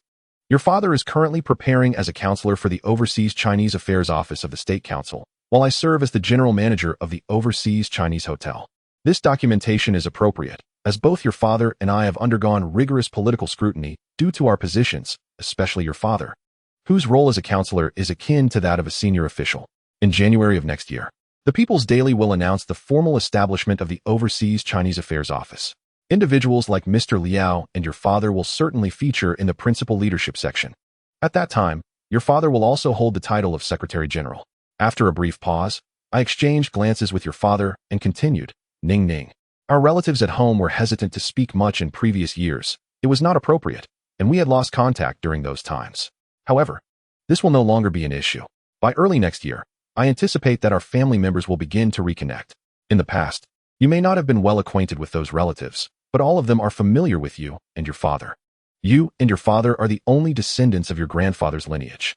Among your grandfather's generation, there were 8 brothers, famously referred to in the county as the 8 steeds of the G family. All 8 were accomplished and renowned in their own right. Your grandparents both studied abroad, but tragically, they passed away too soon, in the late 1940s, due to a maritime disaster.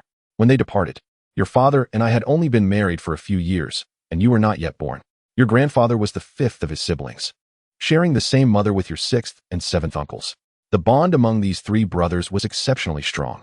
Your 6th and 7th uncles have continued to reside in Hong Kong, while your grandfather's eldest brother moved to the opposite shore and has since passed away, having died in the early 1960s. The 2nd brother's family is now in France, while the 3rd and 4th brothers are in North America. Additionally, your 8th uncle resides in Southeast Asia. In your father's generation, there are over 20 individuals, with him being the sole son. Thus, during the 1950s and 1960s, your grandfather's brothers would send money to our family, all through your 6th uncle. Your father is positioned roughly in the middle of that generation, and next year he will turn 50. In your generation, the number of relatives has increased significantly. A few months ago, your uncle Fuchi visited Beijing and spoke of some family matters. In your generation, which belongs to the U generation, there are currently over 40 individuals, and you rank toward the latter half.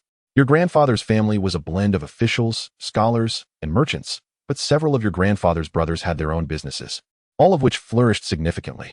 Generally, people from our hometown are adept at commerce.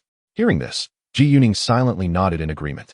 If many in their family are engaged in business, then the prospects for economic development in the country will likely lead to increased interactions. Well, that's quite favorable. Mother, what about your side of the family?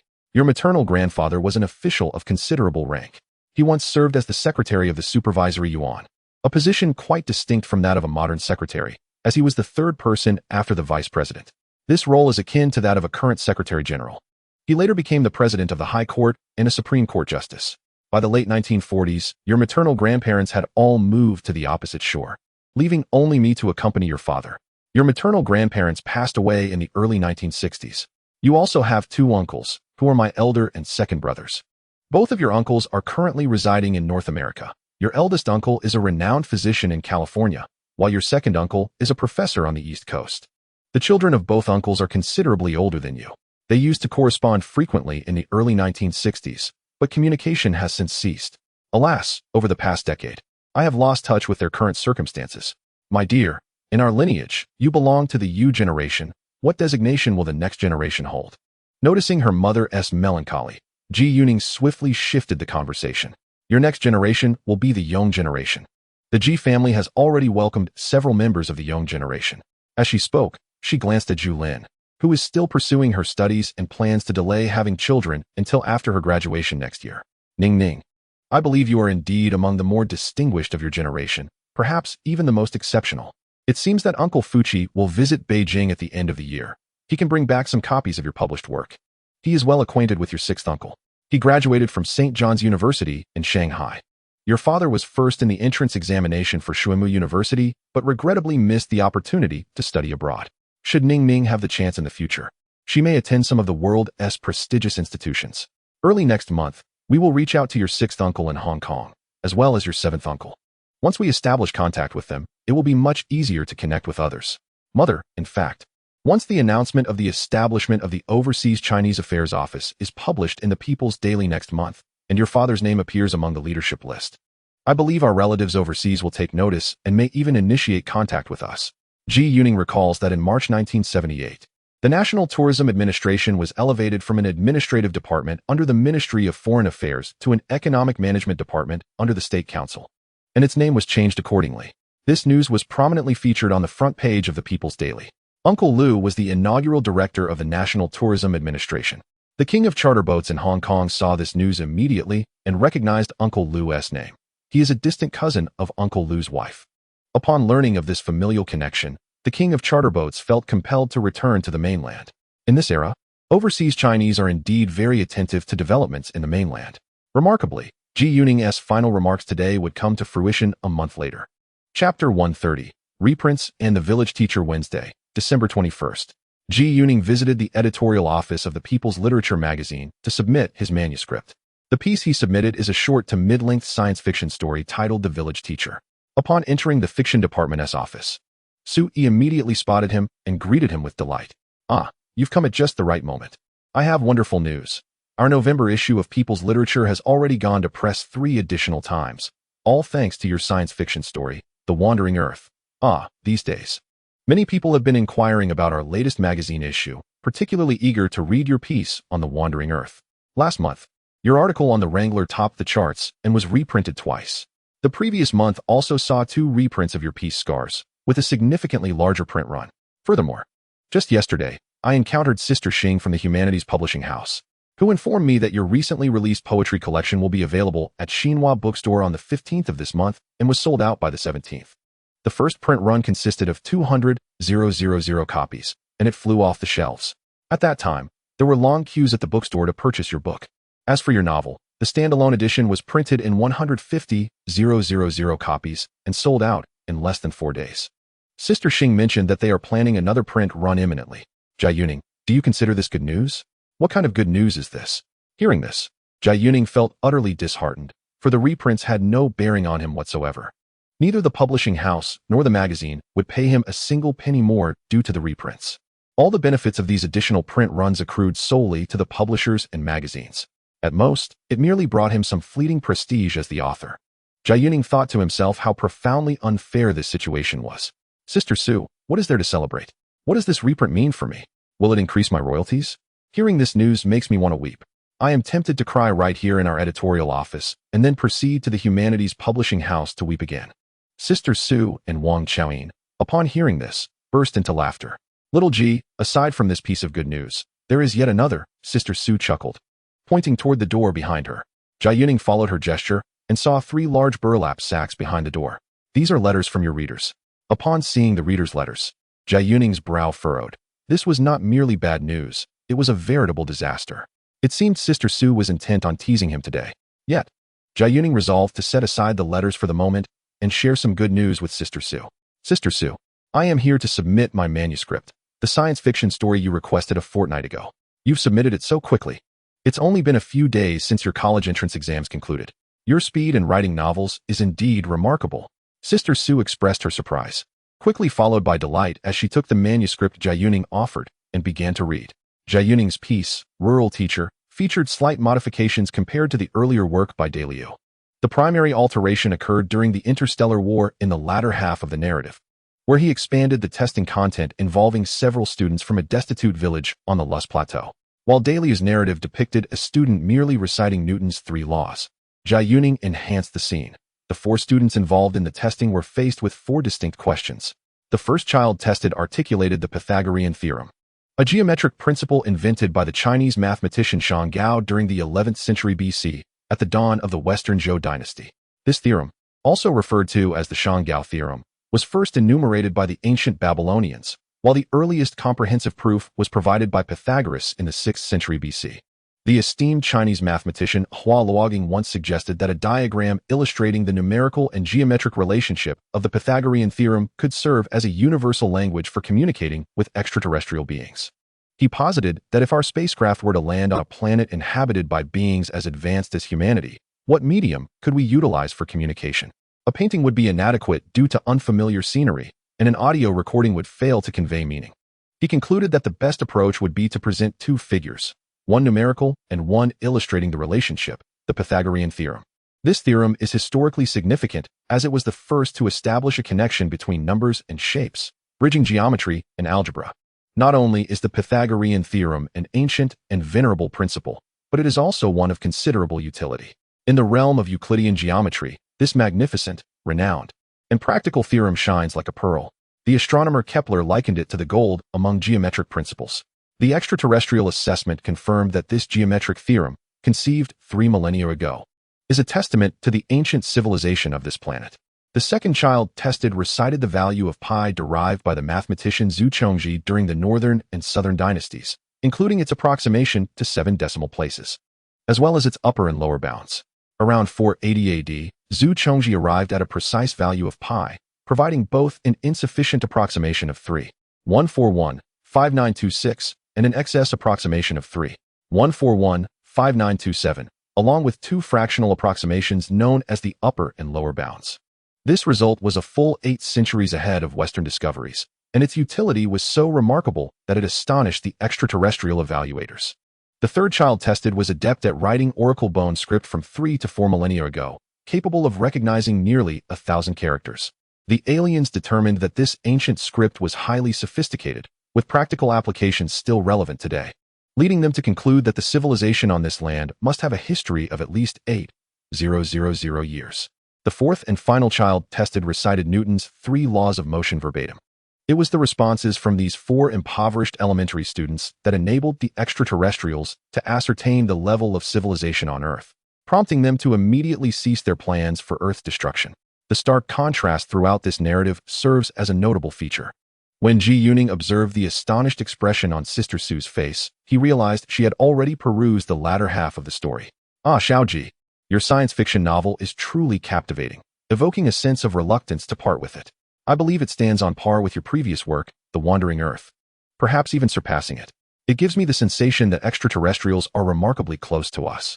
Your timing in submitting this piece is impeccable. It can be utilized in the next issue, which is splendid. Sister Sue's exuberant expression has spurred the entire novel group to eagerly await their turn to peruse this work. Chapter 131, a noteworthy science fiction novel observing the editorial office, where Deputy Editor Tu and Wang Xiaoyin were engaged in a spirited debate over the order of reading. Ji Yuning felt a twinge of surprise. He had not anticipated that his science fiction novel would garner such attention in this world. However, upon reflection, it is hardly surprising. The primary distinction between individuals from the future and those of this era lies in their perception of what lies ahead. His insights and understanding of the future far exceed those of his contemporaries, rendering the unprecedented imagination evident in his science fiction work intoxicating to the editors who consume countless texts daily. In the confines of the People's Literature novel group, a sudden realization dawned upon him. Perhaps his science fiction stories could transcend national boundaries and reach a global audience. He believed that his narratives would resonate not only with the domestic populace, but also with international readers, as they all belong to the same epoch. On Thursday, December 22nd, when Ji Yuning arrived at the Beijing film studio, he saw that the crew of Dealing with the Devil had returned. Having just been transported back from the Beijing train station, they had taken the express train number 14, which had arrived at approximately 9:10 this morning. By the time Ji Yuning reached the studio, it was already past 10 o'clock, making his arrival somewhat tardy. Director Xie Taili, who had just disembarked from the train, appeared invigorated and was delighted to see Ji Yuning. Xiao Ji, this afternoon we will be screening the first rough cut of our film. This draft was edited at the Shanghai Film Studio. You should come by, as the studio leadership will be present as well. I heard from Xie Tian that your filming in Xinhui went smoothly. You returned to Beijing after about half a month. How did your college entrance examination go? Director Xie, upon meeting him, expressed genuine concern for his examination results. Yes, Director Xie, I found the exam to be quite manageable. I feel confident about it. That's reassuring to hear. I was worried that your frequent travels with the crew might interfere with your studies, especially since this examination is a rare opportunity. Earlier this month, Xie Jin visited Beijing and expressed a desire to discuss the script with you. I informed him that you were preparing for your mid-December exam, advising him not to disturb you. When he returned to Shanghai, he mentioned that he did not seek you out, as once he starts discussing film, it becomes an endless conversation, and he tends to be most active at night, oblivious to others. As Jie Dao conversed at the entrance, Ji Yuning was suddenly called by his name. He turned around to see Lu Xinwu, whose face was alight with excitement. Ah, Comrade Ji Yuning, I finally found you. I called your unit, and they informed me you were over here at the Beiyang factory, so I hurried over. Indeed, that's correct. The initial print run of 200,000 copies of the book published by the People's Literature Publishing House has sold out completely. Therefore, we have decided to publish your work soon. However, we need to discuss the cover design and preface for your book. Additionally, there is another matter. Our publishing house wishes to release a standalone edition of your science fiction story, The Wandering Earth, which was published earlier this month in People's Literature. Upon hearing this, Ji Yuning understood that Lu Xinwu's true purpose for this visit was likely the publication of The Wandering Earth. Oh, Comrade Lu Xinwu, as of now, no publishing house has approached me regarding the standalone edition of The Wandering Earth. You are the first. Of course, there is no problem. However, The Wandering Earth is currently under 25,000 words, which seems a bit short. Earlier this month, I also published a short science fiction story titled With Her Eyes, which is under 10,000 words. Would it be possible to publish this story alongside The Wandering Earth? The standalone edition would still be titled The Wandering Earth, but it would contain 2 science fiction stories. Ji Yuning did not mention the science fiction story teacher that he had recently submitted to the People's Literature magazine, which was scheduled for publication in the January issue next year. He planned to wait for its magazine release before considering the standalone publication. Yes, that seems like a splendid idea.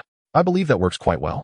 Therefore, as you suggested, we will publish The Wandering Earth as a collection of 2 short stories. Ji Yuning's proposal aligned perfectly with Liu Xinwu's intentions. Regarding the cover design for that book, I would like to write the title myself. As for the preface, the last edition of The Wandering Earth published by the People's Literature Publishing House featured a preface written by editor Zhang from the magazine, and I added my own self-preface. For this edition from the Capital Publishing House, I am uncertain whom to ask for the preface, so I think I shall just use my own. I'll slightly revise the self-preface from the previous edition. For the standalone edition of The Wandering Earth by the Capital People's Publishing House, Ji Yuning envisioned using the calligraphy style of oracle bone script that had recently garnered attention in the South to inscribe the title. The character for that does not exist in oracle bone script, while the character for 5 does. The character for that first appeared as a small seal script in the Han Dynasty Xuanjiezi. The left side is the phonetic component, pronounced ran, and the right side utilizes the radical for city. Thus, Ji Yuning decided to split the character into 2 parts, combining them to create his own oracle bone rendition of the character. He effectively crafted a new oracle bone script character for that.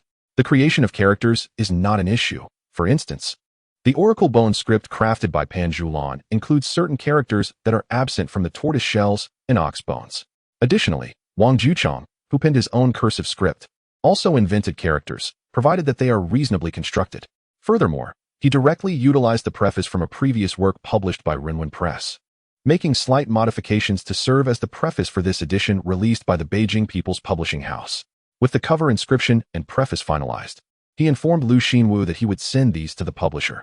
Subsequently, Liu Xinwu presented the publishing contract from their press, and they signed the contract for the publication of the science fiction anthology The Wandering Earth at the entrance of the Beijing Film Studio.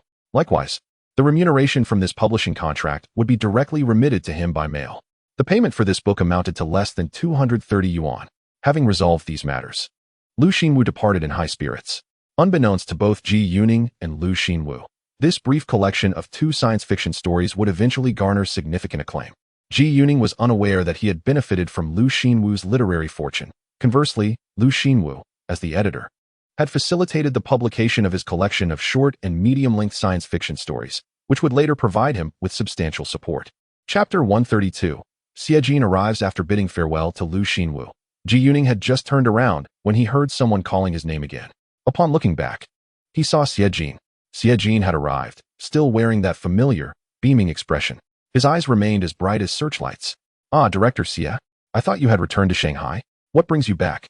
Ji Yuning did not anticipate encountering Xie Jin at the Beijing Film Studio. "I came back to discuss your script. The critical aspect is that it pertains to historical themes from the wartime era, which has attracted considerable attention. Therefore, it is imperative to gather more feedback from the higher-ups.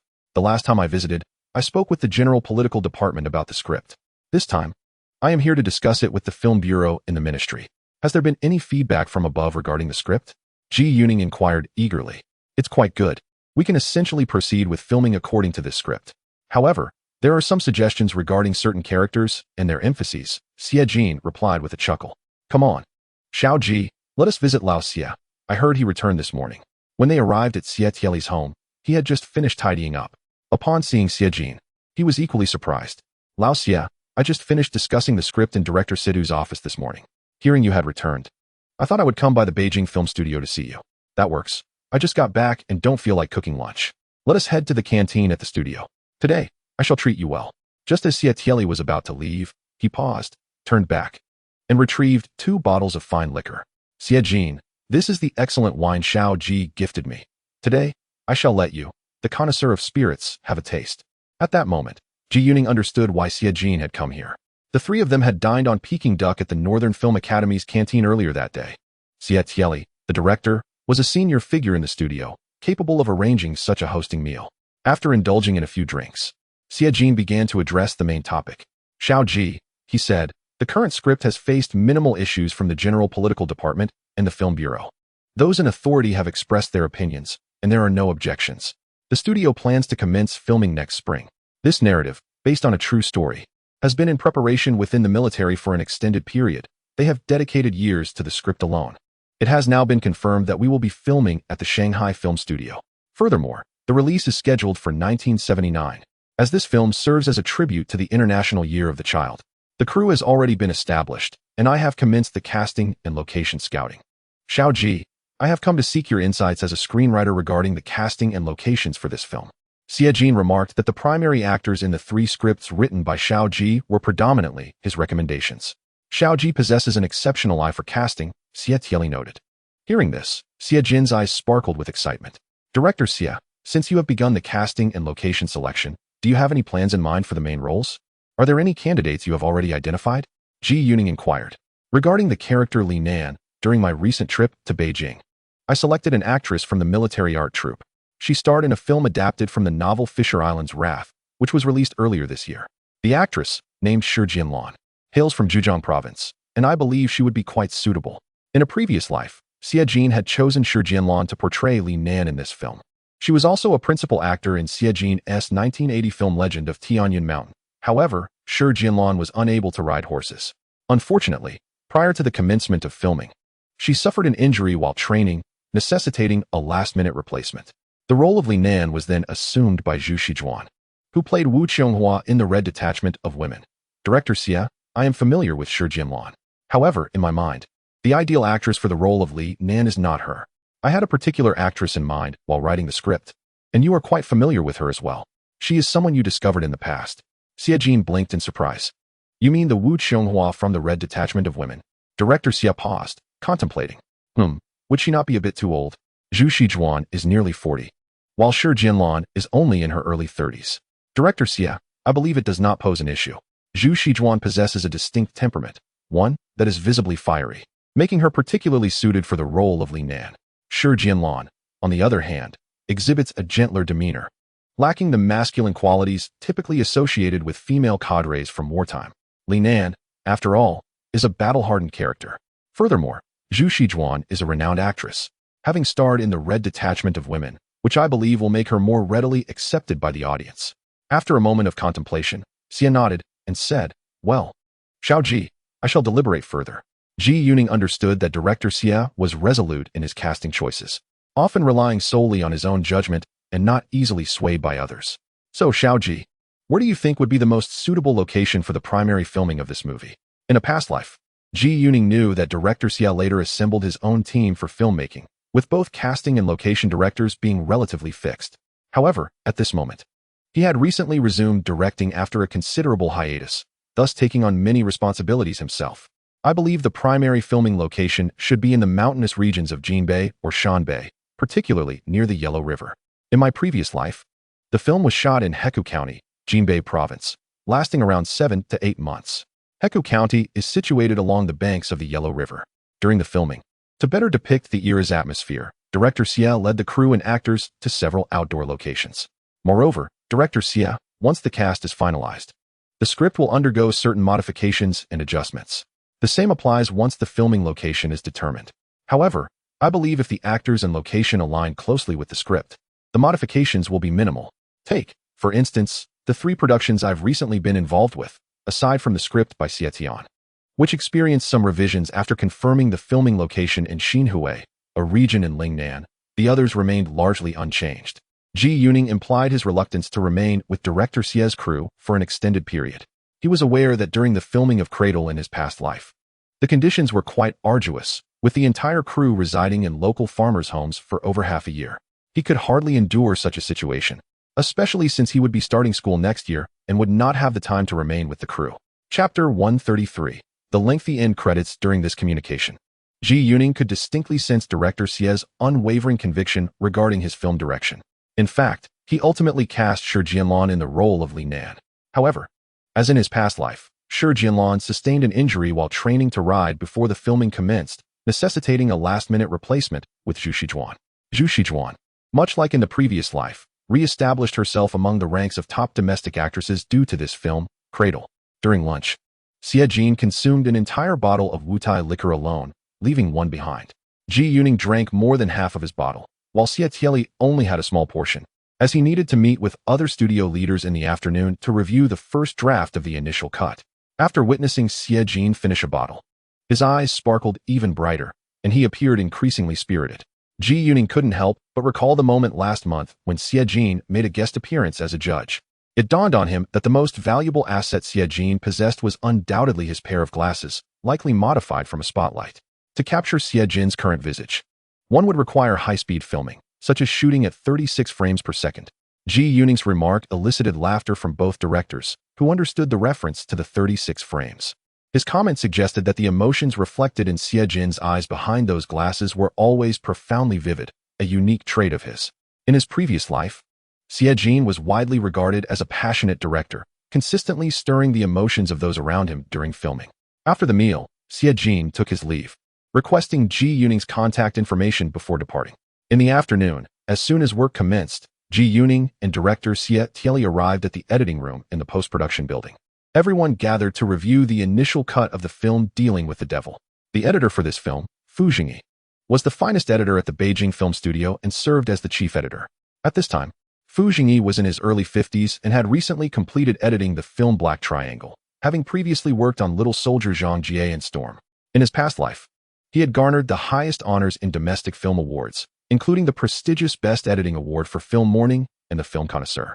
During the discussion of the initial cut, Ji Yuning, as the screenwriter and original author, frequently offered insights, drawing from his familiarity with the completed film from his previous life. His opinions received high praise from the editor, studio leaders, and particularly from director Xie Tieli. In the past, the film struggled to transition a stage play to the screen, with the director exhibiting excessive restraint in creating a temporal space that did not fully leverage the artistic characteristics of cinema. Ji Yuning aimed to avoid this pitfall, recognizing that the script resembled a screenplay adapted directly from a novel, albeit without the novel being written. This screening instilled in Ji Yuning a sense of the studio's significant investment in the film. Of the 3 scripts he submitted, the other 2 were comedies, while this film was a serious drama, aligning more closely with the prevailing themes of recent years. Consequently, the resources allocated by the studio were substantial. In addition to editing the film's primary narrative, the editor was tasked with creating a montage for the end credits, featuring behind-the-scenes content related to the theme song The Motherland Will Not Forget, written by Ji Yuning for this film. This approach was unprecedented at the Beijing Film Studio. Traditionally, films concluded with a staff credits sequence devoid of any background context following the narrative's resolution. Ji Yuning articulated his thoughts, drawing inspiration from the ending of the film Crouching Tiger, Hidden Dragon, which featured a montage of behind-the-scenes footage on the left and scrolling credits on the right, accompanied by the lyrics of the theme song below. This concluding segment lasted over 3 minutes, necessitating a more extensive list of personnel in the credits. However, when discussing the duration of the closing credits, he astonished those present, as films of this era typically do not have lengthy credits. The list of contributors is, in fact, rather succinct, primarily consisting of the crew members' names, leading to a naturally brief credit sequence. Many individuals who contributed significantly may not even be listed, a norm to which audiences have grown accustomed. During Ji Yuning's time travel, he recalled that the closing credits of films were often quite extensive. Should they have been placed at the beginning, they would likely have elicited complaints from viewers. This explains why most films of that period opted to position credits at the end. Hollywood movies, in particular, featured notably long closing credits, sometimes extending up to 5 minutes.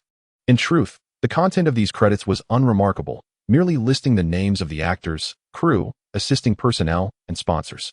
However, many films from that era honored all individuals who contributed to the project, reflecting a collective effort. This perspective sharply contrasts with the prevailing attitudes of the late 1970s and early 1980s. Ji Yuning, a man from the future, spent considerable time discussing the nearly 4-minute-long credits, only to be playfully criticized by director Wang and others as a young man indulging in frivolities. Ji Yuning sensed that director Wang was seizing the opportunity to express his dissatisfaction, likely stemming from Ji's script submission to the Shanghai Film Studio. Fortunately, by the end of the discussion, most attendees ultimately recognized the merit of his ideas. The afternoon screening meeting was animated and lengthy, and upon returning home that evening, Ji Yuning found dinner already served at the table. Upon seeing him, Zhu Lin beamed and exclaimed, "Ning, just now, Sister Ma from the radio station called. She said I should go to the station on Saturday to record beautiful Taiyu. Moreover, she mentioned that tonight's radio music program will officially air my song Golden and Silver Threads." Ji Yuning's mother, smiling as well, clearly shared in this joyous news. Ji Yuning felt a surge of happiness. Earlier that afternoon, he had experienced a triumphant sense of victory in debate. This was Zhu Lin's first formal public appearance. Although she had previously held an important role in a production dealing with the devil and performed the theme song for the film Look at This Family, neither of those films had been released, and their release dates remained uncertain. Thus, the airing of Zhu Lin's song on the cultural segment of Huaxia Radio represented a rare opportunity for her. This should signify that his wife has officially entered the realm of the arts. Chapter 134. Never heard my father sing.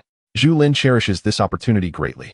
After receiving a call from Sister Ma, she promptly rang her parents and her grandparents. That evening, the 4 members of the Ji family gathered in the living room, listening to the melodious songs broadcasted on the radio. The segment, still unnamed, might be rebranded as a song every Monday, according to Sister Ma. Ji Yuning recalled that in his past life, there indeed existed a program titled A Song Every Monday on Huaxia Radio, although he couldn't quite recall when it had originated. Over the past few months, he had been composing songs for the Huaxia Radio Arts Department, and if he were to hastily transcribe some melodies from his previous life, he could indeed curate a selection fitting for a song every Monday. However, in this era, many songs are deemed unsingable. Of those that are permissible, he finds himself unimpressed, lacking the desire even to transcribe them. Lin Lin's song, however, was truly delightful. Her voice was exquisite. In fact, Lin Lin's father had been quite a vocalist during his time at Shuimu, participating in numerous artistic activities at the school. Ji Yuning had once heard his solo performance. Thus, when Ningning mentioned that he was from the physics department and bore the surname Zhu, it sparked a memory. Mom. I had no idea my father could sing, Zhu Lin expressed with astonishment. Neither have I ever heard my dad sing, Ji Yuning chimed in, confirming that he had indeed never heard his father's voice in song. Yet, he had seen the kunku scores penned by his father, those meticulous notations. He could decipher these scores and played the bamboo flute, singing kunku with a resonant voice. He was familiar with several pieces of kunku opera. Although he hadn't learned from his parents, it was knowledge he acquired quietly over the years. His parents were likely capable of singing kunku, yet he had never witnessed them doing so. Back in the 1940s, when your father and I attended university at Shuimu, there was a kunku society, and we would attend its sessions together.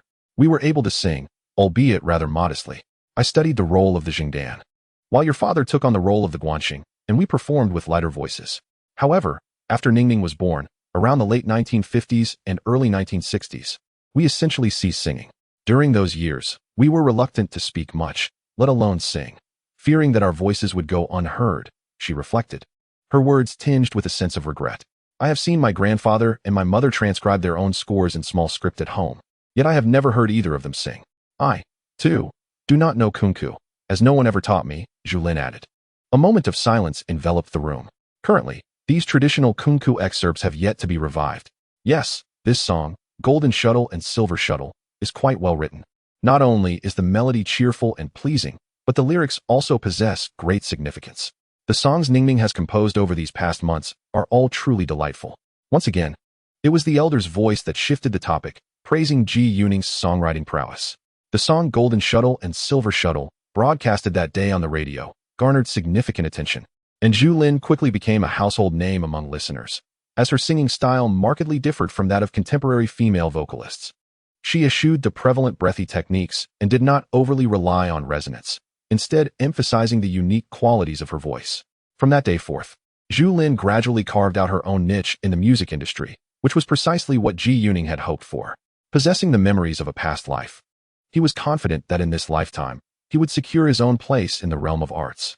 In the brief 6 months since his arrival in this world, he had already become a notable figure in the literary scene. He believed his wife deserved her own achievements, as their collective success would create a more perfect union. Moreover, in her previous life, Zhu Lin had already been quite famous in the film and television industry, possessing a natural talent in this domain. On December 24th, Saturday, Ji Yuning accompanied Zhu Lin to Huaxia Broadcasting Station once more. This time, they were recording the song Taihu Beauty, capturing both a Mandarin version and a Suzhou dialect version.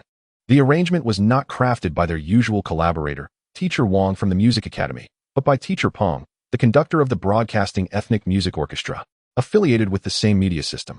The arrangement was purely ethnic in style and executed splendidly. Ji Yuning encountered the renowned pioneer of ethnic symphonic music, Conductor Peng, at the venue. As the recording commenced, Zhu Lin performed exceptionally well, her renditions of both versions flowing with grace and captivating beauty. Ji Yuning listened intently and felt that this song might well become Zhu Lin's signature piece. After the recording, Sister Ma announced that both versions would be aired at the end of the year and early next year in a program hosted by the Ministry of Arts. On December 28th, Wednesday, Ji Yuning set out early from home, riding his bicycle straight to the Haiyun warehouse. He was to attend the opening of the Literary Symposium for Artistic Workers in Beijing, once again organized by the editorial department of People's Literature magazine. This marked the second literary symposium hosted by the magazine this year. The venue for the symposium was the General Staff Reception Center located in Haiyun Warehouse, a location much closer to their home than the previous gathering in late October. Their residence was merely a few stops away, approximately 3 miles. The scale of this symposium was significantly larger than the last, with nearly 150 attendees compared to just over 40 previously. Additionally, this meeting was far more formal, the venue being a military reception center, typically closed to the public. According to Sister Sue, Editor Zhang had secured this location through an introduction from a military leader. Furthermore, the agenda for this meeting had been meticulously arranged in advance. On the first day of the opening ceremony, Ji Yuning arrived at the venue and received the agenda for the 4-day conference from Sister Sue. On December 28th, speakers included Xia Yan, Feng Naichao, Chao Jinghua, Junqing, Shanghai, Lei Jia, Qin Mu, Guangdong Province, Li Shuguang, Wei Junyi, Wu Zuxiang, Feng Mu, Li Juan, Zhou Libo, Hunan Province, Li Helen, Luo Binji, and Su Jumin. On the morning of the 29th, Lin Mohan was invited to deliver a lengthy speech. In the afternoon, speakers included Chao Ming, Ke Gang, Sichuan Province, Kai Yi, Wang Chunyu, and Du Shuang. On the morning of the 30th, the former leader of the Writers' Association, Mr. Zhou, was invited to give a long speech. On the morning of the 31st, the conference will read a written address from the ailing Chairman Gua of the Chinese Writers' Association, followed by remarks from the chairman of the Chinese Writers Association, Mr. Shun, and speeches from Minister Zhang of the Publicity Department and Deputy Minister and Minister of Culture Huang. Chapter 135. Here they all are. Ji Yuning arrived at the venue relatively early. Upon reaching the conference hall, he stood by the registration desk. After signing in, he lingered, engaging in conversation with Sister Sue and others. This allowed him to conveniently observe every participant as they signed in, as he aimed to familiarize himself with the attendees. As a newcomer to the literary world, it was essential for him to make connections. A few days prior, Sister Sue had mentioned that this conference was the first real gathering of its kind in many years. Although the seminar was titled a Symposium for Literary Workers in Beijing without inviting those from other regions, the attendees were predominantly key figures in the literary community. The 20 or so speakers at this conference were indeed prominent personalities in the literary sphere over the years. Therefore, rather than merely a symposium, this event resembled a report meeting featuring the main figures of the current literary scene. What has Xiao Ji been busy with lately? Have you been occupied with film projects? I heard you've been at the Beijing film studio, Sister Sue inquired during a lull in the registration. Well, aside from the film studio, I've also been at Xia Hospital. I'm currently interning there, Ji Yuning replied. Over the past week or two, he had been spending a day or two at the film studio and then a day at the hospital. Oh dear, how long have you been experiencing life in the hospital during your internship? Roughly 2 weeks now. I estimate I'll be there for another week or two. Oh, that's quite a stretch of time. When do you plan to start writing? I anticipate I'll begin around the middle of next month. I've already gathered quite a bit of essential material. I've also grasped the fundamental medical knowledge and common practices. I've even gone through the freshman textbooks used by Zhu Lin at the medical school, so I believe I could manage an examination for medical school without much difficulty. What genre or category is your novel? How lengthy do you expect it to be? Sister Sue's questions came one after another. This novel is neither a display of scars nor a reflection like The Horse Herder. Rather, it should reflect societal issues, addressing real-world problems. I would categorize it as a problem novel. The length, I estimate, will be somewhat longer than that of The Wrangler. Xiao Ji, aside from this work, do you have any other writing plans? Interjected Wang Chaoying. Well, in addition to this novel, I am currently nurturing a rural story set in Xiangnan, though I have yet to decide whether it will take the form of a short story or a novella. When the time comes, Wang Chaoying, you can have a look. He and Wang Chaoying had long referred to each other as fellow townsmen, and this individual held a profound attachment to his homeland. Indeed, Wang Chaoying was quite pleased to hear this. The novel he intended to write in the dialect of Xiangnan was inspired by a short story from a former life. That mountain, that person, that dog, written by the Xiang province author Peng Jiaming. He now felt that the narrative about the rural postal worker in the 1980s was more fitting for the 1970s. Additionally, This story would serve as a foundation for his subsequent works infused with the flavors of Xiang culture. Furthermore, he planned to write a film script and a stage play in the first half of next year.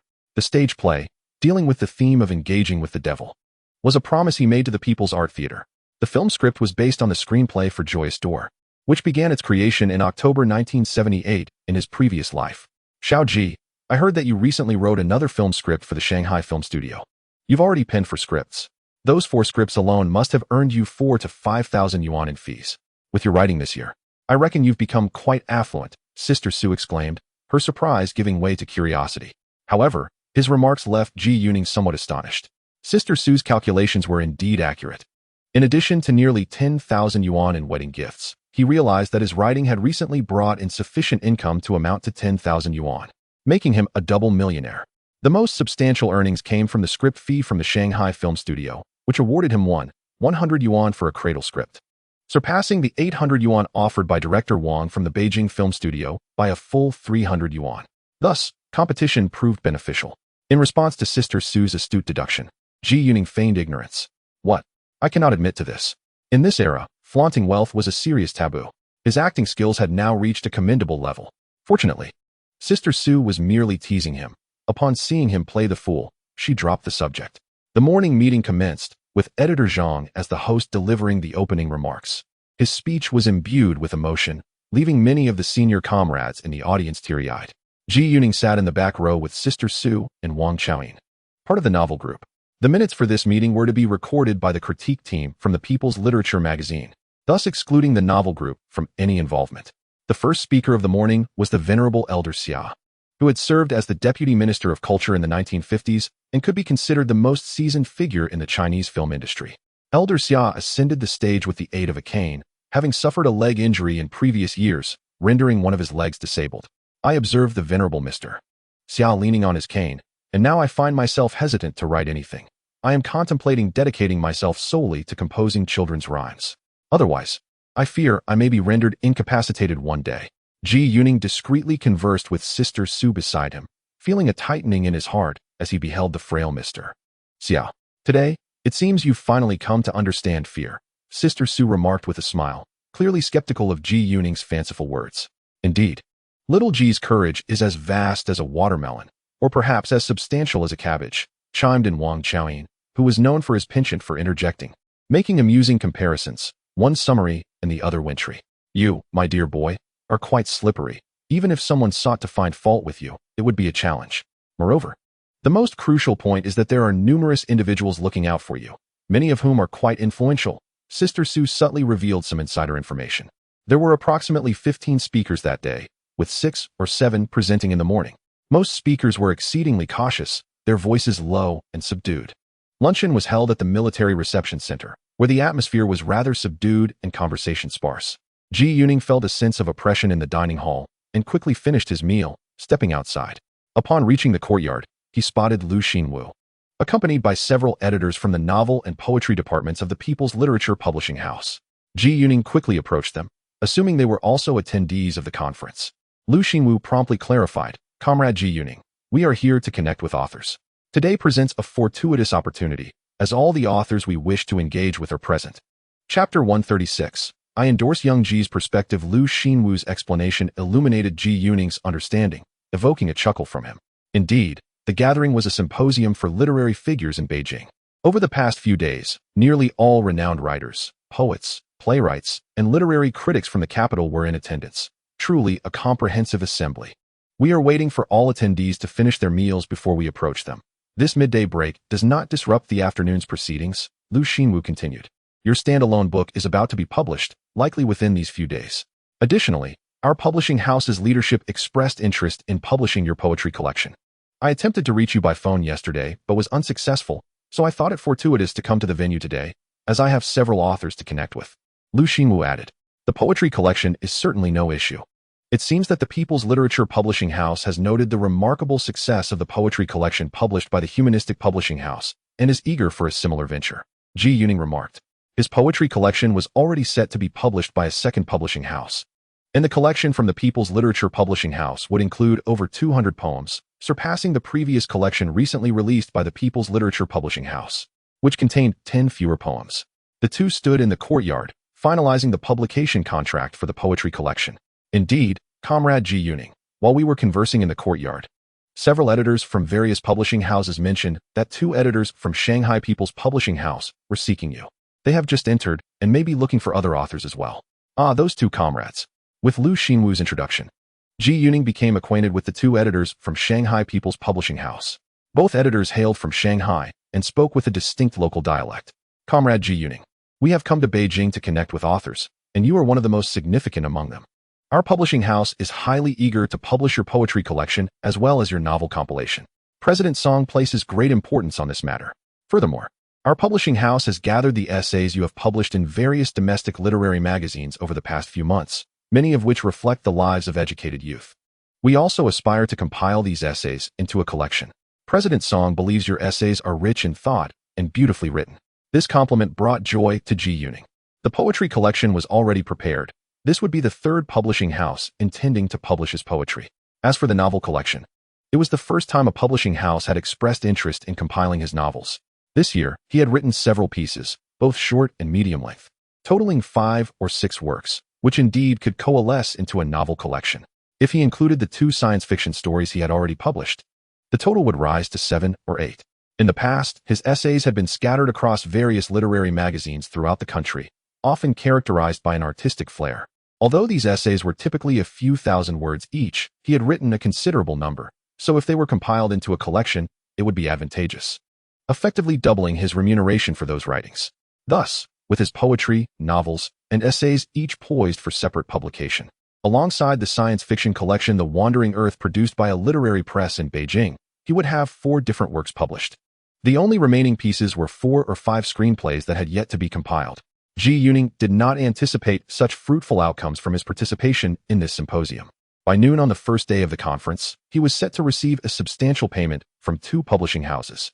Notably, the Shanghai People's Publishing House intended to publish collections of his poetry, novels, and essays, promising a significant income. Just the remuneration for his novel collection alone would exceed 1,000 yuan, leaving Zhu Lin in high spirits throughout the afternoon session. In the afternoon, among the speakers were several familiar faces Zhu Lin had met during the symposium in October, including Madame Wei from one publishing house, Writer Li from Hunan Province, and Elder Zhou from Hunan Province. Additionally, the speaker who piqued Zhu Lin's interest the most was Professor Wu Zuxiang from a university in Beijing, who was also a renowned author. Professor Wu, born from Shuimu University, had previously served as the head of the Chinese department there and was now at a university in Beijing. Zhu Lin had read many of his works, particularly enjoying those concerning Ming and Qing novels, as well as analyses of Dream of the Red Chamber. This was the first time he encountered the esteemed scholar in person. The sentiments of Zhu Lin reflect a learned and distinguished scholar and writer. On the morning of December 29th, the second day of the conference, the esteemed Elder Lin, a former leader of the Writers' Association, delivered an extensive speech. This venerable figure had recently resumed his duties as Deputy Minister of the Ministry of Culture, one of Zhu Lin's direct superiors during his tenure as a junior staff member. On December 30th, the schedule for the morning session featured another lengthy address by the respected Elder Zhou, another former leader of the Writers' Association. Zhu Lin arrived at the venue early. Yet the designated time for the meeting had elapsed, and the speaker, Elder Zhou, had yet to appear. Editor Zhang took to the stage, requesting the audience to be patient. He explained that Elder Zhou resided in the western part of Beijing, near Wanshou Temple, and hence, his journey to the eastern side of the city was taking longer than anticipated. After Zhang's explanation, the assembly of over 100 attendees sat in quiet anticipation for Elder Zhou's arrival. After a considerable wait, Elder Zhou finally made his entrance, greeted by a wave of applause as he ascended the podium.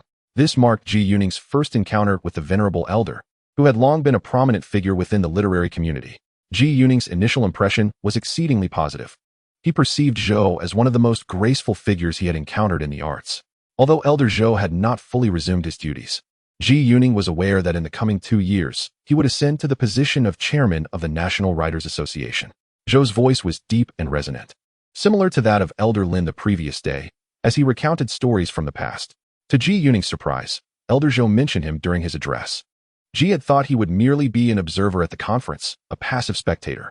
Regarding the recent emergence of certain literary works, Zhou noted that they encompassed both exhibition and reflection.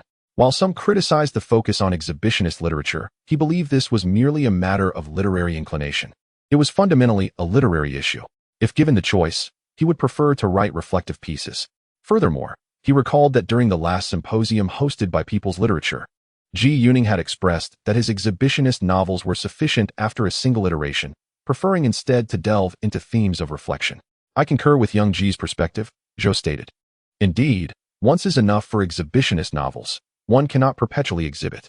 We ought to engage in deeper reflection. Of course, whether to exhibit or reflect ultimately rests with the author. It circles back to a matter of literary inclination, best left for the author to ponder.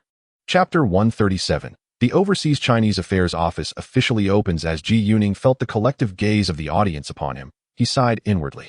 He had intended to remain a mere bystander at this conference, wishing to avoid excessive involvement in literary theoretical discussions, which he deemed largely unproductive. Engaging in endless debates over literary criticism seemed a futile endeavor. Such pursuits would only squander precious time. Instead, he would prefer to dedicate himself to producing more literary works. However, he found himself in a predicament. His prominence over the past few months had been unparalleled. In August, he published poetry in a literary magazine, and by September, 2 of his poems graced the front page of People's Literature, achieving a remarkable dual headline. October marked the pinnacle of his acclaim, as the Shanghai Literary Review published a special revival issue featuring 3 headlines dedicated to him. In the capital's literary scene, his novel also occupied a prime position on the front page. Furthermore, his piece Scar in the October edition of People's Literature received an even more fervent response. Moving into November, his work The Horse Wrangler ascended to the front page of People's Literature, stirring yet another wave of excitement in the literary community. By December, he had tempered his output somewhat. Nevertheless, he astonishingly published a science fiction story titled Wandering Earth in People's Literature, captivating the interest of readers far and wide. His consistent achievements over the past 4 to 5 months had become a testament to the rejuvenation and vibrancy of the literary world. Thus, at this high-profile symposium, it was entirely natural for him to be the subject of discourse. In truth, Ji Yuning had yet to realize that he had become an unavoidable topic in contemporary literature. On December 31st, a Saturday, this day marked the conclusion of the symposium. In the morning, Editor Zhang read a written address from the ailing chairman of the Chinese Writers Association, Mr. Guo, who was hospitalized in the capital. Following this, Mr. Shen took the floor, introducing his remarks by stating that he was speaking in his capacity as the chairman of the Chinese Writers Association, which elicited thunderous applause from the audience.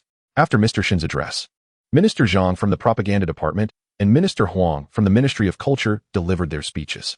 Minister Zhang announced 2 significant pieces of news. First, the restoration of the Writers Association and other literary organizations, suggesting the immediate establishment of a preparatory committee for this purpose. Second, the upcoming 4th Literary Congress, tentatively scheduled for a suitable time in 1978. Of course, the planning for this 4th Literary Congress progressed slowly, ultimately convening in October 1979. After a communal meal at the Military Reception Center, the symposium drew to a close. On the last day of 1977, Ji Yuning participated in the largest literary conference to date, a gathering that bore a weightier atmosphere than the more relaxed symposium of late October. This event left Ji Yuning with a sense of gravity, instilling in him a feeling of oppression. On January 1st, 1978, New Year's Day, and a Sunday, Ji Yuning and Zhu Lin visited his father-in-law in the morning. Upon returning home for dinner, he paid particular attention to the news broadcast that marked the official launch of the capital's television station. This was the longest-running television program in China, having aired for 40 years by the time Ji Yuning had traversed into this era. At precisely 7 p.m., the news program commenced, and Ji Yuning immediately checked the time on his watch. Subsequently, this also serves a purpose for the program. Ji Yuning, seated before the television, immediately discerned the distinctive features of this newly launched show, which diverged from its predecessors. This fresh iteration of the news broadcast not only incorporated voiceovers for various news clips, but also prominently displayed the program's title and subtitles. It added a vocal narration to the on-site footage, and although the program has introduced its first version of the opening sequence, it remains in black and white, lacking both accompanying music and on-screen presenters. On that day, the news broadcast still did not feature any visible anchors. The first appearance of the news anchor before the audience was not until the end of this year.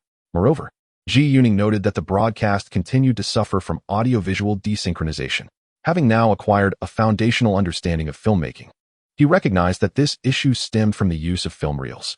Previously, on December 31st of this year, CCTV utilized its only two electronic news gathering (ENG) devices to record news segments, enabling swift broadcasts that rectified the common problems associated with film reels, such as audiovisual mismatches and breaks at splicing points. At that time, the capital television station had yet to undergo its name change, which officially took place on May 1st of this year, when it was renamed Central Television Station. On January 2nd, 1978, a Monday, a plaque unveiling ceremony was held at the southernmost end of the former Overseas Chinese Federation's new office building located at No. 1, Santiao, Beijing Bridge. The new sign bore the name of the Overseas Chinese Affairs Office of the State Council. That day's People's Daily featured a front-page report announcing the formal establishment of the Overseas Chinese Affairs Office, along with a list of its key leaders. On January 4th, the People's Daily published an article by Director Liao of the National Overseas Chinese Office regarding overseas relations, accompanied by an editorial titled "It is essential to emphasize overseas Chinese affairs." These two pieces of writing provided a theoretical foundation, profoundly elucidating the state's new understanding of overseas Chinese affairs and international relations. In no time, these articles sparked significant reactions within the overseas Chinese community, both domestically and abroad. This laid a solid groundwork for the restoration and reconstruction of national overseas Chinese institutions, rectifying previous missteps in overseas Chinese affairs, implementing policies, and ushering in a new era of overseas Chinese work. Following this, the State Council issued a document fully endorsing the overseas Chinese affairs initiatives since the 1950s, reiterating the importance of properly addressing issues related to overseas relations, remittances and donations, resettlement of returnees, housing for overseas Chinese, immigration and immigration matters, and the return of overseas Chinese students for further education, among other specific policies. On January 4th, during dinner, Ji Yuning's father revealed several pieces of good news. "This afternoon, I sent the letters for Uncle Lu and Uncle Chi via the Overseas Chinese Affairs Office's mail to Fu Chi in Hong Kong, to be forwarded by him. Initially, it was anticipated that Fu Chi and his wife would come to the capital at the year's end, but it seems they have been preoccupied with other matters in Hong Kong. Thus, I opted to send the letters directly to them." Upon hearing this, Ji Yuning envisioned the whimsical figure of a spirited young girl. He could not help but recall his charming younger brother and his sister, Fu. "Father, why not directly send it to Uncle Lu? Isn't communication possible now? Hasn't Uncle Lu's residence remained unchanged all this time? The lengthy policies have only just been announced for alteration. It is still in the initial stages, and we are unaware of how effectively they will be implemented. Thus, sending it to your Uncle Fu for him to relay seems the most prudent course of action to avoid further complications." Moreover, he continued, the entire courtyard of the Overseas Chinese Affairs Office has nearly been vacated. Mr. Liao has issued a stern warning. If it is not cleared out, they will not be officially recognized today. Chapter 138. We can now communicate with the mainland. Additionally, our family is on the verge of relocating, as the housing allocation plan has been confirmed. The proposal was approved in today's Overseas Chinese Committee meeting. The house allocated to us consists of the two units I previously visited, a 3-bedroom unit and a 1-bedroom unit that are interconnected. These two units were originally occupied by a leader from the city of Beijing. I visited again today, and they have been completely vacated. Did you receive the keys today? His mother inquired eagerly. Yes, I collected all the keys after work, he responded. Hearing that his father had secured the keys, the other three individuals at the table sighed in relief. I've heard that the adjustments for this housing allocation have caused quite a ruckus at the Overseas Chinese Affairs Office, as well as among the elders from the former Overseas Chinese Committee and Federation. They have been endlessly bickering over matters that were already compliant with the standards. I suspect the former Secretary General fell ill due to these issues, leaving you, the current Secretary General, to deal with this mess, his mother remarked. Mother, as long as our family has obtained the keys and confirmed our move, we need not concern ourselves with others. Many individuals are engaged in endless comparisons. I recall during my recent visit to Uncle He's home, Aunt Qin mentioned that some deputy military officials under the general staff were 4 ranks below Uncle He. Yet their housing was comparable, if not superior, to his. Ji Yuning noticed his mother's growing frustration, and he too felt a sense of indignation. Their family had been quite conscientious regarding housing. His father even exhibited a commendable sense of propriety. However, others showed no such awareness, caring little about what their actual entitlements should be, as long as they could seize and claim what they could. He remembered that in just 2 years, the State Council would introduce a regulation regarding housing entitlements for senior officials, explicitly defining the standards for their treatment, which could not be exceeded. Only after that did things improve significantly. Father, what about the house we currently reside in? Asked Zhu Lin from the side. This house must be vacated and returned to the city of Beijing. The National Tourism Administration is set to be established this year. In essence, this administration is a reformation of the former Travel and Tourism Management Bureau, which has been separated from the Foreign Affairs Department and will report directly to the State Council while being upgraded to a vice-ministerial level. The National Tourism Administration must establish tourism bureaus in various regions. It is said that our home is to be allocated to the preparatory group of the soon-to-be formed Beijing City Tourism Bureau. Ning Ning, Lin Lin. You both need to tidy up your rooms in the coming days. Once we obtain the keys, we must also take the time to organize the new place. We ought to hasten the moving process. Today is a bit late. Let's plan to visit the new location tomorrow, perhaps during mealtime, while it is still bright outside. My mother has set the agenda for the upcoming days, and it appears she truly embodies the role of the head of the household. In the evening, Ji Yuning and Zhu Lin convened in their room to discuss plans. We will need to hire a skilled carpenter for the move. Our bunk bed certainly needs to be disassembled and then reassembled. My parents' bed must also be taken apart, along with several other large pieces of furniture. Additionally, we genuinely need to purchase some new furnishings. Tomorrow, I will visit a trust company to explore options. Ning, we ought to acquire vintage furniture that matches our existing decor. In Hong Kong, Kowloon, there lies Kowloon Tong, a villa steeped in history. The villa is quite expansive, one of the few in the entire Kowloon area. If the former Ji Yuning had seen it, he would have recognized this area as the ancestral homes of illustrious families passed down through generations. During the time of his transmigration, villas in this region were scarcely available for sale to outsiders. Recently, I spotted Aping's name on the front page of the People's Daily. He is now the Overseas Chinese Affairs Commissioner, Secretary General, and Director of the Foreign Affairs Office in the newly established National Overseas Chinese Affairs Office. I noted that there are a total of 7 commissioners, and he ranks fourth among them. In the vast living room, an elderly man with graying hair, nearing 70, sat on the sofa, holding the People's Daily published on January 2, 1978. His face was filled with excitement. Could it truly be Aping? Surely, it cannot be a mere namesake. Beside him sat an equally aged woman, her expression one of anxious concern. No, last August, Fu Qi and his wife informed me that Aping and his wife were well and had resumed work, though no longer teaching at Shuamu University. Instead, they joined the preparatory department under the Ministry of Foreign Affairs. Aping is working with Mr. Liao, overseeing the regions of Hong Kong, Macau, and Taiwan. Now that it has been published in the newspaper, it cannot be mistaken. Previously, we were aware of Aping's situation but hesitated to reach out, fearing it might cause them trouble. Now, we can finally establish contact. Father, should we not first connect with Brother Ping's family through Uncle Fu? Suggested a man in his 40s seated on the sofa adjacent to the elderly couple. Haning, please have Uncle Fu relay the news. Additionally, we should send a letter directly to the Overseas Chinese Affairs Office addressed to Aping. In fact, since the newspaper has welcomed overseas Chinese compatriots to return for family visits and tourism, it might be better for you, Haning, to make a trip to the mainland before the Spring Festival. Several months ago, I learned that Mr. Liu, a distant cousin of the shipping magnate, is the president of a national travel agency for overseas Chinese. However, last year, many were still hesitant to return home through travel agencies. Now that the policies have been clarified to safeguard the legitimate rights of overseas Chinese and to ensure proper reception for their homecoming visits, there is little to worry about. After all, this information has been prominently featured on the front page of the People's Daily. Last year, the mainland resumed its tourism industry for overseas visitors, with agencies such as Huaxia International Travel Service and the Overseas Chinese Travel Agency coordinating the arrangements for inbound tourism. Most of these travelers entered through Hong Kong. And at that time, mainland travel agencies misestimated the demographic, assuming that all would be affluent individuals. In reality, many were backpackers and less fortunate residents from Hong Kong. The truly wealthy from Hong Kong were still reluctant to visit at that time.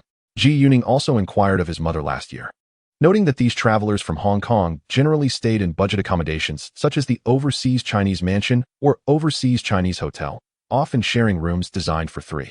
Typically, a room cost 15 renminbi, with each person contributing 5 renminbi towards the fare. These average Hong Kong residents earned a monthly salary of around 700 to 800 Hong Kong dollars, equivalent to just over 200 renminbi. They could not afford a room at Friendship Hotel, which costs 200 renminbi per night. All right, father. I too believe it would be better to return directly, now that it has been stated that they will enhance the reception for overseas Chinese visiting home. We should indeed make the trip. Seeing is believing. Chapter 139. Purchasing furniture indeed. Haning, your words resonate. Seeing is believing.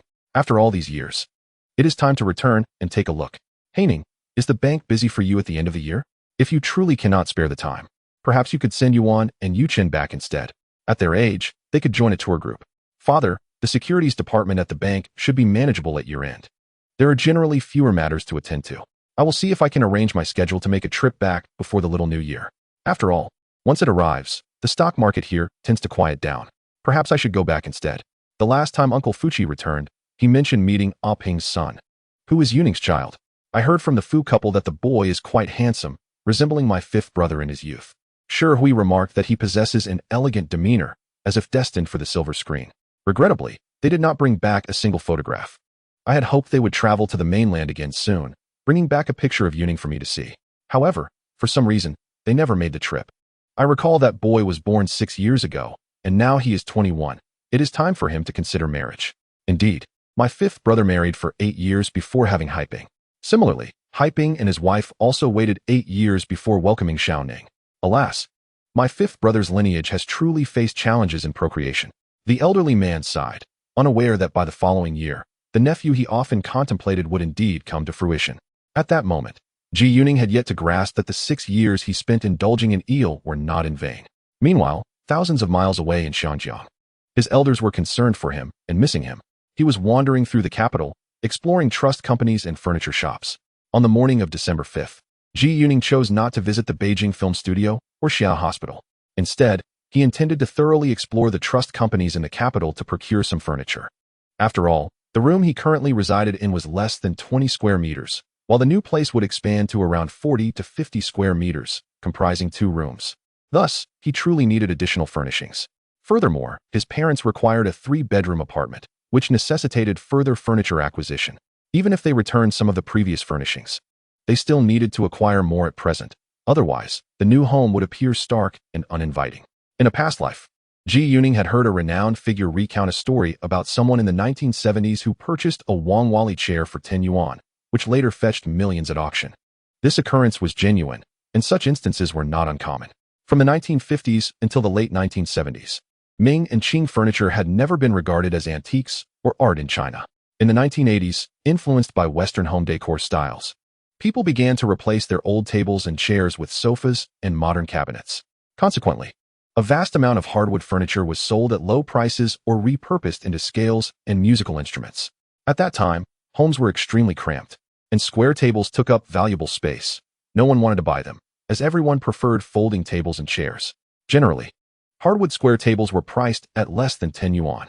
In his previous life, Ma Weidu recalled that during his wedding, a folding chair with soft upholstery cost 35 yuan, while a set of hardwood square tables and armchairs only cost 60 yuan.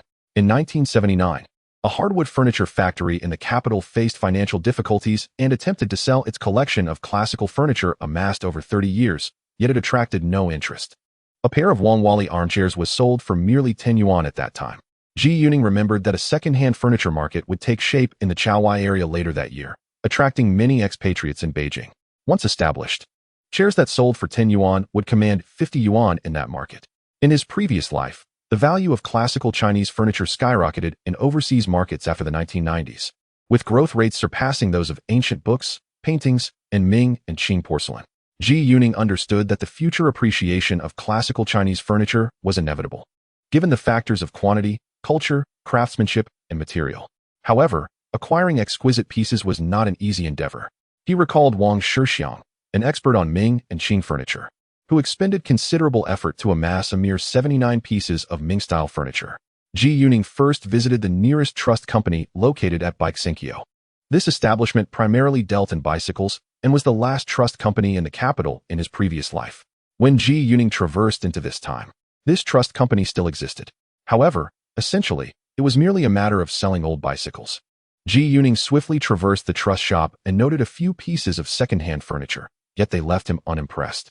Prior to his visit to the trust shop today, he had often envisioned encountering furniture crafted from rosewood or designed in the Ming style. His knowledge of Ming and Qing dynasty antique furniture was rather limited. He had only frequented a few antique markets and perused some literature on the subject, particularly the works of Wang Shixiang regarding Ming and Qing furniture. He noticed an elderly salesman nearby and promptly approached him. "Here, we seldom have small items made of rosewood. There were larger pieces from the 1950s and 60s, but those have become quite rare in recent years. Currently, we mainly have square tables and a few cabinets, all made from red sandalwood. These are on consignment. A complete set of table and chairs is just over 30 yuan, while a single chair costs only 5. Our reputation primarily rests on the sale of bicycles. Do you know of any places in the 4-9 cities that sell furniture, particularly larger rosewood pieces? I suspect the hardwood furniture factory might have some. They mainly acquire these for raw materials, dismantling the larger rosewood items to make musical instruments. If you're looking for furniture, you might want to check out Dongxi or Dongdan. They have a wider selection. As he exited, Ji Yuning spotted a young man guarding a set of mahogany tables and chairs near the rickshaw drivers waiting for work.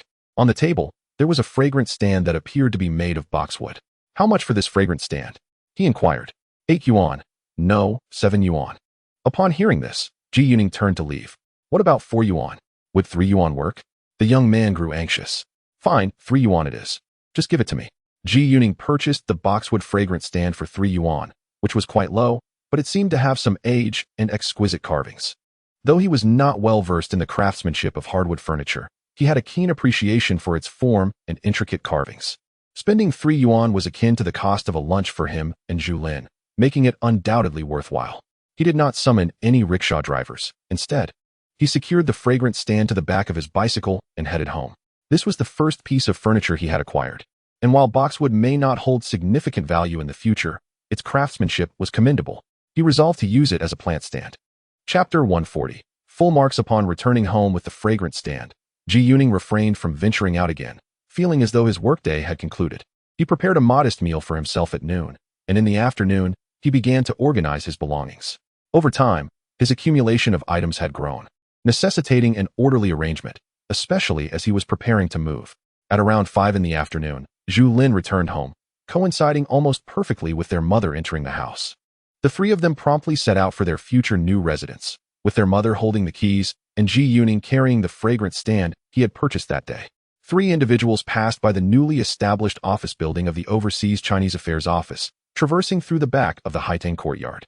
They arrived at their new abode located on the 6th floor. The matriarch, holding the key, unlocked the door, and upon entering, Ji Yuning was immediately struck by the spaciousness of the dwelling. They first entered a 3-bedroom, 1 living room apartment, where the foyer was already quite generous. While the living room felt nearly 30 square meters. Facing south, the living room boasted a large balcony to its southern side.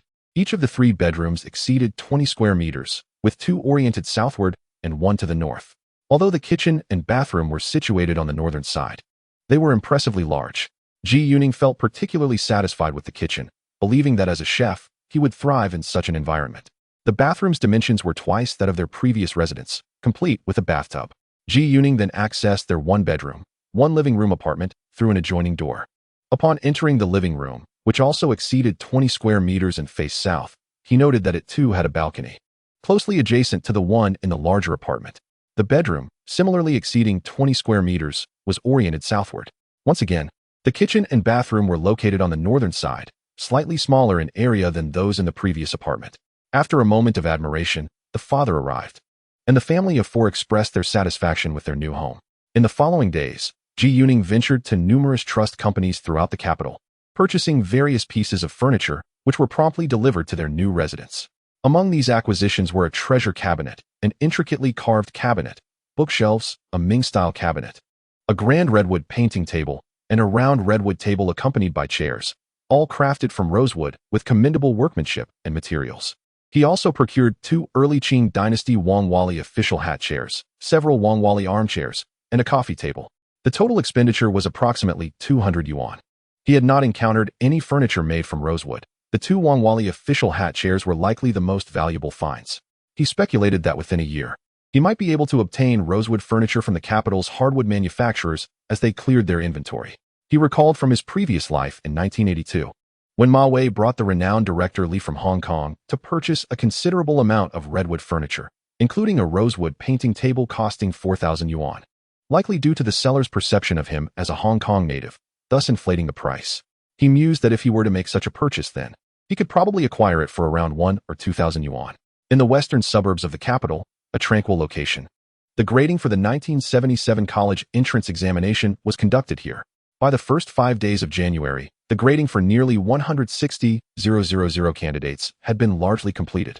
However, at that moment, the the grading team was convened in a meeting room to deliberate on a significant matter, specifically regarding the candidate Zhu Lin.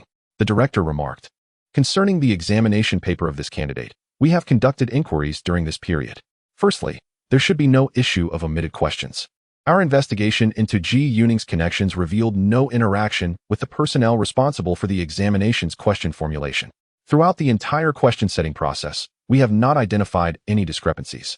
Furthermore, this student, Zhu Lin, has indeed demonstrated exceptional prowess in his examination responses. Among our grading team is Professor Ding from the Mathematics Department of Capital University, who, upon reviewing the paper, concluded that this student's mathematical abilities are on par with those of an outstanding university-level student. He remarked that while the difficulty of our mathematics examination was not particularly high, the ability to devise numerous solutions that even the question setters had not anticipated is a true reflection of one's skill. Additionally, Zhu Lin's writing in both the Chinese and English examinations was remarkably impressive. He can be considered a professional writer, renowned as both a poet and an author. His responses in political science and history were also notably comprehensive and exceeded our expectations for the exam. Given his exceptional capabilities as a novelist, it is only natural for him to possess such an extensive knowledge base. Thus, we have ultimately concluded that this student is indeed a rare talent, having achieved an exceptionally high standard in this examination. If this is the case, it indicates that Zhu Lin's examination responses are without fault, and there are no objections from the grading team regarding the other 4 subjects aside from Chinese. The next question arises: should he receive a perfect score for his Chinese composition? Prior to grading, we established that the maximum score for the Chinese essay would be 99, with no perfect scores awarded. However, upon reviewing exemplary essays from all language papers, it is evident that Zhu Lin's composition surpasses that of his peers. The educators in our Chinese grading team have asserted that the quality of Zhu Lin's essay can be regarded as professional level. Hence, we hope to make a distinction in this case and grant him a perfect score for his composition. Otherwise, it would be unjust not only to this student, but also to his fellow candidates. The director, after listening, nodded and remarked, "Following our grading, we will proceed with the physical examinations. Once completed, it has already been determined that exemplary essays from this year's Capital University entrance examination will be published in the People's Daily. It would be somewhat unreasonable for such a literary composition to receive a deduction, just like those of other students. However, we have inquired with grading teams from other provinces, and it appears that they have yet to see any students receiving perfect scores.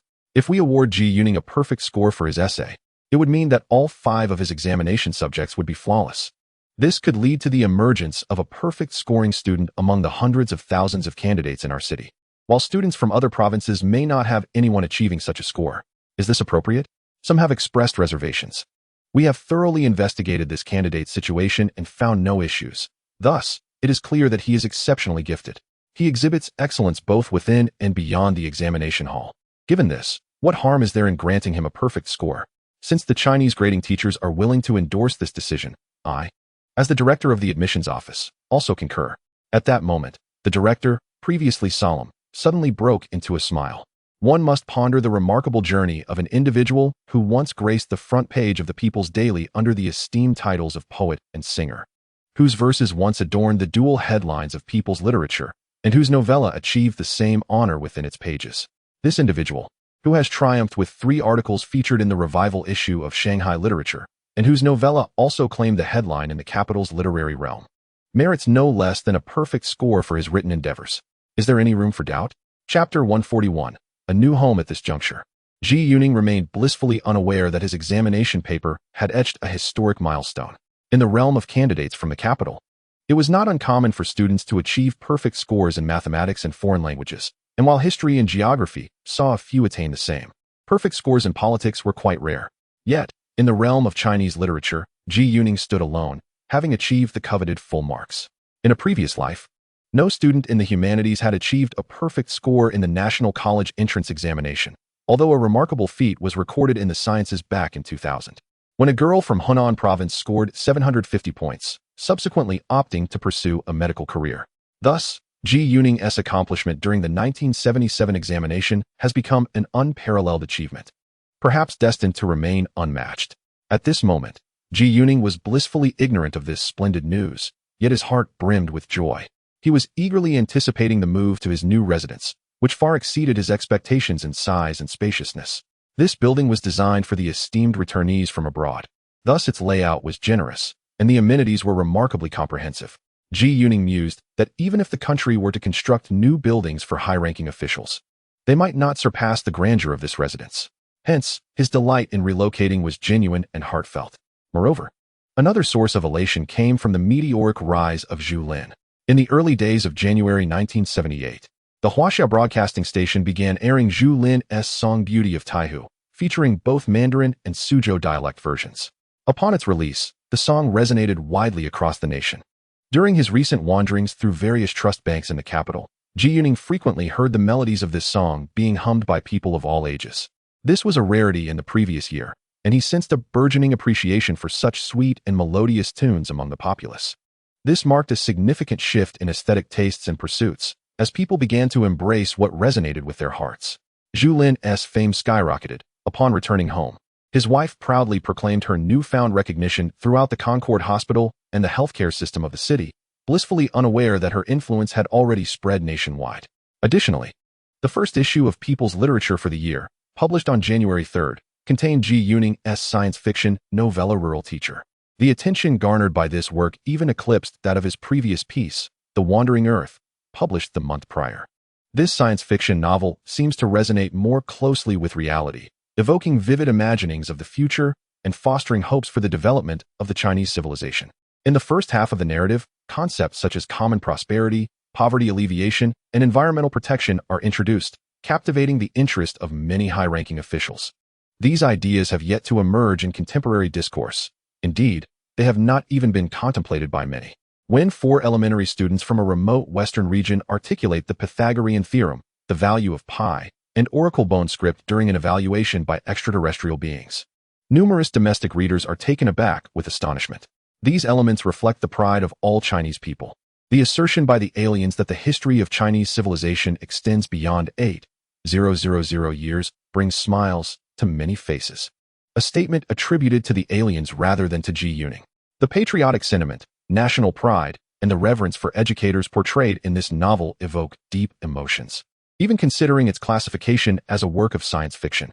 In this edition of People's Literature, akin to the past, a report on mathematicians is featured prominently. The combination of this report, which addresses the implementation of intellectuals' policies, with the science fiction narrative praising rural teachers, has generated an unprecedented impact, exceeding the expectations of many. On January 6th and 7th, Ji Yuning spent his time sourcing furniture instead of attending work, as he enjoys the most freedom among his family members.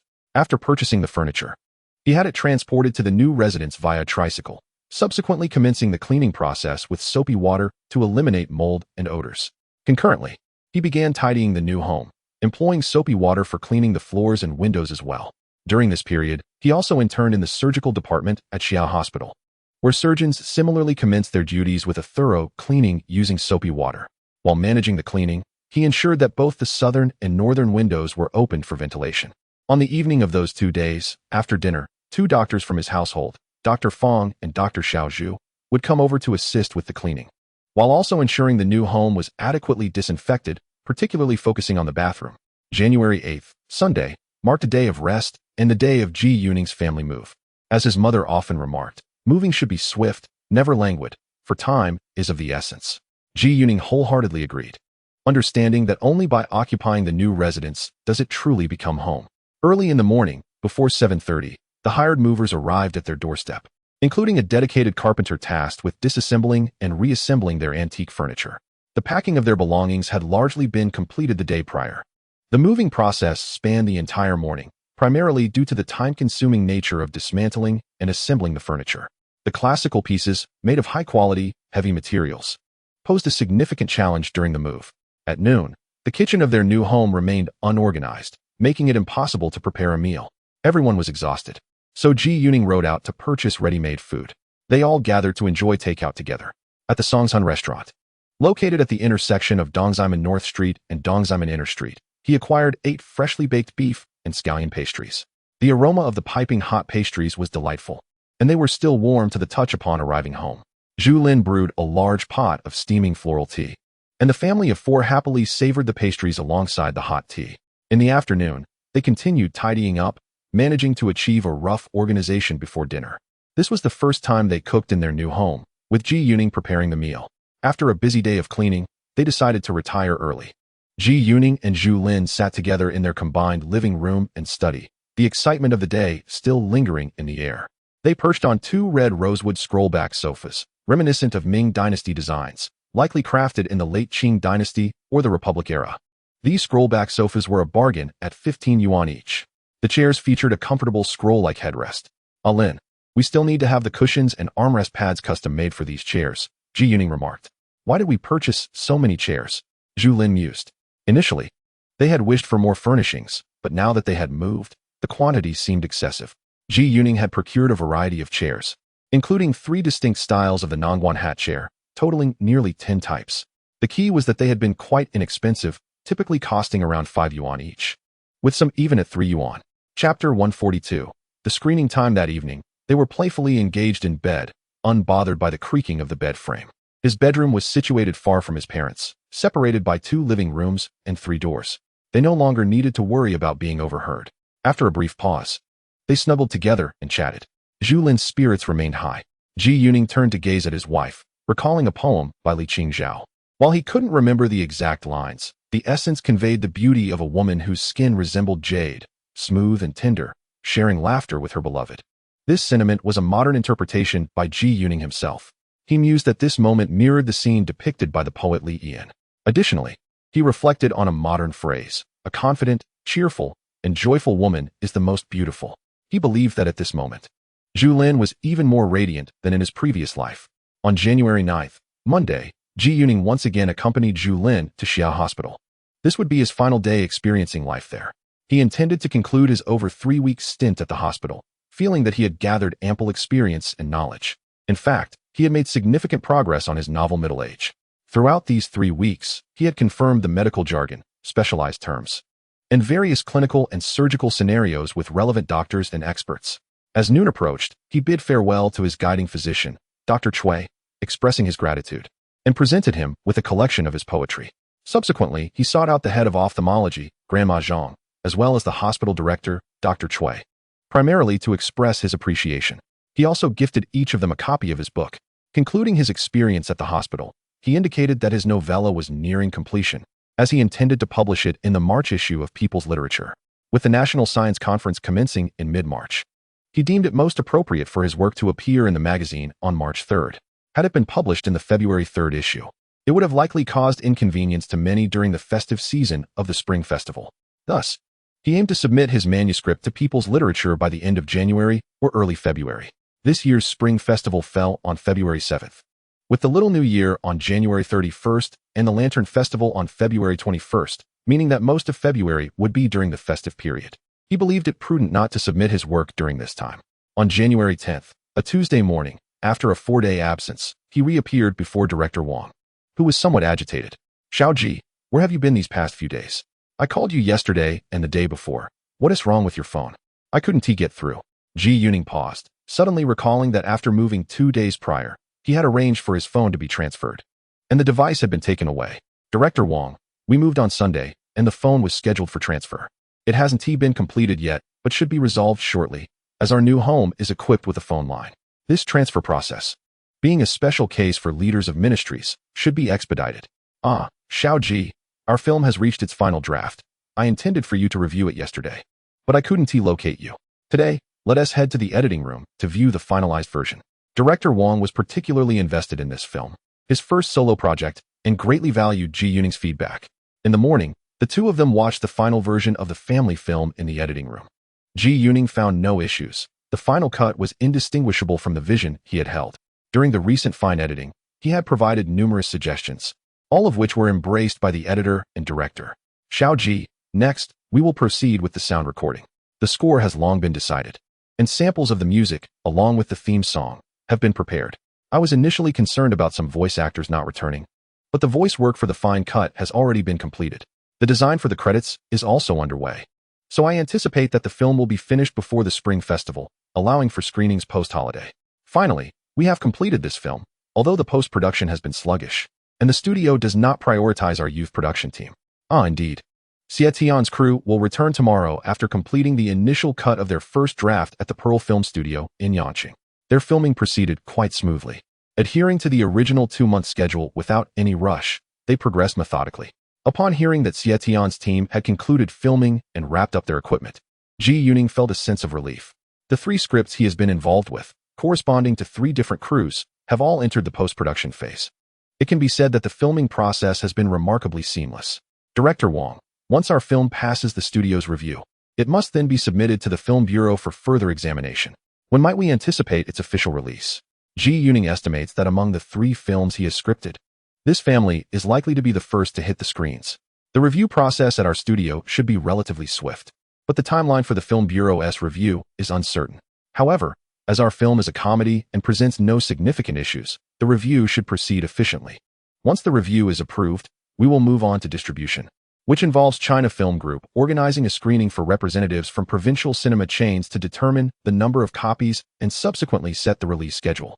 This process may take at least 6 months, and in some cases, it could extend to about a year. Take, for instance, the film Black Triangle that we produced last year. It had already undergone review the previous summer, yet the release date remains undetermined.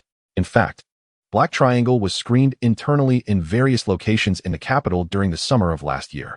Ji Yuning recalls that the film ultimately premiered in the second half of this year, indicating a lengthy wait, as it took a year after passing review for its release. The number of films being scheduled for release has diminished over the past 2 years. Ji Yuning, having worked as a cinema projectionist for a period last year, is quite aware of the films that were screened during that time. Additionally, he has been keeping an eye on the current cinema releases. In January this year, only 2 films were released nationwide: Bear Tracks, a counter-espionage film, and Youth, directed by Xie Jin. Both of these films had actually been completed long ago, with Bear Tracks beginning production in 1975 and only now making its theatrical debut. Currently, the distribution and release of films in China seem to bear no relation to the filmmakers involved. Even the Beijing Film Studio cannot ascertain the specific release dates for their productions. Ji Yuning envisions an ideal release timeline, hoping that all 3 of his films will debut before the end of this year, as he recalls that numerous films premiered in 1979, far surpassing the quantity released in 1978. Chapter 143. From now on, these roles belong to Shao Ji. On that day, Ji Yuning, composer Wang Ming, and sound engineer Master Liu spent the entire day in the recording studio. The 3 of them serve as sound engineers, as well as composers and lyricists for the film's score and theme song.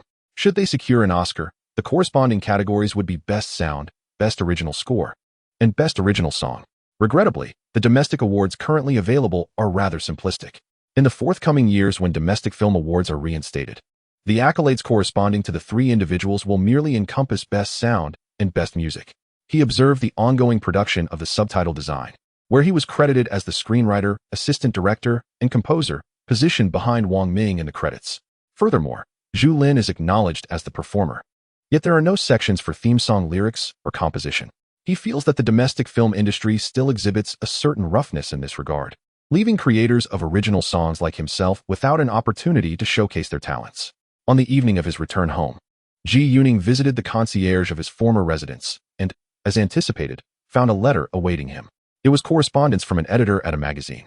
He had previously arranged with the concierge to notify his parents' workplace by phone if any letters were addressed to him, and he would also make periodic visits to check for mail. Last week, upon confirming his move to a new home, he began notifying relevant contacts of his address change via telephone or letters. Relatives and acquaintances were generally informed by phone, while editors from magazines and newspapers with whom he had correspondence, along with some casual friends, were notified by letter. Nevertheless, he understood that some oversights or time delays were inevitable, and thus, even after relocating, he anticipated that numerous letters would still be directed to his previous address. On Wednesday, January 11th, Ji Yuning arrived at the Beijing Film Studio early in the morning. As he rode his bicycle through the entrance, even the security guard found it somewhat peculiar, for he had never arrived this early in recent months. Ji Yuning parked his bike at the main building's entrance and turned to gaze back at the studio gates. After only a few blinks, he spotted 2 vehicles entering, one after the other.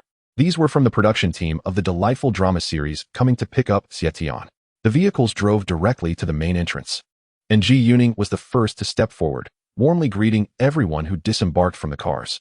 He had learned yesterday that Xie Tian's team would arrive in Beijing this morning, and he was aware of the schedule for the 16th express train from Yanqing to Beijing, having traveled on it just last month.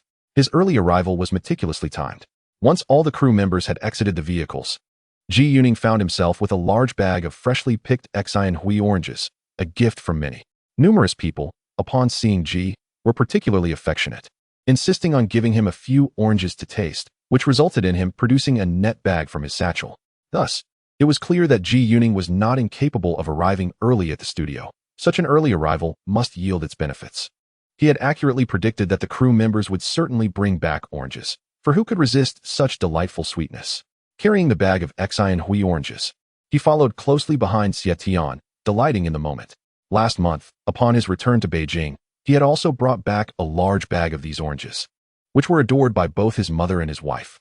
Generally, oranges are sour when unripe, but Xian Hui oranges are sweet even before they fully ripen. The Xinhui sweet orange and the Zhengqing hanging green lychee are renowned among all the exquisite fruits of Lingnan. This morning, a bundle of freshly harvested Xinhui sweet oranges was prepared to be left at Director Xie's residence, with the intention of retrieving them later, as he trusted that nothing would be lost in their care. In his previous life, even thieves would avoid Director Xie's home.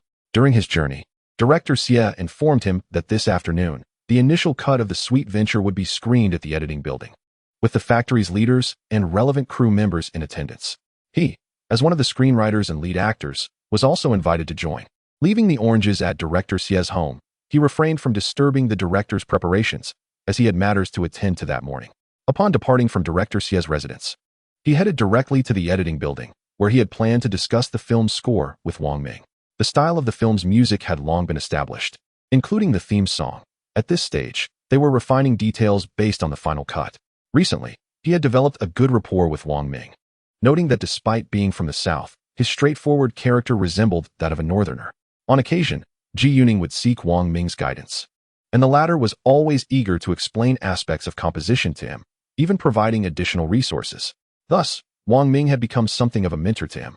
During this period, Ji Yuning sought vocal advice from teacher Jean, and for directing, he consulted directors Xie and Wang Haowei, among others.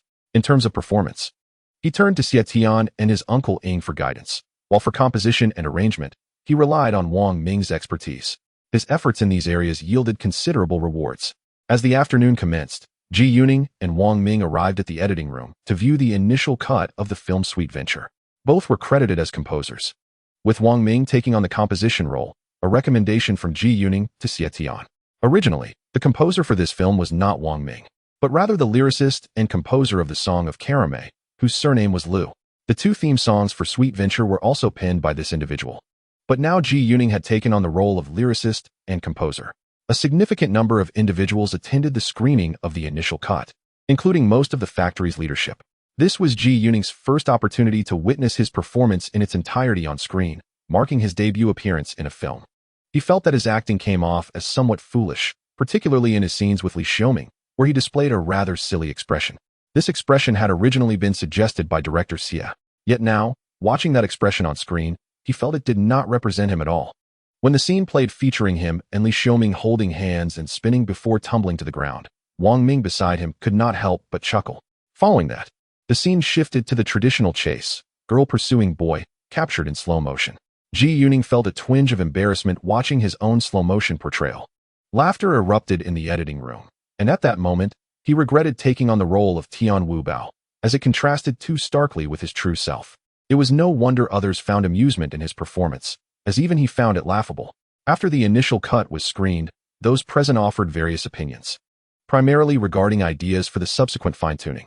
Ji Yuning made a conscious effort to refrain from dwelling on the character he portrayed, instead sharing his insights on the film as a whole, drawing from the completed works of later generations. As the session concluded, Director Wang approached him with a beaming smile and remarked, "Little Ji, you performed admirably in this role. Henceforth, such characters shall belong to you." This statement elicited a chorus of laughter from everyone present, though Ji Yuning sensed a hint of mischief in Director Wang's grin. Chapter 144. A letter from Hong Kong years later. After Ji Yuning had garnered the highest accolades in cinematic performance worldwide, he reminisced about his inaugural role on screen, often with a touch of humor. At that time, his persona was one of grace and charm.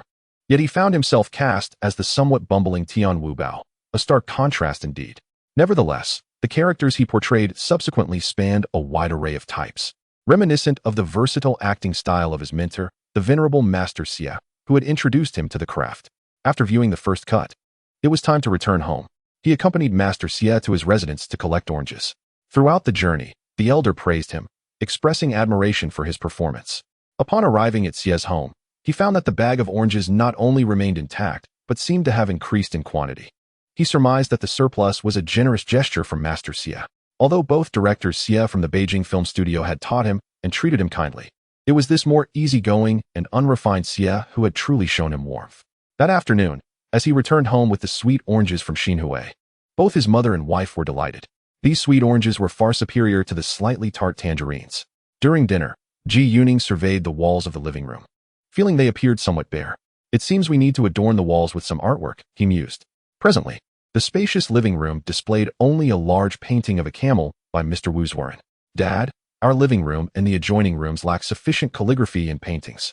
This camel painting by Mr. Wu is lovely, but I intend to add a couplet to hang on either side, creating a harmonious ensemble. I plan to inscribe the couplet in oracle bone script. That sounds splendid, Ning Ning. You mentioned writing an oracle bone couplet for that little bird paradise in Xinhui. I have yet to see it.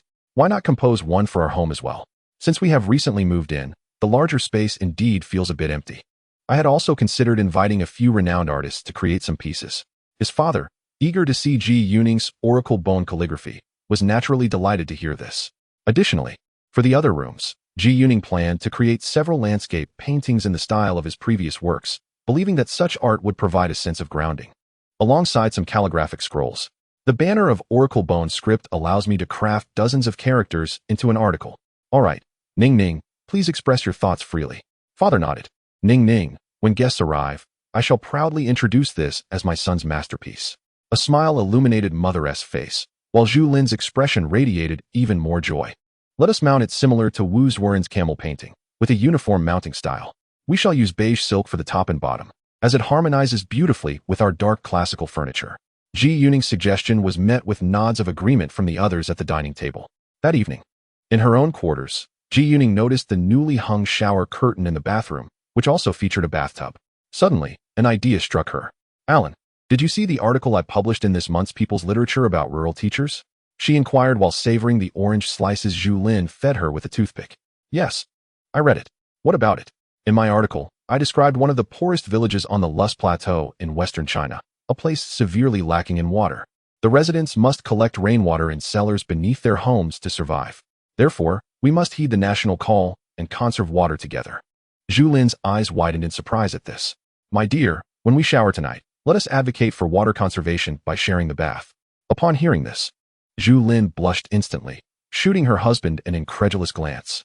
She recalled his previous remark about the hot water pipe being able to provide hot water only once. Just the thought made her heart race. The new boiler room was conveniently located at the bottom of the building, ensuring an ample supply of hot water in the evening. Yet, her husband seemed to have devised another plan. How ironic, this notion of water conservation. Zhu Lin rolled her eyes and chose to ignore him. When it was time for their evening shower, Ji Yuning still insisted on taking Zhu Lin into the bathroom with him. After quite a while, they finally emerged. Zhu Lin, flushed and slightly annoyed, remarked, "This is hardly water conservation, it's sheer wastefulness." Indeed, my dear, you are right in your critique. Next time, we shall be more mindful of conserving water, Ji Yuning replied, feeling quite pleased. His wife's compliance was delightful. In the ensuing days, Ji Yuning frequented the North Film Factory, though he began to arrive late and leave early with increasing frequency. Nevertheless, during this time, he produced several pieces of calligraphy, including couplets and banners, as well as a few landscape paintings, which he planned to mount together later. On January 14th, Saturday, when father returned home from work in the afternoon, he bore an expression of excitement. He held a letter in his hand, still unopened. Uncle Lu from Xiangjiang has written to us. It was delivered just as I finished work.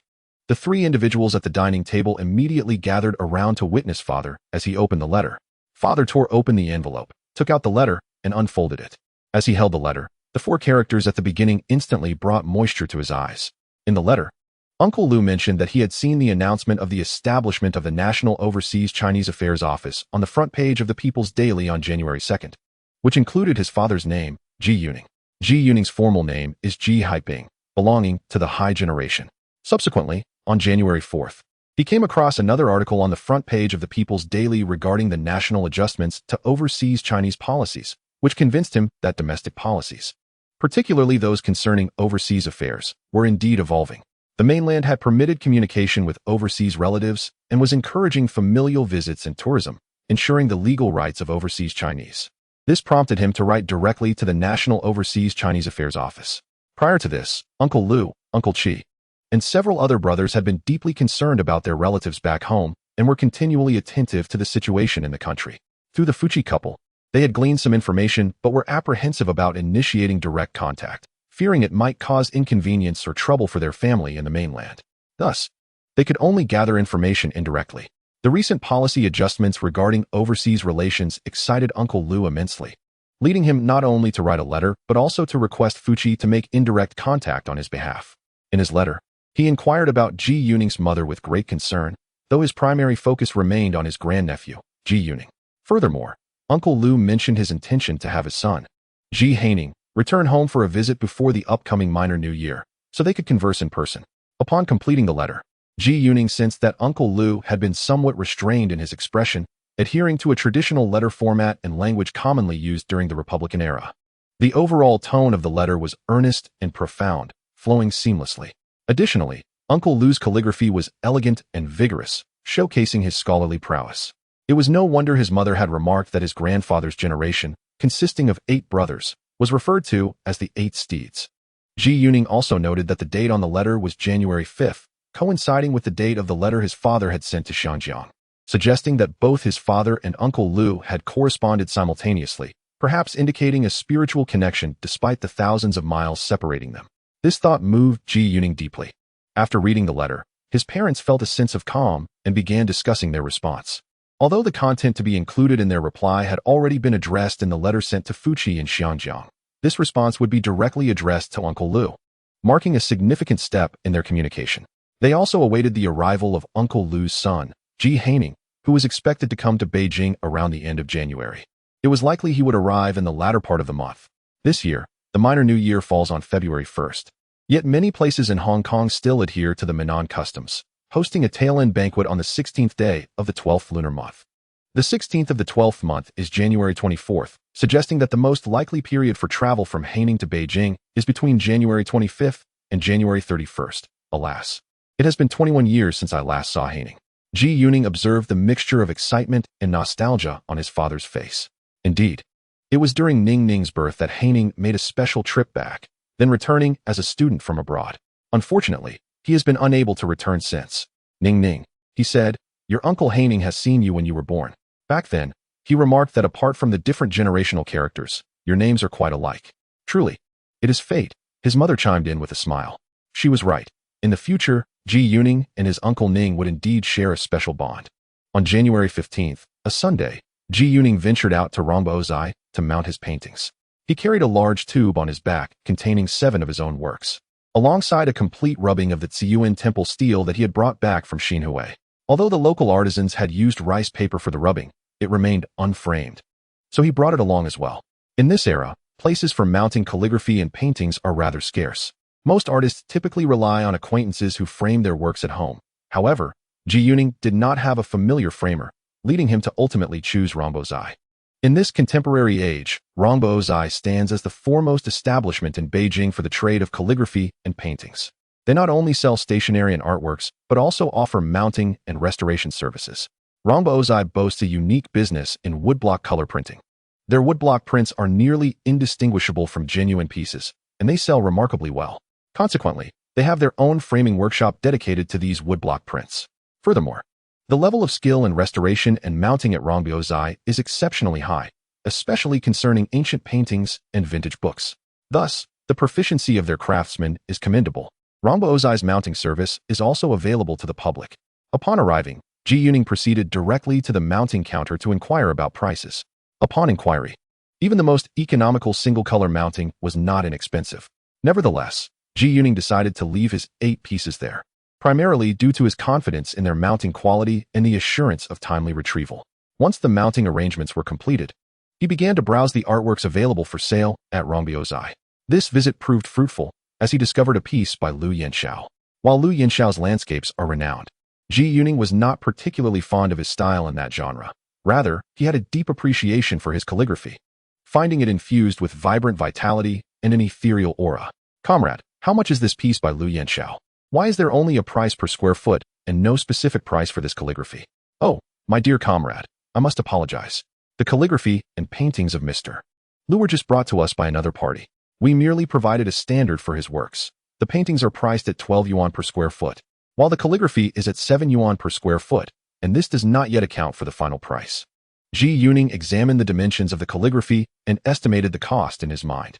The size of this calligraphy is not standard. It is considerably smaller than the typical minimum size of a full 3-foot piece, which measures 5 square feet. This particular work measures approximately 60 centimeters in length and over 30 centimeters in width, which calculates to less than 2 square feet, roughly around 1/8 square feet. The formula for calculating the dimensions of calligraphy is 0.6 meters multiplied by 0.35 meters, then multiplied by 9, equating to 189 square feet. Mr. Liu's calligraphy is priced at 7 yuan per square foot, resulting in a final price of 13 yuan for this piece. Ji Yuning reviewed the price calculated by the attendant and deemed it reasonable, thus he paid for it. At present, he is not lacking in funds, as he possesses at least 2 households worth over 10,000 yuan each. The last piece he purchased, a cursive work by Lin Sanji, was slightly smaller than this calligraphy by Liu Yanxiao, which made it astonishing that Lin's work was priced less per square foot than Liu's. He did not intend to purchase more calligraphy at this time, as it would be more expensive. Currently, Ramba Ozai primarily caters to foreign clientele and operates as a niche business. He planned to wait a couple of years until the establishment of the Foreign Guest Service Department at the National Museum, at which point the prices for calligraphy and paintings would be approximately half of those at Ramba Ozai, which could be considered a form of cutthroat competition. Although even at that reduced price, sales were still sluggish. In 1981, the Foreign Guest Service Department sold all its calligraphy and paintings in bulk. 9,000 pieces fetched only 200,000 Hong Kong dollars, averaging just over 20 yuan per piece. Many of those thousands of pieces were large, marking a true bargain at that time. While Ji Yuning was perusing Ramba Ozai, thousands of miles away in Hong Kong, his great-uncle received a letter from his father. In the comfort of his great-uncle's living room, the elderly man faced Ji Yuning's uncle Fuqi, who was the one delivering the letter. The elder joyfully remarked. Haiping mentioned in the letter that Yuning has become quite famous now, a remarkable talent, a great poet, and the most talked-about novelist in recent months. He has even penned several film scripts for the movie studio, which have already begun production. Moreover, he is also a singer. I have just learned that the song Hometown of the Moon was written and sung by our Yuning himself. Furthermore, Yuning has married a woman who is a doctor from a distinguished medical family, a descendant of the Tongqing Fang clan. Both her lineage and profession are admirable. I just saw her photograph. Her beauty and demeanor are exceptional, truly splendid. She is indeed a gem of our family. Alas, Yuning has wed, and I can now rest easy. Chapter 146, Cross the Health Examination Line. Great uncle, the nephew you speak of, when I visited him in July upon returning to Beijing. He had just returned from his time as a sent-down youth. At that time, he had yet to pen any poetry, embark on literary endeavors, or find a suitable partner. However, upon meeting him, both Ah Hui and I were struck by his extraordinary nature, convinced that he would undoubtedly emerge as a dragon among men. Little did we anticipate that within just a few short months, he would achieve such remarkable success. Now, this young man has already carved a formidable reputation for himself in both the literary and film industries. During my recent stay in Hong Kong, I have heard numerous accounts from the mainland's artistic community, and no one fails to mention him. Remarkably, he is still just over 20 years old, given time. His potential is indeed boundless. Uncle Fuqi, a relative of Ji Yuning, expressed such praise that it elicited genuine laughter from the elder across the table. A hearty laugh born of sincere joy. Ah Chi, how is the climate in the mainland these days? Is there significant risk in future literary pursuits? Will there be any issues for my Yuning on this path? Ji Yuning's sixth uncle, after a moment of delight, was once again beset by concerns. Uncle, I have been closely monitoring the situation in the mainland for the past 6 months. The circumstances can only improve from here, so there is no need for worry. Fuqi replied with a smile. Indeed, I have seen in Ah Ping's letter that the college entrance examinations have resumed, and it is said that Yuning has performed quite well, though the results are still pending.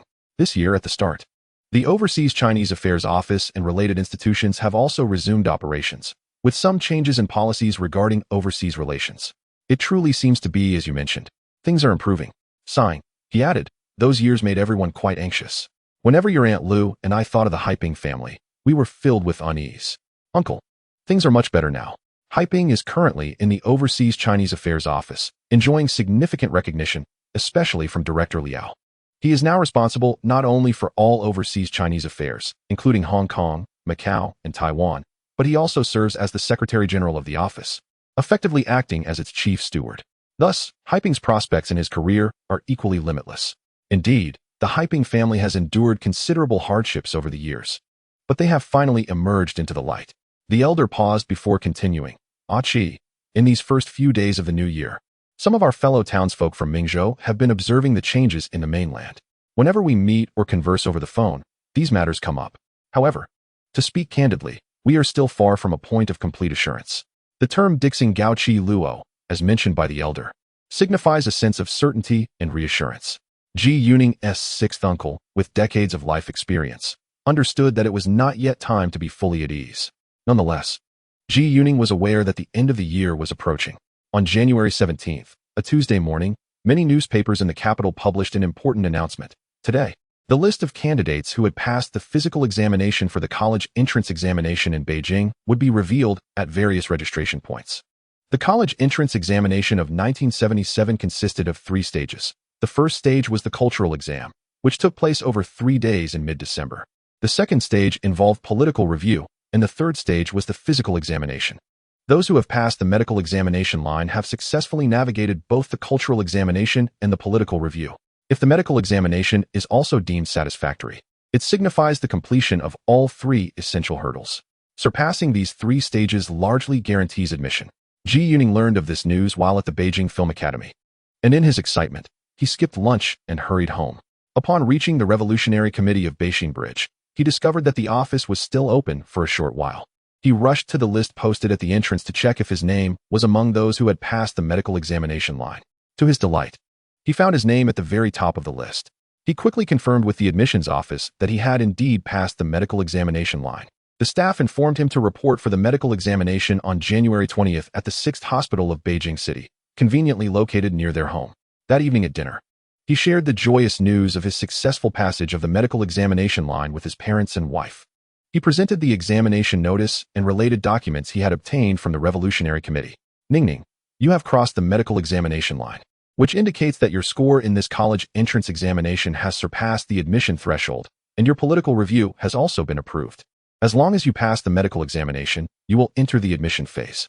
You have applied to Beijing University, which, along with Shuyuan University, holds the priority to select students during the admission process, each having its own admission criteria. His father's words prompted Ji Yuning to ponder the specifics of this medical examination line or admission score threshold. At that time, the medical examination line and admission scores were not publicly disclosed. He recalled having seen information from a previous lifetime, stating that in the 1977 college entrance examination, the lowest admission score in Beijing was 260, requiring an average of 65 in 4 subjects. Shuyuan University in the northeastern province of Heilong had an average admission score of 317, while in the southern province of Guizhou, it was 300. Beijing University's minimum admission line in Fujian province was 290. Thus, achieving a total score of over 300 across 4 subjects, with an average of above 75, would make one eligible for admission to either Shuyuan University or Beijing University. At that moment, Ji Yuning was unaware that he had actually scored 404 subjects, with a perfect score in the additional English examination. Ningning, the most crucial aspect of this medical examination is blood pressure. It must not be elevated. I recall that during the previous school recommendation process, many students failed due to high blood pressure caused by nervousness. This year, if the medical examination does not pass, admission will not be granted. You should visit our restaurant's medical room in the next couple of days. I will have the doctor check your blood pressure to ensure there are no issues. If there are, we can take preventive measures before the examination. His mother, being a seasoned physician, expressed her concern, especially since Ji Yuning had heard of some issues arising during the medical examinations in that particular year. Mother, rest assured, I am certain my blood pressure is normal, and I have no health concerns whatsoever. In his previous life, Ji Yuning had never encountered any issues with his blood pressure until the moment he traversed realms. By then, he had already transformed into a middle-aged, portly gentleman. However, his mother suggested he should measure his blood pressure, conveniently located in the medical room of a nearby restaurant. On January 18th, a Wednesday, Ji Yuning arrived at his mother's workplace, the Overseas Chinese Hotel, at 9 o'clock a.m. He sought to check his blood pressure. Having been informed by his mother that the peak values typically occur between 6 to 10 o'clock a.m. and 4 to 8 o'clock p.m., making it prudent to measure within these intervals.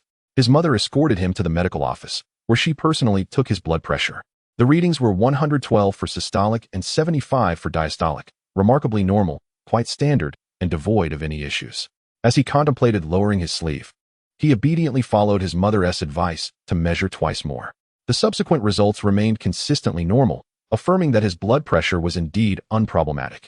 At that moment, Ji Yuning perceived that although his mother was not donned in a white coat, she still exuded the essence of a physician.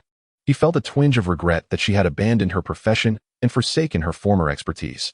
In her heyday, she, like Zhu Lin's mother, had graduated from one of the country's premier medical schools in the 1940s and 50s. During those years, medical graduates were scarce and considered exceedingly valuable. Furthermore, she had been one of the finest doctors at the University Hospital of Shuimu University. While it was her own choice not to return to Shuimu University, it was evident that without her past experiences, she might not have chosen to leave. Currently, this predicament is prevalent across the nation, with many individuals not engaging in their original professional fields. The country faces a severe shortage of specialized talent, yet numerous organizations persist in overlooking the potential of these professionals. On January 20th, a Friday, Ji Yuning visited the 6th hospital in Baixinkyo for a physical examination, scheduled for 8:30 a.m. Upon arrival at the entrance, a young nurse with a fierce demeanor called his name and, using a cotton swab dipped in antiseptic, inscribed a number on the back of his right hand, his examination number. Upon closer inspection, he noted it read 111, which appeared to him like a 3. The physical examination process was relatively straightforward and swift, given the limited and uncomplicated nature of the tests. Afterward, a somewhat graying female doctor remarked, "Young man, your health is exceptional, akin to that of an athlete. We have examined many candidates for the Air Force, and numerous individuals have results inferior to yours." She concluded, "Now, a few test results will be available tomorrow, and I anticipate no issues." Indeed, the following morning, Ji Yuning returned to the 6th hospital to collect his final examination report. The medical examination report he received was far from the thick, magazine-like document that Ji Yuning had seen others receive after their checkups. Instead, it was merely a single sheet of paper, bearing the 2 reassuring characters for qualified at the bottom. With this, he felt an immense sense of relief, having successfully navigated the 3 critical hurdles of his college entrance examinations. He then returned the report to the admissions office at the Beijing Xinxiao Street Revolutionary Committee, where the staff filed it into his relevant records, subsequently forwarding these documents to the admissions process for the 1977 college entrance examinations in the capital. This was the final step. "Young man, you can now await your acceptance letter," remarked a middle-aged staff member at the admissions office, who had a rather engaging manner of speaking. "How long will that take?" Ji Yuning could not resist inquiring. "Approximately another month, though it may not take that long," he replied, sighing. "I've answered this question over 100 times today alone. Almost every candidate returning their medical reports asks the same thing. Don't worry. After the Spring Festival, your acceptance letter will arrive." During dinner, Ji Yuning shared the news of his successful medical examination with his family, bringing a wave of relief to all. On January 22nd, a Sunday morning, Ji Yuning and Zhu Lin conveyed the news of overcoming the 3 challenges of the entrance exam to his in-laws, who were visibly delighted, acknowledging the difficulty of the journey. Previously, when the grading for the entrance exams had concluded, Ji Yuning had inquired a bit about the results, discovering that this year's scores in Beijing were not particularly impressive, with many students struggling in mathematics. As a result, those who excelled in math tended to have higher overall scores, especially among those applying for liberal arts programs. Furthermore, whether in the arts or sciences, few students performed well in political studies. It was said that very few achieved an average score above 80, which would equate to scoring over 320 in total. It seems this year's exams were a bit rushed, leaving many candidates without sufficient time to prepare and review. Ji Yuning's father-in-law remarked, expressing concern for his son-in-law. "You should have done well. You mentioned that you didn't lose points in math or English, and your Chinese was also solid. Moreover, you managed to answer most of the political questions, and history and geography were quite straightforward. Thus, it is likely you will achieve a high score." After finishing lunch at his in-laws' home, Ji Yuning and Zhu Lin bid them farewell and rode their bicycles directly to Lulikang, where he intended to collect the framed calligraphy and paintings from Rongbiozai. He had submitted the artworks for framing the previous Sunday, with a processing time of 7 days, and today was the scheduled collection date. Upon arriving at Rongbiozai, all the artworks had been beautifully framed. Last week, he had brought only a single tube, But today he was met with a collection of 9 scrolls. A pair of couplets constituted 2 scrolls, while the longest scroll contained the framed rubbings from the Yuan temple stele. Thus, he had brought Zhu Lin along. Otherwise, it would have been quite cumbersome to manage alone. He meticulously unrolled each scroll on the counter beside the mounting station, finding himself quite satisfied with all of them. The craftsmanship of Rongbyo Zai in the art of mounting calligraphy and paintings is undoubtedly commendable. As he departed, both he and Zhu Lin slung a bag over their shoulders. Reminiscent of the instrument cases of yesteryears, these bags were filled with the art scrolls, making it convenient for cycling. Upon returning home, he took it upon himself to hang each piece of calligraphy and painting on the walls of his 4 rooms and 2 halls.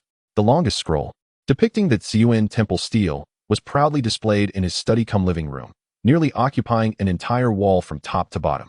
With this, his endeavor to adorn the walls with art reached a significant milestone, and he felt as though his home had been revitalized. Previously, many referred to the abundance of rosewood furniture as the belly of the house. Thus, the walls adorned with art could rightfully be termed radiant. At that moment, he felt their new abode could indeed be regarded as somewhat grand and impressive.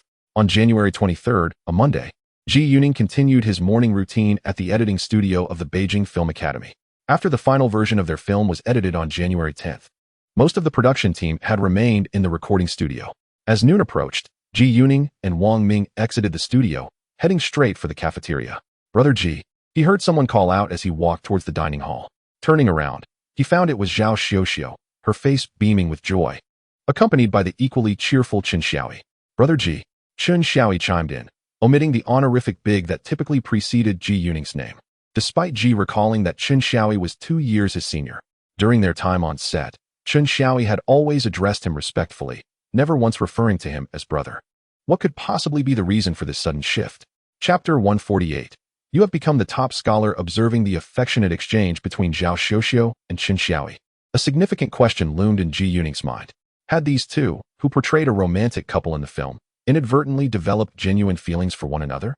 He recalled that Chen Xiaoyi had, in the early 1980s, been introduced to a nurse who became his wife. Since then, there had been no scandals surrounding him. The couple seemed to enjoy a harmonious life. If Zhao Xiuxiu were to be with Chen Xiaoyi, he mused, it might indeed be a good match. After all, Chen Xiaoyi possessed admirable character and upbringing. Moreover, Chen Xiaoyi was not only an accomplished actor but also a renowned comedian, skilled in voice acting, theater, and skits, showcasing a remarkable array of talents. Zhao Xiuxiu had come to re-record some voiceovers.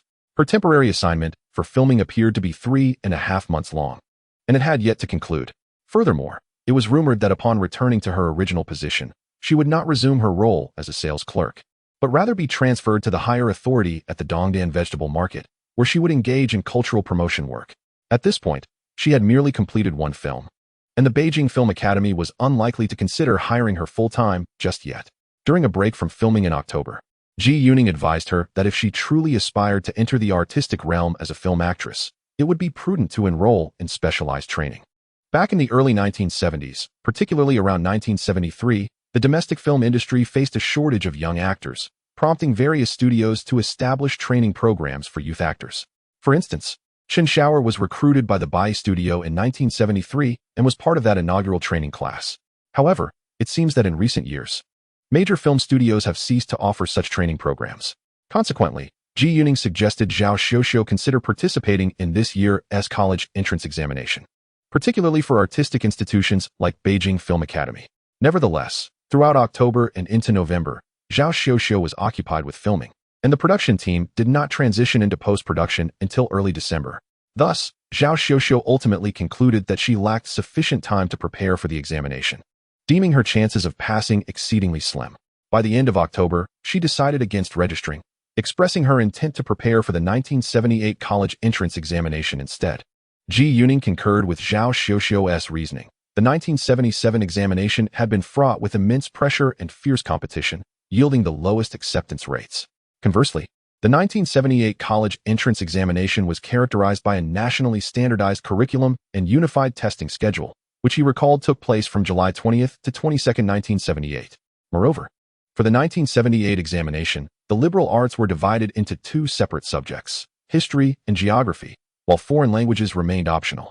Thus, the 1978 examination comprised a total of 5 subjects, with a maximum score of 500 points. He also remembered that over 400,000 candidates were ultimately admitted in 1978, a significant increase compared to the 270,000 admitted in 1977, resulting in a higher acceptance rate of nearly 2 percentage points. Later, Zhao Xiuxiu indeed succeeded in the July examination, gaining admission to the performance department of Beijing Film Academy.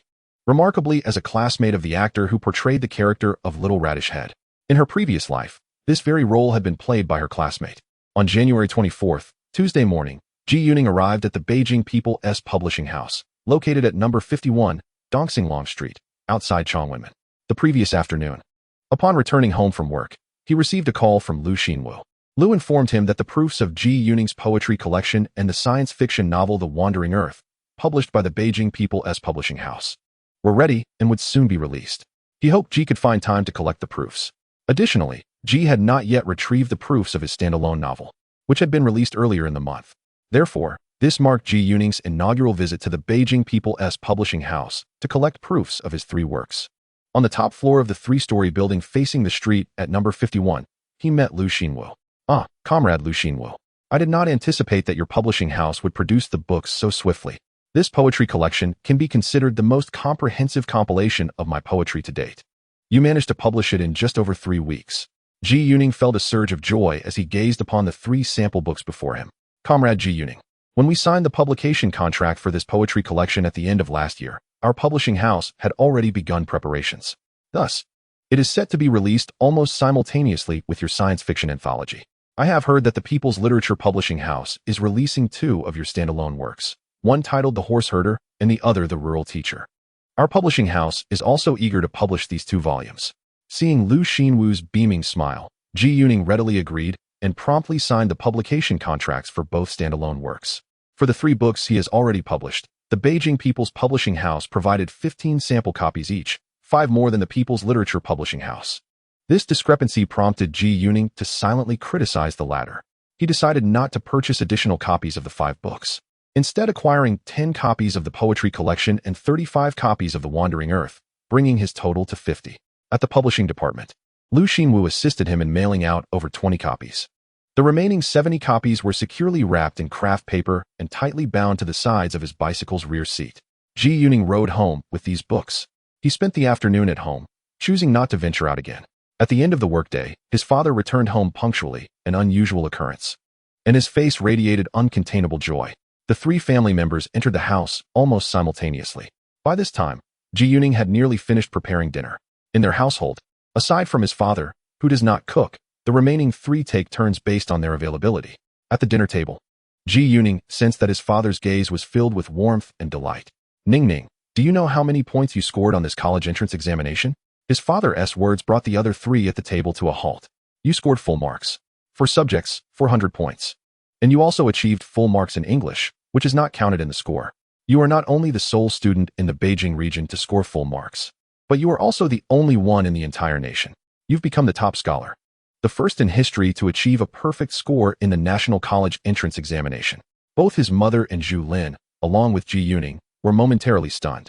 His father, taking a moment to compose himself, continued, "This was conveyed to me by someone from the admissions office at Shuimu University. I am acquainted with those responsible for admissions at both Shuimu and Beijing University. Shuimu's representative was from the physics department, while Beijing University's was from the Chinese department. Professor Zhu, they have entered the admissions phase, and at this juncture, the results are already known within these circles. Initially, Shuimu and Beijing University will select candidates, as they have priority. It seems Shuimu has also taken interest in Ning Ning, primarily due to his exceptional performance in mathematics. However, Ning Ning has applied exclusively to Beijing University, thus Shuimu could not compete." Chapter 149. Tomorrow arrives. His father's demeanor was calm, yet the joy he felt was unmistakable. Is this true? His mother was the first to react, her heart swelling with delight. Beside her, Zhu Lin's eyes sparkled with excitement. Only Ji Yuning remained in a state of disbelief. After the college entrance examination, he occasionally contemplated the possibility of achieving a perfect score, yet he deemed it unlikely. In his previous life, he had never attained a full score in the liberal arts section, and he always felt that some points would inevitably be deducted from his 4 papers. This concern was validated. I confirmed with numerous individuals this afternoon, and all doubts have been dispelled. During the grading process, The admissions office conducted a thorough investigation and review of Ning Ning's exam papers. It was reported that the final conclusion was that the most outstanding candidates produced the most exceptional papers, particularly noting the excellence of his mathematics and Chinese language exams. I heard that essays generally do not receive full marks, with the highest scores typically having 1 point deducted. However, Ning Ning's essay was awarded a perfect score, a unique exception that was unanimously approved by the entire Chinese language grading team. Now, not only are many officials responsible for the college entrance examination in the capital aware of this achievement, but even many from other provinces know that a perfect scorer has emerged. This year's examination results, as per regulations, are not disclosed publicly, nor are rankings provided. Nevertheless, within the entire higher education system, everyone is aware of his perfect score, a feat that has never been accomplished before. This truly marks a historic milestone. Thus, there is no need to publicize this perfect score, nor to rank it. Father grew increasingly animated as he spoke. Ji Yuning gleaned from his father's words that his essay had indeed received full marks, a notable exception. He recalled that the highest score on the Chinese exam was 99, with the single point deducted from the essay.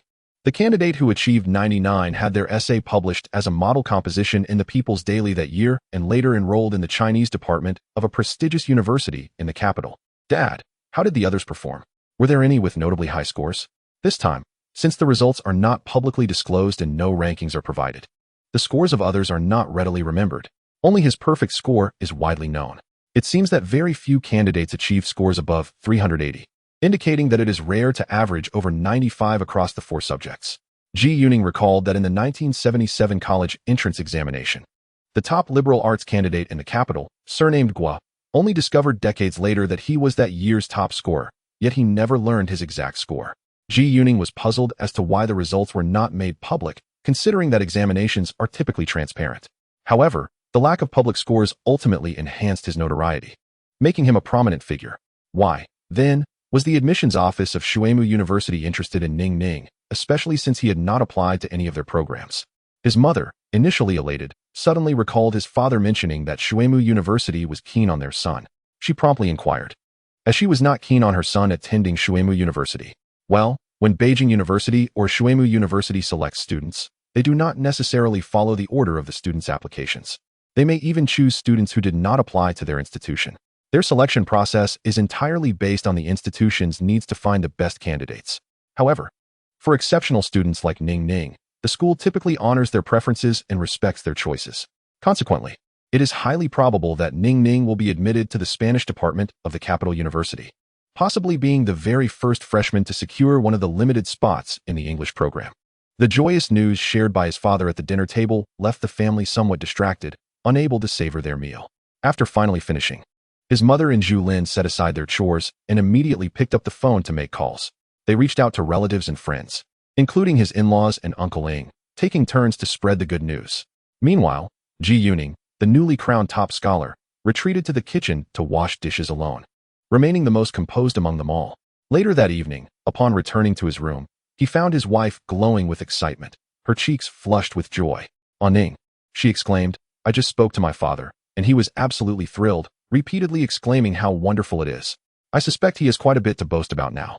"Indeed," he replied, "your father must be saying that his precious son-in-law is truly an exemplary scholar. By the way, my dear, you can now proudly call yourself the wife of a top scholar. I am the singular perfect scorer among over 20 million candidates. Come, my dear, give your top scholar husband a back rub." On January 25th, Wednesday, upon arriving at the Beijing film studio, Ji Yuning discovered that news of his perfect score had already spread throughout the facility. Throughout the day, he lost count of how many people inquired with curiosity or congratulated him with beaming smiles. His response was to remain nonchalant, as he had yet to see the exam paper or his score on the candidate card, leaving him uncertain of the truth. He preferred to keep such news low-key, sharing it only with close friends and family. Yet, it was evident to all that the news was indeed authentic. Ji Yuning was astonished at how swiftly the information circulated. The oral transmission in this era rivaled the speed of information sharing in the future digital age. The two directors, particularly the elder Mr. Xie, were elated by the news. The elder Mr. Xie had already begun to refer to himself as the mentor of the top scholar. When he returned home after work, Ji Yuning's father arrived punctually, his face brimming with joy. "Hai Ning has sent a telegram," he announced, "which arrived this afternoon from Guangzhou. He is already there and will be taking a morning flight to Beijing tomorrow." "Father, how did Uncle Hai Ning travel from Hong Kong? There are no direct flights to the mainland yet. If one hails from Hong Kong and ventures to the capital, it is customary to first procure a connecting ticket at the Chung Hua Hotel in Kowloon, then embark on a diesel train to Lo Wu. Upon arrival, one would transfer to a train bound for Guangzhou, where they would spend the night at the nearby Civil Aviation Hotel, before catching a domestic flight to the capital the following morning. Given that there is only one flight from Guangzhou to the capital each morning, an overnight stay is requisite. Indeed, the journey from Hong Kong to the capital has proven to be quite arduous in these times. As Ji Yuning recalls, it was not until October 1978 that charter flights between Guangzhou and Hong Kong were established. In 1980, the National Civil Aviation officially inaugurated routes connecting the capital, Shanghai, Guangzhou, Hangzhou, and Hong Kong. At that time, flights from Hong Kong to the capital typically made a stopover in Guangzhou. On Thursday, January 26th, Ji Yuning and his father boarded the family car, heading directly to the capital airport. Today, they were there to greet guests, while his mother and Zhu Lin busied themselves at home preparing. In the early months of 1978, there was but a single route leading from the city center of Beijing to the capital airport, known in later years as the Old Airport Road. This route commenced at Dongximen, proceeding towards Shuani, then diverging at Tianju. Ji Yuning was unfamiliar with the latter part of the journey, as he had always taken the airport expressway in his previous life, a direct main thoroughfare guided by clear signage. The Old Airport Road was paved with concrete, laid out in segments akin to vast concrete tiles. As vehicles traversed this surface, they emitted a distinctive clattering sound, reminiscent of a washboard road, a common feature of major roads within the city. The narrowness of the road allowed for only 2 lanes of traffic in either direction, making it one of the most constricted routes imaginable. Flanked by rows of trees, it bore a striking resemblance to a rural road of a later era. Regrettably, it was winter. Had it been summer, it would have transformed into a shaded avenue, offering a delightful vista. During their journey, Ji Yuning noted the scarcity of vehicles, estimating that it took approximately 6 or 7 minutes to encounter another car. This was during the morning rush on the airport road, leading him to surmise that traffic congestion was unlikely in this era. Observing the driver, a young man under 30, who had reportedly just returned from military service, Ji Yuning could not help but smile. His mother had recently informed him that the previous driver, a man in his 40s, had been replaced by his father. The decision stemmed from organizational changes, which required the former driver to take on more responsibilities, transferring him to the Overseas Chinese Travel Agency to operate a shuttle bus. This shift reflected the trust placed in him by the organization. However, it meant the loss of additional compensation for driving a leader, and while the shuttle routes were fixed, they lacked a set schedule, making timely departures impossible. Consequently, the driver not only faced increased fatigue but also diminished earnings. Initially transferred from another unit, he had spent over half a year driving for a leader, but dissatisfaction had led to his eventual dismissal from such duties. The driver left a profound impression on Ji Yuning, particularly during a moment in July of last year when he had just returned to the capital. While Ji was placing his luggage into the vehicle at the train station square, the driver stood nearby, smoking, seemingly indifferent to his presence. Ji was taken aback. Such behavior would be unthinkable in later years. A driver exhibiting disdain towards superiors and their families would undoubtedly face dire consequences. Eventually, Ji came to understand why his father refrained from using his official vehicle except for work-related matters. Influenced by the remnants of the past, many ordinary employees in that era displayed far less deference towards their leaders than in future times, even lacking the respect that was due. In that period, the notion of terminating employees was virtually non-existent. Presently, Ji's father, who also oversees the Overseas Chinese Affairs Office, has recently undertaken a restructuring, parting ways with certain individuals. The new driver was personally selected by his father, a veteran from the military, who inherently possessed a sense of duty towards superiors. Long before Ji's father arrived at the car door, the driver had already rushed over to open it. Ji now regarded his father as quite adept in his official capacity. Liao Gong, a figure of considerable esteem, held a favorable view of Ji's father, and Ji recalled that this individual could remain in service for another 5 to 6 years. In the coming years, the nation would gradually establish the Hong Kong and Macau Affairs Office, as well as the Taiwan Affairs Office, both of which would hold significant ranks, thereby providing opportunities for his father's advancement. However, Ji believed that his father's prospects of attaining a deputy ministerial position were likely the zenith of his career. The transition from a deputy ministerial role to a full ministerial position posed a formidable challenge, one not solely contingent upon capability or connections, but also reliant on fortune. The car sped along the route, covering over 10 kilometers in approximately half an hour, and Ji soon glimpsed the terminal of the capital airport. At that time, the terminal was designated as Terminal Zero, consisting of a single building reminiscent of the architecture of the telegraph and broadcasting buildings of the capital. Behind this terminal lay only one runway, and it had been constructed in the 1950s. Ji had never encountered this Terminal Zero in his previous life. The earliest terminal he had seen was Terminal 1, which was undergoing expansion at that time. In August 1974, construction of the first terminal area commenced, marking the beginning of its first major expansion. The future Terminal 1 would encompass a total area of 61,580 square meters, with 2 parallel runways. Upon its completion, the airport's facilities would meet the 4E standards set by the International Civil Aviation Organization. The official opening of Terminal 1 occurred on January 1, 1980. The vehicle came to a halt in the parking lot directly in front of the terminal, which housed only a few cars. Ji and his father disembarked and made their way towards the terminal. Ji noticed the first floor of the terminal prominently displayed several entrances in large Chinese characters. Yet he could not find any indication of an exit. Uncertain of where guests would emerge, he and his father entered the building, where access required an identification card. Upon glancing back, he observed that the corridors leading out were clearly marked as exits. "Father, when the passengers from the plane arrive, should we hold up a sign with Uncle Haining's name on it?" Ning Ning inquired. "No need for that, dear. Although it has been 21 years since I last saw your Uncle Haining, I can still recognize him faintly. Moreover, standing beside me, you bear a striking resemblance to your grandfather at that age, so Uncle Haining will certainly recognize you," he replied. Ji Yuning blinked in realization. Oh, so it was he who was to be the sign. No wonder his father had brought him to the airport to greet someone. Before long, he caught sight of a civil aviation aircraft descending through the window of the first-floor hall. The announcement echoed through the terminal. "The flight from Baiyun Airport in Yangqing to Capital Airport in Beijing is about to land. Please prepare for the arrival of the passengers." Moments later, travelers began to emerge from the corridor. At that time, domestic airports did not have boarding vehicles that directly connected to the aircraft door. Passengers had to ascend and descend using their own legs, which added a touch of authenticity to the experience. Ji Yuning and his father stood side by side at the exit of the corridor. Both of them, tall and handsome, drew considerable attention. Ji Yuning soon spotted an individual of interest, a tall middle-aged man dragging luggage as he walked out. This man bore a slight resemblance to his father, appeared to be in his 40s, and was dressed in a coat with glasses perched on his nose. Having come from a future time, Ji Yuning sensed an air of professionalism about him. The man swiftly scanned the crowd of greeters and, upon first sight, locked eyes with Ji Yuning, then quickly noticed his father beside him. In that moment, the 3 pairs of eyes met, each face illuminated by expressions of surprise and delight. "Haitian, Haining, this is Yuning. Ning Ning, this is your Uncle Haining. Uncle Haining, you are ranked 13th among our generation. Thus, you are his 13th uncle." The mention of 13th uncle took Ji Yuning aback. "Ah Ning, don't mind what your father says. You may call me Uncle Haining or Ning Shu," the man chuckled.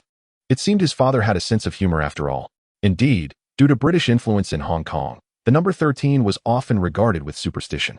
It appeared that Uncle Haining had been teased about this ranking since childhood, perhaps feeling a bit reserved in front of the younger generation. The initial excitement between the two relatives quickly transformed into light-hearted conversation. Ji Yuning promptly assisted his Uncle Haining with the luggage. As the trio exited the terminal, the driver promptly parked in front of them and got out to help place the bags in the trunk.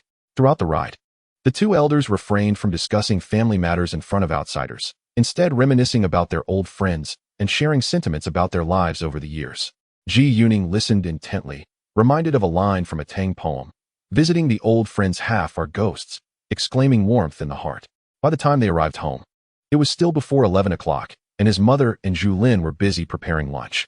Upon encountering Ji Yuning's mother, Uncle Haining directly addressed her as Sister Jiao.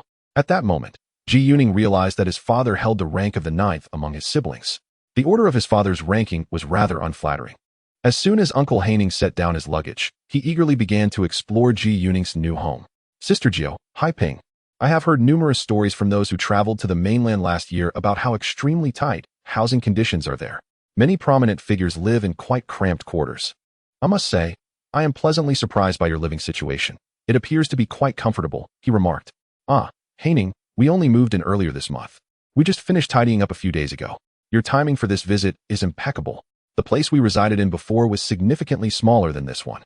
Knowing you were coming, we specifically prepared a guest room in our new home. Our previous residence did not offer such amenities. By the way, most of the calligraphy and paintings on the walls are the work of Ning Ning, Ji Yuning replied. Uncle Haining, upon hearing this, began to examine the artworks adorning the walls. And Ning's calligraphy, as well as the landscapes, are quite impressive. They exhibit considerable skill. This oracle bone script is particularly rare and well-crafted, he praised, turning to Ji Yuning with a beaming smile. Did you know that in the 1940s, Xiangjiang was renowned for the oracle bone script of Jinjingluan? His disciple, Wang Hanxiao, is a close friend of your seventh uncle.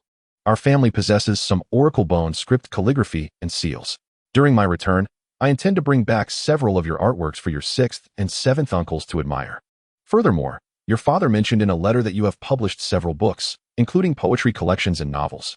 Your sixth uncle has specifically requested that I bring your works back for him to peruse. As they conversed, lunch was ready. Ji Yuning's mother had prepared an elaborate spread of Mingzhou cuisine. At the dining table, his father spoke of Ji Yuning's remarkable achievement in the college entrance examination, where he emerged as the top scorer. Uncle Haining could not contain his joy upon hearing this news. Wonderful. And Ning, to stand out among 20 million candidates is a tremendous honor for our entire family. I anticipate that this news will prompt celebrations among all your uncles, he exclaimed. After the meal, Uncle Haining began to organize his luggage and revealed the gifts he had brought back, which filled an entire large box.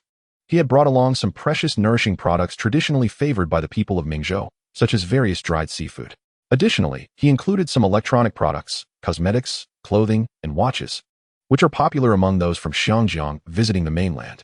Among the gifts Ji Yuning received were an electronic watch and a Rolex, a luxury that the entire family could enjoy. In this era, a Rolex was quite a valuable item. He also received 2 fountain pens, one Mont Blanc and one Schaefer, as well as a belt, a tie clip, and cufflinks. Furthermore, Uncle Haining had brought back a Toshiba RT2800 tape recorder, which was considered a high-end model for its time. The left side housed a cassette recorder, while the upper right featured a full-band radio and a single speaker below. Additionally, there exists a butterfly-shaped antenna and a compact microphone. This recording device is not overly large. It can operate on 2 size AA batteries or be connected to a power source. Upon retrieving it, Ji Yuning skillfully began to manipulate the device. Just as he was engaged, Uncle Haining produced an even smaller recorder intended for Ji Yuning. He mentioned that this was a forthcoming product from Sony, a recent gift he had received. Ji Yuning immediately recognized it as the Sony TCD-5, which had been launched in early 1978 in his previous life. He had once owned a similar device, which was compact enough to fit into a backpack. Measuring nearly 25 centimeters in length, approximately 17 centimeters in width, and around 5 centimeters in thickness, it weighed close to 2 kilograms, similar in size to a 24 open book. Observing this recorder, which was already notebook-sized and only slightly larger than the portable cassette player, Walkman, Ji Yuning was reminded of the Walkman that would be born the following summer. The original Walkman was developed based on the Pressman, a portable recording device designed for media institutions. By removing the speaker and recording apparatus and incorporating a stereo amplifier, Sony's first Walkman, TPS L2, was born. The Walkman was launched in July of the following year. The term Walkman was coined by Mr. Morita of Sony, as there was no such word at the time. The invention of the Walkman represented a paradigm shift, heralding the era of personal music. Although it lacked recording capabilities and external playback functions, as it could only be listened to through headphones, it established a new model for personal music consumption. Suddenly, Ji Yuning realized that he could apply for a patent for the Walkman ahead of time. There was no need to wait for the Pressman to be developed. He could modify the TCD-5 slightly by eliminating the unnecessary recording apparatus and speaker, retaining only the playback function. He estimated that he could reduce its weight to under 1 kilogram, and considering modern headphones, it would likely weigh around 1 kilogram as well. Regardless of these details, he had already conceptualized the prototype of the Walkman. This patent for the Walkman was not strictly an invention patent. It resembled more a utility model or a design patent, representing a significant conceptual innovation. In 1977, a German individual had already applied for a patent for a device called a stereo belt, which, while not identical to the later Walkman, shared a similar concept. Furthermore, he had engaged in a legal battle with Sony for over 20 years. Armed with his memories of the future, Ji Yuning was aware that the personal music era was imminent and the Walkman would shine brightly. Thus, he merely needed to release this innovative concept ahead of time. He did not require extensive research or production capabilities. All he needed was to draft the schematics for the Walkman, along with the patent description, and submit them to the patent office. Additionally, He could preemptively apply for the Walkman trademark. When the time came, he would be poised to capitalize on this burgeoning market. Chapter 152. The situation at Uncle's home. In a fleeting moment, Ji Yuning was reminded of the blueprints for the portable cassette player patent, envisioning a time when Mr. Morita would successfully establish the market for such a device, at which point he could present the relevant patent documents, much like the German individual from a later era. When Sony initially launched this product, they did not promptly conduct a patent search or apply for patent protection. However, Ji's patent was significantly more robust than that of the German's belt, as it bore an almost identical resemblance to the eventual portable cassette player. Yet, as he pondered the process of applying for a patent, a wave of discouragement washed over him. It seemed he was currently unable to pursue patent rights. The domestic landscape lacked patent laws, trademark protections, and had not yet engaged in international agreements concerning patents and trademarks. In his previous life, the enactment of domestic trademark and patent laws occurred in the early 1980s, with the trademark law coming into effect in March 1983 and the patent law in April 1985. Although he could not apply for a patent domestically, he could pursue it in Hong Kong, perhaps through his uncle, Hai Ning. Unfortunately, he lacked any genuine form of identification. Without proper identification, he could not establish himself as a patent holder. During this period, there was no identification system in place domestically, nor did he possess a passport, and he had no grounds to apply for one. His only credentials were a work permit and a letter of introduction, both of which were only recognized within the mainland, rendering them useless in Hong Kong. Many patents from the future appeared quite uncomplicated to Ji Yuning, primarily dependent on whether one could conceive of them. However, at present, he found himself at a disadvantage, for he already possessed the knowledge yet was limited by the constraints of his era. He felt a sense of frustration as he realized that in this current age, many aspirations remained unfulfilled, and countless ideas could only exist in thought. Perhaps it would not be until the following year, with the onset of reform and opening up, that opportunities would arise. After distributing the gifts, the family gathered once more to share their experiences over the past 2 decades. From Uncle Hai Ning, Ji Yuning learned about the circumstances of his 6th and 7th uncles' families throughout the years. The 2 families had arrived in Hong Kong in the early 1950s, and the brothers had capitalized on 3 significant wealth-generating opportunities in Hong Kong during the early 1950s, mid-1960s, and early 1970s. These wealth-generating opportunities were essentially moments for strategic investments. Both brothers seized these chances, particularly in the early 1970s when their families reaped considerable gains in the stock market, resulting in a dramatic increase in their fortunes. Consequently, the 6th and 7th uncles' families had become renowned affluent families in Hong Kong. The 6th uncle's family was known as the Ji family of Kowloon, while the 7th uncle's family was referred to as the Ji family of Hong Kong Island. Their businesses predominantly revolved around real estate and financial securities, industries that would later become the mainstay of almost all wealthy individuals in Hong Kong. Moreover, his 6th uncle's family is engaged in various industries, including jewelry, electronics, clothing, and trade, which are considered traditional sectors in Hong Kong. Additionally, they hold shares in several enterprises. For instance, Uncle Hai Ning serves as a director at the Chinese bank in Hong Kong, while the Ji family holds minority shares in this institution. The major shareholders are the Zhou Xinyan family, renowned in Hong Kong for several decades. Uncle Hai Ning's wife is a relative of the Zhou family, which grants him oversight of the securities business under the Chinese bank, his primary occupation at present. He has an elder brother, a younger brother, and a younger sister. His elder brother manages the family's principal real estate operations, while the younger brother oversees the electronics and gold jewelry sectors of their traditional family business. The youngest sister teaches in the Chinese department at the University of Hong Kong. Ji Yuning listened attentively and gained a clear understanding of his 6th and 7th uncle's status in Hong Kong. Though they may not belong to the elite tier of Chinese merchants, they are likely ranked just below that echelon. Furthermore, the marriage alliance with the Zhou family suggests that their connections with local government and British enterprises are quite favorable, as Sir Zhou is recognized as the first Chinese director of the Hong Kong Jockey Club, holding the highest status among Chinese individuals to date. However, Ji Yuning was aware that the Zhou family began to decline towards the end of the 1970s and into the early 1980s, with Sir Zhou passing away in the mid-1980s. Hai Ning, you are to remain in Beijing until the 30th. Make sure to explore the city during these days, as it has been 2 decades since your last visit. Uncle Hai Ning remarked during their conversation. He mentioned that he could only stay until January 30th because February 1st marks the Southern New Year in Hong Kong, when nearly all Chinese organizations and enterprises host various celebratory activities. Therefore, Uncle Hai Ning must return to Hong Kong by January 31st. He has already booked a connecting flight with the China Travel Service, departing from Beijing to Guangzhou on January 30th, retracing his journey back. Last year, a group of 15 Chinese merchants from Hong Kong visited the mainland for inspections across several cities, but their reception was rather unsatisfactory. Upon learning of this, an elder was quite displeased. Haining, upon receiving your telegram, I immediately informed Mr. Liao, who also places great importance on this matter. There is now a significant emphasis on overseas relations. The Overseas Chinese Affairs Office encourages those of us with international connections to engage in more communication and interaction. Thus, Mr. Liao insists that we ensure proper hospitality during your visit. For the next few days, my vehicle will be at your disposal for your convenience in exploring various places. Although I cannot accompany you every day, Ning Ming is available to accompany you during this time, as he is currently not too busy with the film studio and several crews. Ji Yuning, upon hearing this, felt that his father's arrangements were indeed quite meticulous.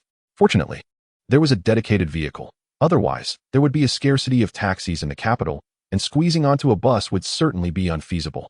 Riding a bike in such frigid weather would be unbearable, especially for Uncle Haining, who has been in the southern regions. The plan was to visit the Great Wall together the following day, as Uncle Haining wished to capture photographs of various landmarks in the capital to share with the two elders upon his return.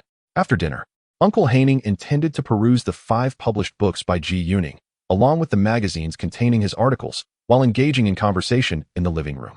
Ji Yuning meticulously inscribed signatures on the title pages of the books, dedicating them to Uncle Lu, Uncle Chi, Uncle Haining, as well as his other uncles and aunts. Each of the 2 uncles would receive 3 books, his poetry collection, the 5 individual volumes published by a cultural press, and a science fiction anthology titled The Wandering Earth published by the Beijing People's Publishing House. Uncle Haining would also receive 3 books. However, his poetry collection was substituted for the latest edition from the Beijing People's Publishing House. Just as Ji Yuning was about to continue signing, Uncle Haining quickly interjected, "On Ning, it would suffice for your uncles, aunts, and cousins to each receive 1 book. Otherwise, your Uncle Ning will struggle to carry them all back." Chapter 153. The Badaling Great Wall on Friday, January 27th. Ji Yuning and his family, along with Uncle Haining, totaling 5 individuals, set off early in the morning toward the Badaling Great Wall. The driver was still Ji Yuning's father's dedicated chauffeur, but the vehicle was now a Hongqi model. This car was allocated for Liao Gong, as Ji Yuning's father's current Volga could not accommodate 5 people. Of course, the Volga could squeeze in 4 at the back seat, albeit uncomfortably, which would be rather impolite for hosting guests from Hong Kong. The front passenger seat of the Hongqi could seat 2, featuring a long bench where the driver and the chauffeur shared a seat. The back seat could accommodate 3 and even 4 passengers if necessary. Ji Yuning and Zhu Lin occupied the front passenger seat, while his parents and Uncle Haining settled in the back. In reality, Ji Yuning was seated in the middle of the front row. He inquired with the driver about the vehicle model, identifying it as the CA-771, a compact variant of the CA-770, now designated for officials at or above the deputy ministerial level. In the future, Ji Yuning's father would also be eligible to utilize this vehicle as a dedicated car. In the early 1970s, provincial and ministerial level officials primarily traveled in Volga cars, while deputy provincial officials were assigned Shanghai-branded cars. The Hongqi was reserved for leaders at the central ministerial level and above. Among the Hongqi models, the CA-770 with 3 rows of seats was exclusively for vice premiers and higher-ranking officials. By the late 1970s, Volga and Shanghai-branded cars gradually transitioned to being used by bureau-level officials, while deputy ministerial officials began to enjoy the privileges of the Hongqi. The reason Ji Yuning's father had not previously used a Hongqi was due to its limited production capacity. The route taken was the Beijing-Zhangjiakou Highway, connecting the urban area of Beijing to Yanqing, which was comparable in width to the road Ji Yuning traveled to the capital airport the previous day, featuring 2 lanes in each direction. However, the road conditions are significantly inferior to those of the airport road, with the surface only comparable to a secondary highway. It is common to encounter uneven segments along the way, causing the vehicle to jolt intermittently. Ji Yuning, seated in the middle of the front row, experiences a continuous rise and fall. Fortunately, there are few vehicles on the road, allowing for a reasonably swift pace. In this lifetime, Ji Yuning has visited the Badaling Great Wall several times. Aside from 2 school-organized spring outings during elementary school, he only ventured there once independently, accompanied by He Jianjun. He recalls that it was in the early 1970s when travel to Badaling was exclusively by train. They boarded at Yongdingmen Station and disembarked at Qinglankio Station. Their return journey followed the same route, arriving home just before midnight. Throughout the trip, Uncle Haining engaged in discussions about Zhu Lin's poetry and novels, particularly praising his science fiction work, The Wandering Earth. The previous night, Uncle Haining had taken the time to read several of Zhu Lin's books carefully before bed. He held Zhu Lin's poetry in high regard, asserting that his nephew's modern poetry could easily rival that of the leading poets of the 1940s in Huaxia. Many poems within the collection are worthy of becoming timeless classics. Regarding the novel, he expressed particular fondness for The Wandering Earth, stating it was unlike any novel he had encountered before, offering a remarkably novel experience. He believed that this collection of science fiction would undoubtedly find a substantial market abroad. The distance from the city to the Badaling Great Wall is approximately 60 to 70 kilometers, and the journey was remarkably smooth, taking just over an hour to arrive. Oh, Haining, I visited the Badaling Great Wall 21 years ago, and it has hardly changed at all. In fact, it seems even more desolate than before.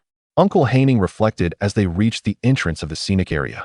Zhu Lin's first visit to the Badaling Great Wall was in the early 1960s, and he noted that little had changed since then. The vicinity of the Great Wall now resembled rural Huaxia almost precisely. At this time, entrance to the Badaling Great Wall was still free.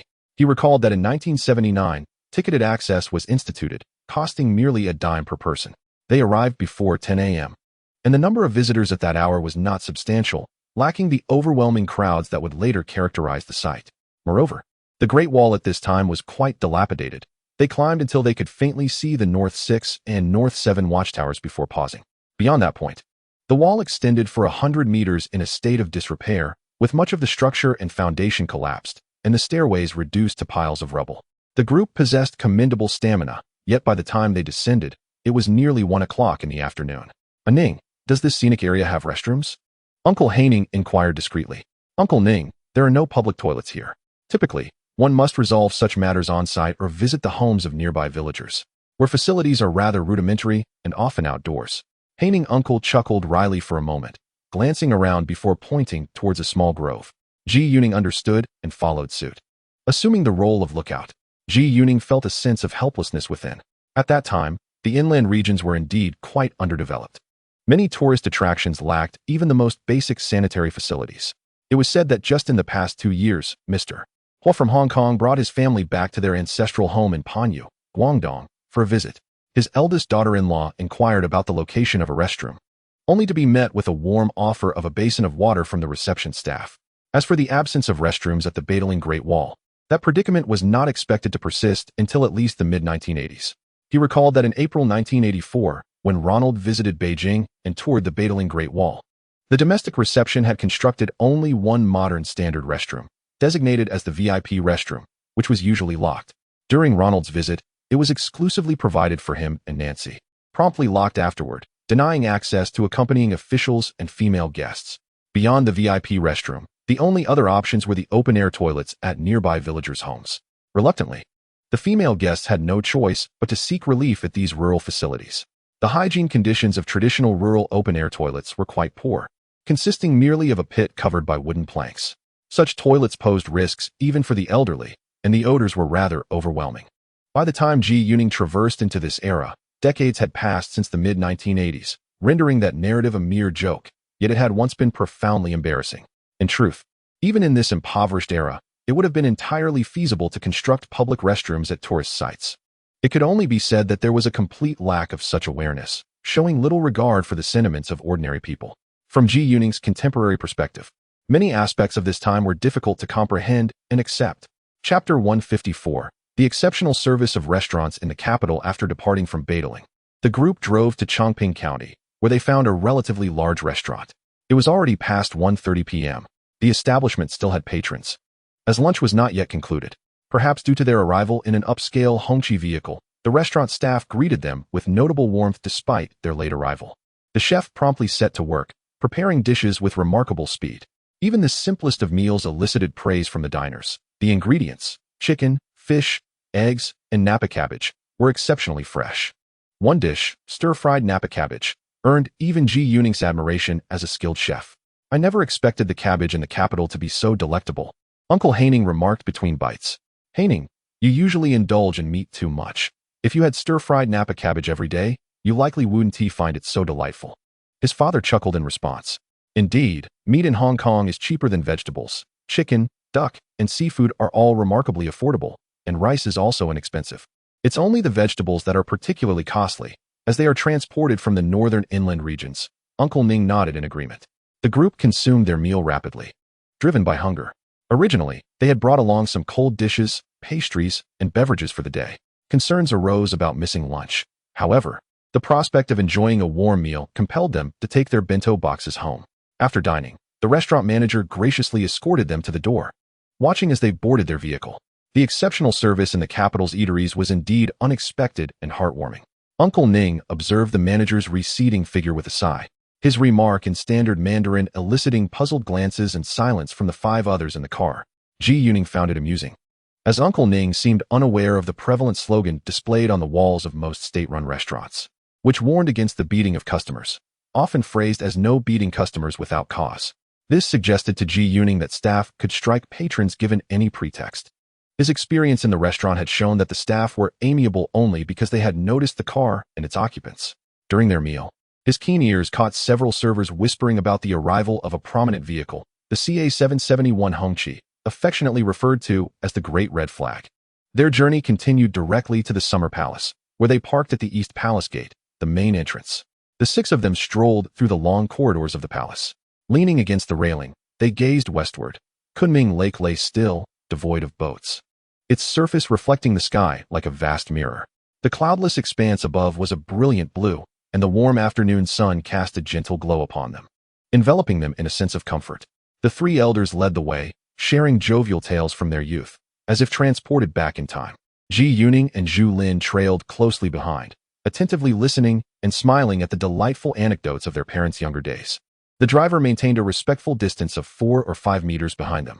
Ning Ning, one elder remarked, your father was the most outstanding among our generation in his youth. You two are distinguished among your peers. Soon, the world will know that another talented individual bearing the surname Ji has emerged from our beloved Mingzhou. They subsequently ascended the Tower of Buddha's Fragrance.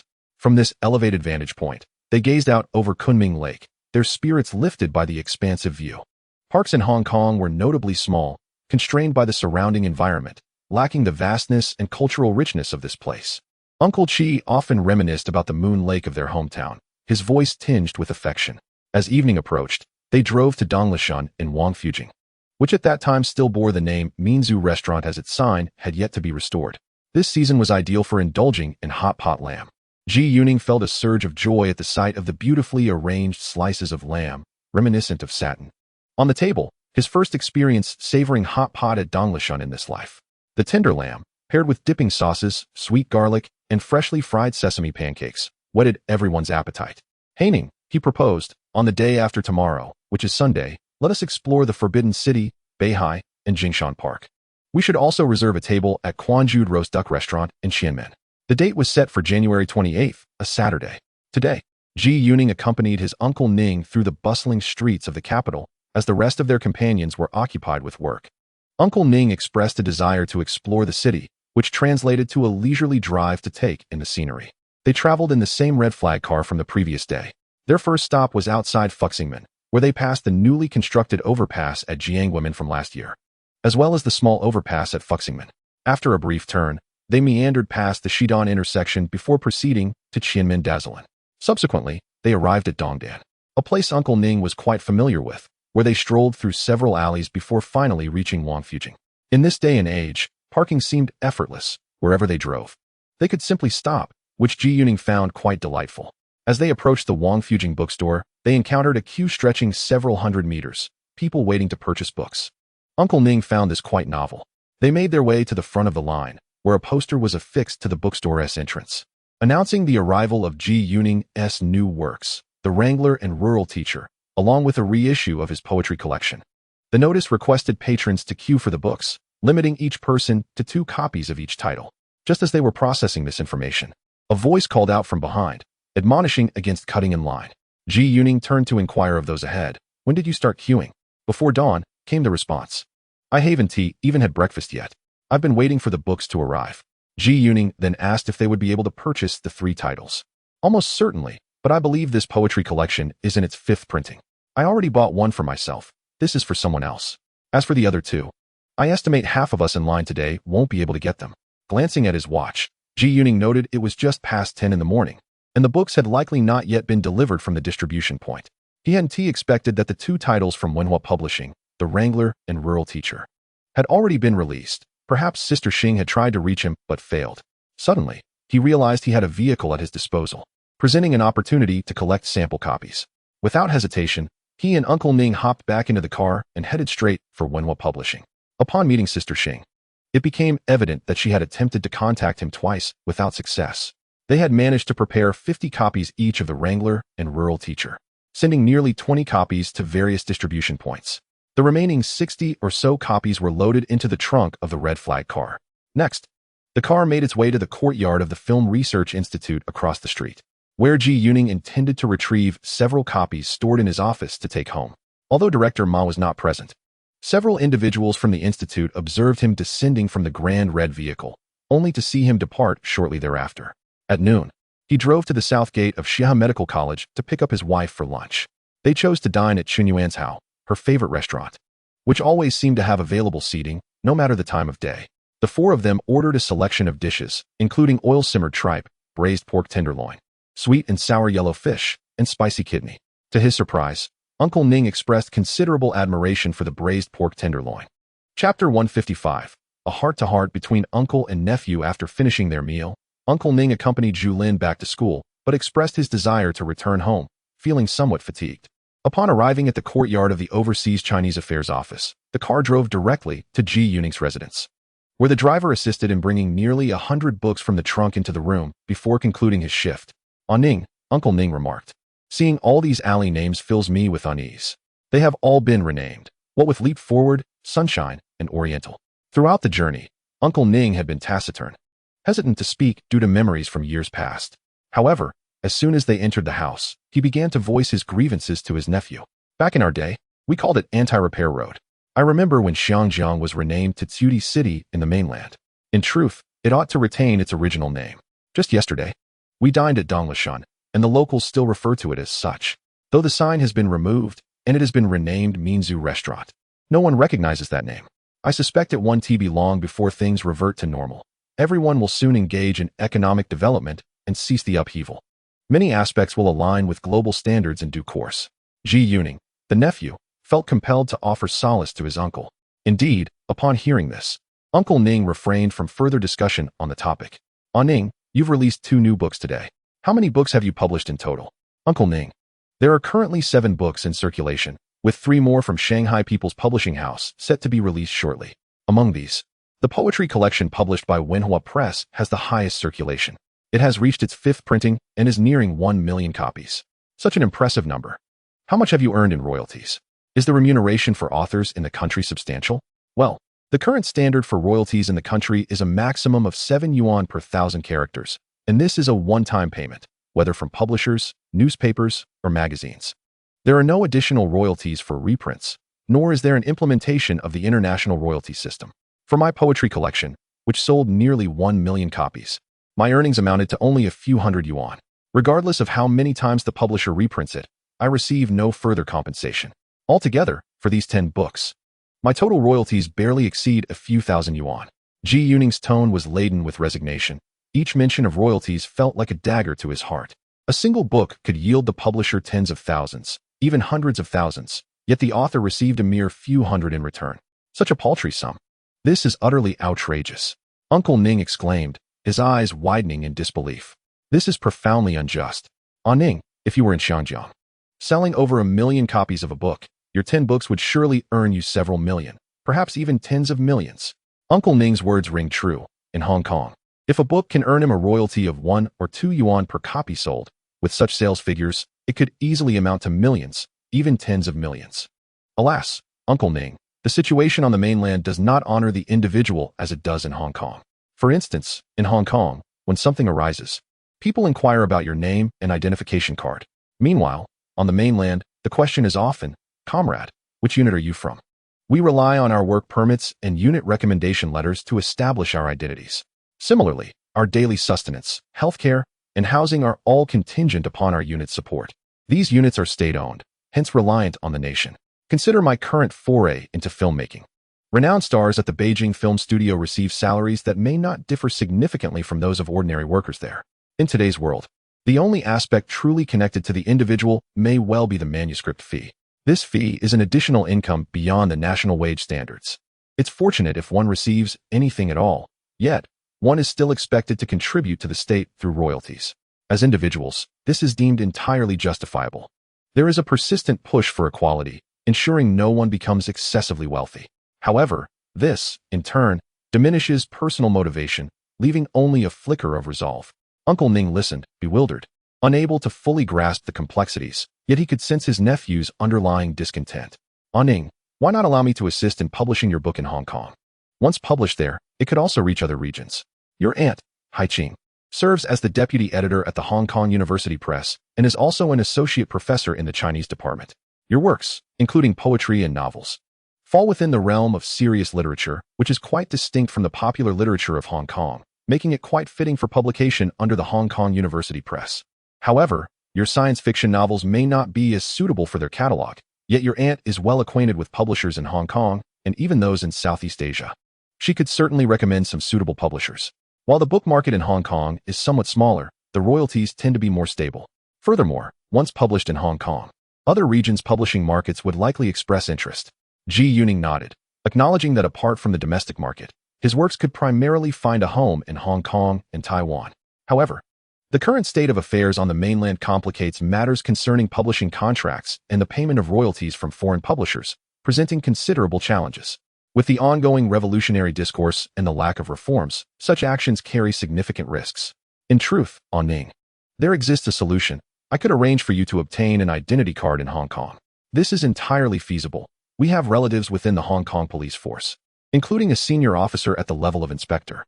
The identity card procured would be a genuine resident identity card, without any issues whatsoever. The current identity card is the newly issued plastic version from 1973, and the thumbprint film that was once present on previous cards has been abolished. Thus, all that is required from you is a black and white photo of your identification and your height. With this identity, we can open an account for you at our bank, a premium account no less. In the future, your royalty income can be deposited into this account. Ji Yuning reflected on this, and from the perspective of someone from a later time, he realized that his Uncle Ning's suggestion indeed had merit. The identity card merely serves as a document granting the right to reside in Hong Kong. Currently, obtaining an identity card in Hong Kong is relatively straightforward, with few restrictions. Those arriving from the mainland can apply upon arrival. Moreover, after the abolition of the restrictive policies in October 1980, even mid to high-ranking members of the police force, including those with the rank of inspector and above, still have the capacity to issue identity cards. Therefore, Uncle Ning's mention of having relatives who are inspectors in the Hong Kong police certainly facilitates the process. Additionally, identity card applications in Hong Kong are still processed manually, as are banking operations. Consequently, even if he is not physically present in Hong Kong, it poses no issue. Chapter 156. The Identity Card of Hong Kong in the Future. Many individuals who acquire permanent resident identity cards in Hong Kong find that as long as they do not actively apply for a return permit, their household registration in the mainland remains intact. In other words, one can simultaneously hold a mainland household registration and Hong Kong residency status. During this era, the mainland did not even possess an identity card system. The implementation of such a system began in 1984. Acquiring a Hong Kong identity card now effectively grants him residency rights in Hong Kong, facilitating easier entry and exit, as well as engaging in various business activities abroad, without impacting his life in the mainland. He recalls that in his previous life, shortly after the establishment of diplomatic relations between China and the United States in early January of the following year, some individuals began to secure residency rights in North America, commonly referred to as green cards, without affecting their lives in the mainland, where their household registrations remained active. Crucially, he never intended to remain in the mainland indefinitely. His experiences in the future left him ill at ease with the atmosphere and practices prevalent in the contemporary mainland. With all the memories from the future, there was little opportunity for him to express himself in this era. The development in the mainland during the 1980s was notably sluggish, only gaining momentum after the mid-1990s. The mainland truly embarked on the fast track of economic development post-2001. Had he remained in the mainland, he would have missed many opportunities. The wave of immigration from the mainland occurred after the mid-1980s, as people began to recognize the disparities within the country. Thus, leaving earlier would have afforded him even more opportunities. Now, Uncle Ning, Does the current Hong Kong identity card include a nationality section? Yes. The 1973 version of the identity card includes a nationality section as well as a place of birth entry. Zhu Lin was well aware that among the 4 to 5 million residents of Hong Kong, half held British nationality passports, which, as of July 1980, had transitioned to British Overseas Territory citizen passports. This passport does not permit direct entry into British territory. The nationality of half the individuals remains Chinese. As long as my Hong Kong identity card states that my nationality is still Chinese and my place of birth remains unchanged as Beijing, with all other information consistent, there should be no issues. It essentially serves merely as a testament to my residency rights. Currently, the domestic policy does not recognize dual nationality. Yet obtaining a residence permit from another region is a personal matter and not illegal. It will not affect my residence or household registration in the mainland. Upon hearing this, Uncle Ning's face immediately lit up with a smile. He realized that his nephew possessed a keen intellect, comprehending matters swiftly, unlike many individuals from the mainland at this time. Furthermore, Uncle Ning, the policies in the mainland have yet to be fully adjusted. I sense that over the past 6 months, the trends of change have become increasingly apparent. I estimate that the current policies may undergo transformation within a year, reverting to a more normalized state. At that time, all attention will undoubtedly be focused on developing the domestic economy, and there will certainly be a move towards integration with the international community. Therefore, let us refrain from discussing this matter with my parents for now. I will address it with them later. Zhu Lin decided to withhold this information from his parents for the time being, as he feared they might not fully comprehend his acquisition of a Hong Kong identity card at this moment. He figured it would be more acceptable to explain it during the reforms next year. In fact, Zhu Lin later obtained a North American residence permit, commonly referred to as a green card. By that time, it was no longer a contentious issue, and everyone regarded it as quite normal, even harboring a sense of envy. Indeed, before my visit, your sixth uncle had expressed a desire for us to have a thorough discussion. He still hopes you have the opportunity to venture out. During my last visit to Beijing in the 1950s, I mentioned this to your father, but he did not agree. At that time, your sixth uncle had even prepared all the necessary documentation for your parents. Had they departed then, they would not have endured so many years of hardship, and their professional pursuits would not have been hindered. However, your father is now on a political career path and holds a significant position, making it unlikely he would reconsider leaving. Nevertheless, I believe you should still aspire to see the world. After all, the external realm is vastly different from our domestic environment. The disparities between the current state of affairs domestically and abroad are substantial. Your sixth uncle remarked that given your current talents, remaining confined to the domestic sphere limits your potential for growth, with numerous constraints in place, and you may encounter considerable challenges in the future. The legal and institutional frameworks domestically are still lacking. Uncle Ning, I may be starting university at the end of next month, having enrolled in Beijing University. In the future, if the opportunity arises, I would still wish to venture out and explore, for the world is indeed vast. Moreover, I believe that future development within our country will likely extend outward, leveraging global resources, technology, capital, and talent to foster our national growth. In the past, we were constrained and confined by others, enduring our own suffering, such as through the exploitation of the disparity between agriculture and industry to spur our own industrial development. This approach is insufficient. It hinders progress, resulting in a painfully slow evolution. Consequently, it remains challenging for everyone to lead a prosperous life. The disparity in living standards within our country is excessively pronounced. Anning, your words resonate profoundly. I never anticipated your insightful perspective. Over the past year, those of us residing in Xinjiang have sensed that some changes ought to have transpired domestically. I shall convey your sentiments to your sixth uncle. He will undoubtedly be delighted. At that moment, Uncle Ning's visage radiated joy. Uncle Ning, I must mention another matter. The other day, I observed the compact Sony tape recorder you brought over, and an idea struck me. This Sony device, akin in size to a 24 open book, still seems rather unwieldy, as it does not achieve the goal of enhanced portability. I envision removing the recording apparatus and speaker, retaining only the playback and stereo functions. Such alterations could significantly reduce its size and weight, perhaps to less than half of its original heft. This way, the machine could be carried on one's person, for instance, tucked within a coat pocket, allowing one to enjoy music while on the move with headphones. I perceive this as a novel method of experiencing music, particularly appealing to the younger generation, which compels me to seek a patent for this concept. This patent may differ from conventional technological inventions, perhaps categorized under design and utility model patents, but it promises to yield substantial benefits. It is an invention tailored for the future of entertainment in people's lives.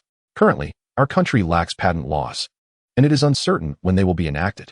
Furthermore, we have not yet joined international patent cooperation treaties, rendering domestic patent applications impossible. Thus, I wish to request Uncle Ning to apply for a patent on my behalf in Xinjiang. This, indeed, is one of the primary reasons why Ji Yuning wishes to obtain a Hong Kong identity card. Chapter 157. Patent Application. All right, Anning, I find your invention quite promising.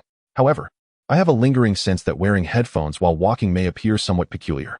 As you mentioned, perhaps the younger generation will embrace this method of music consumption.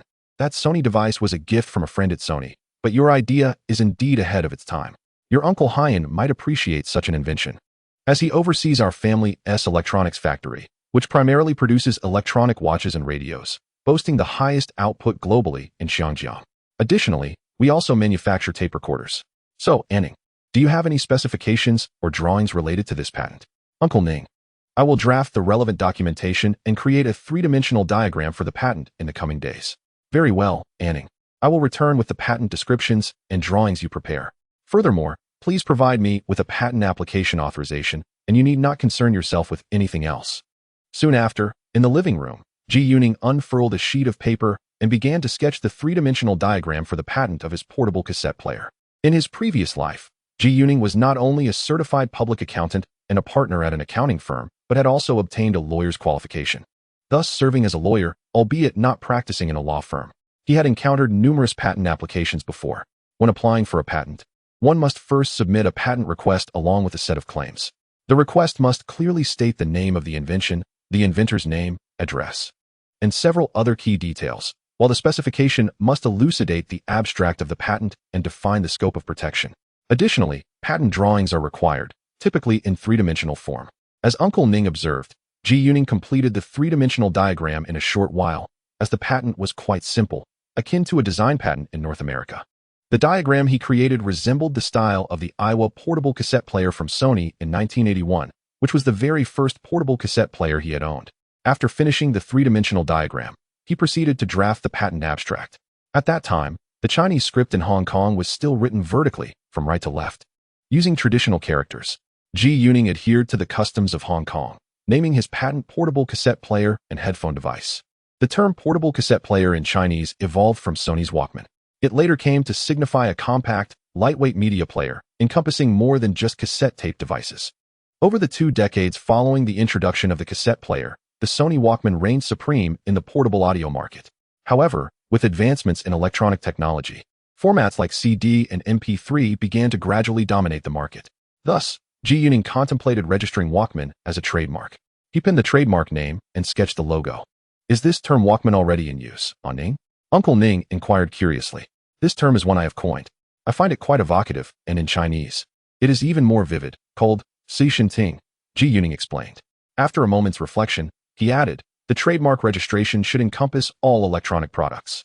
Uncle Ning, I may need your assistance with the trademark registration application. Perhaps the registration fees, along with your agency fees, can be deducted from my future royalty income. Ning, we are family, and I am more than willing to assist with this, Uncle Ning replied. In our Mingzhou culture, we help one another as family. As for the registration costs, they are not substantial for these 2 applications. As your elder, I will cover them, so you need not worry. Traditionally, the people of Mingzhou place great importance on familial bonds, and as Uncle Ning mentioned, they support each other. Consequently, it is common for Mingzhou individuals to conduct business alongside their family members. After listening to this, Ji Yuning chose to remain silent. However, later on, as he conducted business in Hong Kong, he often brought along his Uncle Ning, who consequently reaped significant benefits. Once these matters were concluded, it was nearly time for dinner. Uncle Ning was quite astonished to see Ji Yuning preparing the evening meal. When Ji Yuning recounted his experiences as the head chef during his in-laws' first visit and on the day of his wedding banquet, Uncle Ning was utterly taken aback. Ning, your 6 uncles and 7 uncles, including me, have never learned to cook since childhood, nor have your 2 aunts. Your 6th uncle often lamented that these 2 girls never learned to manage a household. In the dialect of Mingzhou, managing a household means to live frugally and take care of domestic affairs. Furthermore, among your generation, there are 11 children, none of whom cook either. Your father cannot cook, making you the sole individual among the 3 families with culinary skills. Uncle Ning's words left Ji Yuning in awe. He had never anticipated that his cooking abilities would be so esteemed within the Ji family. The JIS have always been a wealthy family in Hong Kong, with chefs and servants at their disposal, thus never needing to cook for themselves. In contrast, after many years in the mainland, where domestic help has long been a rarity, his mother's culinary skills had markedly improved. He was surprised to learn that neither of his aunts could cook. One was a professor at Hong Kong University, and the other a doctor at the largest public hospital in Hong Kong. It seemed that his two uncles' wives, who presumably could cook in their youth, had also ceased to do so over the years. It appeared that his father had not mentioned Ji Yuning's culinary talents in his recent letter. Their overseas relatives only recognized him as the talented scholar, the esteemed poet, and now the accomplished top student, yet they remained oblivious to his prowess as a chef. Uncle Ning, my father does not cook because someone else does it for him. When I was a teenager, I spent 6 years in the countryside, enduring hunger. I came to believe that those who perish from starvation are often the chefs who can cook. Thus, I learned to prepare meals. During dinner, Uncle Ning lavishly praised Ji Yuning's culinary skills, particularly enamored with a dish of scallion-braised sea cucumber. He had witnessed the entire process of Ji Yuning preparing the sea cucumber, infusing scallion oil, steaming scallions, frying, and simmering, which was indeed quite intricate. This exemplifies the mark of a true chef. Ning, the weather in the capital is exceedingly dry, especially in winter. Coming from Hong Kong, you must be struggling to adjust. Consuming sea cucumbers is ideal. They nourish and alleviate dryness. This dried sea cucumber is a premium product, preserved for many years, surpassing what one might find in restaurants. Our restaurant's kitchen assisted in rehydrating it over several days. Ning, you can prepare any dish. This sea cucumber is nearly on par with what the chefs in our restaurant produce. In Chapter 158, Uncle Ning once again brought up the scene he witnessed at the Wang Fujing bookstore that morning, where people were queuing to purchase Ji Yuning's new book. He could not help but mention the current regulations regarding manuscript fees in the mainland. Isn't such a meager proportion of royalties exceedingly unfair? I calculated that if a book is priced at less than $1 and sells 1 million copies, the total revenue would amount to $1 million. According to the typical cost structure of publishers in Hong Kong, the royalties allotted to authors generally account for 10 to 20%, while the printing costs hover around 20%. The remainder is allocated to other expenses such as distribution, promotion, transportation, and profit margins. I am less familiar with the cost structure in mainland China, but I suspect that the total expenses for publishing a book, from printing to final distribution, would not exceed 50, with an estimation of around 40 being more accurate. Thus, the remaining 50 to 60% would constitute the publisher's profit. If a book ultimately sells 1 million copies, the revenue collected would approach $1 million. Out of this sum, the publisher would pocket 500,000 to 600,000, leaving the author, in this case, Ning, with a mere few $100s as compensation. This remuneration is a one-time payment, with no share in future print runs. Regardless of how many additional copies are printed, the author remains unaffected. Considering that writing a book may take several years, the author's income from this endeavor may barely cover the expenses incurred in research and writing. It is truly a futile investment of one's effort. Even if the author possesses a basic salary, the reality is that writing under such conditions ultimately results in a financial loss. This loss, compounded by the investment of time and effort, yields only fame in return. Who would be motivated to create under such unreasonable circumstances? Such inequities are unparalleled elsewhere. In Haining, there were regulations regarding royalties based on print runs in the 1960s, but they were only briefly enforced. At that time, I was still teaching at a university.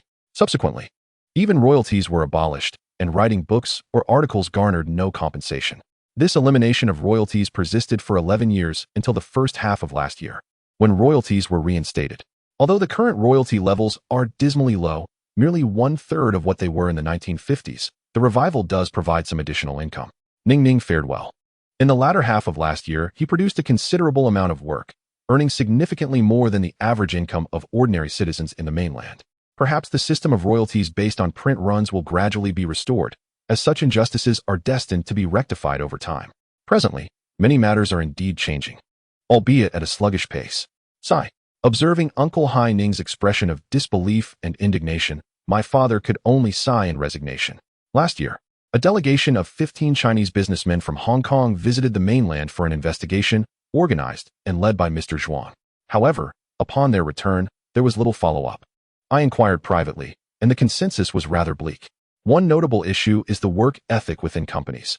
It seems that whether one works diligently or not, the outcome remains the same.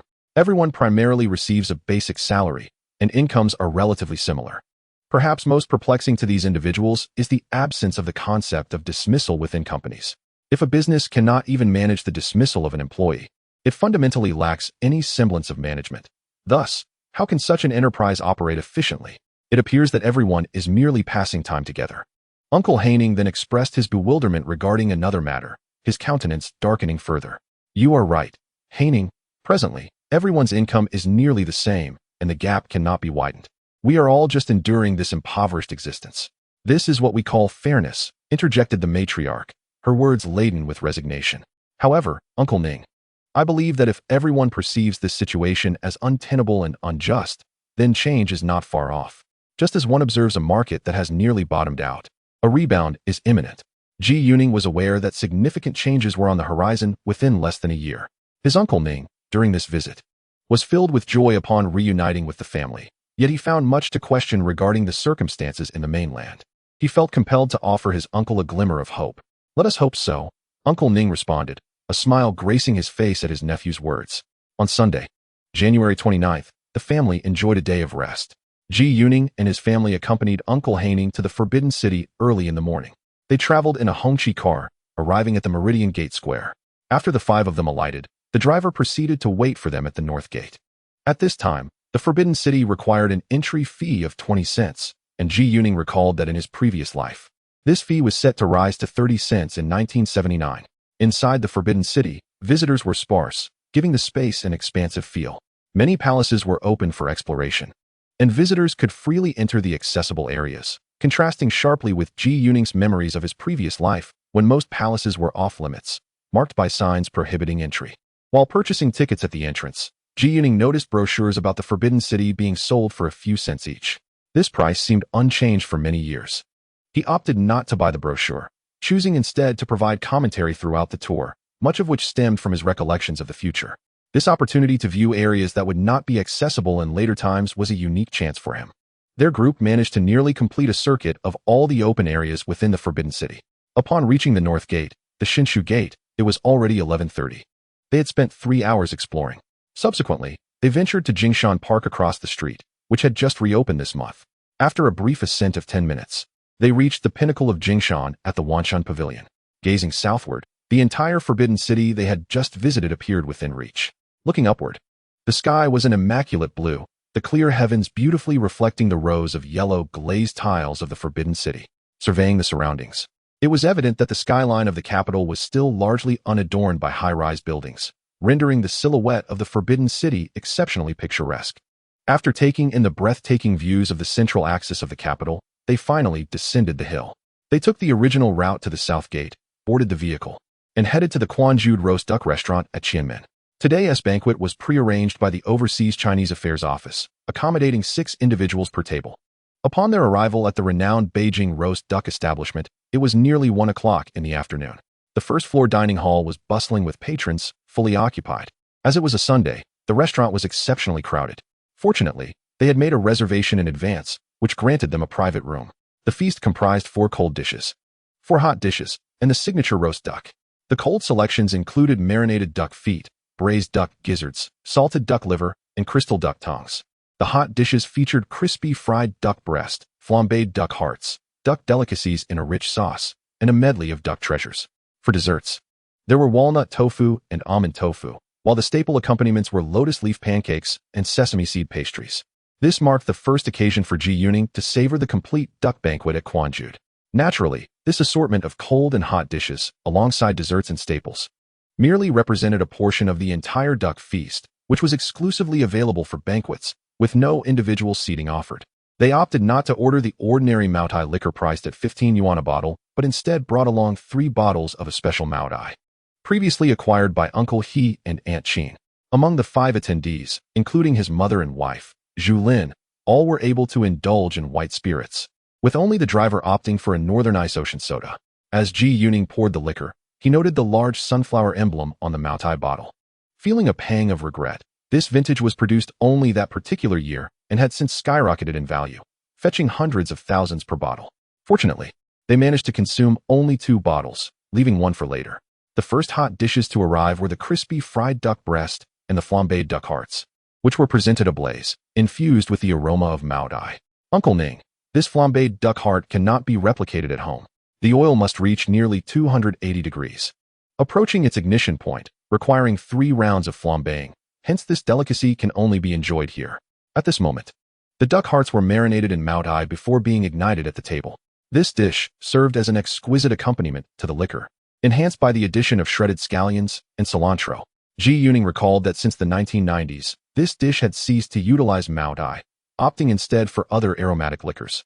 As Mao Dai had become prohibitively expensive, the final hot dish, duck for treasures, was a soup dish with a tangy and spicy flavor.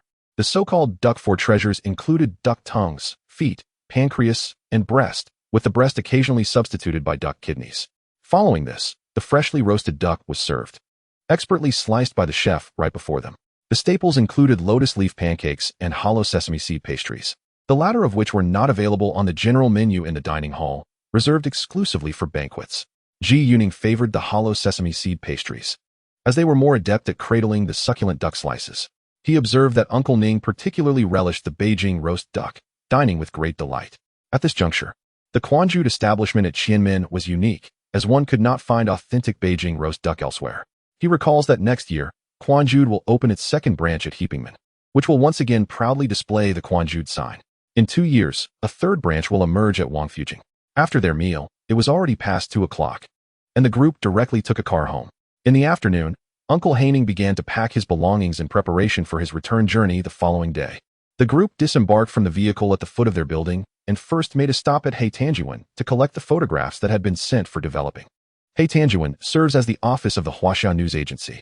During this period, developing color photographs in the country was rather inconvenient, as there were few establishments offering such services. Thus, Ji Yuning's father arranged for the photos to be developed at the nearby Huaxia news agency. These color photographs were taken by Uncle Haining just a few days prior in the capital and numbered quite a few. Upon returning home, everyone engaged in conversation while assisting Uncle Haining with his packing. Ji Yuning's gift comprised a collection of over a dozen calligraphies and paintings, which he neatly rolled together and placed inside a large art tube, the dimensions of which perfectly fit into Uncle Haining's suitcase. Additionally, there were his books, totaling over a dozen, including all 7 of his published works. The remaining items included gifts prepared by his parents, which constituted the bulk of the presents. More than sufficient for Uncle Haining. His mother handed Uncle Haining a homecoming introduction letter stamped with the seals of 5 overseas Chinese restaurants. This letter was acquired by Uncle Haining upon entering the mainland, serving as an effective entry and exit document. Ji Yuning curiously took a glance at the document, which was formally titled the Homecoming Introduction Letter for Hong Kong and Macau Compatriots. It contained textual explanations indicating that this letter served as both an entry and exit document and identification proof for Hong Kong and Macau compatriots entering the mainland, with a validity period of 3 months. At this time, these introduction letters were all single-use. In the previous life, it was not until the following year that a 3-year multiple-entry homecoming permit was introduced, which could be applied for through local travel agencies in Hong Kong and Macau. After 1981, this 3-year period for multiple entries was transformed into a 10-year multiple-entry permit. During this era, residents of Hong Kong returning to the mainland had to present their homecoming introduction letter at the local police station for stamping daily, where they could have it stamped at hotels authorized to accommodate Hong Kong residents. Should a Hong Kong resident lack a stamp upon returning and crossing the border, they would be required to return to obtain that stamp. Otherwise, they would be unable to pass through. Thus, during this time, a trip back to the mainland for Hong Kong residents was not an easy endeavor. Moreover, the homecoming introduction letter had to be surrendered upon re-entering Hong Kong. Uncle Haining arrived in the capital on the morning of the 26th and was scheduled to depart on the morning of the 30th, resulting in a total stay of 5 days, necessitating 5 stamps. This was made easier for Uncle Haining by the fact that his mother was the general manager of the overseas Chinese restaurant, one of the few establishments in the capital able to host Hong Kong compatriots, thus alleviating many of Uncle Haining's troubles. Uncle Haining accepted the homecoming introduction letter with care. At this moment, the expressions on everyone's faces dimmed. Tomorrow, Uncle Haining would be leaving. On January 30th, a Monday, after breakfast, Ji Yuning's family of 4 accompanied Uncle Haining to the vehicle, as they were all to see him off to the airport together. Throughout the journey, the car was filled with laughter and joy. "Hi Ping, my return trip has been remarkably smooth. My stay in the capital has been quite comfortable, filling my heart with happiness. This experience has exceeded my initial expectations. You and Jiu saw, your family now enjoys favorable working and living conditions. I shall convey this to the elders upon my return, and they will surely be reassured. Tomorrow, once I arrive home, I will inform them that our Yu Ning is now the top scorer in last year's National College Entrance Examination, having achieved a perfect score amidst over 20 million candidates. This unprecedented accomplishment in the history of the exam is truly remarkable. I can only imagine the joy that will ensue. With the approach of the Spring Festival, this truly embodies celebration upon celebration. I anticipate not only a banquet, but perhaps even a lion dance to commemorate this achievement. Upon hearing Uncle Ning mention the lion dance to celebrate his perfect score, Jiu Ning envisioned the scene of the lion spitting out couplets, likely words akin to dominating the competition. I wonder if the lion will also utter the phrase perfect top scorer. The car soon arrived at Terminal 0 of the capital airport. The five of them entered the terminal together, engaging in conversation while gazing out at the sky as they awaited the flight from Yangqing. Following the arrival of that flight, the next leg of the journey would involve boarding passengers bound for Yangqing. At that moment, a hint of reluctance was evident on everyone's faces, particularly his father and Uncle Hai Ning. Ning, do write to your Uncle Hai Ning often. When you find out which school you have been admitted to next month, make sure to inform your Uncle Ning immediately. Chapter 160. The contest for the top scorer that day, the flight from Yangqing to the capital experienced delays. The group waited until 10:30 a.m., finally catching sight of the airplane descending slowly through the large glass windows of the terminal. Uncle Ning was finally ready to board. Amidst farewells and wishes for a safe journey, Uncle Ning stepped into the boarding passage. The Ji family remained until they saw the plane ascend into the blue sky before leaving the terminal. At this moment, a subtle sense of disappointment shadowed the father's face. During the return journey, a silence settled over them. Dad, Uncle Ning won't arrive in Hong Kong until tomorrow. Yes, he has to stay in Yangqing for the night. His interline ticket booked through the Hong Kong travel agency is arranged this way. He will arrive in Yangqing this afternoon and then take a train to Bao'an. But he likely won't make it through customs in time. His train tomorrow morning will allow him to clear customs before noon, enabling him to reach home by tomorrow afternoon. Alas, many compatriots from Hong Kong have previously suggested the establishment of direct flights from Hong Kong to the mainland. We had also submitted a request to the Overseas Chinese Affairs Office, hoping to initiate charter flights from Hong Kong to Yangqing this year, which would greatly facilitate travel between the two regions. Otherwise, for someone like your Uncle Ning, carrying multiple bags and navigating land and air transport is quite taxing. Indeed, if flights were established, Uncle Ning's luggage could be checked all the way to the capital, making the journey much swifter. On that day, he was expected to arrive. Ji Ning was aware that in the second half of this year, if Uncle Ning were to visit the mainland again, he could transit through Hong Kong Airport, then fly to the capital airport in Beijing.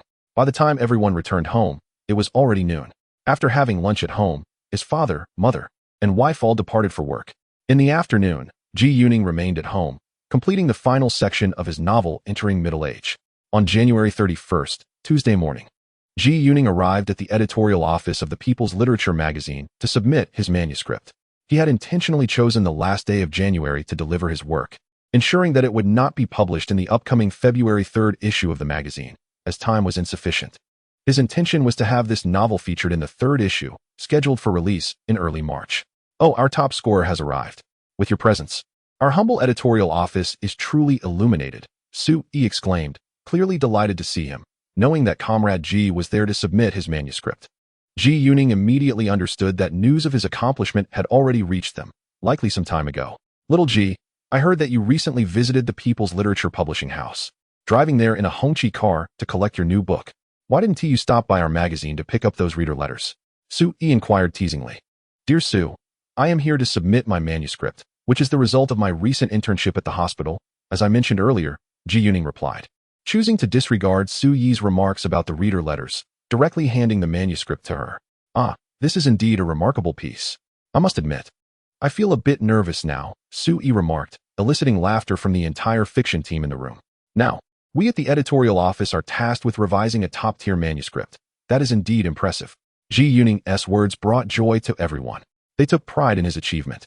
After a brief moment, Su Yi reviewed the manuscript, and with a serious expression, she said to Ji Ning, Little Ji, your writing has truly improved. You are indeed deserving of the title of top scorer. While Ji Ning engaged in discussions about his newly written novel Entering Middle Age at the People's Literature magazine. On the same morning, many individuals who had applied to Beijing University were also discussing his achievements, or rather, competing for his recognition. In a conference room at Beijing University, a long table was surrounded by a dozen professors. All right, Teacher Zhu has retrieved the file for student Ji Yuning. Previously, when selecting candidates, Shuaimu University was also vying for him. However, all three of his choices were for our Beijing University. What could they possibly contest us with? It was merely a futile search in the end, one of the professors stated. President Yang, Ji Yuning's parents were both alumni of Shuaimu University. His father was from the Department of Hydraulic Engineering within the College of Engineering, and his mother worked at the university hospital. However, both have since moved on to the newly established Overseas Chinese Affairs Office. In the vicinity of Shuaimu, I surmise that someone has gone to speak with the parents. The speaker is Teacher Zhu, who is responsible for the admissions process at Jingxing University and was formerly the deputy director of the Chinese department. Very well, let us not dwell on them any longer. The files are already in our possession, and the student is undoubtedly a member of our institution. Today, we shall deliberate on which department should welcome classmate Ji Yuning. Present are Director Li from the Spanish department, the two directors from the Chinese department, Director Yang and Director Yu, as well as Teacher Zhu. Additionally, Director Chun Dai from the Economics Department has also graced us with his presence. Let us first share our respective opinions. Director Yang, the senior figure in the Chinese department, speaks first, known for his forthright demeanor. Allow me to begin, as our Chinese department has the most representatives today. Old Yang, it seems you are intent on claiming this student for yourself. Strength lies in numbers, does it not? Interjects Director Li from the Spanish department, somewhat disgruntled. Old Li, please let me finish. My argument is not based merely on our numbers, it is well-founded. Classmate Ji Yuning has achieved remarkable success in poetry and prose over the past year, particularly in the realm of modern poetry, which truly embodies the spirit of our time. Furthermore, his novels have set significant trends in domestic literary creation, which is quite rare. As a scholar primarily focused on modern literature, I have been closely following the works of this young talent. Thus, having Ji Yuning, a burgeoning poet and writer who represents our era, in our Chinese department would greatly enhance literary creation and research. Old Yang, you seem to have monopolized the discussion. I have observed that your department is quite eloquent, especially you, Director. However, you have overlooked a crucial point. I understand that you have long-standing ties with Jingxing University, having attended in the 1920s. Since that time, Jingxing University has upheld a tradition of respecting students' personal wishes and choices. Classmate Ji Yuning's father graduated from the Spanish department at Shuaimu University, but later excelled in the School of Engineering at Shuaimu University. He is my junior, as I was a student in the 1930s and previously served as the director of the Spanish department. Hence, I comprehend why Ji Yuning's first choice is to apply to the Spanish department at Jingxing University. Chapter 161. A decisive word. Director Li from the Spanish department surveys the assembly and continues. I believe it is imperative that we adhere to Jingxing University's long-standing tradition of respecting students' choices and their own desires. Since classmate Ji Yuning has expressed his first preference for our Spanish department, we are more than willing to admit him. As the director, I am prepared to enroll him as the first student among the 55 available slots in the English major of our department. Allow me to express a few thoughts as well. I have come here to engage in this discussion. Why? You may wonder, is there a need for such discourse? It is because I recently encountered a remarkable science fiction narrative titled Rural Teacher, penned by the talented student Ji Yuning, published in the esteemed journal People's Literature. This narrative can indeed be regarded as a wondrous piece of literature. In the initial segments of this story, the author elucidates the future trajectory of our country, touching upon themes of common prosperity, environmental preservation, and poverty alleviation. Furthermore, it subtly explores the dynamics between rural and urban areas, revealing the intricate threads of economic development across various sectors. I find Ji Yuning to possess a keen economic acumen, and his thought processes are remarkably lucid.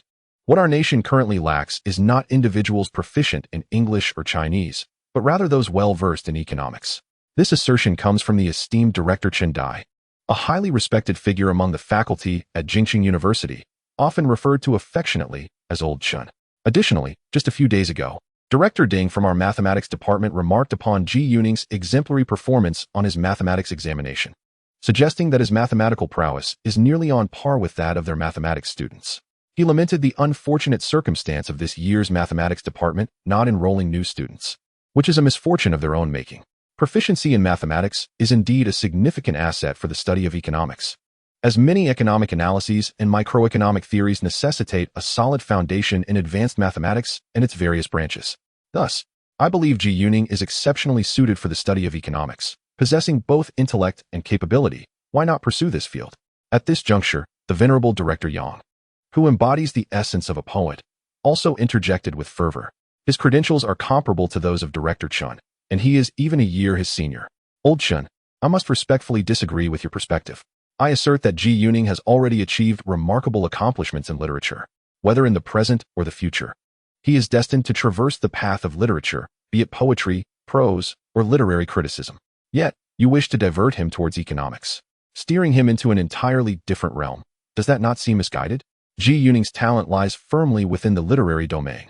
As for his mathematical abilities, any forecasts regarding future economic conditions he may have articulated within his literary works are those of a writer, not derived from economic treatises. Therefore, when considering the future academic path of this young scholar, we must take into account his innate talents he has already demonstrated, and also reflect upon his past achievements. Given that Ji has expressed an aspiration to join our Chinese department, and considering that he stands out as one of the most promising young poets and novelists emerging today, our institution should support him in furthering his literary journey, enabling him to attain even greater heights in the realm of literature. This is the course of action our school ought to consider, focusing on the advancement of our domestic literary endeavors. Director Yang spoke with fervor, his voice resonating with passion. He spoke with such conviction about the lofty pursuit of literature that the entire conference room fell silent for a moment after he finished. Old Yang, your words have deeply moved me and inspired reflection. It seems you imply that without entering your Chinese department, one cannot contribute to the nation's literary endeavors. However, I believe that our classmate Ji Yuning has already made significant contributions to the literary field even before his college entrance examination. He has pioneered several directions in literary creation and produced a multitude of high-quality modern poetry and novels. His modern poems possess the potential to become classics, epitomizing the pinnacle of poetic achievement in our contemporary era. As for his novels, many of them, even when newly penned, have become unavoidable phenomena in the study of modern literature during this period. At such a remarkable height, what more could he possibly learn in your Chinese department? These words came from Director Li of the Spanish department, who was later regarded as a master of Western languages and literature. He articulated his thoughts in Mandarin with equal eloquence. Upon his statement, many teachers in the office chuckled in agreement. Indeed, I believe Director Li is absolutely correct. We should not even consider placing Ji Yuning in the Chinese department, for he no longer requires such instruction. Listening intently, the venerable Chun Dai seamlessly continued in the same vein as Director Li, his tone reminiscent of delivering a conclusive lecture on economic theory. As if he had reached a definitive conclusion, his remarks instantly irked the three directors of the Chinese department, leading to a heated debate among them, with no party willing to yield. At that moment, Vice President Zhang, seated in a corner of the conference table, glanced at his watch and interjected. Previously engrossed in the discussion, he now felt compelled to speak. I have a biology experiment to conduct this afternoon and must prepare some documents this morning. Therefore, I shall now share my perspective. I believe the three of you should cease your arguments. Ji Yuning is a top scorer in the college entrance examination and has created numerous exemplary literary works, which indicates his well-rounded qualities and mature mindset.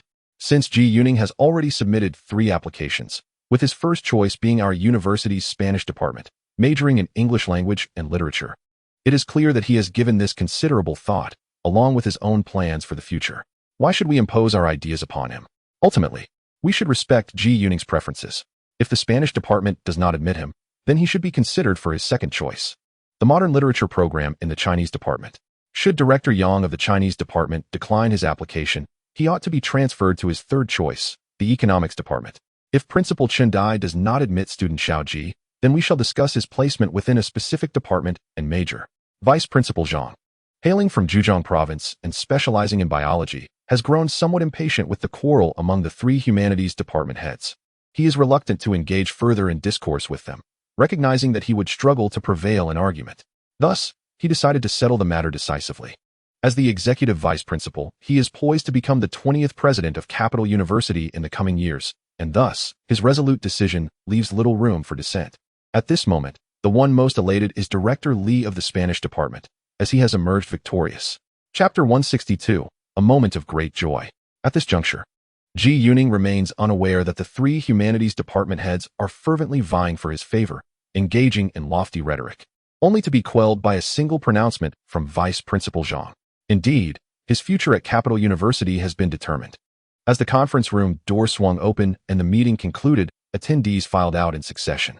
Director Yang of the Chinese department appeared indignant, while Director Chun Dai of the economics department wore a placid expression, and Director Li of the Spanish department beamed with delight.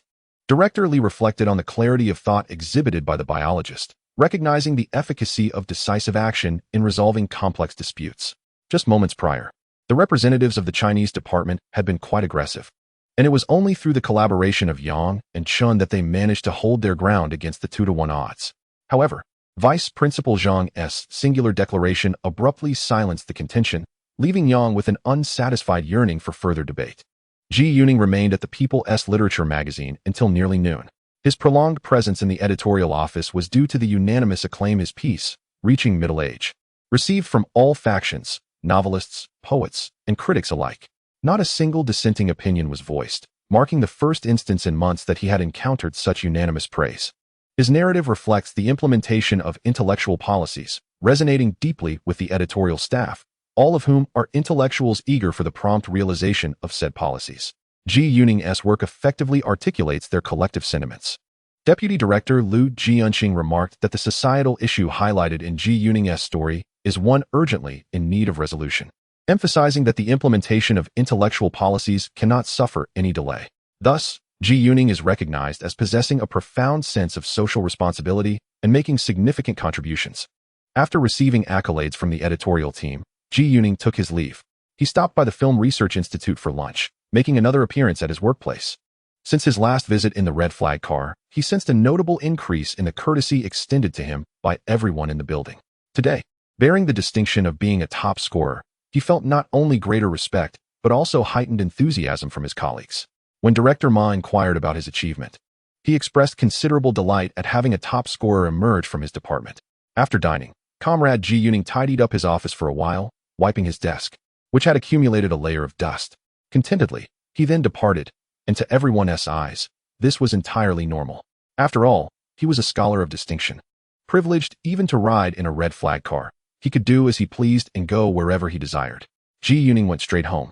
In the afternoon, upon arriving home, thousands of miles away in Xiangjiang, his uncle Ji Haining also returned. On January 31st, in the afternoon at Kowloon Railway Station. This station serves as both the terminus and the origin of the Kowloon-Guangzhou Railway. Officially inaugurated in November 1975, it would later be renamed Hung Hom Station in the 1990s. Prior to the opening of this station at the end of 1975, the original Kowloon station was located in Tsim Sha Tsui, which had ceased operations by this time. In 4 months, the Tsim Sha Tsui station would be reduced to just a clock tower, with the area eventually becoming the cultural center of Xiangjiang. Ji Haining disembarked from the train. As his feet touched the platform of Kowloon Railway Station, a sense of relief washed over him. He was finally home. He had initially intended to alight at the Mong Kok station, which was closer to his grand residence in Kowloon Tong. However, due to the platform's limited size, he chose to ride to the terminus. It wasn't he far, after all. Next year, once the Kowloon Tong station on the Guangzhou-Kowloon Railway opened, he would be able to disembark there. The family chauffeur, who had been waiting, spotted him immediately. Ji Haining had sent a telegram home yesterday upon arriving in Yangqing, notifying them of his return today. The driver stowed all his luggage in the trunk of the Mercedes, freeing Ji Haining from the burden of carrying heavy bags. The journey was swift, with no traffic congestion. When Ji Haining entered the living room, his parents were already seated on the sofa, waiting for him. Haining, was this trip smooth? Quickly tell us, how is the Haiping family faring? His father eagerly inquired upon seeing him. Yes, this trip went exceedingly well. Far better than I had anticipated. The Haiping family is doing quite well. The 4 of them reside in a spacious house of nearly 2,000 square feet. Haiping's office is just a couple of 100 meters from their home, and my sister-in-law's workplace, the Overseas Chinese Hotel, is also only a few 100 meters away. Both of them manage their work and life quite comfortably. Haiping is now allocated a new red flag car, which was originally used by Mr. Liao. During my stay in Beijing, I lodged in Haiping's guest room. The entire Haiping family even took time off to accompany me around the capital. We traversed the city in Haiping's red flag car. Haiping's superior, Mr. Liao from the Overseas Chinese Affairs Office, emphasized the importance of my reception, which reflects well on our family. Indeed, dear father, upon my return, I bring delightful news, extraordinarily joyous tidings. Yuning has achieved a perfect score in this year's college entrance examination, a feat unmatched among the over 20 million candidates who participated last year. he stands alone as the sole recipient of a perfect score, thus earning the title of the top scholar. Hyping remarked that in the annals of domestic college entrance examinations, there has never been a perfect score. Our Yuning is the unprecedented first. This year, the results of the examination are not publicly disclosed, nor are rankings announced. Nevertheless, Yuning's exceptional achievement has garnered widespread acknowledgement. Hyping further noted that such a perfect score is unlikely to occur again, as it is customary for the Chinese language essay to never receive full marks. Yuning's essay, awarded full marks, is likely a singular exception granted to him as a distinguished writer. Subsequently, Zhi Haiping shared insights regarding the general circumstances and overall outcomes of this year's examination. Zhi Yuning's results are indeed markedly superior, standing out prominently among his peers. The joy on the faces of the parents opposite him blossomed into radiant smiles, akin to flowers unfurling in spring. After briefly sharing the news, Zhi Haiping unwrapped all the gifts he had brought back before retreating to his room to wash and change. In the living room, Uncle Lu and his wife gazed at the photographs taken by Zhi Haiping, admiring the gifts brought back, particularly Zhi Yuning's artwork and published books. The elderly couple could hardly contain their smiles. A perfect score is a momentous occasion for the Zhi family. Uncle Lu reveled in the happiness for some time before picking up the telephone to make an international call. Chapter 163. Celebrating the Little New Year. Uncle Lu did not initially call his seventh brother, Zhi Yuning's uncle, in Hong Kong, as the family was scheduled to visit that evening. Instead, he dialed an international long-distance number directly to his peers beyond the fragrant harbor. The direct international dialing service in Hong Kong was introduced in 1976, allowing residents to make long-distance calls from the comfort of their homes, a development that had only been available for just over a year. In reality, during the 1970s, the disparity between Hong Kong and the mainland was not as pronounced. It was only in the 1980s that the gap began to widen significantly. This particular international call would take some time. Meanwhile, Zhi Haiping, having finished his washing and changed clothes, opened his door and could still hear the sounds of his father's laughter resonating from the living room. This afternoon's long-distance call might contribute significantly to the telephone expenses for Dad and the family in the East. At this time, the long-distance telephone services in Hong Kong were managed by the East Telegraph Company, while local calls were overseen by the Hong Kong Telephone Company, with both companies sharing the profits derived from the telecommunications services. Thus, every long-distance call made by his father would result in charges divided between the two companies. The Zhi family would certainly not concern themselves with such trivial telephone expenses. He found it somewhat amusing that his father maintained an air of authority in front of him. Yet when conversing with his brothers and sister, particularly regarding this momentous occasion, he seemed to embody the youthful exuberance of old age. Finally, once his father concluded the call, Zhi Haiping descended the stairs. As he settled onto the sofa in the living room, his elder brother, younger brother, and younger sister arrived, followed shortly by a gathering from his uncle's family. Today marked a family reunion. It was the North Small New Year today, while the South Small New Year would be celebrated the following day. Traditionally, their family, much like the locals in Hong Kong, observed the South Small New Year. However, in recent years, the Chinese merchants in Hong Kong had numerous engagements on this day. Both families were prominent among these merchants, necessitating their attendance at various events on the South Small New Year. Consequently, they had decided to advance their reunion to the North Small New Year, effectively commencing their New Year celebrations a day early, regardless of whether it was the South or North Small New Year. This day heralded the beginning of the New Year festivities, allowing for the exchange of red envelopes and the utterance of New Year greetings. This year, the Small New Year held special significance, as Zhi Haiping had just returned from the mainland, where he was expected to distribute red envelopes and report on his experiences, particularly concerning the Haiping family. Zhi Haiping's elder brother was Zhi Haisheng, his younger brother Zhi Haiyan, and his youngest sister Zhi Haiqing. All four siblings were married, and together they had a total of 8 children, 6 of whom bore the Zhi surname. As soon as the 3 families arrived, the living room was instantly filled with over a dozen people, creating a lively atmosphere. They began by examining the photographs Zhi Haiping had brought back. As they looked, a cacophony of comments ensued. "Look, your Uncle Ping's house is a whopping 2,000 square feet. Wow, your Uncle Ping's place is so spacious. Auntie, didn't you say the mainland is quite impoverished now? Your Uncle Ping is a senior official. Look at his official car. This Hongqi vehicle is reserved for provincial governors. Even vice governors cannot use it. Wasn't Uncle Ping a university professor? I believe he was a professor at Shuimu University. It appears he has transitioned from academia to politics. This is what they call scholarship leading to officialdom. Wow, that's Yuning. He looks like a movie star. Indeed, he resembles Alain Delon." "What do you mean Alain Delon?" He should look like Qiu Guan from the Book and Sword. If Ji Yuning were present, he would undoubtedly pat his younger siblings on the head and chide, "Nonsense. I only resemble Alain Delon a little. Furthermore, who is Qiu Guan?" Auntie Shi Hui remarked that Yuning resembled a movie star. However, your brother Yuning is no mere movie star. He is a great talent, a distinguished poet, a celebrated writer, and even a singer. Wow, Auntie, my brother Yuning is quite remarkable. Indeed. Look, all these books were written by your brother Yuning, and these paintings are gifts he created for everyone. This character is written in Oracle Bone script. Your Uncle Chi can write it. Dear brother, has Yuning not published 10 books? Why have you only brought back a mere handful? Why did you not procure more? Oh, dear sister, while Yuning has indeed released 10 books, 3 of them have yet to be officially launched. Thus, I have returned with a satisfactory collection of the 7 volumes. Should I have acquired any more, I would have struggled to carry them. This journey has truly exhausted me. What with the numerous bags, dragging them onto the train was particularly laborious. If only there were direct flights from Xiangjiang to Beijing, I could simply check them in, sparing myself the fatigue. Haiqing, my return to the mainland has indeed been quite arduous. Soon, when your 7th uncle's family arrives, I shall announce a piece of joyous news, a momentous occasion. This remark from Uncle Ji Yuning sparked a wave of curiosity among those present, as most were eager to learn the nature of this delightful tidings. Shortly, the family of 7th uncle arrived. Among them, there were 3 children of the high surname. The eldest, a girl named Ji Herong, followed by 2 boys, Ji Haitian and Ji Haiqiang. In the Ji family, the naming convention for the high generation lacks strict formality, beyond the generational character. The third character merely requires to be a level tone, since the Ji surname is a falling tone, necessitating that the other 2 characters be level tones.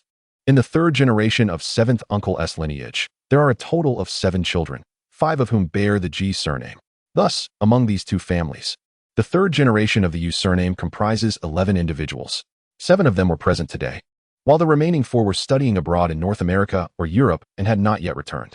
Upon the arrival of 7th uncle's family, the distribution of red envelopes commenced, and the younger generation eagerly claimed their gifts. The atmosphere became lively, with conversations about the new year filling the air with joyous exuberance. Once the envelopes were distributed, Uncle Ji Yuning proceeded to announce the good news. Upon learning of Ji Yuning's remarkable achievement as the top scholar, the room erupted in excitement. At this time, Xiangjiang had only 2 undergraduate universities. Gaining admission to a university was a cause for grand celebration. As only about 4% of the eligible youth in Xiangjiang achieved this feat, the entrance examination in Xiangjiang, referred to as the 6th or 7th form examination, indicated that the 6th form was for admission to Zhongda University, while the 7th form was for Hong Kong University. Grades were not assigned on a percentage scale, but rather using a system of 6 classifications: A, B, C, D, E, and F. An A grade corresponded to approximately 85% or a score of 5 on a 5-point scale. Typically, the examination required 4 subjects, and achieving an A in 2 of them would likely result in being named the top scholar. In a previous life, there was a songwriter named Liang who attained 2 A's, 1 B, and 1 C in the examination, thereby earning the title of top scholar in Xiangjiang. Chapter 164. The difficult path to success in the past. The entrance examination in Xiangjiang transitioned to a diploma examination, known as the DSE, where a student needed to score a 5 in all 6 subjects, totaling 30 points, to achieve a perfect score. Alternatively, scoring an average of over 85% across the 6 subjects was also considered a perfect score. Even so, achieving such a perfect score was incredibly rare at the time. In contrast, the entrance examination in the mainland during this era operated on a strict percentage system, where every exam was graded out of 100, with no points deducted, which seemed rather daunting. Of paramount importance is the remarkable achievement of their family member, Yu Ning, who astonishingly secured a perfect score among the 20 million candidates in the mainland, a feat unparalleled in its difficulty and prestige. The initial reaction of everyone in the living room was one of shock, quickly followed by elation and a sense of pride, even evoking a feeling of reverence. Later in the afternoon, when I spoke with the 8th brother over the phone, he insisted that we celebrate with a lion dance for 3 consecutive days. He mentioned that he would reach out to the lion dance troupe immediately after our conversation. True to his word, the 8th brother, with his characteristic temperament, will follow through. The lion dance we had arranged prior to the new year can incorporate some new phrases celebrating Yu Ning's extraordinary accomplishment during their performance. The troupe we have engaged will perform numerous times from the start of the small new year until the Lantern Festival. When I called the 2nd brother in the afternoon, He reminisced that in the past, such an occasion would warrant a tribute to the ancestral hall. Regrettably, returning to the ancestral hall is no longer an option. Indeed, I read in the newspaper that overseas Chinese are allowed to return for family reunions, yet our hometown in Mingzhou has been stripped of its former identity. What is there to return to? The so-called king of charter boats from Hong Kong only made his first return to Mingzhou at the end of 1984, and it took the locals over 6 months to restore his ancestral home to its original state. Sigh. Even Hai Ping did not mention the hometown. Perhaps it is best left unspoken. Starting tomorrow, during the hometown gathering, we must thoroughly promote Yuning's achievements. This year's New Year is indeed noteworthy. Ji Yuning's perfect score coincides with the Spring Festival, a time of heightened communication among the Chinese community. Subsequently, throughout the festive period, his name as a top scorer will spread far and wide, intriguingly, even faster overseas than domestically. Yuning's calligraphy, landscapes, and seal carving are all exceptional. Particularly his oracle bone script, which has been rarely seen in long-form compositions of dozens or even hundreds of characters over the decades. I shall share his calligraphy and seal carving with Wang Hanxiao and Ding Yinyong, which will surely astound the two old gentlemen. Haha. I wonder how Rao Xiantang will react upon viewing them. As the evening banquet commenced amidst the sounds of laughter and joy, Ji Haining praised Ji Yuning's culinary skills, noting that he can prepare nearly any dish, with many sophisticated recipes rivaling those of professional chefs. Truly remarkable. This astonished the entire clan of the Ji family, none of whom are adept in the kitchen. Ji Haining then recounted that at the tender age of 15, Ji Yuning ventured to the countryside for labor, enduring 6 years of hardship until he turned 21, often facing hunger. He survived primarily on catching and consuming eels daily, preventing any noticeable nutritional deficiencies. The eels, devoid of seasoning, were difficult for even the locals to eat. Nonetheless, Ji Yuning persevered, and many of his renowned poems were penned during this challenging period, along with several novels and essays inspired by his experiences and reflections at that time. In that era of scarcity, his nephew astonishingly learned to cook using simple seasonings and uncomplicated methods. The audience was deeply moved by this account, compelled to admire the 3 generations of the Ji family, who had managed to avoid decadence and had mostly achieved commendable success. Yet, none among them had endured such hardship. Ji Yuning's 6th uncle couldn't help but exclaim. At just a teenager, Yuning went to the countryside to work, experiencing immense adversity. His current achievements are truly remarkable. As the ancients said, only through hardship can one achieve greatness. Indeed, Yuning's journey has been one of perseverance and struggle, and I believe he will go far in the future. After the meal, the gathering lingered for a while before the 7th uncle's family took their leave. That evening, in the study, Ji Yuning's 6th uncle, along with his 3 uncles and 1 aunt, sat together to discuss the recent family visit to Beijing. I was genuinely concerned that Yuning might inherit his father Hai Ping's stubbornness. However, I suspect Hai Ping has come to understand many things. He is doing quite well now, pursuing a career in government, which seems fitting in the mainland. Yet, I do not wish for our Yuning to follow a political path. The risks are too great, and it could stifle his talents, yielding little reward throughout his life. With Yuning's current gifts, that would be a disservice.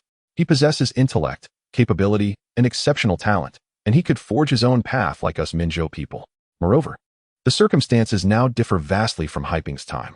I observe that many policies in the mainland are being revitalized, and I anticipate development aligning with our collective hopes soon. You are right, father. From what I've seen, the discussions between Hai Ping and Yuning regarding publishing their works reveal Yuning's keen intellect. Recently, faculty from Hong Kong University and Zhongshan University have been speaking of our Yuning as a rising poet and author. I believe that, in due time, several publishers across the harbor may wish to publish his works from the mainland, akin to how Uncle Fuchi's film company operates, officially contacting mainland cultural organizations. At that point, Yuning may not gain much recognition. Yuning's aunt made an astute observation about the past. In 1982, a film company in Hong Kong signed a contract with Lia Jai for 6 years, paying him a little over $100,000 annually while offering just $1 a day during filming.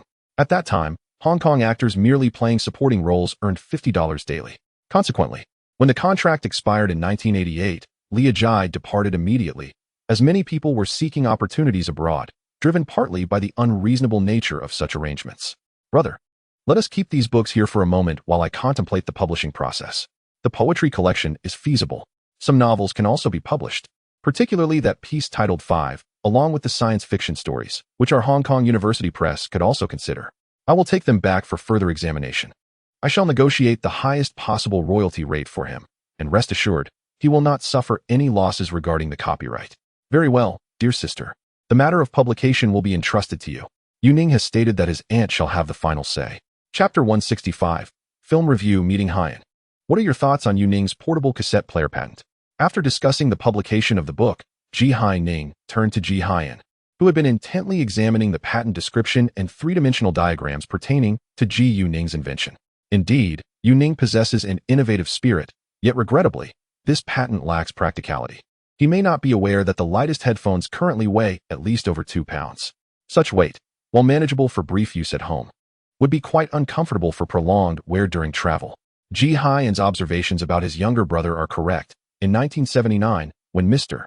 Morita of Sony launched this portable cassette player, it coincided with the emergence of a new, significantly lighter headphone model, weighing under a pound. Moreover, this portable cassette player eliminated the recording device and speaker, retaining only the playback mechanism and stereo sound. Unfortunately, the stereo effect is compromised.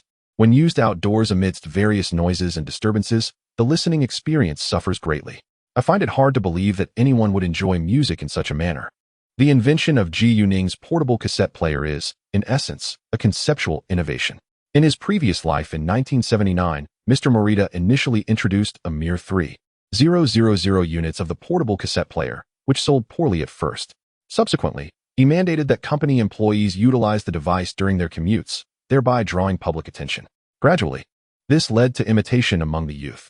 Over time, the functionality of portable cassette players advanced, becoming more compact and lighter, thus paving the way for a personal music revolution. Additionally, dear brother, our family's electronic factory does not primarily focus on tape recorders, so transitioning to their production would indeed be an imprudent endeavor. Noticing his younger brother's disinterest, Ji Hai Ning refrained from further discussing the portable cassette player. Each of the three brothers has their own designated area of responsibility, and it would be inappropriate for others to interfere. Furthermore, Ji Hai Ning himself lacks expertise in the production and market sales of electronic products. Contemplating this, he decided to adhere strictly to his commitment to assist his nephew in applying for the patent. After reviewing all the patent documents, Ji Haiyan returned them to his older brother, not considering them of great importance. However, in later reflections, he often lamented the opportunity he had squandered today. Father, during my recent visit home, I spoke with Hai Ping. He is currently working at the Overseas Chinese Affairs Office, overseeing the Foreign Department and handling administrative duties as the Secretary General. In reality, his primary focus is on matters concerning Hong Kong and Macau. He mentioned that he might soon be solely responsible for this area. In May of this year, the Hong Kong and Macau Affairs Office was established by the State Council, with Mr. Liao serving not only as the director of the Overseas Chinese Affairs Office, but also taking on the role of director of the newly formed Hong Kong and Macau Office. Following its establishment, the office was located at Heitanjuan. Subsequently, Ji Yuning's father transitioned from the Overseas Chinese Affairs Office to the Hong Kong and Macau Office. But that is a tale for another time. From Ji Yuning's perspective in later years, the significance of the Hong Kong and Macau Office, as well as the subsequently established Taiwan Affairs Office during the late 1970s and early 1980s, far surpassed that of the current Overseas Chinese Affairs Office. This could indeed present another opportunity for our family, reminiscent of the chances that arose in 1971. Recently, many of our compatriots from Jiangsu and Zhejiang have gathered and conversed, and there is an unspoken understanding among us. We are all contemplating the same issue. There are less than 20 years remaining. A remark from Uncle Lu cast a solemn atmosphere among the others present. The future holds implications that directly concern our interests, be it our family lineage, our households, or ourselves. These are questions that cannot be evaded. However, for now, there is little more to say. We must wait and see. The matter of obtaining a Hong Kong ID for the child, Yu Ning, is something you all are privy to. After the elder spoke, he glanced at the 3 men and 1 woman across from him, and they nodded in agreement. Haining's efforts in opening the highest tier account for Yu Ning at a Chinese bank were well considered. The elder praised Ji Haining once more. This gathering for the Little New Year was the most joyous and memorable occasion the Ji family in Hong Kong had experienced in years. As the festive atmosphere began to envelop Hong Kong, in the mainland and Beijing, the days of the 23rd and 24th of the 12th lunar month were yet to convey the spirit of the new year, remaining largely unchanged from the ordinary. Traditionally, in old Beijing, the 23rd marked the day of the kitchen goddess worship, yet this custom had faded in recent years, deemed a relic of feudal superstition. Furthermore, This day was also associated with the consumption of Guangdong sugar, encapsulated in the saying, on the 23rd, sweet dumpling stick. Although Ji Yuning noticed a scarcity of vendors selling it during these days. Instead, he observed many families engaged in thorough cleaning, while barbershops began to see an influx of patrons, some even forming queues. This was all part of the preparations for the upcoming new year. On Wednesday, February 1st. In the morning, Ji Yuning attended a screening meeting for the film This Family at the Beijing Film Studio. The day prior, Wang Haowei had called to inform him that the first batch of film samples was ready for review. Last week, the final version of the movie had been completed.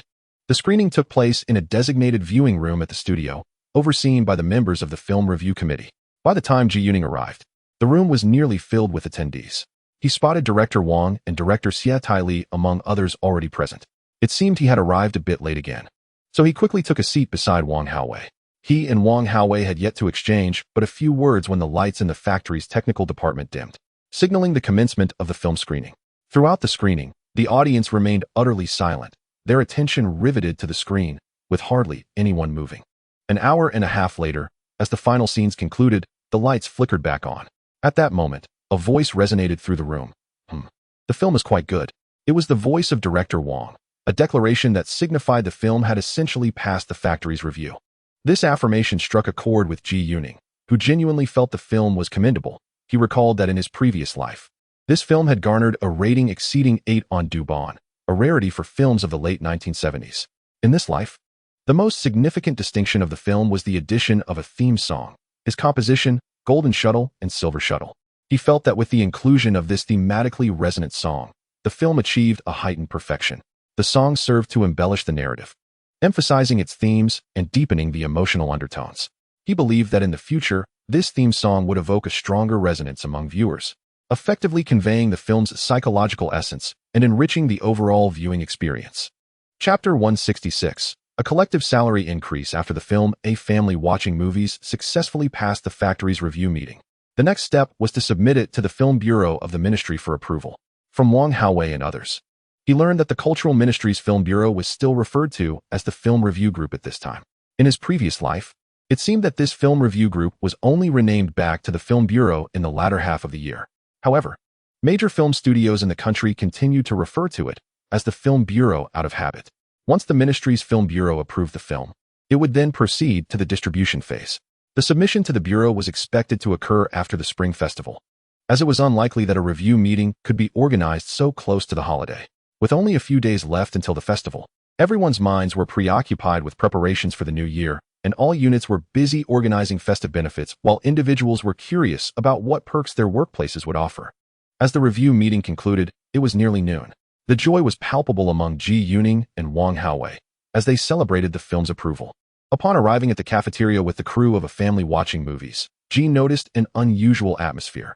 Everyone seemed particularly exhilarated. Soon, Wang Haowei and others discovered the cause. A notification had just been issued that everyone would receive a salary increase.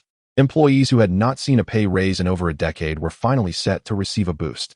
Moreover, this increase was to be universally applied, undoubtedly marking one of the most thrilling events in years.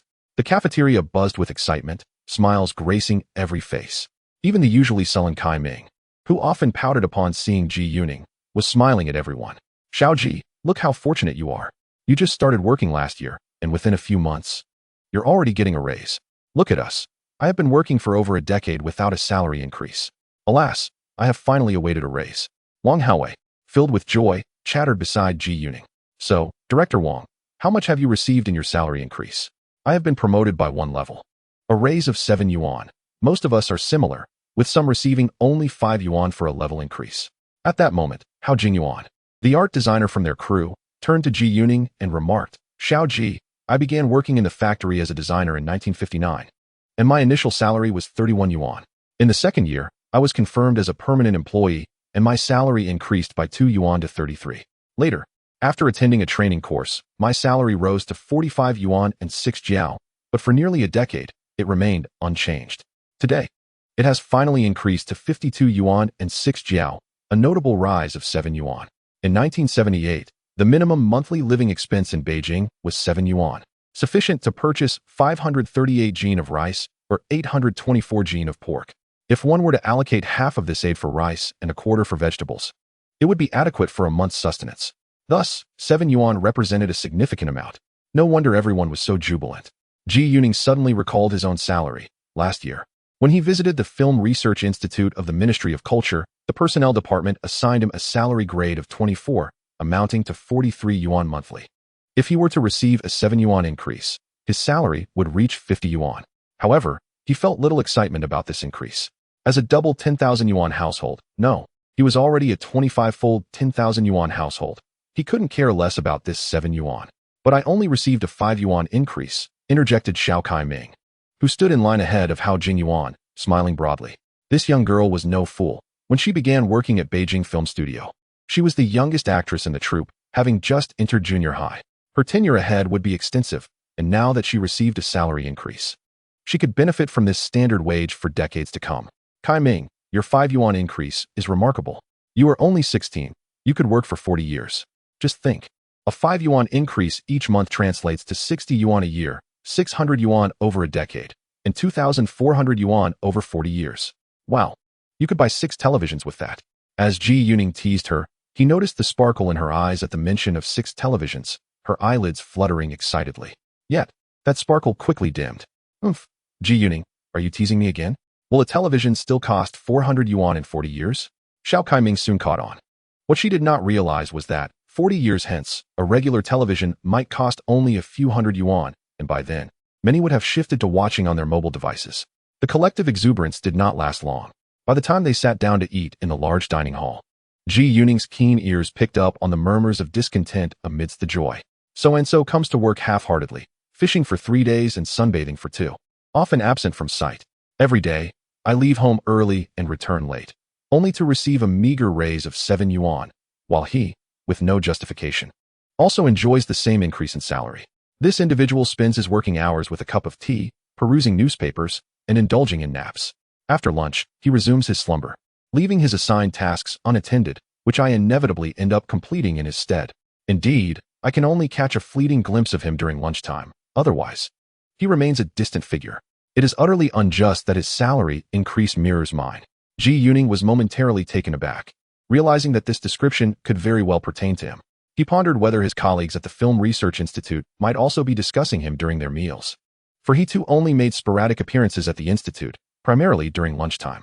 The intention behind the wage increase prior to the Spring Festival in 1978 was to boost productivity. Yet the equal distribution of raises resulted in a counterproductive effect, fostering a sense of complacency among the workforce. With the same amount of salary increase regardless of effort, the current wage system fails to account for performance. This wage structure has remained unchanged for 3 decades, from 1956 until 1985, adhering to a rigid model. It was not until 1985 that the second wage reform was implemented, transitioning to a structured wage system with distinct components, including a performance-related bonus that introduced differentiation. In 1993, the third reform transformed the salary system into a rank-based structure. Ji Yuning recalled that during this time, allowances constituted a significant portion of wages. He was fortunate to experience this pivotal reform. As the new millennium dawned in 2006, the fourth wage reform took place, establishing a civil servant salary system that was notably more standardized and reasonable. Chapter 167, Holiday Benefits and Gift-Giving. Xiaoji, remember to come tomorrow for your benefits. This year, our factory has prepared a share for you, as decided in yesterday's meeting by Director Wang. He mentioned that your contributions last year, particularly the 3 reports you wrote for us, were considerable, and thus, you deserve to be included in this distribution. After finishing his meal, Ji Yuning exited the canteen and unexpectedly encountered 2 directors, both wearing broad smiles. They informed him that tomorrow he would be receiving benefits from Director Xietieli. When you come to collect your benefits, it would be best to bring your spouse along, as this year's distribution is quite substantial. The box of sweet oranges alone, shipped from the new meeting, is quite large, and I doubt you could manage it alone, advised the elder Xia. This was a delightful surprise, and Ji Yuning expressed his gratitude promptly. Although the arrangement was made by Director Wang, he surmised that the 2 directors had likely spoken highly of him as well. In the afternoon, Ji Yuning hurriedly cycled back to the Film Research Institute. Upon arrival, he discovered that the atmosphere had shifted dramatically from its usual monotony to one of joy and enthusiasm. Director, have we received a salary increase? Ji Yuning hurried to inquire with Director Ma. So you're not returning until you receive a pay raise, are you? You are fortunate, my lad. Having just begun work last year, you have already been promoted after only a few months, earning an additional 7 yuan, which brings your monthly salary to 50 yuan now. By the way, payroll is being processed tomorrow, along with some benefits. The accountant was just about to give him a call. Ji Yuning felt quite exhilarated. Not only had his salary increased, but he would also be receiving 2 sets of New Year's benefits the following day. In this era, most individuals find their wages stagnant, devoid of bonuses. The benefits distributed during the new year have become a focal point for everyone, as they are entirely arranged by the respective units. Each organization, in pursuit of these benefits, employs its own strategies. If the benefits are unsatisfactory, employees express discontent towards their leaders. Conversely, if the benefits are commendable, employees hold their leaders in high regard. On Thursday, February 2nd, Ji Yuning did not venture outside in the morning. By noon, after finishing his meal at home, he slung a large bag over his shoulder and descended the stairs. Awaiting him downstairs was his father's vehicle. The day before, he had informed his father that he would be collecting 2 sets of benefits from work, which would be cumbersome to carry. His father had readily agreed to lend him the car for the afternoon. Around 1 p.m., he arrived at the North Film Studio in a red flag car. The distribution of benefits was set to commence at 1 p.m. in the afternoon, right at the entrance of the canteen, allowing everyone to conveniently take their benefits home after lunch. Upon his arrival, Ji Yuning observed a jubilant crowd of men, women, and children gathered at the canteen entrance, and it was then that he truly sensed the festive atmosphere. It appeared that in this moment, the celebratory spirit of the Spring Festival in the mainland was intertwined with the benefits provided by the workplace.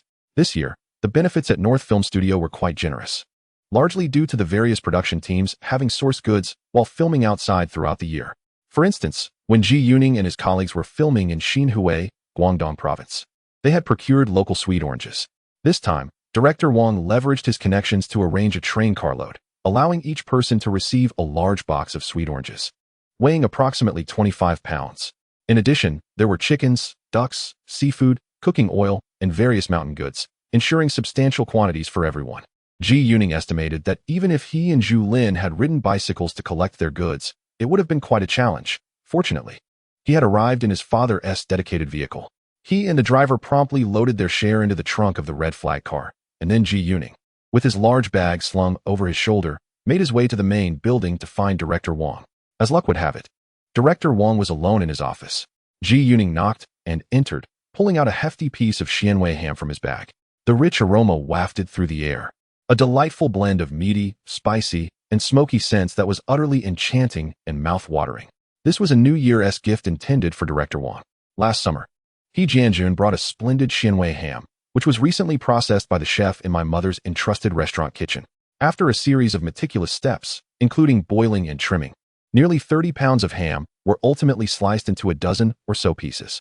I gifted the chef a portion of the ham as a token for his services, while the finest cuts, including the prized money leg, were reserved for my family. The remaining pieces were distributed to friends. Director Wang was quite pleased to see the ham. Being a local from Hangzhou, he truly appreciates the culinary delights that ham can offer. This Xianwei ham is indeed a rare treasure. Thank you, Xiaoji. I just heard you came to distribute benefits, arriving in a Hongqi car no less. In that case, take another box of sweet oranges for your parents, he said. Our factory received an entire truckload of sweet oranges, and after distributing the benefits, quite a few remained. I surmised that this extra box of sweet oranges was a gesture of gratitude towards me. Subsequently, I visited the homes of 2 directors, the Xie family, bringing each a generous piece of ham as an early New Year's gift. Elder Xie treated me with 2 large boxes of fried dough twists and 2 bags of golden thread jujubes, local delicacies from Tianjin, where his family originally resided. Director Xie Tieli gifted me 2 large bottles of Taicang marinated eggs and 2 bags of Taicang pork floss, a rarity in the capital. After leaving the Xie residence and returning to my Hongqi car, the office staff had already delivered another box of oranges. Departing from the Beijing Film Studio, I hurried to our unit's Film Research Institute to collect another set of benefits. Upon my arrival, the welfare distribution was underway in the courtyard, featuring assorted provisions from various research institutes. The benefits at the Film Research Institute were significantly less than those at the Beijing Film Studio, consisting of merely 2 white ducks and a large box of snow pears for each person. I presented Director Ma with several pounds of sweet oranges, but I refrained from gifting ham, as he is of the Hui ethnic minority. In return, Director Ma offered me 2 boxes of 8 treasures tea. Noticing that it was still early, I decided to deliver some gifts, intending to distribute part of my benefits today. My first stop was the Central Orchestra in Hapingli, where I brought a piece of ham and a bag of sweet oranges for Teacher Jin's family. In return, Teacher Jin gifted me 2 bags of hazelnut mushrooms and a basket of apples. After leaving the Central Orchestra, I visited Uncle He's home. Uncle He was not present. Only Aunt Chin was at home. Upon inquiry, I learned that Jiang Wo would not be returning for the Spring Festival this year, although Jianjun would be back, albeit only on New Year's Eve. I brought a generous amount of sweet oranges, a rare treat indeed. Aunt Chin also filled my car's trunk with various goods. Finally, I made my way to my in-laws' home, presenting my father-in-law and mother-in-law with a substantial piece of ham, a bag of sweet oranges, and 2 bags of mountain goods, totaling 4 gifts. My in-laws reciprocated with an array of items. Now, the trunk of the Hongqi car was brimming with supplies. Chapter 168. My sister is looking for a boyfriend upon returning home. I found my mother and wife busy preparing dinner, both astonished by the bounty I brought back today. Ning Ning, where did all this come from? Mother, aside from the benefits provided by our workplace, there are also those from the Beijing Film Studio, and primarily, gifts from Aunt Chin and Alan's parents. This afternoon, after receiving the benefits, I went directly to deliver gifts in return. As a result, I brought back even more in return. Oh dear, the refrigerator can barely accommodate it all. Tomorrow, your father's workplace and ours will also distribute benefits. Where shall we put everything? Typically, there isn't much distribution, but during festivals, so much is given at once. My mother's final lamentation echoes through the ages, a phrase that Ji Yuning had heard most frequently in his past life. His previous tenure within the system had been rather lengthy, and it seemed to always follow the same pattern, an abundance of provisions during holidays. It is indeed a source of both joy and concern. No worries, mother. Should there be an excess of chicken, duck, or meat that cannot be stored, we can marinate, sauce, or preserve them. They can be savored over time or served to guests. During these 3 festive days, my father-in-law's family and Uncle He's family will be visiting. They have yet to see the new house they just moved into. Furthermore, I anticipate a fair number of visitors during the holiday. The items we have received can also serve as gifts or reciprocations. In his past existence, Ji Yuning often passed on what he could not consume. Just then, the phone in the living room rang. Ji Yuning, seated at the table, answered it. The call was for him, from Zhao Jiangwo. Hey, Ji Yuning, will you be home tomorrow? Xiao and I would like to pay you a New Year visit. After exchanging a few pleasantries, Zhao Jiangwo revealed the purpose of his call, and Ji Yuning quickly understood. Zhao Jiangwo wished to express his gratitude for last year's introduction of his sister to the film industry.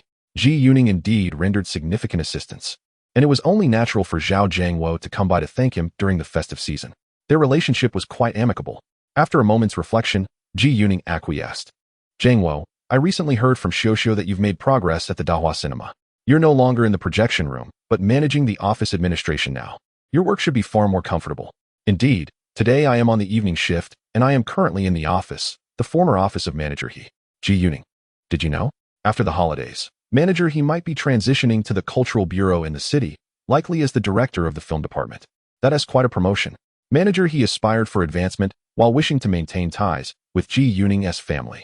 Even though Ji Yuning was no longer at the cinema, Zhao Jiangwo's close relationship with him led to Manager He promoting Zhao Jiangwo. Isn't that wonderful? Once Manager He is at the bureau, he will still oversee the cinema. Are you busy at work now? Are there many films showing at the cinema? Not particularly busy. Only 2 films premiered in January, Bear, Tracks and Youth. There aren't many viewers at the moment. However, starting from the eve of the Lunar New Year on February 6th, we will continuously screen 6 films, all of which are premieres: Reef, Blue Sky Defense Line, Fury of Fishing Island, Storm Island, We Are the 8th Route Army, and Mac. These 6 films will continue to be screened until the end of February. The days surrounding the Spring Festival are bound to be somewhat hectic. However, I am no longer required to work night shifts. Ji Yuning. Allow me to share something with you. My sister seems to have found herself a boyfriend. I stumbled upon this revelation the other day when I inadvertently saw them together. Neither my sister nor the gentleman noticed my presence. Upon closer inspection, I recognized him as the actor who portrayed the bandit in Wandering Through Mountains and Rivers. If I recall correctly, you mentioned that he was the one who had a romantic involvement with my sister in the film she starred in last year. Pray tell, what manner of person is he? My sister has never been in a relationship. She is rather innocent and has always taken others' words at face value. I hope she does not fall victim to deceit. Moreover, the fellow I observed has slanted eyes and high cheekbones, with a rather cheeky demeanor. I fear he may not be a suitable match for her. Listening to Zhao Jiangwo's incessant chatter, Ji Yuning found it amusing. It appeared that Chen Xiaoer was not favored by his prospective brother-in-law. Zhang, aren't you and Xiaoxiao visiting tomorrow? Why not ask her directly then? On February 3rd, Friday, Ji Yuning opted to remain at home, as there was little to attend to at work or the Beijing film studio. He spent the morning organizing the traditional goods for the new year. Around 1 p.m., Zhao Zhangwo and his sister arrived, with Zhangwo carrying 2 live chickens. These were free-range chickens sourced from the suburban screening site of their Dahua cinema. Zhao Xiaoxiao brought along an assortment of dried fruits and other festive goods. After placing the New Year's offerings, the siblings admired Ji Yuning's home, both expressing their genuine admiration. Following a few pleasantries, Ji Yuning got straight to the point. Xiaoxiao, your brother mentioned that you are in a relationship. Is it with Hu Jieqi? Zhao Xiaoxiao nodded, her cheeks slightly flushed. Your brother called me yesterday, expressing his concerns about the gentleman's appearance and compatibility with you. Zhao Zhangwo blinked, recalling that this was previously a sentiment Ji Yuning had shared with him. Xiaoxiao shot an annoyed glance at her brother. Why do you say that, brother? Your brother merely called to inquire about the man's character, worried you might be deceived. Well, Xiaoxiao, disregarding your brother's opinion, what do you think of him? Brother Ji, I believe he is quite a good person. He treats me very well.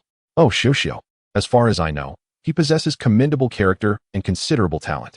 His family, particularly the Chun family, has a strong educational background. Over these past few months, I have become quite acquainted with many from the Beijing film studio. Their family has been part of the institution for decades, so everyone is familiar with one another. In his previous life, Chen Xiaoer indeed thrived in the entertainment industry, finding a partner without any scandals. Furthermore, Mr. Chun and his spouse remained devoted to each other throughout their lives, and their 2 sons and daughter are all commendable individuals. Zhangwo, I believe your sister has good taste. Your sister's partner may not portray a virtuous character in films, yet he is genuinely a commendable individual.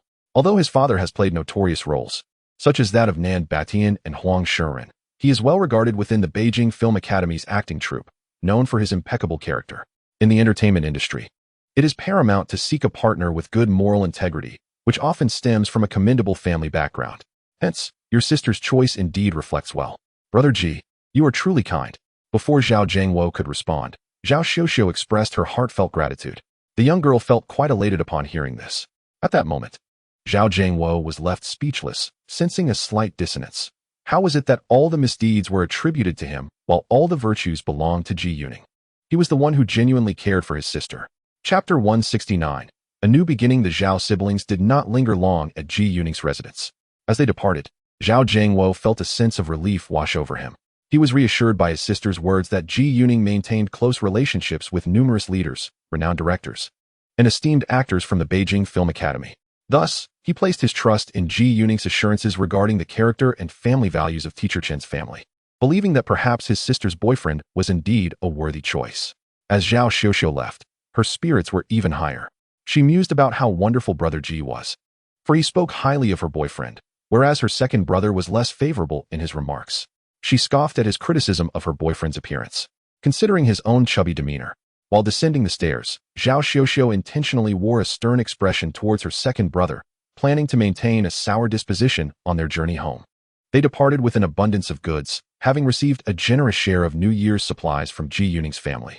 As Ji Yuning contemplated cooking methods for the 2 inquisitive hens brought by Zhao Zhangwo, the door swung open, revealing his mother returning home early from work, laden with festive supplies. This time, the bounty from her workplace was substantial, as she carried several items, aided by 2 of her colleagues. Ji Yuning observed that the offerings were similar to those from the Beijing Film Academy, yet the variety was far greater, a testament to the benefits of the overseas Chinese hotel. While organizing the New Year's goods, Zhu Lin returned home earlier than usual. Bursting through the door, she excitedly announced, "Mom, Aning, today on my way back from school, I passed by the Wangfujing department store, and oh, how lively it was. They have set up a festive market at the plaza, showcasing spring festival goods. This is the first time in many years. I heard that the stalls will remain open until evening, and this will continue throughout the entire spring festival.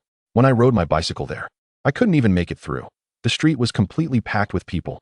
Furthermore, as I passed by, I was captivated by the melodies emanating from the loudspeaker, one after another, including Why Are the Flowers So Red, The Waves of Honghu Lake, and the song I sang, Golden Shuttle and Silver Shuttle, portraying our tomorrow brimming with sunshine.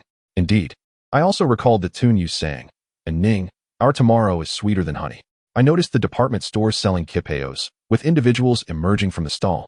proudly clutching their purchases. Many gathered to admire the novelty.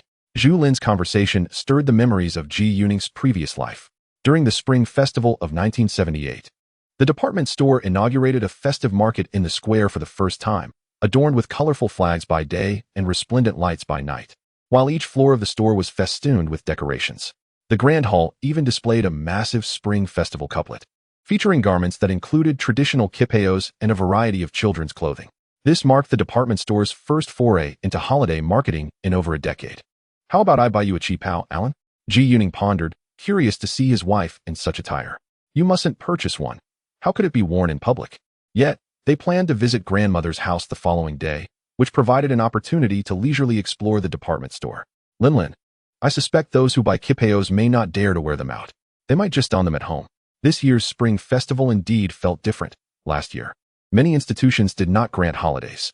Back then, there were discussions about continuing the revolutionary spirit during the Spring Festival. Meanwhile, Ji Yuning's mother, busy preparing holiday goods, likely considered the notion of wearing a qipao somewhat outlandish. For her, it was a distant memory.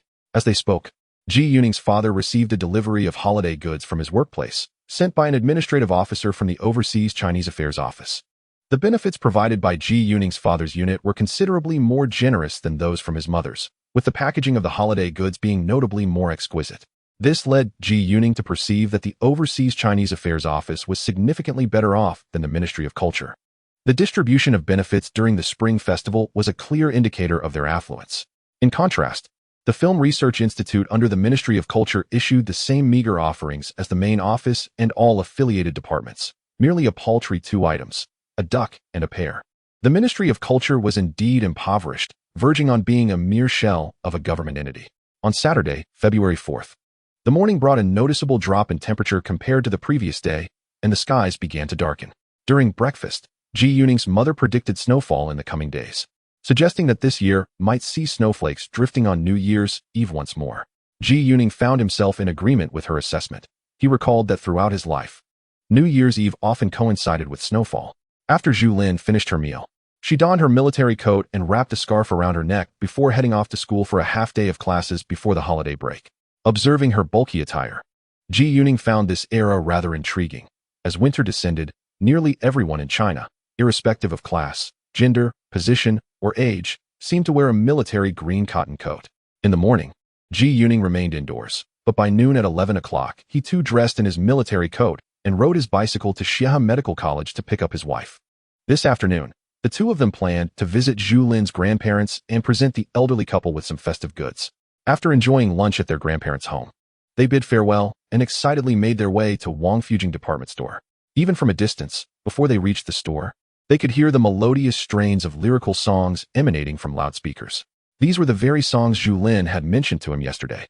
For Ji Yuning, this was the first occasion in this era that he encountered such sentimental music being played in public. Although radio stations could broadcast it, the streets' wired broadcasts had consistently offered traditional operas and revolutionary songs, boisterous and resounding in nature. Upon arriving at the entrance of the department store, they were greeted by a bustling crowd, with most individuals clad in similar green military overcoats, making it challenging to distinguish one person from another. Hand in hand, Ji Yuning and Zhu Lin navigated through the throngs of people. From the stalls in the plaza to the various floors within the building, they explored every corner. Ji Yuning felt that the Wang Fujing department store of this time was not dissimilar to what he had experienced during his travels. Particularly, the commercial promotion, marketing, and the warmth of service, as well as many products that required no tickets, bore striking similarities to his previous life. Perhaps the transformation began around the Spring Festival of 1978. Although a complete shift in mindset occurred by the end of that year, prior to this change, there must have been subtle economic behaviors that hinted at a gradual evolution. This change unfolded slowly and imperceptibly, suggesting that material transformations invariably precede spiritual ones. While such shifts may not be recorded in the annals of history, they were palpable to Ji Yuning, a traveler from the future. The Spring Festival of 1978 marked the year of the horse, and perhaps his nation would gallop forward like a steed. Beginning with this year's Spring Festival, and only truly spurring into action by the year's end. In Chapter 170, A Fortunate Find, the couple did not purchase many items at the Wang Fujing department store, as their home already contained most necessities. However, they did discover some delightful products, primarily handcrafted items related to the Spring Festival. Zhu Lin acquired several Tianjin clay sculptures and some small ornaments that she cherished. Ji Yuning, on the other hand, purchased an array of intricate paper cuttings sourced from the Shanghai region, captivated by their exquisite craftsmanship. He also bought some red paper for writing couplets, which was pre-cut and sold in various sizes. The paper was thick and of commendable quality. It was currently the 28th day of the 12th lunar month. Still a bit early for putting up couplets. The most auspicious time to hang them is between 6 o'clock in the morning and noon on New Year's Eve, when one tears down the old couplets and affixes the new ones, symbolizing the removal of the old and the welcoming of the new. After their shopping excursion, both wore flushed faces, partly from the exertion of sweating in the crowd and partly from their excitement. Upon returning home, Ji Yuning placed the couplet paper on the large table in the living room and began to write the couplets. The custom of hanging Spring Festival couplets occurs on the morning of New Year's Eve. However, the preparation for these couplets should commence much earlier. Specifically, it is customary to begin writing them on the 24th day of the 12th lunar month. Ji Yuning, with great enthusiasm, composed 6 couplets in one continuous flow. 100 flowers bloom, 10,000 horses gallop. Auspicious winds blend with radiant days, and joyous snow heralds a bountiful year. Awakened by the crowing rooster, we leap forth to welcome spring. Flakes of flying snow crystallize auspiciousness, as the sound of hooves announces the arrival of spring. News of joy dances with the snow on the plum blossoms, while the fragrance of hoofprints heralds the onset of spring. May the bright moon extend its light upon our doors, and may the spring breeze sweep away all that is unwelcome. Each of these 6 couplets was inscribed in oracle bone script. Typically, families adhere to the principle of 3 musts when displaying couplets. They must be affixed at every entrance, must accompany every deity, and must adorn every object. Ji Yuning deemed it sufficient for his household to focus on the entrances. They planned to hang 1 couplet on the front door, and each of the 4 bedrooms would display one as well, including the door connecting their 2 adjoining apartments. Thus, he crafted 6 couplets in total. Once completed, the couplets were laid out on the large table in the living room to dry, while Ji Yuning began to prepare dinner. The frigid weather called for dishes that would warm and invigorate. While he was busy in the kitchen, a sound at the door caught his attention. Upon checking, he saw his father had returned, accompanied by his Uncle Ing. Today, Uncle Ing had received some benefits from work and had first stopped by his mother's place in Dengshiku to deliver some New Year provisions before making his way to Ji Yuning's home to pay his respects and introduce himself. As Uncle Ing put it, if he didn't come today, he would have to wait until next year. Ji Yuning and Zhu Lin promptly served tea and water, warmly welcoming them. After examining the couplets displayed on the table, both men offered their insights. They unanimously agreed that the 4-character couplet, 100 flowers bloom, 10,000 horses gallop, would make an excellent choice to flank the front door as door couplets. Uncle Ing also praised Ji Yuning's calligraphy in oracle bone script, noting that the best aspect of this couplet was its rarity. Most people could hardly recognize it. He requested Ji Yuning to write another of the 4-character couplets on the spot, intending to take it home to adorn his own entrance. Since this particular door did not feature a horizontal inscription, it was permissible to forego one. Modern apartments typically lack the architectural elements to accommodate them. Consequently, none of Ji Yuning's 6 couplets included a horizontal inscription. After discussing the couplets, they turned to tea and casual conversation. At this moment, Ji Yuning learned that Uncle Ing had not yet returned to the Beijing People's Art Theater.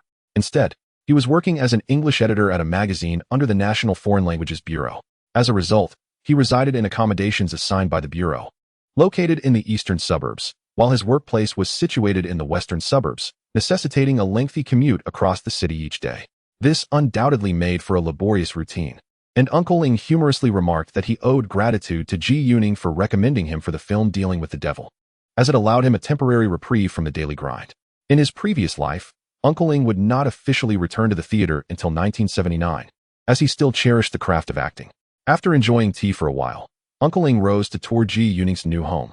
Moving into the combined living room and study area, Uncle Ying's gaze suddenly lingered upon a flower stand in the living room. This stand was the exquisite boxwood incense table that Ji Yuning had recently purchased for a mere 3 yuan at the trust company near Beijing Bridge. He had brought it home to serve as a flower stand, and now it cradled a pot of blooming daffodils, filling the room with their delightful fragrance. Uncle Ing studied the incense table for a moment, then bent down, adjusting his glasses for a closer inspection. Ji Yuning promptly lifted the pot of daffodils to allow a better view. Uncle Ing then lifted the table with both hands, examining it intently. "Xiaoning, where did you acquire this incense table?" "Uncle Ing, I bought it for 3 yuan at the entrance of the trust company while we were moving homes." We needed a flower stand for the daffodils. I was particularly drawn to the exquisite craftsmanship of the boxwood carving, so I decided to spend what would have been a meal's worth of money on it. Does this boxwood incense table hold any significance? My dear Xiaoning, this incense table is an antique from the Prince Qing's residence. At that time, Prince Qing was responsible for the imperial household, which essentially confirms that this piece is an artifact of the inner palace. Just look at the craftsmanship. Such artistry could only originate from within the palace walls. Uncle Ing sighed wistfully. I remember seeing this incense table in my childhood. When I caught a glimpse of it earlier, it felt strikingly familiar. I lived in the Prince Qing's residence from the age of 3 to 11. During that time, the prince relocated to Tianjin and concerned about his grand estate. He invited professors from Fu-Jin University, who were proficient in English, to reside there free of charge, merely to keep an eye on the palace. Fu-Jin University was founded by my grandfather, so my family moved into the Prince Qing's residence. We often played in the largest room of the palace, which was immense. The grand luohan bed in the center was where Prince Qing would sit, and we would perform in front of it, using it as our stage backdrop. This incense table was positioned beside that very luohan bed. It left a deep impression on me because I once accidentally broke a flower pot that was on it. You can still see a few marks on the table, remnants of my childhood mischief. Ji Yuning was astonished to realize that he had stumbled upon a treasure for just 3 yuan, and that it bore the playful marks of his Uncle Ying's youth. He had often heard tales from his father about Uncle Ying's mischievous childhood, including how he had been expelled from 3 schools.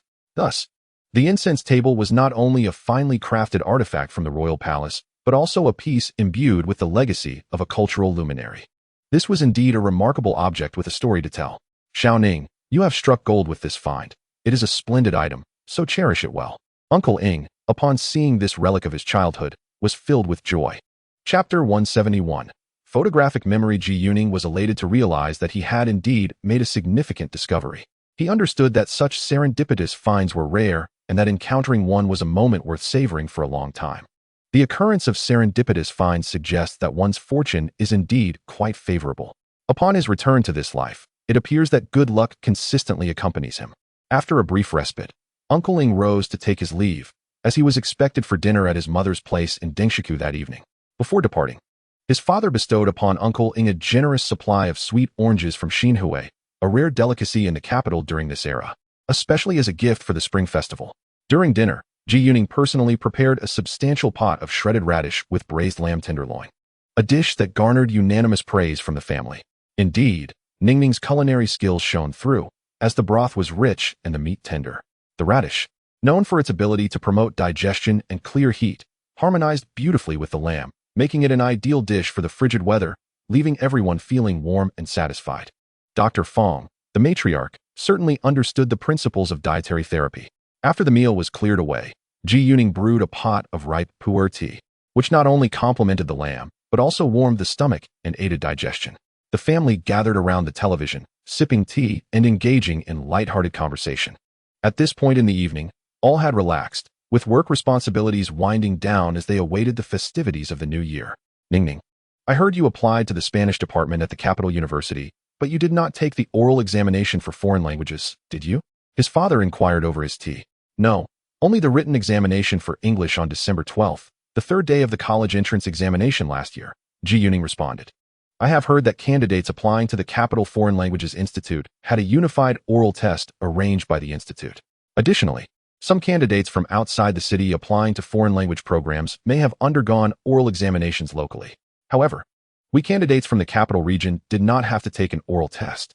Ji Yuning reflected on this, noting that the announcement and admission regulations from last year's college entrance examinations only stated that candidates for foreign language programs and institutions needed to take an English test, but did not mention an obligatory oral examination. Thus, many who applied for foreign language programs only faced a single written test. For the 1978 college entrance examination, the Ministry of Education seemed to clarify that all candidates for foreign language institutions and programs would be required to undergo both written and oral evaluations. Ji Yuning felt fortunate to have taken part in the 1977 college entrance examination in the capital, which concluded in a mere 2.5 days. A rather convenient process. In contrast, candidates from other regions might face 3 rounds of testing, including preliminary assessments and subsequent oral examinations. In the past, the 1978 college entrance examination for both arts and sciences comprised 5 subjects, and with the addition of the English test, the total duration stretched over 3 days. followed by oral examinations on the fourth and fifth days. Ningning, are you aware of the courses offered in the English language and literature department? Ji Yuning shook his head at this query, casting an inquiring glance at his father, a graduate of the English major at Shuimu University. This department encompasses not only specialized courses, but also foreign language classes, specifically Latin. The most challenging subject, often deemed the most arduous, is the history of the English language, a course that can be described as both profound and obscure. At this moment, Ji Yuning sensed that his father likely believed he was very likely to enroll in the English major of the Spanish department at Capital University. Thus, he elaborated on the curriculum of the Spanish department. Ningning, do you believe you have surpassed the language barrier in English? Ji Yuning gazed at his father with skepticism. In his previous life, his command of English had posed no issues in international business dealings, rivaling even the most adept professional translators. If you were to work as a guide at a travel agency catering to overseas Chinese, your proficiency as an English-speaking guide would undoubtedly suffice. Similarly, if you served as a translator in the foreign trade department, your language skills would be adequate. However, if you are enrolled in the English major of the Spanish department, your mastery of the language is still far from complete. This is because the full title of your English major is English Language and Literature, and those who study language and literature must engage with original literary works. A significant portion of early English literature is composed in Old English, Middle English, and Early Modern English. Without a solid foundation in the history of the English language, grasping the original texts becomes an empty endeavor. One of my most vivid academic memories is the arduous process of reading the Old English epic, Beowulf. The lengthy sentences and complex structures of Old English poetry, coupled with an abundance of unfamiliar vocabulary, often lead to forgetting the beginning by the time one reaches the end. It takes numerous attempts to comprehend a single sentence.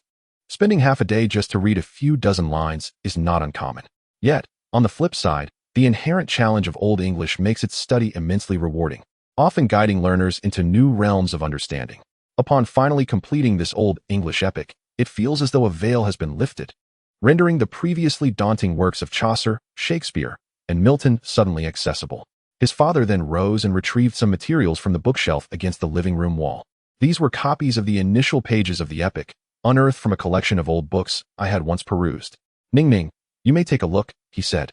Ji Yuning examined the pages, feeling somewhat overwhelmed. He inquired further with his father, but still struggled to comprehend. His motivation for enrolling in the English language and literature program was primarily to enhance his literary creativity in English. This included writing Hollywood movie scripts, crafting his own novels, or translating them into English, or even composing original English novels. His aspirations were not rooted in academic pursuits, but rather in the desire for greater financial success in the future.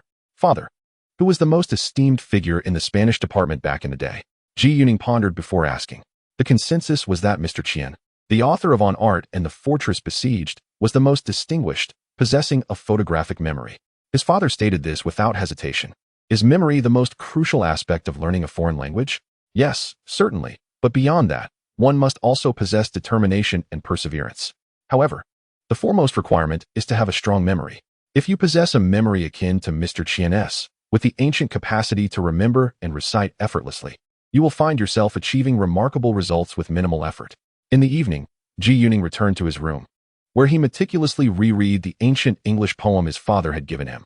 Yet, comprehension eluded him. He set the pages aside. Before retiring for the night, he and Zhu Lin took another water-saving shower, and soon they were lost in the warmth of their bed. The following morning, as dawn broke, he awoke to find Zhu Lin still peacefully asleep beside him. The surroundings were enveloped in tranquility. Lying there, he pondered over the ancient English text he had perused the previous day, and to his astonishment, he recalled the verses with remarkable clarity, as if they were vividly alive before him, despite not fully grasping their meaning. He marveled at his own memory, wondering if it indeed resembled the photographic memory his father had mentioned. Chapter 172. A sense of urgency. Ji Yuning lingered in bed, contemplating his impressive recall. Yet he chose not to dwell on the notion of a photographic memory. After all, he had scrutinized those pages multiple times. Instead, his thoughts gravitated towards understanding the ancient English, which still eluded him. He surmised that he had not engaged with it sufficiently, for the epic poem before him consisted of over 3,000 lines, of which he had only glimpsed a fragment. He recalled his father's mention of the foreign language course within the English major, which encompassed Latin. His parents had both studied Latin, and Zhu Lin, as a medical student, had also encountered it. Among the four of them, he was the sole individual unversed in the language, given the substantial presence of French vocabulary in Middle English. He conjectured that this was a compelling reason for the necessity of studying Latin alongside English. Moreover, he knew that his parents were not only proficient in English. His father was also adept in German and French, while his mother possessed a strong command of French and Japanese. It was quite common for university students of their generation to master 4 or 5 foreign languages. Zhu Lin felt a sense of drift, as if he had momentarily lost sight of his humble beginnings, perhaps even considering himself a top scholar. In his past life, he was aware that the students of the 1977 cohort at Capital University, particularly the first batch of hundreds admitted, were indeed the elite among elites. Having cultivated their skills for over a decade, the English program had only accepted 55 students, some of whom might very well be fluent in multiple languages. He realized that if he were to uphold his reputation as a top scholar, relying solely on his foundation in modern business English from his previous life would be inadequate. Thus, a sudden urgency washed over him. Fortunately, he had 2 of the finest foreign language instructors available at home, his parents. After a short while, Zhu Lin finally awoke. He listened attentively. The living room remained quiet, suggesting that everyone else was enjoying their sleep, while he, the scholar with a burgeoning sense of urgency, had risen early. Today was February 5th, a Sunday, and the final day of rest before the Spring Festival. It marked the 29th day of the lunar calendar, with the eve of the new year approaching in 2 days. Outside, the sky was overcast, and the temperature felt even colder than the previous day. The family of 4 remained indoors, enjoying their time together. Since the morning, numerous colleagues from my father's workplace, primarily subordinates, have visited our home to extend New Year's greetings and deliver festive goods. With the Spring Festival holiday now limited to just 3 days, many have chosen to come before the holiday to pay their respects, as it becomes challenging to find time during the actual celebrations. In this era, the relationships among colleagues remain refreshingly simple, with guests bringing gifts while also taking a little something in return. This is quite different from the time when Zhu Lin traveled through time, where the variety of gifts exchanged around the new year was much more elaborate. In the morning, with a leisurely moment on hand, Zhu Lin and Zhu Lin affixed 6 couplets.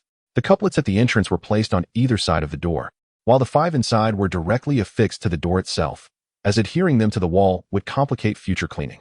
The guests who visited today praised these couplets greatly and took the opportunity to commend Zhu Lin once again for his exceptional accomplishments. Aside from entertaining guests, Zhu Lin, along with his mother and wife, prepared some marinated delicacies and fried treats for the visiting guests. This proved practical, given the hectic nature of New Year's celebrations, allowing them to ease the burden of cooking during this busy period. On February 6th, a Monday, it was New Year's Eve. In the morning, my parents took a brief tour of their workplace, but Zhu Lin and Zhu Lin remained at home. As noon approached, snow began to fall, intensifying throughout the afternoon, blanketing the earth in a shimmering white. Before lunchtime, my parents returned home, and after enjoying a meal together, the family of 4 commenced the tradition of dumpling making. In the old Beijing tradition, dumplings are to be eaten on both New Year's Eve and the first day of the new year. Generally, they should be prepared before midnight on New Year's Eve, to be consumed at the stroke of midnight, symbolizing the transition into the new year. However, in Zhu Lin's household, dumplings were savored during the main meal rather than as a late-night snack. During this time, the holiday in Beijing officially begins on the first day of the new year, with New Year's Eve typically being a working day. Nevertheless, it has become customary for most to take the afternoon off to prepare for the New Year's Eve dinner. In the afternoon, the streets fell into a serene stillness. Many shops had closed, and the alleys were nearly deserted, with only the cold wind causing the wires on the telephone poles and the dry branches of trees to rustle, creating a peaceful ambience devoid of noise. The entire city of Beijing seemed enveloped in tranquility. Only upon entering the various courtyards or dormitory buildings could one hear the rhythmic chopping of dumpling filling being prepared in various homes, a sound that resonated in harmony, resembling a prelude to the impending festivities of the night. At dinner time, Zhu Lin, the chef of the evening, prepared a lavish New Year's Eve feast. In traditional Beijing culture, the New Year's dinner is characterized by a balance of 4 cold dishes, 4 hot stir-fries, 4 meat dishes, and 4 soup dishes, symbolizing stability and harmony. Zhu Lin's family adhered to this tradition, presenting a total of 16 dishes, though more than half were served in small plates and bowls. As their household consisted of only 4 members, the centerpiece of the New Year's Eve feast was the dumplings crafted by everyone in the afternoon. Once dinner concluded, the guests tidied up and commenced preparations to watch television. It was already common knowledge that the Spring Festival Gala would grace the screen that evening. On this New Year's Eve in 1978, the Central Television, then known as Beijing Television, resumed broadcasting the Spring Festival Gala, heralding a refreshing change for this year's festivities. At this juncture, the number of television sets nationwide was merely over 1 million, all in black and white, with viewing opportunities limited to government institutions or a select few officials' households. The G family belonged to this privileged group. In stark contrast, the penetration of television in North American households had soared to 70%. The Spring Festival Gala commenced at 8 in the evening, a pre-recorded event rather than a live broadcast. Ji Yuning noticed that the opening subtitle proclaimed it the welcoming the Spring Gala. The program primarily featured song and dance performances, comic dialogues, and peaking opera. Remarkably, the content was overwhelmingly comprised of older performances, lacking any of Ji Yuning's newly composed songs from the latter half of the previous year. Zhu Lin, observing the television, interjected, "A Ning, last month. Sister Ma mentioned that the leaders in the broadcasting sector might arrange for me to sing at the Grand Hall's Gala, which is part of this Spring Festival celebration." However, time constraints ultimately hindered the political review process. In fact, during the 1960s and 70s, Beijing Television would also pre-record certain internal celebration galas held at the Grand Hall during the Spring Festival. However, the television station was merely responsible for the recording and did not independently host such events. The determination of the program and participants was dictated by higher authorities, typically featuring seasoned performers and familiar acts. The first time the Central Television independently hosted the Spring Festival Gala would not occur until the Spring Festival of 1979. On New Year's Eve in 1979, the Central Television recorded and broadcast a tea house-style gala named the Welcoming the Spring Gala, directed by two female directors, one of whom was the renowned director of the television series Journey to the West. However, many later had little recollection of this inaugural gala hosted by Central Television. In popular memory, the first Spring Festival Gala was believed to have taken place during the Spring Festival of 1983. In reality, the 1983 gala was the first to be broadcast live, setting a precedent for subsequent years to adopt the live format. As Ji Yuning contemplated the internal gala at the Grand Hall, he recognized that the evolution towards a nationally broadcast live Spring Festival Gala was still at least 5 years away. When the number of television sets in Huaxiao was limited to merely 1 or 2 million, quality television programs like the Spring Festival Gala struggled to flourish. After enduring the outdated format and content of the gala for a while, Ji Yuning found it increasingly difficult to continue watching. The performances felt stale, the actors uninspiring, and the overall experience lacked meaningful engagement. Consequently, he began making phone calls to extend his New Year-esque greetings. The first New Year-esque greeting call was made to Uncle He's home, received by He Jianjun, who had returned home that afternoon. Ji Yuning engaged in a lengthy conversation with Jianjun, followed by greetings exchanged with Uncle He and Aunt Qin. Afterward, the phone was passed to his parents, where further salutations were offered, concluding the first New Year call.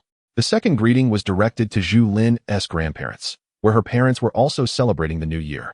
Zhu Lin's sister and brother-in-law had not returned to Beijing for the festivities this year, reportedly due to the inability to secure time off. Thus, Zhu Lin's family was celebrating with just 4 members this year. Once the second call was completed, Ji Yuning found himself with no more numbers to dial. Although he was aware of some acquaintances' phone numbers, he was uncertain if they were connected to a paging service, which could result in an awkward situation if someone had to be called out to answer. At that time, Beijing's phone numbers consisted of only 6 digits, and households with telephones were quite rare, most being public paging services. He recalled that it took another decade for the numbers to expand to 7 digits. After completing the 2 New Year calls, the New Year-esque gala on television had finished broadcasting, leaving over an hour until midnight. The duration of the gala barely exceeded 2 hours. Their family had never maintained the tradition of staying up late to welcome the new year. And since his mother was a doctor who believed that staying up was detrimental to health, everyone followed her advice and retreated to bed. Lying in bed, Ji Yuning found himself unable to drift off to sleep. The bright moonlight streamed into the room, with intermittent sounds of firecrackers and flashes of fireworks illuminating the night outside. He turned his head to see Zhu Lin beside him, her eyes sparkling with excitement. "Alan, let us not sleep just yet. I suspect the firecracker sounds will peak at midnight, and even if we doze off, we'll be awakened." "Well, I'm not sleepy anyway. Then let us continue our battle until midnight. That will signify our triumph from this year into the next." The term battle, reflective of the era's characteristics, was their private code, not meant for outsiders. As midnight approached, the firecracker sounds grew more intense. When the clock struck 12, an orchestra of fireworks erupted, creating a cacophony that was both deafening and earth-shattering. This was the authentic sound of the era. Ji Yuning embraced his wife, exhilarated by the uproar of firecrackers, celebrating his first spring festival in this life, marking another year added to his existence. Eventually, as the sounds gradually faded, the couple succumbed to a deep slumber. On February 7th, the first day of the Lunar New Year, everyone awoke later than usual. After Ji Yuning and Zhu Lin got out of bed and completed their morning routines, they hurried to the living room to extend New Year greetings to their parents. After exchanging pleasantries, they received red envelopes filled with lucky money from their smiling parents, each containing 20 yuan. For breakfast, in addition to the usual fare, each person is served a bowl of glutinous rice balls. On the morning of the first day of the Lunar New Year, it is a tradition among the people of Mingzhou to enjoy these delicacies. The glutinous rice balls are filled with lard and black sesame paste, lovingly prepared by his mother. This is a cherished treat from Ji Yuning's childhood, one that he savors greatly. At 10 o'clock in the morning, Uncle He and Aunt Qin, along with their child, arrived. Their visit was not only to extend New Year greetings, but also to see Ji Yuning's new home.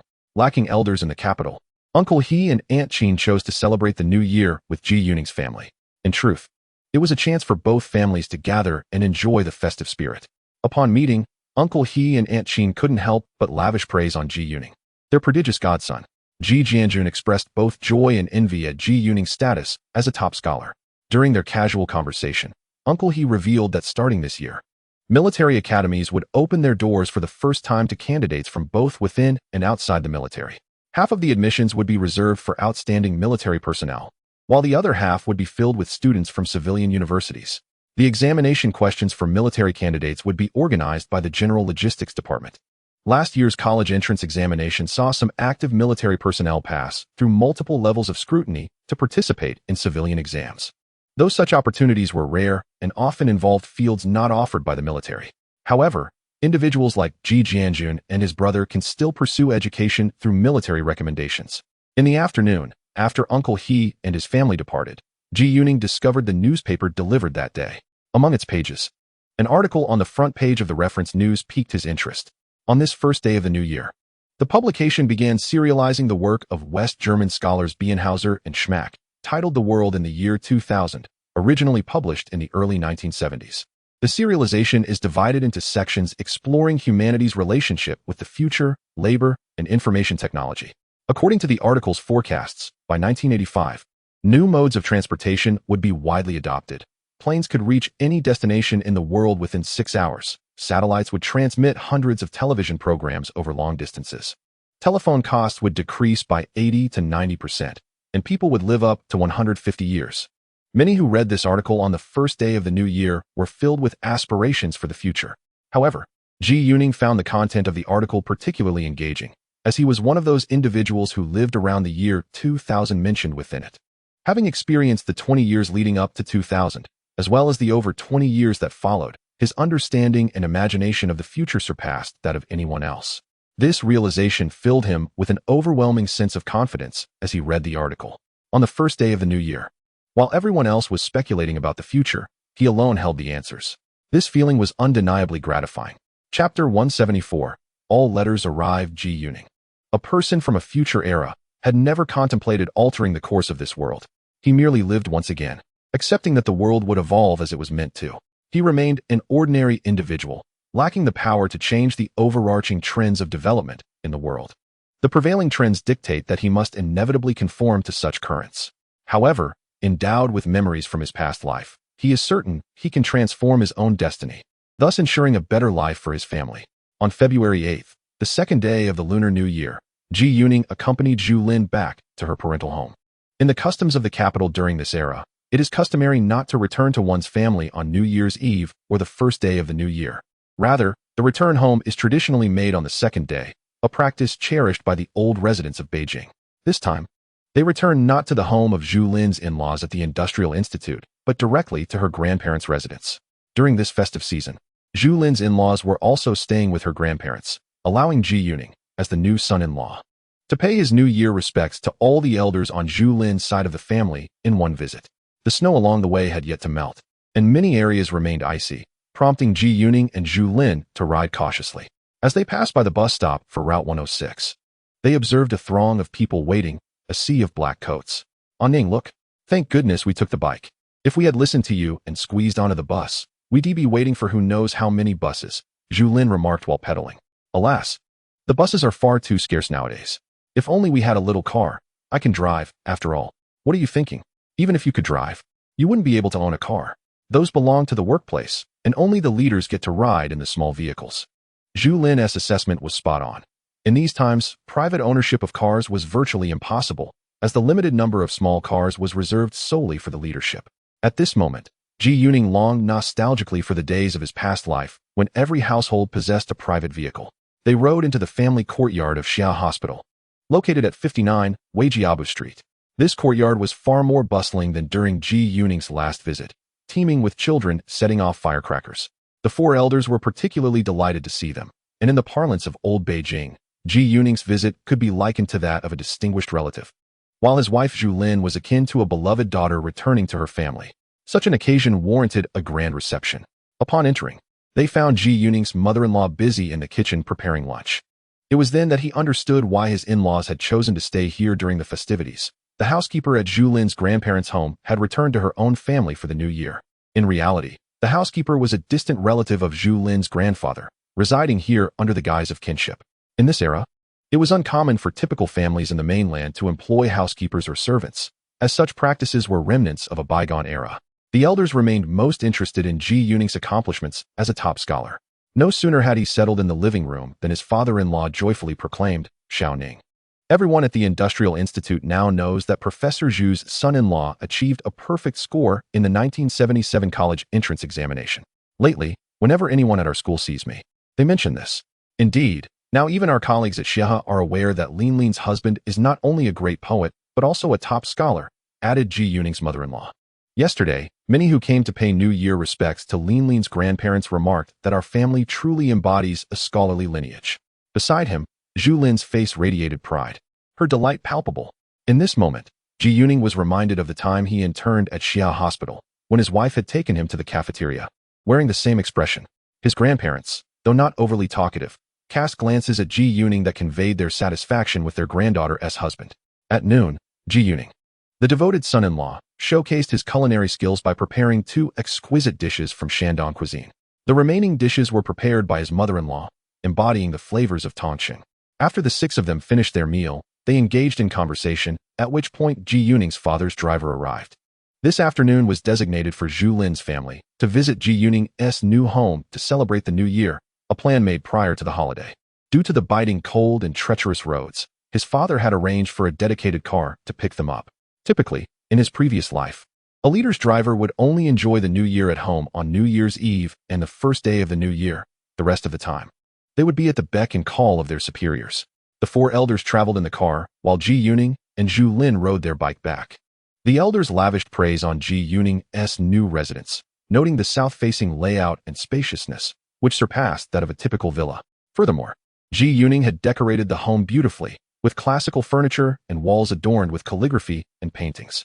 Zhu Lin's grandfather offered his critiques on Ji Yuning's artwork, to which Ji Yuning readily promised to create several pieces for his grandparents and in-laws after the holiday, primarily featuring his oracle bone script calligraphy. During dinner, Ji Yuning revealed his second culinary feat of the day. This banquet, which he had meticulously arranged, adhered to the highest standards of hospitality with 16 dishes. Drawing from his newfound experience, he presented a large soup bowl as the main dish, accompanied by 5 larger dishes considered substantial, while the remaining 10 dishes, including cold appetizers and desserts, were served in smaller portions. Each substantial dish was paired with 2 small plates, allowing the newly acquired rosewood dining table to accommodate the feast beautifully, creating a visually delightful presentation. The table, set for 9, including the driver, was perfectly suited for the gathering. After dinner, the driver returned the 4 elders home. On February 9th, the 3rd day of the new year, marking the final day of the Spring Festival holiday, He Jianjun paid a visit in the morning. This had been arranged 2 days prior. Today, He Jianjun and Ji Yuning were to explore the city together. He Jianjun arrived in a borrowed Beijing Jeep 212 from his friend. Seeing the vehicle reminded Ji Yuning of the ease of obtaining a car in the military, a stark contrast to the difficulties faced locally, even with his father's dedicated vehicle, which was not readily available for personal use. The trio first ventured to Wangfujing, meandering through the department store, which was bustling with crowds on this 3rd day of the new year. As they jostled through the throngs, they broke into a sweat. For lunch, they headed to Shidong. visiting their favorite barbecue restaurant that Ji Yuning and He Jianjun had cherished since childhood. As he indulged in barbecued meat, He Jianjun savored a bottle of Bei Binjiang soda, while he and Zhu Lin consumed a bottle of white wine, much to He Jianjun's envy. In the afternoon, the trio attended a performance of the Peking Opera Red Lantern at the Chang'an Grand Theater. After the show, He Jianjun drove them home. But as soon as they arrived at the foot of the building, he hurriedly departed, needing to return the car. Upon entering his home, Ji Yuning was greeted by the sight of his mother seated at the dining table, her eyes glistening with tears, surrounded by a multitude of letters. Inquiring further, he discovered that these letters were sent by their relatives overseas. Besides his sixth uncle, all of their relatives had written, and these letters had arrived in the capital during the Spring Festival, delivered collectively by his father's colleagues from work. Chapter 175. We mustn't let my wife gain weight. Ji Yuning gently picked up two open letters beside his mother, both addressed to little sister. He realized these were letters from his two uncles, explaining his mother's tearful state. After many years, she had finally re-established contact with her two elder brothers. First, he perused the letter from his eldest uncle. He learned that this uncle had recently heard from Ji Haigua, Ji Yuning's paternal uncle, regarding his father's circumstances. Ji Haigua, the oldest son of Ji Yuning's grandfather's elder brother, ranked first among his generation. And both he and Ji Yuning's eldest uncle were esteemed physicians at UCLA Health, California's top hospital, and among the top 5 in North America. His uncle had been concerned about his little sister's family for years, yet communication had been a challenge. Upon learning about her family's situation through relatives, he promptly wrote to inquire after them, sending his letter directly to the National Overseas Chinese Affairs Office, where his brother-in-law worked. He also informed his second uncle's family, residing in Boston on the east coast of North America. In addition to greetings, his letter inquired about his sister's family over the years and briefly introduced the circumstances and situations of both uncles. His second uncle was a professor at Boston College, another prestigious institution in North America. Thus, it appeared that both of Ji Yuning's uncles held significant positions in North America. After finishing his eldest uncle's letter, Ji Yuning noted it was dated January 10, 1978, indicating it was written approximately a month ago. The postmark from the capital revealed that it had arrived on New Year's Eve. He then picked up the letter from his second uncle, which contained similar content, but mentioned that the second uncle's family had originally lived in New York on the East Coast before relocating to Boston 6 years prior. The date at the end of this letter was January 12, 1978, just 2 days later than the first. Mother, it has come to my attention that these two letters have languished in transit for an entire month. At this moment, my mother has wiped away her tears. For after all, my daughter-in-law Zhu Lin is still present. Indeed, as we have yet to establish diplomatic relations with North America, the duration of transit remains rather protracted. In the 1930s, when your grandfather and his contemporaries sent letters to the homeland, the fastest delivery took merely 8 days. During that era, correspondence between China and the United States was exchanged via the Fragrant Harbor, thereby shortening the postal route to under 10 days. In my previous life, the date of the establishment of Sino-American relations fell on January 1st of the coming year. In truth, the postal routes have not ceased over these years. The prolonged journey of a month, I suspect, is not solely attributable to delays in transit. On the table, Ji Yuning also discovered a letter from his uncle, Ji Haigua, sent from California. Additionally, there was another letter from Europe, dispatched from France, originating from his second uncle's household, dated slightly later than that of his eldest uncle. His mother mentioned that letters from his third and fourth uncles from North America are currently in his father's possession. The 3 largest envelopes on the table are from his sixth, seventh, and eighth uncles. Upon examination, Ji Yuning noted that the letters from his sixth and seventh uncles arrived in the capital on the second day of the Lunar New Year, while the letter from his eighth uncle was delivered today, the third day of the Lunar New Year. Aside from these 3 uncles' letters, the remaining correspondence had presumably already arrived in the capital before the new year, likely delivered to the office of the Overseas Chinese Affairs Bureau, which, regrettably, only distributed them post-festival. It is customary for there to be staff on duty during the holiday season.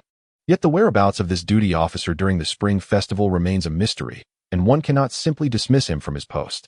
Ji Yuning continued to peruse the letters from his uncles. The letter from his sixth uncle was dated February 2nd, the day following the Minor New Year.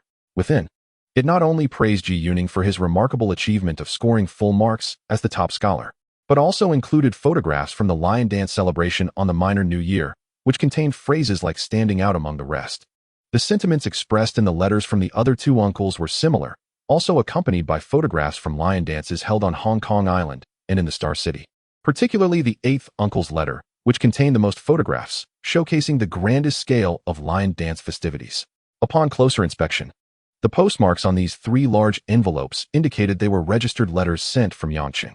It seems these uncles, concerned about the lengthy transit, took the opportunity to entrust these letters to someone entering the mainland, hoping they would arrive before the festive season. Fortunately, these familial letters were received on the last day of the 3-day Spring Festival holiday. Noticing that his mother had lost her inclination to cook, Ji Yuning took it upon himself to prepare a meal. For dinner, he simmered a pot of rice porridge in the family's clay pot, accompanied by several refreshing side dishes. At the dining table, one dish of shredded white radish salad and another of shredded cabbage heart paired splendidly with the white porridge. Ning Ning, the porridge you prepared today is exquisite. Alongside these side dishes and the marinated delicacies, it is a most delightful meal. In recent days, our family has indulged in exquisite meals. Like your father, who has been drinking daily for numerous consecutive days. We have celebrated with feasts almost every day since the eve of the new year. Consequently, we have consumed an excessive amount of meat and thus need to drink more kanji to nurture our stomachs. While I merely mentioned the need to care for our digestive health, I did not imply any intention of weight loss. It appears that in this era, the concept of dieting is virtually unheard of. The people of this time seldom consume meat, opting instead for coarse grains and vegetables. As a result, the young women of this period tend to be more slender and vibrant compared to those during Ji Yuning's time. Recently, Zhu Lin expressed to him that the food has become somewhat rich. Today, the 3 of them, including He Jianjun, dined out for barbecue, where they all savored a generous amount of beef. Thus, Ji Yuning felt it was prudent to prepare some kanji, primarily to ensure his wife does not gain weight. On February 10th, the 4th day of the Lunar New Year, it marked the first day back to work following the 3-day holiday. The entire Ji family returned to their respective jobs. In the morning, Ji Yuning arrived at the Beijing film studio, heading directly to the editing room. The editing of Dealing with the Devil had nearly reached its final draft. Prior to the holiday, director Xie Tieli had instructed him to return on the first day after the break for a review. Upon his arrival at the editing suite, director Xie, Zhao Yuan, and the editor were already present. After viewing the 108-minute final cut, everyone nodded in agreement.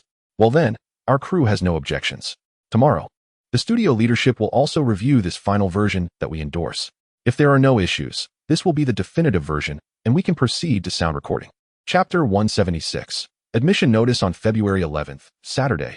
In the morning, the final cut of Dealing with the Devil was screened in the studio's screening room, which was considerably larger. When Ji Yuning arrived, the studio's leaders were nearly all present. He and director Xie Tieli sat together. Throughout the nearly 2-hour viewing, everyone observed with great attentiveness. Upon completion, almost all concurred with this final version.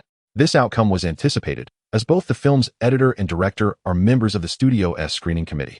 On February 12th, Sunday, early in the morning, Ji Yuning accompanied Zhu Lin on a bike ride to the Beijing film studio. Today, Zhu Lin was there to perform the voiceover for her character, U80, which is known as original sound dubbing. In the recording studio, the actors watched their performances on screen, striving to reconnect with their feelings during the shoot. To identify the character's psychological nuances and emotional transitions, while delivering poignant and melodious lines. It was Zhu Lin's first experience with voiceover, and she initially found it somewhat challenging, nearly forgetting some of the sensations from the live filming. However, with the guidance of the sound engineer and the assistance of Aunt Zhu Lin and Uncle Ing, the results significantly improved. Zhu Lin's lines were inherently limited, and by the afternoon, she had completed the dubbing for her scenes. Ji Yuning felt that Zhu Lin's ability to shape her character through her voice was commendable. Some actors, however, are unable to record their original voices during post-production and must enlist the help of other voice actors. Currently, the technology does not permit synchronous recording in films, primarily due to technical constraints. That day, Ji Yuning handed over the freshly completed script of Dealing with the Devil to his Uncle Ing. Besides portraying the same role as in the eponymous play, Uncle Ing might also take on the responsibility of directing this theatrical piece.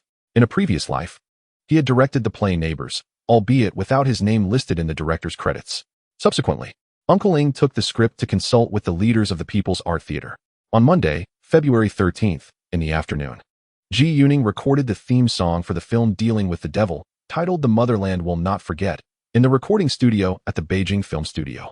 He managed to pass the demo after just 2 takes and received a recording tape from the sound engineer. In the following week, he spent every day at the Beijing Film Studio, primarily engaged in editing the film suite career, where he would spend half the day with Elder Xie in the editing room. Occasionally, he would visit the film crew of Dealing with the Devil. where the score was composed by Wang Ming, with Ji Yuning listed as one of the composers, following his esteemed mentor, while Ji Yuning diligently participated in post-production at the Beijing Film Studio. News of him being the top scorer in the recent college entrance examination spread and gained traction during the Spring Festival holiday. Many began to express their dissatisfaction through various channels after the holiday. The primary grievance stemmed from the fact that the announcement of the top scorer effectively involved ranking and publicizing results, which contradicted the examination's policy of not disclosing scores. These individuals disregarded whether the admissions office had released the results. The rationale behind withholding scores this time was largely to continue previous practices. Additionally, the examination scores in 1977 were actually divided into 4 categories, each with different admission thresholds for various candidates, such as recent graduates, former students, rural youth, and older working professionals, with the admission standards becoming progressively more stringent. Furthermore, political evaluations, which were reportedly divided into several categories, were deemed even more critical than academic scores. Thus, scores were not the sole criterion, making it inappropriate to disclose them. In the previous life, the 1978 college entrance examination scores were uniformly announced to ensure fairness. Over the week following the Spring Festival, the discontent grew increasingly vocal and was continuously relayed upward. It wasn't until mid-February that an elder made a statement. Some people simply cannot bear to see others succeed, nor can they tolerate the country's prosperity. In an instant, the previously rampant voices of dissent fell silent, and many quickly retreated from their outcries. Later, Sister Su and Ji Yuning divulged some information, and among those voices, many bore accents that were quite familiar to him. Ji Yuning understood immediately. In fact, many of these individuals were from the artistic community, even within the literary circle.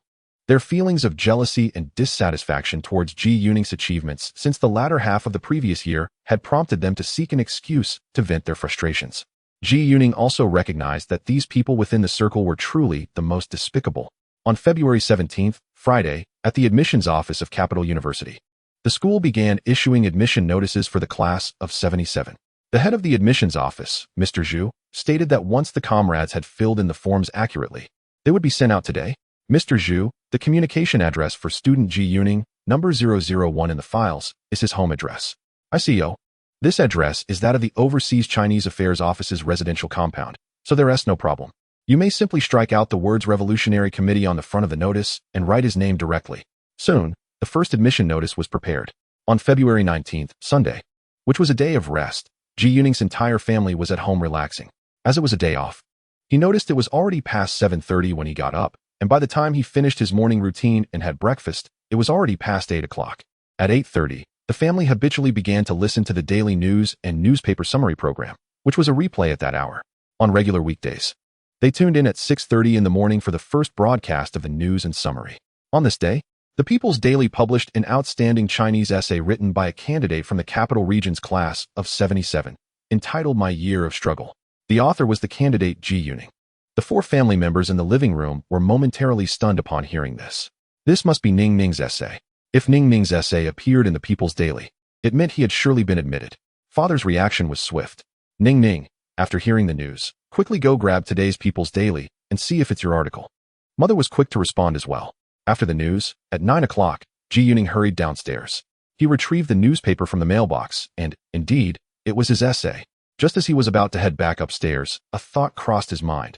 He hopped back on his bike and headed to the reception room of their former dormitory, which was the communication address left in his college application file.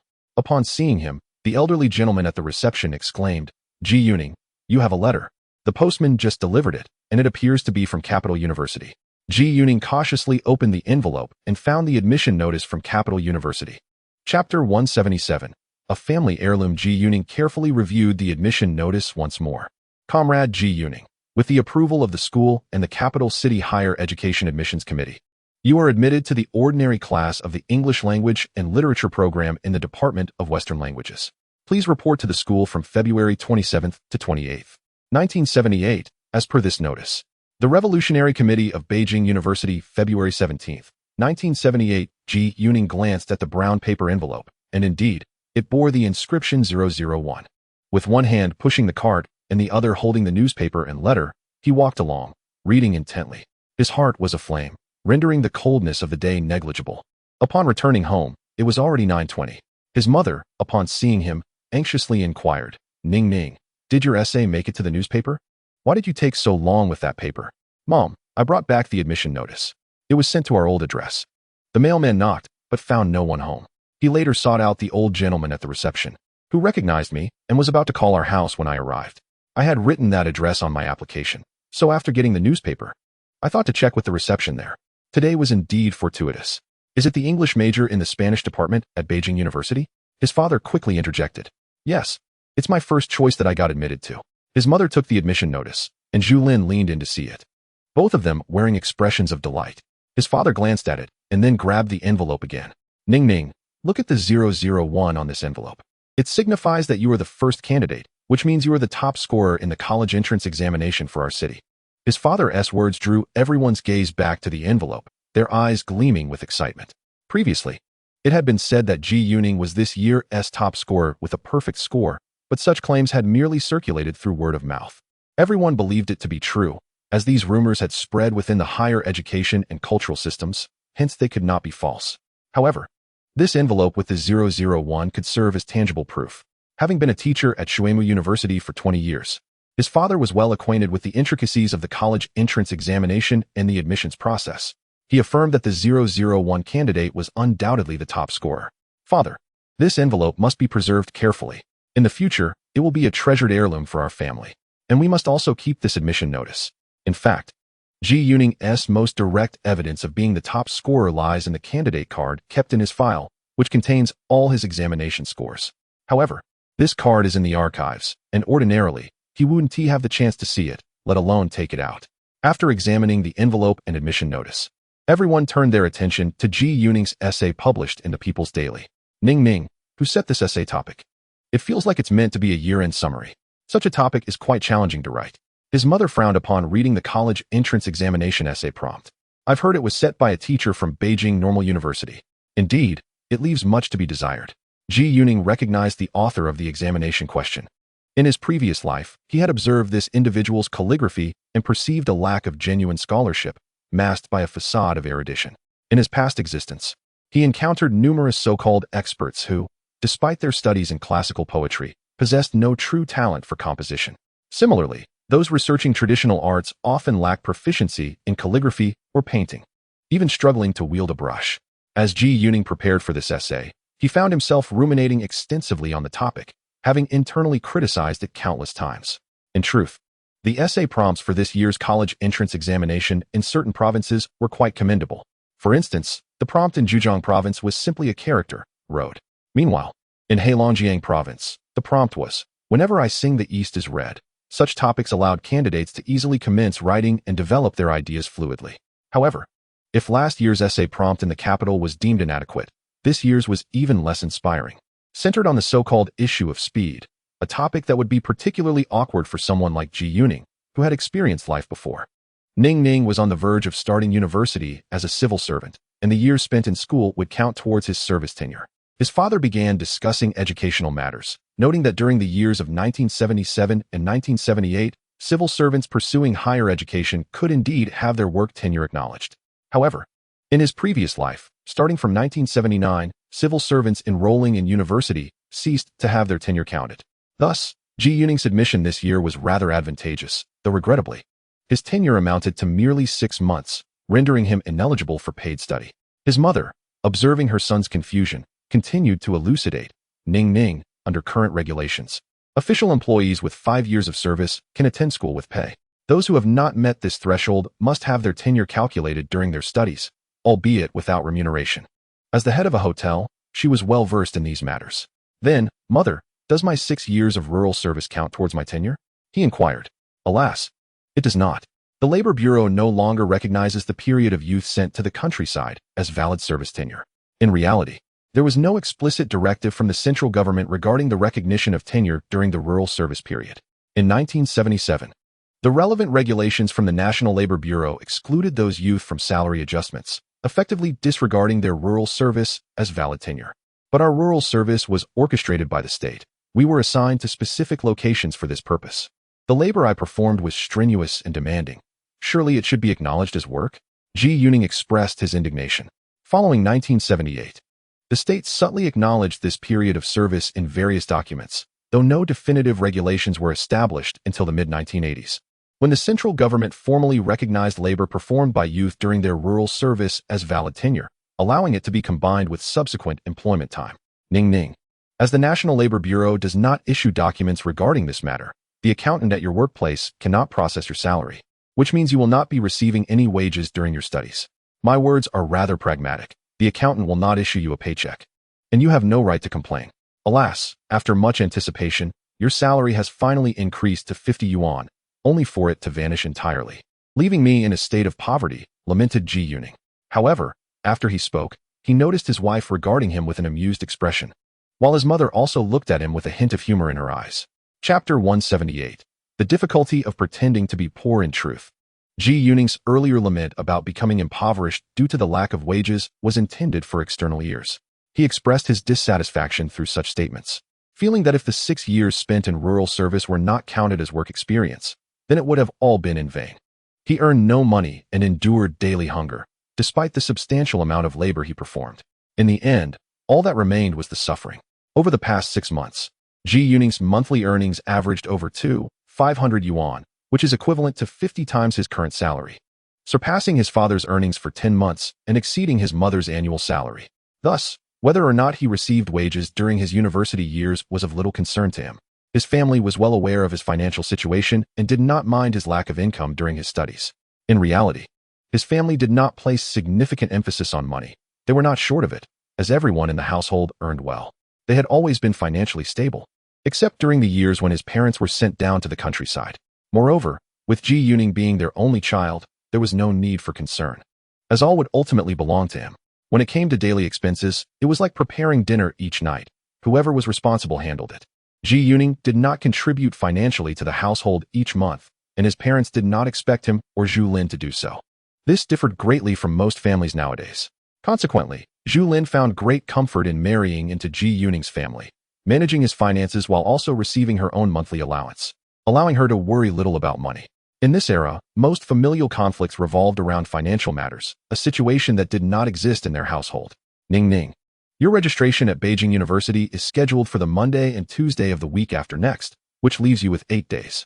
You need to expedite the process of handling your academic paperwork at your workplace, particularly the procedures for studying while employed, as well as transferring your grain and oil relations to the school. I fear you may not be able to complete these tasks at the Film Institute. You will need to return to the personnel department at the ministry to do so, reminded his father. Zhu Lin nodded, acknowledging that this matter indeed could not be delayed.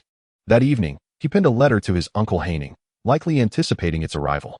Upon finishing the letter, he sensed a hint of discontent in Zhu Lin's demeanor.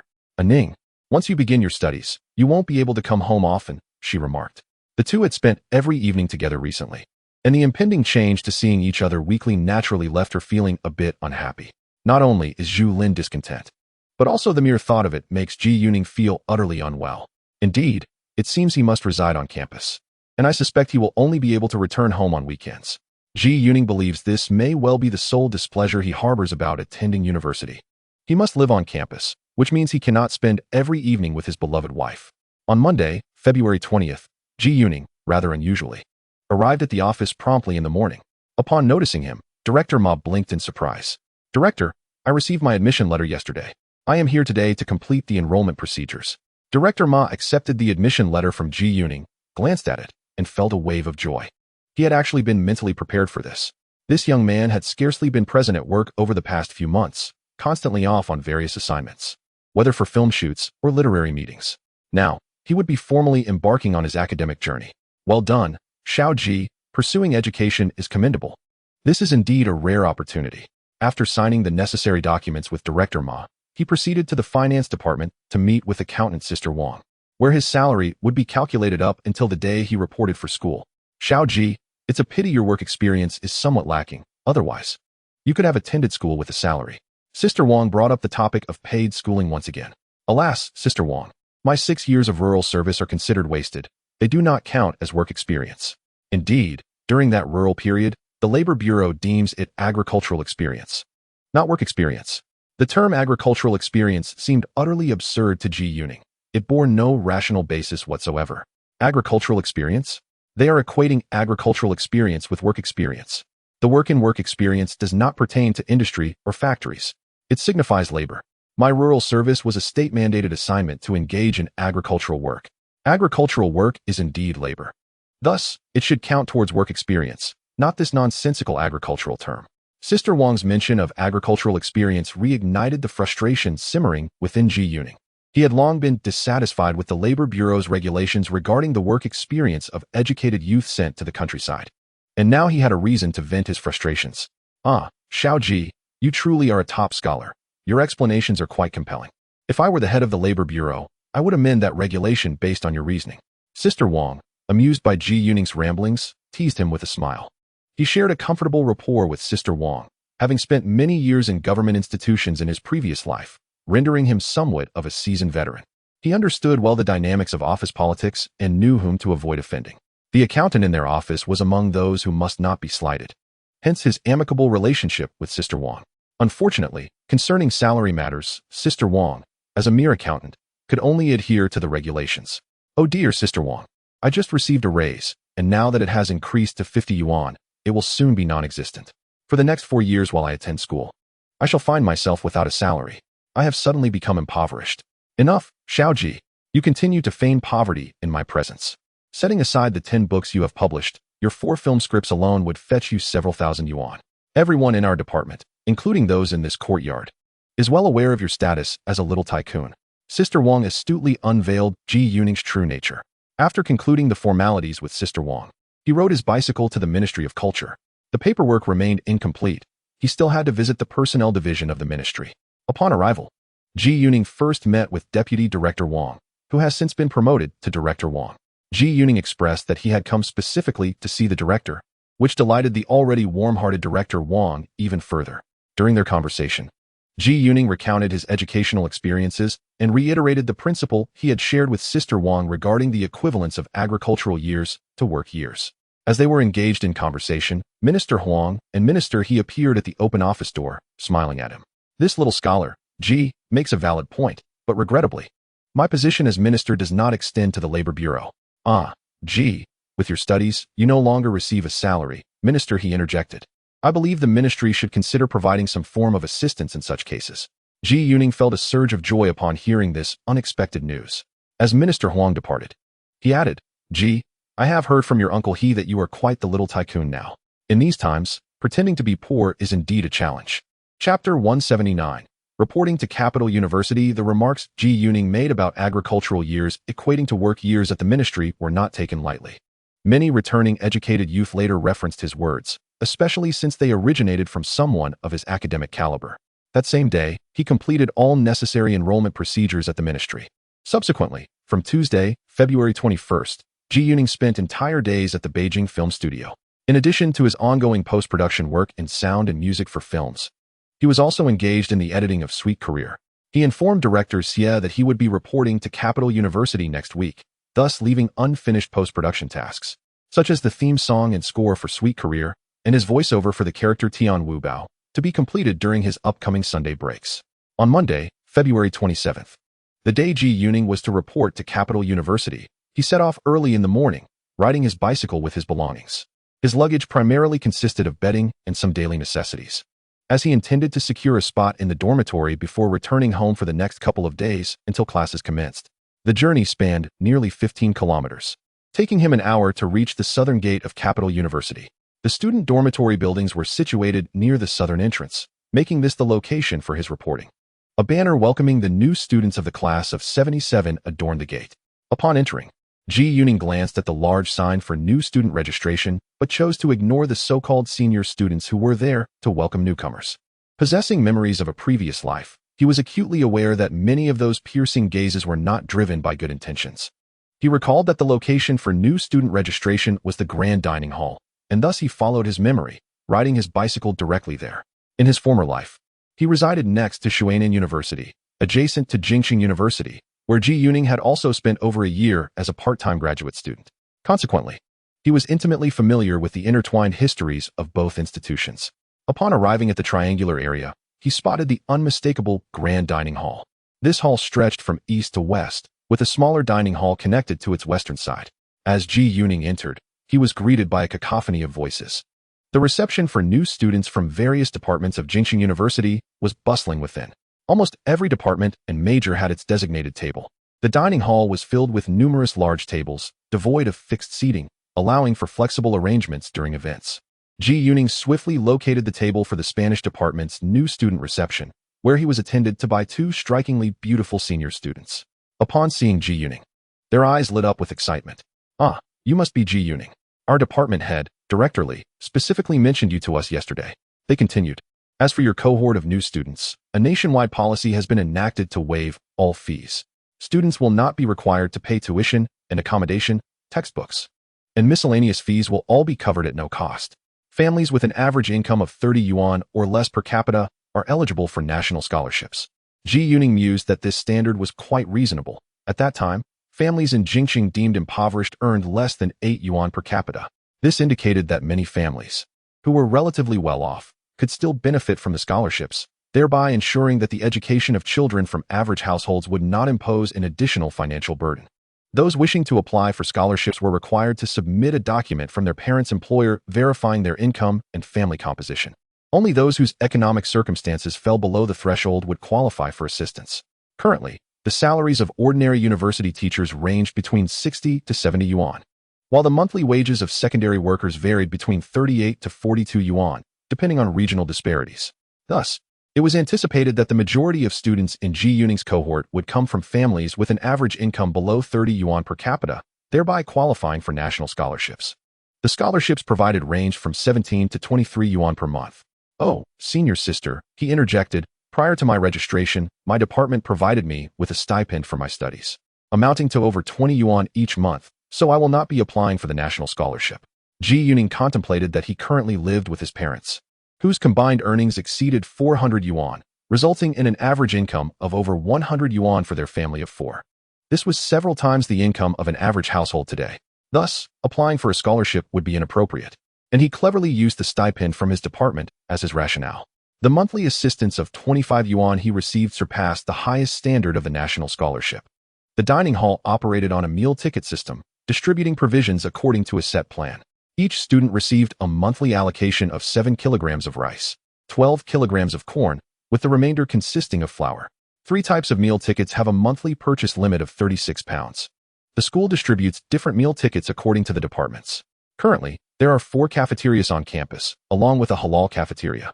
Your designated cafeteria is the newly constructed Cafeteria 4, which boasts over 20 serving windows, making it the largest cafeteria on campus. However, Cafeteria 4 lacks dining areas, so students typically take their meals to the adjacent large dining hall. Historically, we have always dined in this large hall, built in the 1950s. To the west of the large dining hall lies a smaller dining hall, completed around the same time.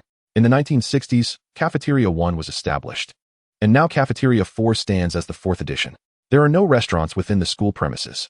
For those seeking a culinary diversion, the only option is the state-run Chongqing Cafeteria across the road outside the southern wall of the school, which has been around since our student days. The senior student provided a detailed introduction, and I have indeed contemplated dining outside the campus. Moreover, the school offers free eyewear allowances, providing each student with a pair of glasses annually. Beyond the statutory eyewear fees, students facing financial difficulties can apply for clothing allowances during seasonal changes. Southern students can request subsidies for winter clothing as the colder months approach. This is your student ID, and here is the school emblem. Be cautious not to misplace it, as a replacement incurs a fee. Additionally, the emblem must be returned to the school upon graduation. The emblem features a white background with red characters, inscribed in cursive with the words Beijing University, a tribute to the calligraphy of the elder who crafted the plaque at the west gate of the university. Ji Yuning promptly affixed the emblem to his chest.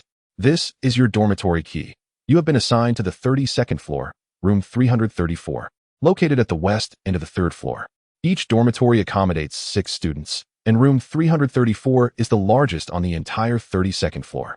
This floor serves as the dormitory for the Chinese department. Your assignment to the 32nd floor is a result of the efforts of Director Yang from the Chinese department.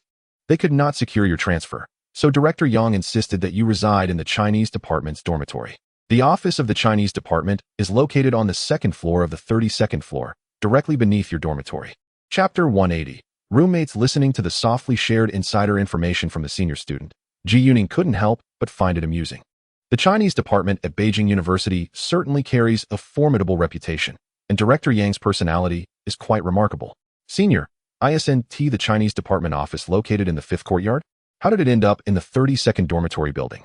At this moment, the office of the Chinese department is not in the 5th courtyard, but rather on the 2nd floor of the 32nd building. In his previous life, Ji Yuning recalled that the office was also known as Jingyuan 5th Courtyard, a serene compound featuring a 2-story traditional Chinese building, adjacent to the history and philosophy departments, creating a tranquil atmosphere. This location lies deep within the Yin Garden, a bit of a distance from the Weiming Lake. However, the current placement of the Chinese department office within their dormitory building is quite convenient. Thus, he would soon be able to meet those renowned scholars on a daily basis. It appears that the dormitory he is about to reside in possesses a certain literary charm. Classmate Ji Yuning. It is quite surprising to learn that you are already familiar with our esteemed university. The office of the Chinese department is currently located in dormitory 32. I suspect it will eventually move to the 5th college. Ji Yuning, too, did not anticipate that the staff welcoming him would provide such thorough introductions. Before departing, Ji Yuning graciously left 2 sweet oranges for the 2 senior sisters to soothe their throats. They, in turn, engaged him in a warm conversation. He proceeded directly to the 32nd floor of the dormitory on his bicycle.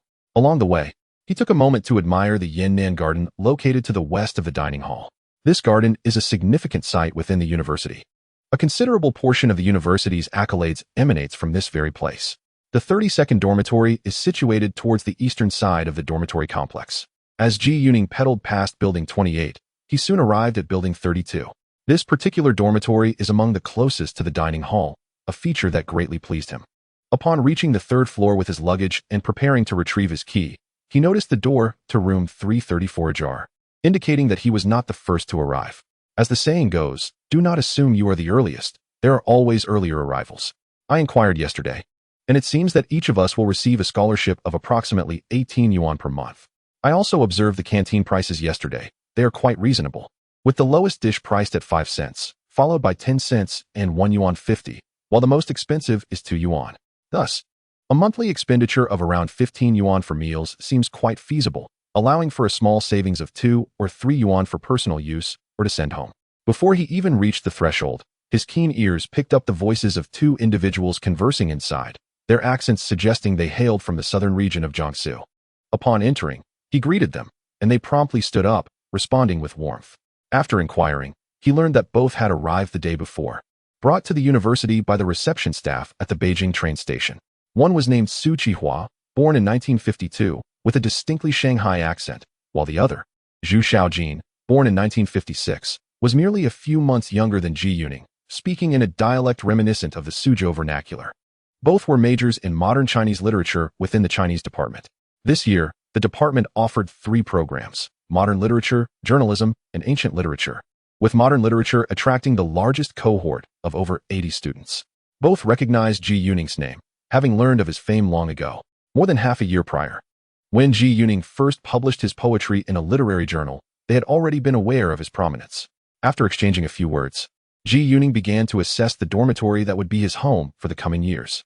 Indeed, this dormitory was relatively spacious, featuring 3 sets of bunk beds arranged not in a single line, but rather in a more accommodating layout, with 2 tables present.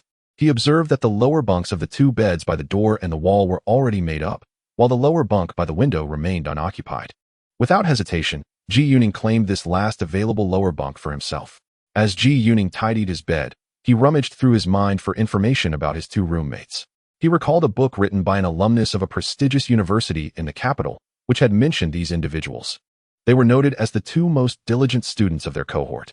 Su Qihua was this year's top liberal arts student from Zhejiang province, the only student admitted from that province to the Chinese department of the capital university.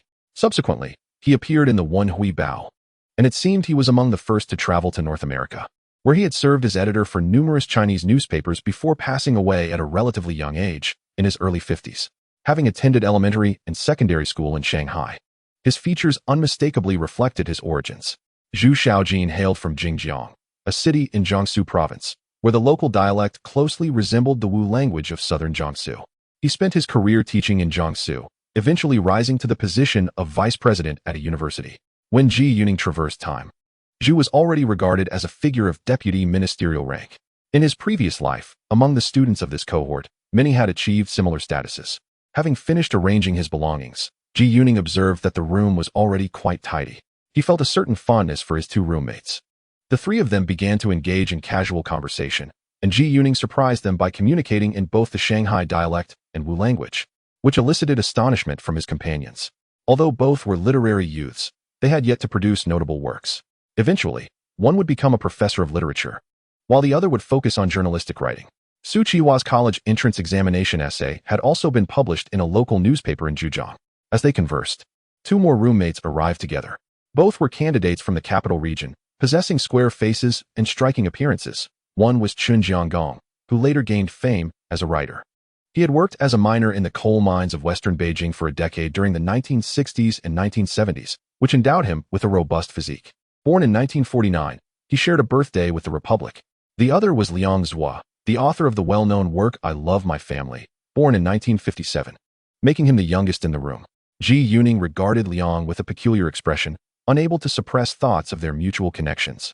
He recalled that Liang was related to a certain Zi from the Ying family, who had been his only follower in childhood. According to a recent visit from Ying, Zi had since become an ardent admirer of Ji Yuning, holding him in high regard as his former older brother. Unexpectedly, this future brother-in-law of Zi would become Ji Yuning's roommate at the university. Next year, Zi would enter the psychology department at the capital university, making him Ji Yuning's future junior. Who would he assist then? Alas, Liang Zhua would not live long, passing away in his 40s.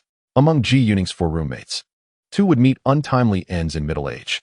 Chun Jianggong, exuding warmth and a brotherly demeanor, recognized Ji Yuning upon entering. Having seen his photograph and being acquainted with many of Ji Yuning's acquaintances, he can be regarded as an amateur writer among the workers in the capital. Having begun to publish his works in the early 1970s, particularly contributing significantly to literary publications in the capital. Chapter 181, All Fellow Villagers. When Chun Jianggong met Ji Yuning, he was filled with admiration. Over the years, he too had frequently published articles in various newspapers and magazines. Yet he would be overjoyed if even a single piece of his were to appear in a prestigious publication like Literary Capital. He had never had a piece published in a national journal such as People's Literature. Thus, he could only be deemed a somewhat well-known figure among amateur writers. In contrast, Ji Yuning's works, once published, were typically featured prominently in top-tier domestic literary magazines such as People's Literature and Literary Capital, encompassing a diverse range of genres including poetry, novels, essays, screenplays, science fiction, and children's literature. Moreover, in recent months, Ji Yuning had made remarkable strides in modern poetry and novel writing, leading the direction of literary creation, which further elevated his status. Therefore, upon seeing Ji Yuning, Chun Jianggong felt a deep sense of reverence. In this era, students at universities in the capital were primarily literary youths, with at least half of them having experienced the publication of their works. In his past life, Chun Jianggong was somewhat of a standout among these students. However, in this life, everyone could only look up to the exceptional Ji Yuning. Last week, when I visited the Literary Capital magazine office, team leader Zhou and editor Zhang mentioned that you were also studying at the Capital University. Did they ask you to urge for the submission of manuscripts? It was mainly that young editor Zhang. Chun Jianggong chuckled, neither confirming nor denying. It appeared that this fellow was quite an honest person, rather kind-hearted. Over the past 2 months, the young editor Zhang had sought out Ji Yuning twice at the North Film Studio, but had yet to encounter him. Furthermore, Literary Capital had sent a letter to their unit primarily to expedite the submission of manuscripts, yet Ji Yuning had not had the opportunity to respond. He was struggling to keep up with the submissions for each issue of People's Literature, let alone find time to write for Literary Capital. During this period, he had received an overwhelming number of requests for manuscripts from various publications, leaving him somewhat overwhelmed. If he had time to write, his first priority would be to ensure submissions to People's Literature, given its considerable influence. Next, he focused on writing scripts, including screenplays for films and stage plays, as these yielded the highest returns. As for other publications, he would simply have to wait. This Friday, his piece Entering Middle Age was expected to be published in the March issue of People's Literature, likely as the lead article. He anticipated that once this article was published, his influence would expand even further, leading to an increase in requests from various magazines. Beside him, Liang Zhua was somewhat reticent and shy. He had only graduated from high school last year and, after spending a year working in the countryside, had gained admission to university. Among the 5 individuals in the room, he was the heaviest. Ji Yuning felt that this older brother was significantly plumper compared to his impression of his younger brother. At this moment, Liang Zhua, although he had begun publishing works since elementary and middle school, had not yet gained recognition in any notable journals, which set him apart from Chen Jiangong. In later years, he primarily focused on comedic works, yet Ji Yuning showed little interest in nearly all of his creations. Among this group, Liang Zhua's family circumstances were arguably the most favorable, aside from Ji Yuning. His father served as the director of the commentary department at the People's Daily, holding a position equivalent to a departmental-level official, and was anticipated to be promoted to deputy editor-in-chief in the 1980s. However, his mother did not earn a salary, and with 3 children in the household, their financial situation, while relatively better, was still limited. His mother was the author who penned a well-regarded work about individuals in their middle age, but that piece had now become associated with Ji Yuning. The 2 classmates from the south likely came from less affluent backgrounds. Chen Jiangong's situation appeared somewhat better, having worked as a miner for a decade and also earning supplementary income from writing. Ji Yuning had a favorable impression of his 4 roommates, with only the last one yet to arrive. Among the 6 beds in the room, Ji Yuning's upper bunk remained unoccupied. It seemed that his strong presence deterred the subsequent 2 individuals from choosing that particular bed. As morning approached 10:30, the final roommate arrived, clad in an old military uniform. Ji Yuning noted that the shoes worn by this newcomer were genuine military yellow rubber boots, suggesting that he had served in the army, likely as a veteran.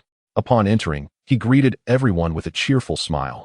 His expression was somewhat simple, yet his eyes were remarkably clear.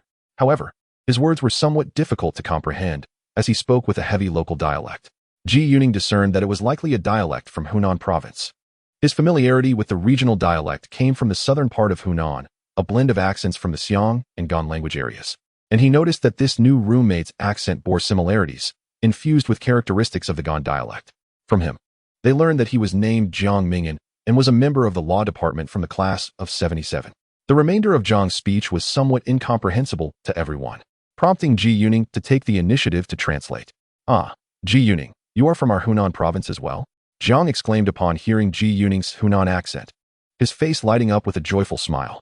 "I can speak the dialect from your area in Yongxing, as well as the language from Hengyang. I feel that Yongxing's dialect is somewhat similar to that of your Milu region, both carrying a hint of the Gan accent. We might as well consider ourselves fellow townsfolk. Henceforth, I shall call you Jiang Laoxiang." By this point, Ji Yuning had become fluent in the dialects of all 5 of his dormitory roommates, regarding them all as compatriots. His initial impression of Jiang was that he was exceedingly straightforward, at times bordering on naivete, embodying an individual devoid of guile. At this moment, Ji Yuning recalled who this Jiang classmate truly was, a prominent figure in the field of administrative law in future China, responsible for nearly all legislative advancements in that domain. Interestingly, this individual is the longest-serving student at Jingxing University among all those from the class of 77, having spent over 40 years there. Ji Yuning recalls that when he traversed time, this gentleman was still residing at his alma mater. Numerous high-ranking ministries had sought to transfer him, yet Jingxing University consistently declined these requests. The university's administration, along with the leaders of the law department, asserted that his candid nature and scholarly demeanor rendered him far more suited to academia than to a bureaucratic role. Ji Yuning felt a warm welcome towards having such a prominent figure from the legal realm as his upper bunkmate, especially one characterized by sincerity. He eagerly assisted Jiang Mingyan in organizing his bed and carrying luggage. Jiang Mingyan seemed to have just arrived at Jingxing University, struggling to communicate effectively with many classmates due to his accent. Consequently, he quickly struck up a conversation with Ji Yuning, revealing that he possessed almost no foreign language skills and could not speak Mandarin at all. As their friendship blossomed, Jiang Mingyan's strong regional accent often led him to mispronounce his surname, Jiang, as Gang, prompting Ji Yuning to affectionately refer to him as Old Gang or simply a Gang. In Chapter 182, dining at the 4th cafeteria, Ji Yuning inquired how a law student like Jiang Mingyan ended up in the Chinese department's dormitory. Jiang Mingyan admitted he was not entirely sure. Initially assigned to a different dormitory, he was later informed by a faculty member from his department to report to the 32nd floor. After collecting his belongings, he made his way upstairs, where he learned from someone, presumably a teacher from the Spanish department, that the law department needed to send a representative. Thus, he was chosen. Ji Yuning suspected that Jiang Mingyan's arrival in their dormitory was a result of his own influence, likely indicative of a subtle power struggle or a display of character between the 2 department heads. During Jiang Mingyan's conversations with other dormitory residents, Ji Yuning often found himself acting as a translator. With Ji Yuning serving as his personal interpreter, Jiang Mingyan became notably more talkative, revealing his inherently cheerful and jovial disposition. While the group engaged in casual banter, Liang's was suddenly exclaimed, "Oh dear, it's time to eat." Ji Yuning quickly glanced at his wrist, where his mechanical watch was perched. For the past month, he had typically worn an electronic watch gifted by his uncle from Hong Kong, but he had opted to revert to his original mechanical watch, which he had procured for merely 20 yuan before reporting to the university. Given the rarity of electronic watches in the country, he was reluctant to make a spectacle of himself on the first day of meeting his classmates. His mechanical watch had been synchronized with the electronic one that morning, so it was likely accurate, indicating that only 6 minutes remained until 11 o'clock. Lunchtime at the cafeteria commenced promptly at 11. Before anyone could fully process the moment, Liang Zuo was the first to dash out of the dormitory, the most enthusiastic eater among them. The others exchanged glances and promptly followed suit. In less than 6 minutes, they hurried nearly 300 meters to the dining hall. By this time, all 20 windows of the fourth dining hall were already lined with queues stretching several meters. Ji Yuning and his dormitory mates felt a pang of regret for having been so engrossed in conversation that they overlooked the crucial matter of mealtime. It truly is a sign of folly to be so inattentive to the necessity of nourishment. With thousands of students at Capital University and only 4 dining halls available, tardiness often results in a lack of desirable dishes. Thus, partaking in meals is of utmost importance and should never be taken lightly. Today marked Ji Yuning's enrollment, and one of his primary concerns was to assess the quality of the dining hall at Capital University, as he would be dining there for the next several years. Upon entering the fourth dining hall, the group quickly dispersed into various queues. Ji Yuning and Jiang Mingyan found themselves in the same line, as Jiang, a fellow villager, had been in close company with him. It felt like a serendipitous reunion with a compatriot. As they stood in line, their eyes widened in anticipation, scrutinizing the menu displayed in the distance. Both possessed keen eyesight. The offerings at the fourth dining hall were categorized into 4 tiers. The lowest priced dishes, at 5 cents each, included stir-fried potato shreds, fried cabbage, and stir-fried radish shreds. The next tier, priced at 10 cents, featured dishes like scrambled eggs with tomatoes and pot-stewed tofu. At 15 cents, the selections began to include meat, such as shredded pork and garlic sauce and kung pao chicken. Finally, the 20-cent tier boasted dishes like twice-cooked pork, braised pork, and 4 happiness meatballs. In a previous life, a renowned writer from the Chinese department, who had penned countless anecdotes, reminisced that throughout his 4 years of university, he had never indulged in dishes exceeding 15 cents. He professed unfamiliarity with them.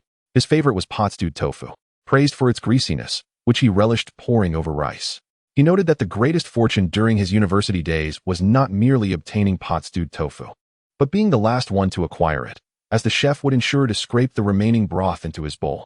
Jiang Mingyan, I believe that among the 10-cent dishes, pot-stewed tofu offers the best value, while the 15-cent option, shredded pork and garlic sauce, stands out as the most worthwhile. I noticed someone passing by with that pot-stewed tofu, and it appeared quite oily. The shredded pork seemed to be made with finely cut cabbage leaves, which looked quite appealing and likely tasted delightful as well. In a previous life, this fourth dining hall was later renamed Yan'an Cuisine. Yan'an Cuisine boasted several distinctive dishes, including the shredded pork and garlic sauce, which was notably made with finely shredded green cabbage leaves instead of the usual carrots and bamboo shoots. Ji Yuning had tasted this dish before and retained a faint memory of it. He anticipated that Jiang Mingyan would opt for the pot-stewed tofu, priced at 10 cents, while he himself intended to choose the 15-cent shredded pork and garlic sauce. Given that Jiang Mingyan came from a large family with modest means, their choices could not differ too greatly. This price disparity was just right, a lesson learned from his past experiences to avoid discomfort. Jiang Mingyan, when queuing for food, you must never stand behind an attractive girl. Ah, why is that? Upon hearing this, Jiang Mingyan widened his clear eyes, genuinely perplexed by the reasoning behind it. The culinary master in the cafeteria inevitably bestows generous portions upon the attractive girls. Once he has done so, subsequent patrons, regardless of their order, find their servings diminished. This observation, articulated by Ji Yuning, left Jiang Mingyan in a state of admiration. The two engaged in lively conversation in the Xiangbei dialect, oblivious to the surrounding crowd, with Jiang Mingyan's voice resonating particularly loudly, rendering their dialogue largely unintelligible to others. When their turn arrived, Jiang Mingyan was first to order and, as anticipated, requested a serving of pot-stewed tofu, receiving an ample portion complete with broth and a rich layer of oil. His surprise was palpable when the cafeteria master, conversing in the Xiangbei dialect, revealed he was also a fellow townsman.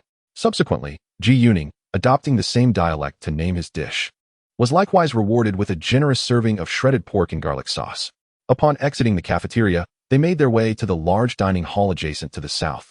The hall was bustling with chatter and the enticing aroma of food.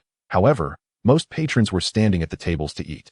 Earlier that morning, during their freshman orientation, each student had been given a small stool, approximately 1 meter high, which bore the school emblem and was to be returned upon graduation. This stool was essential for meetings, lectures, and recreational activities, and students were required to carry it during meals, as the dining hall featured only square tables without chairs.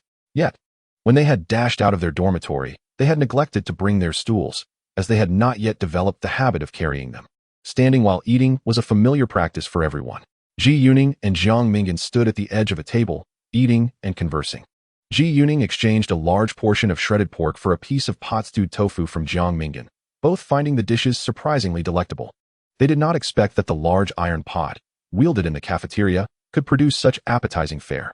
After their meal, Ji Yuning and Jiang Mingan strolled over to the triangle area beside the dining hall, which serves as the information center of the capital university, where many announcements are posted. Wow, Ji Yuning, look! The Chinese department has already begun hosting lectures, specifically tailored for the class of 77, Ji Yuning exclaimed. The lecture will take place on the second floor of our dormitory, in the large conference room next to the Chinese department office. How convenient that is. We should definitely attend. The two ascended to the 32nd floor, with Ji Yuning first heading to the second floor. He found the Chinese department office deserted, and to his surprise, discovered male students from the Spanish department residing in the dormitory. Upon inquiry, he learned they were from previous cohorts. Upon returning to their dormitory, they found the other 4 roommates present, along with an additional teacher. Su Qihua introduced this individual as their class instructor, Mr. Zhang, from the modern literature program of the Chinese department, who had come to each dormitory to ascertain the needs of the new students, such as desired topics for lectures and academic reports. Mr. Zhang greeted Ji Yuning warmly. The early interaction and visits between teachers and students in the Chinese department evoked a sense of envy in Ji Yuning. As soon as teacher Zhang departed, Ji Yuning's homeroom teacher arrived. She was a woman in her early 40s, always adorned with a warm smile, exuding an approachable demeanor. Hello, Ji Yuning. I am your homeroom teacher from the 77th English class. My surname is Song. I came over today, on the first day of registration, to see you. Hello, teacher Song. Please, have a seat. Currently, you are the only student residing on the 32nd floor. Among the hundreds of students in this building, the vast majority are from various cohorts of the Chinese department. There are also some from the East and West language departments, but they belong to earlier classes. For the 77th cohort, you are the sole occupant here. However, future accommodations will need to be rearranged. Presently, the 4th floor of the 32nd building houses female students from the Chinese department, but it will be converted into a male dormitory later on. It's possible that the 77th cohort of the West language department will relocate to the 4th floor, which would be more convenient. Ji Yuning, classes commence the day after tomorrow. The administration has just informed the department that you are required to represent the 77th cohort of freshmen and deliver a speech at the opening ceremony in the morning.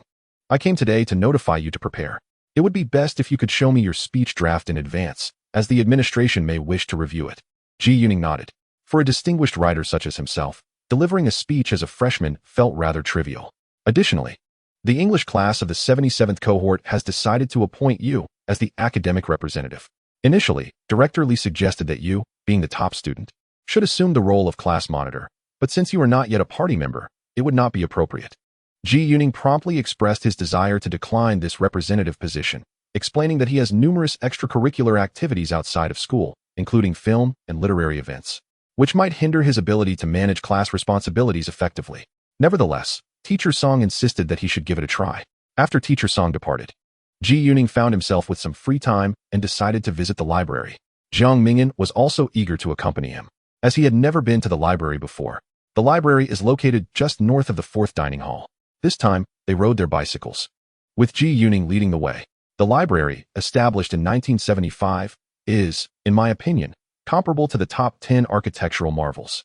The main entrance is at the east gate, which is usually closed. We typically use the south entrance. Jiang Mingan, have you completed your library card application? Not yet. Today, I only obtained a student ID.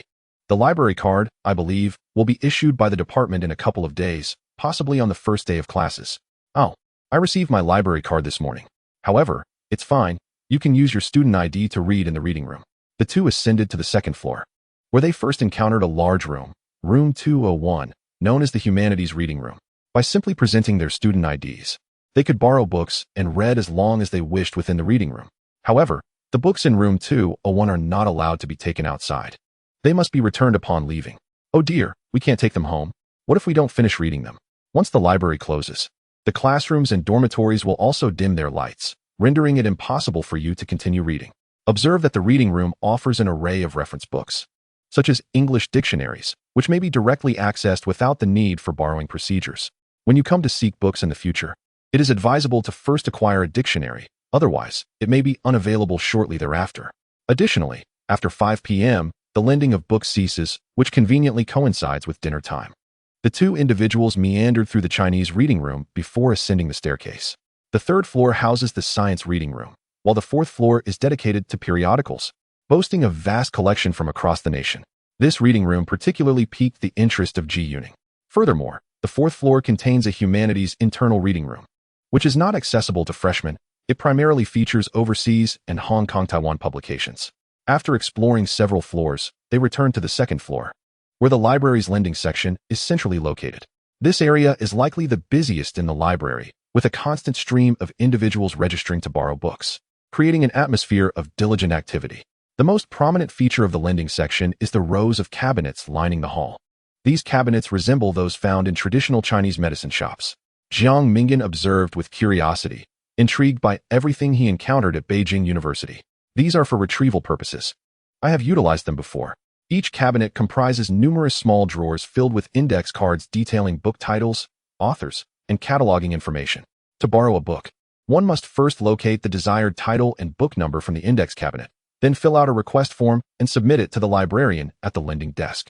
They will then use an elevator to send the request to the book repository, where staff members will retrieve the book, a rather intricate procedure. While speaking, Zhu Lin attempted a search for his own works. The result yielded only 2 titles, his poetry collection published by the Humanities Society and another work. Hello, teacher. I am a freshman from the class of 77. May I donate some books? He inquired. These are new releases that our library does not yet possess, authored by myself. I found that our library currently holds 2 of my books published last year, yet 8 new titles remain unacquired. Zhu Lin addressed a woman in her 40s, standing by the lending desk, who appeared competent and amiable. Ah, so you are the author. You are Zhu Lin. We have long been aware of your renown. It is unexpected to see you at the library on your very first day. To donate your own written works would indeed be splendid. Many books in our library are contributions from former teachers and alumni who have donated their own creations or collections. However, it seems quite rare for a newly admitted student to donate their own books to their alma mater. You may bring your books over, and the library will provide you with a certificate of donation. By the way, my surname is Li, and I work in the Humanities Reading Room. Should you need assistance in locating any books, feel free to inquire with me. Chapter 184. Speech at the opening ceremony. Zhu Lin proposed to donate books, driven by his unwavering confidence that the library of Capital University would undoubtedly house all his works. After all, the articles within his books had been published in national or quasi-national journals, circulated by Humanities Society and the publishers of Capital and Shanghai. He spent some time reading in the library before bidding farewell to Jiang Mingan, who was still engrossed in his reading, and rode straight home. That evening, as well as the following Tuesday night, he chose to stay home instead of returning to school. It was not until Wednesday, March 1st, after finishing dinner at home, that he gathered the remaining study materials and rode back to Capital University. Zhu Lin, your homeroom teacher, Mr. Song, has come looking for you twice yesterday afternoon and again today. You were not present, Jiang Mingan hurriedly reported upon entering the dormitory. Zhu Lin understood immediately upon hearing this news. That night, he fell asleep in the dormitory, surrounded by the scent of sweat and worn socks.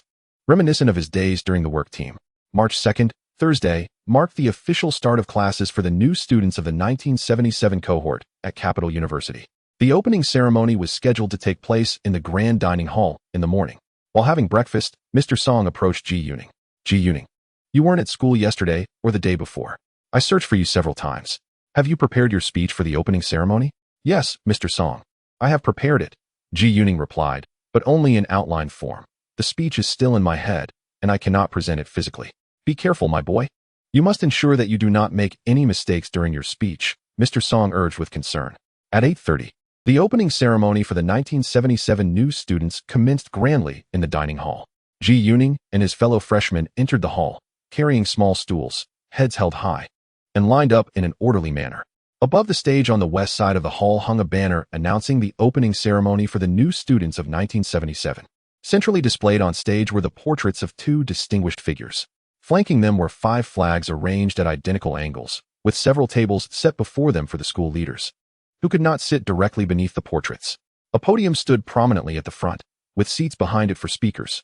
When it was time for the student representative to address the audience, Zhu Lin ascended the stage and took his place behind the podium. Respected President, esteemed teachers, and fellow students, it is a profound honor to represent the class of 77 at this opening ceremony. The title of my speech today is Diligent Study, Revitalizing China. 1 year ago today, I was still in the countryside, participating in the work team, learning from design, and digging mud pits. At that time, I could hardly fathom that a year later, I would return to university, re-entering the hallowed halls of knowledge. After many years, our nation has finally restored the college entrance examination, employing a fair method of selection to identify talent. This transformation not only altered the fate of each of us, but it also reshaped the destiny of our country. From the early 1960s to the early 1970s, our nation, through its arduous efforts, acquired the formidable tools of great powers and secured assurances of safety. Presently, we primarily face the challenge of development. The task of developing and constructing our nation is a historical mission that rests upon the shoulders of our generation. Having endured years of stagnation, we must ardently pursue knowledge and commit ourselves to the revitalization of China. The determination to diligently study was firmly established in my heart when I entered the school gates the day before yesterday.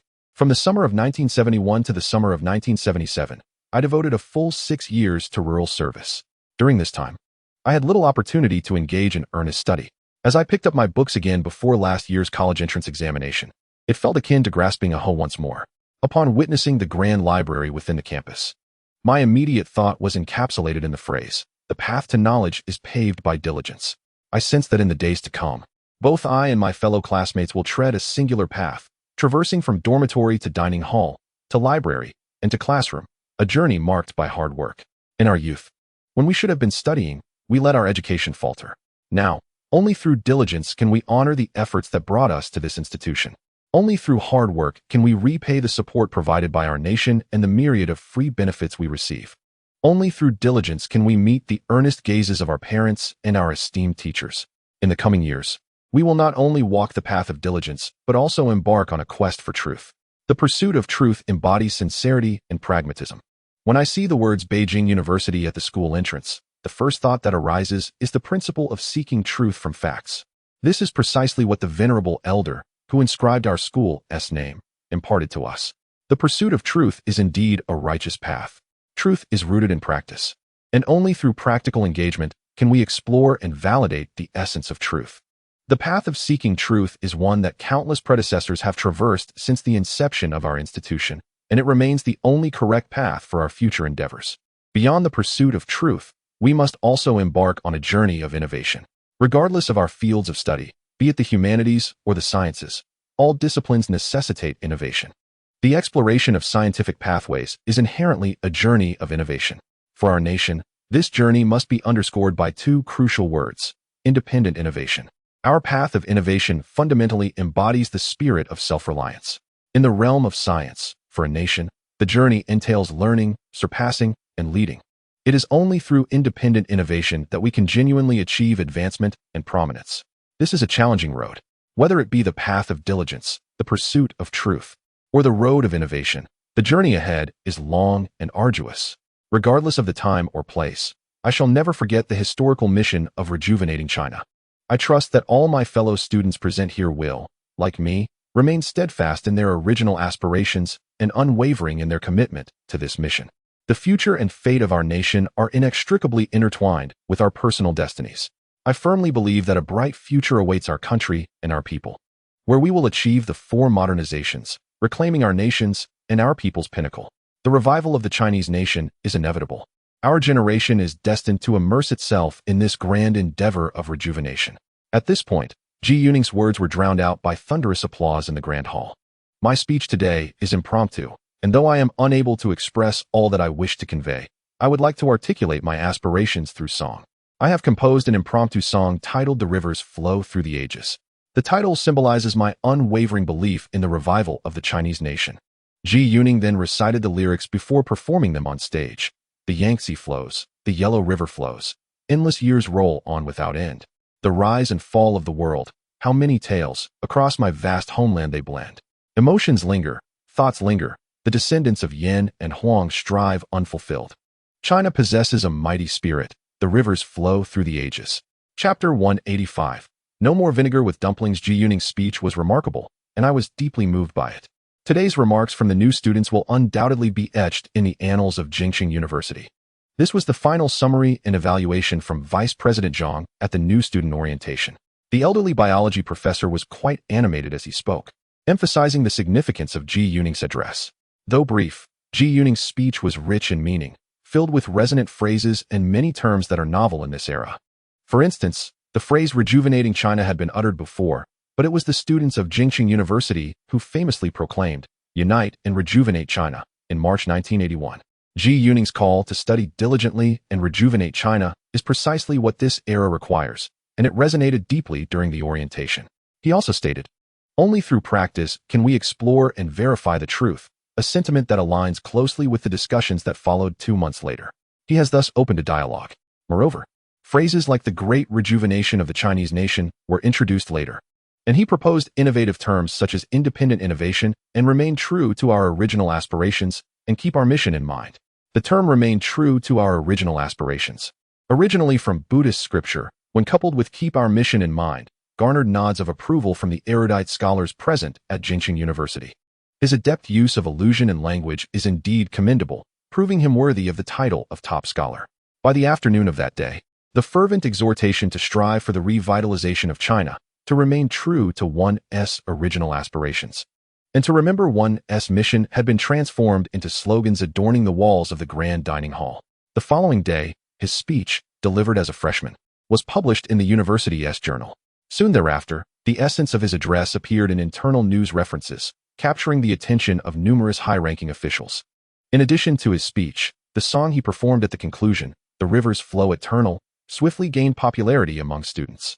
Upon the conclusion of the freshman orientation ceremony, many students sang this song as they returned to their dormitories, and soon, students from other grades, and eventually from other universities, learned it as well.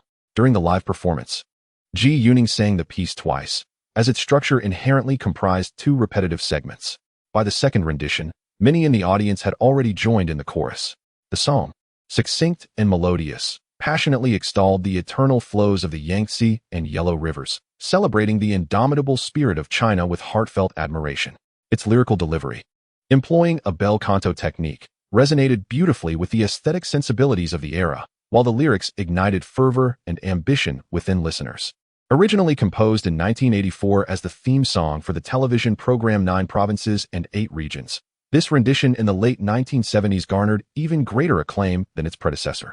Recognizing that many literary and artistic works from previous lives were relatively outdated, Ji Yuning resolved to adjust their timelines, aspiring to be a diligent conduit for their rebirth. At the opening ceremony, Ji Yuning basked in the admiration of all the new students and the approbation of faculty members. During lunch, he captured the attention of everyone present in the dining hall. On the second day of his school life, while enjoying his second meal, he experienced this newfound recognition. After dining, as he returned to his dormitory with the intention of spending some time in the library, a group of fans arrived, female students from the Chinese department on the 4th floor. The first to enter their dormitory were 2 young girls, seemingly not yet 20 years of age. "Hello, Ji Yuning. I am Cha Xiaoying from the 77th cohort of the journalism program, and this is Wang Xiaoping, a modern literature major," one of them introduced. Both were aspiring writers, albeit at this moment radiating youthful innocence. They expressed their admiration for Ji Yuning, their enthusiasm flowing like a mighty river. Classmate Cha diligently recorded Ji Yuning's speech during the opening ceremony, and now she presented her notes, requesting him to inscribe a message. Ji Yuning accepted the paper and inscribed the characters for Revitalized China in Oracle Bone script, followed by a note in running script, in mutual encouragement with Cha Xiaoying. As he observed the arrival of around 20 to 30 individuals, Ji Yuning felt compelled to take action rather than remain passive. Seizing the opportunity, he hurriedly exited the dormitory building and made his way to the library. He carried a backpack containing 8 books, which he intended to donate to the school library. A few days prior, The People's Publishing House in Shanghai had sent him 3 published works, each accompanied by 12 copies, totaling 36 books. Upon reaching the second-floor lending area, he was greeted not only by Teacher Li, whom he had met 2 days earlier, but also by Mr. Chun, the deputy director of the library. Mr. Chun, an alumnus of the Chinese department, expressed great delight at Ji Yuning's generous donation. Young Ji, you are the first freshman to donate your works to the library on the day of the opening ceremony. On behalf of the library, I extend my heartfelt gratitude. Ji Yuning promptly assured him that he would continue to donate any future publications to his alma mater's library. Mr. Chun then issued him a certificate of donation. After leaving the library, he proceeded westward toward the Russian building. At 2 p.m., the first class meeting for their English class of 77 was scheduled. There were no classes that day. Formal lessons would commence the following day. The Russian building lies to the east of the south-north pavilion, forming a T-shaped layout. This would be the venue for their English classes, currently comprising only 40 students. However, with the subsequent admissions, the class size would eventually stabilize at 55. The class meeting was brief, primarily aimed at allowing students to meet one another and introduce themselves. After the meeting, Ji Yuning returned to the dormitory. Upon his arrival, Liang Zhua eagerly informed him, Ji Yuning, while you were away this afternoon, a multitude of people came looking for you. Nearly 100. It seems that aside from the 10 or so students from the classical literature major, everyone from our cohort has shown up. Liang Zhua's expression was somewhat complex, revealing a hint of envy and perhaps a touch of jealousy, mingled with excitement as he had taken the opportunity to meet several girls. At dinner, the 4th dining hall was serving dumplings filled with cabbage and pork. Naturally, the few residents of the dormitory opted for dumplings. The 4th dining hall was quite amusing, offering free vinegar with the dumplings. Liang Zhua devoured the dumplings one after another without dipping them in vinegar. His roommates found this odd and inquired about it. He glanced at the slogans plastered on the wall and declared, I don't need vinegar for my dumplings. Chapter 186. The English classmates, everyone erupted in laughter. Ji Yuning had not anticipated that Liang Zhua could be so humorous at that moment. It was no wonder that he would later pen renowned sitcoms and his celebrated work, The Book of Laughter. It seemed he had inadvertently spared the dining hall some vinegar. Nonetheless, in the past few days at school, he had indeed sensed a palpable atmosphere of vinegar, primarily emanating from the previous cohorts of students recommended for admission, especially those from the class of 76. During dinner in the large cafeteria, several classmates from the English class of 77 had already come over to greet Ji Yuning, following their initial class meeting earlier that afternoon. This marks the first encounter among all the classmates. Ji Yuning, having resided in a different dormitory from his peers in the class of 77 Spanish department, had little interaction during the previous 2 days of registration and only met his classmates today. He found the English class of the 77 cohort quite intriguing, as many students had previously worked as high school English teachers, having studied the language for at least 7 or 8 years, with some even longer. Among them was the youngest student, who was originally slated to graduate at the end of 77. However, due to the examination regulations at that time, only 3 slots were available for those still in high school to participate in the college entrance examination. This fortunate individual managed to secure one of those coveted spots, an achievement that required considerable effort. He listed his first choice as the Chinese department of Jingqing University and his second as a Japanese major at another institution. On the 3rd day of the examination, he took an additional foreign language test in Russian, a language he was studying. Yet it was the English program at Jingqing University that ultimately accepted him. In class, he candidly admitted his lack of proficiency in English, stating that he would need to start learning it anew. The homeroom teacher, Mr. Song, encouraged everyone to speak in English during the class meeting. Almost all students complied, with the majority exhibiting a London accent. However, Ji Yuning predominantly spoke with an American accent, specifically a Californian one. In his previous life, his Californian accent was particularly authentic. Nevertheless, in this life, he found that accents carried a certain hierarchy of disdain, placing his Californian American English beneath the London accent.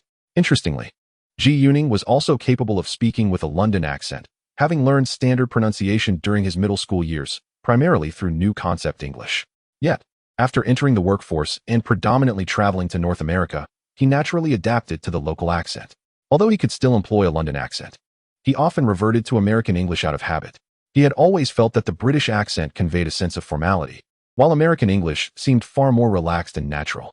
The class meeting made Ji Yuning realize that his English proficiency was likely among the top tier of his classmates. Having studied English for decades across both lives, he had long mastered listening, reading, writing, and speaking. His choice to pursue an English major stemmed from a desire to delve deeper into the language and literature. Additionally, he was aware from his previous life that the English major was relatively less demanding among university courses.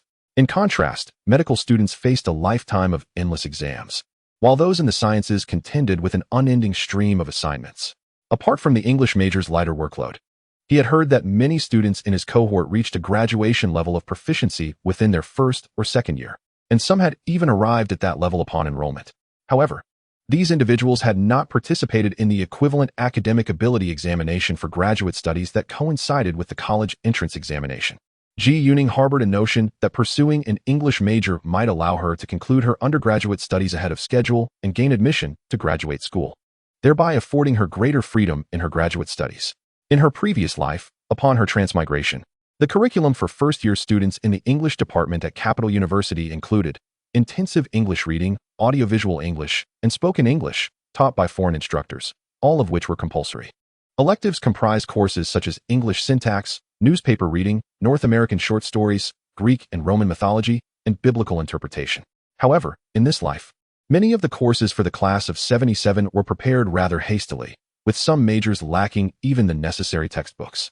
Consequently, the freshman course schedule for their English class included, aside from the fundamental listening and speaking courses, subjects such as the history of English literature, which was personally taught by Director Lee. Additionally, the newly established Spanish department's English major had arranged numerous lectures right from the onset of the semester. The first of these lectures was conducted by Director Lee himself, focusing on a brief overview of the history of the English language. This lecture was scheduled for the afternoon of Friday, March 3rd, in a classroom located within the Russian language building. Prior to reporting to school, Zhu Lin's father had informed her that Director Lee primarily taught courses on the history of English literature, the history of the English language, and Shakespeare, among others. Thus, Zhu Lin arrived at the classroom early, taking a seat in the front row. Director Lee entered the classroom punctually. This was Zhu Lin's first encounter with Director Lee, a gentleman in his 60s, exuding an air of refinement and scholarly demeanor. His speech was articulate, imbued with a distinct Beijing accent. His English pronunciation was remarkably precise, marking Zhu Lin's inaugural experience with such authentic English enunciation, which was truly melodious to her ears. Furthermore, this remarkable septuagenarian exhibited an astonishing memory, reciting lengthy passages of the works he referenced during his lecture. Midway through the session, Director Lee, with a cheerful demeanor, remarked, "I am aware that most of you in this cohort have been studying English for many years, with some of you having studied for over a decade. Your proficiency is commendable. Thus, I shall pose a few questions to see if you can provide answers. We all know that the third-person singular of English verbs requires an s, but who can elucidate the rationale behind this? English verbs are categorized into regular and irregular verbs, with regular verbs forming their past tense and past participle by adding ed to the base form, whereas irregular verbs primarily rely on vowel changes. What accounts for this distinction? The plural form of nouns in English typically involves adding s, yet some peculiar nouns form their plurals by adding in, such as ox becoming oxen, and others do not change at all, such as fish or sheep. There are also instances where singular nouns ending in on transform into a, for example, phenomena to phenomena. Such irregular forms are numerous and varied. How should we interpret these? Additionally, the pronunciation of vowels in English is often quite erratic. For instance, the vowels in berry, busy, and bud are identical yet pronounced differently. What is the reason for this? Director Lee, after posing several questions, continued to gaze at the audience with a warm smile, his eyes ultimately resting on Zhu Lin. Chapter 187. Graduate student. The inquiries posed by Director Lee left the audience, comprised of individuals who prided themselves on years of English study, exchanging bewildered glances, utterly at a loss. These questions, at this juncture, were indeed ones that only graduate students would typically encounter and ponder. They were rather daunting for undergraduates. However, Zhu Lin, being a soul from a past life, possessed knowledge of some answers, as such queries could be effortlessly found with a brief internet search in his previous existence. By fortunate coincidence, he was aware of the answers to these 4 questions, or at least capable of providing a rough response. These inquiries primarily pertain to traditions that originated during the eras of Old and Middle English. Yet, the explanations of these traditions are far from straightforward. Without prior exposure to Old English, one would struggle to elucidate them. Zhu Lin had recently engaged with Old English, specifically a segment from a lengthy poem of that era that he had memorized. Upon feeling Director Lee's gaze upon him, Zhu Lin pondered for a moment before raising his hand. "Teacher, I would like to attempt to answer your 4 questions. Ji Yuning stood up, endeavoring to articulate his thoughts in English with a calm demeanor, mimicking Director Li's pronunciation. Director Li watched him with a smile, his eyes brimming with approval. The other students in the classroom fell silent, and those who had previously entertained thoughts of competing with this top student abandoned such notions, as they could barely comprehend Ji Yuning's words, particularly the Old English vocabulary he employed. Very good, Director Li remarked with satisfaction. After Ji Yuning resumed his seat, Director Li reiterated the questions and pointed out some oversights in the responses, as well as certain pronunciation issues. Following the lecture, Director Li approached Ji Yuning's desk, prompting him to stand. Ji Yuning, have you read the Epic of Old English? Yes, teacher. I recently read the Old English epic Beowulf. It was a copy from my father's school days. Oh, I am aware that your father was from the Waterwood Spanish department. He was my junior. Teacher, when I was preparing to enroll in the English major of the Spanish department last year, my father suggested I choose the Spanish department at Capital University because you were there. Upon hearing this, Director Li's smile widened. Yesterday, Xiao Song informed me that you possessed the best spoken English in your class. However, she mentioned your speech carries a Californian accent. Teacher, during my 2 years in middle school, we hardly learned English. In fact, we only managed to learn a single English song. My English was primarily acquired during my time in the queue, with a teacher who had come from Shanghai, who taught me for over half a year. He instructed me in this Californian accented American English. He passed away later. He never revealed his name, and to this day, I remain unaware of this teacher's identity. I currently speak English with a London accent, though at times I instinctively shift to American English. Ji Yuning has elaborated on the origins of his American English. His parents do not speak in an American dialect. Oh, Ji Yuning, have you delved into Latin literature yet? Have you embarked on learning a second foreign language? Teacher Li, I have recently begun studying Latin, and I have also just started learning French as my second language. My parents are proficient in French, as well as German and Japanese. Well, you may pursue your foreign language studies according to your own schedule, independent of the school's curriculum timeline. However, you must ensure that you acquire your requisite credits. I will record a tape for you regarding some pronunciations in Old and Middle English. This is, in fact, already at the graduate level. Should you have any questions, feel free to ask me at any time. The graduate enrollment for February has already concluded.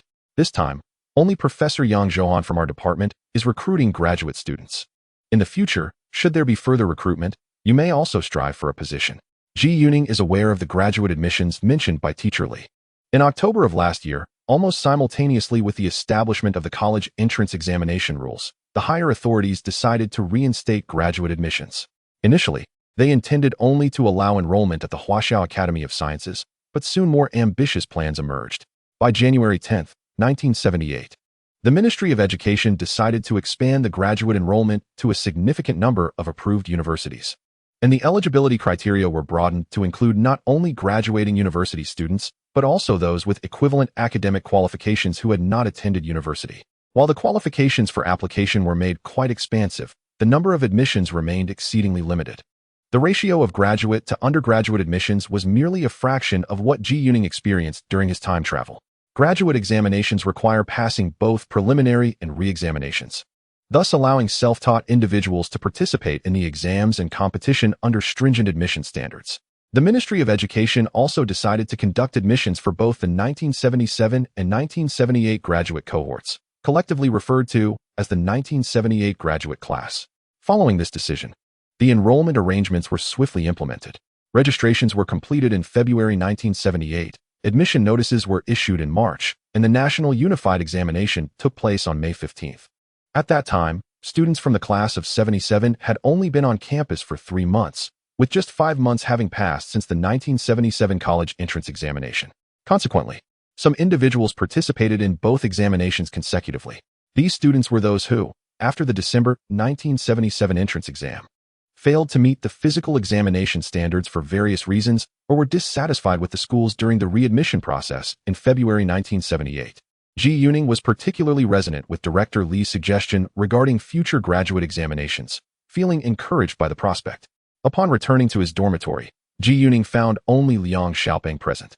The chubby boy was currently stationed in room 334, eagerly awaiting visitors. He had noticed that, in recent days, many people, predominantly girls, had come looking for Ji Yuning. He had already tasted success and was determined to continue waiting for the opportunity to meet a beautiful classmate. Such opportunities are not frequently encountered. Among their dormitory, Liang Xiaoping possesses the most cunning in this regard. In truth, Liang Zhuo in the dormitory is still more inclined to befriend Ji Yuning. In recent days, the 6 residents of the dormitory have naturally formed distinct groups. For instance, Su Qihua and Zhu Xiaojin, both hailing from Jiangsu and Zhejiang provinces, tend to remain together. These two are often found in the library after classes. Jiang Mingyan prefers the company of Ji Yuning, as his manner of speaking can be quite arduous for others to comprehend. Additionally, Chun Jianggong shares a close bond with Jiang Mingyan, likely due to their complex pasts. Liang Zhuo and Ji Yuning have the most similar family backgrounds. Among their cohort, nearly everyone is applying for national scholarships, with only a select few opting out, and they belong to that rare group, which facilitates their connection. However, Ji Yuning maintains amicable relationships with all his dormitory mates, who are all eager to befriend him. This afternoon, during our lecture, many were engrossed in the latest issue of People's Literature magazine, which features your short story Midlife. It is reported that the nearby post office has already sold out of this issue, and the periodical reading room on the 4th floor is occupied by others eager to read it. I am currently in line waiting for my turn. Ji Yuning, do you still have a copy of this issue of People's Literature? Liang Xiaoping inquired eagerly. Not at all. I haven't seen this issue yet. Typically, the editorial team sends me a sample copy as the author, but I suspect this one may have been sent to my home. Ji Yuning replied. Why are you all queuing just to read a magazine? Can't you wait until tomorrow? You don't understand, Ji Yuning.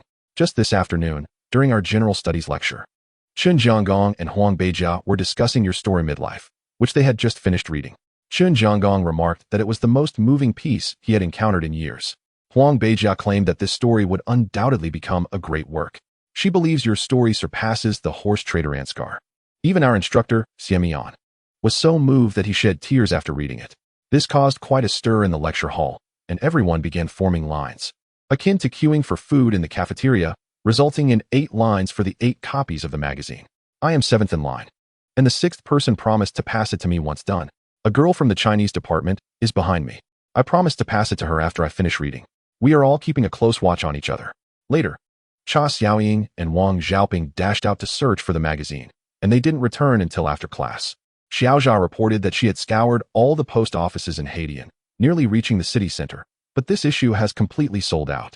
Liang Xiaoping grew increasingly impatient, and Ji Yuning found amusement in the glimmering eyes behind his glasses. In truth, the story Midlife was originally penned by his mother, a hallmark of her literary career.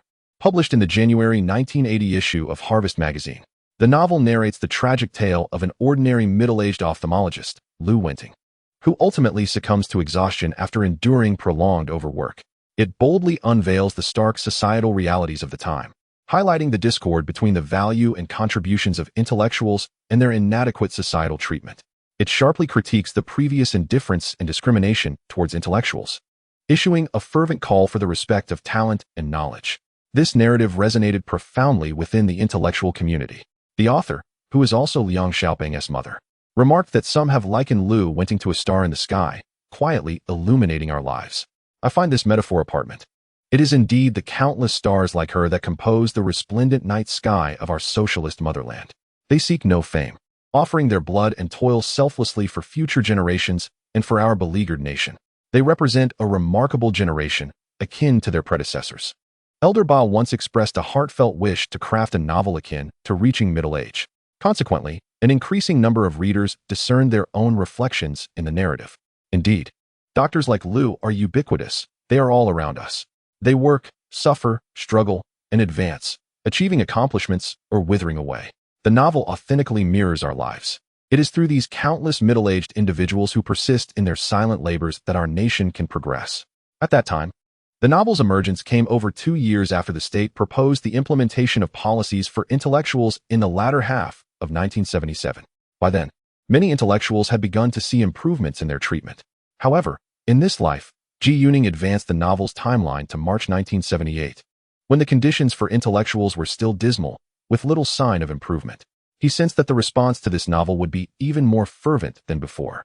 Today, this indeed appears to be the case. Liang Xiaoping waited until dinner time, yet the 6th person had not delivered the magazine to him.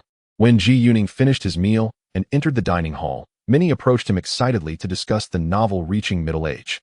Ji Yuning dined with Liang Xiaoping, and they synchronously ordered a portion of braised pork for 20 cents. At that moment, he had no time to savor his meal. Upon finishing, He hurried to the library's reading room to delve into the book, remaining until the library closed. Returning to the dormitory, he soon found the lights extinguished. He noticed, beneath the streetlight outside, numerous classmates engrossed in reading the People's Literature magazine. On March 4th, Saturday, discussions regarding Zhu Lin's novel Reaching Middle Age intensified across the campus. From breakfast to morning classes and through to lunch, not only were many students conversing about the novel, but numerous teachers had also joined the dialogue. In the afternoon, there were only 2 classes scheduled. After finishing his class, Zhu Lin hurriedly exited the classroom and rode his bicycle home, eager to return for the weekend. Upon arriving, he found the house empty. He quickly took a shower, changed out of his clothes, and placed them in the washing machine. Feeling refreshed after his bath, Zhu Lin began to prepare a meal. Having endured rather mediocre food at school in recent days, he longed to cook something he truly enjoyed. Just as he was getting ready, his mother and wife entered the house one after the other. It had been 4 days since Zhu Lin had returned home, and his family was overjoyed to see him. Truly, he was a gem among the 2013 cohort, distinguished and diligent. Even in the early morning light, one could find students sitting in the hallway with their small stools, engrossed in their books. After the dormitory lights went out at night, some could still be seen reading under the street lamps, wrapped in their coats. At the dinner table, as his parents inquired about his classmates, Zhu Lin shared his thoughts on them. He also recounted his recent accomplishments, including the content of his speech to the freshmen, emphasizing the importance of hard work, revitalizing the nation, staying true to one's original aspirations, and remembering one's mission. When he mentioned that Director Li from the Spanish department hoped he would consider pursuing graduate studies in the future, his father wholeheartedly agreed, saying, "Indeed, Ningning, with your current level of English, there is no need to waste so much time during your undergraduate years." That evening, while lying in bed with his wife, Zhu Lin, Zhu Lin felt a sense of longing after having been apart for a few days. It was as if a single day apart felt like 3 autumns. He remarked on the strong odors of sweaty socks, shoes, and sweat that filled their dormitory every night, a pungent reality just a week into the new semester. Having grown accustomed to the comforts of home, he found it challenging to revert to the starkness of dorm life. Reminiscent of youth sent to the countryside during the Cultural Revolution. As the saying goes, it is easy to transition from frugality to luxury, but difficult to go from luxury back to frugality. Chapter 189. Offer up your books. Zhu Lin chuckled softly, nestled comfortably in Zhu Lin's embrace. "How are the people in your dorm?" she inquired. "They are quite nice," he replied. "All are freshmen from the class of 77. 4 of them are majoring in modern literature in the Chinese department, and 1 is from the law department.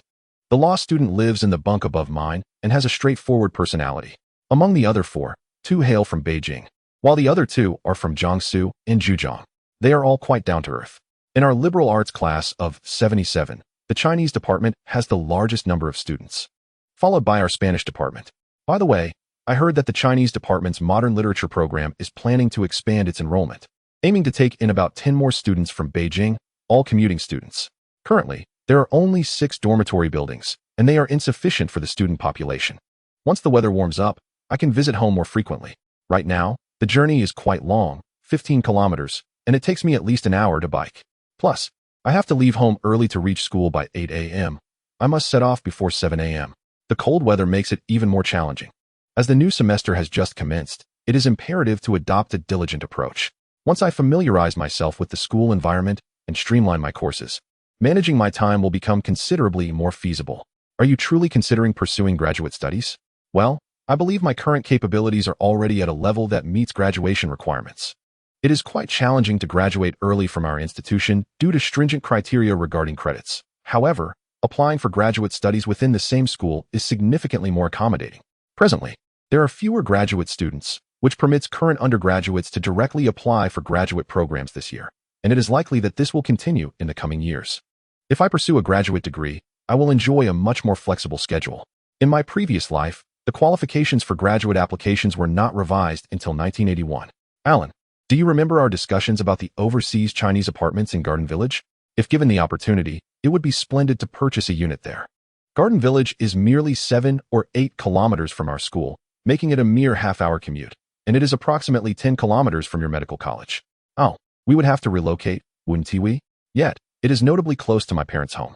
Perhaps we might still reside here, with occasional stays over there being quite pleasant.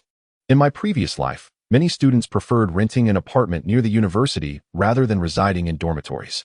On March 5th, a Sunday, Ji Yuning indulged in a leisurely morning and had no plans to venture out today. Over the past few days, he had not received any calls from the two directors yet at the Beijing film studio. The film, Dealing with the Devil, was still in the post-production audio phase, and he had already completed recording the theme song. It is estimated that the final mixing and the production of a sample reel would not occur until mid-March, at which point he would go to view the sample. Meanwhile, the final version of the film's sweet career was yet to be completed. Once the editing was finalized, he would need to go for dubbing and the theme song recording, thus he decided to rest at home today. After breakfast, he descended to collect the newspaper and discovered that the latest issue of the People's Literature magazine had arrived. The editorial office had sent him 2 sample copies. And Ning, many people at our school were discussing your novel entering middle age yesterday. I went to the nearby post office, but they had already sold out of this issue. Zhu Lin remarked while flipping through the 2 sample copies. Ji Yuning surmised that his novel would garner considerable attention at the Union Medical College, as it was there that he had immersed himself in life experiences.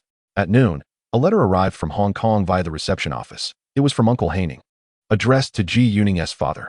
Upon opening the letter, several smaller envelopes were found within the large envelope. 2 of the sealed envelopes were addressed to Ji Yuning. One read, "To my dear nephew Yuning, from Uncle Ning," and the other, "To my dear nephew Ning, from Aunt Haiqing." Ji Yuning chose to open the letter from Uncle Haining first. In the letter, Uncle Haining informed him that he had applied for a patent for his portable music player and had received an official acknowledgement, signifying that his patent application had reached a significant milestone. At this time, patent applications in Hong Kong essentially pertain to those filed in the United Kingdom and Europe, commonly referred to as foundational patents.